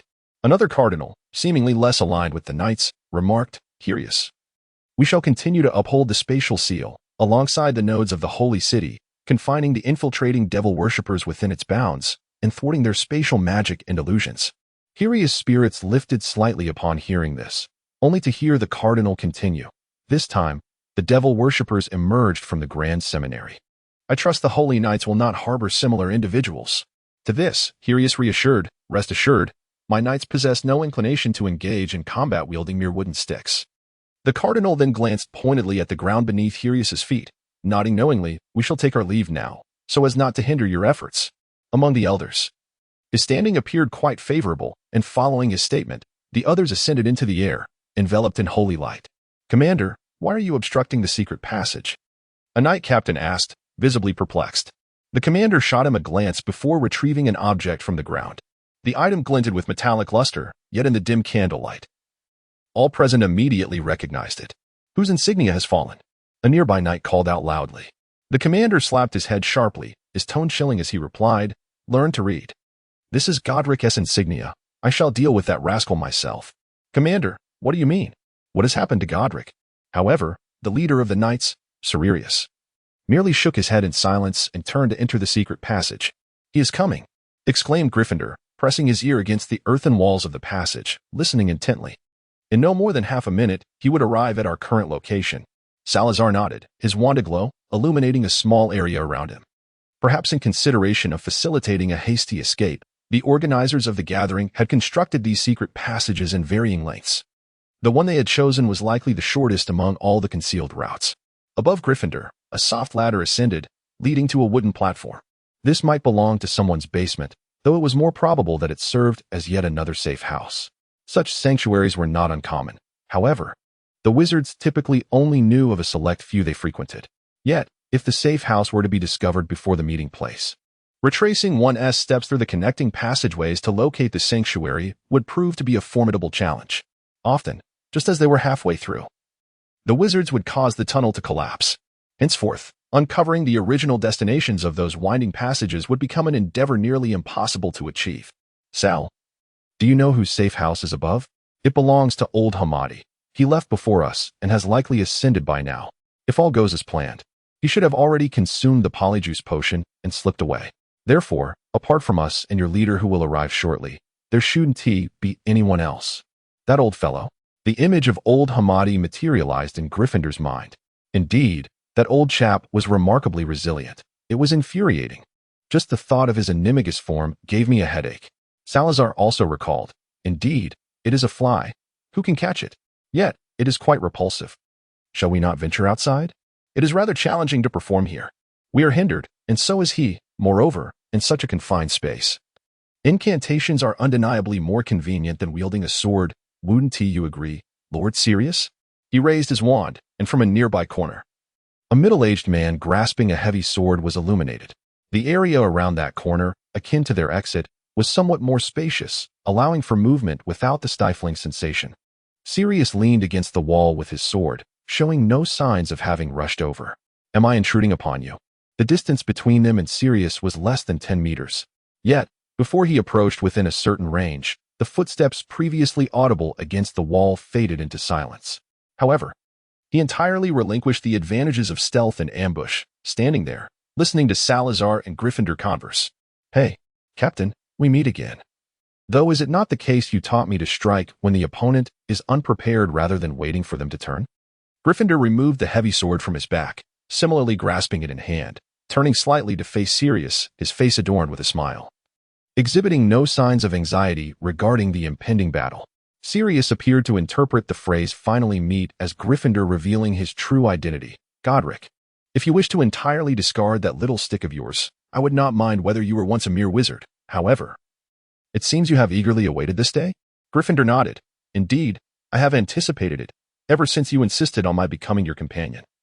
Despite knowing I possess neither faith nor the birthright of sacred power, such thoughts, perilous. Yet, it is not surprising that one who can triumph in combat solely through skill and physical prowess would entertain such notions. Damn it. I should have realized your strength likely stems from potions that enhance the body. In truth, potions cannot achieve such feats. Yet Salazar, the only one present knowledgeable about potions, had no desire to enlighten them. Sirius pointed at Salazar. "Not hearing my footsteps does not imply you have evaded my detection, Godric. Learn from this young lad beside you.